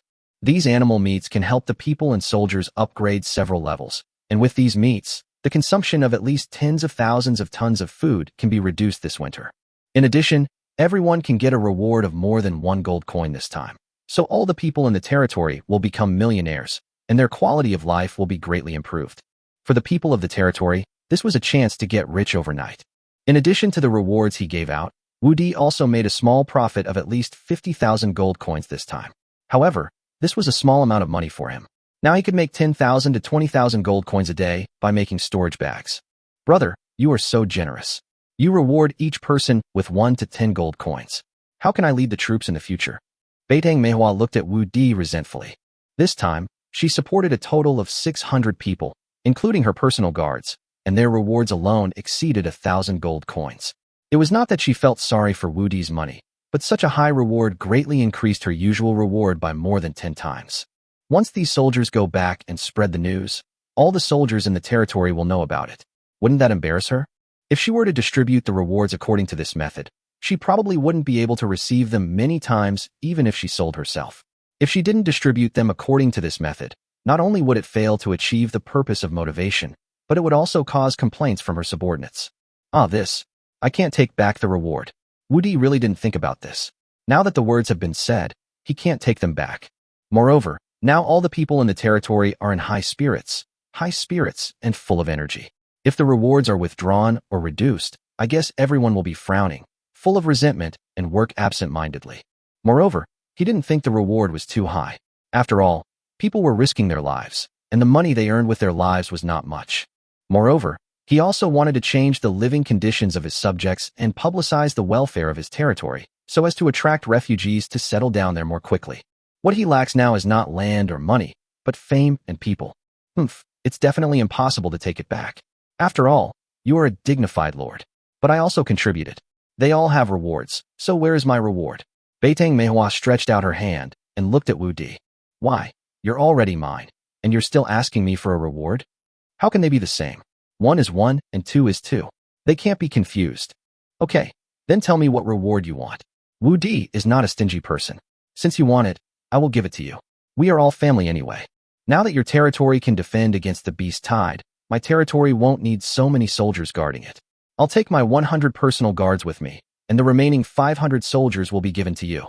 I believe that since you are so generous, they will be willing to follow you.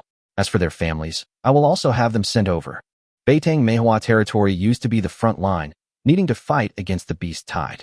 Now with Wu Di in the front, it has become the second line and does not need so many soldiers at all. Wu Di happened to be short of people, and the reward was so high that it would be difficult for her to manage them if she went back. So she gave these people to Wu Di and didn't let them go back, otherwise the soldiers wouldn't know about the reward. As for her personal guards, they were all carefully selected by her and were definitely able to keep their mouths shut. Moreover, they did not have much contact with the soldiers in normal times, so there was no need to worry about them saying something wrong. Leaving these soldiers here can achieve multiple goals at once, and she can also save a lot of expenses every year, so why not do it? Chapter 143 Magic Core and Magic Weapon. Haha, how about you give me some of your territory's population? Wu Di naturally accepted Beitang Manhwa's proposal with pleasure. He had only 600 soldiers in such a large territory, and with the militia from various towns, there were only 900 people. After the inner city was built, soldiers were needed to guard both the maintenance of public order and the defense of the city walls. Beitang Manhwa's 500 soldiers could just solve his problem of lack of soldiers. You are really not polite at all. But including the families of these soldiers, I can give you a maximum of 2,000 people. Although Beitang Manhwa was impolite in her words, Wu Di was her man, and since he had spoken, she had to support him. Haha, do I even need to be polite to my sister? You're a good person, but you have to give me a batch of the magic cores you obtained this time. Beitang Manhwa said, giving Wu Di a look. No problem, just go to the treasury and get as much as you want. Although magic cores are the most valuable material on Warcraft, they cannot be directly absorbed by magicians. The biggest function of magic cores is to make potions, inlay magic equipment, and charge magic equipment. However, the Great War 1,000 years ago killed most of the master craftsmen, causing the inheritance of magic equipment in the eastern continent to regress 1,000 years. Today, magic equipment is too scarce on the market, and there is not much demand for magic cores, which also leads to the low value of magic cores today. Wu Di had only seen 3 magic weapons, all of which were magic wands: Nalan Zishi's Thunder Wand, Shangwan Fanqing's Water Ripple Wand, and Beitang Manhwa's Hurricane Wand. Brother-in-law, I want the magic cores of those 2 beast kings. Shangwan Fanqing also spoke from the side. No problem, but those 2 monsters don't seem to be water type, right? Can you use magic cores of different types? If it's used to inlay and forge a magic weapon, it's indeed useless to me. But if it's just to charge my staff, that's not a requirement. All I need is the energy in the magic core. So there are no level requirements? The magic core embedded in my wand is a 5th level magic core, which is the magic core of a level 50 to 59 magical beast. If it is a magic core of the same level, only 1 is needed to fill it with energy. But if it's level 4, you'll need 10, level 3 you'll need 100, and so on. I see. How long can a full charge last? Skills of the same level can be released 3 more times. Release it 3 more times. Let me put it this way. Manhwa's wand is a 4th level one. Once it's fully charged, she can unleash a level 40 skill 3 more times. If she's using a level 30 skill, she can unleash it 30 more times. The function of the magic wand is to increase our own magic threshold, allowing us to have more magic release skills. I understand. Wu Di finally understood. Just like a car's fuel tank is of a certain size, the function of the magic weapon is equivalent to adding an auxiliary fuel tank to the car. As for the size of the fuel tank, it is determined by the level of the magic weapon, and the purpose is to ensure endurance. On the other side, in Shumuling, east of Wu Diling, their mayor led the townspeople to Magnolia Ridge, adjacent to Plum Blossom Ridge behind, to avoid the beast tide since the day before yesterday. Like the hibiscus territory before it, the tree territory has no lord, and every year they rely on the Magnolia territory behind them to help them block the beast tide. This year is no exception. They all evacuated to Magnolia territory in the evening of the day before yesterday. At this time, the entire Magnolia territory is on high alert. Li Yulan is the lord of Yulan territory and one of the earliest veterans who followed Shangwan Mingyue and her sister to open up new land. She has made countless contributions and is one of the 15 viscounts of Mingyue City. Her level is only 1 step away from level 50, but she is different from Beitang Manhwa. She is a warrior. At this time, she also came to the front line in person to wait for the arrival of the beast tide. My lord, it's been 2 days. Why haven't we seen any signs of the monsters? The beast tide should have arrived by this time of year. The scouts haven't returned yet. Has Commander Wu Di sent anyone there? My lord, the scouts who went to the tree territory should be back soon. However, there is no direct road to the Wu Di territory.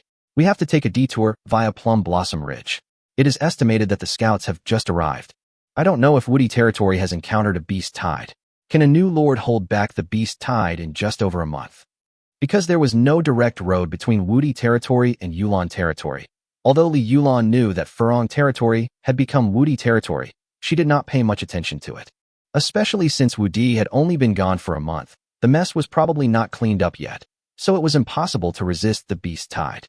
I heard that Plum Blossom territory sent 500 city guards to provide support the day before yesterday, but without the city walls and fortifications, I guess. I know that too, and Manhwa went there with her personal guards a few days ago.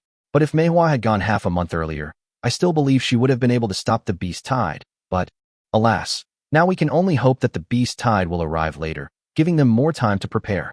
Report, Lord, no magical beasts were found in the tree territory. At this moment, the scout captain came forward to report.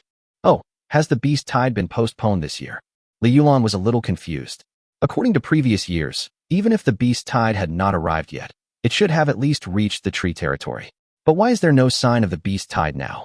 My lord, I went to the edge of the savage forest to investigate, but I didn't see any monsters. However, I didn't go deep enough to find the location of the beast tide. All right, continue to have people monitor the trees. If you find any trace of the beast tide, report back immediately. I obey your orders. Li Yulon frowned slightly. She noticed that this beast tide was unusual, but she couldn't figure out what the problem was. It was not until the sun set that the scout who went to Wu Dilling came back and brought her a shocking news. The bandit problem has been resolved. The 4 towns are connected. A huge Ferris wheel has been built. The city construction has begun. The Fengzhou mountain is easy to defend but difficult to attack. The Lord's mansion is like a fortress. There are 2 beast kings and 100,000 magical beasts. These words and messages attacked her soul one after another. In her opinion, Wu Dilling, who was difficult to resist even with thousands of monsters, actually repelled the tide of 100,000 monsters. They also killed tens of thousands of monsters. More importantly, apart from an empty town destroyed by monsters, there were less than 100 casualties. Is this a joke? None of the stories she has read dared to write like this. The beast tide of 100,000 magical beasts with 2 beast kings was dealt with so easily. If this beast tide reached her territory, it would definitely trample all of her territory. Is this a territory that has only been established for a month? She couldn't do it even with the territory she had developed for 10 years. If she didn't know the scout captain's character well and didn't know his shocked expression, she wouldn't have believed it was true. No, I have to go to Woodling to see for myself. Guards, mount your horses and follow me to Woodling. Chapter 144, The Beast Tide of the Purple Cloud Empire. In the Ziyun Empire, on the edge of the wilderness, rows of 30-meter-high wooden walls stretch for thousands of miles, like a sleeping dragon blocking the border. At this time, hundreds of thousands of soldiers were standing on the city wall, looking at the densely packed monsters under the wall. Some new recruits felt the urge to urinate. Even veterans with decades of experience felt a little jealous. This endless army of monsters was at least 10 times larger than in previous years. How could they fight this war? Unlike the Silver Moon Empire, the Purple Cloud Empire has a huge beast tide every year. Not only do their marginal territories have lords, but each lord is above level 50. For many years, the border between the territory and the wild forest has been connected by a giant wooden wall. Each territory has tens of thousands of soldiers, and dozens of territories have hundreds of thousands of soldiers guarding this borderline. Every year, the beast tide would take the lives of a large number of soldiers, but it would also bring in huge amounts of beast meat and a vast amount of magical beast materials, allowing these lords to make a fortune. The Ziyun Empire can obtain more than 60% of the magical beast materials it consumes every year in the annual beast tide. Therefore, if you want to be a lord here, you must not only have strong personal strength, but also have strong backstage support. Therefore, the lords here are either descendants of royal nobles or their vassal forces. Those who are not of high status and have no strong backing can forget about competing for this big cake. But today, these dignitaries were all trembling. Of course, some were frightened by this unprecedented tide of beasts, but some were trembling with excitement. It is a beast tide, but it is also wealth. It is a crisis, but it is also an opportunity. If you can't hold on, you have to start over. If you can hold on, you will become rich overnight. Danger and opportunity often coexist. However, those who are excited are still only a minority. After all, there are not many fools. Quick, report the scale of the beast tide to the city lord and have him send reinforcements. We absolutely cannot hold out against a beast tide of this size. A lord said to his personal guards with a pale face that if they did not support him, all his years of hard work would be destroyed. Even if she managed to survive this time, her status and position would plummet, and it would be considered good enough for her to be a lord in the rear. There were no less than dozens of lords who had the same idea as this lord, and they all sent people out to ask for help. Haha, I'm rich. I'm rich this time. This mini magical beast can definitely be sold for millions of gold coins. This time, I, Shintu Fun, will definitely be appreciated by the head of the family. Although dozens of lords worked together to defend against the beast tide, they only needed to guard their own territory, and the spoils were divided according to the area they guarded. Shintufan looked at the monsters in her area of responsibility, treating them as gold coins, which had blinded her eyes. My lord, there are too many monsters this time. Should we ask for help? Shintufun's personal guard captain asked worriedly. Why ask for help? There are many monsters this time, but our city wall is 30 meters high. They can't attack us at all. There are many monsters this time, but killing them will earn you more gold coins and greater merit. If you let them come to support you, then all the gold coins and credits will be shared with them. I have been stationed here for 10 years and have never seen such a rich tide of beasts. I must seize this opportunity. All the gold coins and credit will be mine. Pass the order down. When the beast tide comes, kill them mercilessly. After the beast tide ends, I will reward each of you with 10 silver coins. Yes, Lord. The guards wanted to say something, but it was rare for the Lord to be generous. After all, they were all the Lord's soldiers. Apart from the monthly salary, there were no rewards for ordinary tasks. I'm really smart. I can earn hundreds of thousands more by spending a few thousand gold coins. It's a pity that this deal only happens once. Alas, I wonder if the beast tide next year will be of this scale. Shintufan couldn't help feeling a little regretful as he looked at the approaching beast tide. If only all the monsters from the neighboring territories could come to my side and die in my defense zone, then they would all be mine. No one else would be able to stop them. Shintufan, who was in midair, looked at the beast tides and the territories on both sides, which were no less than hers, and felt a little jealous. But just after she finished speaking, the beast tide seemed to have heard her prayer. Although they were still advancing, they were moving closer to her defense zone. Hey, are you really here? Haha, that's great. I must earn more than any of them this time. Haha, my darlings, come to me, come to me. Shintufan was so excited at this time that he didn't even consider whether he could hold on. But she was still very confident. After all, the 30-meter-high city wall was not so easy to break through, and all of her 10,000 soldiers were above level 30, and there were more than 2,000 of them above level 40. He is also a level 58 warrior, and he has a level 55 commander and a level 52 fire magician under him. How could he fail to deal with a tide of beasts? Soon the beast tide entered the range of her defense zone. Without her order, the heavy crossbows on the city wall were fired first, and giant monsters fell one after another. Haha, money, money, these are just small coins. Looking at the monsters falling one after another, Shintufan felt like he saw gold coins falling down. Soon the vanguard of the monsters entered the range of the archers. Thousands of arrows were fired, and the monsters fell in groups. Seeing this, Shintufan felt like she was going to lose. The intense pleasure came over her, and she couldn't help but tremble all over. Come on, come harder. Watching the monsters fall one after another, Shintufan was surrounded by intense pleasure. He couldn't stop at all, nor did he want to stop. The beast tide also cooperated very well, and the main attack direction happened to be her defense zone. Although the surrounding defense areas were also attacked, the force was much smaller than that on her side. Haha, come on, come towards me. Looking at the thick layer of monster corpses piled up in front of her defense area, it was like a mountain of gold. Soon half an hour passed, then an hour, and then 2 hours. The corpses of the monsters in front of her defense area had piled up more than 10 meters high, and the monsters behind her were still rushing towards her endlessly. The number of monsters in the next defense zone was half of hers. Seeing this, Shintufan couldn't help laughing. Haha, cool, so cool.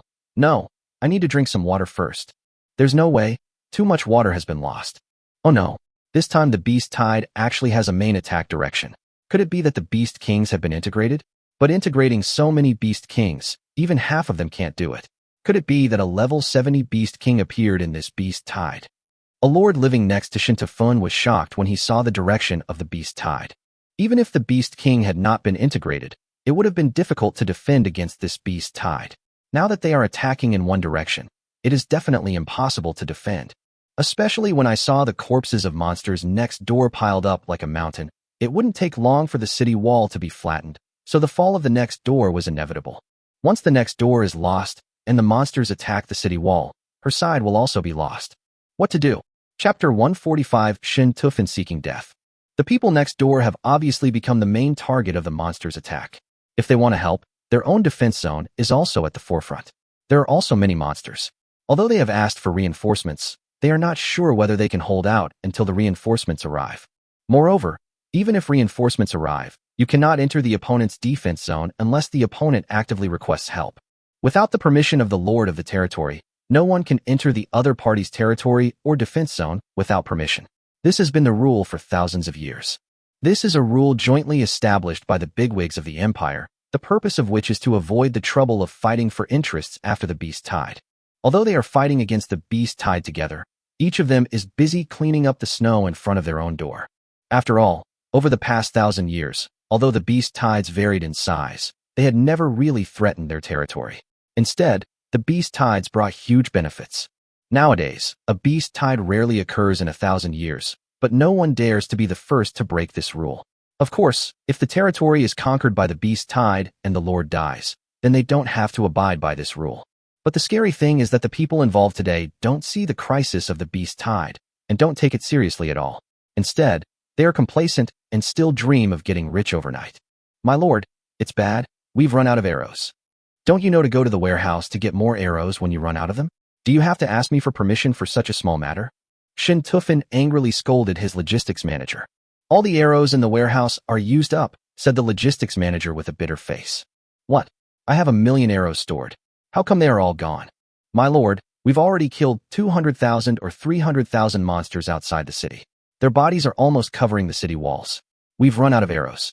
Now the soldiers can only fight the monsters. Damn it. Why didn't you say it earlier?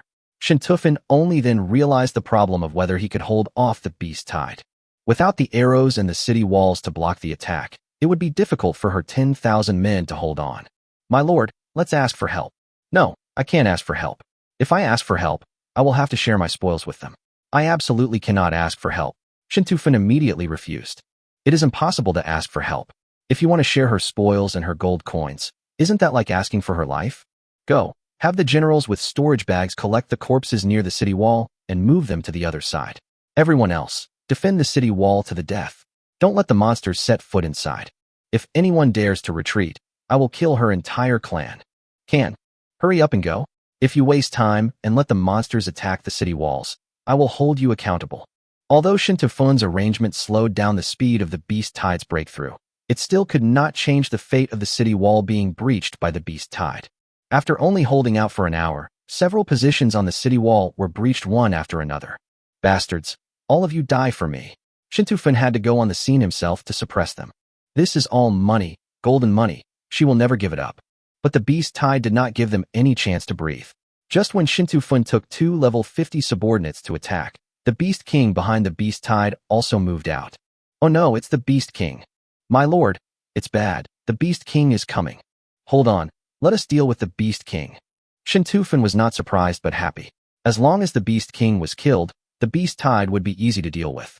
What Shin Tufin didn't expect was that 10 beast kings appeared in her defense area. How can there be so many beast kings? No. Impossible. No, my territory, my gold coins. Why are there so many beast kings? Why? Faced with beast kings that outnumbered his own by several times, Shin Tufin was almost going crazy. My lord, we can't hold on any longer. Let's run away. No, I can't escape. If I escape, my gold coins will be gone, my territory will be gone. Damn beasts. It's all these damn beasts. I want them dead. I want them dead. Damn beasts. Let me show you my pendulum. Go to hell. Shin Tufin, like a demon, swung her pendulum towards the nearest beast king. She was so angry. In her opinion, there was a mountain of gold in front of her, which was within her reach, but because of these beast kings, the gold mountain that originally belonged to her disappeared. How could she be willing to give up? She was unwilling to give up. As long as she killed these beasts, this mountain of gold would still be hers.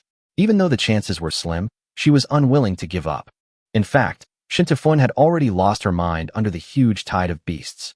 At this time, she was dominated by hatred and greed and completely ignored her own abilities. Die, all of you die for me. My lord, there is danger. Come back quickly. The level 55 commander saw Shin Tufin had rushed into the beast herd, and hurriedly used Whirlwind Slash to rush towards Shin Tu-fun. Pendulum and Whirlwind are both level 50 group attack skills, but one is a skill for hammer warriors and the other is a skill for sword warriors, but the lethality is considerable. Hey, Shin Tu-fun, after this battle, no matter what the outcome is, my Dilly family will have nothing to do with your Shinta family anymore.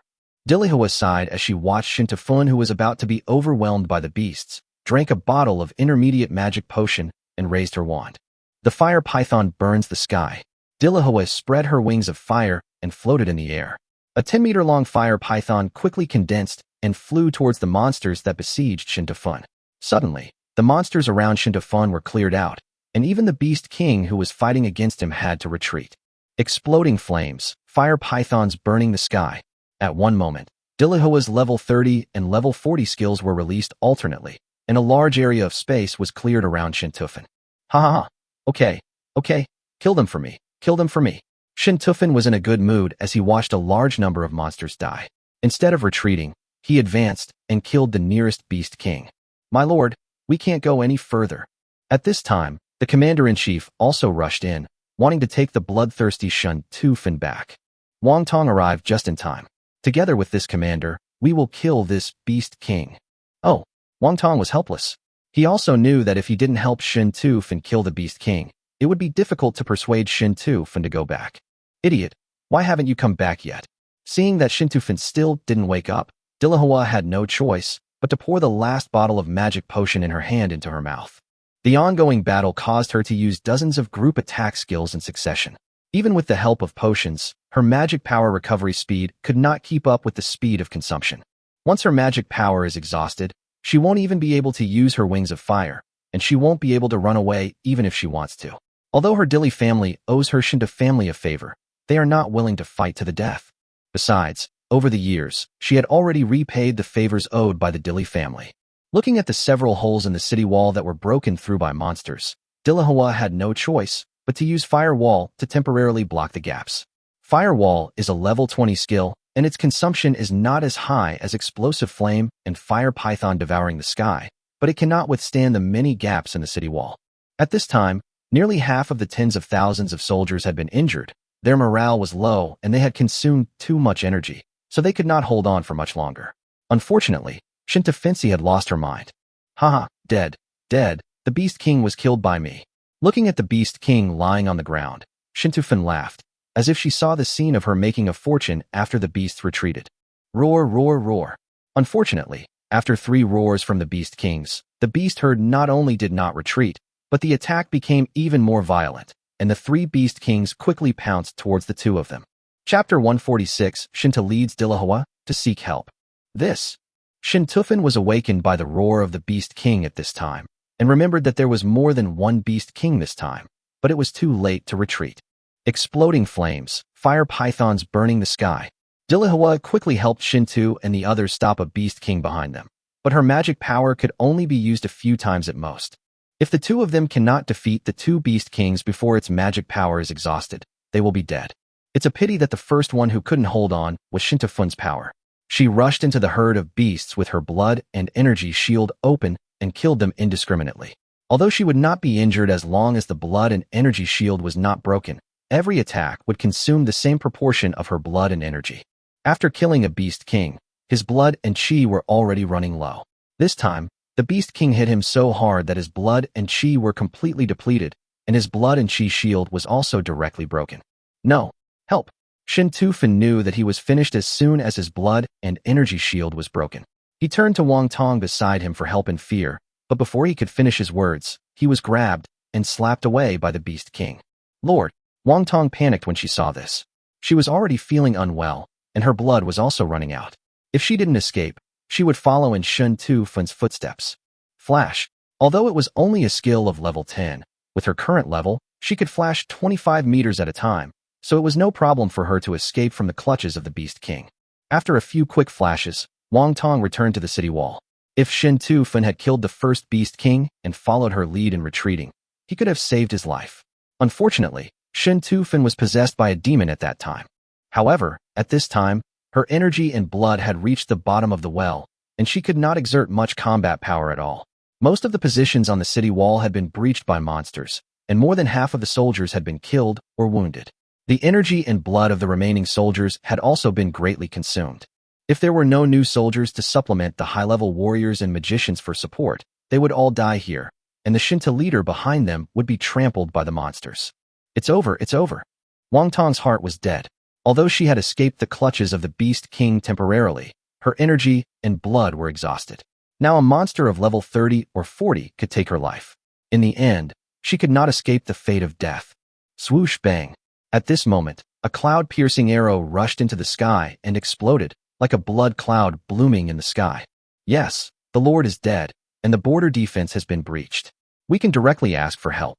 Wang Tong looked at Dillahua, who had sent out the distress signal, and then he remembered that Shin Tufan was dead, and there was no one to restrict them from asking for help. Seeing the distress signal rising into the air, everyone breathed a sigh of relief.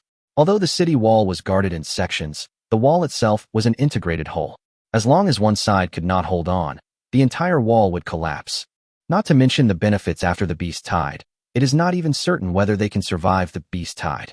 Even if they are lucky enough to escape the beast tide, the responsibility of losing the defense line afterwards is not something they can bear. However, even if a distress signal is sent up, it is not easy to wait for reinforcements. After all, the beast tides in previous years were not as large and ferocious as this year, and there are no backup reinforcements at all. Now we can only wait for the city in the rear to send troops, but it will take at least several hours at the earliest. The front line needs help. Make way immediately. The front line needs help. Make way immediately. Nailan Zishi led his team to the side of the road, looking at the team after team of cavalry galloping past with some confusion in his heart. Most of these cavalry were local troops of the Empire, and a small part were mercenary groups. Could it be that the front line is really asking for help? But why would they ask for help from a beast tide? Do they think they've earned too much? Nailan Zishi was puzzled. In previous years, these lords were always worried that there were not enough monsters on their defense lines. Why would they ask for help this year? Commander Lee, if there are any more troops heading for the border, stop them and question them. Miss, what is your identity? Don't expose yourself. I still have to go to Woody territory. Although we are allied with the Silver Moon Empire, it will still be very troublesome if those people find out. Besides, I finally got rid of 8th Sister this time. I absolutely cannot let her know our whereabouts. I understand. The front line needs help. Make way immediately. Miss, I've made sure to check. This beast tide is over 10 times stronger than in previous years. There's a possibility of a level 60 or even level 70 Beast King appearing.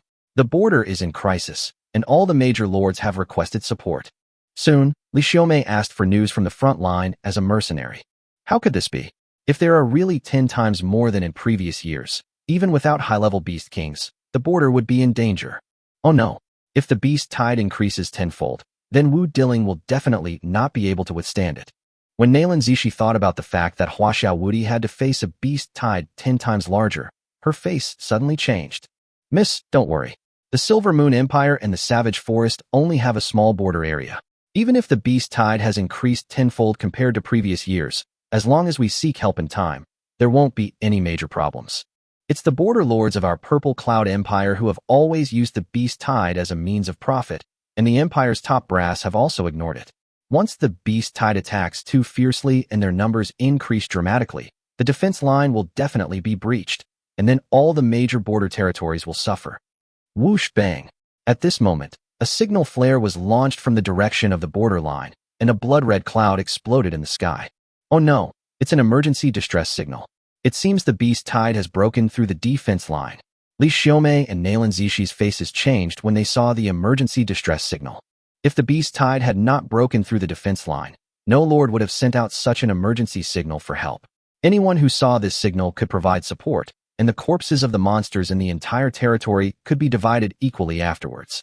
The border lord's main source of income comes from the annual beast tide, and they will never give up this piece of fat meat unless they have no other choice. Miss, what should we do? That should be the direction of Shintaling. Let's go and check out the situation first. We can't let the beast tide enter the empire at any cost. Although Nailan Zishi didn't care about the corpses of these monsters, she was the 9th princess of the empire after all, and she couldn't let the monsters enter the empire and wreak havoc. Everyone, rush to Shinta territory with all your strength.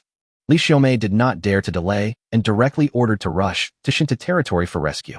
Although Nailan Zishi only brought 300 personal guards this time, they were all level 40 warriors, the best combat force she could muster. Not only Nalan Zishi and others saw the signal, but the lords in the back row also saw it and were all excited.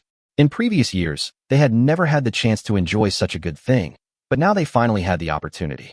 However, the lords in the back row are not strong, and they are all powerless lords. It is already the limit for a territory to send out thousands of soldiers, but this does not prevent them from getting a share of the pie. By the time the major lords arrived with their troops, the entire Shinto territory had been razed to the ground by monsters, and even the two surrounding territories were affected. Fortunately, the two territories sent people to request support at the beginning, so they were able to hold on. Seeing the powerful group of monsters, the faces of the major lords changed.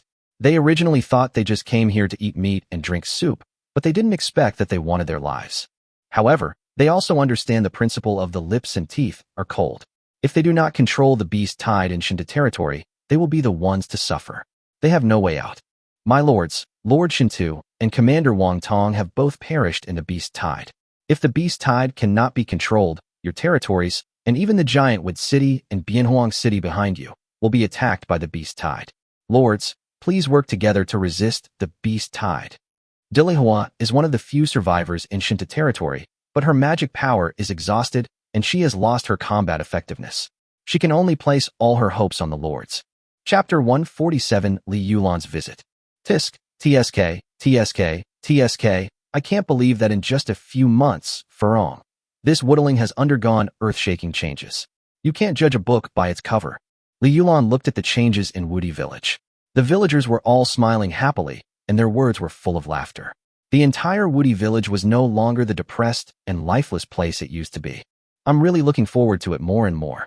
Li Yulan became more and more curious about Huaxiao Woody. When she learned that a man had become a lord, and a poor border lord like Wu Dilling, she was so tired of living that she wanted to hang herself. Wouldn't it be better to have more children in the city and make more contributions to the country? Why do you insist on coming out and seeking death? But she didn't expect that it was such a man who slapped her in the face. Not only did she manage her territory in an orderly manner, she also single-handedly blocked the beast tide at the border of the entire Silver Moon Empire. In previous years, the three viscounts had fought against the beast tide together, but now they were blocked by a baron. This made her look at Huaxiao Wu Di with new respect, and even aroused her strong curiosity. What kind of man could be so powerful? I just wonder if it's as good in other areas. Xiao Di, Viscount Li Yulan from Yulan territory has arrived. Do you want to go and greet him? Wang Xilan walked in and asked Wu Di, who was making a storage bag. According to his title, Wu Di should go out to greet him, but according to his status, he doesn't have to go. All the lords in Minghua City are subordinates of Shangwan Minghua, and all the titles are appointed by Shangwan Minghua. Now Shangwan Minghua, the city lord, is Wu Di's man. Although his title is not as good as Li Yulan's, his status and position are even higher than Li Yulan's. Moreover, Wu Di is now level 30. According to imperial law, a man of level 30 can directly obtain the title of Viscount after reporting to the court. Although the Imperial Viscount and the local Viscount are both Viscounts, the Imperial Viscount status is half a point higher than the local Viscount, just like one is the principal and the other is the deputy. However, once reported, Wu Di will have to be arranged by the Empire, and he will definitely become a man fought over by the Empire's princes and nobles. Wu Di does not want to leave Wu Di territory now, so he does not intend to let the Empire know that he has broken through level 30. Oh, Lord Magnolia is here? Then I'd better go to greet him. You guys just wait here for me to come back. Wu Di handed the storage bag he had just made to Nangong Wani, who was helping, and went downstairs. Li Yulan can be considered as a half-neighbor of Wu Dilling and a good sister of Beitang Manhwa, Shangwan Fanqing, and others. She is also one of the 15 capable men under Shangwan Minghua. It is reasonable for him to go and greet her. Viscount Yulan is here to visit. I'm sorry for not welcoming you in person. I hope you can forgive me. As soon as Wu Di walked out of the Lord's mansion, he met Li Yulan coming towards him and hurriedly stepped forward to greet her. Haha, what an invincible Chinese man. He is truly a man as handsome as jade and unparalleled in the world. Li Yulan was attracted by Wu Di's handsome figure and appearance at the first sight. Unlike other men in the East Continent who looked lifeless and sickly, he gave her a feeling of being energetic, full of vitality and masculinity, making her feel relaxed and happy, as if she were bathed in spring breeze. Lord Yulan, thank you for the compliment. Wu Di also looked at Li Yulan at this time. As her name suggests, Bai Yu Xia is strong and independent. She is not as sturdy as other women, but not as delicate as Bei Tang Meihua and others. Her figure is very strong, giving Wu Di a heroic feeling. She is just like the sister next door whom I had a crush on for many years when I first fell in love in my previous life. Lord Wu Di, Yulan has come uninvited. Please forgive me for disturbing you. The more Li Yulan looked at him, the more satisfied she became. Not only did he look energetic and full of masculinity, but more importantly, he was also very capable. She has witnessed the changes in Wu Diling during this period of time. She asks herself that if they were in her place, they would definitely not be able to achieve what they have now. Although the man in front of her is a small boy, his abilities have far exceeded her expectations. He is definitely the man she wants to hold on to. It is an honor for Wudi territory that Lord Yulan has come to visit. I have been wanting to visit the Viscount these days, but I have been unable to do so in my territory. I hope the Viscount will forgive me for any impoliteness. Yulan, why are you here? At this moment, Shangwan Fanxing and Beitang, Manhwa came over and asked in surprise when they saw Li Yulan. Sister Fanxing, Manhwa, why are you here too? Li Yulan looked at the two of them. She was not surprised that Beitang Manhwa was here, but she did not expect Shangwan Fanxing to be here. Could it be that Wu Di from Huaxia has also become Shangwan Fanxing's man? Sister Yulan, it's not excessive for my younger sister to be in my husband's territory, right? But why did you come to my husband's territory when you were not fighting the beast tide in your territory? Beidang Manhwa put her arm around Li Yulan's shoulders. She and Li Yulan have been sisters for many years and are also neighbors, so they have a very close relationship. Yes, Yulan, has the beast tide in your territory been repelled? Shangwan Fanxing also looked at Li Yulan. She and Beitang Manhwa had just gone to the savage forest to confirm whether the beast tide had really receded and did not pay attention to the situation in Yulan's territory. That's exactly why I came here. I waited in the territory for a few days, but when I saw that the beast tide hadn't arrived, I sent people to the tree territory to check, but they found no magical beasts at all. I heard from the scouts that Wu Diling was attacked by a tidal wave of beasts and successfully repelled them, so I came over to see what was going on. So you two are here. No wonder the tidal wave was repelled so quickly. The moment she saw Shangwan Fanxing, Li Yulan understood, but she did not say that she came because she was curious about Huaxiao Wudi. So that's how it is. It seems the Beast King was attracted to us this time. We drew his hatred from the beginning. So this time the Beast Tide didn't go anywhere else, but only attacked Wudiling. After hearing what Li Yulan said, combined with the information they both had gathered, Shangwan Fanxing understood everything. Sister Fanxing, what do you mean by the Beast King? Could it be that the Beast King has appeared in this Beast Tide? Li Yulan looked at Shangwan Fanxing in surprise. That's right. This time the Beast Tide is not only 10 times stronger than in previous years, but there are also 2 more Beast Kings, a sky-splitting eagle and a sky-flying tiger. Luckily, we discovered them in advance. We defeated the Beast Tide before it started, and then we killed 2 Beast Kings with a surprise attack, and only then did we successfully repel the Beast Tide.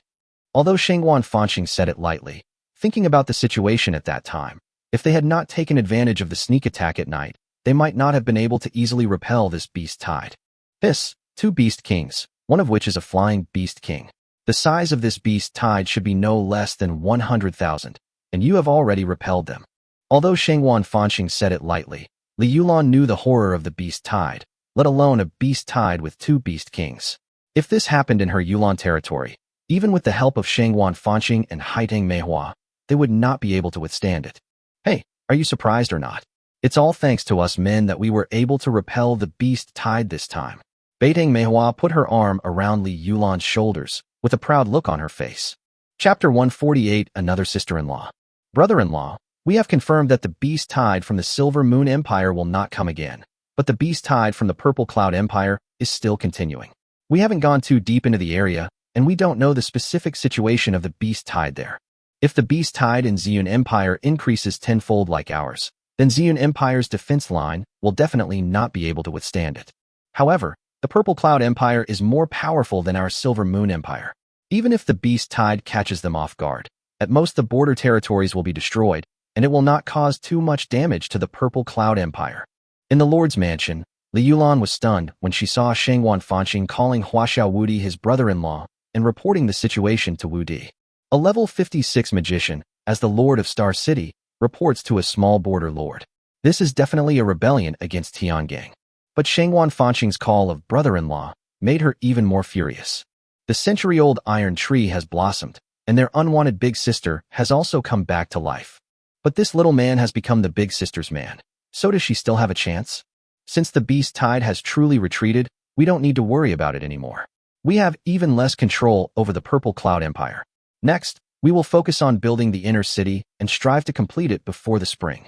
Now many people have learned that the Savage Forest has the Emperor's treasure. As soon as the Beast Tide ends, these people will flock there. His territory borders the Savage Forest and will be the nearest place for supplies. Fortunately, his South City has been completed and can be put into use. However, the South City alone is definitely not enough. He must speed up the construction and complete the entire inner city before the Emperor's treasure is discovered.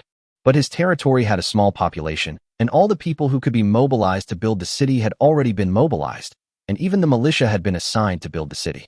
Although the inner city is only 2.52 kilometers, a total of 5 square kilometers, excluding the already built South City, there are still 3 or 4 square kilometers to be built. In order to complete it quickly, more manpower must be added. Brother-in-law, Star City is too far away. It will take at least half a month to transfer people here. Fortunately, Yulan is here. We can transfer 2,000 people from her territory, and they can come here in 3 days. Shangwan Fanqing originally wanted to go back to Fanqing City to transfer people, but after seeing Li Yulan, he immediately changed his mind. Of course I have no problem, but I don't know if Lord Yulan is willing to help with this. Wu Di looked at Li Yulan. It would be best if Li Yulan agreed to transfer people from Yulan to help. There are now 2,000 people in the territory building the city. There are also nearly 2,000 family members of the 500 reinforcements that Beitang Manhwa sent him before. These family members will arrive today. If he can borrow another 1 or 2,000 people from Yulan, it will be enough. Since my brother-in-law has spoken, I will naturally obey. I wonder how many more people my brother-in-law needs. Seeing Shangwan Fanqing calling him brother-in-law, Li Yulan also followed his lead. She is as close to Shangwan Fanqing and Beitang Manhwa as sisters, and she is also Shangwan Mingyue's younger sister, so it is natural for her to call her brother-in-law. Well, 2,000 people are enough. Wu Di didn't expect to have another sister-in-law. He was a little uncomfortable with being called brother-in-law by 2 people in their 50s and 60s. Fortunately, both of them had a lifespan of several hundred years and looked like they were in their 20s, so it was not unacceptable. Beitang Manhwa, on the other hand, was younger than the 2 girls, but she looked 2 years older. After all, Beitang Manhwa had not yet broken through level 50, and her lifespan was 200 years less than the 2 girls. Okay, I'll go back and get someone, and send him to my brother-in-law in 3 days. Li Yulan stood up. Although she didn't stay in Wu Di's territory for a long time, she knew everything she should and shouldn't know, and she also recognized her brother-in-law, which was a great gain. After all, a happy life starts with conquering your brother-in-law. Then I'll trouble Lord Magnolia. Brother-in-law, I already call you brother-in-law, so you can just call me Yulan. Alright, Magnolia, thank you for your help. Brother-in-law, you are too polite. You are already my brother-in-law. Don't mention such a small favor. As long as you can use Yulan, you can do anything. Sister Fanqing, Manhwa, I'll be leaving now. We'll talk again another day. Li Yulan said goodbye to the 2 girls and left. Brother-in-law, since the people from the Empire haven't arrived yet, and the beast tides from the Purple Cloud Empire and the Holy War Empire haven't been resolved, how about we go look for the Emperor's treasure ahead of time? After Li Yulan left, Shangwan Fanqing suggested with a turn of his eyes. The Savage Forest is so big, full of monsters and various dangers. If the Emperor's treasure is really that easy to find, would it be our turn? Wu Di shook his head and rejected Shangwan Fanqing's proposal. It's not that he doesn't want to seize the initiative, but there is no initiative to be seized. Apart from knowing that there is an imperial treasure buried in the wild forest, they have no information about its specific location. This is no less than looking for a needle in a haystack. The advanced troops of the 3 empires all returned empty-handed, and finally had to make the news public and let a large number of people explore the way. He didn't think he could find the Emperor's treasure as soon as he entered the wild forest. Besides, he had promised to wait for Nalan Zishi to join him in the territory. Now that Nalan Zishi has not arrived yet, he naturally cannot abandon Nalan Zishi. Besides, he himself is not ready yet, and the imperial treasure may not be found, but as long as the inner city is built, money will definitely be made. The Emperor's treasure is still a virtual thing now, but it is real that a large number of warriors come to look for the Emperor's treasure. As long as the city is built, no matter there is the Emperor's treasure or not, whether the Emperor's treasure can be found or not, he will be the one who benefits. What does my husband mean? Beitang Manhwa looked at Wu Di in confusion. I definitely can't miss the Emperor's treasure, but I still have to make some preparations before that. How about this? We set the time for half a month later, and then we'll go to the Savage Forest together. Wu Di thought about it, and felt that Nalan Zishi should arrive in half a month. He could also use this time to make some preparations, determine the number of people going, and improve his cultivation. Okay, then I'll go back to Fanqing City to make some arrangements. Shangguan Fanqing would naturally go with them this time. Whether it was to look for the emperor's treasure or to protect her brother-in-law, she would go. Okay, there's nothing in the territory that needs your help during this period.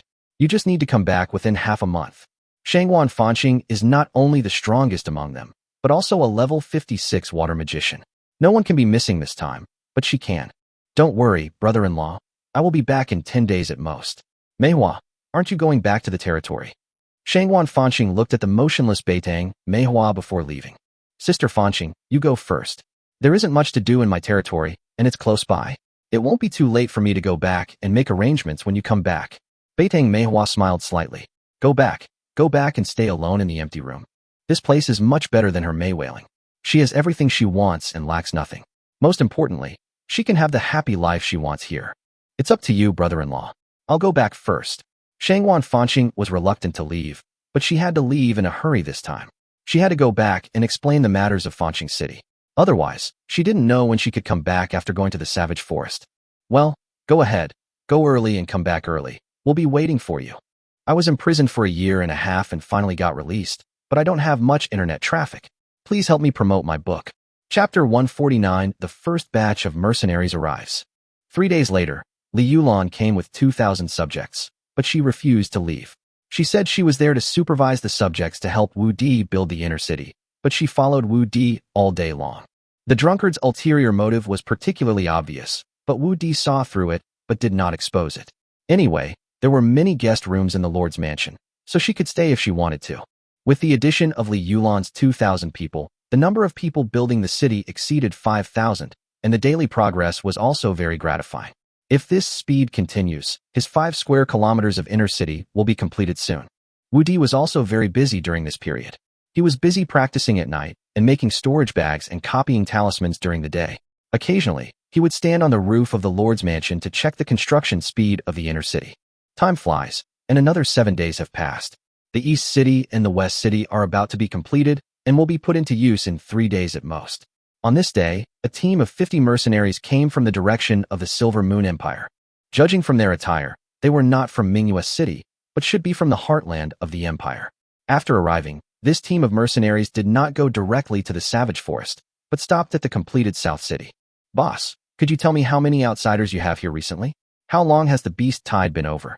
The mercenary captain looked like a burly woman in her 30s or 40s, but her actual age was probably no less than 100 years old. My lords, the beast tide has ended for 11 days, but you are still the first group to come to our territory after the tide. The shopkeeper is a 40-year-old citizen of the territory, but he is too weak, so he was arranged to be the shopkeeper here. There are 3 restaurants like this in Nansheng that provide food and accommodation. The first floor is a restaurant, the second and third floors are guest rooms, and there are front and backyards. The front yard is lined with rows of horse posts with awnings on top, and the backyard is the kitchen, which can also accommodate carriages and store goods. Such a restaurant has 108 guest rooms, which can easily accommodate hundreds of people. In addition to the restaurant, there are also gambling houses, tea houses, grain stores, pharmacies, for material stores, blacksmith shops, pawn shops, and treasure houses. The beast tide has been over for more than 10 days. Could it be that this year's beast tide has come early? Bring us your fine wine and delicious food first. Once we're full, arrange 5 guest rooms for us. The mercenary captain ignored the beast tide and took out a gold coin and slapped it on the counter. Sir, this 1 gold coin is enough for food and lodging, but the wine. The shopkeeper said with some embarrassment as he looked at a gold coin on the counter. What's going on? A shady shop? This 1 gold coin is enough for us to eat and stay in Manhwa City for 2 days, but it's not enough for 1 day. The mercenary captain glared. He didn't expect that there would be a shady shop in this territory on the edge of the wilderness. Your Excellency has misunderstood. The guest rooms in our territory, including the worst rooms on the 2nd floor, all have comfortable bunk beds. Although 10 people sleep in 1 room, everyone has their own small bed, which also has a shower and toilet. The food here is unique in the empire. It was developed personally by our lord. You can't even find such delicious food in the imperial capital. The alcohol is even rarer, worth 10 silver coins a jar, and limited to 2 people per jar. However, despite the limited quantity, the alcohol in our store is all clear and sweet liquor. Generally, 2 people will be drunk after drinking a jar. Let me try 10 jars of wine first. If the food and drinks here are not as good as you just said, Don't blame me for smashing up your shady shop. The mercenary captain took out another gold coin and slapped it on the counter, secretly swearing in his heart that if he couldn't satisfy her, he would tear down the restaurant. The most expensive wine she had ever drunk was only 3 silver coins a jar. She could drink 3 jars by herself. If she didn't feel sorry for the silver coins, she would have drunk 5 jars. She didn't believe that a small border territory could have such good wine. After you have tasted our food and wine, you will definitely not have such thoughts anymore. The shopkeeper smiled and accepted the gold coins, not worrying at all that the store would be smashed. But when the food and wine were served, the mercenaries were stunned again. No, are these dishes? You only serve us these for 50 silver coins. Are they edible? Looking at the dishes on the table that he had never seen before, the mercenary captain spoke again. There were 10 of them at a table, and each table had 5 dishes, but it cost 10 silver coins, which was only half the price of Manhwa City. Sir, this set meal of 4 dishes and 1 soup is exactly 10 silver coins. If you order them individually, these 5 dishes will cost 13 silver coins. This is called stir-fried magic beef. This is stir-fried sword pork. This is braised jumping fish. This is baby cabbage with sauce. And this is animal bone and kelp soup. Not only are they delicious and go well with rice, they are also nutritionally balanced.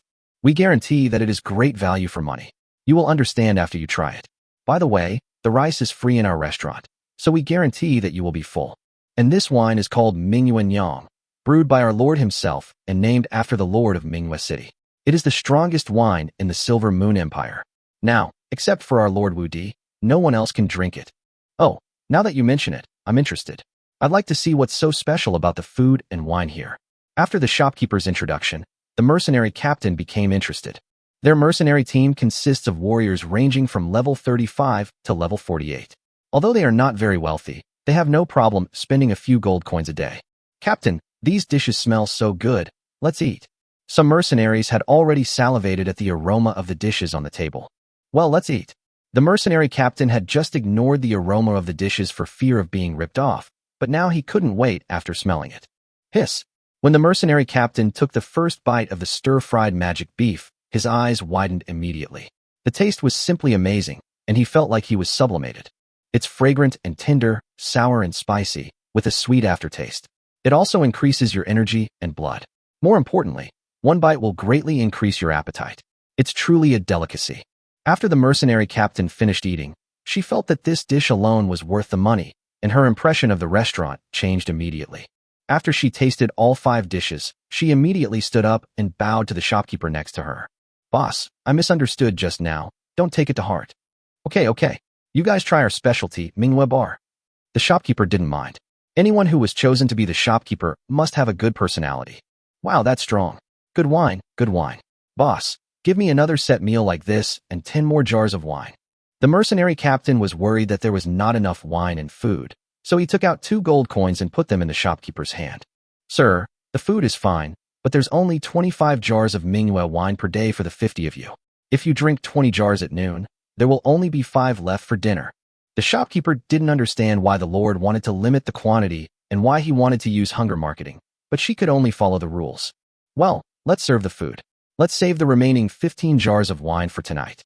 The mercenary captain thought about it and could only save the wine for tonight.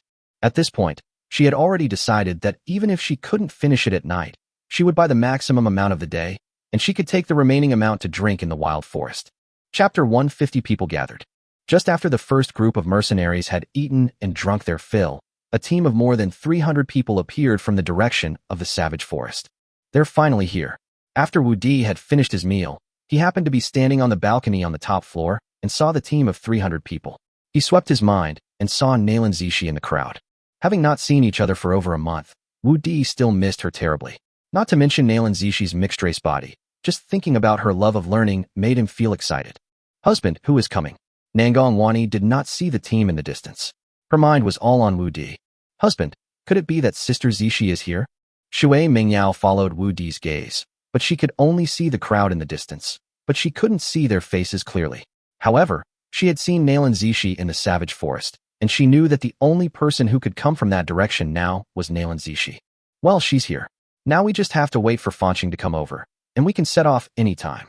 During this period, Wudi copied tens of thousands of talismans and produced nearly 5,000 storage bags. Of course, this was not his own achievement. During this period, Nangong Wani, Shui Mingyao, Beitang Manhwa, and Yier were inseparable and did odd jobs for him. In the last few days, even Murong Lingshan came to help her. Otherwise, he would not be able to do so much by himself even if he worked himself to death. Murong Lingshan was called by Wu Di to open a branch of Baibao Pavilion in his territory. When she heard that Wu Di was going to the savage forest to explore the emperor's treasure, she did not go back after finishing the work of Baibao Pavilion. Knowing that this trip to the wild forest was dangerous and that his daughter Nangong Wani was not strong enough and had been excluded from the list by Wu Di, he took the initiative to volunteer to help on behalf of his daughter. Wu Di couldn't refuse either. Murong Lingshan was a level 39 water magician, and she could be of great help if she went along. Let's go down and welcome them. Wu Di was in a good mood as he could lead new students again tonight. The moment Nalan Zishi saw Wu Di, the longing she had felt for him for over a month flooded out like a tide. But because there were too many people around, she had to suppress the strong impulse in her heart. Husband, Lord Wu Di, I'm so glad that you're okay. Thousands of thoughts turned into one sentence. After seeing the beast tide from the Ziyun Empire, Nalan Zishi was very worried about Wu Di. Now that she saw that Wu Di was safe and sound, she finally felt relieved. You haven't eaten yet, right? I have asked someone to prepare it. Let's go eat first, and we can talk while we eat. Wu Di also knew that this was not a place to relieve the pain of missing someone, so he welcomed Nalan Zishi into the mansion first. Well, okay, let's eat first. Although Nalan Zishi didn't want to eat now, she also knew that Wu Di could not fulfill her wish in public. Greetings, Lord. Zhang Haiyan, who was on duty, saw Wu Di leading a large group of people to Fengzhua Mountain and hurriedly led his men over. Commander Zhang, take them to the cafeteria for dinner and then arrange accommodation for them. Wu Di saw Zhang Haiyan coming, so he asked her to arrange Nalan Zishi's subordinates. Yes, sir, everyone follow me. After receiving the order, Zhang Haiyan looked at Nalan Zishi's personal guards and gestured. You go. The commander of the personal guards signaled to the captains of the guards behind him. Today, everyone has moved out of Fengzhua Mountain, and only Wu Di's 1,600 soldiers are stationed there. In the Lord's mansion, apart from Wu Di's 100 personal guards, only Wu Di's women and a few mayors can enter and leave freely. Nalan Zishi's 300 personal guards all went to the barracks. Only the personal guard commander Li Xiaomei followed Nalan Zishi into the Lord's mansion. Sister Zishi, your husband has been waiting for you for the past few days, and he has been standing on the rooftop looking at the edge of the wild forest every day. As soon as you showed up, your husband immediately brought us down to pick you up. Shui Mingyao took Nalan Zishi's hand very affectionately and said half seriously, Sister, you're joking. My husband has you guys by his side, so he's lucky he didn't forget me. I should have come earlier, but the beast tide in the Ziyun Empire has increased tenfold this year, and several territories have been flattened by the beast tide. We just happened to encounter them, so we had to cooperate with the Imperial Army to support us and fight against the beast tide. As soon as the beast tide receded, we rushed over. I was worried that you might have encountered the same beast tide, but fortunately, you are all fine. So that's how it is. But we also encountered the same beast tide, and we almost couldn't hold on. Later, it was my husband who led us to kill 2 beast kings, and the beast tide receded. You also encountered a beast tide with a beast king, or 2 of them? Nalan Zishi's heart tightened when she heard Shui Mingyao's words. Fortunately, Wu Di and the others repelled the beast tide without any danger, otherwise she would have to remain a widow. If it were just 2 land beast kings, it would be fine, but the problem is there's also the sky-splitting eagle beast king. Nalan Zishi started chatting with Shui Mingyao while eating, and Nangong Wani and the other girls also interrupted from time to time, and soon the relationship between the girls became lively. Wu Di didn't say anything, just sat aside and watched the women chatting. At the same time, he learned from Nalan Zishi that the beast tide of the Ziyun Empire had just receded 2 days ago. After Nalan Zishi had eaten and drunk her fill, she began to become a little absent-minded. Shui Mingyao and the other girls immediately understood the reason, and after a glance at her, they found an excuse to leave. Commander Li, since this is your first time visiting our Wu Di territory, how about we take you for a tour? Before Shui Mingyao left, she did not forget to take Li Xiaomei with her. Then thank you very much. Li Xiaomei saw Wu Di sneak into Nalan Zishi's tent with her own eyes last time. Naturally, she knew the relationship between the two and followed him away tactfully. Husband, Zishi has missed you these days. Seeing that all the women had left and only she and Wu Di were left, Nalan Zishi could no longer bear the pain of missing her husband and flew directly into Wu Di's arms. Haha, really? Then let's see how much my husband wants it. What do you think, sir? My husband will take you to a good place. Sister Fanqing, you're here. As Shui Mingyao and the other girls walked out of the Lord's mansion, they met Shangwan Fanqing, who fell from the sky. Well, Mingyao, Wani, where's my brother-in-law? Shangwan Fanqing asked Wu Di as soon as she landed. My husband is busy. Please accompany us to see how the construction of the North City is going.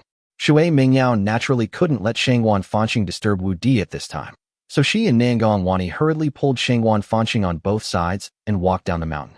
What about the plum blossoms? Shangwan Fanqing couldn't help asking because she didn't see the Beitang plum blossoms. Sister Manhwa just returned to the territory half an hour ago to take care of some things. Her husband said he would be heading to the savage forest in 3 days. She needs to go back and give instructions.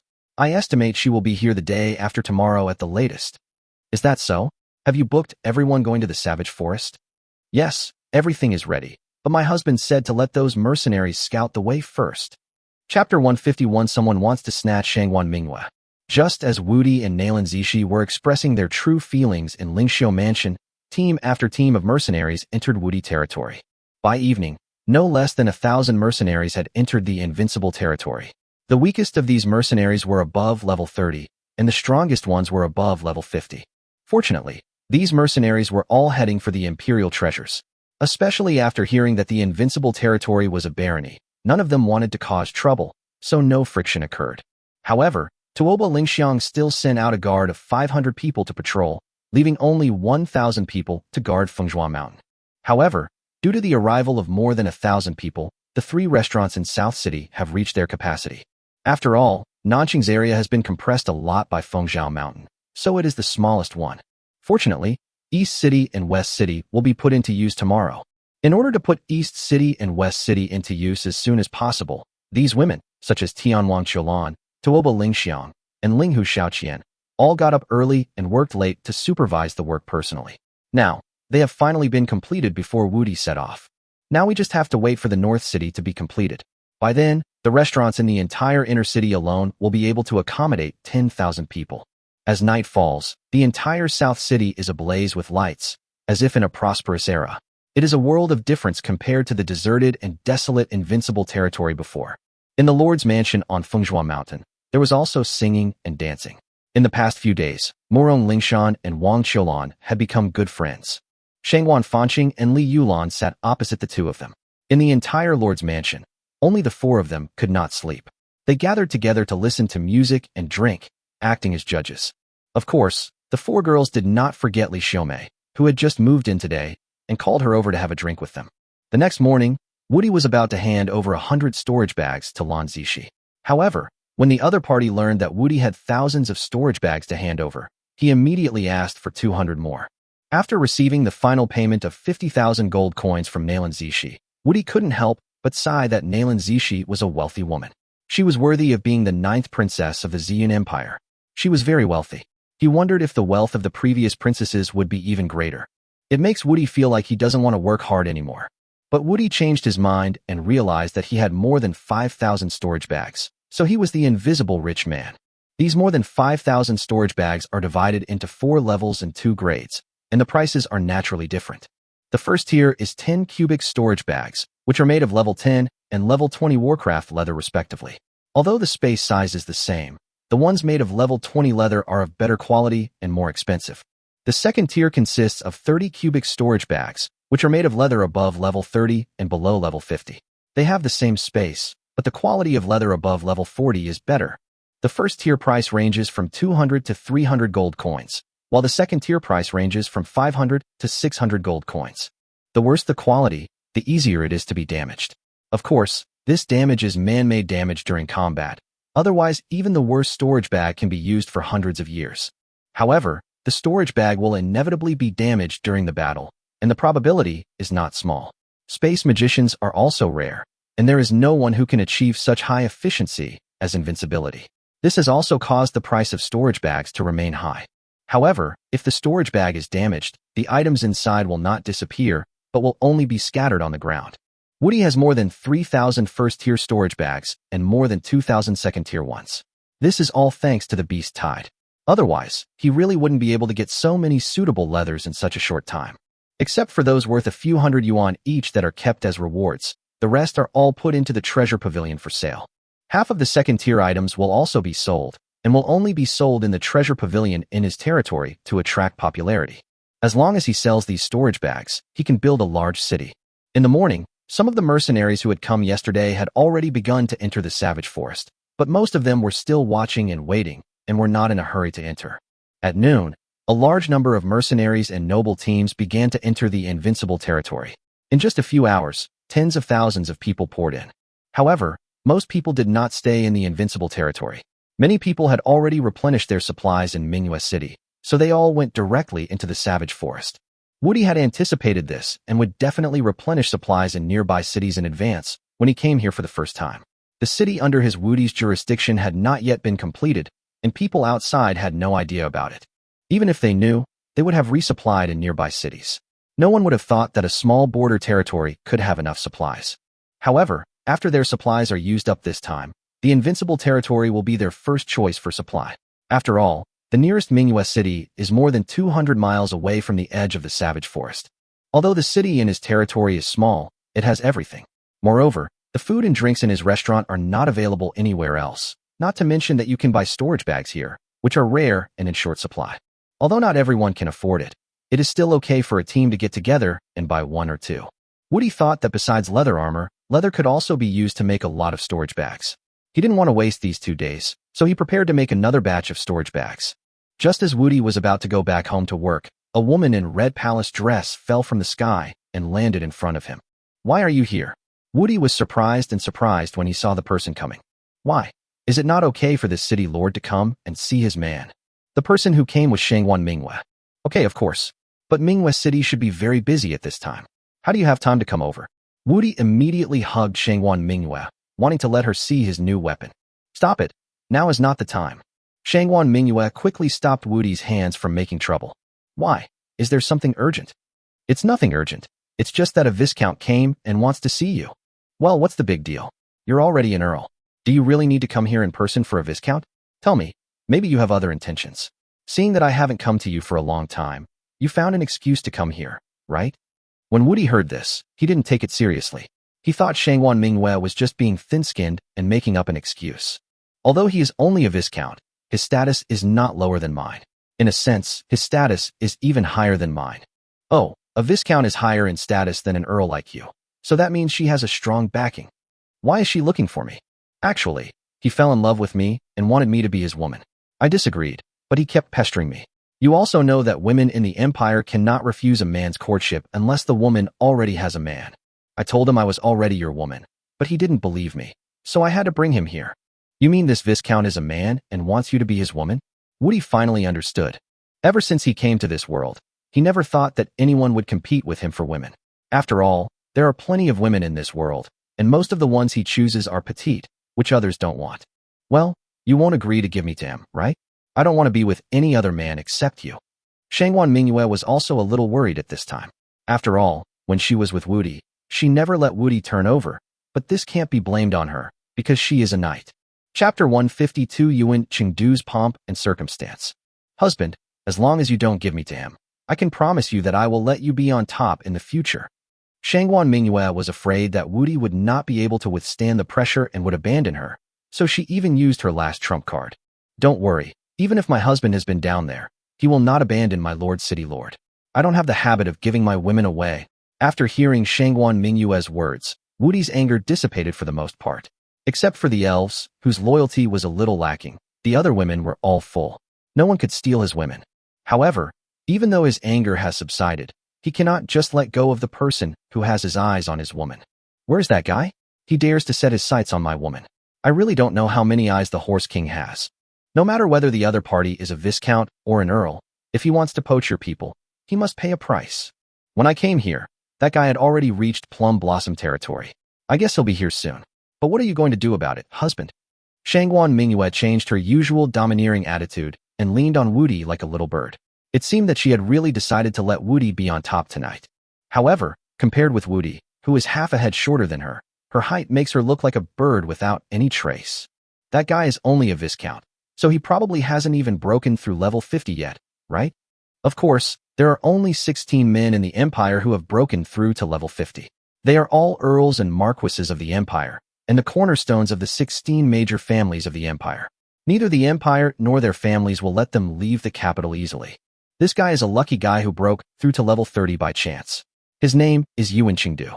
He successfully broke through to level 30 at the age of 28, but now he is 48 and still only at level 31. In this lifetime, let alone breaking through to level 50, even reaching level 40 is extremely difficult. What? You dare to dream about a woman at level 69 when you're only level 31? Woody thought Yuan Cheng was so awesome, but it turns out he just had a scary name. Shangwan Mingyue glared at Woody. She clearly remembered how this guy teased her at the wife selection ceremony. At that time, this guy was just sickly and was nothing compared to the current Yuan Qingdu. Although he's only level 31, his wives are all in their 50s. Recently, he also took in a level 66 shield warrior and a level 72 knight. Both of them are earls like me. Oh, it seems that this guy is quite ambitious. Woody originally thought that since Yuan Cheng was only level 31, he could kill him with one hand, but now it seems that it is not going to be easy. A few women in their 50s were easy to deal with, and Shangwan Mingyue, a shield warrior at level 66, could also be dealt with, but the knight at level 72 was more difficult to deal with. Even though he is only 3 levels higher than Shangwan Mingyue, level 70 is a hurdle.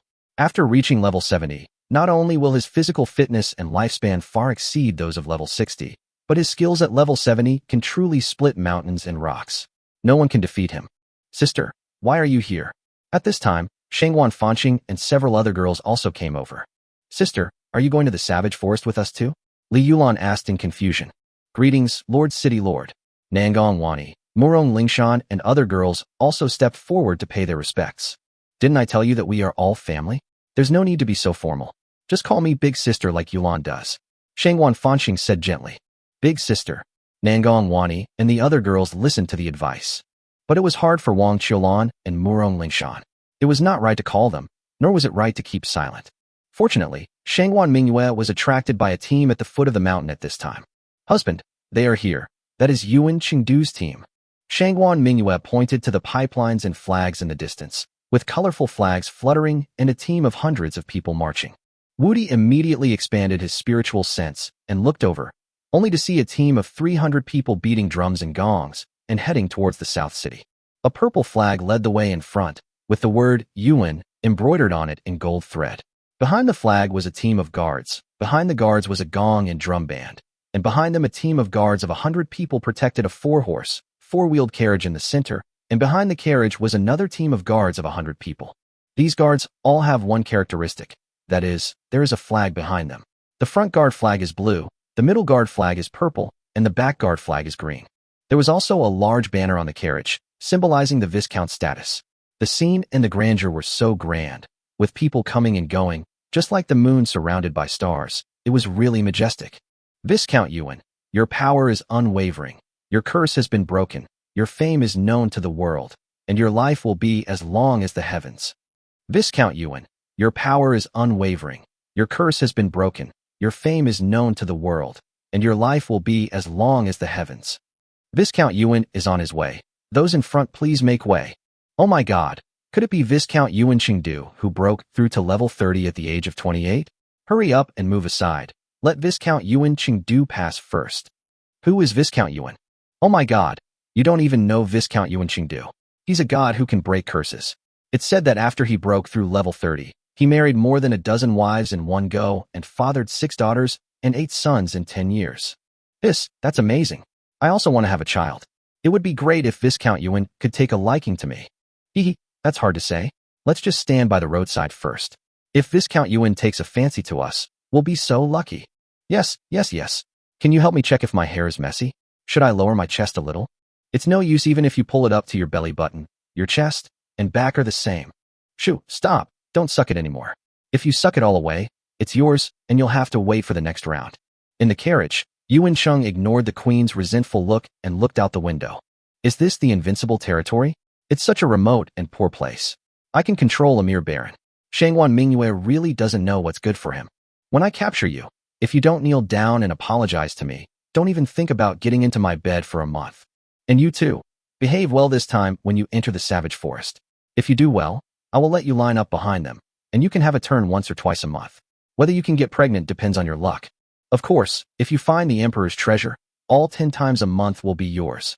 While Yuan Sheng was speaking, he did not forget to criticize the two earls' wives who had just been taken in a few days ago.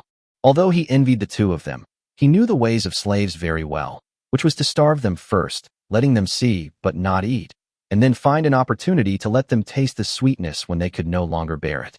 But he can't feed the baby all at once and keep him hanging. He has tried this method countless times, and the effect is very good. "Everything is up to my husband." Lu Shishir and He Lingxi looked at each other. Although they felt helpless, they had to nod. Both of them are earls and lords of a city, and their families are also prominent. They originally thought that they could quickly have children by following Yuan Sheng, but they did not expect that Yuan Sheng only let them watch, not give them food, and even wanted to use them to help him find the emperor's treasure.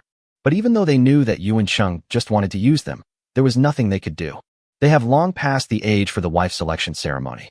They have finally waited until Yuan Sheng is willing to marry them. They don't want to give up even if there is a glimmer of hope. After all, if they miss this opportunity, they will miss it forever. Chapter 153: The Man on the Dragon's Back. "Brother-in-law, I will take people to stop them." After hearing the reason given by Shangwan Minghua, Li Yulan was the first to lose patience. He had already decided on Wu Di as his brother-in-law and did not want to change him. "Brother-in-law, I'll go too. So what if I'm a viscount? Isn't everyone a viscount?" Shangwan Fanqing also stood up. Although the viscount in her place was half a level lower than the imperial viscount, she still stood up bravely in order to prevent her sister from changing her brother-in-law.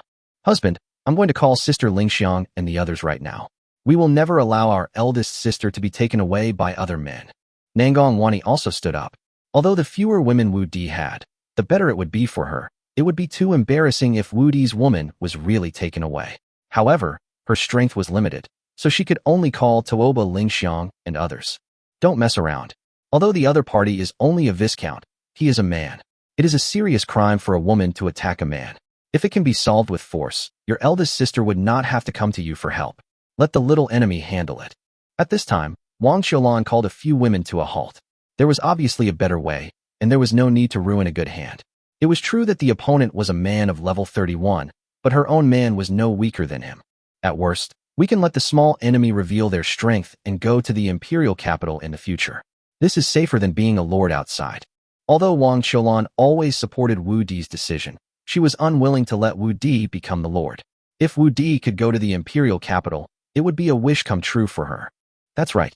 Only my husband can solve this problem. As long as my husband admits that I am his woman, he cannot take me away by force even if his title is higher than yours." Shangwan Minghua also echoed. She came here to let Wu Di announce their relationship in public. As long as Wu Di announced their relationship, Yuan Chengdu's problem could be easily solved. Otherwise, even if the other side had warriors above level 70, she would have plenty of ways to kill them in Minghua City, but that would be an unwise choice. Aunt and Minghua are right. You don't have to worry about it. This is a matter between us men. Wu Di withdrew his mind, and the corners of his mouth curled up slightly. He had already made a decision in his heart. With his divine sense, he could already see the hair inside the carriage clearly, and even caught the sound of people talking. I don't know how he can have the nerve to let a quick shooter with only a small cotton swab snatch a woman from him. "Aunt, you guys just watch here. Yair, put on this cloak and come with us to meet the Viscount of Cotton Swab." Wu Di released Long Yi, and then released Skeleton number 2, and jumped onto Long Yi's back, with Shangwan Minghua and Yair. The reason why he brought Yair with him was to let Yair pretend to be a summoner. After all, he didn't want his identity as a summoner to be known to outsiders. Although many people knew about Wu Diling, they were all his close associates.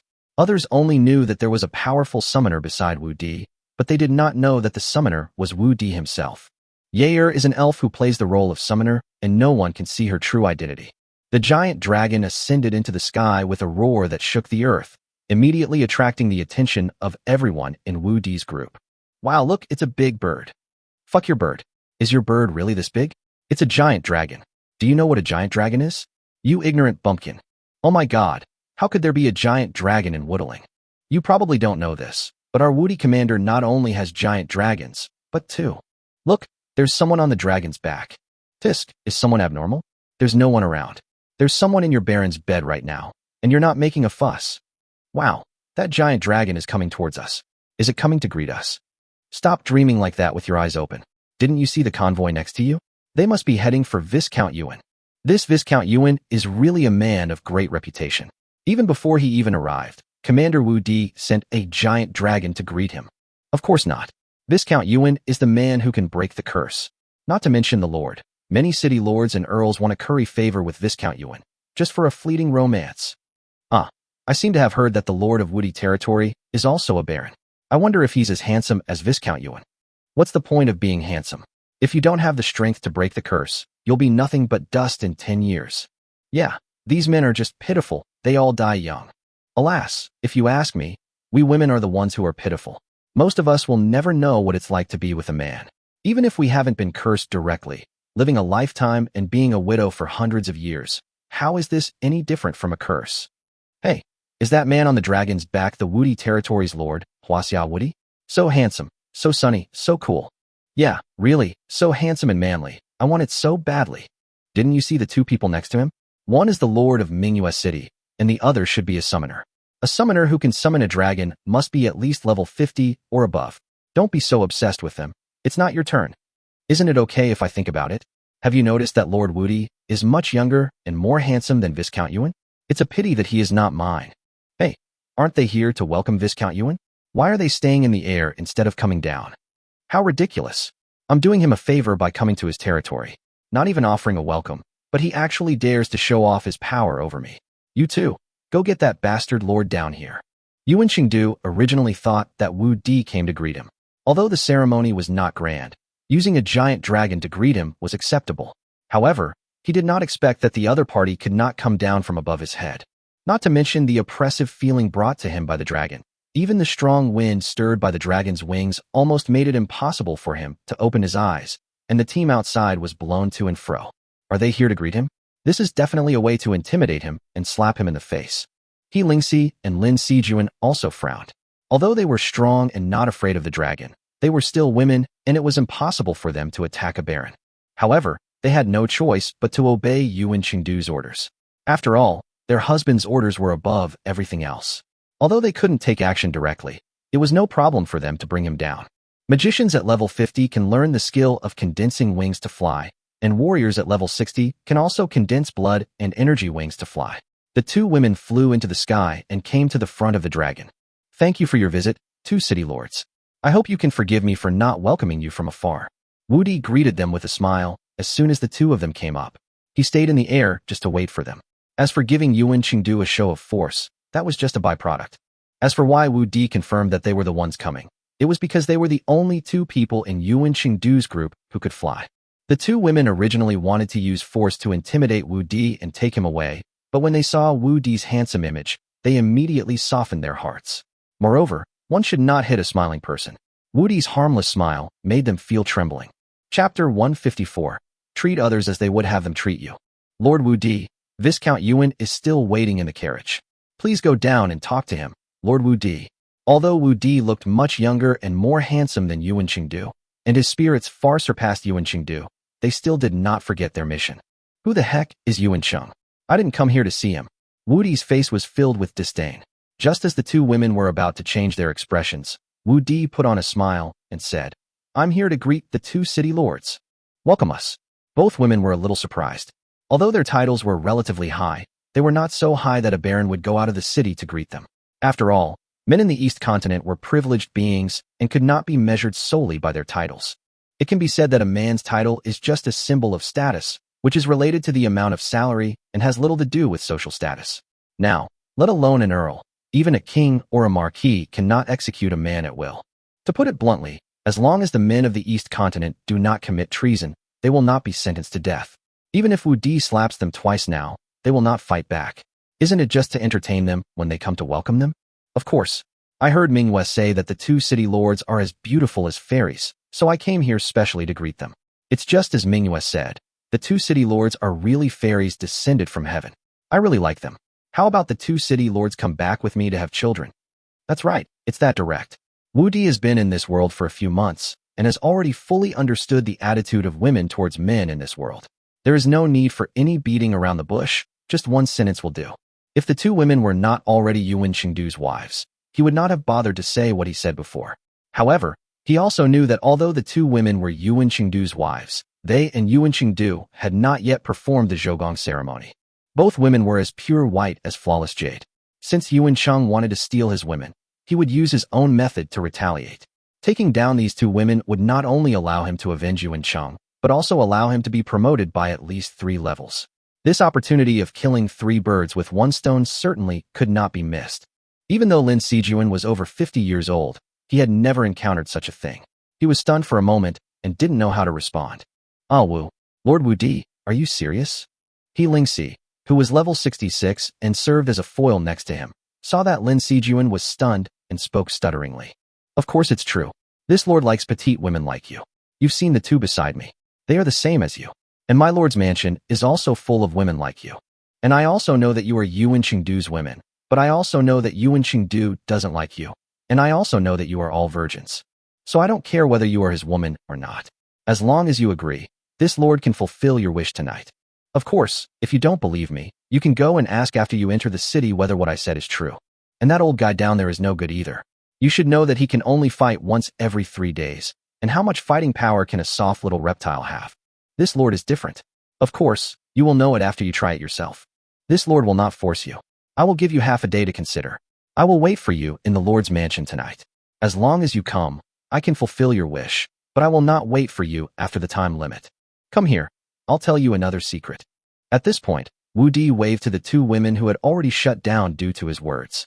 At this time, the 2 women were completely stunned by the huge pie that fell from the sky, and they approached Wu Di in a daze. I'm telling you too, I've already been a level 35 warrior. I just didn't want to be controlled by those burly women in the imperial capital, so I didn't announce my strength. Now I'm telling you too, don't tell anyone else.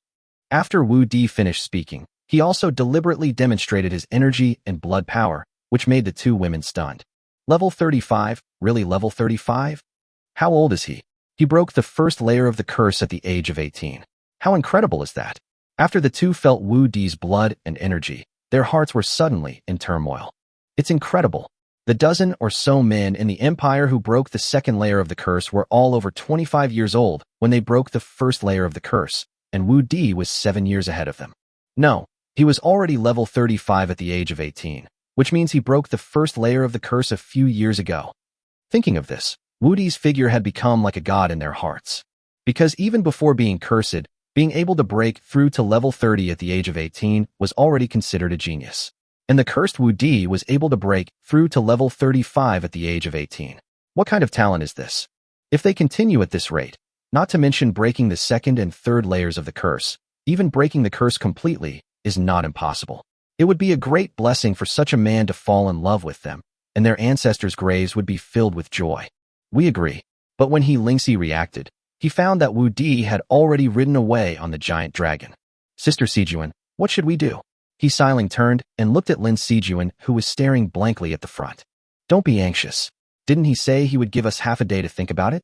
Let's go to the city to find out some news first. If the news is true, we will go find him tonight. Although Lin Sijuan regretted not going directly with Wu Di, he was not in a hurry. Then what should we say when we go down? He Lingxi said, looking at the carriage below. Just say that Lord Wu Di doesn't want to see him, and we can't invite him. Although Lin Sijuan said that she went to Lord Wu Di to inquire about the situation, she had actually made up her mind, so Yuan Chengdu's attitude was no longer important to her. Is this okay? After all, he is a viscount, and our nominal husband. There's nothing wrong with that. He's just using us to help him find the emperor's treasure anyway, and we're not his real wives. If we hadn't been desperate, we wouldn't have fallen for him. But we're lucky. At this time, Lin Sijuan was glad that Yuan Chengdu was not very capable and valued his life. He also wanted to control them, so he did not have a real relationship with them. Otherwise, even if Wu Di did not despise them, it would definitely affect their status in Wu Di's heart in the future. Well, let's go down. At most we'll be scolded by him. He Lingxi also figured it out at this time.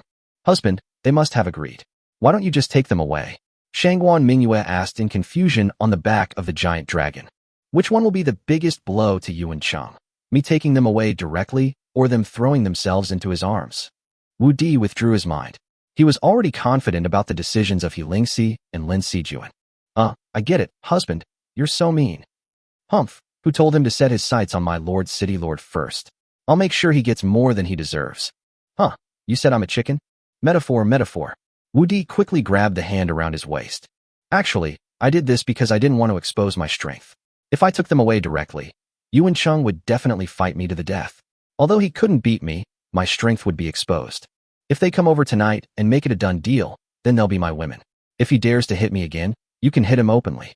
Chapter 155. He Lin and the two girls asked for a meeting. Why are there only the two of you?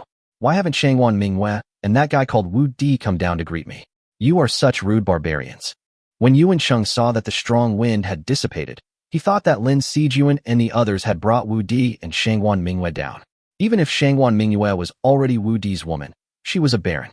As long as he asked, wouldn't she obediently present Shangwan Minghua to him? Although he was somewhat resistant to the fact that others had used it, he was mainly attracted by Shangwan Minghua's strength. With an additional level 69 knight to drive him, his chances of obtaining the emperor's treasure would be higher. However, he only saw Lin Sijuan and the other person, and his face changed immediately. They went back. Lin Sijuan didn't even get on the carriage, but just stood beside the carriage and said lightly, "They went back? Why did they go back? Didn't they come to welcome me?" Yuan Qingdu was immediately angry. They said they don't want to see you. After seeing Wu Di's heroic demeanor, the two women no longer had their previous concerns. He is just a viscount. You ignored us before, but from now on, I will make it impossible for you to reach us. How can this be absurd? This is truly lawless. A mere baron actually dares not to give this viscount face. This is truly rebellious. Are you two for people? If they want to leave, don't you know to keep them? Yuan Sheng pointed at the two women's noses and scolded. He's a baron. We don't dare to do anything. He is only a baron, and I am a viscount, the one who broke the curse. How can he compare with me? And you two actually dared to talk back to me, and you didn't even use the honorific title. You are really rebellious. I will give you one more chance. You two must go and bring the Baron Huaxiao Wudi here to apologize, or you will never sleep with me again in your life. Lin Sijuan and He Lingxi looked at each other and took off into the air without even saying hello. How outrageous. They didn't even say hello. This is getting more and more outrageous. Yuan Sheng couldn't help but scold when he saw the two women didn't even say hello, but he thought his threat had worked, so he didn't take it too seriously. What an arrogant and self-righteous guy. He even said that Lord Wu Di cannot compare with him. I think he can't even compare to Lord Wu Di's toes. After flying into the sky, He Lingxi suddenly felt that he was finally free. Yes, the invincible lord's talent is 1,000,000 times stronger than his, but he is humble and polite, approachable, knows how to respect women, and even knows how to hide his shortcomings. A man like this is a real man. Lin Sijuan also breathed a sigh of relief, glad that they were not abused by Yuan Qingdu, and even more glad that they met Wu Di. Sister Sijuan, should we go into the city to investigate, or go directly to the Lord's mansion? No need to inquire. With his courage to come to the border and serve as a lord, with his current cultivation talent, with his style of concealing his strength, and with his trust in us showing our strength, he is worthy of our reliance. Although Lin Sijuan had tried many methods of treatment in desperation before, she believed that she would not make the wrong choice again this time. Well, then let's go directly to the Lord's mansion. He Lingxi also felt that there was no need to inquire about Wu Di's deeds. The information they had just received was enough for them to sincerely surrender. But we can't just go over there like this. Let's fly around the city first, and then send someone to let everyone know that we want to see Lord Wu Di. I understand. This will make Lord Wu Di more proud. That's just one of them. Is there another one? You will know later. Let's go. Lin Sijuan did not continue to explain. Looks like we don't have to wait until night. Wu Di saw all of this clearly with his divine sense. What do you mean we don't have to wait until night? Shangwan Minghua was visiting the Lord's mansion with Wu Di arm in arm, and was puzzled by Wu Di's sudden words. I say, we don't have to wait until tonight. Let's start now. I'm afraid I won't have time to take care of you at night. Wu Di hugged Shangwan Minghua. Today he could finally ride a horse instead of being ridden by a horse. Then why did you drag me to visit your lord's mansion? Shangwan Minghua rolled her eyes at Wu Di. In fact, she couldn't help herself a long time ago. If she was not unfamiliar with this lord's mansion, she would have taken the initiative long ago. Come on, my husband will take you to see the Rui Jingu Bang, which you haven't seen yet. Okay, then go to my water curtain cave and take a look. Please pass on the message that the Lord of Sijuan City, Lin Sijuan, and the Lord of Lingxi City, He Lingxi, wish to see Lord Wu Di. At this time, Lin Sijuan and the other two had already arrived at the main city gate at the foot of Fenghua Mountain. Please wait for a moment, both city lords. We will go and inform the Lord. The captain of the guard did not dare to be negligent. The two of them had just flown around Fenghua Mountain, and their cultivation level of 60 or 70 was undoubtedly demonstrated. Now showing their strength and status to ask for a meeting was already giving them enough face. Wow, It's actually the city lords Lingxi and Sijuan. They are the city lords of the south, so why are they coming to the north? Someone exclaimed after learning the identities of the two. Aren't you all here for Dizong? Haven't you encountered enough southern mercenaries in the past 2 days? That's right, but the two city lords are both earls after all, so why do they want to see a lord? You don't understand this. Lord Wu Di is only a lord, but he is a baron. A woman's title is just a decoration in front of a man. Even if they are just decorations, those two can go up directly. Even if Lord Wu Di is a man, they are both city lords and so powerful. Lord Wu Di can't do anything to them, right? No wonder you haven't known what it's like to be a man even after living for hundreds of years. The baron can't do anything to them, but what if the two of them want the invincible lord to do something to them? Tisk, you're talking like a man. These two are stupid, aren't they? They think a lord can do anything to them. How can there be such stupid people? I think you're the stupid one. You're so stupid that you're single just because you're strong. I'm doing this to make a good impression on the invincible lord and to become his woman. They are here to ask for love. You know what asking for love is. You are such a straight woman. Silly girl. You deserve to be rejected by any man for the rest of your life. You can get a man just like that? That's ridiculous. Why do we even need a wife selection ceremony then? Get lost? I'm not in the mood to chat with a fool like you anymore. Don't go? Can you get a man like this? Do you think I can become Lord Wu Di's woman if I do the same? Roll. Greetings to the two city lords. The lord is busy right now. Please go to the lord's mansion and wait for a while. When Shan Tingting heard that the two city lords wanted to meet Wu Di, she also went to the 5th floor to report. However, she received an order from Wu Di as soon as she reached the 5th floor, so she came down personally to lead the two men up the mountain. Thank you, General. The two of them didn't mind at all that Wu Di didn't come to greet them in person. The fact that Wu Di could see them meant that half of their mission was accomplished. Chapter 156, Stealing a Chicken, Losing the Rice. Yuan Cheng did not enter the small town. As a viscount and the man who broke the curse of the empire, he was the focus of everyone's attention wherever he went. The lords of all the major cities had to prepare beds to welcome him. He didn't believe that he couldn't control a small lord. He had to wait for Lin Sijuan and He Lingxi to bring the lord of Wudi territory and humiliate him before entering the city.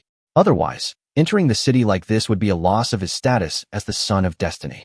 After waiting for half an hour, the two women still hadn't brought Wu Di over, and he became extremely impatient. Send a few people in to see why the two ladies haven't brought the lord over to greet me yet. But after waiting for another half an hour, all that showed up were his men who came to check. Your Excellency, the two ladies entered the lord's mansion an hour ago, but for some reason they haven't come out yet. What do you eat? Don't you know to go to the lord's mansion and ask? My lord, I have gone, but the soldiers guarding Wu Di will not let us in. Don't you know that he is my lord's man? I have said that, but they said that we are just your dogs. Even if you go there in person, you can't enter the lord's mansion without their lord's order. It's outrageous. It's really outrageous. He, Wu Di of China, has really turned against the heavenly gang. He's just a small lord, but he doesn't even take me seriously. I'll tear down this damn Wu Di lord of his. Come on, follow me into the city. I'm going to take this mansion today. I want this mansion to be my bedroom. Look, Viscount Yuan has entered the city. I heard that Viscount Yuan was waiting for the Huaxiao lord to come and greet him, but I don't know why the Huaxiao lord didn't come to greet him. You don't understand this, right? I know the inside story. What's the inside story? Tell us. A jar of Manhwa wine. I tell you, it's guaranteed to be worth every penny. You can come with us to Manhwa restaurant tonight, okay? Chongliang. In fact, Lord Wu Di went to greet them 2 hours ago. The figures on the giant dragon were Lord Wu Di and City Lord Manhwa. However, they were not going to greet Viscount Yuan, but to greet City Lords Lingxi and Sijuan from the south. So the people on the dragon's back were Lord Wu Di and City Lord Manhwa. But why did they go to greet City Lords Lingxi and Sijuan instead of Viscount Yuan? Could it be that Lord Wu Di has a grudge against Viscount Yuan? That's right. I heard from the mercenaries from Manhwa City that Viscount Yuan wanted to marry the Lord of Manhwa City, and he offended Lord Wu Di. Isn't this a good thing? Why would it offend Lord Wu Di? You are really stupid, but you are pretending to be stupid. Don't you see that Lord Wu Di is hugging Lord Manhwa on the dragon's back? This means that Lord Manhwa has long been Lord Wu Di's woman. Viscount Yuan wants to snatch Lord Wu Di's woman. So will Lord Wu Di be kind to Viscount Yuan? So that's how it is. I didn't expect that the Lord of Manhwa City has already been Lord Wu Di's woman. But this Viscount Yuan is the man who broke the first layer of the curse after all. Is it really okay for Lord Wu Di to be so disrespectful to Viscount Yuan? This isn't something we women can control.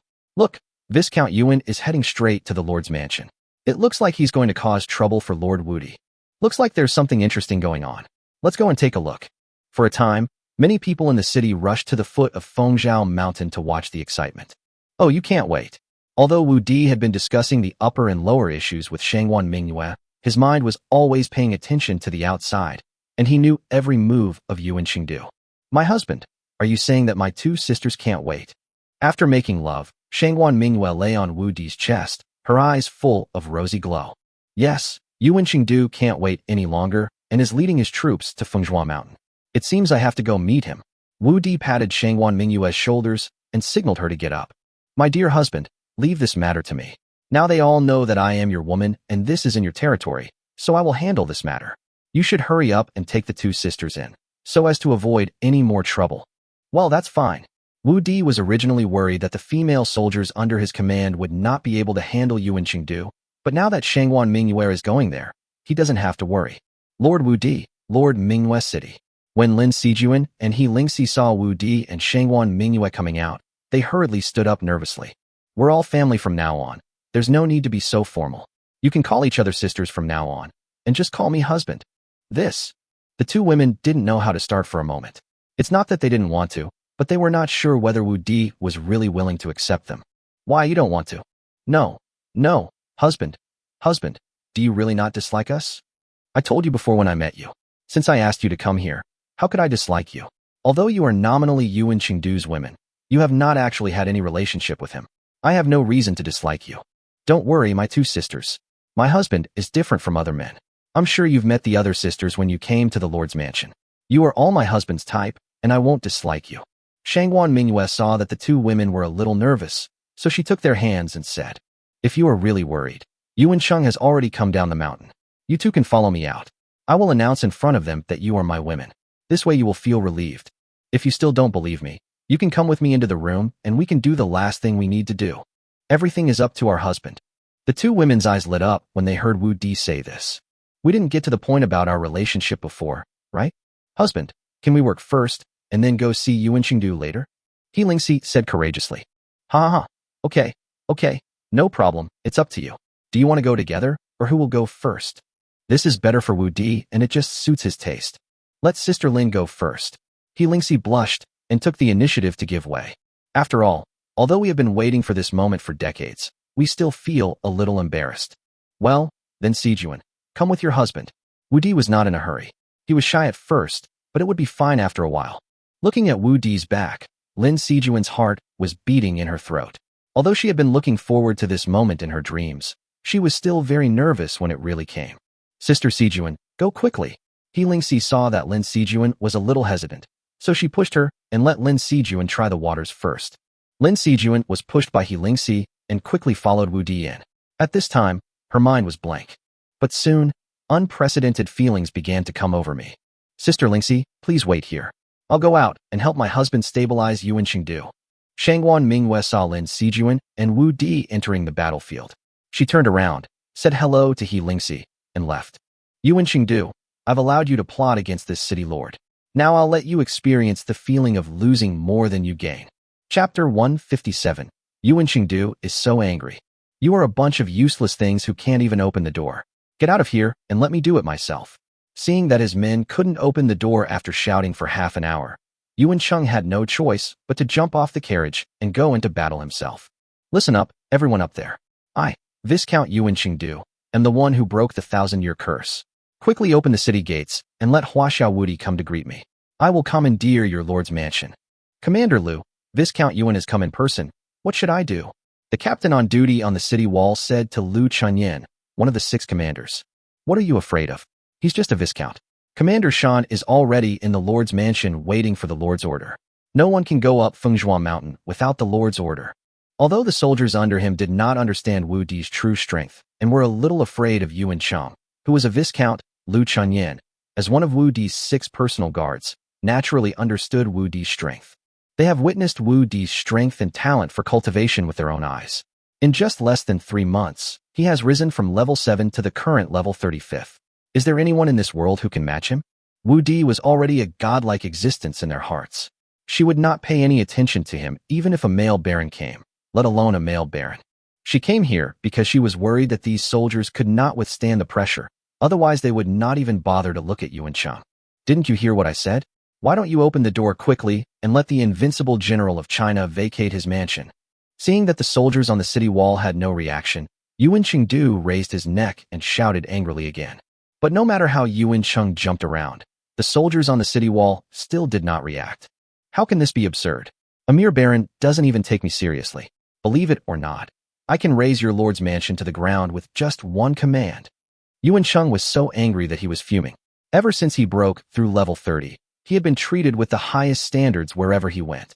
He had never met anyone who didn't give him face.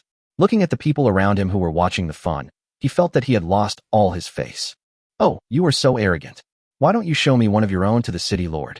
At this moment, Shangguan Mingyue flew over and landed on the city wall. Shangguan Mingyue, if you don't let them open the city gates, this Viscount will requisition your lord's mansion. Article 3 of the Imperial Law states that city lords and overlords are not guilty of treason. No one may attack another's territory without authorization, otherwise they will be charged with treason. Article 72 of the Imperial Law states that no one may arbitrarily requisition the territory and administrative center of another without an imperial order, otherwise the person will be charged with treason. Yuan Chengdu, you are a mere viscount, without an imperial decree or transfer order, yet you want to raise Wudi territory to the ground and requisition the lord's mansion. Are you committing treason? Shangguan Mingyue directly brought out the imperial laws, which made Yuan Cheng breathless. She has now been confirmed to be Wu Di's woman. As long as she disagrees and Wu Di disagrees, Yuan Chengdu's special rights as a man will not be able to restrain her, and she will no longer have to worry. Yuan Cheng was also panicked. No matter how domineering he was in the past, everyone obeyed him. After all, he was one of the few men in the empire who broke the curse. Even if others knew these laws, they would not use them to pressure him. But unexpectedly, Shangguan Mingyue did not give him any face and directly brought out the imperial laws. Normally everyone turns a blind eye. But if this crime is proven true, even if he is the man who broke the curse, he will not be able to escape the punishment of the imperial law. Shangguan Mingyue, please don't talk nonsense. I didn't attack Wudi territory, nor did I requisition the lord's mansion. I'm only here to take my two wives back. Don't make random accusations against me.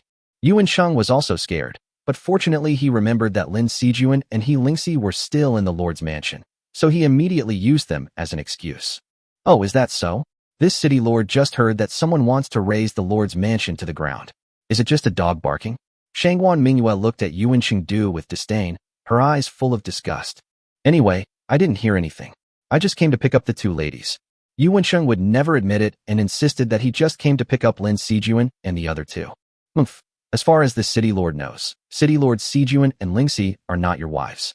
They have only admired my husband for a long time, and only came here to accompany you after learning you were coming. Shangguan Mingyue did not dwell on Yuan Chengdu's previous plan to annihilate Wu Diling. After all, as long as this did not happen, they would not be able to control Yuan Chengdu. So she followed Yuan Chengdu's topic and turned it to Lin Sijuan and the other girl. Nonsense, Lin Sijuan and He Lingxi are my wives. How could they possibly admire your husband, a mere baron? Yuan Cheng was so angry that his beard was about to stand up. If the two city lords are your wives, then why are they still virgins after following you all the way? Can't you, the man who broke the curse, be humane? That was. For a moment, Yuan Cheng didn't know how to respond.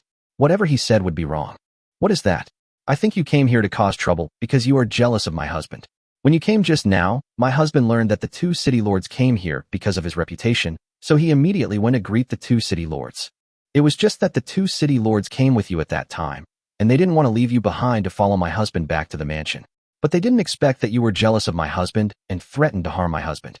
The two city lords came to the lord's mansion alone in anger. Now you're turning the tables and claiming the two city lords are your wives. This is really going too far. So that's how it is. No wonder the two city lords asked to see Lord Wudi before. It turns out they fell in love with Lord Wudi and came to propose to him. The onlookers on the side all had expressions of sudden enlightenment after hearing Shangguan Mingyue's words. But Viscount Yuan is not only the man who broke the curse, but he also traveled with the two city lords all the way. Why would the two city lords go the long way instead of the near one? There were also some skeptical people among the onlookers.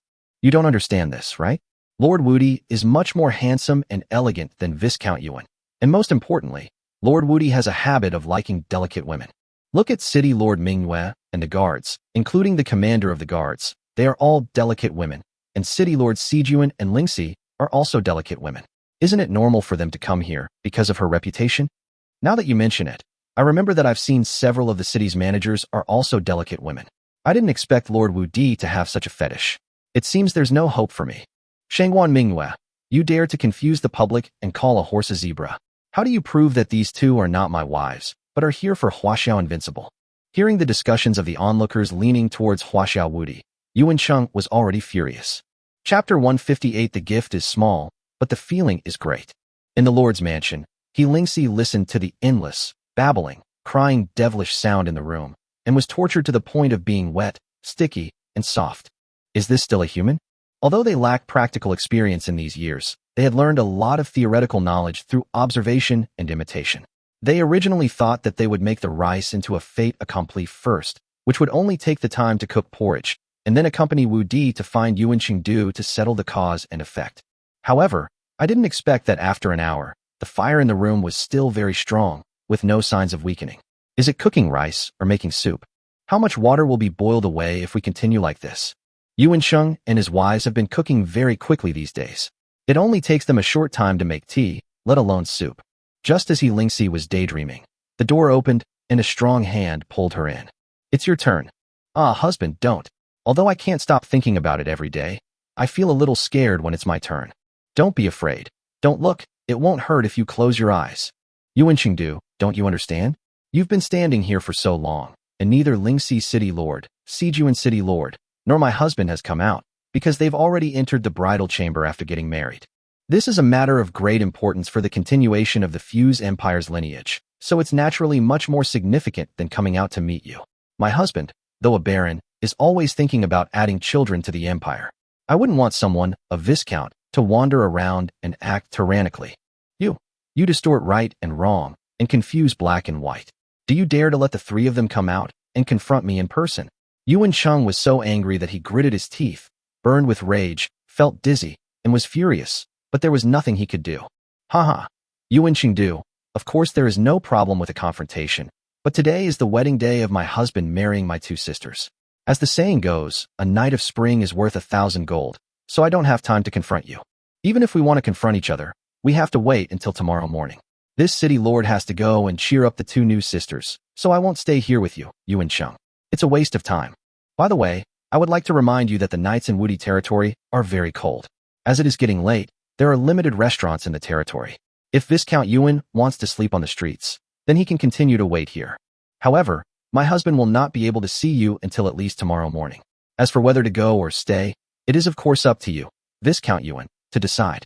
Even if you, Yuan Cheng, attack the Lord's mansion and commit treasonous acts, this is all I, Shangguan Minghua, can say. After Shangguan Minghua finished speaking, she immediately slipped down the city wall, leaving Yuan Qingdu stunned and at a loss. When I came here, I vowed to live in the Lord's mansion. Now that so many people are watching, if I leave in disgrace, I will definitely lose face. But I can't really sleep on the streets if I don't leave. If this gets out, he will lose face even more. As for forcing his way into the Lord's mansion, not to mention whether he can break through the city gate, even if he can, he won't dare to do it. The imperial laws are not for show. For a moment, Yuan Cheng was in a dilemma, and finally left in shame after being persuaded by the four ladies. What? 500 gold coins a night.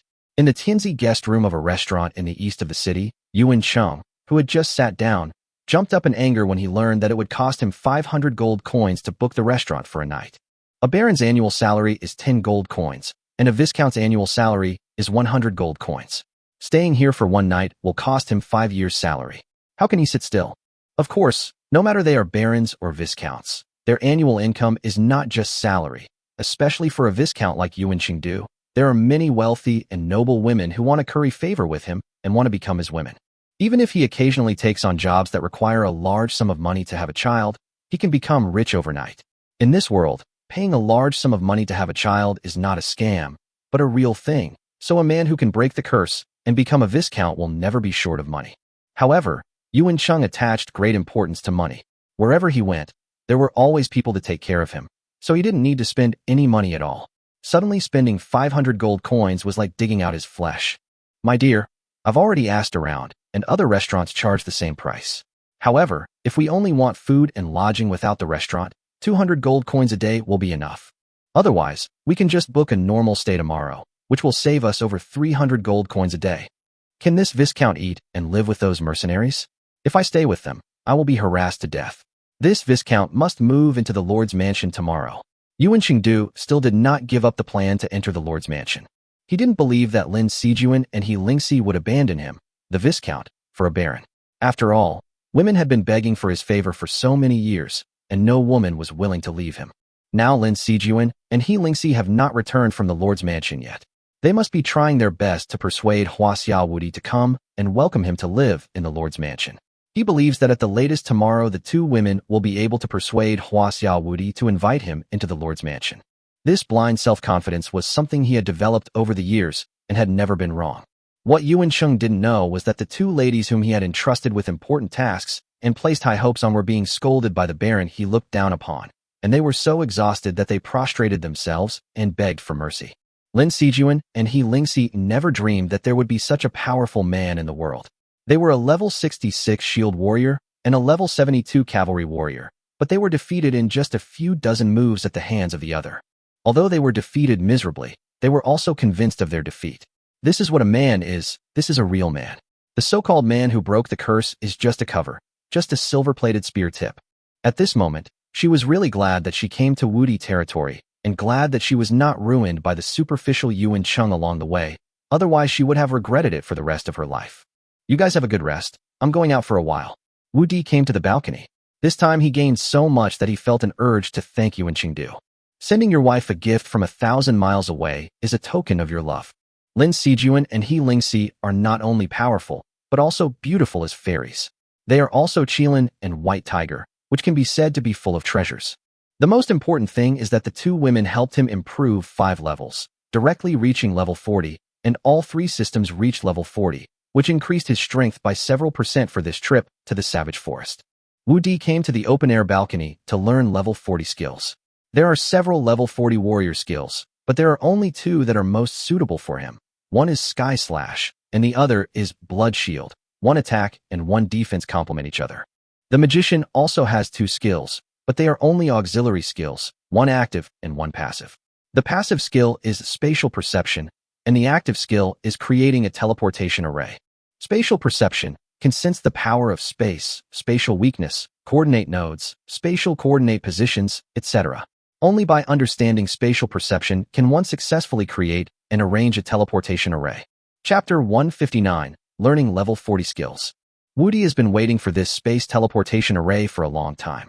If teleportation arrays are set up in Manhwa City, Fanqing City, and Wu Di territory, it will not only be convenient for traveling back and forth in the future, but also people can be sent from the other 2 cities to provide support in case of emergency. However, the use of the teleportation array consumes magic cores or magic stones. Magic stones are scarce nowadays, so magic cores can only be used as a substitute. However, even if magic cores are used, at least a 3rd-level magic core is required for each use, so not everyone can afford it. But this was nothing to Wu Di. He had harvested more than 10,000 3rd-level magic cores from this beast tide. Of course, allowing the 3 cities to connect with each other does not demonstrate the value of the teleportation array. After he learned the teleportation array, he only needs to set up 1 in the Lord's mansion and set up 1 when he finds the Emperor's tomb in the future, so that he can empty the Emperor's treasures at the fastest speed. Of course, there is also the magic stone mine he is looking for. As long as he finds it and sets up the teleportation array, the mine will be in his back garden. This is the greatest value of the teleportation array. The level 40 summoner also has 3 skills: invisibility, invisibility talisman, and magic trapping talisman. Invisibility can only be used by oneself, while invisibility talisman and magic trapping talisman can be used by anyone. These are all good things, and they come at the right time. With these 3 skills, Wu Di will have more security on this trip to the wild forest. Wu Di glanced at his sleeping new pet and began to practice the 3 sets of skills. Now that he could practice skills, practice and upgrade were not so important. It would not be too late to practice after he had completely mastered the 3 sets of skills. The next morning, Wu Di finally mastered all 3 skills, but he still needed practice to set up the teleportation array and make invisibility talismans and magic trapping talismans. Husband, didn't you sleep all night? The two women woke up slowly and saw Wu Di on the terrace outside the window. Then they remembered the sumptuous feast they had yesterday, which was really unforgettable. The dream they had been looking forward to for decades finally came true, far exceeding their expectations, and the person who helped them realize their dream was the man in front of them who made them bow down and convinced. Well, your husband, I am strong physically and mentally, so it doesn't matter whether I rest or not. However, I usually sleep for an hour or two every day. I just made a breakthrough last night and learned a few skills. Wu Di checked and found that when the two women came to the Lord's mansion yesterday, their favorability was only 60 points, but now it has not only turned into loyalty, but it is also full. It seems that these two people are really dependent on him. This world is good. As long as you are sincere to a woman, you don't need to give too much. She will be devoted to you in just one night. They are not as realistic and materialistic as women on earth. Of course, this is because there is no toxic chicken soup for the soul in this world. Knock, knock, knock. Just then there was a knock on the door on the 5th floor. Wu Di knew it was his Aunt Wang Qiulan without even checking, because no matter how busy Wang Qiulan was, she would prepare the 10-ingredient tonic soup for him every morning and evening. Wu Di originally wanted to make talismans after drinking the soup, but he didn't expect his men to report that Yuan Cheng had been jumping up and down at the foot of the mountain since early morning. Aunt, help me prepare these things. Wu Di wrote down the materials needed to set up the teleportation array and handed them to Wang Qiulan beside him. He then stepped on Long Yi's back with Lin Sijuan and He Lingxi beside him. Yuan Cheng didn't sleep well the previous night and came with a group of people to call out early in the morning. This time, Yuan Cheng had learned his lesson, and instead of calling out Huaxiao Wu Di, he directly called out Lin Sijuan and He Lingxi. In his opinion, no matter whether Huaxiao Wu Di agreed to their request last night, there should be an answer today. What he didn't know was that what the two women asked for had nothing to do with him at all, and Wu Di not only agreed to the two women's request, but also made them satisfied and convinced. Yuan Chengdu, are you looking for trouble so early in the morning? Shangwan Mingyue arrived at the city wall early in the morning, not for Yuan Chengdu, but because she happened to meet him when she was dragged by Tuoba Lingxiang to the North City to check the progress of the construction. Shangwan Mingyue, why are you here again? I'm only here to see my two wives, but I hope I'm not a bother to you. Of course, if you're willing to follow me, I promise to make you pregnant within 3 years. How's that for? Until now, Yuan Cheng has not seen his situation clearly. He still thinks that he is a rare treasure in the eyes of any woman. As long as he gives a little sweetness, thousands of women will flock to him and be willing to give themselves to him at all costs. Yuan Chengdu, I see you're still asleep. Go take a piss and look at yourself. First of all, I have a man, and he's 1,000,000 times better than you. In my eyes, you're not even as good as my man's toes. In Wu Di territory, you should put away your high and mighty, self-righteous thoughts. In Wu Di territory, you are at most a monkey. Besides my male guards, the only people in the Lord's mansion are my men's women. There are no women of yours here. Okay, Shangwan Mingyue, you actually look down on me. You will regret it. And whether or not I have a woman is not up to you. Thousands of people saw Lin Sijuan and He Lingxi go to the Lord's mansion yesterday, but now you say they are not there. What are your intentions? Yuan Chengdu, this city lord only said that there are no women of yours in the Lord's mansion, but I didn't say that Sister Sijuan and Sister Lingxi are not in the Lord's mansion. However, this city lord told you yesterday that they are all my husband's women and are this city lord's sisters. All right, I won't argue with you. Do you dare to call them both out and confront them face to face? Yuan Chengdu knew that he could not convince Shangwan Mingyue, so he had to ask Shangwan Mingyue to call the two women out for confrontation. He did not believe that the two women would betray him, a viscount, and choose a barren boy who had not even grown all his hair. Roar! At this moment, the roar of a giant dragon above the Lord's mansion attracted everyone's attention. The giant dragon flapped its wings and appeared above Yuan Chengdu and others. Husband, I hope I didn't disturb your sweet dream. Wu Di landed on the city wall with the two women, and Shangwan Mingyue and Tuoba Lingxiang hurriedly came up to greet them. No, you guys go and do your own thing. Leave this to us. Wu Di greeted the two women before looking outside the city. Yuan Chengdu, I welcome you to Wu Di territory as my guest. If you come here to cause trouble, don't blame me for treating you as an invader. I'm sure Viscount Yuan knows exactly how invaders will be treated. Lord Wu Di, please stop slandering me. I'm only here to find my wife, not an invader. Yuan Chengdu's face looked grim, but at this moment, he didn't care about his face and stayed in the Lord's mansion. He just wanted to find Lin Sijuan and the other girl. If you're looking for my wife, Viscount Yuan, I'm afraid you've come to the wrong place. Besides my personal guards, the only person left here is my wife. Could it be that Viscount Yuan wants to take my wife away by force? Wu Di didn't give any face at all, and said proudly while hugging Lin Sijuan and He Lingxi on his left and right. Lin Sijuan, He Lingxi, what's wrong with you two? Why don't you come back to me? Seeing Wu Di hugging the two women, Yuan Sheng had a bad feeling. Yuan Chengdu, don't think you can do whatever you want just because you are a viscount. We sisters are the wives of Lord Wu Di, not your wives. That's right, don't think that just because you're a viscount you can be a toad wanting to eat swan meat. My husband is 1,000,000 times better than you. How can we be your wives? I think you're the one who's slandering me. In order to find the Emperor's treasure, you actually want to seduce us. You are really a toad, wanting to eat swan meat. Chapter 160 Departure to the Savage Forest. So Viscount Yuan is such a person.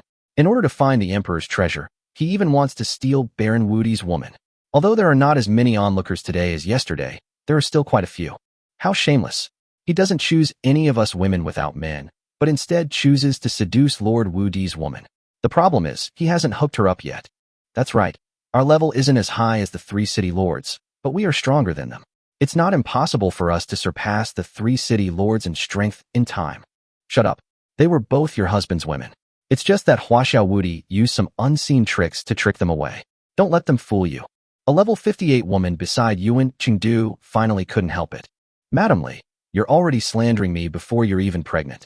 What I find shameful is your husband's limp little earthworm. My husband is Wu Di Ba Wang Chong. There's nothing shameful about him. He Lingxi looked at Yuan Chengdu's wife and retorted with disdain. Upon hearing this, Wu Di almost lost his balance and fell off the city wall. This tiger woman told everything to others. How could such a treasure be shown to others so easily? Aren't you afraid that others will covet it? Puff. Yuan Chengdu spat out a mouthful of blood. He never hits people in the face and never reveals their weaknesses when scolding them. Now he has lost all his face, and his weaknesses are exposed. At this moment, he wants to die? At this time, Yuan Sheng had already regretted it. He originally thought that a baron was not something he could control. Now the other party's woman was not abducted, and the woman he had finally controlled was abducted by the other party, and there were 2 of them at once. If the 4 people around him were abducted, he wouldn't care. After all, there are many women in their 40s and 50s. He can have as many as he wants. But women in their 60s and 70s like He Lingxi and Lin Sijuan are rare. Such women were all of at least earl status or above, and most of them were from large royal and noble families. He finally met 2 women who were willing to follow him, but they were poached before he could succeed. It's like the cooked duck flew away, and the fat meat in his mouth went into someone else's mouth. His engaged wife ran away with another man and blamed him for being incompetent. How could he bear this? Husband, Lord Yuan. The wife and subordinates around Yuan Chengdu exclaimed in shock when they saw Yuan Chengdu vomiting blood. I admit defeat this time, let's go. After Yuan Cheng vomited blood, he felt less stuffy in his chest. He knew that he had to bear the loss, and staying would only make him more embarrassed. Wu Di didn't take Yuan Cheng seriously in the first place, and after seeing him leave, he didn't continue to pester him. He still had a lot of things to do. Many mercenary teams have entered the mountains in the past 2 days, so he also needs to make preparations early. After returning to the Lord's mansion, he began to carve invisibility talismans and magic trapping talismans. It took Wang Qiulan a whole day to prepare the materials for 2 teleportation arrays. Fortunately, Wu Di did not waste that day and made thousands of copies of the invisibility talisman and the demon trapping talisman. Early the next morning, Wu Di started to get busy in the backyard of the Lord's mansion. Wu Di planned to place the teleportation array in the backyard of the Lord's mansion. The teleportation array is a hexagram array. The runes and grooves on the hexagons are the locations for placing magical beasts or beast cores. In the middle is a circular area with a diameter of 3 meters, which is also the core of the teleportation. This is a primary teleportation array that can transport up to 20 people at a time, and the longest distance is 1,000 miles. If you want a larger and farther teleportation array, you can only wait until Wu Di's strength increases. It was just a small teleportation array. With the help of the women, Wu Di spent a full 6 hours to set it up. However, at this time it was only a one-way formation. Although the teleportation array was ready, it could not be used for positioning, but it could be used for random teleportation. Finally, Wu Di took out 6 third-level magic cores and placed them on it. The entire formation link emitted a faint light, and the formation was considered to be fully activated. The teleportation array can only be used for positioning teleportation after being activated by both parties and linked to the spatial coordinates of both parties. Moreover, both the sender and the receiver need to consume magic cores, but the sender consumes more and the receiver consumes less, about 10 to 1. At night, in the main hall of the Lord's mansion, Wu Di sat in the main seat, and the other women sat on both sides. Tomorrow Wu Di was going to lead the team into the wild forest, so he had to arrange everything before leaving. In the past few months, Wu Di's cultivation has increased very quickly, but the girls' cultivation has also increased quickly. Tuobo Lingxiang is level 46, Linghu Xiaoqian is level 43, Wang Qiulan is level 45, Lu Yi is level 40, Shui Mengdai is level 44, Shan Tingting and Xu Jingjing are level 45, and Li Hongmei, Lu Chunyan, Zhang Haiyan, and Zheng Lili are all level 44. However, the levels of magicians Nangong Wani, Beitang Manhwa, and Shui Mingyao did not increase. Nangong Wani is still level 18, Beitang Manhwa is level 45, and Shui Mingyao is level 35. If they cannot find the magic stone this time, it will still be difficult for them to increase their levels. This time when going to the savage forest, Wu Di did not plan to bring too many people. Wang Qiulan, Tuoba Lingxiang, and others would stay in the territory. Even Shangwan Mingyue, who was at level 69, would stay.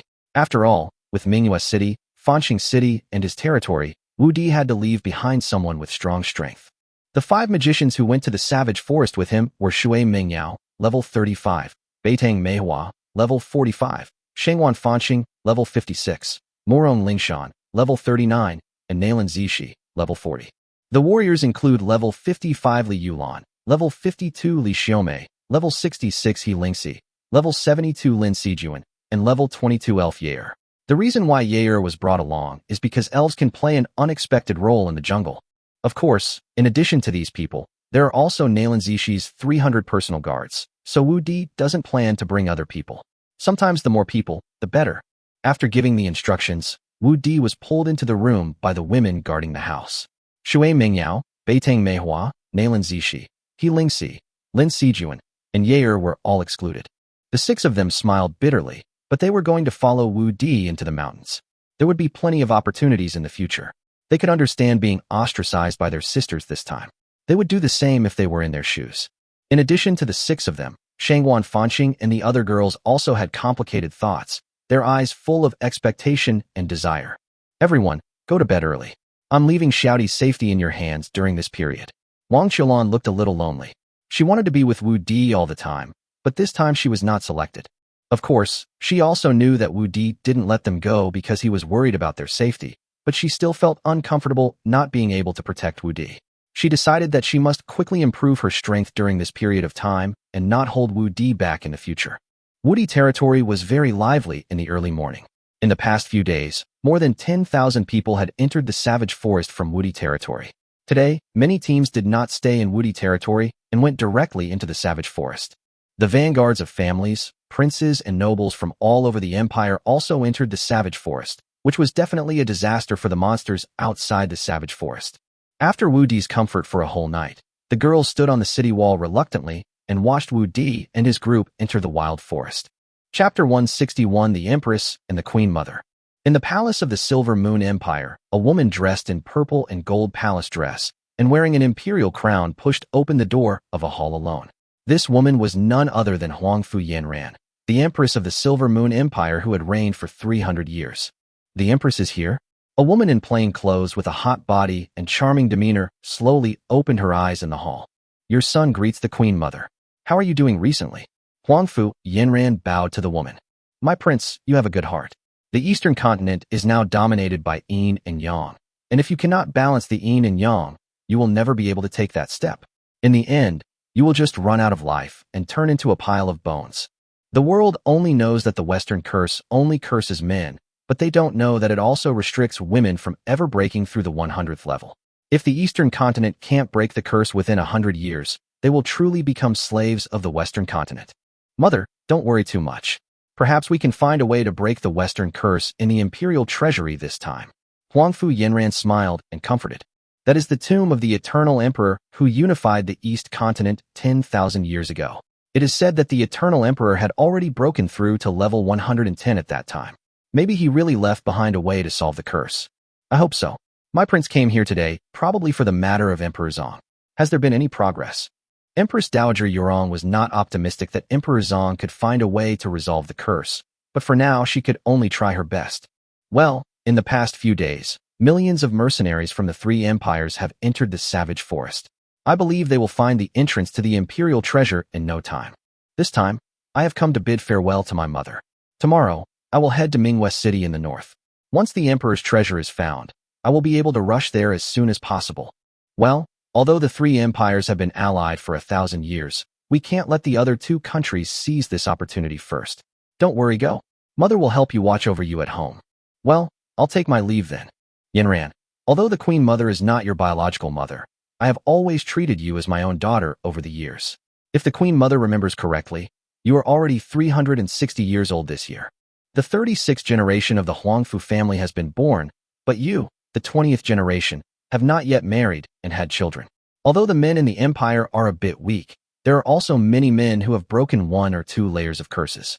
I know you're proud and arrogant, but the entire East continent is like this now. If you find someone who's suitable for you, bring him back. Yes, mother, I understand. Okay, go ahead. In the savage forest, Wu Di and his companions spent a whole morning going 50 miles deep into the savage forest. They were already out of the outer reaches of the savage forest. In the past, ordinary mercenary teams would not dare to enter this depth except for those powerful mercenary teams. However, Wu Di and his group did not see any magical beasts in the whole morning. Instead, they encountered group after group of mercenaries. Many mercenaries' eyes lit up when they saw Wu Di, but they did not dare to move forward because they saw that Wu Di's team was so powerful. Let's eat something and take a rest here. Wu Di looked at the empty space in front of him, then glanced at the women who were protecting him in the center. Rest where you are. Li Xiaomei, the commander of Nalan Zishi's personal guards, hurriedly said to the 300 personal guards upon hearing this. Although they are not from Huaxia Wu Di, their master is from Huaxia Wu Di. She knows that Huaxia Wu Di's words are more effective here than Nalan Zishi's. Fortunately, I brought some food, otherwise I would have starved to death in this wild forest. Wu Di was worried that there would be nothing to eat after entering the ancient tomb, so he prepared a whole storage bag of 30 cubic meters of food before coming out. He didn't expect to use it as soon as he entered the mountain. In the past, no one would bring food when going into the mountains. After all, the monsters in the mountains would have more food than they could eat. Unexpectedly, this time, there were only people in the mountains, no monsters, and even no ordinary wild beasts. After all, the beast tide had just passed, and it was a beast tide that was rarely seen in 100 years. Most of the monsters on the periphery were killed, and the few remaining ones were hunted by mercenaries who entered the wild forest in advance. They came in late, so naturally they didn't encounter them. Fortunately, the food he brought this time was enough for more than 300 people to eat for 10 days, and he believed that when they went deeper into the savage forest, they would definitely encounter monsters. After all, the savage forest was larger than the entire East continent. Although they were in the inner part of the savage forest, it was not even the outermost part of the outer forest for the entire savage forest. If you want to enter the real inner area of the savage forest, you have to go at least 1,000 miles deep into the savage forest to be considered to have entered the inner area of the savage forest. There are not only monsters, but also many other races. But there are almost no human traces there, and even the emperor's treasure cannot be buried there. Wu Di is not in a hurry. Now no one knows the exact location of the emperor's treasure, so they don't have a real destination. They can only search for it again and again as a sightseeing trip. Of course, in addition to the emperor's treasure, he also has another purpose, which is to find the magic stone vein, but it is not the right time yet. Although Nalan Zishi and other personal guards are considered his own people, the magic stone vein is too important after all, and he doesn't want too many people to know about it. The only worry now is whether someone will accidentally discover that place, so Wu Di now hopes that Di Zong will be discovered by you as soon as possible, so that everyone will be attracted by Di Zong and will not wander around in the wild forest and discover his magic stone vein. Wu Di just took out the food. Naturally, he didn't need to prepare the meals for more than 300 people. Wu Di then brought several of his wives to a mountaintop and took out the map of the magic stone vein. Alas, it's a pity that this map is incomplete. Wu Di looked at the mountains of her husband's family on the map and had to put the map away again. This map does not show the terrain of the wild forest. It only has a rough route map drawn by Shui Mengya's grandmother, which only records the path her grandmother took when she returned and the surrounding mountains and rivers. Therefore, if you want to find the magic stone vein, you must first find the route that Shui Mengyao's grandmother took to and from the mine. Only by finding that route can you find the magic stone vein according to the route on the map. However, there is a river on the map that passes through this path. As long as you find this river, you can find the magic stone vein. Before, Shui Mingyao and Wu Di thought that the river was the one in Shueibua village, but these days he discovered that it was not that one. So this made Wu Di completely confused. He hoped that he could find the river this time. As long as he found the river, he would go 100 miles ahead to find the magic stone vein. Husband, don't worry. That place is not that easy to find, and most of the people who come to the savage forest are warriors. Even if they happen to find it, it will not be easy to get out. Grandma said that the chi and blood power there is suppressed, and there are many high-level magical beasts. Without a great opportunity, it is absolutely impossible to obtain the magic stones inside. Seeing Wu Di's sad face, Shui Mingyao couldn't help but say something to comfort him. Yes, I know. Let's walk another 50 miles north today and see if we can find the river then. Chapter 162, Major Powers Gather in the Wilderness. 50 kilometers away from the savage forest, in the direction of the Ziyun Empire, a 500-man royal guard was resting. The leader of this team was none other than the 8th princess of the Ziyun Empire, Nalan Piaoxua. Is there still no news about Ninth Sister? Nalan Zishi's silver armor could not cover her hot body. Princess 8, I've inquired about everything and found no trace of Princess 9. I suspect she didn't enter the savage forest from the direction of the Empire. No matter which direction the 9th princess entered from, we must find her as soon as possible. Pass the order. Divide the team into 5 teams and advance deep into the savage forest in a fan-shaped formation. Once the 9th princess is spotted, immediately send a signal and all teams will move towards her. Nalan Piaoxua was extremely worried. The savage forest was now full of mixed people, with countless mercenary teams of 50 or 60 levels. Her 9th sister was only a 40-level magician, and except for the leader Li Xiaomei who had broken through to level 50, the other 300 guards around her were only above level 45 and below level 50. It was very dangerous in this savage forest. You idiot girl, you actually ditched me and sneaked into the savage forest. When I find you, I'm going to beat your ass to pieces.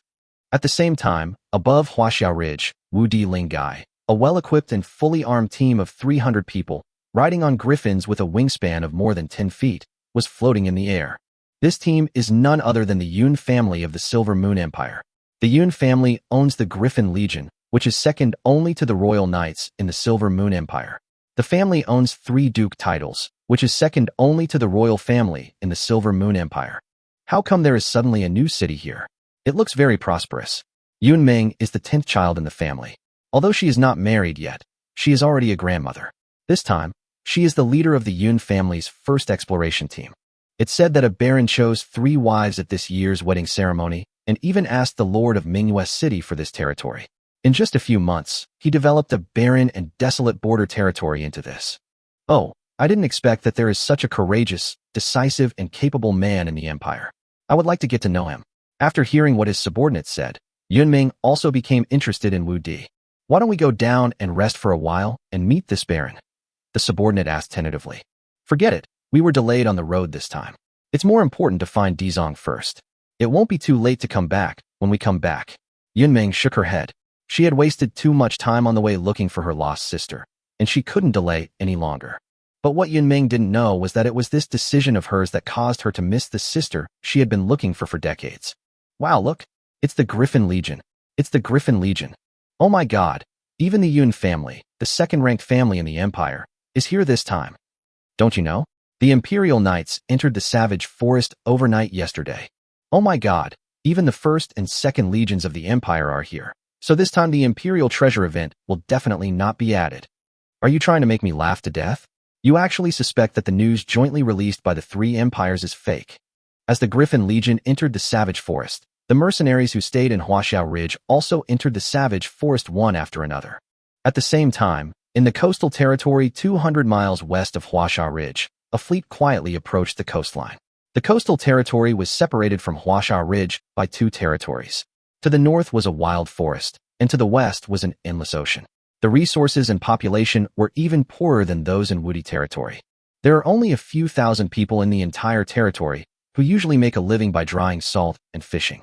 However, the people dare not approach the wild forest, so this fleet landed without being discovered by anyone. There were only 6 ships in this fleet, but more than 1,200 people disembarked from the ships. These people were both men and women, all with yellow skin. If they were not much shorter than the people of the Silver Moon Empire, and their figures and appearances were not much different, it would be really difficult to tell them apart. Kamita-kun, Jujin-kun, Sakuraji-kun, We are all here to serve His Majesty the Emperor. Our goal is to seize the imperial treasure before the three great empires do. If we can't seize it, we must destroy it. We absolutely cannot let the three great empires get their hands on it. Don't worry, Yumekawa-kun. This time, thanks to the information sent back by brother Yumekawa-kuji, the head of the family told us to lead this operation with Yumekawa-kun before we set off. We will definitely follow Yumekawa-kun's lead.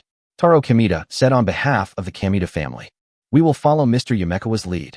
Ichiro Kojiro and Hidamaki Sakuraji also expressed their opinions. Yoshi, don't worry, everyone. Although this operation was led by my Meichuan family, the credit definitely belongs to everyone. Thank you, Mr. Meichuan, for your support. The three of them hurriedly expressed their gratitude.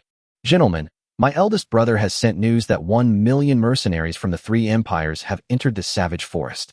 However, you don't have to worry. Those from the three empires who have entered the savage forest are all women, most of whom are below level 60. We can easily eliminate them. Haha, the three empires are about to end. This curse has lasted for thousands of years. All the men in the eastern continent are basically useless except us. After completing this mission, we will also rob a group of women back. Taro Kamita laughed. Haha, what Kamita-kun said is true. The women in the east continent are very strong. Not only are they suitable for giving birth, but they can also help us farm and mine. We must catch some of them and bring them back. Kuji Ichiro also echoed. Haha, fortunately, our land is far away from the mainland and is on the edge of the curse. The power of the curse has weakened a lot. Although it still has a lot of impact on us, it is insignificant compared to the three major empires in the east continent. Sakuraji said thankfully. Well, what Sakuraji said is absolutely right. Although it is very difficult for the empire to break through level 90, there is still a chance. If we seize the emperor's treasure, maybe we will be able to break through level 90 in the future like Licking Emperor. Yumekawa Wachi nodded, determined to get the emperor's treasure this time. Then we will borrow Mr. Yumekawa's good wishes. However, Mr. Yumekawa is already level 75, which is several levels higher than us. If we can break through level 90, then it will be just a matter of time for Mr. Yumekawa to break through level 100. Ichiro Kojiro flattered him. Haha, gentlemen, without further ado, I will each take our family members into the mountains. Remember, although we are strong, our numbers are limited after all. It is not easy to reveal our identities before we find the emperor's treasure. Everyone we meet will be our enemy, and we must not let any of them escape. Once the news leaks out, and we fail to complete the mission of licking the emperor, not only will we have to commit seppuku to apologize, but our families will also be punished. We must succeed in this mission and not fail. Finally, Yumekawa Waji couldn't help but give some instructions. Although the weakest among them was at level 70, and the strongest was less than level 90, if the news leaked out in advance and attracted the strong men from the three empires, they would fail. For the sake of the empire and the family, we will succeed. Chapter 163, Emma Mercenary Group. The Emma Mercenary Group is a mercenary group named after the state capital, Emma City. Only the local number 1 mercenary group is qualified to be named after a city. The Emma Mercenary Group uses the name of the state capital, proving that they are the strongest mercenary group in the entire northern state. They have a full complement of 100 mercenaries, and the lowest level of their members is above level 50. The 10 captains are all above level 60, and the 1 and 2 deputy captains are all above level 70. Such strength can rank among the top 10 in the entire Mingwei Empire mercenary group. After all, anyone with a strength of over 60 will be absorbed by the empire.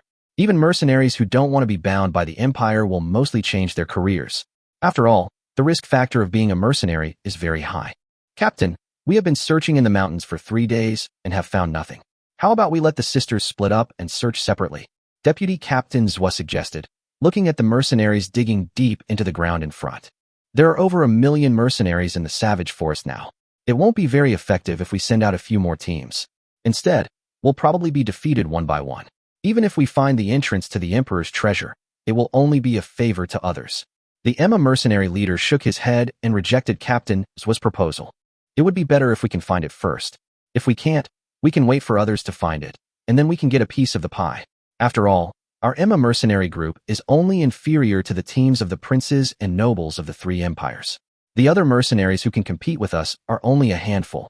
As long as we find the entrance to the imperial treasure, even if we don't have a share in it, with our strength we will definitely have no problem occupying a personal guard tomb, so you don't have to worry.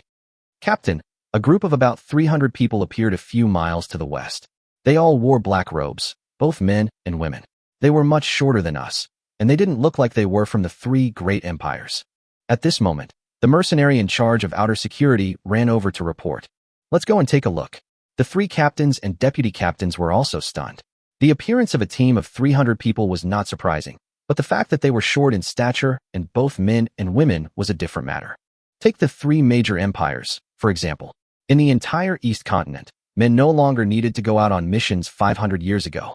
300 years ago, all the men who had experienced the war 1,000 years ago died out. Only the cursed men were left, barely maintaining their family line. How could there still be men going into the mountains? Could it be someone from the Western continent? Deputy Captain Zwa frowned. If someone came from the Western continent, then this would be a big deal. Another possibility is the people from Japan. Although they are also from the East continent, they are on the edge of the East continent. The curse from that year has weakened their power a lot. Captain Emma said after thinking for a while. Damn those pirates. They're traitors to the East continent. After the East continent was cursed, they turned and defected to the West continent, becoming its dogs. If it's really them this time, I'll make sure they know what it feels like to be a traitor. When the right captain heard the word Japanese pirates, he became indignant and gritted his teeth. Don't take it lightly. 1,000 years ago, the Japanese pirates were just a vassal state of ours, but over the past 1,000 years, they have grown much stronger thanks to the Western continent. Moreover, they must have come here well prepared if they sneaked in now. Don't let anything go wrong. Although all three of them have lived for more than 300 years, only Captain Emma is the most stable. The three of them are women from the early reform period of the last era, and their fathers are the last group of men above level 70 who survived the war 2 years ago. At that time, their fathers were the last group of men who were not cursed and were about to die. Their only mission was to give birth to more people for the empire. During that time, their father had to face several women every day until the end of his life, so her mother only saw her father once in her life, and she had never seen what her father looked like. Therefore, the hatred they harbor towards the West is much stronger than that of those born in the last 100 years. Captain Yu, take a team of people and hide. If they are really Japanese pirates and we are no match for them, then you must report the news. Captain Emma suddenly stopped. Although they were mercenaries, they never lacked national justice. Captain, you are the backbone of the Emma mercenary group. How about you stay here, and Captain Zwa and I go together? This is an order. If it turns out as we expected, you will be the seeds of our Emma Legion, and you will be the leader. On the other side, Sakuraji Yamachi and others also discovered the Emma mercenary group. Unlike the cautious Emma mercenary group, Sakuraji Yamachi directly divided the team into 3 teams and semi-surrounded them. Sui Dao, Hua Yi, you two take your men and surround them. Remember, don't let any of them escape. Yes, big brother. Sakuraji Mizumaki and Sakuraji Hana took the order and led their men into action. Sakuraji Hidamaki is the eldest brother, with a level of 74, Sakuraji Suidichi is the 6th brother, with a level of 72, and Sakuraji Hana is the 9th brother, but she is the strongest in their team, with a level of 88. This is not to say that Sakuraji Hanori has good talent, but that she is a woman and is not suppressed by the curse. At the age of 300, being able to reach level 88 can only be considered as above-average talent. Sakuraji Hidamaki and Sakuraji Suidichi were suppressed by the curse, but they were still able to break through level 70, which shows that they are truly gifted. Although the power of the Japanese curse has weakened, there are not many people who can break through to level 70, only 1 in 10,000 men. So no matter her talent or her status as the eldest brother, although Sakuraji Hana is strong, she has to obey her 2 older brothers. 3 teams of 300 people quickly surrounded the 90 people of the Emma mercenary group. Captain, this is bad. They are surrounding us, and it looks like they are about to attack us. Both sides were running in both directions, and soon the opponent's lineup was in full view.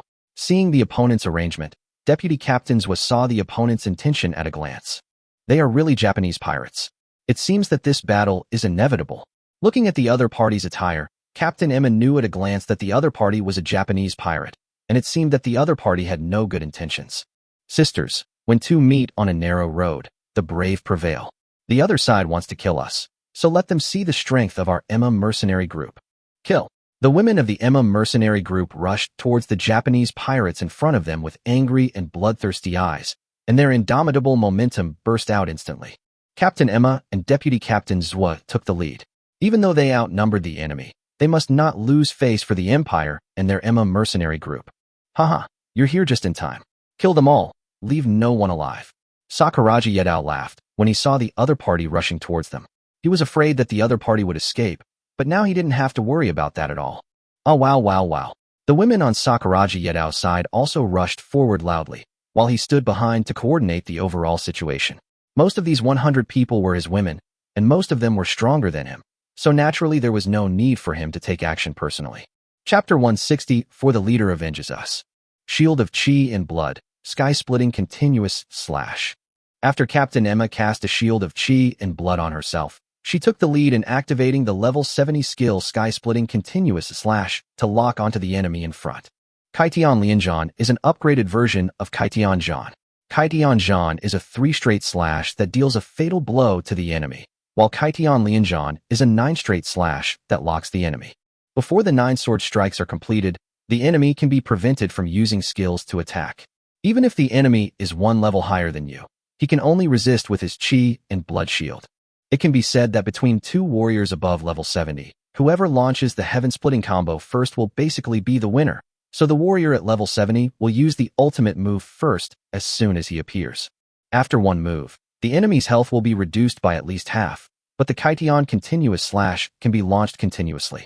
As long as the enemy fails to stop you from launching the second Kaitian Continuous Slash when your 9th move is exhausted, he will be dead. Of course, this only refers to level 70 warriors of the same level. Of course, if you encounter 2 level 80 Kaitian combos, you cannot kill the opponent, and the opponent will not let you kill him.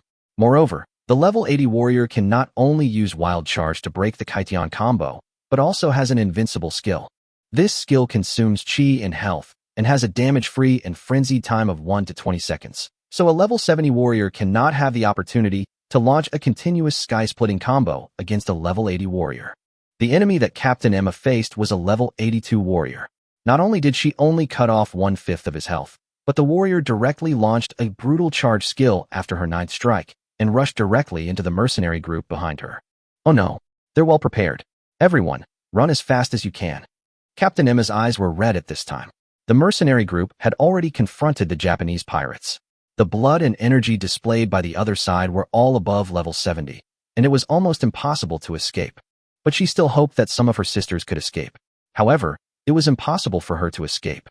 She was pushed onto a tree by the enemy, and the enemy also launched a series of sky-splitting attacks.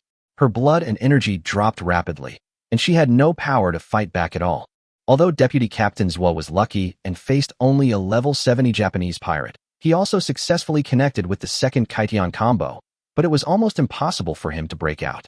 The other team members had even less chance. A group of people at level 50 or 60 faced those at level 70 or 80. It was almost a one-sided massacre. They didn't even have a chance to fight back. At this time, Captain Emma was glad that she had left behind the right deputy captain and a team of mercenaries. Otherwise, their mercenary group would have been wiped out. Unfortunately, just as Captain Emma was rejoicing, a familiar figure flashed by her side. As soon as the figure appeared, he used a flying combo to chop at the Japanese pirate who was releasing a flying combo at her, successfully interrupting the Japanese pirate's skill and firmly sucking him in. Captain Emma was not happy after surviving the disaster, but her heart sank into the abyss, because the person who came was none other than the right deputy captain. Why did you come out? Why didn't you obey orders? Don't you know you are seeking death? Captain Emma was very angry at the right deputy captain's suicidal behavior of disobeying orders. Captain, I can't just watch you die. Yunying and the others have been randomly teleported away. The seeds have been preserved, but the Emma mercenary group can't live without you. Big sister, let's be sisters in the next life. After the right deputy captain finished speaking, she had used up all her Kaitian Lianxiao. She knew that although she had successfully launched a sneak attack by catching the enemy off guard, the opponent would not give her a chance to connect again, so she directly threw the last random teleportation scroll into the arms of Captain Emma. As expected, the opponent directly used the I'm invincible move, and then used a flying combo to suck her in. Big sister, hurry up. Swallow, why are you so stupid? Captain Emma held the only random teleportation scroll in her hand, tears streaming down her face. Their mercenary group had saved 11 random teleportation scrolls over the years. They had previously asked Deputy Captain Yu to keep the 11 scrolls and give them all to them. Unexpectedly, Deputy Captain Yu gave her the chance to survive. Captain, it will be too late if we don't leave now. Hurry up and let's be sisters in our next life. Captain, hurry up. At this moment, Deputy Captain Zhuo also came to her with a flash skill, But at this time Deputy Captain's was blood and energy had been consumed by more than half. Captain, let's go. Leader, let's go, let's go. Captain, let's go and avenge our sisters in the future. At this moment, the only 8 remaining captains with low health flashed over, formed a circle, and used their bodies to protect Captain Emma in the middle, their eyes full of determination. Kill them quickly, don't let them run away. At this moment, the Japanese pirates also rushed up. Captain, let's go. The remaining 10 people shouted in unison. Sisters, I will avenge you. Captain Emma didn't want to leave, but she also knew that she couldn't let her sisters sacrifice in vain. So she had to activate the random teleportation scroll with tears. At this moment, the women who used their bodies as walls were once again sucked into the Japanese pirates' flying combo. Their blood and energy dropped rapidly, which also meant that their lives were about to come to an end. Warriors at level 60 or so couldn't withstand 2 consecutive flying slashes. They had been hit by flying slashes before. If they hadn't seized the opportunity well and used flash to escape when the opponent hit the second combo, they would have fallen long ago. However, they could not withstand another skill at this moment and began to fall one by one. Fortunately, once the Kaitian Lian Shuang was used, all 9 strikes would be completed regardless of whether the opponent was dead or alive, unless they were interrupted by other people's skills. It takes 2 seconds to use the teleportation scroll and 3 seconds to release a flying combo skill. The hexagram flickers, Captain Emma's figure disappears, and the bodies of the women fall down one after another. Sister, take care. The right deputy commander looked at the disappearing figure, smiled with relief, and then closed his eyes forever. Baga, seeing Captain Emma teleporting away, Sakuraji Yedao stomped his feet in anger. He didn't expect that with their strength, they would still lose one of them even after using their ultimate move right from the start. One person running away is a small matter, but being exposed is a big deal. If their actions are exposed because they let one person run away by mistake, the consequences will be something they cannot bear. Damn teleportation scroll. They actually have a teleportation scroll. The teleportation scroll is a family treasure in their country of Japan and is very rare. Generally, it is only used when the family encounters a strong enemy and wants to preserve the family bloodline. Sakuraji Yedao forgot that this is the East Continent and was careless for a moment. Brother, we can't let other families know about this. We must make sure that all the mercenaries in this group are killed. Sakuraji Hana came over and said. Not only did Sakuraji Yamachi not expect this, but none of them expected this. Seeing that the enemies were only level 50 or 60 and the strongest was only level 75, they were not alert, and they did not expect that someone would have a teleportation scroll. This time, not only did they let one person escape, but 3 members of the clan also died. If other families knew that they had exposed their whereabouts, then their family would be blamed for the failure of the mission. Pass the order down and keep everyone on the same page. If anyone lets the secret slip from now on, their immediate family members will be killed. Sakuraji Yedao was glad that they were all his own people, so he wasn't too worried about someone leaking the secret. As long as they didn't let the secret slip, basically no one would know that someone had run away. Chapter 165, Camping at the Water Pond. Wow, men. There are actually 3 men in this wild forest. Am I seeing things? The Emma mercenary group was not the only one that encountered the Japanese pirates. Although the savage forest was large, the outer area bordering the Silver Moon Empire was not large, and the mercenary teams all over the mountains would encounter other teams from time to time. Although this mercenary team also had a team of 100 people at that time, the strongest was only in their 50s, and most of the members were around 40. Whether in terms of strength, knowledge, or vigilance, they were far inferior to the Emma mercenary group. Especially when they saw the 3 men in the team, they immediately let down most of their guard. It's true. What a man. Why don't we go over and say hello? Well, let's go over and say hello. If they take a fancy to us, we'll make a lot of money. That's right. Even if they don't like him, we can still go with them to look for the imperial treasure. It won't be so boring if we have men with us. A group of mercenaries immediately started talking to each other like crazy, the kind who couldn't walk when they saw a man. But I see they are dressed so strangely, and they are much shorter than us. They don't look like people from the Silver Moon Empire. There are also rational people among the crazy fans. It doesn't matter if he's from our empire or not. As long as he's a man, it's fine. Yes, judging by their skin color and appearance, even if they are not from the empire, they are from the East Continent. Yes, I heard that people in the southern part of the empire are much shorter, and people in some small countries in the south are also very short. Now the Eastern Continent is all one. There is no distinction between you and me. They're coming our way. It looks like there's a good chance. Let's go. We should take the initiative. Maybe we can actually get a taste of a man. Captain, let's go. No matter what, we can't lose our manners. Let's go over and say hello first. Oh, yeah. A group of women rushed over happily as if they had seen netizens from northern Myanmar, but they didn't expect that what was waiting for them was the netizens' butcher knives. Another bunch of idiots looking for death. Ichiro Kuji looked at the mercenaries running over with contempt. They had already killed 2 teams of mercenaries without much effort. Kill, leave no one alive. Following Ichiro Kujiro's order, all 300 Kujiro clan members drew their samurai swords from their waists. Don't.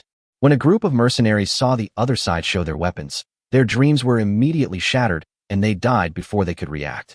With just one encounter, hundreds of living mercenaries turned into warm corpses, and this scene was repeated in the wild forest. 100 kilometers away, Wu Di and his group walked for an entire afternoon, but still did not find the river they wanted. However, they found a pool of water. Wu Di planned to camp there tonight and continue tomorrow.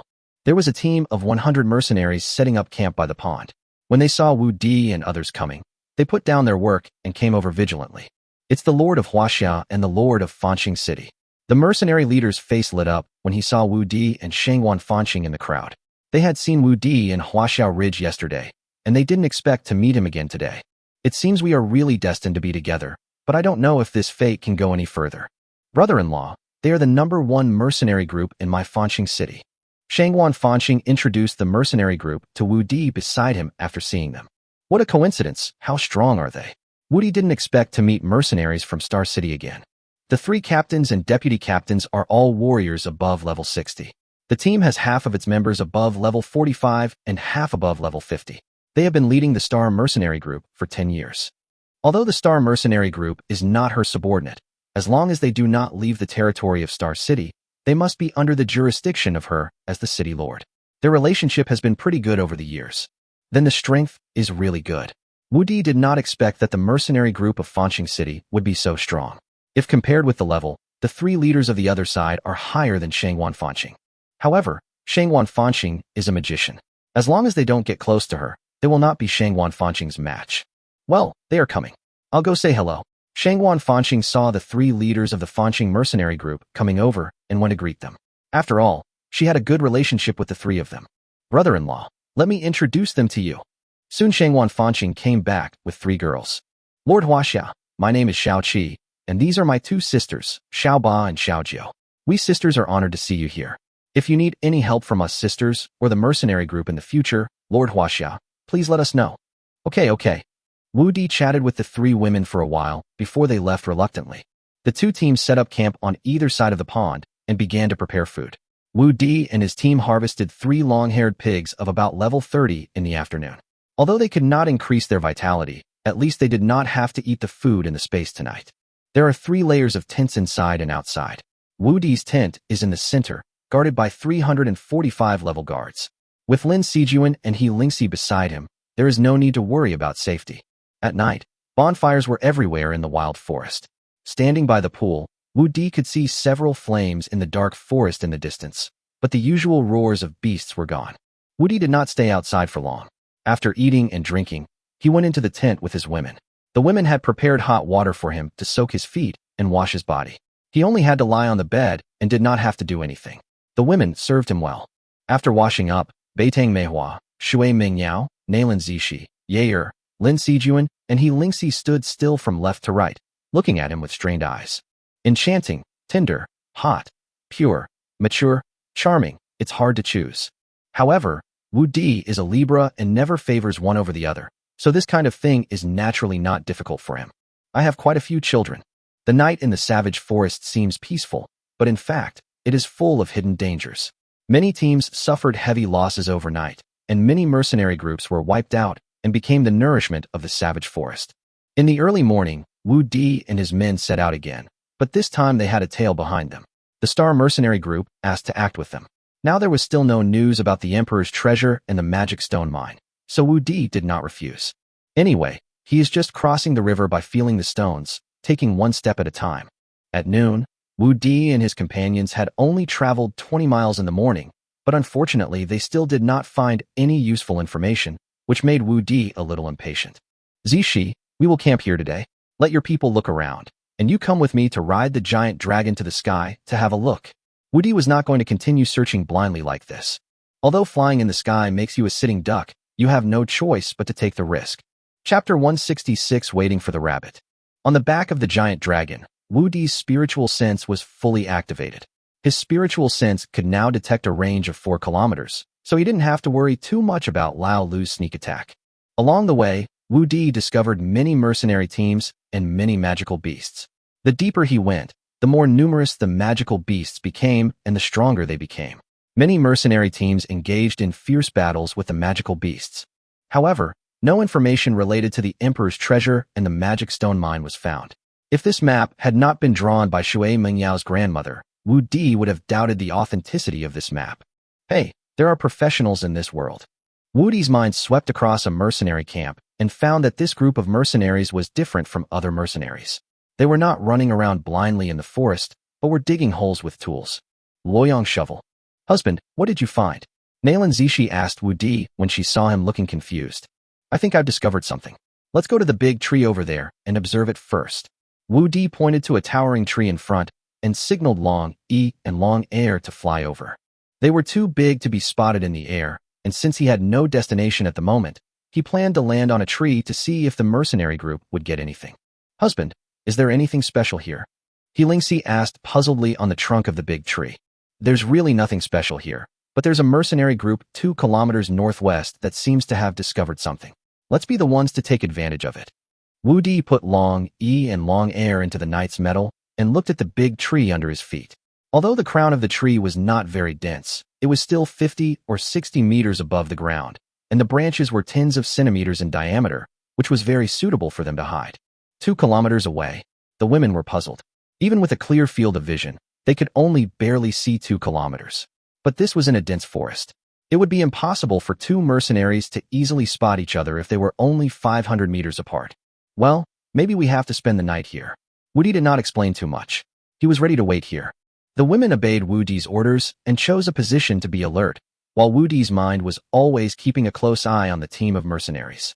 While Wu Di and his men were waiting here, the mercenary team in the northwest suffered heavy losses. One mercenary group after another was slaughtered. In just 2 days, hundreds of mercenary groups were destroyed. The entire northwest direction was like the god of death reaping lives, and the smell of blood was everywhere. Fortunately, the beast tide had just passed, otherwise the smell of blood would definitely trigger another beast tide. Brother, we've wiped out over 20 mercenary groups in the past 2 days, but there's still no news of Emperor Zong. If we can't find him, we're going to be discovered. Sakuraji Hana became a little worried. Although all the 20 or so mercenary groups were destroyed, they let the first mercenary group escape. 2 days have passed, and their existence must have been exposed. There's no point in being anxious. Remember, as long as we don't let anything slip, even if it's exposed, we can say it was them who exposed it. Although Sakuraji Yadao was a little anxious, he was not particularly worried. Mr. Yamekawa, did you get anything? On the other side, the Kamita family's team met the Yamekawa family's team. They were all mercenary teams in their 50s. We killed dozens of them, but unfortunately there was no news about the Emperor's treasure. Meichuan Waji was not in a hurry. If the Emperor's treasure was so easy to find, it would have been eaten up by the people of the 3 empires long ago. Anyway, as long as they don't expose themselves, they will eventually find the Emperor's treasure, and this period of time is just the right time to eliminate the Silver Moon Empire's manpower. We encountered similar situations. The people of the Silver Moon Empire are so easy to kill. They rushed into our path like a bunch of fools. Could it be that all the people of the Silver Moon Empire are of this strength? If they really have this kind of strength, we can directly destroy the Silver Moon Empire. Kamita Taro fantasized. Kamita-kun, if you continue to look down on the 3 great empires, then all the elite members of your Kamita family will be buried in this forest. Thousands of years ago, the 3 great empires could rival the Western continent. Although they have been cursed for 1,000 years, that only applies to men. Besides, a lean camel is bigger than a horse. Not to mention us, even our entire empire cannot eat them. Otherwise, why hasn't the Western continent taken action yet? It's because they are not absolutely sure of being able to deal with the Eastern continent now. As long as the power of the curse on the East continent continues for a few more years, and the entire East continent continues to decline, the West continent can be taken over without a single soldier, and the empire can also get a share of the pie. Kamita-kun, you must remember that our goal is not to attack the East continent, but to seize the imperial treasure and destroy the 3 great empires to obtain the imperial treasure. Hi. Kamita Taro learned his lesson. Well, go ahead. Let's continue according to the plan before the East Continent discovers us. Meichuan Waji waved his hand. What Yamekawa Kuji didn't know was that their identities had been exposed. Of the 11 members of the Emma mercenary group who escaped yesterday, although a few were unlucky and teleported to the northwest, farther away from the Empire, most of them were still teleported towards the Empire. Several people were teleported to the forest in the southeast. Many mercenary teams had already learned that the Japanese pirates had sneaked in and began to huddle together for warmth. Some weak and timid ones began to withdraw from the wild forest. The luckiest person was Captain Emma, as the random teleportation scroll directly teleported her to Huaxiao Ridge. Although Captain Emma was worried about the safety of the remaining 10 members, she still dragged her embarrassed figure to the Lord's mansion. After Wu Di left, Shangwan Mingyue did not return to Mingyue City. After hearing the news, her face changed immediately. The Japanese pirates sneaking in is a big deal. Although they did not enter the imperial territory, the current affairs of the imperial treasures are related to the major affairs of the three empires. Moreover, Wu Di also went to the wild forest. If she encountered the Japanese pirates, she would not want to live. Captain Emma, please come back to Mingyue City with me first. Although Shangwan Mingyue was trembling in her heart, she did not panic. Xilan, I'm going back to Mingyue City to do some things. I'll be back tomorrow. After Shangwan Mingyue found Wang Qiulan, she did not tell her about this matter. She knew the position of Wu Di in Wang Qiulan's heart. Telling her would not only have no effect, but would also cause panic. Don't worry, City Lord, just go ahead. There will be no problem with us here. Wang Qiulan didn't think much about it. Although Captain Emma's energy and blood were greatly depleted, she had no problem flying to Mingyue City. In fact, the reason why Captain Emma was asked to go to Mingyue City was because they were worried that staying there would expose the Japanese pirates. Shangwan Mingyue reported her return to her superiors, and secondly, she dispatched troops to guard Huaxieling. Although the probability of the Japanese pirates coming out of the mountain was very small and her city defense army could not stop them, she still had to make the necessary preparations. As soon as Shangwan Mingyue returned to the City Lord's mansion, he went straight to the sound transmission array in the City Lord's mansion. The sound transmission array is similar to the teleportation array, but it is more advanced than the teleportation array. Only space magicians above level 70 can make it. But it only has the effect of sound transmission, but the consumption is low due to the long distance. After each city is built, the Empire will send space magicians to build it and connect it with the major cities of the Empire. Shangwan Mingyue directly passed the news to the provincial capital and the Imperial Palace, and then ordered the general manager Yang Ruashi to mobilize the city defense forces and her personal guards to Washaling. Chapter 167, The Empress is Here. After Shangwan Mingyue reported, a fully armed team of 1,000 people appeared in the sky thousands of miles away, heading towards Mingyue City. This team wore purple-red helmets, held 2-meter-long spears, and all rode silver-white silver moon unicorns. The silver moon unicorn has a single horn, a tiger's head, a horse's body, an ox's tail, and eagle's wings. An adult silver moon unicorn can reach the 7th level of strength, and a beast king with good talent can grow to the 9th level. There are only about 5,000 adult silver moon unicorns in the entire Silver Moon Empire. They are all organized into the Silver Moon Empire Royal Knights, which is the top combat force of the Silver Moon Empire and the signature of the Silver Moon Empire. The national emblem of the Silver Moon Empire is the Silver Moon Unicorn. The founding of the Silver Moon Empire was thanks to the Silver Moon Unicorn. After the founding of the country, the Silver Moon Unicorn became the symbol of the Silver Moon Empire's royal family. The 1,000 fully armed royal knights were led by the Empress Huangfu Yanran. Huangfu Yanran was different from the fully armed royal knights. She was still dressed in purple and gold palace dress, leading the way at the front. At this moment, the token on the Empress's waist began to flicker and tremble. Well, why is my mother sending me a message at this time? Is there something urgent in the court? The Empress was puzzled and took off the token, and then her mother's voice came. There is a sound transmission array engraved inside this token. To create a sound transmission array on the token requires a level 90 space magician. Nowadays, there is not a single level 90 space magician in the entire East Continent, so such a token is extremely rare. It seems that I will not be allowed to rest in Mingyue City. After hearing the message from the Queen Mother, the Empress had an indifferent expression. Although the content of the message was unexpected, it was also expected. It was normal for some accidents to occur with such a big event as the imperial treasures. The three empires had anticipated this, but they did not expect that Japan would send people to cause trouble. On the other side, Yuning, the only team leader of the Emma mercenary group who escaped, was even luckier. Although he was still in the wild forest, he was directly teleported to the front of the Yun family's Griffin Knights. Yuning is not only a direct descendant of the Yun family, but also one of the few magicians in the Yun family. However, even the Yun family does not have many magic stone reserves, so they cannot help their family members practice. Moreover, members of the Yun family cannot join the Griffin Legion unless they have reached level 60, so Yuning came out to gain experience very early and later joined the Emma Mercenary Corps. This time, the three leaders of the Emma Mercenary Group let Yuning's team stay as the seed of the mercenary group because of Yuning's identity. Inger. Yunming was stunned when she saw Yuning suddenly appear. 10th Aunt. Yuning was stunned at first, then delighted, and threw herself directly into Yunming's arms. What happened? Why did you use the teleportation scroll? Did you encounter any danger? Yunming felt relieved after checking that Yuning was not injured. Auntie, please come with me to rescue our leader and the others. When Yuning was teleported away, the Emma Mercenary Group had just come into contact with the Japanese pirates. Although they did not see the Emma Mercenary Group being completely slaughtered, they knew that they could not hold on for long. Yuning explained while confirming her location. After Yunming learned that Japanese pirates had smuggled in, she also prepared to go and check out the situation. No matter what, their Griffin Knights represented the Silver Moon Empire, and they could not let the Japanese pirates run rampant in their territory. However, by the time they confirmed their location and arrived at the place where the Emma Legion was attacked, more than half an hour had passed. The Japanese pirates were no longer in sight, but everyone was furious when they saw the tragic scene below. Yunming did not chase after him blindly. The most important thing now was to report the matter and also to notify all the mercenaries in the Savage Forest. The Emma Mercenary Group, the #1 mercenary group in the state capital, has been destroyed. More than 90% of the teams in the Savage Forest have no power to resist. If she does not take measures, all the mercenary groups in the Savage Forest will be in danger.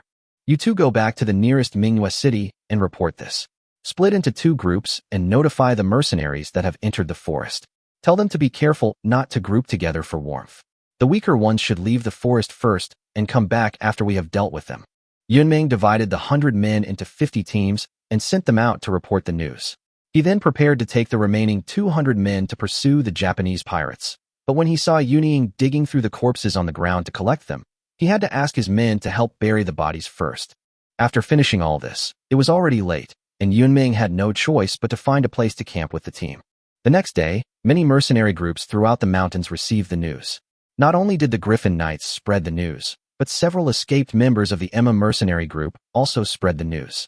Yunming led the team to continue tracking the Japanese pirates' footprints, but they were delayed for most of the day yesterday, so it was not easy to find these pirates all at once. It's a pity that Wu Di had no idea about all this, otherwise he would have run away with his team long ago. It's getting late. They probably haven't gained anything today. Let's go down and camp under this big tree tonight. Wu Di saw that the mercenary camp opposite had finished work and was ready to go down as well. He originally planned to spend the night in this tree, but Lingxi and the other girls ignored the presence of Murong Lingshan and Shangwan Fanqing and chatted with him about matters between men and women for the entire afternoon, which made him angry, so he had to go down and set up camp. Brother-in-law, we don't have that many tents with us. You can rest assured tonight. We will help you keep watch from the trees. Shangwan Fanqing had lived in the Lord's mansion for so many days, so she knew about her brother-in-law's twists and turns. Since she had no chance anyway, she decided not to go down and suffer. I'm with the city lord of Fanqing and the others too. Murong Lingshan listened to Lingxi and the others chatting for the whole afternoon about Wu Di's heroic deeds. Her legs went weak after hearing it. If this continued, she wouldn't have a good night. Okay then, keep warm. Wu Di did not force them. He gave Shangwan Fanqing, Murong Lingshan, Li Yulan, and Li Xiaomei each a jar of Mingyue wine, and then took the 6 women to camp under the tree. He had 2 more in the tent storage bag, but 1 was enough for tonight, saving him the trouble. Wu Di did not make a fire. Everyone ate dry food and dried meat. After they were full, Wu Di released the skeleton and the dragon to serve as sentinels at night, and then Mimi took a few people to play games. Roar. The wild forest is particularly lively tonight, especially in the northwest direction, where the roars of beasts are heard one after another. In the northern forest, many mercenary teams withdrew from the wild forest overnight, and many brave mercenary groups also gathered together. Huaxieling was already overcrowded at this time. Those who had not yet entered the mountain and those who had retreated from the mountain were reluctant to leave, and there were tents everywhere inside and outside the city. Commander Ling, what did the city lord say? Wang Qilan looked at Ling Qian with a pale face. After learning in the morning that the Emma mercenary group was destroyed by Japanese pirates, she suddenly felt unwell when she thought of Wu Di still in the mountains. Chapter 168 Yair's Warning. The last time Wu Di was seriously ill, Wang Qiulan was not as helpless as she is now. If Ling Qian hadn't stopped her, she would have taken people into the mountains to look for Wu Di. The city lord told steward Wang not to worry. The savage forest is so vast, the chances of Lord Wu Di encountering Japanese pirates are slim. He has hundreds of people protecting him, and even if he does, he can use the teleportation scroll to leave. Furthermore, the Empire's second-largest Griffin Knights are already tracking the Japanese pirates. The threat from them will soon be resolved. Furthermore, the Empress and the Silver Moon Knights will be arriving soon. They can enter the mountains tonight and annihilate the pirates. As the commander of Shangwan Mingyue's personal guards, Ling Qian was sent by Shangwan Mingyue to protect Wang Qiulan and other girls, and to prevent Wang Qiulan, Tuoba Lingxiang, and others from entering the mountains. Alas, if I had known, I would not have let the little enemy into the mountain. Wang Qiulan sighed. She regretted it now. Even if she couldn't stop Wu Di from entering the mountain, she would have followed him. Although she was not strong enough, being able to help Wu Di block the knife was better than being unable to do anything and being anxious now. Aunt, don't worry. Your husband is a lucky man. Nothing will happen to him. Nangang Wani walked up and held Wang Qiulan's hand, but she didn't realize that her hands were shaking with worry. Yes, Annie, my husband has so many people around him, including Sister Lingxi and Sister Sijuan. Even if he encounters danger, they will desperately protect him. He will be fine. Tuoba Lingxiang was not too worried about Wu Di. If Wu Di was in danger, she would use her life to buy time for Wu Di to use the teleportation scroll. She believed that the sisters who followed Wu Di would do the same. She was more worried about the sisters who followed Wu Di. Aunt, maybe my husband is on his way back now. We must trust him. Although Linghu Xiaoqian, who was pregnant, was also very worried about Wu Di, she also knew the position of Wang Qiulan in Wu Di's heart. If Wu Di came back and found that something had happened to Wang Qiulan, wouldn't he be heartbroken? Although Shui Mingyao and the other girls did not say anything to persuade them, they all came over at this moment. They were not worried that Wu Di was fake, but they could do nothing at this time and could only pray that Wu Di would return safely. You're right. The enemy has plenty of teleportation scrolls on him, and he has so many people protecting him. Even if he encounters the Japanese pirates, he'll be able to escape unscathed. Let's go? We've been hungry all day. Let's go eat. Wang Qiulan looked at the expressions of the women, then glanced at Linghu Xiaoqian's belly, thinking that she was really too concerned. Xiaoti's women and children all needed her care, but she was here depressed and anxious. She really let Xiaoti down. Since she couldn't save the small enemy now, she had to take good care of her women and children and not let them live in fear with her. Well, let's go eat and wait for my husband to come back after eating. Wu Di didn't know that his home was almost in chaos, but he knew clearly how chaotic the tent was. Although the 4 people in the tree were 50 or 60 meters apart, with their strength, they could hear any movement 100 meters away. The 4 people were in 4 different directions. One of them occupied a thick branch and leaned against the trunk, admiring the fight between the little people in his mind alone. Li Xiaomei remembered that the first time she met Wu Di, they also spent the night in the wild forest. Since that night, a figure would appear in her mind every night. She was very lucky tonight. There was a protruding tumor on the branch under her. She secretly glanced at Shangwan Fanqing and Li Yulan, who were 4 or 5 meters away from her. When she found that neither of them was paying attention to her, she quietly moved her body. At the same time, dozens of miles away, more than 300 people in 4 mercenary camps were killed in their sleep. Brother, this Oriental guy is such a weakling. Sakuragi Hana licked the blood off the blade and said contemptuously, let's set up camp here tonight and continue exploring the northeast tomorrow. Sakuragi Yedao said lightly. He no longer had any interest in the mercenaries he met. Today, their 4 major teams also met and learned that the mercenaries from the 3 empires were mainly exploring towards the north, while their location was to the west and on the edge, which was not conducive to their search for the imperial treasure. They prepared to advance towards the center tomorrow. In the early morning, Wu Di was woken up by Yu Ye's bite after sleeping for only an hour. Yer, are you not full? Husband, Yair just wants to wake you up.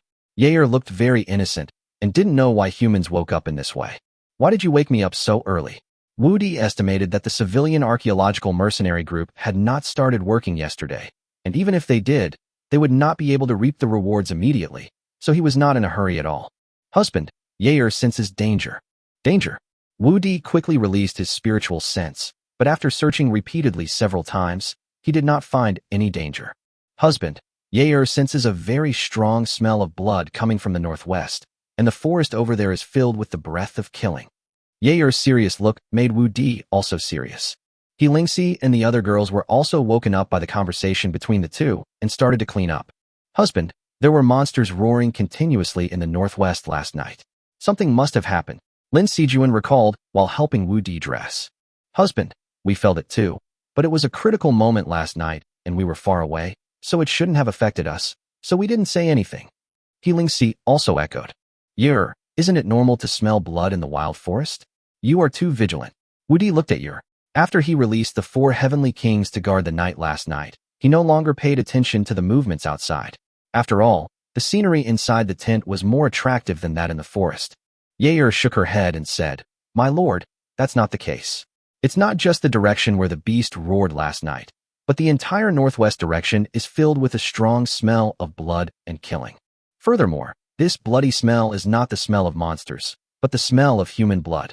And judging by the intensity of the murderous aura and the smell of blood, at least tens of thousands of people have died in this direction. Tens of thousands of people died. Yair, you must have made a mistake. Although Wu Di knew that Yair would not lie, if it was true as Yair said, if tens of thousands of people died, then at least hundreds of mercenary teams were killed. Although the mercenary groups compete with each other, the Emperor's treasure has not been found yet, so there will be no fierce fighting. Even if there are rival mercenaries fighting each other, it will only be a small-scale battle, and it is impossible for tens of thousands of people to die. Husband, our elves have very strong perception in the forest. Although I can't clearly sense what happened over there, I can feel the murderous aura and the smell of blood. Well, my husband believes you. It seems that something happened in the northwest. Wu Di no longer doubted what Yair said and began to think about it. Husband, could it be that the Emperor's treasure has been found and the mercenary group has started fighting? Shui Mingyao guessed. That shouldn't be the case. Even if Dizong found it, it would only be the entrance. No one would start a fight the moment they discovered the entrance. And even if they did find the entrance, it would only be a few mercenary groups. After discovering it, they would definitely keep quiet and make a fortune. They wouldn't be stupid enough to start a conflict. There wouldn't be a situation where tens of thousands of people were fighting, and Yair was talking about the entire northwest direction, not a specific location. So it's even more impossible. Let's go up and take a look first. No matter what happens over there, as long as it doesn't affect us, we don't need to worry about it for now. Although Wu Di also wanted to go and take a look, he didn't want to take the risk. Husband, Yair, go check out the situation. Chapter 169 The entrance to the Imperial treasures is found. Wu Di looked at Yair in disbelief. Yair had been with him since she was born. She had always been the image of a good baby who was obedient and submissive. This was the first time he heard such brave words from her. Yair, do you know that you are only level 22? Any mercenary in the forest is higher level than you. Moreover, even if I need to investigate, I won't need you. Your mission is to stay by my side the whole time. My dear, although Yair is weak, he can move freely in the forest. Have you forgotten that Yair can transform into leaves and vines at will? Although Yair's combat ability is weak, he has hidden means in the forest and no one can find him. Yair fought hard, firstly because the forest was her home, and secondly because she was too weak and could not help in the battle. She wanted to do something for Wu Di and did not want to be outdone by her other sisters. Can you really guarantee that no one will find out? Wu Di looked at Yair thoughtfully and hesitated. Don't worry, my husband. We elves are at home in the forest. As long as we don't have any special smell on us, no one will be able to find us, Yair said, looking at Wu Di with expectant eyes. Then change yourself and show me. Wu Di was defeated by Yair's pleading eyes.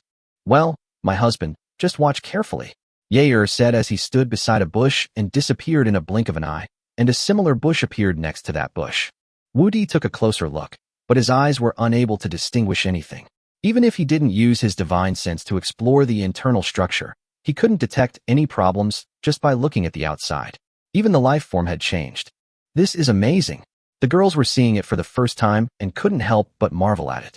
They squatted down to take a closer look and touched it with their hands, but couldn't feel any difference.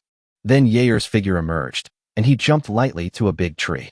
As soon as his hand touched the trunk, a branch emerged from the trunk 10 meters away, blending into the tree, and there was no difference between them. Not long after, a leaf from the branch fell to the ground and turned into a root connected to the tree, while the branch just now disappeared. Okay, no need to change anymore. I promise you, but once you get the information, You must come back immediately. Even if you don't get any information, you must come back before dark. After seeing Yair's abilities, Wu Di no longer restricted Yair's freedom. As Yair said, although Yair's strength was not strong, his ability to survive in this forest was better than any of them. Well, don't worry, husband. Yair can't bear to leave you at night, hee. Yair thought of something happy, laughed, and left in a flash. It seems that this girl has tasted the sweetness of life. Wu Di smiled knowingly. It was a good decision to bring Yair with him this time. He is definitely the best scout, who can move freely in this forest. If Yair can come back safely this time, he plans to let Yair out in the future. Perhaps with Yair's ability, it will be easier to find Dizong. In fact, his spiritual sense can also explore the area 400 meters underground, but exploring underground consumes too much mental energy, and he cannot use it for a long time. He can only explore every place he arrives at, and cannot explore continuously, otherwise it would be much easier. After Wu Di collected all the dragon skeleton guards, everyone returned to the tree trunk with the help of Lin Sijuan and He Lingxi. Wu Di was just about to release his spiritual power when he discovered that a layer of bark had been worn off a knot on the tree trunk where Li Xiaomei was, and the white pulp was particularly conspicuous. Wu Di glanced at Li Xiaomei calmly. She was really good at grinding soy milk. Fortunately, this woman was not his woman, but the leader of Nalan Zishi's guards. Brother-in-law, are we going to keep waiting like this? Li Yulan was getting a little restless. It was really uncomfortable for a soldier like her to stay on a tree for a whole day and a night, especially at night. You have so little patience. I shouldn't have brought you here. Shangguan Fanxing, who was meditating, opened his eyes and spoke. To be honest, I don't know how long I'll have to stay here, but something happened in the northwest. Yair has already gone to investigate. Let's wait for her to come back. If there is no problem, Wu Di is ready to follow the archaeological team. If there is any danger, they will leave immediately. Although Dizong is good, he is not lucky. Ah, Yair looks weak. Is Yair very strong? Although Shangguan Fanxing is Wu Di's sister-in-law, she has not joined Wu Di's audition troupe and does not know Yair's strength. Yair is not strong, but she is an elf. The forest is her home ground, and she is an excellent scout. You don't have to worry. Wu Di did not explain too much. After greeting Murong Lingshan, he became an observer again. It was not until 2 hours later that a commotion broke out among the archaeological team on the opposite side. Captain, look, we found it. We found it. 90 meters underground. A mercenary captain ran excitedly to the archaeological mercenary leader, holding a pile of dirt and stones, and said excitedly, "Well, the place is correct, but judging from the terrain, this should just be the entrance corridor." Fan Yu pinched the soil and felt excited. "Captain, you're right. We've dug a few more holes around here. There's a 9-meter wide tunnel below, and the entrance is right under that big tree 20 meters away. Should we dig from the entrance, or just drill a hole through the tunnel? There's a stone seal at the entrance to the tomb. Even if we go down the tunnel, we can't go in. Let's find out how long the tunnel is. We can go directly over the stone seal and enter the tomb from above." "Yes, Captain. It seems like they have really found it." Wu Di looked at the mercenaries who were originally conducting separate surveys and lined up in a line. They dug a hole every 10 meters, proving that they had found the location of the tomb and were confirming the entrance. "Husband, what did you say was found?" He Lingxi was closest to Wu Di, but Wu Di's muttering was very low, so she didn't hear it completely. "I think our efforts were not in vain this time. The entrance to the Imperial treasure should be just ahead. Those mercenaries will start digging soon." This time Wu Di's voice was so loud that everyone heard it. "Husband, what should we do now? Should we bring all my personal guards here?" Nalan Zishi asked. Even if they found the entrance to the Imperial treasure, their number would still be too small. "Well, no rush. Let's wait until they confirm the location before digging. It will take quite a while to dig out the entrance. When Xia Yair comes back, let her go and call for help." Wu Di was not in a hurry. He was not sure that the entrance to the Emperor's treasure was below. Even if it was, there was no need to rush. The Emperor's treasure was not an ordinary tomb. This imperial treasury is larger than the Qin Mausoleum. There are 36 guard tombs on the outer periphery, 10 tombs of the great personal guards on the inner periphery, and the imperial treasury in the center. It is not easy to explore it all. Chapter 170 Yair's Reminder. In the evening, Yair's figure appeared in Wu Di's mind. Yair's agile figure flashed in the bushes and appeared beside Wu Di. Wu Di was also amazed when he saw this. In the jungle, Yair's innate skill similar to Flash could be used unlimitedly, and his concealment ability was very strong. If he had not had divine consciousness and paid special attention to the direction of Yair's return, he would not have been able to discover it. "Husband, powerful enemies are coming, about 300 of them, and their strength is around level 70 or 80. Let's leave quickly. Before Wu Di could speak, Yair anxiously pulled Wu Di's hand and said, "Enemy? What enemy? We don't seem to have any enemies, right?" Wu Di didn't realize when he had provoked an enemy of level 70 or 80 when Yair said this. Could it be the helpers called by that kid Yuan Qingdu? Wu Di thought that he had never offended anyone in his past life or present life, and he only tricked Yuan Qingdu a few days ago. But he overestimated Yuan Qingdu. "My dear, I don't know who they are, but I heard those dead mercenaries call them Japanese pirates. They kill anyone they see. I followed them all the way today, and they have already wiped out more than 20 mercenary groups, leaving no one alive. Now they are coming towards us quickly. Let's leave quickly. It will be too late if we don't leave now." Yair spoke faster and faster, and it was obvious that he was very anxious. "Japanese pirates. It's actually Japanese pirates. Let's go and leave here first." Wu Di saw that the entrance to the imperial treasure was about to appear, but he didn't expect Qing Yaojin to show up halfway. At this time, he could only bear the pain and leave first. "Oh no, they're coming. Hold still. Quickly apply the invisibility charm and take out the teleportation scroll. If they come towards us, use the teleportation scroll and leave immediately. Then return to the territory and reunite." Wu Di was just about to release the dragon and leave, but his divine sense detected a large group of people approaching quickly. If he released the dragon now, he would definitely be discovered by that group of people. Although the dragon is fast, the level difference is too big to escape, so I have to hide and wait for the opportunity. As soon as Wu Di finished speaking, the women took out their invisibility talismans and put them on. Wu Di gave them more than 10 talismans each. Each talisman could make the woman invisible for an hour, which was enough for them. Wu Di watched the women disappear from his sight, but even though he could no longer see them with his eyes, he could feel them with his mind, so he felt relieved. After casting an invisibility skill on himself, his mind followed the movement of these 300 people. When he saw the 2 men in the team, he was also stunned. "I didn't expect that a small country like Japan would be willing to send out 2 level 70 men. Aren't they afraid that they will die? My dear husband, you don't know that although Japan was also cursed, they are on the edge of the continent, and the power of the curse has weakened by half. As a result, the lifespan of men is 3 times longer than ours, and the average lifespan of men can reach 100 years. Although there are not many men at level 70, it is not that important. After all, they are just an island country, and the average life expectancy of men is 100 years, so there is no shortage of population. Although there are more women than men, the ratio is not high. On average, one man has 3 or 4 women. Unlike the short lifespan of men in the East Continent, most women never know the taste of a man in their entire lives. Although Nailan Zishi did not see the Japanese pirates, as the 9th princess of the Xian Empire, she was very familiar with them and could not help but explain. "Oh, the Japanese pirates are just an island nation, so the power of the curse is greatly weakened. Then why don't the 3 empires destroy the island nation and let pregnant women from the East Continent go there to give birth? Wouldn't that weaken the power of the curse on men? It's useless. The power of the curse is continuous. It starts from the birth of the child. Unless the child born in the island country does not come back, or comes back after cultivating to level 30. But the island country is so small that it cannot meet the needs of billions of people in the 3 empires. Of course, the most important thing is that Japan has turned to the Western continent. The 3 empires are worried that if they destroy Japan, the Western continent will prematurely launch a war against the Eastern continent, which will then lead to the demise of the Eastern continent. Although it is like boiling a frog in warm water now, as long as that time has not yet come, there is still hope for the Eastern continent. So that's how it is. No one wants to die early if they can live longer. Even if they know the final outcome, they don't want it to end early. Wu Di also understood. The Western continent could have simply waited for the Eastern continent to continue to weaken and perish. As long as they spent some time, they could have occupied the Eastern continent at no cost. This was also the reason why the Western continent had not attacked again after the Millennium War. However, they still left Japan as a chess piece to monitor the East continent. If the East continent showed signs of revival or pulling out this chess piece, they would definitely not sit idly by. Therefore, although the 3 major countries could easily destroy the traitor Japan, they did not dare to take action because of the concern for the East continent. "Husband, are the Japanese pirates coming?"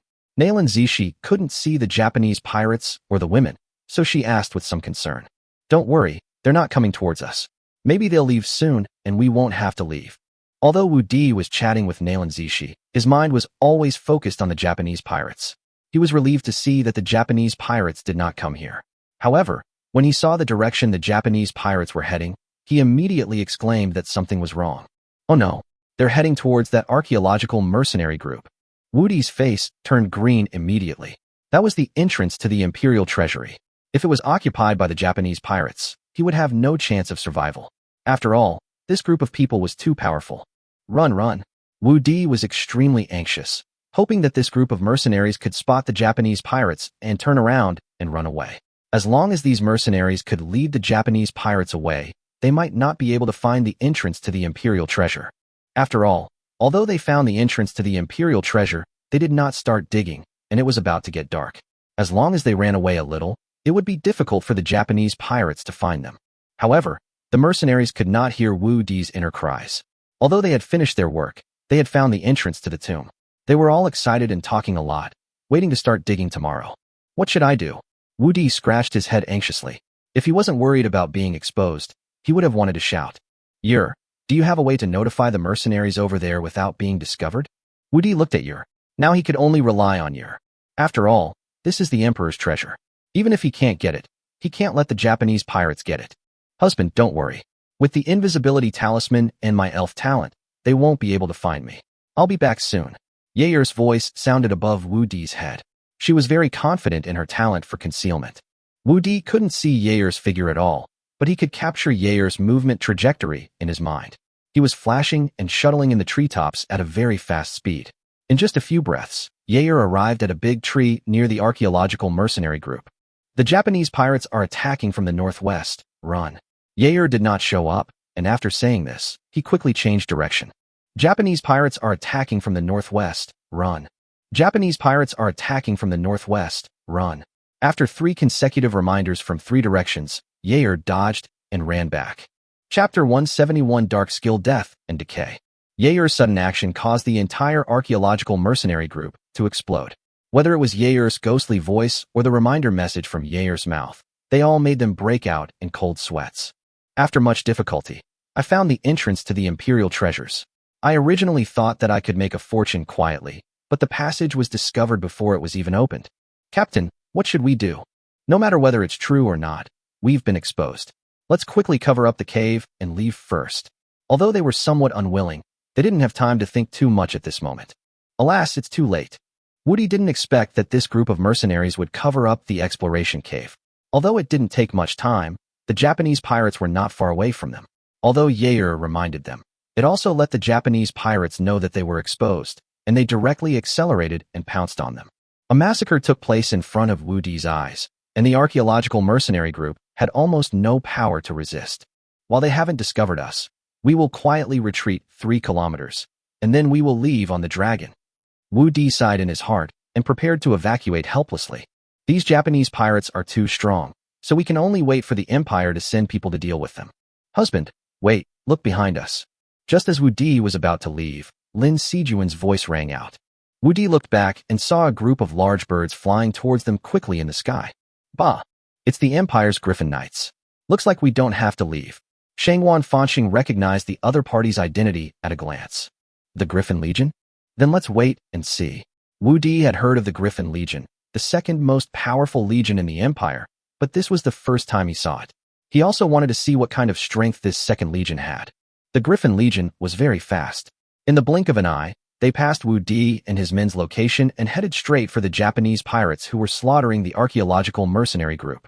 The Griffin Legion has only more than 200 people. Can it defeat these 300 Japanese pirates? Woody said worriedly as the Griffin Legion just flew over. Brother-in-law, I'm afraid the Griffin Legion is going to be defeated. Shangwan Fanxing's voice sounded again. Why is that? Isn't the Griffin Knights the second largest legion in the Empire? Woody looked at Shangwan Fanxing's position in confusion. Brother-in-law, you don't know that the Griffin Legion is also divided into 3 levels. The 3 levels are the White Army, the Blue Army, and the Red Army, corresponding to levels 60, 70, and 80. These 200 Griffin Legion soldiers are all White Army soldiers. They are only level 60. Although they can exert the combat power of level 70 with the addition of Griffins, the Japanese pirates are all above level 70, and nearly half are above level 80. They are outnumbered, so the Griffin Legion will definitely not be able to win. I see. Then how did you tell they were White Army soldiers? The levels of a Griffin are the same as those of a Knight, but a level 60 Griffin has white claws, a level 70 Griffin has green claws, and a level 80 Griffin has red claws. You can tell their strength by looking at their claws. Wu Di looked and saw that the claws of the griffins were indeed white. However, at this time the griffin army had already fought with the Japanese pirates, and the knights with boiling blood were indeed from level 60 to 69. Is this griffin legion so tough? They rushed in even though they knew they were no match for them. Although Wu Di was not optimistic about the strength of the griffin legion, their fearless and brave spirit was still worthy of praise. They also coordinated very well and had a strong sense of battle, which made the Japanese pirates panic for a while.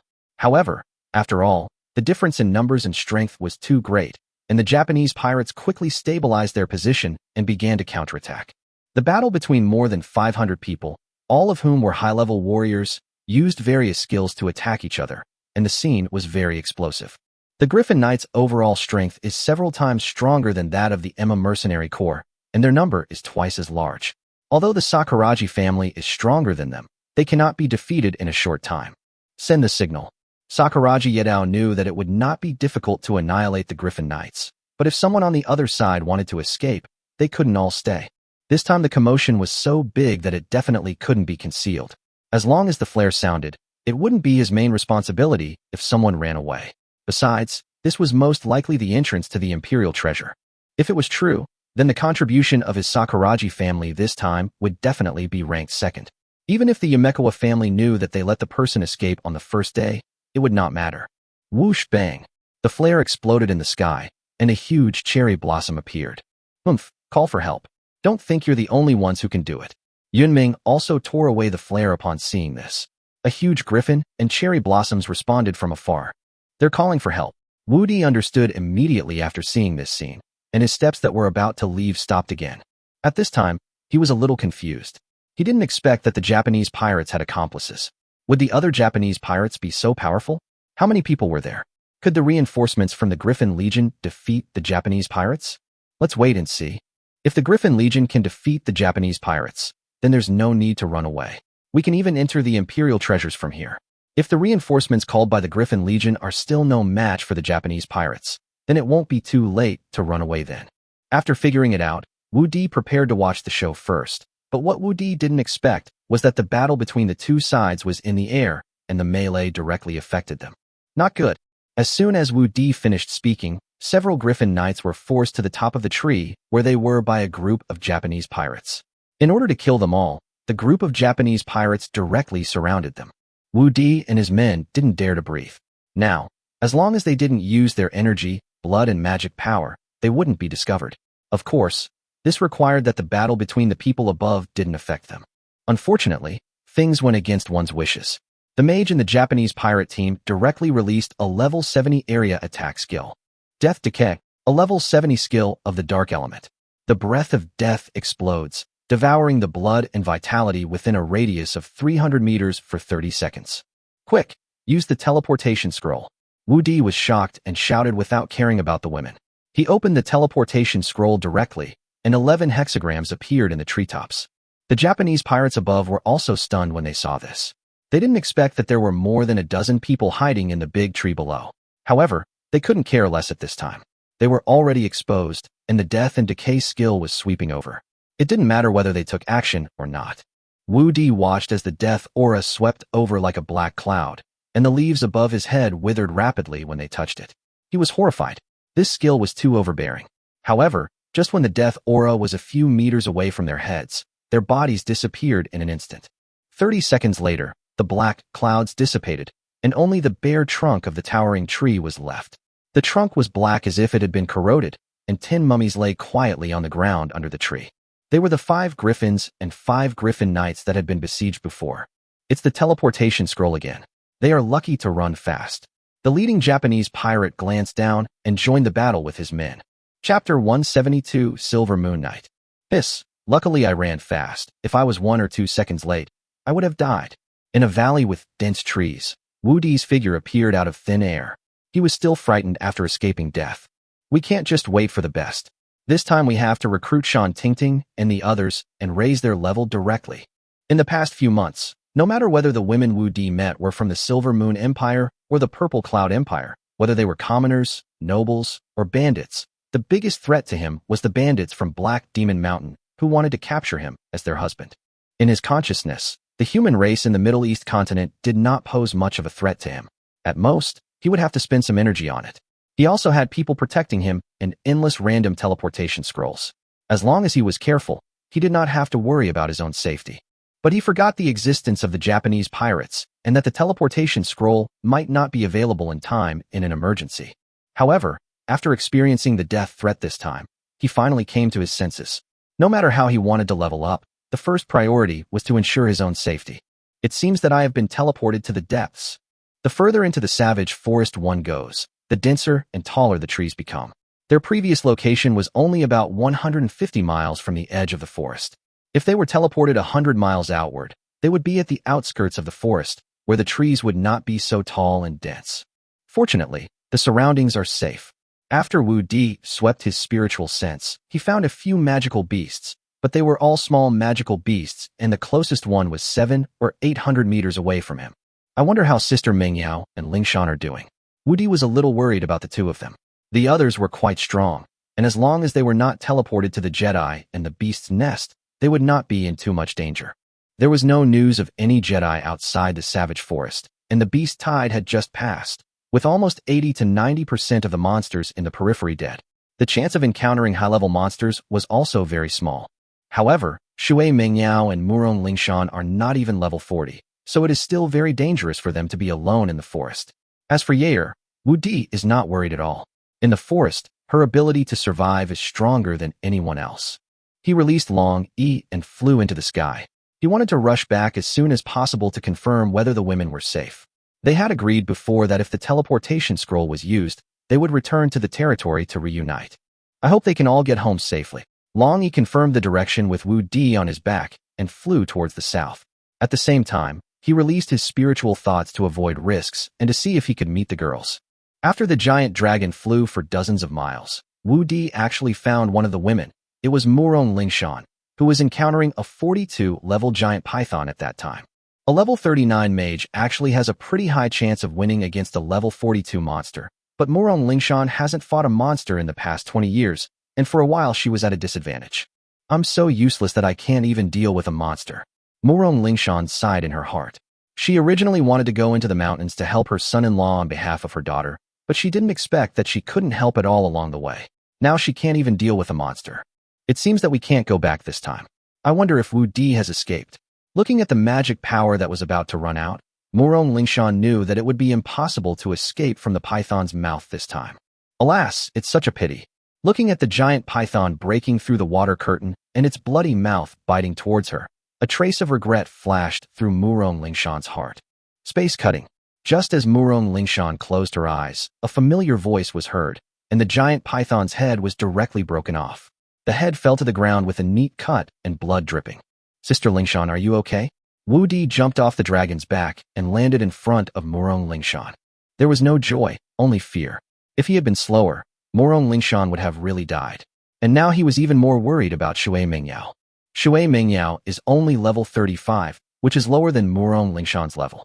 However, Shui Mengyao has much more combat experience than Murong Lingshan, and she is an ice magician, so her attack and defense are much stronger than those of a water magician. I'm fine. I wanted to come in with you to help, but I didn't expect you to save me. I've been in the city for so many years that I've completely lost my fighting spirit. Murong Lingshan felt a stinging pain on her face and was too embarrassed to face anyone. It's okay, you'll be back after practicing more. Wu Di also saw that Murong Lingshan's combat awareness was really poor. Not to mention killing the giant python, but as long as she had a little stronger awareness, she would not be forced into such a desperate situation by the giant python. You know, Murong Lingshan still has at least 10 random teleportation scrolls on her. Being forced by a 3-level giant python to not even have the chance to use the teleportation scroll is really unacceptable. It's all my fault. I originally thought I could kill this giant python, so I didn't think of using the teleportation scroll. After all, if I'm unlucky, I might end up in front of an even more powerful monster. But when I realized I couldn't win, I found that my magic points had been used up, and it was too late to use the teleportation scroll. Murong Lingshan saw what Wu Di was thinking and couldn't help but explain. I hardly did anything in these years and forgot to control the amount of mana, which led to serious mistakes. That's good, let's go. Wu Di now just wanted to go back and see if the women had returned safely, and then recruit Shan Tingting and other female guards who had followed him the earliest. He estimated that he would be able to reach level 90 in 10 days or half a month. However, this time, just as the two of them stepped onto Long Yi's back and were about to return, two figures, one in front and one behind, flew towards them in the sky ahead. Oh no, it's the Japanese pirates. Soon the figure in front entered Wu Di's spiritual range, and Wu Di saw at a glance that it was a level 70 Japanese pirate woman. Is she being chased? Wu Di saw the miserable look of the Japanese woman and suddenly had an idea in his mind. Then the figure behind her also entered the range of his spiritual thoughts. This is a knight, with a single horn, a tiger's head, a horse's body, an ox's tail, and eagle's wings. It's the Silver Moon Unicorn of the Empire. After seeing the appearance of the pursuers behind, Wu Di recognized at a glance that it was the Silver Moon Knights of the Empire. Like the Griffin Legion, Wu Di had never seen the Silver Moon Unicorn. But the Silver Moon Unicorn was the national emblem of the Silver Moon Empire, and the Silver Moon Unicorn was printed on the gold coins of the Silver Moon Empire. Moreover, Wu Di had seen the mural of the Silver Moon Unicorn in Shangwan Mingyue's City Lord's mansion, but at that time, he only had Shangwan Mingyue in his eyes and did not look at it carefully. Wu Di reacted and immediately asked Long Yi to change direction, but it was a bit unnecessary. As soon as Long Yi flew out diagonally, the Japanese pirate was caught up by the pursuers behind him. He turned around and attacked, but the opponent successfully blocked it. The unicorn lowered its head and stabbed it through. After seeing the Silver Moon Knight kill the Japanese pirates and come towards him, Wu Di adjusted his direction back. There was no need for the people of his empire to run, and they would not be able to outrun them. Man, are you also a Japanese pirate? After seeing Wu Di's face clearly, the Silver Moon Knight frowned. If Wu Di's dress and temperament were not like those of a Japanese pirate, she would have taken action directly. Sir Knight, it's a misunderstanding. We are from the Chinese territory of Mingyue City, and this is our lord, the invincible Baron of China. Murong Lingshan saw that the other party had misunderstood and hurriedly explained. Then where is your lord's token? The knight's expression improved a lot when he heard it, but he didn't completely believe it. This is my token. Have all the Japanese pirates been eliminated? Wu Di took out his token and asked about the news of the Japanese pirates. Chapter 173 Trapped in a Tree Hole. Why did the Chinese Baron enter this wild forest? Have you seen Japanese pirates before? Silver Moon Knight asked after confirming his identity. I just came here to try my luck, but I didn't expect to encounter Japanese pirates. Luckily, the Griffin Legion arrived in time, and we were able to use the teleportation scroll to escape. We just met up when we met up with the knight. Wu Di knew that the other party did not fully believe it. Although the Lord's token could not be faked, it could be obtained after killing the Lord. As long as the Lord was not confirmed dead, the token would not break. So that's how it is. The Japanese pirates came this time with 1,200 men. The Griffin Legion was outnumbered and was the weakest of the White Army, so they suffered a great loss at the hands of the Japanese pirates. After we arrived, we killed most of the Japanese pirates, but nearly half of them escaped under the cover of their companions. The wild forest is not safe now. It is late and the Warcraft pirates are hiding in the dark. Flying at high altitude is very dangerous. I still have to hunt down the fleeing Japanese pirates, so I can't escort you back. Find a safe place to hide nearby, and I'll bring someone to pick you up after the mission is completed. Sister Lingshan, it seems we can only go back on foot. Looking at the Silver Moon Knights receding back, Wu Di asked Long Yi to land.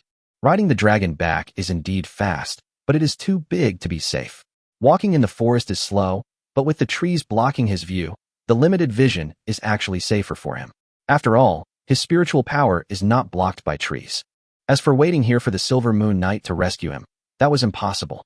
He didn't want to put his fate in the hands of others, not to mention that he was in a hurry to go home to upgrade his level.